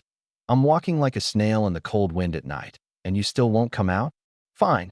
If you love watching, then keep watching. I'm not playing along anymore. I'm leaving. Back in the dormitory, the feeling of being watched finally disappeared. It seemed they weren't crazy enough to peek at him sleeping through the window at night. Taking out his phone, he found several new messages in the small group chat, with a few tagging him. Jiang Ran scrolled up a bit and saw it was mostly random chatter from all over the place, with most of it being Xiang Jingji rambling, and Shi Yin and Xiang Jingxing occasionally chiming in. He tapped on the most recent message that mentioned him and replied with a question mark. Jiang Ran casually tossed his phone onto the bed and went into the bathroom. When he came out, there were already 2 new messages in the group chat. Xiang Jingxing, what exactly happened this afternoon? Shi Yin, someone inexplicably disappeared from my school team, and even the teacher doesn't know what is going on. But after reporting it to the principal, they said it was nothing. Even the usually silent Jiang Qingye spoke up. Jiang Qingye, someone is missing from my school too. Jiang Ran, it's nothing major, just dealt with a few test subjects. Relax, it has nothing to do with us. Shi Yin, it's probably not just a few, right? Jiang Ran, according to official data, it's about 953. Xiang Jingji. Xiang Jingji, how many? 953. ISNT that 1/10 of the audience. Xiang Jingji. If that's the case, then wouldn't there be 100 million test subjects across the entire Dragon Nation? Jiang Ran. Shi Yin. Xiang Jingxing, sigh. On the other side, Xiang Jingji looked at his older brother. Why did you suddenly sigh? Did I say something wrong? Xiang Jingxing felt a headache coming on. What do you think? 100 million? How could you even say that? Xiang Jingji widened his eyes. ISNT it right? ISNT at 1/10? Xiang Jingxing sighed deeply again. If you ever go out, don't say you're my brother. If someone asks, just say it's a coincidence that we look alike. Or say you were jealous of my good looks and got plastic surgery. Xiang Jingji. In the dormitory, Jiang Ran was also speechless at Xiang Jingji's bold statement. Why did their team have such an idiot? Was Lingqing Pavilion a money-printing machine? Or were the people in Lingqing Pavilion made of iron, not eating or drinking, frantically printing money to buy experimental equipment while simultaneously conducting experiments? 100 million people? Even the slave owners of the past would bow down in admiration.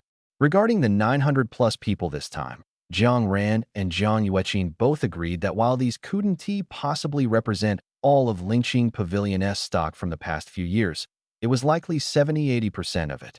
Lingqing Pavilion had sold most of the test subjects to Jiuyou, leaving some to be sold to other smaller factions, earning a huge sum of money. With funds in hand, Jiang Ran was certain that this group wouldn't stop.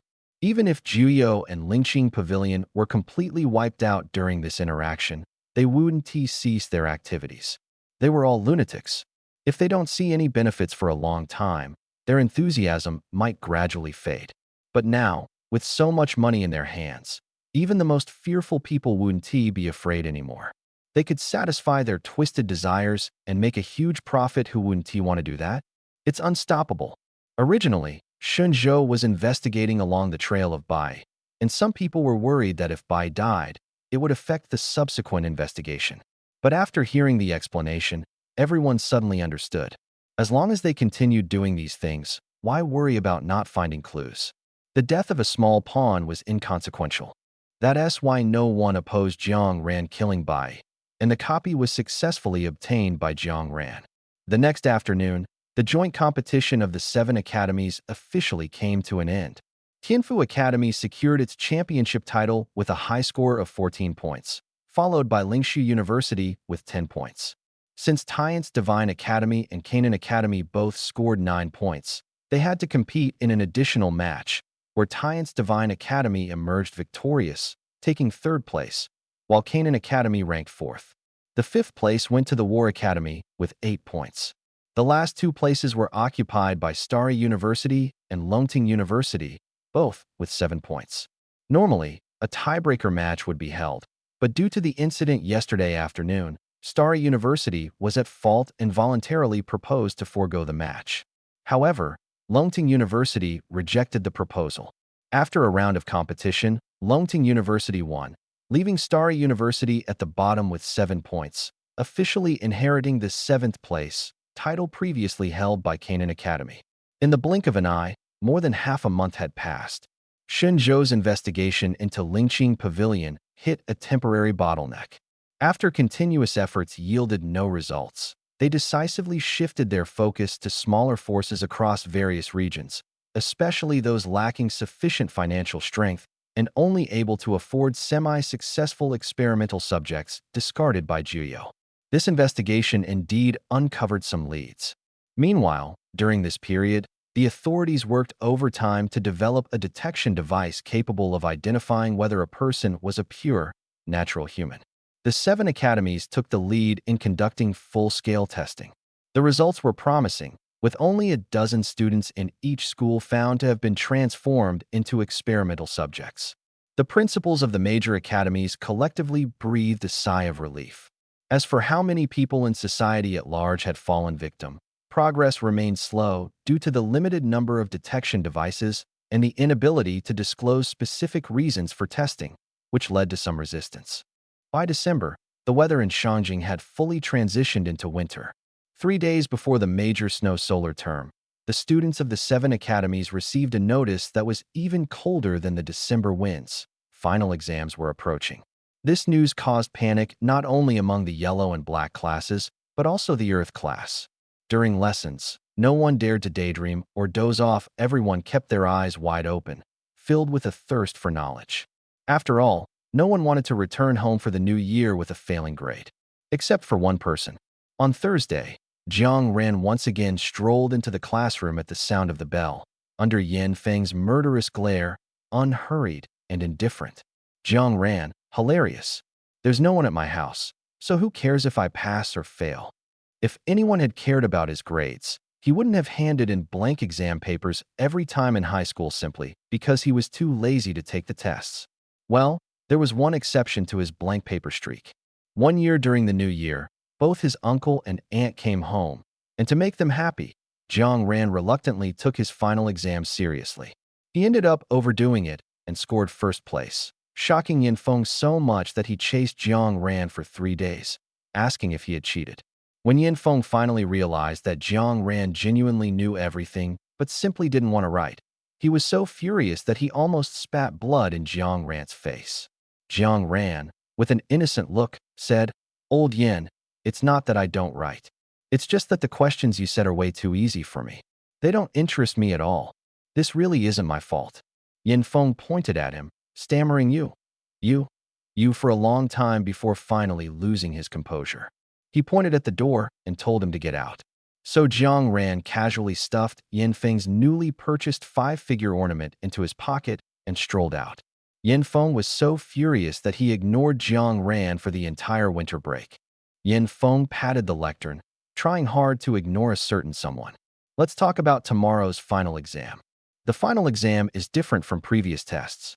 The written exam only accounts for 30% of the total score, while the martial exam accounts for 60%. Jiang Ran raised his hand. Teacher, 30 plus 60 doesn't equal 100. What about the remaining 10%? That's an excellent question. Yin Feng clapped his hands. The remaining 10% is crucial. It's made up of your monthly and midterm exam scores, as well as your performance in class. You can think of this 10% as your participation or performance score. As soon as he said this, Jiang Ran's usual playful smile froze slightly. Why did it feel like this 10% was specifically targeting him? Scoring based on class performance? With his record of being late 3 days out of 5, wouldn't his score end up in the negatives? Noticing Jiang Ran's stiff smile and his failure to chime in, Yin Feng raised an amused eyebrow. The martial exam for this final is similar to the entrance test. You'll enter an artificial secret realm and find score plaques scattered throughout. The plaques have different point values: 1 point, 3 points, 5 points, and 10 points. The school will issue each of you a scoring device. Once you find a score plaque, you just need to align it with the device, and the points will be recorded in real time. The school's backend system will also receive and log the data simultaneously. Hearing that the martial exam involved entering a secret realm, Jiang Ran's mood improved a bit. He immediately resumed his role as the class clown. Teacher, will students be allowed to steal points from each other this time? Yin Feng played along. Another great question. Seeing Jiang Ran's eyes light up, Yin Feng smiled and said, "Of course you can. The scoring devices are equipped with a feature to transfer points between students." Jiang Ran's grin was so wide it was impossible to hide. Meanwhile, the rest of the class wore bitter expressions. It was over. Completely over. If anyone was unlucky enough to be caught by the big boss, they'd be going home with a big fat 0. Yin Feng cleared his throat twice to regain everyone's attention. Ahem, listen to me first. For this final exam, the 7 academies have been divided into 2 teams, Group A and Group B. Group A consists of the schools ranked 1st, 3rd, and 6th, Tianfu Academy, Tian's Divine Academy, and Longting University. Group B includes the schools ranked 2nd, 4th, 5th, and 7th, Lingshu University, Canaan Academy, War Academy, and Starry Sky University. Group A and Group B will compete against each other. When students from opposing groups encounter each other, a special feature called Expel will appear on the scoring device. If you transfer all of your opponent's points to your own scoring device, the device will display an option to expel them. After clicking Yes, the other party will be forcibly sent out of the secret realm, which means their final exam will also end here. Note: expulsion can only be used on members of another group. It cannot be used within the same group. Jiang Ran felt that this sentence was specifically directed at him. After the exam, the group with the most remaining members will have their school's students awarded the title of Uncrowned King for the next semester. Seeing that others seemed only mildly interested in this, Yin Feng smiled slightly. This title will be added to the student ID at that time. The originally uninterested crowd suddenly became excited. Added to the student ID? If you're playing like this, then I'm wide awake now. Just imagine, when you and students from other schools venture into the secret realm together, you both take out your student IDs. The other person's student ID is blank, but yours has a dazzling golden emblem. Uncrowned King. Damn, that's awesome, isn't it? But that's not all. At the same time, the losing group will also receive a title, which will also be added to the student ID. However, this title will be voted on by the winning group's students. At this point, even Jiang Ran became interested. One has to admit, the planning department for the final exam is truly genius. Who said this final exam was bad? This final exam is amazing. When students from other schools heard the rules for this final exam, almost all of them showed delighted smiles. Especially Group A, who were practically ecstatic. With the Great Demon King leading the charge, why worry about losing? There's no way they'll lose, right? Some people were even already thinking about what title to give Group B. Group B was equally eager to fight. So what if you have the Great Demon King? Our Group B has 4 schools, a full 1/3 more people than Group A. Forget everything else. Just the sheer number of people standing together creates an overwhelming sense of pressure. With this, we'll lose. Group A, just wait to cry. The next day, the familiar Student Council Organization Department head, Song Chung, was waiting for them on the playground. This time, however, the teacher beside him was replaced by Yin Feng. Counting the days, by this time next year, Xin Yuan would already be over a year old. Jiang Ran and Song Chung nodded to greet each other, then quietly stood aside waiting for a certain unreliable president to open the secret realm. This time, the secret realm was number 323, also an E-level secret realm. Although the top-tier students had already reached the strength to enter D-level secret realms, most students were still at the Ascension realm, with a few even remaining at the Fusion realm. After all, it had only been half a year since awakening, and not everyone has such high talent in cultivation. Advancing from Fusion realm to Ascension realm within half a year is already considered quite impressive. Across all countries on Blue Star, the average time for awakened individuals to advance from Fusion realm to Ascension realm is over a year. As for Jiang Ran's advancement speed, not just on today's Blue Star, but even going back 200 years, he would still be at the pinnacle of the pyramid. After 7 or 8 minutes, Bai finally arrived, fashionably late. Who knows if he was sneaking around last night, his energy was utterly drained. While looking for a secret realm key, he couldn't stop yawning. After rummaging in the space for a long time, he finally pulled out a small object, pressed it into the air, and the entrance to the secret realm leisurely appeared. After opening the secret realm, Bai didn't rush in. Instead, he flashed to Jiang Ran's side and gave him a firm pat on the shoulder. Jiang Ran raised an eyebrow subtly. Go ahead, pat away. After all, anyone who touches him will trigger the replication ability. This final exam lasts 2 days and 1 night. Before entering, he can randomly draw an ability, and by the second day, he can replicate another one. With thousands of people in the secret realm, wouldn't it be easy to pick any ability he wants? Delightful. As the 5 seconds passed, Jiang Ran felt a new ability emerge within him, and the corner of his mouth lifted slightly. Just as he was about to shake off someone's paw, Bai seemed to anticipate his move and withdrew his hand on his own. Jiang Ran glanced at him, noticing Bai still looked half asleep. Without saying anything, he followed the others into the secret realm. President Song Chung walked over, just about to greet Bai and catch up. After all, this president was always so mysterious, and the chances of running into him at school were rare. But Bai, as if not noticing him, lazily yawned and disappeared without a trace. Song Chung. Secret Realm number 323 had an environment similar to the one used during the entrance exam. The temperature was pleasant, with plains and forests as the main terrain, but the overall area was more than twice as large. This time, Jiang Ran wasn't assigned to the forest, but instead found himself on a plain. However, there was still no one around. TSK. Tugging at his collar, Jiang Ran walked a few steps, then pushed back the bangs sticking to his forehead. Unable to bear it, he took off his coat and casually stuffed it into his ring. The temperature in this secret realm was probably over 20 degrees. Normally, it would be a very comfortable temperature, not too hot, not too cold. But it was currently December, and the temperature in Beijing had already dropped to 3 or 4 degrees, even below freezing at night. Jiang Ran had been wearing a long down jacket. Outside, it kept him warm, but as soon as he entered here, he started sweating after just a few steps. Fortunately, the clothes he wore underneath were thin, so after taking off the coat, it wasn't unbearably hot. Otherwise, staying in winter clothes in this 20-plus degree environment for 2 days and 1 night, while occasionally fighting people or beasts, would definitely be a challenge. Unless you're okay with changing clothes outdoors. Apart from the secret realm used during the entrance exam, Jiang Ran had never been to any other artificial secret realms, let alone knew what they were like inside. Picking a random direction, Jiang Ran started walking. After a few steps, he suddenly paused mid-step, silently retracted his foot, bent down, and picked up a small object from the ground. It was a palm-sized rectangular plastic card with an Arabic numeral, 3. So this is the scoreboard? Jiang Ran held it up to his face for a closer look. Feels pretty ordinary. As he spoke, he took out the scoring device issued by the school from his ring. Compared to the scoreboard, the score tracker looks much more advanced.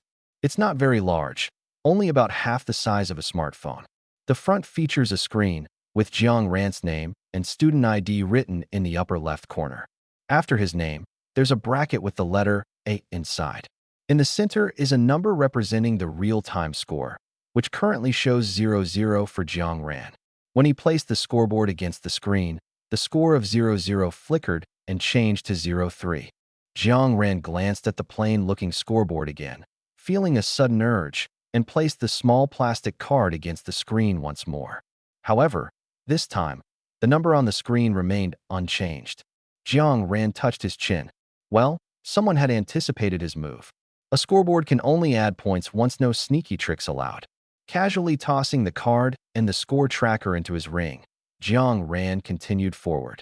After walking for less than half an hour, Jiang Ran picked up 2 more one-point scoreboards. He transferred the points to the score tracker and was about to move on when his ears suddenly twitched. He heard human voices carried by the wind. There were quite a few people, both men and women, but he couldn't tell which group they belonged to. Following the direction of the voices for over 200 meters, Jiang Ran raised an eyebrow when he saw what was happening ahead. What do you mean? We killed this beast, so why are you trying to steal our points? What do you mean, stealing your points? Does it have your name written on it? I thought it was just a wild beast lying around, so I picked it up to prevent environmental pollution. What's the problem? Are you kidding me? You're seriously taking the corpse too? So what? I'm hungry and was planning to roast it for food. Is that not allowed? Allowed, my foot. That's our points. What points? I don't understand. Jiang Ran was standing at the top of a steep slope, about 7 or 8 meters above the flat ground below. On the flat ground, more than a dozen people were arguing heatedly face to face. One group had fewer people, only 4, while the other group had over 10. Yet, the larger group was being verbally overwhelmed by the smaller group, their faces flushed and unable to come up with a retort. Jiang Ran listened for a while from the top of the slope and managed to catch a useful piece of information. Killing beasts could also be converted into points. Seeing that the two groups below were about to come to blows, Jiang Ran casually kicked a small stone at his feet, sending it rolling down. The sound of the stone immediately alerted both groups, who simultaneously became vigilant. Who's there? Looking up toward the sound, they saw a silver-haired boy standing at the top of the slope, gazing down at them from above. Ranzi. The smaller group instantly lit up with joy. The expressions of the larger group, however, shifted constantly, showing a mix of wariness and a hint of barely concealed delight. Well, what a coincidence to run into you all so soon, Jiang Ran said as he leapt directly from the top of the slope. This height was no challenge for someone like him, who possessed top-tier wind abilities. Soaring through the air and standing mid-flight, these were privileges reserved for masters above the Void Realm. The boy by Yuna possesses the ability to manipulate space, making levitation effortless. Once Jiang Ran's strength improves further, he too can rely on the wind to secure a spot among the airborne army. Is it fate? This means we're destined to meet. The 4-person squad, which had rendered the dozen people opposite them speechless, was led by none other than Xiang Jingji from the War Academy. His brother, Xiang Jingxing, stood nearby, accompanied by a man and a woman whom Jiang Ran didn't recognize. He glanced at them briefly before shifting his gaze away. Yes, it does seem like fate, Jiang Ran nodded, smiling as he walked toward Xiang Jingji. Xiang Jingji hadn't yet realized anything was amiss, but Xiang Jingxing quickly pulled his foolish little brother behind him and flashed a smile at Jiang Ran. How many scorecards have you found? The landing spot wasn't great, so I only found 2 one-point cards, Jiang Ran replied with a smile, his steps never faltering. But I'll have more soon. At this point, even Xiang Jingji realized something was wrong. Once he understood, his eyes widened in disbelief. Ran, you're not planning to rob us, are you? Jiang Ran tilted his head. Why not? Xiang Jingji took several steps back in quick succession. Calm down. We're brothers, bonded by unbreakable ties. Jiang Ran grinned even wider, showing his teeth. Outside the secret realm, we're indeed brothers. But now we're in an exam. You're Group B, I'm Group A. When we meet, we're enemies. For the sake of my title as the uncrowned king, hand over your points obediently, and I'll let you off without expelling you. Hearing Jiang Ran's words, Xiang Jingji was utterly devastated. Resist? The 4 of them combined couldn't beat Jiang Ran, and they'd only end up taking more punches. Appeal to his emotions? This guy doesn't even have a conscience. What's the point of trying to move him with love? In the end, after Xiang Jingxing spent a full 5 minutes coaxing him, Jiang Ran finally showed mercy and left each of them with 1 point. sparing them from becoming complete zeros. Looking at the double-digit score on his own scorecard, Jiang Ran nodded in satisfaction. Snatching points is definitely faster. He had spent half an hour walking around and only found 5 points, but encountering Group B took less than 5 minutes to earn 30 points. For a moment, Jiang Ran considered repeating his entrance exam strategy, but after thinking it over, he remembered that winter break was coming soon. When everyone went home for the new year, their relatives would surely ask about their grades. Forget it, better to leave some dignity for his fellow students.